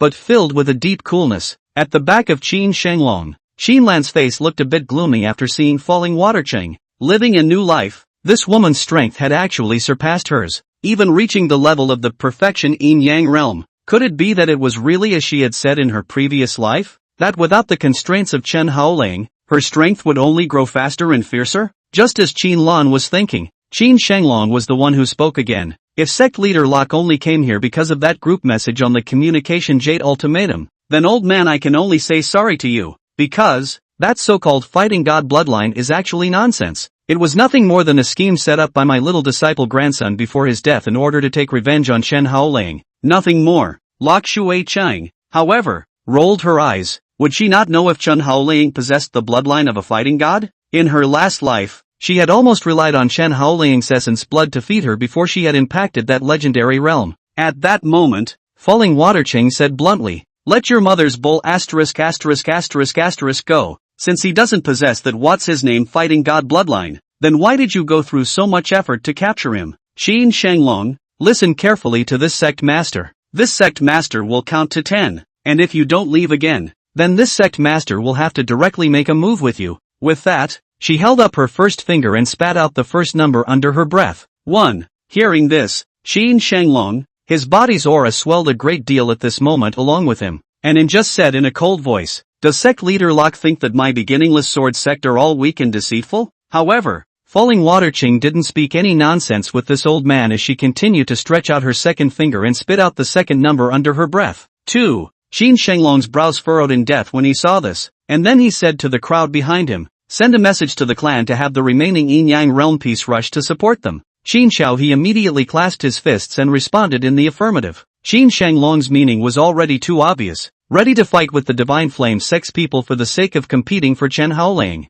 But just as Qin Xiaohe took out the communication jade ultimatum, another voice rang out. "Yo yo yo, I didn't expect it to be quite lively. Qin Xiaohe, Qin Shanglong, you too old actually still alive. Ah ha ha ha ha." As that voice rang out, the crowd saw that a dense swarm of insects suddenly surged above the sky. From a distance, it actually gave a feeling of darkness, as if it were a moving dark cloud. A few moments later, those bugs formed 8 silhouettes. One of the leaders was a short dwarf man with a large gourd behind his back and an extraordinarily lewd expression. However, his mana fluctuations were actually at the level of the perfection yin-yang realm as well. Chapter 107, The Strongest Yin-yang Realm. Lord Lin. This scene also attracted the attention of Li Xinyue and Chen Haoling. This person they naturally recognized. The resting prefecture's number 1 immortal cultivation force, the 10,000 Poison Cave, an immortal cultivation sect that was ferociously famous for breeding poisonous insects. However, because the methods practiced were too cruel, they were often considered to be demonic sects. Chen Haoling turned to the midget man and then said in a cold voice, "Ghost fiend, how dare you bring people to trespass on my beginningless sword sect's territory? Are you really not afraid that my beginning sword sect will start a war with you?" The midget man who was called Ghost Fury laughed out loud at that moment, his gaze looking towards Chen Haoling, who was trapped in the water prison. Before he said with a big smile, "As long as we can get this person, so what if we go to war? Besides, what makes you old man think that we, the 10,000 Poison Cave, won't be able to defeat your beginningless sword sect?" As soon as these words came out, the 7 yin-yang realms behind the ghost fiend followed suit and laughed strangely. Seeing this scene of falling water, Qing then stopped counting. She clasped her hands on her chest, and then said slowly, "Gotta, another batch of people want to come over to share the cake." With that said, Li Xinyue then looked towards Chen Haoling in the middle of the water prison and said, "Teacher, your charm really hasn't diminished yet." Chen Haoling, who was trapped in the water prison, was already expressionless at this moment, and could even be called numb. He couldn't even escape from one perfection yin-yang realm, let alone the fact that 3 more had now appeared, and even worse, they all seemed to have known about his being burdened with the fighting god bloodline. But how did this matter get out? And why was it able to attract the top forces from all the major mansions in the entire Mo Bay County in such a short period of time? But without waiting for Chen Haoling to figure it out, the 4th voice also came over. "It seems like this marshal just heard someone say that they want to start a war? Ahahaha, it's good to start a war. This marshal likes to start a war and fight. Is there anyone who calls on this marshal to join them?" The moment the voice rang out, the ground began to tremble, as if some huge monster was approaching in their direction. Not long after, the crowd at the scene saw that 5 huge cyclops slowly walked into the middle of this battlefield. These 5 cyclops were all nearly 30 meters tall, as if they were a walking skyscraper, giving a strong visual impact. However, as soon as they had arrived at this place, their figures instantly shrunk again and then changed back to the size of a normal person. The person who came was the East Marshals Prefecture's number 1 immortal cultivation force, the Giant God Mountain,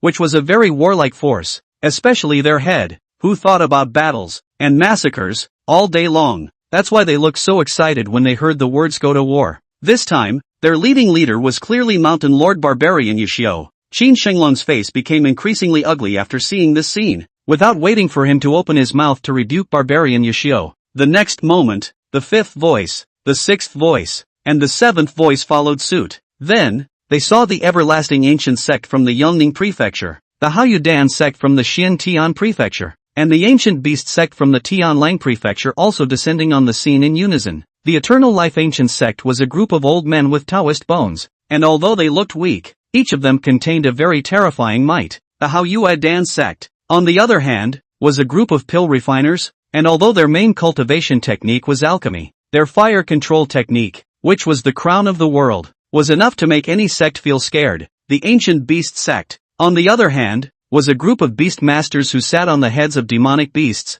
and these beast masters themselves were very weak in battle, but the demonic beasts that they controlled were all ridiculously strong. Almost all of them were demonic beasts of the 4th rank or above. In a moment, 7 of the 8 top immortal cultivation clans among the 8 prefectural regions of the Desert North County had already come. Only the most powerful one left, the Heavenly Cauldron Sword Pavilion, hadn't come yet, but it should be soon. After all, the shogunate was the furthest away from the Tendo Palace, and a bit of a delay was normal. Chen Haoling's face became extremely grim as he watched so many top-tier powerhouses gather within the territory of his Tendo mansion, and the purpose of almost all of them was to compete with him for Chen Haoling. At that moment, he levitated and glanced at the demons and devils that surrounded him, before just clasping his fists. "Gentlemen, old man, I know that the purpose of your coming here should all be for that special bloodline within Chen Haoling's body, but unfortunately, Chen Haoling cannot be given to you, for no other reason than Chen Haoling is a disciple of my beginningless sword sect. How he should be disposed of is all a family matter of my beginningless sword sect, so I hope that you all will give me the benefit of the doubt and refrain from meddling in this son's affairs. Of course, all of you have traveled a long way to come here, old man. Naturally, I won't let you all return empty-handed. How about this? For all those who are here today, I, the beginningless sword sect, will give you 300,000 spirit stones for free. One for each of you. What do you all think? The implication of this is that they want to take money and negotiate. Even until now, Qin Shanglong was actually still thinking of monopolizing Chen Haoling. However, the patriarch of the Eternal Life Ancient Sect, Ancient Prosperity, spoke up at this time. Elder Qin, this Chen Haoling is a person of heavenly destiny. Whoever obtains him will gain a heavenly chance, and this chance is not something that a mere 300,000 spirit stones can make up for. These words seemed to be smacking Qin Shanglong for giving too little, and it also seemed to be reminding Qin Shanglong that they wouldn't rest until they got Chen Haoling. The Haoyuedan sect's patriarch Wu Chang'an also opened his mouth and said right to Qin Shanglong. The last thing our Haoyuedan sect will lack is spirit stones. Qin Shanglong, I think, how about this? I'll give each of you 500,000 spirit stones. How about you all leave and leave this Chen Haoling to me? Qin Shanglong's face had darkened into a potbelly at this moment. His fists were all clenched and creaking, and in his heart, he had already cursed Lu Linfan, that stupid bastard, tens of millions of times. He clearly could have sent Chen Haoling's matter to the clan individually, but he had to choose to send it as a group. This was great, causing the entire world to know that Chen Haoling possessed the bloodline of a fighting god, and then everyone was going to come and fight with the beginningless sword sect for it. At that moment, Qin Shanglong said loudly, since all of you are unwilling to back down, why don't we open up the windows of heaven? This Chen Haoling is only one person, but we have so many people present at the scene. But let me just ask, do any of you dare to really take Chen Haoling away alone? Saying that, Qin Shanglong also raised the water prison that bound Chen Haoling, and then he displayed Chen Haoling in front of the crowd. And then, Qin Shanglong spoke aloud. Chen Haoling is right here in this place. Anyone want it? Just come over and grab it. These words caused all of these top immortal cultivation clans to fall silent. Indeed, Chen Haoling's fighting god bloodline was too appealing, and anyone who took his essence blood would be able to make a breakthrough in their existing cultivation barriers. However,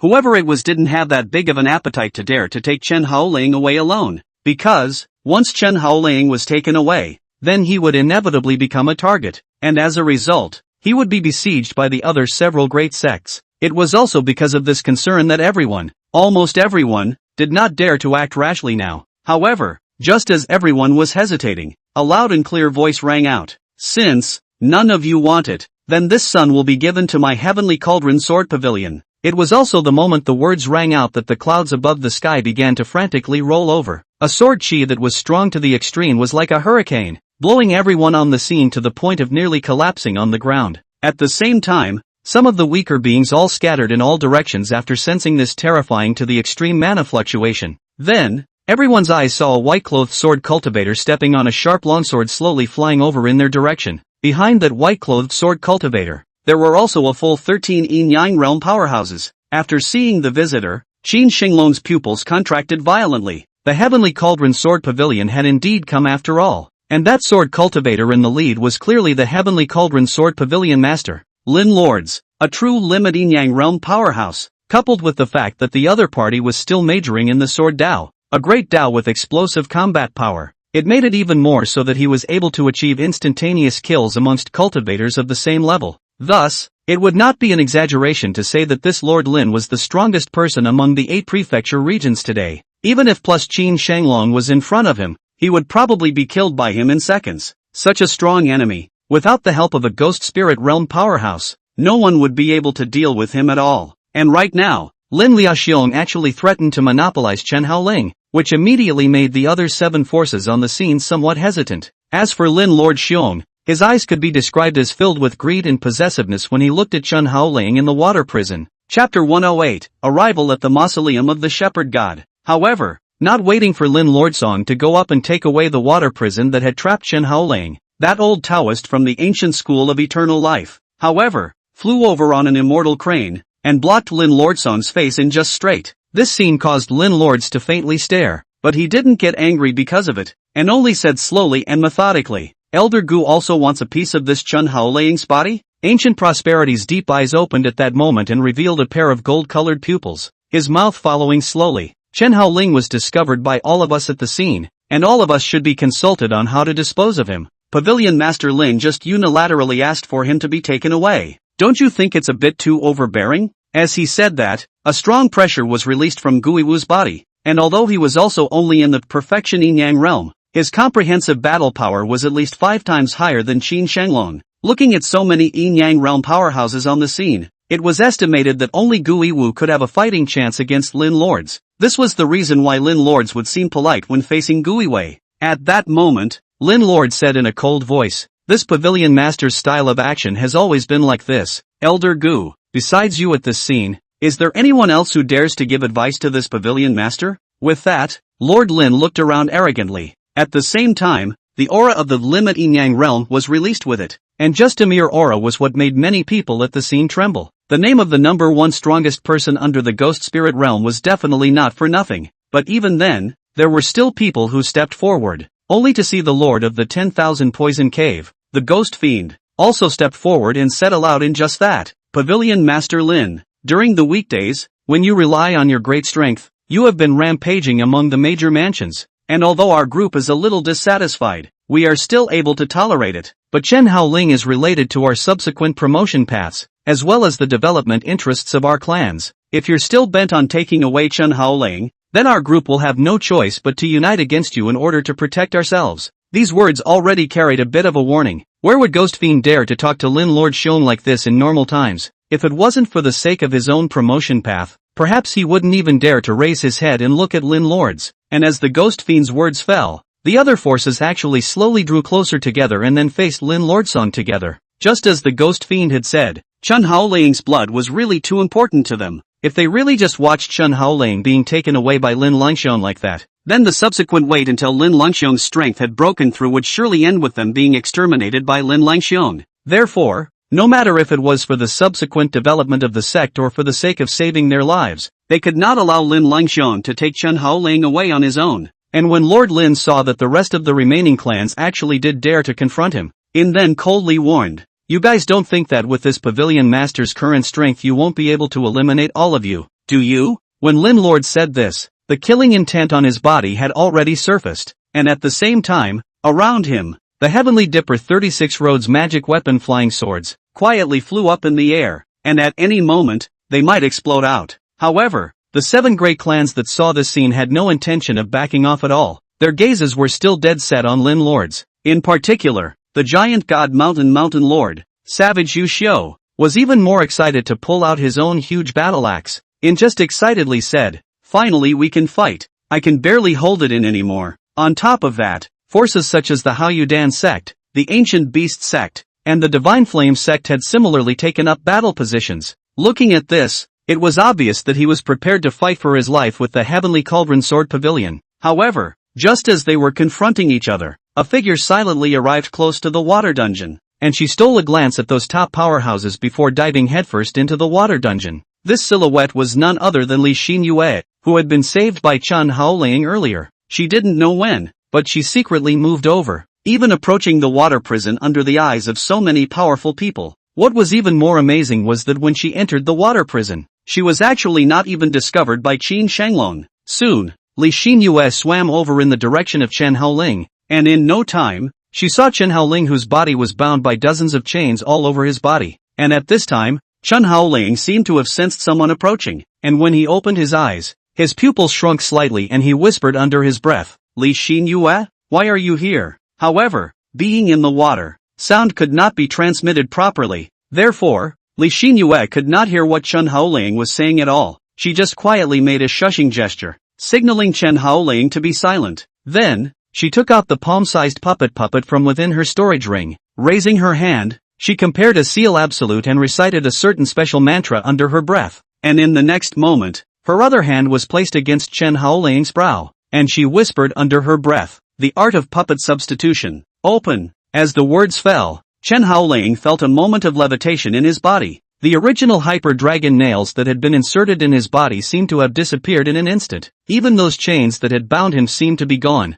By the time he was reacting, he was shocked to realize that he had actually switched places with the puppet in Li Xinyue's hands. The puppeteer had turned into Chen Haoling's appearance, with 8 hyper dragon nails inserted into his body and dozens of chains bound to him, while Chen Haoling had regained his free body. Then, Li Xinyue took Chen Haoling's hand and wandered towards the outside. There was also a special blue halo on the two of them, and by relying on this layer of halo to cover them up, it managed to allow them to escape Qin Shenlong's perception, as well as the attention of those top-tier powerhouses. In no time, the two flew out of the water prison. Only, at this moment, Chen Haoling had already had too much mana absorbed by the hyper dragon nail, and as a result, it caused him to barely be able to fly. And since Li Xinyue's flying magic weapon was unable to take two people along with her, in addition to the fact that Li Xinyue herself had not yet broken through to the Yin-Yang realm, Li Xinyue had no choice but to carry Chen Haoling on her back and escape after she brought him to the ground. Chen Haoling's face was still very weak at this time,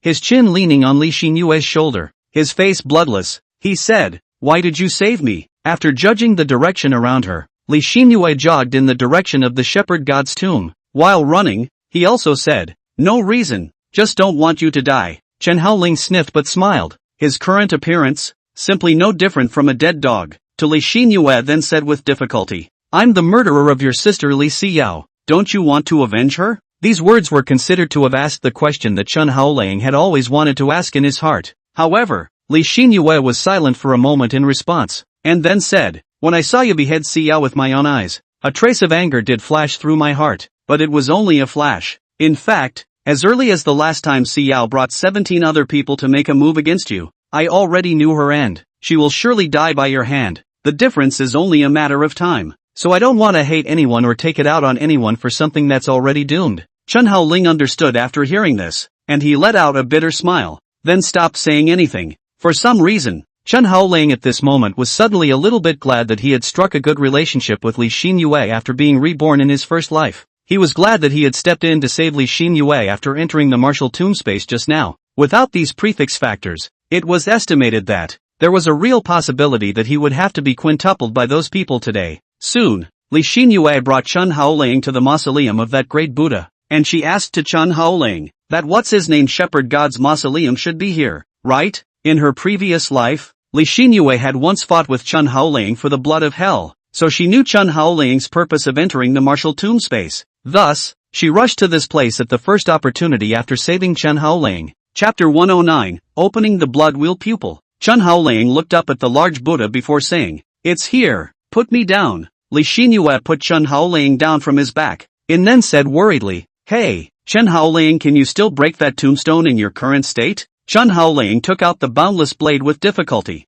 "I'm only responsible for wielding the blade. Breaking the tombstone is the blade chi on this blade of mine." With that, Chen Haoling slowly raised the blade of boundlessness, before slashing down towards the huge stone monument right in front of him. Phew! The sharp blade chi then landed straight on the stone tablet. However, this trace of blade chi did not cause a single bit of damage to the stone monument. Li Xinyue looked at him with a speechless face and said, "Didn't you say you could break this tombstone?" Chen Haoling smilingly inserted the boundless blade back into its sheath and said, "I don't have any mana anymore, so I can't break the tombstone, but it's not a big problem." When Li Xinyue heard this, she looked at the tombstone once again, and the next moment she saw that a drop of reddish plasma actually flowed down on top of the tombstone. Chen Haoling panted and came to the tombstone, saying, "Quickly, find a vessel to undertake this blood." Li Xinyue immediately took out the small jade bottle containing the elixir from within her storage ring. As soon as she did, she emptied the potion inside and handed it over to the path where the plasma had flowed. Soon,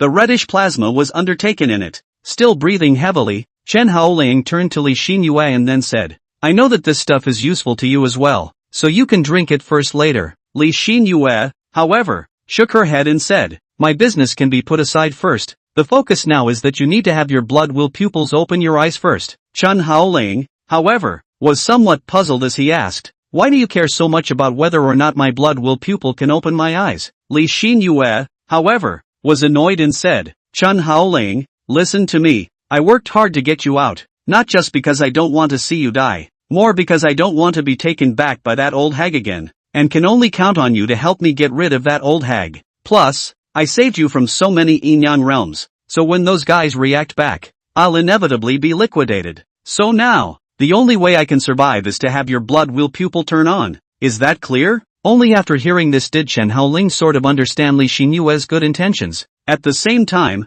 he was also bitterly laughing at how even his ability to think had become sluggish after his mana had been drained. Then, Chen Haoling looked at the many powerful people 3 miles away, and his heart began to pray that those assholes would be able to argue a little longer. At this time, Li Xinyue then said to Chen Haoling, "Alright, the blood of hell is filled up. Hurry up and drink it." Chen Haoling turned his head back again when he heard that, and subconsciously picked up that small jade bottle. and slowly drank the blood inside in front of Li Xinyue. Gobble, gobble. The rich smell of blood rushed Chen Haoling's stomach all started to flip like crazy. Honestly, the taste of this stuff really wasn't good, but right now it wasn't the time to be counting on this kind of stuff. He began to meditate and adjust after he drank the hell's blood with great difficulty. Seeing this, Li Xinyue said, "What are you doing sitting here? Let's find a safer place to break through first." Chen Haoling, however, said in a deep voice, "How far can we escape in our current state? 5 miles or 10 miles? As long as we can't walk out of this martial tomb space,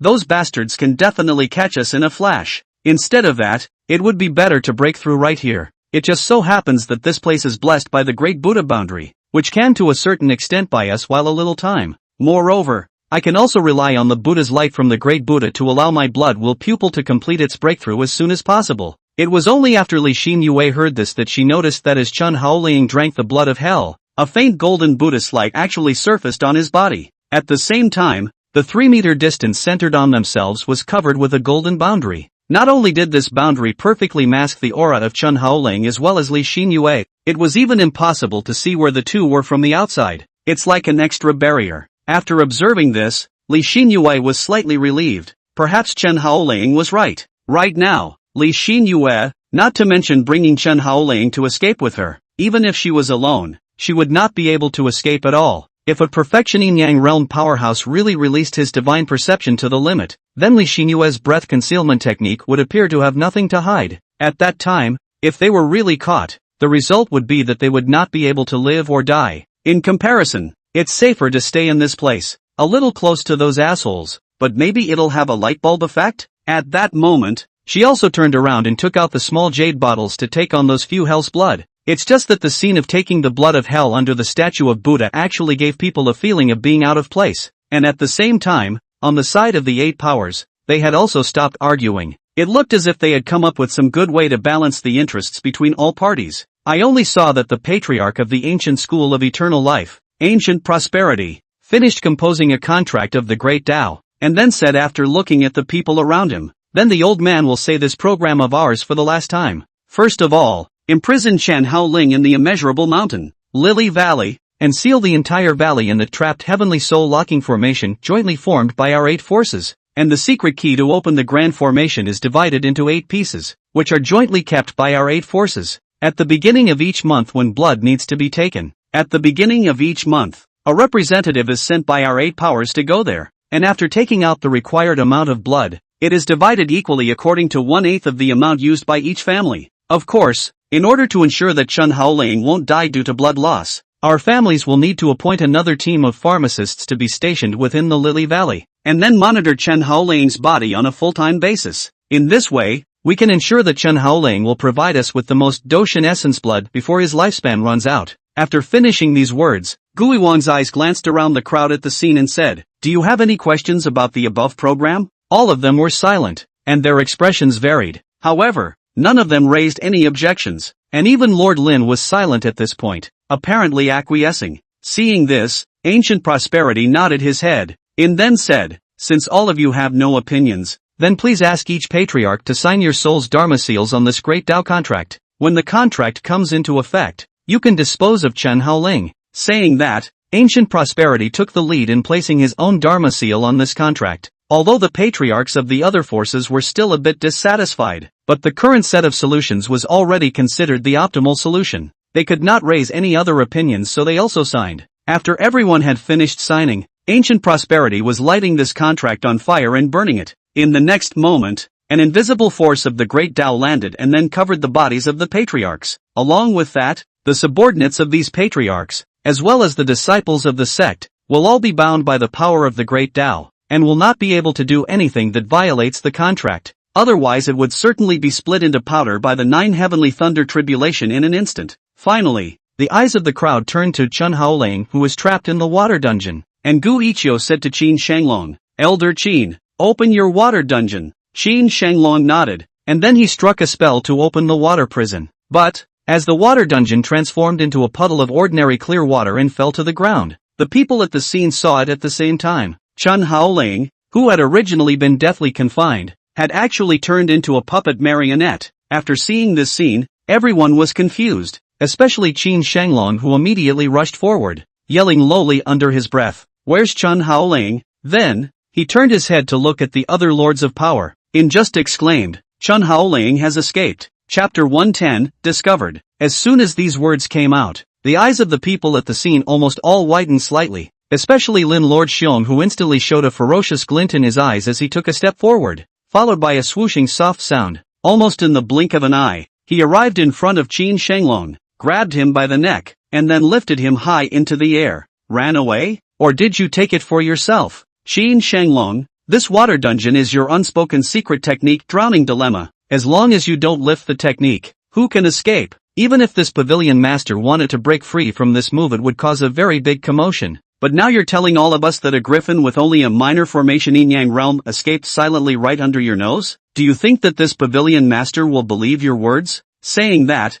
the overriding killing aura on Lin Lord's body was almost on the verge of condensing into substance. He had been trapped in the limit Yin Yang realm for over 300 years. There had been no way to break through. Now that he could easily see the hope of a breakthrough. But this Qin Shenglong in front of him told him that his hope was dashed, so how could he possibly accept it? Qin Shenglong was strangled, and the mana in his body was actually suppressed to the point that he was unable to move. While at the back, Qin Xiuhai as well as Qin Lan and a group of other disciples of the beginningless sword sect instantly cried out in alarm. "Let go of our Taishan elder." Qin Lan took the lead as a demonic ice crystal lotus petal steeply took shape above her head, and then, the ice crystal lotus petal rotated at a high speed, as if it was an oversized drill that was going to pierce through Lin Longxiong's head. However, Lord Lin was casting a sidelong glance at the incoming oversized drill. His eyes narrowed slightly and the drill exploded on the spot. Boom! It was as if Qin Lan had been repelled by an invisible force, and his entire body flew straight backward. Shoo! Boom! Boom! This blow actually bounced her thousands of meters away. As if it was a shooting star crossing the sky, it heavily smashed into a distant skeleton mountain range. A single glance, just a single glance, extinguished Qin Lan's peak martial skill. The dreadfulness of the limit Yin-Yang realm was displayed to the fullest at this moment. As for Qin Xiaohe, as well as Yi Wushuang, and Nye Zan Qiong, all of them did not dare to act rashly after seeing this scene. But they couldn't just stand by and watch their own ancestor get hung up on. So Qin Xiaohe took the lead. "Pavilion Master Lin, my uncle has already signed that Great Dao contract that you have written, and he is bound by the Great Dao contract just like us, and this leads to the fact that it's simply impossible for him to do anything that violates this contract, or else the Nine Heavens Thunder Tribulation will, in the first instance, erase him." With that, Qin Xiaohe said respectfully to Lin Luoxiong with his fists clasped, "Please, Pavilion Master Lin, hold your horses. Give us a little bit of time, we will definitely be able to capture Chen Haoling back." After Lin Lord Xiong heard Qin Xiaohe's words, his original violent anger was only given a hint of relief, and in the next moment, his palm that was pinching Qin Shenglong was violently flung.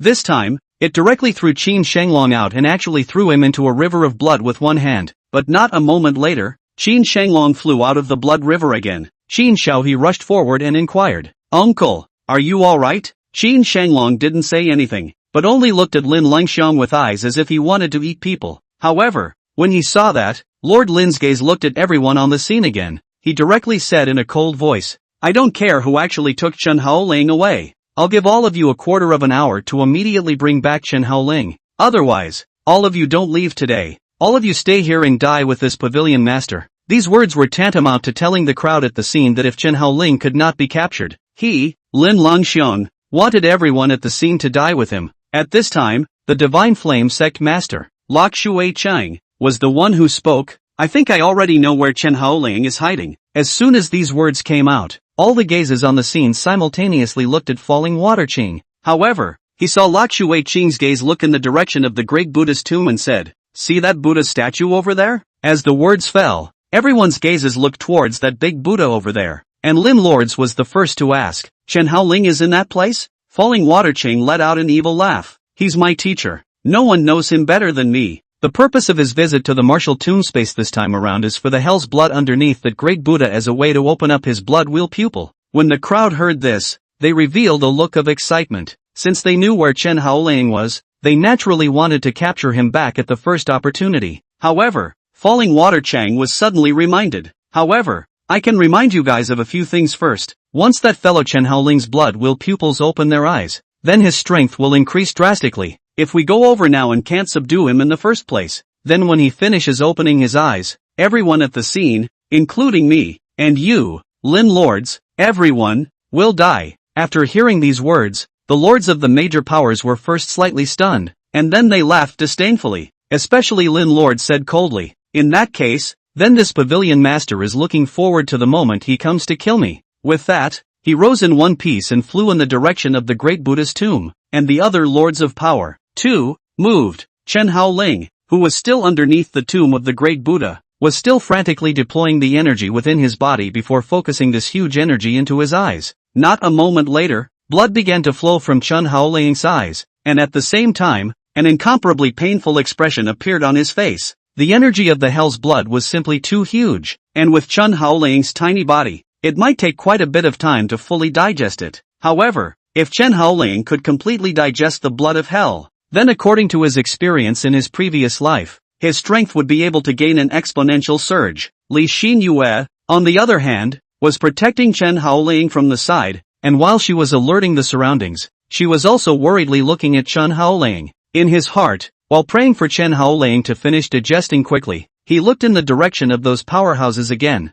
hoping that they would realize later that they had escaped. However, the more Li Xinyue feared something, the more things seemed to happen. In her eyes she then saw that Lin Lordsbane took the lead and arrived in front of the great Buddha statue. The moment the limiting Yang realm's superb divine thoughts spread out, the Buddha's light that was originally covering Chen Haoling and also Li Xinyue's two bodies then disappeared, leaving behind only a thin layer of guardian boundary. In doing so, the two men's figures were completely exposed to Lord Lin. Li Xinyue cursed in her heart the moment she saw Lord Lin. It's over. Chapter 111, Impacting the Ghost Spirit Realm. And after Lin Lord Xiong saw that Chen Haoling was actually saved by Li Xinyue, a strong anger rose up and he said coldly under his breath, "It seems that it's because this pavilion master hasn't killed anyone for too long that even a bunch of little rats dare to provoke me." With that said, the Heavenly Dipper 36-way magical flying swords flew up in unison as they surrounded Lord Lin's body and erupted with a blinding light. In the next moment, these magic flying swords flew in unison in the direction of the boundary.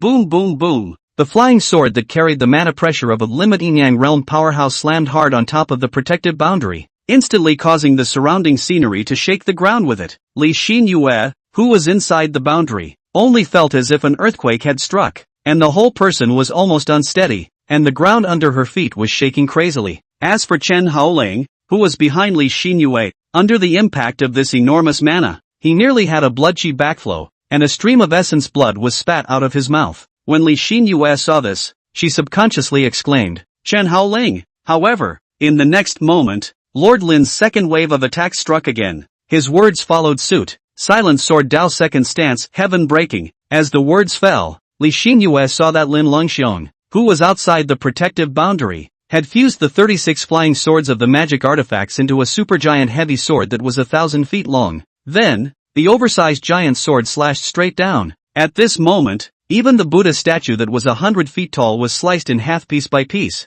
Boom boom boom. The terrifying sword chi raged as if it was a howling gale, causing the surrounding scenery for 100 miles to be bulldozed along with it. In the distance, the lords of the powers that followed them over were nearly blown away when they were confronted with that whistling gale. Qin Shanglong even whispered, "Silent Sword Dao? Is Lord Lin crazy? If you kill Chen Haoling, how can you make a subsequent breakthrough?" With that, he led his men to rush forward, wanting to stop Lin Lordsong. However, it was only when they got closer that they saw that the reason why Lin Longxiong had used such a powerful killing move was because, below, Chen Haoling was actually hiding in a protective boundary. Behind him, the large Buddha statue actually followed and collapsed into a pile of rubble. But the protective boundary actually remained firm. And seeing this, Lord Lin seemed to have come under fire as well, whispering under his breath as he followed. The third stance of the Silent Sword Dao, Chopping Star. As his words fell, the giant sword formed by the 36 flying swords of the Heavenly Dipper's 36 magic weapons actually spawned a gigantic silhouette.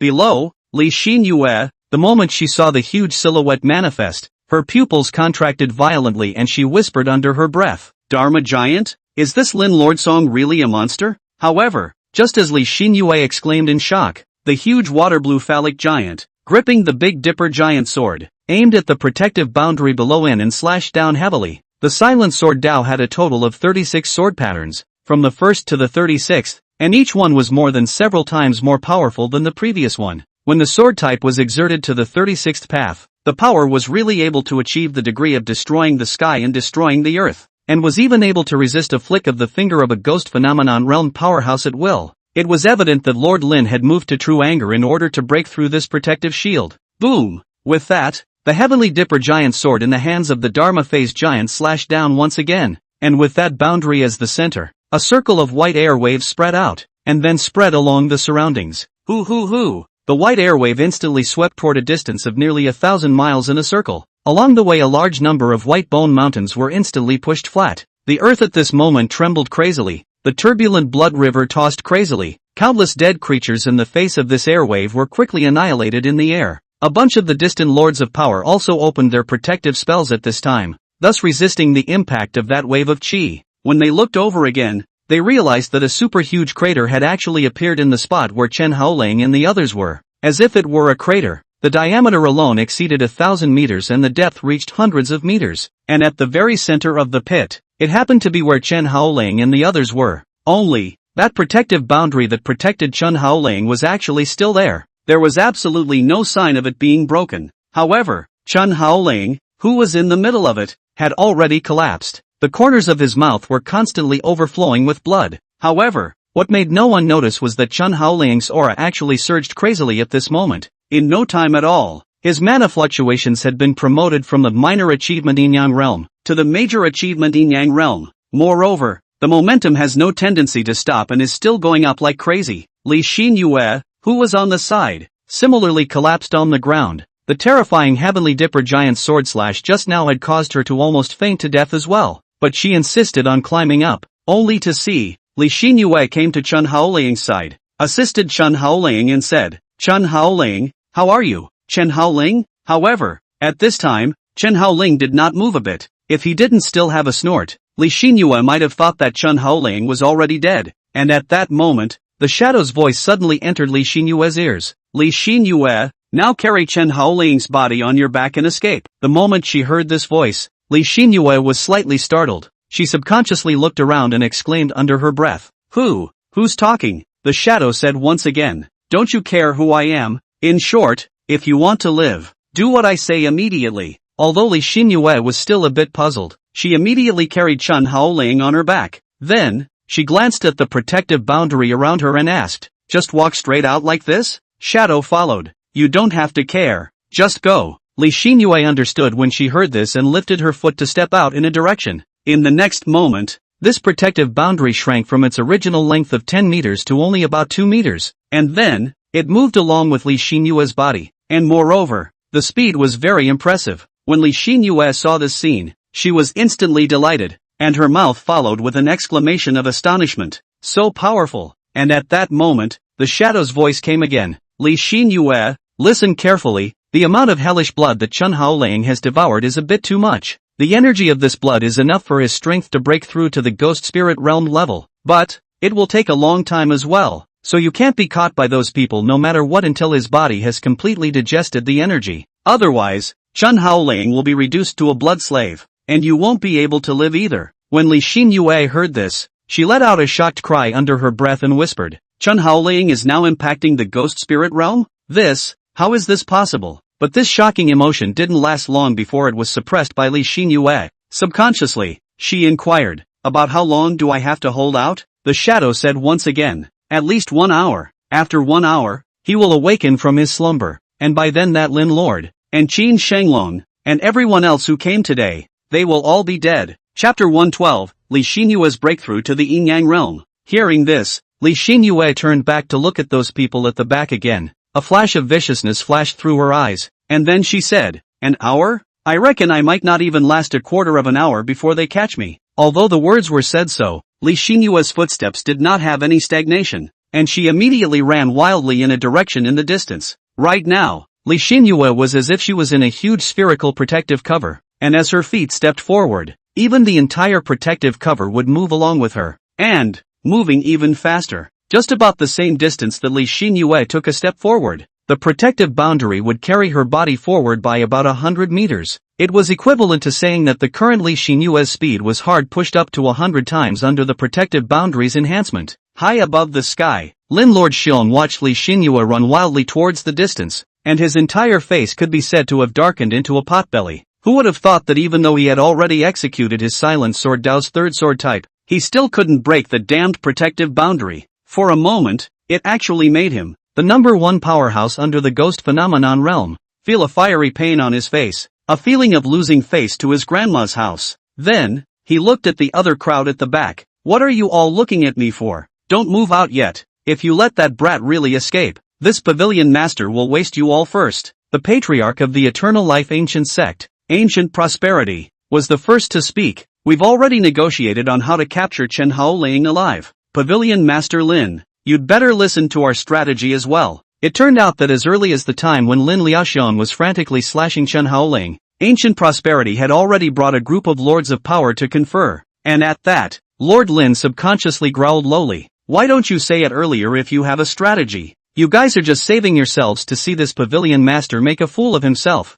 aren't you? The many Lords of Power at the scene couldn't help but roll their eyes. They would have wanted to go up and notify Lin Lords to come along and negotiate but you, Lord Lin, just now acted like a mad dog and slashed at the protective boundary, so who dares to approach? In the distance, Li Xinyue, who had already escaped several thousand miles, couldn't help but look back behind her, and after seeing that the original pursuers had actually all disappeared, a hint of oddness appeared in her eyes. Where is everyone? Where did they go? Li Xinyue wouldn't be naive enough to think that it was because she was fast enough, thus throwing off those top-tier powerhouses. She could only think that there might be some greater conspiracy. And at that moment, Shadow's voice came out. Li Xinyue, on your left front about 10 miles or so, there is a mass grave. That place is the core area of the martial tomb space, and many ancient god corpses are buried in that place. You find a way to enter it, and by relying on the various laws in there, you should be able to escape the pursuit of those Lords of Power. When Li Xinyue heard this, she was slightly startled. So soon to the core of the martial tomb space?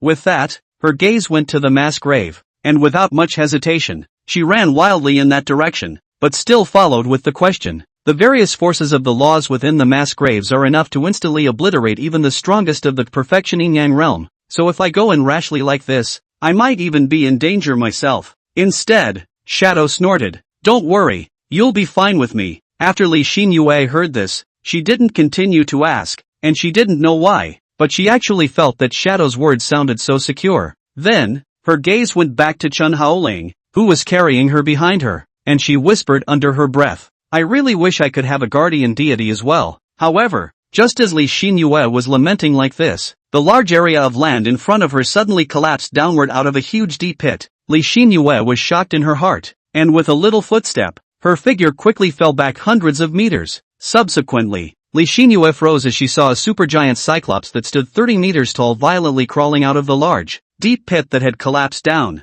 In his hand he also carried a double-edged battle axe that weighed hundreds of tons, and the moment he saw Li Xinyue, he violently swung his battle axe and slashed down in Li Xinyue's direction. Seeing this, Li Xinyue jumped violently in a direction to the left. Brush! Boom! Only to see a strong to the extreme blade chi, slashing a gully where Li Xinyue was originally located. Then, the gully expanded along the way, and in no time at all, it actually formed a canyon that was more than 2,000 meters long. Li Xinyue looked at the terrifying destructive power of that battle axe and instantly revealed a heart-stopping expression, and the Cyclops once again turned his gaze toward Li Xinyue, yelling under his breath, hand over Chen Haoling and spare your lives, otherwise, kill without pardon. Saying that, the Cyclops' eyes became bloodshot, and the battle axe in his hand was once again swung by him, while Li Xinyue was sneering. She wouldn't be stupid enough to really throw Chen Haoling out. Now that she was carrying Chen Haoling on her back, then these people would still be wary of striking out, as they would be worried about beating Chen Haoling to death. Without Chen Haoling, it was only feared that she, Li Xinyue, would instantly die. And at this moment, the shadow spoke once again. Li Xinyue, you will now bite Chen Haoling's finger, then drink a drop of his blood, followed by urging the Ice Phoenix demonic power in your body to leave. Hurry! The moment she heard Shadow's words, Li Xinyue's mind flashed with a flash of light before she hurriedly did as she was told. She put one of Chen Haoling's fingers into her mouth and then bit down hard. Immediately after that, a drop of reddish blood flowed into Li Xinyue's mouth in a smooth manner. The drop of blood dissipated in an instant after entering Li Xinyue's body. Then, Li Xinyue's expression changed. She could clearly feel that the layer of realm barrier that was originally stuck between the yin-yang realm and the true martial realm actually loosened at this moment. After another moment, this extremely sturdy realm barrier actually disappeared. It was as if, on the ladder to a higher floor, a large, heavy iron door had been erected. Any cultivator who wanted to reach higher floors would have to open these big thick iron doors by all means, and the blood of the fighting god is the key to unlock these great iron gates, thereby allowing any cultivator to arrive at an extremely high level without any effort. Only to see, Li Xinyue raised her head to the sky and let out a shriek. The Ice Phoenix demonic power that had been stored up in her body for many years completely burst out at this moment as if it was a dam that had broken. Then, Li Xinyue's strength steeply began to climb all the way up from the limit true martial realm. Turn 1, semi-yin period. Turn 2, semi-yin period. Turn 3, semi-yin period. The strength of all the way wildly soared. In the blink of an eye, Li Xinyue broke through 10 small realms, and without any resistance, Li Xinyue smoothly impact to the level of small success yin-yang realm. It really was just like the rumors. Those who drank the essence blood of the fighting god would be able to ignore all realm barriers and allow their existing realm to gain uncapped growth. And it was no wonder why Lin Lords and also Qin Shanglong, those top-tier powerhouses, would be so crazy in order to obtain Chen Haoling. It was only a pity that once Li Xinyue's strength reached the minor achievement yin-yang realm, she couldn't continue to climb any further, because her own energy was no longer enough, and without enough spirit stones to replenish it, her strength couldn't continue to rise up. And although this breakthrough process of Li Xinyue seemed to be slow, in fact, only a split second had passed in the outside world, and when she was looking at the Cyclops, she even felt like she could fight the other. Only, she wasn't foolish enough to actually charge up, but instead, she turned around, then unfurled the Ice Phoenix demonic power on her body, as if covering another Ice Phoenix void outside of the protective boundary. At that moment, the shadow then said, Li Xinyue, although you have now broken through to the yin-yang realm, don't fly in the air yet, because, once you fly above mid-air, you will easily become a living target, but you can glide briefly, which will allow you to avoid the attacks of other perfection yin-yang realm powerhouses. At this moment, Shadow was like an excellent military advisor, calmly helping Li Xinyue analyze the surrounding situation, and when Li Xinyue heard this, she nodded. Okay, I know. The next moment, her form glided out. Only a soft thud of a swoosh was heard. Relying on the assistance of the Ice Phoenix's demonic power, Li Xinyue flew out hundreds of meters away in a matter of moments. However, behind her, the Cyclops was not slowing down at the same speed and was still in hot pursuit of her. The two of them chased one after the other, and in no time, they had pulled away a considerable distance. And with the Cyclops' strength of the grand completion yin-yang realm added, he was actually unable to catch up to Li Xinyue, which immediately made the Cyclops roar in anger. But at that moment, a special tone resounded. As this tone reached Li Xinyue's ears, in the next moment, a strong sense of exhaustion surged through her heart. This time, it made Li Xinyue want to lie down and sleep immediately, but she fought back her drowsiness and looked up across the sky, only to see the divine fire sect master, Lok Shui Chang, hovered above the sky, and between her knees was also a guzheng, and as the guzheng sounded, that wonderful melody just further made Li Xinyue feel physically and mentally exhausted. Chapter 113, Blood Wheel Pupil, Open. However, he heard Lok Shui Chang laugh at Li Xinyue below. Sister Xinyue, it's been a long time nah, I really didn't expect that you, who were originally in a mortal enemy relationship with Chen Haoling, today, you would actually fight so hard to protect Chen Haoling. Those who don't know this might think that you're the ones who are Dao couples. Saying that, Falling Water Ching giggled. In his previous life, Lok Shui Ching was working with Chen Haoling to deal with Li Xinyue. Living a new life, the situation was completely reversed, with Li Xinyue protecting Chen Haoling and stiffly resisting Falling Water Ching's sonic interference. And Li Xinyue then shouted at Lok Shui Ching, shameless, when Chen Haoling wakes up, let's see how you die. Lok Shui Ching giggled when she saw that Li Xinyue seemed angry, but there's no harm in it. Even if Chen Haoling does wake up, the ones who die will only be the others. As for me, there's no way he'd be willing to kill me. Even if I were to attack and kill him tens of thousands of times, he wouldn't really be angry with me. As long as I slightly soften up to him, he would still forgive me. After all, I am his most pleased disciple. As soon as these words came out, Li Xinyue's expression became a bit ugly, and she twisted her head to look at Chen Haoling, who was still in an unconscious state, because Li Xinyue believed in Falling Water Ching's words. Even if Chen Haoling really awakened and his strength broke through to the level of the ghost spirit realm, the one who would be liquidated would only be the other lords of the forces. As for Li Xinyue, perhaps it would really be as she herself had said, as long as she showed a little bit of weakness to Chen Haoling would really forgive her, because the countless experiences in his previous life had told Li Xinyue that Chen Haoling could never kill anyone who killed Li Xinyue. And that was why Falling Water Qing knew that Chen Haoling's strength would skyrocket after devouring the Hell's Blood. Yet he still dared to continue to come up to besiege Chen Haoling, because she is simply emboldened. In the next moment, Falling Water Qing, who was hovering in the sky, increased the frequency of her guzheng playing once again. The powerful sound wave had changed from its original hypnotizing effect to an attacking effect with destructive power. Boom boom boom. A large number of mountains around them exploded under the frequency of guzheng. The ground trembled with them at this moment. Even Li Xinyue, who was in the protective boundary, felt dizzy under the disturbance of this terrifying sound. But immediately afterward, Li Xinyue's original footsteps that had been running wildly forward suddenly lurched. Then her body fell downward. The feeling was like stepping in the middle of a swamp. When Li Xinyue was raising her eyes to look around, she was shocked to find that hundreds of millions of leeches had actually gathered on the ground in a 300-meter radius centered around herself. That was why it felt soft when Li Xinyue stepped over it, because her whole body had fallen into the swarm quagmire. Immediately after, Li Xinyue saw that in the center of this leech quagmire, a huge human face emerged, and just let out a harumphing sound. Li Xinyue looked at the protective boundary around her under the erosion of those leeches and actually showed signs of breaking, and at that moment, she let out a low roar. Ice seals 1,000 miles. As the words fell, an extremely strong cold aura was immediately released around her and spread out in all directions. In an instant, those crazily wriggling leeches were instantly frozen under the wrapping of this cold air. Immediately after that, Li Xinyue's sinking body stopped, and as soon as she jumped out from inside the leech pile, she then glided towards the far outlying areas.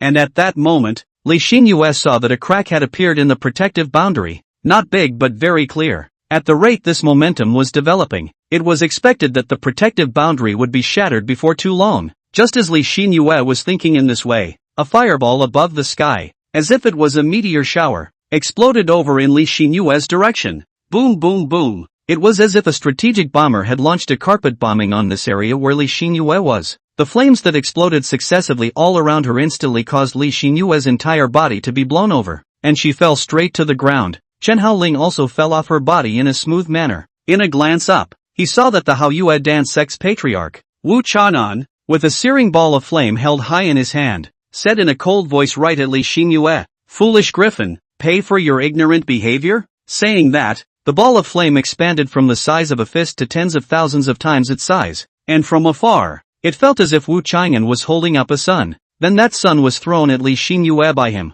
At the same time, the distant Qin Shanglong of the beginningless sword sect, as well as Qin Xiaohua and the others, also launched their forces at the same time. They slapped their hands on the ground, and then a wave of water energy that was strong to the extreme erupted out. In an instant, it turned the area where Li Xinyue was into a lake, and these lakes are like a strong glue, firmly binding Li Xinyue so that she cannot move again. At the same time, in the middle of this lake, a large number of leeches, as well as other bugs, swam over frantically, continuing to erode the protective boundary. Those old Taoists from the ancient school of eternal life also stepped in at this time, and the moment they saw Wu Chang'an's 100-meter flameball fall, they struck out a strong wind mana. The superposition of the flames and the strong wind made the destructive power do more than 1+1. Only a huge flame tornado swept over in the direction where Li Xinyue and Chen Haoling were. On top of that, on the other side, the ancient beast Sex Wangan also fired up, controlling the fourth-ranked demonic beast underneath him,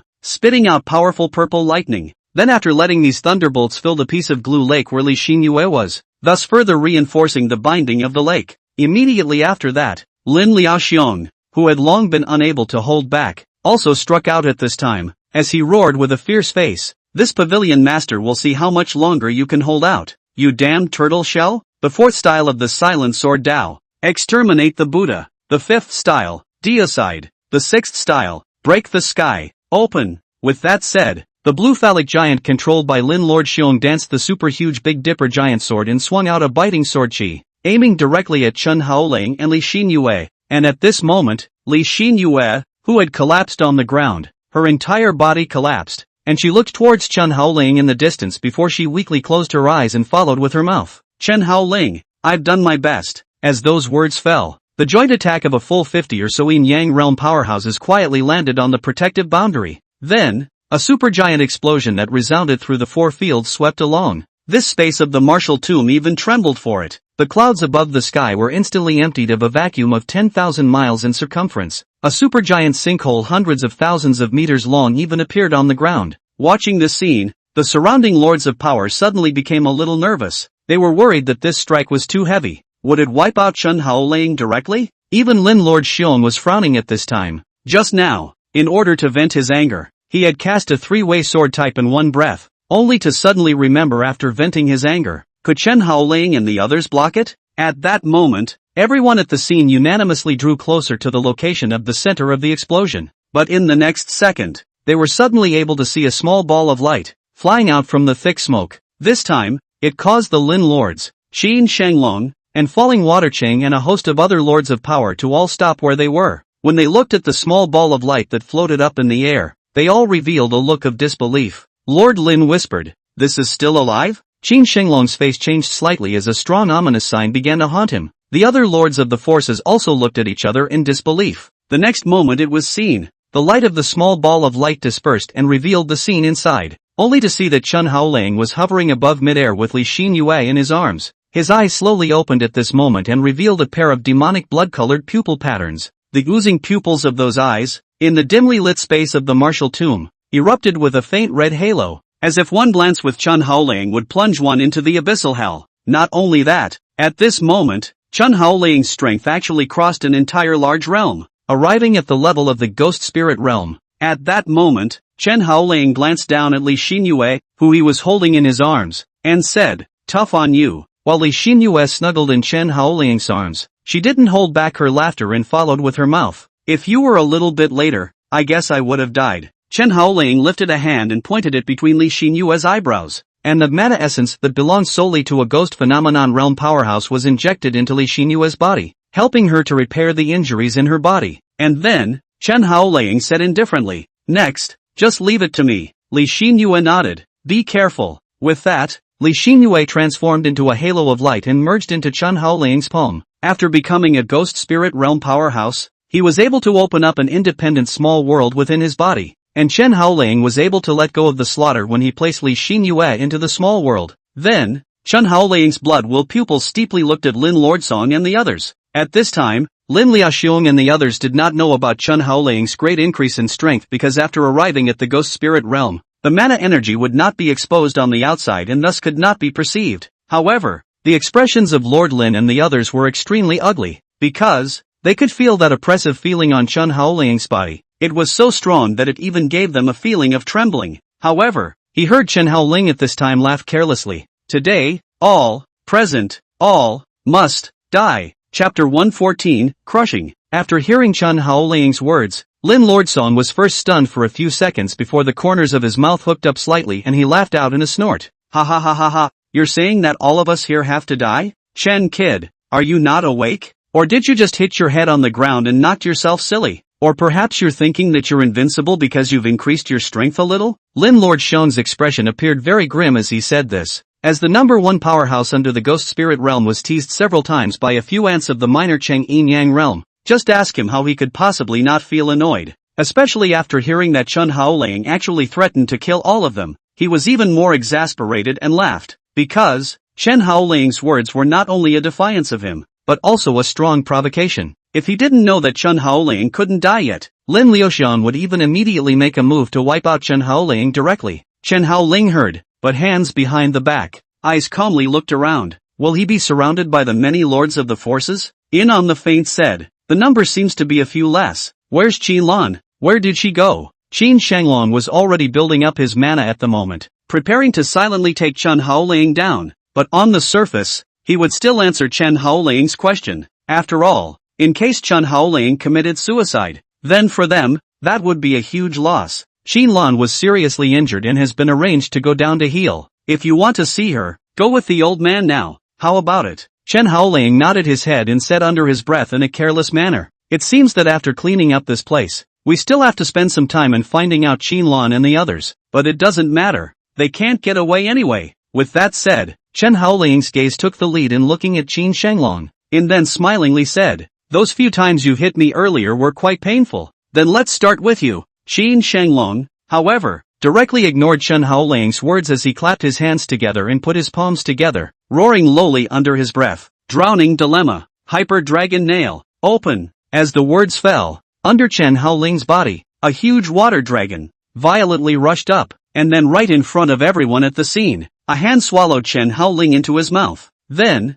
the water dragon quickly rotated to form a water prison that was dozens of times stronger than before, and in the water prison, more longer and thicker iron chains rewound Chen Haoling to death. The sharp hyper dragon nail was also reinserted back into Chen Haoling's body, and this time, it was with a full 16 roots. Almost every major acupuncture point on Chen Haoling's body was filled with them. In that case, Chen Haoling would not be able to escape even if he had his wings. However, not waiting for Qin Shanglong to let out a slight sigh of relief, he was to see that Chen Haoling, who was in the middle of the water prison, gently lifted up a hand and snapped his fingers. Boom! The supergiant water prison with a diameter of 20 meters long exploded on the spot at this moment, splashing white waves of water all of a sudden. Not only that, the trapped god chains in the water prison, as well as the hyper dragon nail were all blown into a pile of fragments, which then splashed in all directions. Those ejected fragments, the shooting speed even reached the level of 20,000 meters per second. Such an amazing acceleration,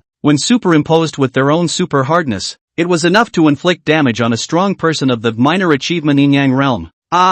In an instant, quite a few Yin Yang realm powerhouses on the scene let out sharp screams as their bodies were pierced through by those chain fragments on the spot. This caused them to fall directly towards the ground. Even Qin Shanglong, as well as Lin Liaoxiong and the others revealed a stunned expression. Chen Haoling had actually forcefully broken the bonds of the drowning dilemma with his own strength, and even shattered the chains in it? Such strength, at least to the level of extreme Yin Yang realm to be able to do so? Could it be that Chen Haoling had already reached the limit Yin Yang realm? Regarding this possibility, neither Lin Lord Xiong nor Qin Shanglong could accept it, but he heard Lin Lord Xiong yell at the crowd, "All of you go together. Don't be worrying about whether or not you'll beat him to death. As long as you catch him first afterward, after you waste both his hands and feet, afterward, this pavilion master will naturally have a way to keep him alive." As soon as these words came out, everyone on the scene revealed a shocking killing intent at the same time. Obviously after witnessing the scene of Chen Haoling shattering the drowning dilemma with a single move, these lords of power also realized that Chen Haoling's strength might really have skyrocketed due to some unknown reasons. In this situation, if they wanted to ensure that their side's casualties were minimized,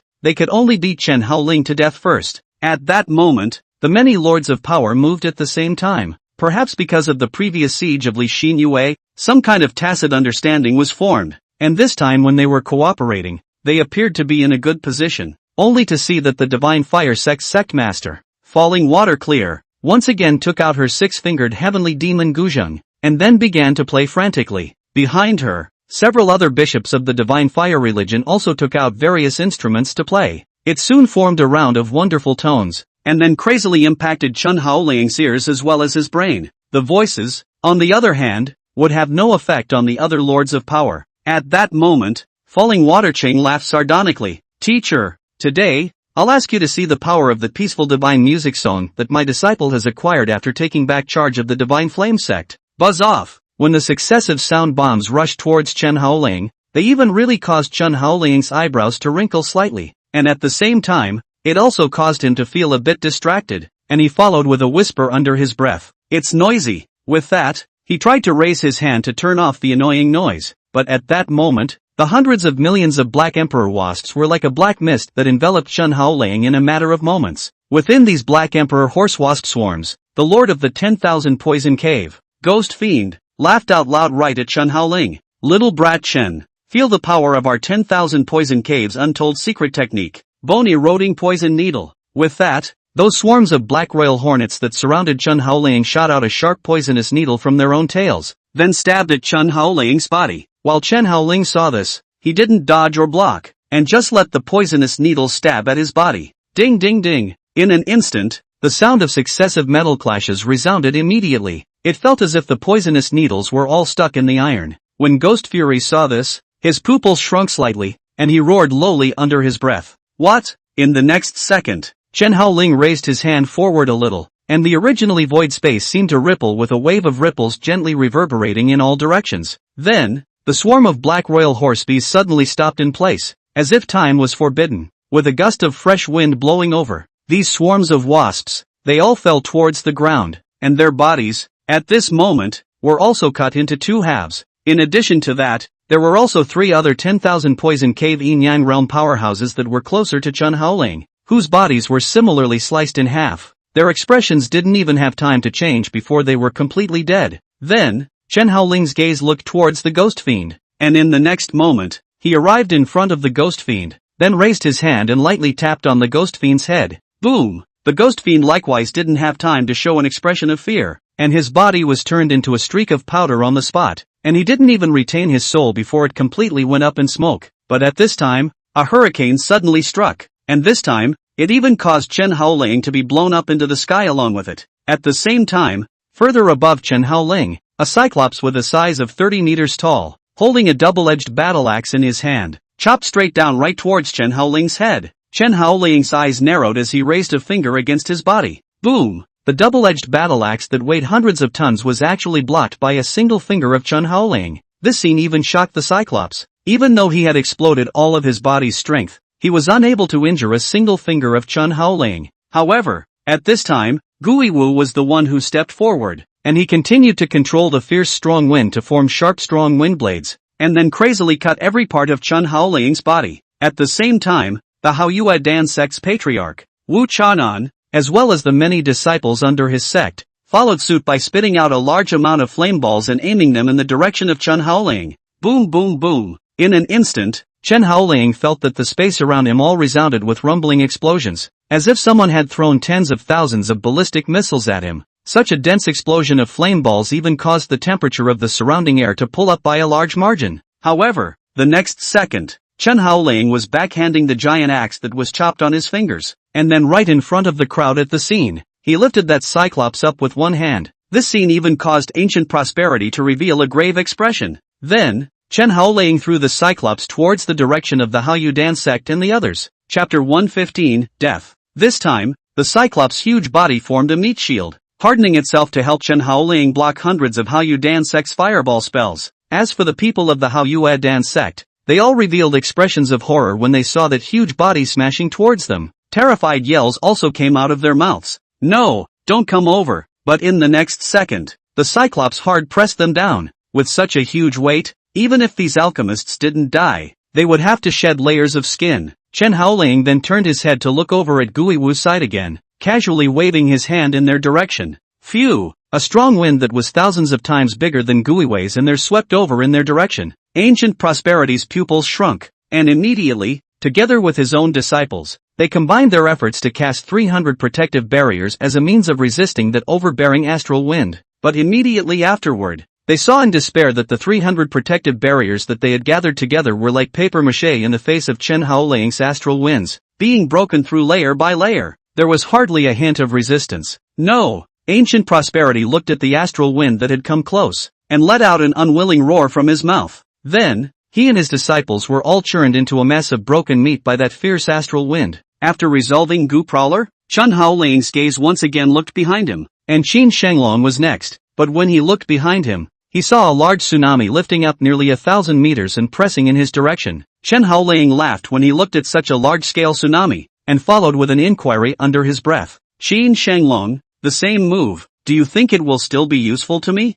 However, without waiting for Chen Haoling to make a response, Wang Yen, the ancient beast sect master, who was not far behind him, roared, the same move is useless. What about this one? Then, Chen Haoling saw that a full 12 fourth-ranked demonic beasts released their innate demonic techniques at the same time. A mass of beast fire, a combined attack skill formed by beast thunder immediately smashed down towards Chen Haoling's direction. This scene just created a two-sided attack. But that alone wasn't enough, because the strongest Lin Lords also made a move, only to see that at this moment, Chen Haoling's eyes slowly moved upwards, and then, he saw a golden phallic giant that was 100 meters tall, crashing down in his direction. There were also 1,000 arms growing behind this golden Dharma giant, each of which grasped a heavenly dipper giant sword, and Lord Lin just happened to hover over the heart of the golden phallic giant as he said with a grim expression, Silent Sword Dao 34th style, Golden Nightmare. 35th style, Eternal Abyss. 36th style, Twilight of the Gods.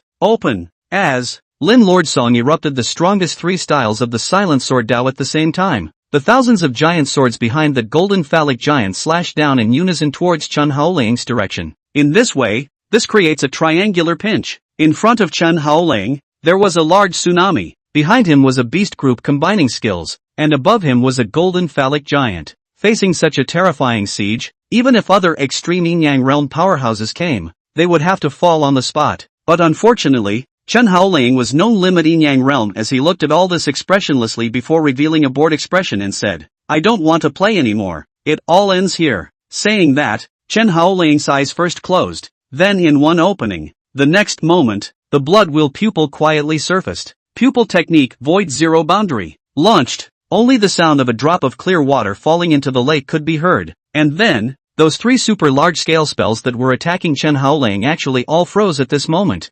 Immediately after that, along with all the scenery in this entire small world, they were all frozen in place. Time, at this moment, actually stopped. It's the flow that really stops. Everyone's expressions and movements were all maintained in place, with only Chen Haoling still able to move around freely. And those spells that struck him, at this moment, they all turned into a stream of pure energy, which was absorbed cleanly by him. The huge tsunami was not bound by mana, and it simply turned into a large puddle of ordinary water. The demonic beast combined attack skill that was mixed with fire and thunder turned into a green stream of energy that was cleanly absorbed by Chen Haoling. The golden phallic giant that stood 100 meters tall also exposed the Lin Lord's main body after its energy was drained. Only after all of this energy had been sucked dry did Chen Haoling snap his fingers once again. The originally static world came back into activity, but Qin Shanglong, as well as Lin Lingxiong and the others, fell straight down from the sky above. On top of that, those fourth-ranked demonic beasts from the ancient beast sect also collapsed helplessly on the ground. At this moment,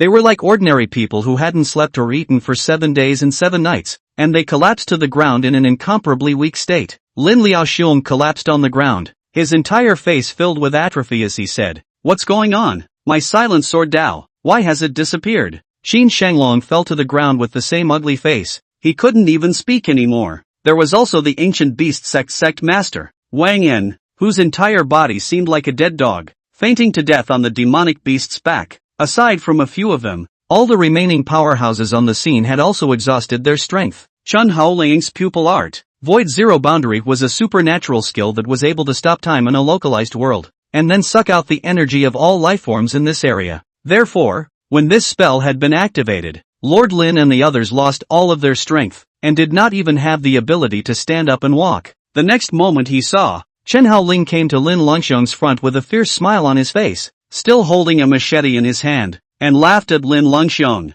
Suddenly it seems like it could be a little more enjoyable to hack you guys to death with a machete. With that said, the machete blade in Chen Haoling's hand reflected the terrified expression of Lin Lingxiong, but without waiting for Lord Lin to say any harsh words, Chen Haoling's machete swung down. Phew! The strongest person of the 8 prefectural regions, a super expert of the limit yin-yang realm, the heavenly cauldron sword pavilion's pavilion master, Lin Lingxiong, had his head chopped off in such a watery manner. The dripping head dropped out as if it were a leather ball. Then, Chen Haoling arrived in front of Qin Shanglong. Qin Shanglong still seemed to want to beg for mercy, but Chen Haoling was still expressionless as he chopped off his head piece by piece. Then there is the ancient beast sect master Wang En, the giant god mountain master savage Yu Xiao, and the white moon dan sect master Wu Chahan. It was just like what Chen Haoling had said before. Everyone here today, without exception, will die. Moreover, it was still hacked to death alive by Chen Haoling in such a plain and unassuming way. All the way to the end of the chopping, there was only divine flame sect master. Falling water clearing, left, she was still leaning weakly against her koto at the moment. But when she saw Chen Haoling walking towards her with a bloodied machete, she revealed a miserable smile. Then, with great difficulty, she got up, then plopped down and knelt down in front of Chen Haoling, saying softly and weakly under her breath, "Master, disciple is wrong." It was still the same drama as in her previous life. Whenever she upset Chen Haoling, she immediately knelt down and admitted her mistake. Normally, Chen Haoling would forgive her. However, the next moment, Lok Shuiqing was to see that Chen Haoling said with a sardonic smile on his face, "Have a good trip." Immediately afterward, Falling Water Chang let out a shriek as her beautiful head was chopped straight down by Chen Haoling at this moment. At the broken neck, thick blood gushed out crazily, as if it were a fountain. Chapter 116, Xin Lan took the initiative to send her home. Poof! the headless corpse of falling water Ching fell straight to the ground, its muscle tissue still twitching slightly, and that head that flew out. After seeing Chen Haoling actually decapitated himself with his eyes, he immediately screamed in shock. After a cultivator reached the yin-yang realm, even if their head was cut off, they wouldn't die immediately and could even survive for a while. Then, the head of falling water Chang was seen cursing madly in the direction of Chen Haoling. Chen Haoling, I'm your favorite disciple. How dare you do this to me? Are you still a human being? You bastard, trash, scum. Thanks to the fact that I trusted you so much in the beginning and took the initiative to worship you, but you even killed me. Ah! Li Xinyue began to shriek frantically. Obviously, she simply couldn't accept such a scene, because, in her perception, she wouldn't think that Chen Haoling would really make a move to kill her. Even if she had assaulted and killed Chen Haoling tens of thousands of times, she still thought that she could obtain Chen Haoling's forgiveness if she just admitted a slight mistake. But now, the scene that happened in front of her was a complete deviation from what she had originally envisioned, which was something she could not accept no matter what.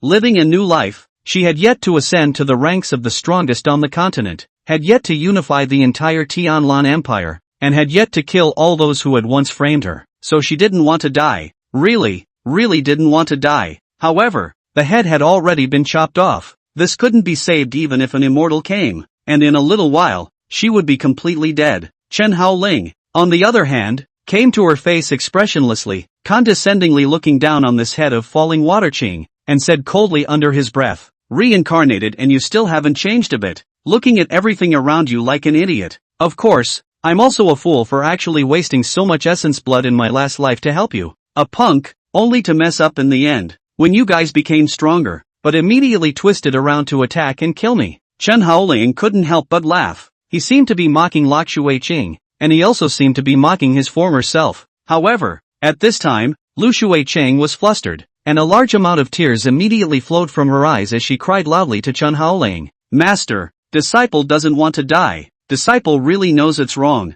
I beg you, you forgive me this one time at the end. I promise, I definitely won't dare in the future. I can make an oath of the Great Tao with you, or even sign a slave treaty. All I ask is that you can save me. Master, I believe in you. You must have a way to bring me back to life, right? Please, forgive me this last time. I really don't want to die." Li Xinyue was crying like a parrot this moment, giving people a feeling of pity when I see her. If this was any other man, he might really have a soft heart, but for this scene, Chen Haoling smiled, because, falling water clears assurances, he had heard them too many times, each time saying that it was the last time, but then continuing to make the same mistakes afterward. Perhaps it was Chen Haoling's infinite tolerance for her that emboldened her to constantly challenge Chen Haoling's bottom line like this. It was even thought that even if they attacked and killed Chen Haoling when he was transiting, they could be forgiven. Chen Haoling, who thought back to this point, then laughed at falling water Ching's head. 18 women. 2 of them are dead now, and you're the third. The other 15 women,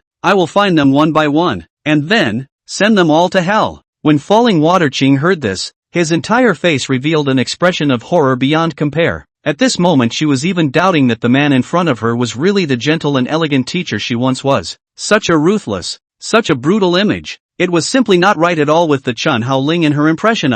Falling water clear seemed to want to say something else, but at that moment, a strong sense of suffocation had struck, and without a body, it meant that there were no more lungs to provide falling water Ching with oxygen and spiritual energy. And that means she's also nearing brain death. Li Xinyue's face was suffocatingly red at this moment, but he still prayed to Chen Haoling with difficulty. "Master, disciple promise, this time is really the last time. Please, in giving disciple one last chance, please.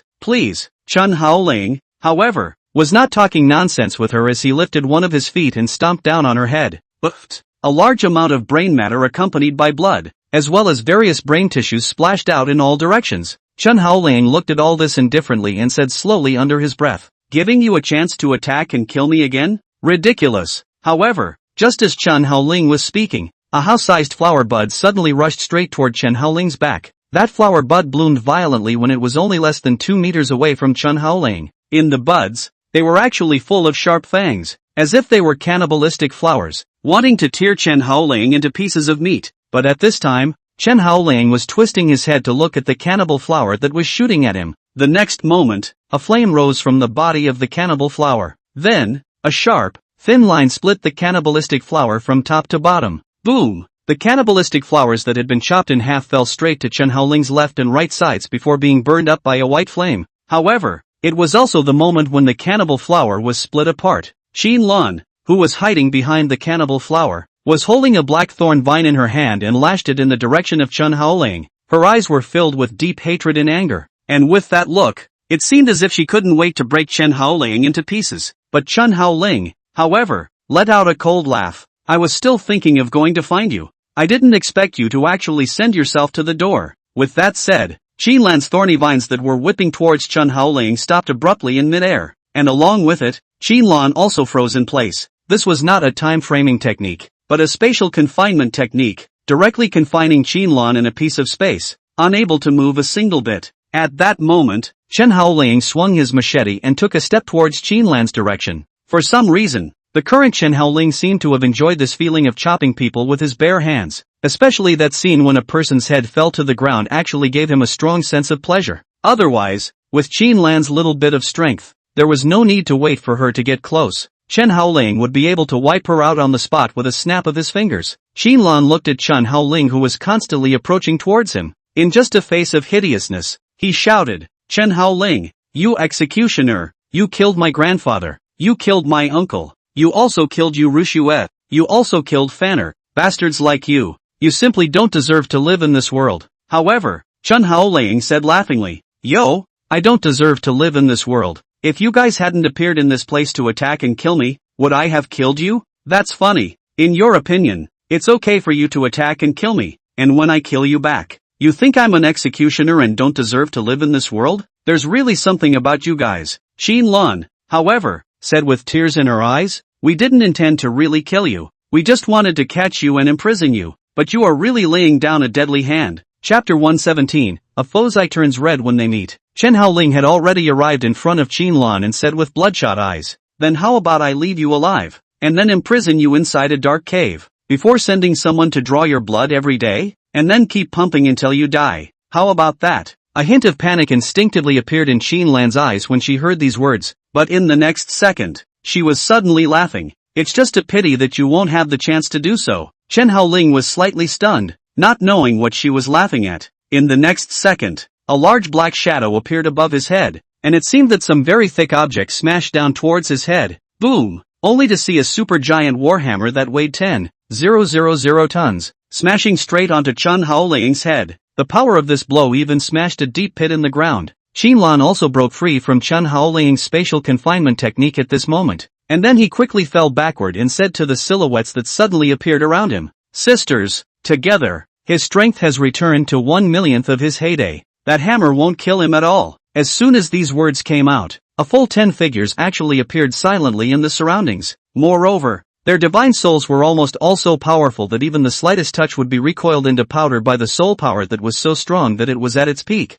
At that moment, the short-haired girl who was swinging the warhammer said disdainfully, "Even if Gongzi's strength has recovered to 1/1,000,000th of its heyday, it's impossible for him to be intact after taking a hard hit from my hammer just like that. Right now, it's probably half dead too." The short-haired girl who spoke was named Zhang Yue, one of Chen Haoling's former maidservants. In her last life, Zhang Yue's hometown encountered war, thus living on the streets, was originally going to be starved to death in the wilderness, but in the end, she was saved by Chen Haoling, and then taken in as a maid. Not only that, Chen Haoling also taught her knowledge, taught her arts and crafts, and even took her with him to ascend the path of immortal cultivation. Of course, she was also one of the several main attackers that surrounded Chen Haoling when he was crossing the threshold. It was by relying on her superb assault that caused Chen Haoling to be given a sword to pierce through his Yuan palace by Li Xinyue, ultimately leading to his defeat. However, not waiting for Zhang Yue to show off her strength to the surrounding sisters, suddenly, the huge hammer let out a loud click, and then a crack spread out, and in an instant, it covered the hammer. Boom! The superior grade treasure weapon forged from hell black iron, the Divine King's War Hammer, exploded into a pile of scrap metal on the spot, spreading towards the surroundings. The strong shockwave even sent Zhang Yue reeling backward. Even the other girls fell backward under the impact of that terrifying wave of air. Then, they saw that Chen Haoling walked out of the deep pit with a smiling face. He took a look at these 11 girls at the scene. Almost all of them were old acquaintances. Weren't they the same women who had joined forces to surround him in his last life? At that moment, Chen Haoling looked at these women. Inon said smilingly, Zhang Yue, Shen Yanran, Long Wanyuan, Long Wanyu, Yi Jingyi, Lin Yun, Zhao Qier, Jiang Ren, Situ Ruoyu, Morong Xin. After reporting all the names of these girls, Chen Haoling nodded with great satisfaction and smiled. Not bad, not bad, actually so many people have come. Saying that, his gaze looked towards Li Xinyue who was not far away, and then he laughed. Old Demonis, you found them all, right? Li Xinyue's hands at this time wrapped around her chest, and just a face dejectedly said, I didn't go looking for them. I just told them that there was a chance to kill Chen Haoling in this martial tomb space, and then they all appeared. Chen Haoling nodded seriously at this, then laughed. Not bad, you've done a great job. As a reward, I'll be the last one in to kill you. When Li Xinyue heard this, the smile on her face was unabated, and she followed with her mouth. Your tribulation of calamity is about to erupt. Are you sure you can kill them all? Chen Haoling's eyes widened slightly, and in an instant he reacted. It turned out that this old demon woman had already learned about her own calamity of distress through Li Xinyue's body. That was why she had brought these women here. The purpose was to delay until her own tribulation of calamity erupted. At that time, he would fall into a very weak state again, and she would be able to reap the benefits. Chen Haoling, who thought of this, then gave another laugh. No harm done. Anyway, there is still a bit of time before the tribulation of calamity. It's completely enough to kill these few women. The moment these words came out, all the women at the scene all revealed ugly expressions. Chen Haoling actually said that he wanted to kill them so openly and honestly? Oh, they really hadn't misjudged Chen Haoling's character. Joining forces together to kill this demon was really a very wise choice. However, Chen Haoling was a bit puzzled and said to one of the girls, Right, Morong Xin, your sister Morong Xiao, as well as Tang Yi, Huaman Shi, where are they? Why haven't I seen them? Chen Haoling thought that if all those women were present, he could take care of all of them in one go, which would save himself the trouble of looking for them all over the world. But Morong Xin said coldly, You are not qualified to ask where they are going. Teacher, today disciple is going to act on behalf of the heavens and resuppress you. With that, Morong Xin took out her own magic weapon, the Fire God Fan, which was a giant fan that was 2 meters long and looked similar to a banana fan, but its color was a fiery red. At the same time, the other women on the scene also took out their respective magic weapons. 11 women simultaneously aimed at Chen Haoling with monstrous killing intent. Chen Haoling couldn't help but laugh when he took a look at their magic weapons. It seems like I taught you guys how to refine all of these magic weapons, right? What? Are you planning to use them to kill me today? A girl with a dragon's horn, who was known to be from the demon race at a glance, stood out and said sternly at Chen Haoling, Master, although you taught us to refine all of these weapons, they have all been re-improved by us, and their power is only stronger and not weaker compared to before. Chen Haoling looked at the demonic girl and laughed. Long Wan Yuan, back then when I took you in as a mount, it seems like I taught you guys that engaging in a sneak attack from behind is not the behavior of a decent person. These words were actually mocking that Long Wan Yuan had engaged in a backstabbing attack behind Chen Haoling when she had surrounded him in her last life. At that moment, Long Wan Yuan wanted to argue, but her younger sister, Long Wan Yu, stood out and said in a cold voice, My sister and I are the noblest ancestral dragon seed in the heavens and the worlds, yet you have taken us as your mounts. Just based on this alone, you, Chen Haoling, are not worthy of death. Chen Haoling laughed. In your last life, when you were hunted down by the Kuan Pang clan like a falling dog, and then cried and begged me to take you in, you didn't say that you were some kind of noblest race. Long Wan Yu's small face reddened, and she immediately chided. Your strong words. After saying that, Long Wan Yu took the lead and rushed over in Chen Haoling's direction. Under her breath, she followed and shouted, I'll take your head first. Chapter 118, Floating World. Only to see Long Wan Yu let out a low roar, raising his hand and grabbing and shooting towards Chen Haoling's head. That palm unexpectedly turned into a dragon's claw while waving it, and it swelled dozens of times in an instant. When Chen Haoling looked at the dragon claw that swung over, he let out a cold smile, and the machete in his hand smoothly slashed forward gently. There was a soft sound of poof, and the dragon claw, which was as tough as alloy, was actually cut down on the spot at this moment, and the claw, which was the size of a wheel, landed on the ground with a thud. The broken opening suddenly splattered with rich beast blood. Ah! Long Wan Yu subconsciously shrieked when she saw this scene. However, the next second, she was suddenly seeing that Chen Haoling made a jump, then came to her, before violently throwing out a kick, heavily kicking her in the face. Knock! Long Wanyu barely made any resistance before she was kicked off, her body falling straight down towards the back. When her sister, Long Wanyuan, saw this, she exclaimed, Wanyu! With that, she also made a jump and picked up Long Wanyu with one hand. At this moment, a clear footprint had surfaced on Long Wanyu's small face, and one of her teeth had even been kicked out on the spot, a look that was simply shocking. At that moment, Long Wanyuan looked at Chen Haoling angrily and said with rage in her eyes, Chen Haoling, you actually hit Wanyu with your hands. Chen Haoling carried the blade of boundlessness in one hand. In just said expressionlessly, not only do I have to beat her, I also have to kill her, and then I'll kill you guys after that. After Long Wanyuan heard this, she couldn't sit still any longer. Her eyes looked around to the group of girls. In then said, Sisters, let's go together. With that, Long Wanyuan put down Long Wanyu and then rushed over in the direction of Chen Haoling. The other girls around the room acted on the moment. Just now, after briefly seeing Chen Haoling's strength, it had already caused them all to develop a strong sense of caution. At this moment, they once again paid attention to Chen Haoling, not taking it lightly as they did just now because Chen Haoling's strength had fallen back to only 1/1,000,000th of its heyday. Chen Haoling looked at the other 10 women attacking towards him at the same time, so he let out a cold smile, and the blood-will pupils in his eyes were then released. Soon, Chen Haoling could tell the exact strength of these women. Jiangshan, Situ Ruoyu, Morong Xian and the three of them were the strongest, and right now, they had also reached the ghost spirit realm strength. I guess I should have gained a lot of resources after being reborn.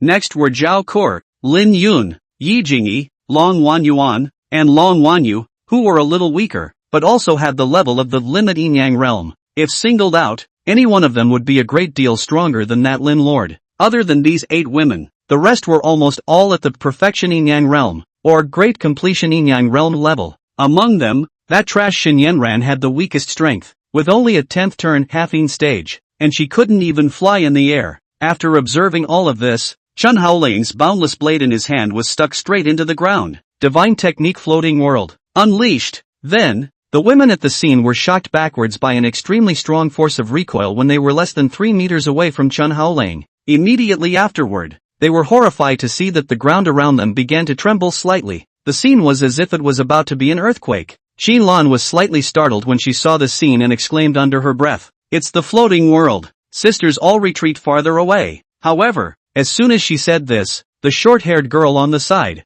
Zhang Yue, became upset and said coldly to Qin Lan, "We're not blind. We can see what skill this is. There's no need for you, a waste of minor achievement in Yang realm, to tell us what to do here." Zhang Yue was a person who was extremely mooching for strength, so she would look very unfavorably on Qin Lan, who was much weaker than herself. When Qin Lan was disliked, she wanted to immediately dislike them back, but immediately afterward, the ground under their feet cracked open, and then these split grounds slowly levitated. In an instant, with Chen Haoling himself as the center, the land in a 100-mile radius seemed to have lost the pull of gravity and levitated above midair. From afar, it looked like thousands of floating islands hanging above 100 meters in the air, and those 11 women were divided into 11 different islands at that moment. Although the islands themselves lost their gravity, the 11 women who were on top of these floating islands felt an overpowering pressure coming on. The feeling was like carrying a huge mountain on your back. Chen Haoling's divine technique floating world belonged to the super large range category of field type skills.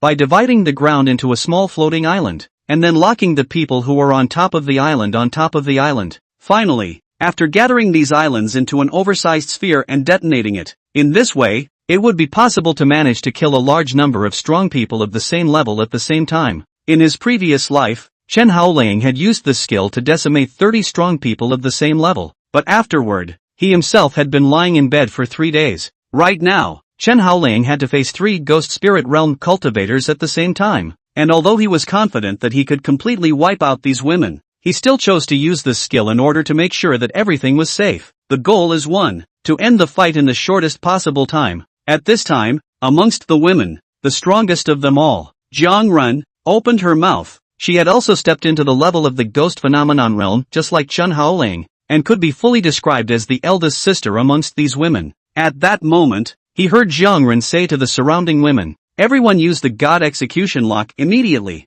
then close in on my side." As the words fell, Zhang Lian took the lead in taking out a large golden lock before hanging it on his wrist. The other women in the scene reacted immediately when they heard this. They also took out the same large locks and hung them on their wrists. With the opening of the God execution lock, the pressure on these women steeply dissipated, and in doing so, it was able to allow them to break free from the binding power of the floating world. And after breaking free from their bonds, the women immediately rushed over in the direction of Jiang Lian. The God execution lock was one of the core formation eyes that activated the Swire God execution sword formation. The grade of each lock could reach the level of superior grade treasure weapon, and by hanging it on the wrist, it could counteract the pressure of the floating world. Only to see that these women immediately rushed towards Jiang Ren's direction after breaking free from their bonds, and their purpose was already clear, wanting to execute the Swire execution sword formation again. Of course, this time with the enhancement of the God execution lock, as well as the simultaneous execution of the 11 women on the scene. The power would definitely be hundreds of thousands of times stronger than the ancient God execution sword formation used by Qin Lan last time.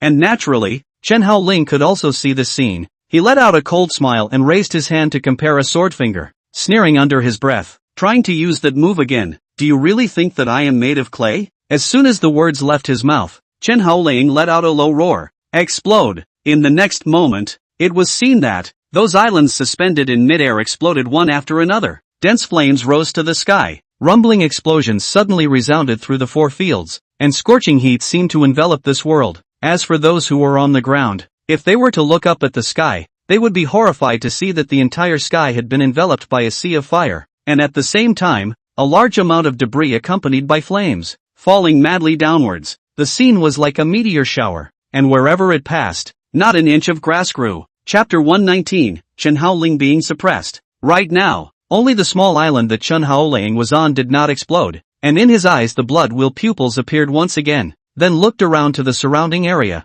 wanting to see if those few women had been killed by the explosion. But in the next second, his pupils shrunk slightly, because he saw that under the sea of fire, a huge ancestral dragon Dharma shadow had steeply rushed out, only to see that the ancestral dragon phantom rushed above the sky and let out a roar that resounded through the 4 fields. The strong repulsive force unexpectedly blew out the surrounding sea of fire in just a breath of time. Chen Haoling subconsciously put his hands against his face, thus resisting this fierce and powerful wind. Once the strong wind disappeared, Chen Haoling's face looked grimly at the sky above. The dragon phantom that appeared this time was at least 300,000 times larger than the shadow Qin Lan had shown last time. The length alone was at least hundreds of miles in size, and just like that, it surrounded Chen Haoling in the center in a circle. Moreover, on the neck of this ancestral dragon phantasm, there were 3 heads, each corresponding to 3 different origin attributes, and in the brow area of the head, it was controlled by Jiangren, Situ Ruoyu, and Morong Xian, 3 ghost spirit realms respectively, and as the strongest person, Jiang Lian was naturally in the middle position. As Chen Haoling looked at this huge ancestral dragon phantom, a trace of panic actually arose within him. Yes, it's panic, although Chen Haoling was unwilling to admit it. At this moment he actually once again recalled his last life, the scene where he was besieged by those 18 women joining forces. It was the recollection of the scene that made his heart fearful once again, and even his palms couldn't help but tremble. However, he heard Jiang Ren at that moment indifferently speak. Master, we won't be letting you escape in this life no matter what. Moreover, this isn't Songshin Peak, and it's absolutely impossible for you to be reborn. Situ Ruoyu, who was on the left, also opened her mouth and said, Gongzi, you ruined your slave girl's innocence back then and took her as your servant. It's about time this account was cleared. Morong Xian also said to Chen Haoling at this time, Teacher, I hope you don't blame us. We are also acting on behalf of heaven. Your very existence is a mistake, a blight on this world, and the reason we live is to root you out. Although these words were said indifferently, a trace of intolerance appeared on Morong Xian's face. It was obviously a flashback to her previous life, when Chen Haoling had treated her as if she were his own. The Chen Haoling at that time was a teacher, a father, an elder brother, and at the same time her man to her. For a moment, she even wished that Chen Haoling had never been the possessor of any fighting god bloodline, but rather an ordinary man, because, in this way, she could spend the rest of her life hand in hand with Chen Haoling. Only, unfortunately, it was all just her fantasy. But seeing this time, Chen Haoling took a deep breath. He calmed his emotions, and then in indifference, he looked at that huge head in the sky, that size that covered the sky. If it was a solid body, it was estimated that it would darken this whole piece of sky. Chen Haoling slowly aimed the boundless blade in his hand at the ancestral dragon phantom above the sky, and smiled evilly as he said, Want to kill me? Fine, but let's see if you guys have the ability to do so. If not,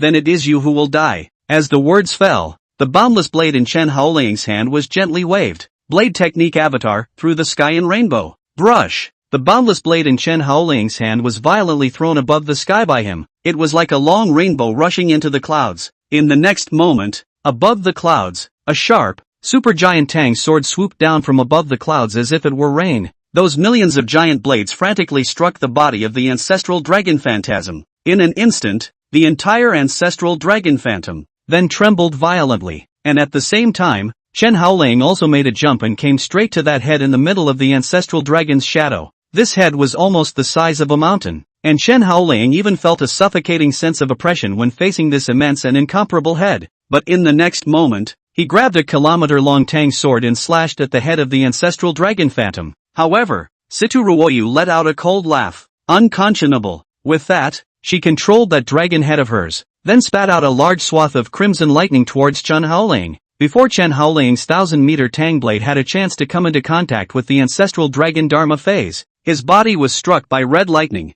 All at once the crackling was loud and clear. However, Chen Haoling was strongly enduring the paralyzing sensation on his body, and continued to slash the Tang blade on the ancestral dragon phantom's head. Knock! A ring of golden light blossomed at the intersection of the 2 points, and Jiangshan, who was in the middle of this ancestral dragon's shadow, was immediately shaken to the point that he spat out blood from his mouth. But that's not enough power. Jiangshan directly unleashed the ancestral dragon phantasm's skill Blizzard Sky Dome. Phew! This head in the center also spat out a large amount of ice and snow mist, in a manner that it wanted to freeze Chen Haoling. Chen Haoling's clothes followed inch by inch as he faced the red thunderbolt, and the Blizzard Sky Dome's attacks at the same time. And at this time, Morong Xian on the other side also moved. Even if she couldn't bear to kill Chen Haoling, she had to do it at this time, only to see that the dragon head she controlled also spat out a bizarre dark substance. It was as if it was black smoke, crazily infesting Chen Haoling's body. Under the simultaneous reinforcement of the 3 forces, Chen Haoling's Tang sword that was hacking at the head of the ancestral dragon Dharma phase was then loosened by him in a smooth manner.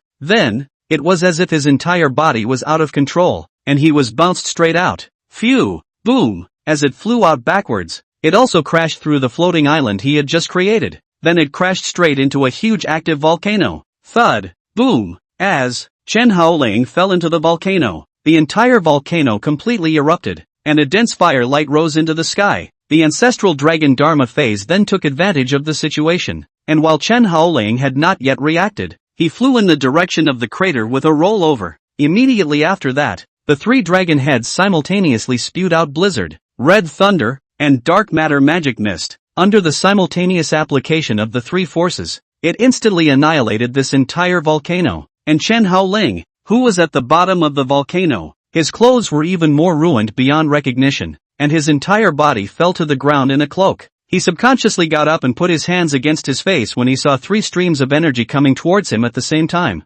Boom! The 3 energies almost simultaneously landed on Chen Haoling's body, and the violent killing power was like dense rain, crazily impacting every inch of Chen Haoling's body. At the same time, the ground beneath him began to continuously collapse downwards. The ground centered on himself continuously expanded outward in a dense spiderweb of cracks. Countless mountains, under the impact of this energy, frantically exploded. In a matter of moments, Chen Haoling was compressed by this fierce force and fell tens of thousands of meters deep into the depths of the earth. And Jiang Lian, who was in the ancestral dragon Dharma phase above the sky, then said to everyone with a voice transmission, "Girls, unleash all of your powers." With that, Jiangren exploded her full power, instantly causing that fierce ice and snow chi to crazily cover Chen Haoling's body. And behind her, the other girls, at the same time, poured their entire mana into the ancestral dragon phantasm. This moment even caused the ancestral dragon Dharma phase to explode with nearly double its power. Chapter 120, Confession. Chen Haoling, who was below, revealed a wide-eyed expression when he was faced with such a terrifying impact. He could clearly see his body collapsing. His skin was completely torn off. Even his muscles were washed away in a bloody mess, and he could even see the bones underneath the flesh and blood. The intense and sharp pain even made Chen Haoling feel like his entire body was about to lose consciousness in general, and he screamed in agony as he tried to escape from this place. However, the continuous output of the 3 major energy bodies hardened Chen Haoling's inability to move the slightest bit. Meanwhile, above the sky, Zhao Kor, Jiang Run, Situ Ruoyu, Morong Xian, Xin Lan, Zhang Yue, Shen Yanran, Long Wanyuan, Long Wanyu, Yi Jingyi, and Lin Yun, the 11 girls, at this very moment, showed unprecedented unity as they spoke almost in unison to Chen Haoling below. Master, eunuch, foster father, elder brother, please go to hell. Saying that, they even went so far as to use their own life essence, causing the ancestral dragon Dharma phase to explode with 10 times its energy once again. Under the impact of such a horrifying energy, this small world even followed the violent trembling up, as if in the next moment, to immediately collapse in general. As for the Chen Haoling below, after feeling that energy shock that was 10 times stronger than before, he first revealed a grimace, but immediately afterward, he grinned from ear to ear and whispered under his breath, "This is the moment I've been waiting for." Saying that, in Chen Haoling's eyes, the blood-will pupils burst out with a demonic red light. At the same time, a Koan-Pang silhouette emerged from his body, and his mouth followed as he yelled, "Pupil technique void zero boundary, open. Koan-Pang Upanishad infinite devouring art, open. Divine technique, beginner's return, open. 10,000 phases avatar, Taicho Yuan Yang, open." At this moment, Chen Haoling directly utilized a dozen secret techniques. Then, the world froze at this moment, and the destroyed land did not continue to expand outwards. Even the ancestral dragon phantasm stopped moving at this moment. However, Zhang Lian and the others who were in the Dharma phase could still move freely. Chen Haoling's void zero boundary was unable to immobilize cultivators of the same level, so Zhang Lian,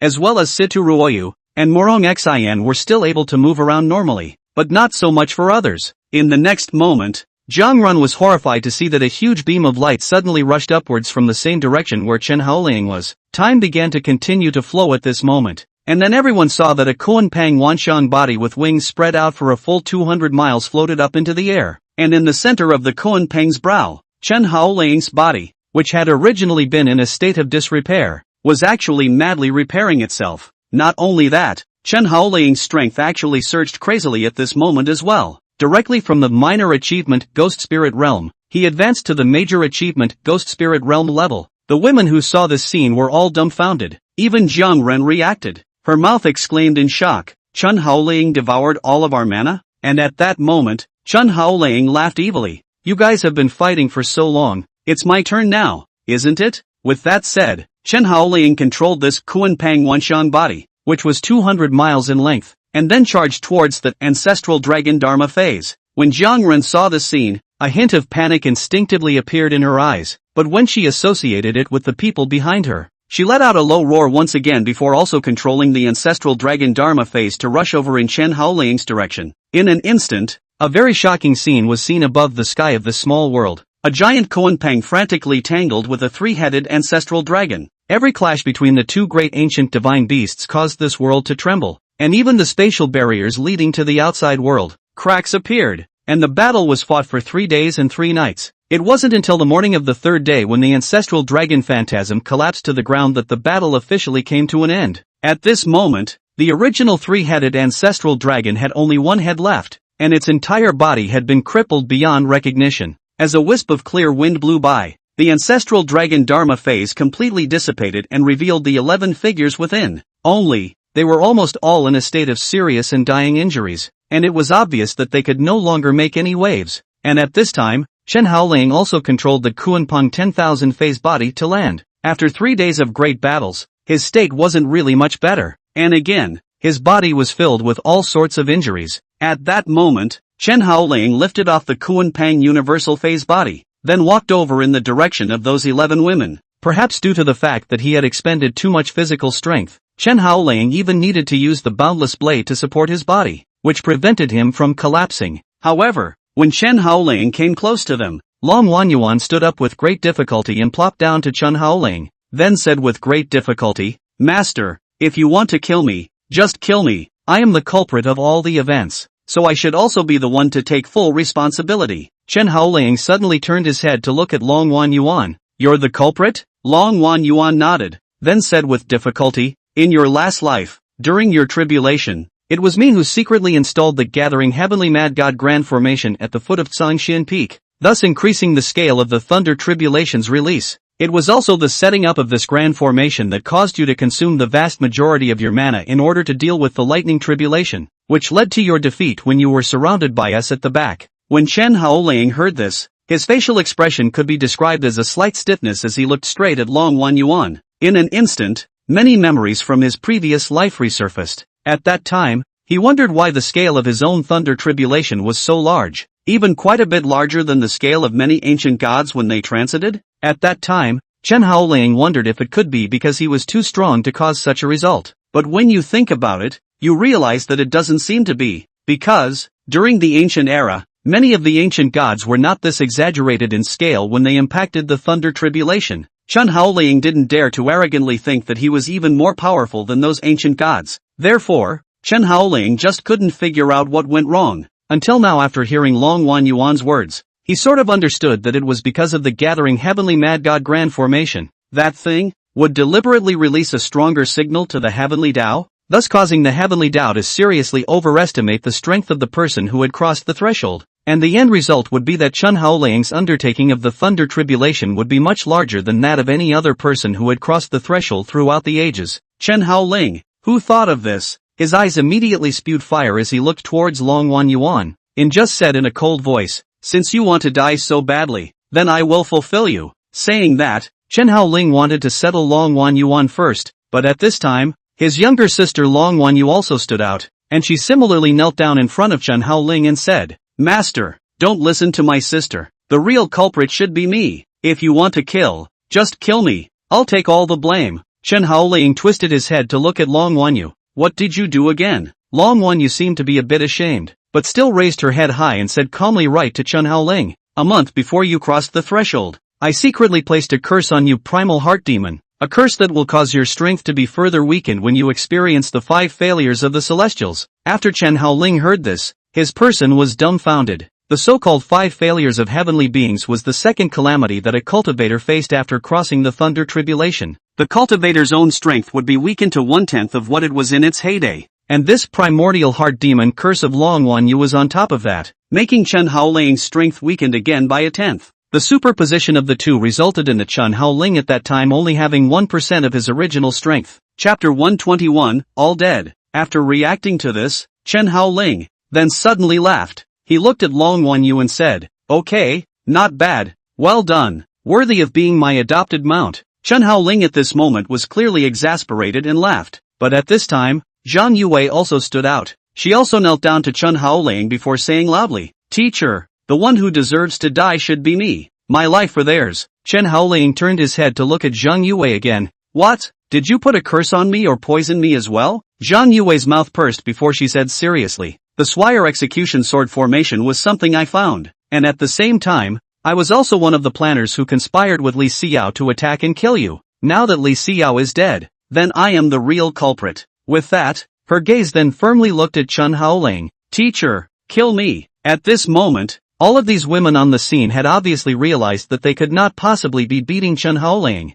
That's why they were so direct in confessing the faults they had committed previously. Chen Haoling obviously realized this as well, and without waiting for him to open his mouth, the other women also stood up with difficulty at this time, then followed suit and knelt down in front of Chen Haoling, confessing what efforts they had made in order to attack and kill Chen Haoling. Listening to those strategies, even Chen Haoling couldn't help but feel his heart skip a beat. If I were to use 4 words to describe it, it would be interlocking. Each step is carefully designed, and they all had only one purpose, to kill Chen Haoling. After they finished speaking, they knelt in a row in unison, then held hands and looked at Chen Haoling with glaring eyes. Qin Lan said at that moment, "Chen Haoling, today, we will kneel here and not go anywhere. Either, you will forgive us, or you will kill us. Anyway, we don't have the strength to fight anymore, so if you want to kill us or kill us, do as you wish." The other girls followed suit, "Kill or be killed, as you wish." This was tantamount to directly giving Chen Haoling a big hat,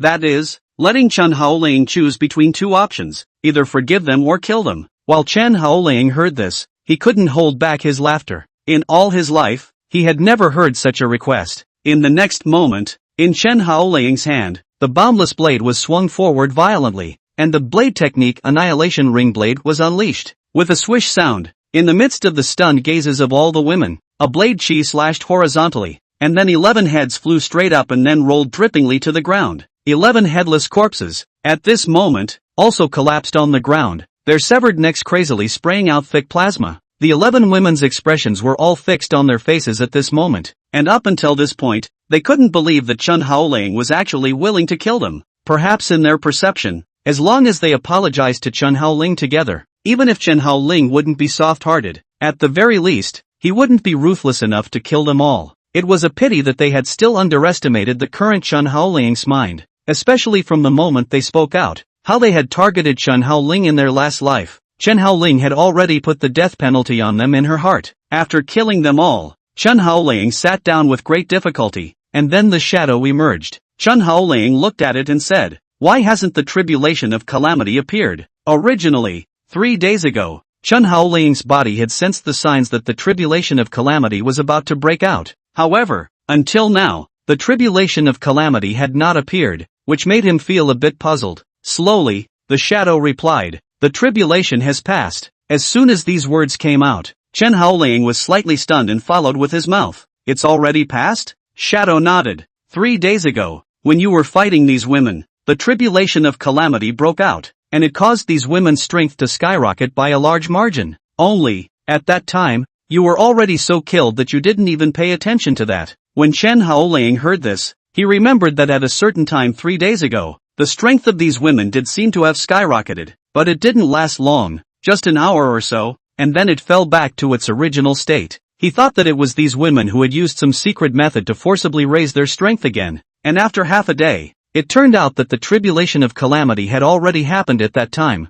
Chen Haoling, who thought of this, suddenly let out a sigh of relief, then laughed. "It's good that it's over. At least you don't have to spend any more time thinking about how to deal with it." With that, he then looked back to Shadow and asked, "By the way, where are those other 3 women?" Subconsciously, the Shadow asked back, "Which 3 women?" Chen Haoling, Morong Xiao, Tang Yi, Hua Manxi, and the 3 of them. It's reasonable to say that these women are almost inseparable. If they wanted to kill me, they would have come together, but this time the 3 of them are nowhere to be seen. The Shadow pursed his lips, then took another look at the fallen headless corpse, and then said slowly, "Morong Xiao, Tang Yi, and Hua Manxi, they died a long time ago." As soon as these words came out, Chen Haoling revealed a look of shock. "Long dead?" The Shadow nodded. "In your last life, when you were crossing the tribulation, they weren't in the reincarnation channel when the thunderbolt landed and came down. So, the 3 of them, they have completely died in the last life." When Chen Haoling heard these words, the original look of surprise gradually converged, and then it turned into an intense despondency. He glanced at this broken world, and then said, "It's good to be dead. It's good to be dead. At least I don't have to put in the effort to find them anymore." Shadow then asked again, "That Li Xinyue, what are you going to do with her?" Only after being reminded by the Shadow like this did Chen Haoling remember Li Xinyue. Just yesterday, when Chen Haoling and Jiang Lian and the girls were about to split up, Li Xinyue came in with a back attack, wanting to take the opportunity to obliterate Chen Haoling. As a result, it was countered by Chen Haoling and then put inside a space organizer bottle. At that moment, Chen Haoling took out that bottle. The bottle was transparent, and you could still see Li Xinyue inside through the bottle. She collapsed helplessly to the ground, her breath looking a little shriveled. Chen Haoling weighed the bottle in his hand, then laughed. "Niang Mengshan relied on Li Xinyue's corpse to borrow her soul, and originally wanted to use my blood to help her ascend to the level of the ghost prana realm, but now she's ended up in this situation." With that said, Chen Haoling lifted the bottle, right in front of the Shadow's face, and clenched it with one hand. The next moment, a soft snap was heard. The bottle was crushed on the spot. Immediately afterward, a large puddle of blood splattered out. At this moment, Li Xinyue's corpse was completely destroyed. Now, all the bad debts from the previous life are sort of cleared away. These women also no longer owe Chen Haoling anything, and Chen Haoling no longer hates them. Although the great revenge was avenged, the strong sense of loss in Chen Haoling's heart was something that no one could understand. Pillow talkers who had spent 10,000 years together in their previous lives had become mortal enemies in the blink of an eye. Anyone else would not feel comfortable in their heart. Right away, Chen Haoling sat down cross-legged, then began to recover his physical strength. It took another day and night for Chen Haoling to let his body recover an approximate amount of time. Then, he came to those headless female corpses, and then dug a pit, before throwing them all in, before filling in the landfill. After it was done, Chen Haoling also gave them a tombstone,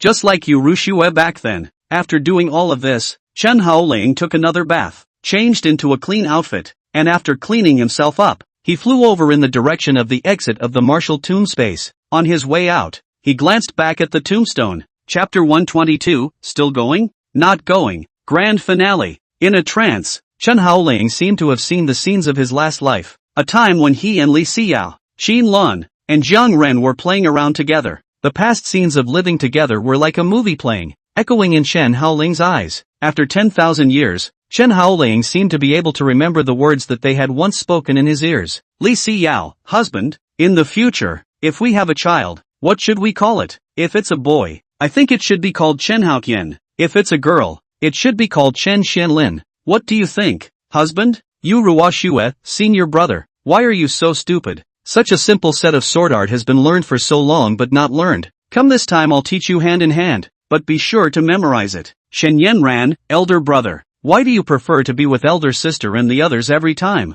Do you dislike me? Xin Lun, Chen Haoling, tonight, are you still going to come to see your master for double cultivation? Zheng Yue, teacher, when I am strong, I will be the one to protect you and the other sisters and brothers, so that no one can harm a single hair on your head. Longwan Yuan, master, today I saw a very nice looking lake outside. Shall I take you there with me to see it? Longwan Yu, master, come and try one of my new dishes. It tastes great, come on you try it. Yi Jingyi, husband, even though I'm just your concubine, you can't always pamper sister Xiao. You still need to come to my room more often once in a while. Lin Yun, sir, I made this dress for you with my own hands. Try it on. Does it fit? Zhao Kur, master, why are you like a child? You always like to cling to me? Never mind. Seeing as you're so good to me, I'll just promise you to be my personal bodyguard. Jiangren, master, how about you take a look at this new set of sword techniques I've learned? I think that given a little time, I can definitely surpass you. By then maybe you'll have to call me master. Situ Ruoyu, sir, it's thundering again today. I'm so scared. Can I sleep with you for one night? Morong Xin, teacher, my name is Morong Xin. I want to worship you and become a super strong person. Morong Xiao, teacher, I'm the same as my sister. My name is Morong Xiao. I also want to worship you as my teacher. However, I will definitely be stronger than my sister. Tang Yi, husband, why are your clothes so dirty again? Do you know how much time it takes me to wash your clothes every day? Huaman Shi, brother Chen, will you stay with Sheer forever? Sheer wants to stay by your side for the rest of her life. Be your little licking dog and never leave. When Chen Haoling recalled that scene back then, he actually felt that his eyes were a bit sour. What he loved at the beginning is now all gone. Looking back, Chen Haoling is the same as the moment he was born, feeling that the whole world seems to be left alone. The world seemed to have no more attachments for him. The shadow surfaced at that moment, and after it followed Chen Haoling as he flew out of the martial tomb space. It said, "Where are you going to go next?" Chen Haoling pursed her lips, then shook her head. "I don't know." As he said that, he twisted his head to look behind him again, and in that direction was where Yongan City was. Chen Haoling's road to rise started from that place, and he didn't know if he would be able to return to this place in the future. With this thought, Chen Haoling's mouth whispered, "Goodbye, Yongan City. I hope I can come back again in the future." Saying that, Chen Haoling's flying speed steeply accelerated, and in an instant, he flew out beyond the sky, completely disappearing. Some years later, the original Li family address in Yongan City had been bulldozed, and the place was now turned into a bustling commercial neighborhood. There were pedestrians coming and going all around the area, and it looked very busy. At this moment, in front of a tofu store, a plump young woman was patiently making bowls of tofu brain and serving them to the tables of one customer after another. One of the customers even joked at this point, "The boss's wife is really getting more and more flirtatious. If I could be my wife for a day, I'd be willing to die." Li Ruyan glared at the man without any good reason and pouted, "Go to hell you, my mother's son is 10 years old, and she still wants me to be your wife." These words immediately caused many people at the scene to burst into laughter. Li Ruyan didn't bother too much with these people, but turned around and continued to make tofu brain. At this time, a voice rang out, "Boss, how do you sell this tofu brain? My daughter-in-law said that she wants to try your handiwork." As soon as these words came out, Li Ruyan twisted her head and smiled. 10 copper coins a bowl. Would you like to try it, customer? However, when Li Ruyan looked at the visitor, her expression froze slightly and she subconsciously said under her breath, "Chen Haoling?" Saying that, she also glanced at the pregnant woman following beside Chen Haoling, who was actually Li Xinyue, only to see, at this moment, Li Xinyue smiled softly. 10 copper coins a bowl? So cheap? Give me 3 bowls, let me taste the flavor first? Li Ruyan came back to her senses from her trance at that moment. At that moment she nodded her head gently. Okay, you guys wait, I'll go and make it for you right now. Saying that, Li Ruyan began to get busy. And soon, several large bowls of steaming tofu brain were served in front of the two. Chen Haoling took a shallow taste and smiled. It tastes good. Li Xinyue also laughed. After the baby is born, I will definitely bring him here to eat often. Li Ruyan looked at the two former deceased people and asked, where have you all been all these years? Chen Haoling smiled and said, does it matter where we went? We don't plan on leaving in the future anyway. Li Xinyue also interjected at this time. After all, Yongan City is also our home. In the future, my husband and I will come to your place every day to eat tofu brain. You won't be unwelcome, right? Li Ruyan somewhat excitedly wiped the corners of her moist eyes, then laughed. How come? If you guys are willing to come, just feel free to come. I'll make it for you every day. Chen Haoling finished the tofu brain in the bowl in one bite, and then laughed. Give me a bowl. Li Ruyan smiled and answered. Okay, then. She smiled and went to help Chen Haoling do it. However, when Li Ruyan came out with a bowl of tofu brain, she saw that a large group of royal troops had already entrenched themselves in this place at some point. Li Ruyan was subconsciously startled, not knowing what was going on here. But Chen Haoling said to these royal troops, buy one tofu brain per person. No one is allowed to leave without finishing it. Those royal troops, in fact, clasped their fists at Chen Haoling in unison and responded in kind, before methodically lining up in front of Li Ruyan's store. And at that moment, Li Ruyan put the finished tofu brain in front of Chen Haoling and softly said, should I address you as Chen Haoling, or should I call you the state sovereign? Chen Haoling could not wait to pick up the bowl of tofu brain. In on the feast up, mouth followed by laughing. I've abdicated, and now my son is running the country. So why don't you just call me by my old title? Li Ruyan, however, laughed. So it seems that you are really planning to retire here? Chen Haoling laughed as he ate the tofu brain. What else? Li Ruyan snorted out another laugh at this point. Then, she started pulling Li Xinyue again to tell her what she had been through all these years. Li Xinyue wasn't impatient, and told her in a soft voice like that. A few of the people who had been deceased were sitting on the city streets, talking and laughing until dark. The prosperous Yongan City was still as prosperous as usual, and had not changed because Chen Haoling, the heavenly Zhou Empire's supreme emperor, had appeared. And in the midst of this city, a different story is still happening every day. End of book.